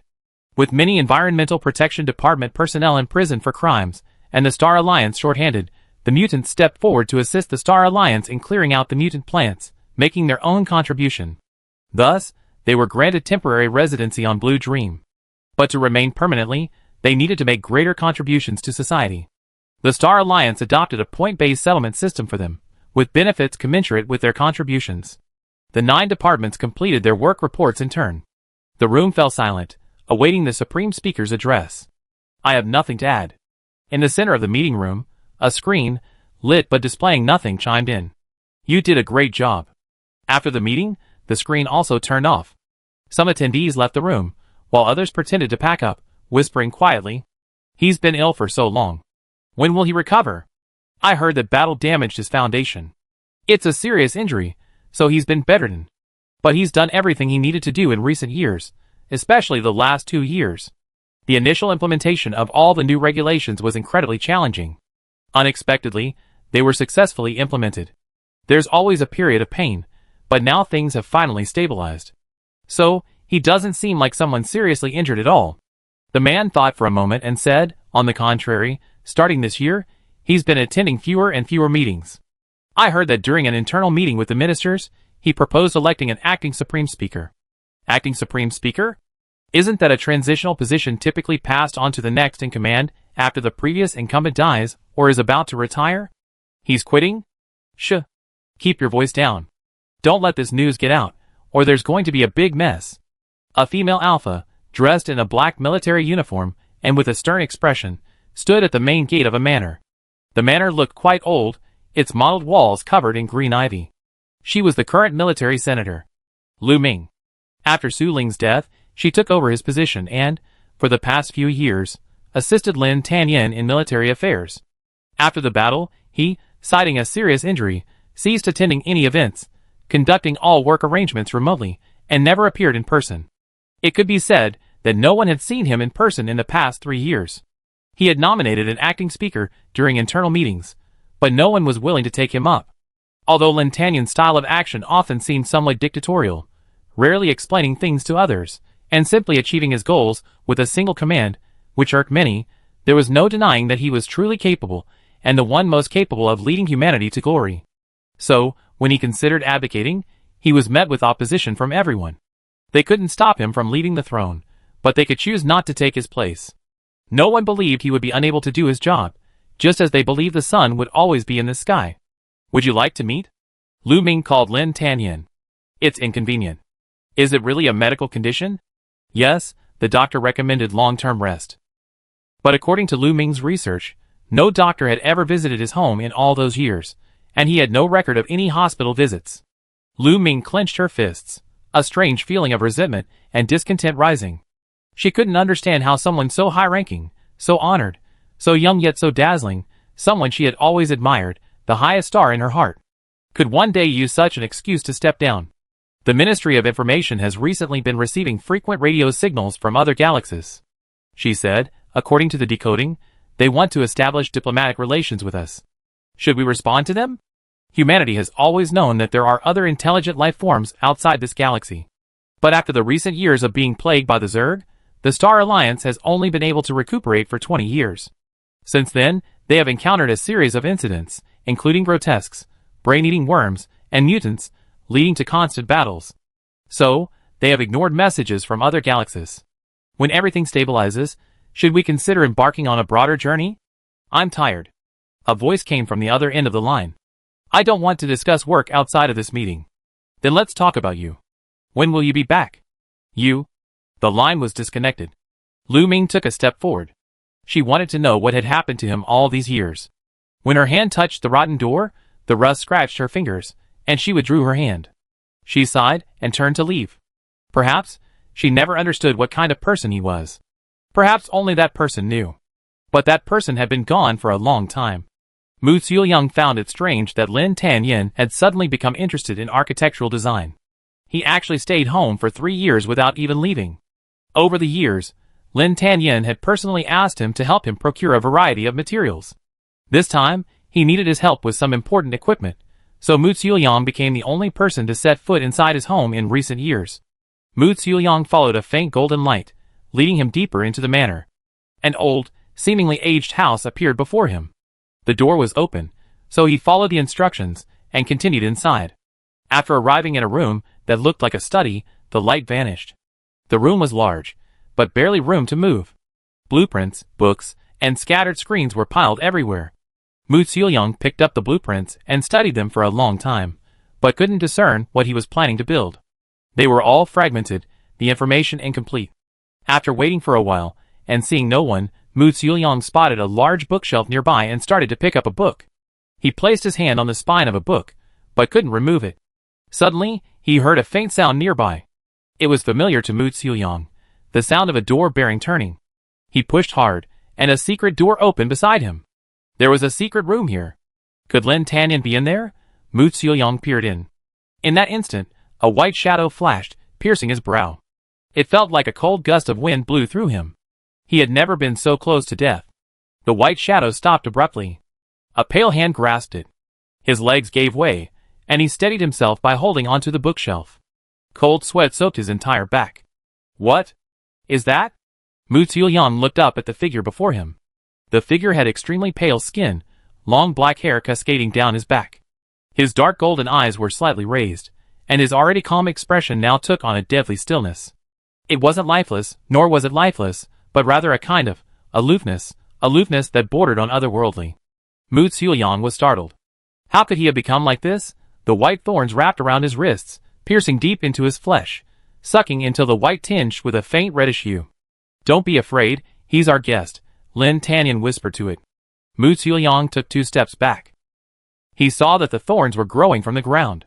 There was a slight vibration underground, like something breathing, but you had to be very careful to feel it. But such a vibration. He couldn't imagine what kind of behemoth it could be. So, this was why Lin Tanyan hadn't left his house for 3 years. He had to constantly watch over this monster, which could spiral out of control at any moment. Mu Xiaoyang had taken over some of the authority to kill the black hole and learned about the real tree. This thing should never have been left in the world. But Lin Tanyan had fed it with his own blood for 3 years. Mu Xiaoyang's gaze fell on his wrist, where a circle of deep red, scabbed scars ran. Through the cuff of his sleeve, he could vaguely see some bruises and purple marks. He had a strong resilience, and only scars would remain after injuries had accumulated over time, something his body had grown accustomed to.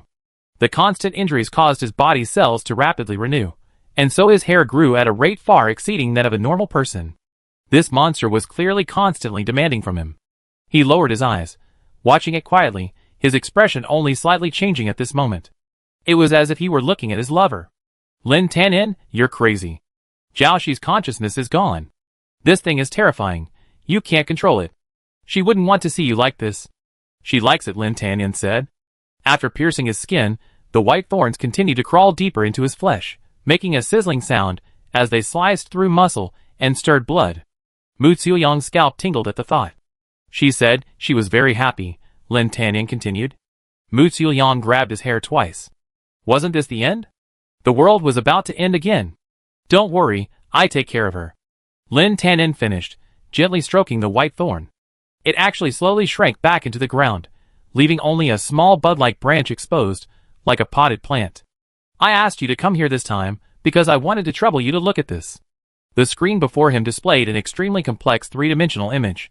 It looked like the central control hub of a large device, integrated with numerous structures whose functions were indistinguishable. After locking it, how long will it take to unlock it? Mu Xiaoyang adjusted his glasses and examined it carefully. It's a very sophisticated design. To break into this control system, it might take an hour. Enough. What do you mean? Mu Xiaoyang asked. Thank you for coming. I've asked all the questions I wanted to ask. Mu Xiaoyang felt strange all the way home after he left. He hadn't asked anything. So what was he even going to do there? Luckily, while Mu Xiaoyang was looking through the blueprints in Lin Tanyan's study, he had secretly recorded what was said.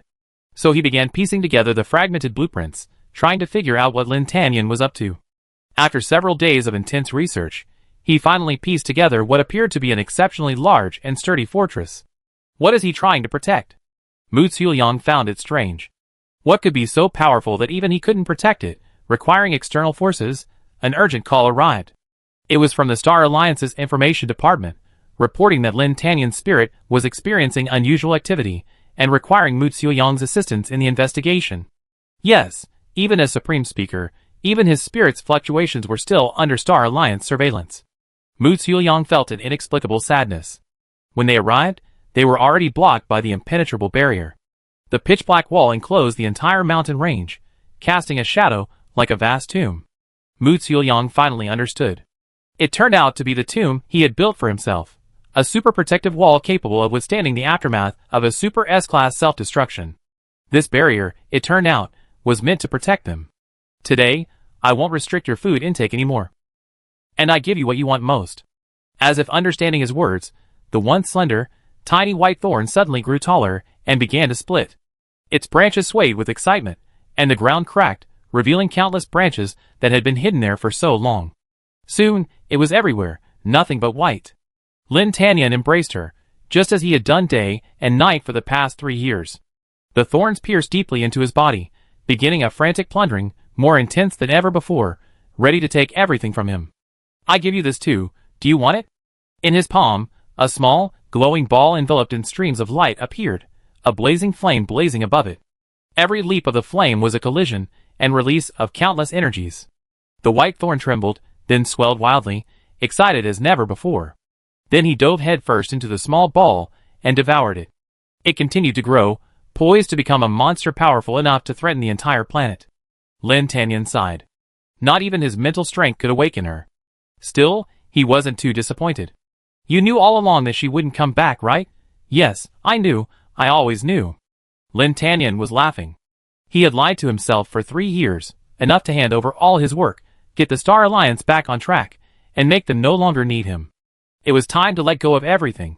He didn't believe love should be above all else. There are many emotions, beliefs, and pursuits in this world. Humans are born with the ability to perceive emotions, to connect with the world through perception, and no emotion is superior or inferior. Whether it's love for family and country, national justice, or the affection within a small family, the love between a couple, or the friendship between different people, all emotions are precious. They are humanity's silent resistance and challenge to the cold genes and the cruel laws of nature. But he had done what he had to do. He had never let anyone down in his life, but he always let himself down. He had nothing left, perhaps just as he had been born burdened with heavy expectations. When those expectations were fulfilled, they would all fade away. So, this time, he only wanted to make a decision for himself, to be selfish once, to be unbridled once.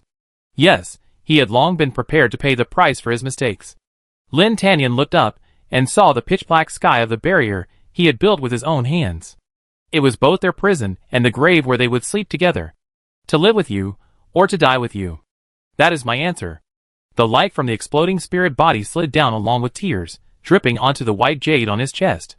It was the token of love Zhao she had given him, and it was also his last glimpse of the world. In that moment, time seemed to freeze.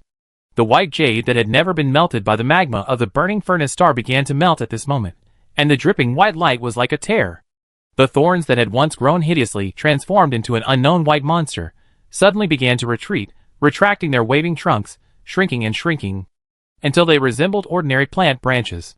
Lin Tanyan had never grown flowers before, but he seemed to recognize this as a common plant. Then, white flower buds sprouted from its branches, more and more, covering the entire mountain. A familiar feeling arose. The chilling fragrance was a scent that had haunted him for so long, yet had never touched him in all these years. He turned around, and a white rose from the branch fell down and touched his lips. In that instant, the garden was filled with white roses in full bloom. He remembered that the white rose's language was undying love. Chapter 206, the day after. Look at those two people over there.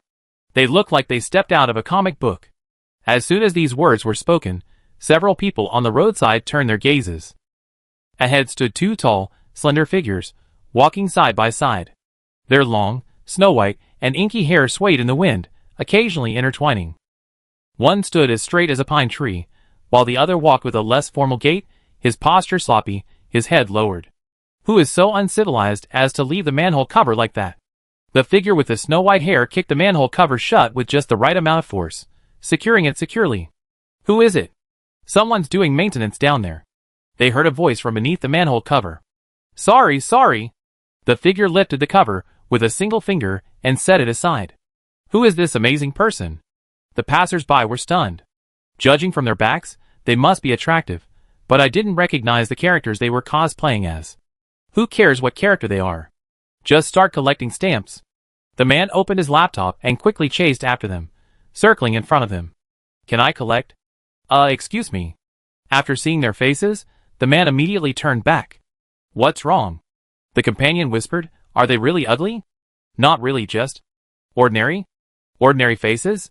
Never mind. I don't even know what characters they are anyway. How did you do that? Lin Tanyan asked. A new skill I learned from Pushinghe, dream spores. Xiaoxi raised his hand, and tiny, almost invisible white powder flew from his palm. She could use white silk to mimic the structure of any material she touched. We can make our faces look incredibly ordinary. So ordinary that people wouldn't want to look at them again. Otherwise, if the Supreme Chancellor were to come back from the dead and wander the streets, wouldn't that blow up the Star Network? What would you like to drink? I don't want this. I don't want anything with Zerg genes, I want everything else. After a while, They sat down with piles of milk tea. So, explain yourself. Lin Tanyan's gaze fixed on her, calm, yet like the sea before a storm. What do you want to explain? She feigned ignorance. A long trip? Where were you? His voice was cold. Xiaoxi buried her face in the milk tea. If she didn't explain, he might explode her spirit again. She had just struggled to suppress him, burning a large area of her own spirit field. She couldn't handle another blow. Can you not tell me? No, he said firmly. Well, actually. Xiaoxi's speech suddenly became rapid. I discovered that the stone I gave you is made of a similar material to the consciousness pearl, capable of housing consciousness. So I gave it to you, thinking I could split some of my consciousness into it and spy on you whenever I could. But as a good boy of good family background, I never do such a thing. So initially, it was just an empty stone, but I didn't expect it would come in handy in the end. Hiss, breathless. Lin Tanyan looked away, his ears slightly red. Well, you can be direct next time. Xiaoxi, ? What? She's not that kind of person. Xiaoxi continued, I compress my consciousness into the second dimension because it can't be detected because of the three-dimensional bubble. But this method puts my consciousness to sleep. Waking it up requires a sufficiently strong energy shock, which I think is almost the same as disappearing. So, it leaves a little unknown escape route. Why didn't you tell me? If I hadn't done that, you never have woken up. I can't tell you. I was already connected to the fourth dimension by then, and it would have been a revelation. Besides, I never imagined there could be energy strong enough to impact the second dimension. Are you rehearsing your lines? Which crew are you from? Can we just take a shadow? Sorry, never mind. The milk tea shop was crowded with people, most of them first catching their gazes, then leaving in a huff after seeing their faces. Drinks are done, let's go. When they were in crowded places, they were inevitably surrounded by onlookers. Xiaoxi pondered whether she should expand the range of the spores a little, enveloping them completely. But if the range was too large, it would be a hassle if someone accidentally sucked the spores away. She raised her hand and began experimenting with how to better control the spores. Leaving the milk tea shop, Lin Tanyan looked up, catching sight of the soft moonlight casting its shadows across the sky. Pedestrians came and went on the street, and many couples walked hand in hand beneath the vibrant neon lights, passing through the bustling city streets and past flower beds dotted with shimmering flowers. Just like them. He looked down, seeing Xiaoxi holding his hand, their hands swaying back and forth. They were just like any other ordinary couple. From now on, there would be no more Zerg and monster infestations, and by faking his own death, he had unburdened himself of the responsibilities that had weighed on him for years. He couldn't help but wonder, was this beautiful present real? Could it all have been a fantasy before his death? Under the nearby streetlight, a rather large, scruffy-looking dog with a scar on its face looked quite ferocious. It was urinating against a lamppost with one leg raised. Seeing them passing by, its eyes watched warily. What are you looking at, single dog? Xiaoxi sneered. You're so uncultured, peeing anywhere. The dog then barked at the sky, woof, woof, woof. And then, a swarm of stray dogs quickly appeared from the nearby street corner and surrounded them. The dog whined and looked up at Xiaoxi, as if to say, I'm not single, I have a whole gang of minions. At that moment, they all bared their teeth, tensed their bodies, and prepared to attack. What are you standing there for? Run! Xiaoxi pulled Lin Tanyan and began to run. A large pack of stray dogs followed closely behind, and the number of them grew larger and larger. Many passers-by were watching the excitement on the street, but the pack of dogs set their sights on the two of them, and kept chasing them. Xiaoxi panted heavily, saying as he ran, damn it! I'm never talking to a dog again. Who told you to mess with the things outside? Of course not. You're not jealous even when I talk to a dog, are you? What normal person would talk to a stray dog outside? Especially one that looks like it's not to be messed with. They were chased by dogs for 10 blocks, sweating and in a state of disarray. Xiaoxi's hair was a mess, her bangs sticking up like antennae. Lin Tanyan wiped the sweat from his forehead. It was so real, so real. Nothing good could happen as long as I was with her. They found a place where there were fewer people around, and they scaled walls and climbed to a higher point, thus escaping the horde of stray dogs. The two men looked at each other and breathed a sigh of relief. Xiaoxi's gaze fell on the towering Dream Star Tower not far away. It was the very center and highest point of Blue Dream Star, overlooking the entire city. Want to go a little higher? She asked. Should we just jump up? Lin Tanyan pondered. It's a little difficult, but not impossible. How about trying Spider-Man? Spider-Man? Then she wrapped one arm around his waist and, with her other hand, curled her middle finger inward, as if launching something. Strands of white silk shot out first. She reached out and pulled, and the two of them soared into the air. In a matter of moments, they were perched at the highest point of the Dream Star Tower, their backs resting on the spire crowned by a massive night-shining pearl. Jiaoxi held out her hand, her eyes flashing with money. How much do you think this pearl would sell for? Lin Tanyan slapped her hand away. It's connected to the internet. If you touch it, the Star Police will be here to arrest us the next second. Oh! Jiaoxi withdrew his hand regretfully. By the way, what did you mean by that gesture just now? He asked, then made the middle finger to wrist movement. Suddenly, white silk shot out. Lin Tanyan, puzzled, turned his head and saw Jiaoxi propping up her head, smiling at him. Jiaoxi looked up at the night sky, a hint of nostalgia in his eyes. This is a superhero movie from ancient Earth. The protagonist has a genetic mutation, and spider silk is his skill. This is the firing motion. Try again? She lifted his wrist. Lin Tanyan repeated the movement. This time, the silk thread shot out in a multicolored pattern, interweaving in the air like a butterfly. As its wings flapped, they dropped silver powder and glowed. A faint silver light reflected in his golden eyes, shimmering like the surface of a still lake, revealing shimmering ripples. Then, the thread returned to white, taking the shape of a thorn, circling Lin Tanyan twice before gently tying it into his hair. It fits perfectly. Jiaoxi had just seen his hair nearly get caught on someone else's car. Tie you up, and you're mine now. She smiled smugly. Hasn't it been a while? He lowered his eyes, and whispered softly. Jiaoxi reached out, interlocking her fingers with his. Why did he seem so gentle today? Could this be the legendary feeling of being married? At this moment, thousands of meters above, the city buildings below were in full view. Her eyesight was excellent, and she even spotted the intersection where they had first met. She pointed and asked, Do you remember it? Of course, young master Lin Tanyan said seriously, looking at her. A very deep impression. I give up. Don't call me that. It's so embarrassing, haha. Back then, I never imagined I'd be with you now. You didn't want to? Lin Tanyan's voice suddenly dropped, and the air around them seemed to heat up. Jiaoxi's back tightened. What a lie. What gentleness. It was all fake. You were so cold and intimidating back then. How could I have dared to imagine that? Feeling the temperature hadn't dropped, she quickly corrected herself. No, I mean, not at all. You were the most gentle and omega-like you could be. The temperature hadn't dropped, and the air was already rippling. Jiaoxi was panicking. Help! A star is about to hit the earth. With nothing else to do, she could only steel herself, clasping his hand, propping herself against the tower behind her, and kissing him. The golden ripples in the air dissipated instantly. Yes, a kiss would do the trick. He's quite easy to coax. Jiaoxi breathed a sigh of relief. Then, she felt Lin Tanyan's chest twitch slightly, and a small breath escaped, as if he were stifling a laugh. Jiaoxi, I'm so stupid. No, if you want a kiss, just say it. Why are you pretending to be angry? As they kissed, the atmosphere intensified.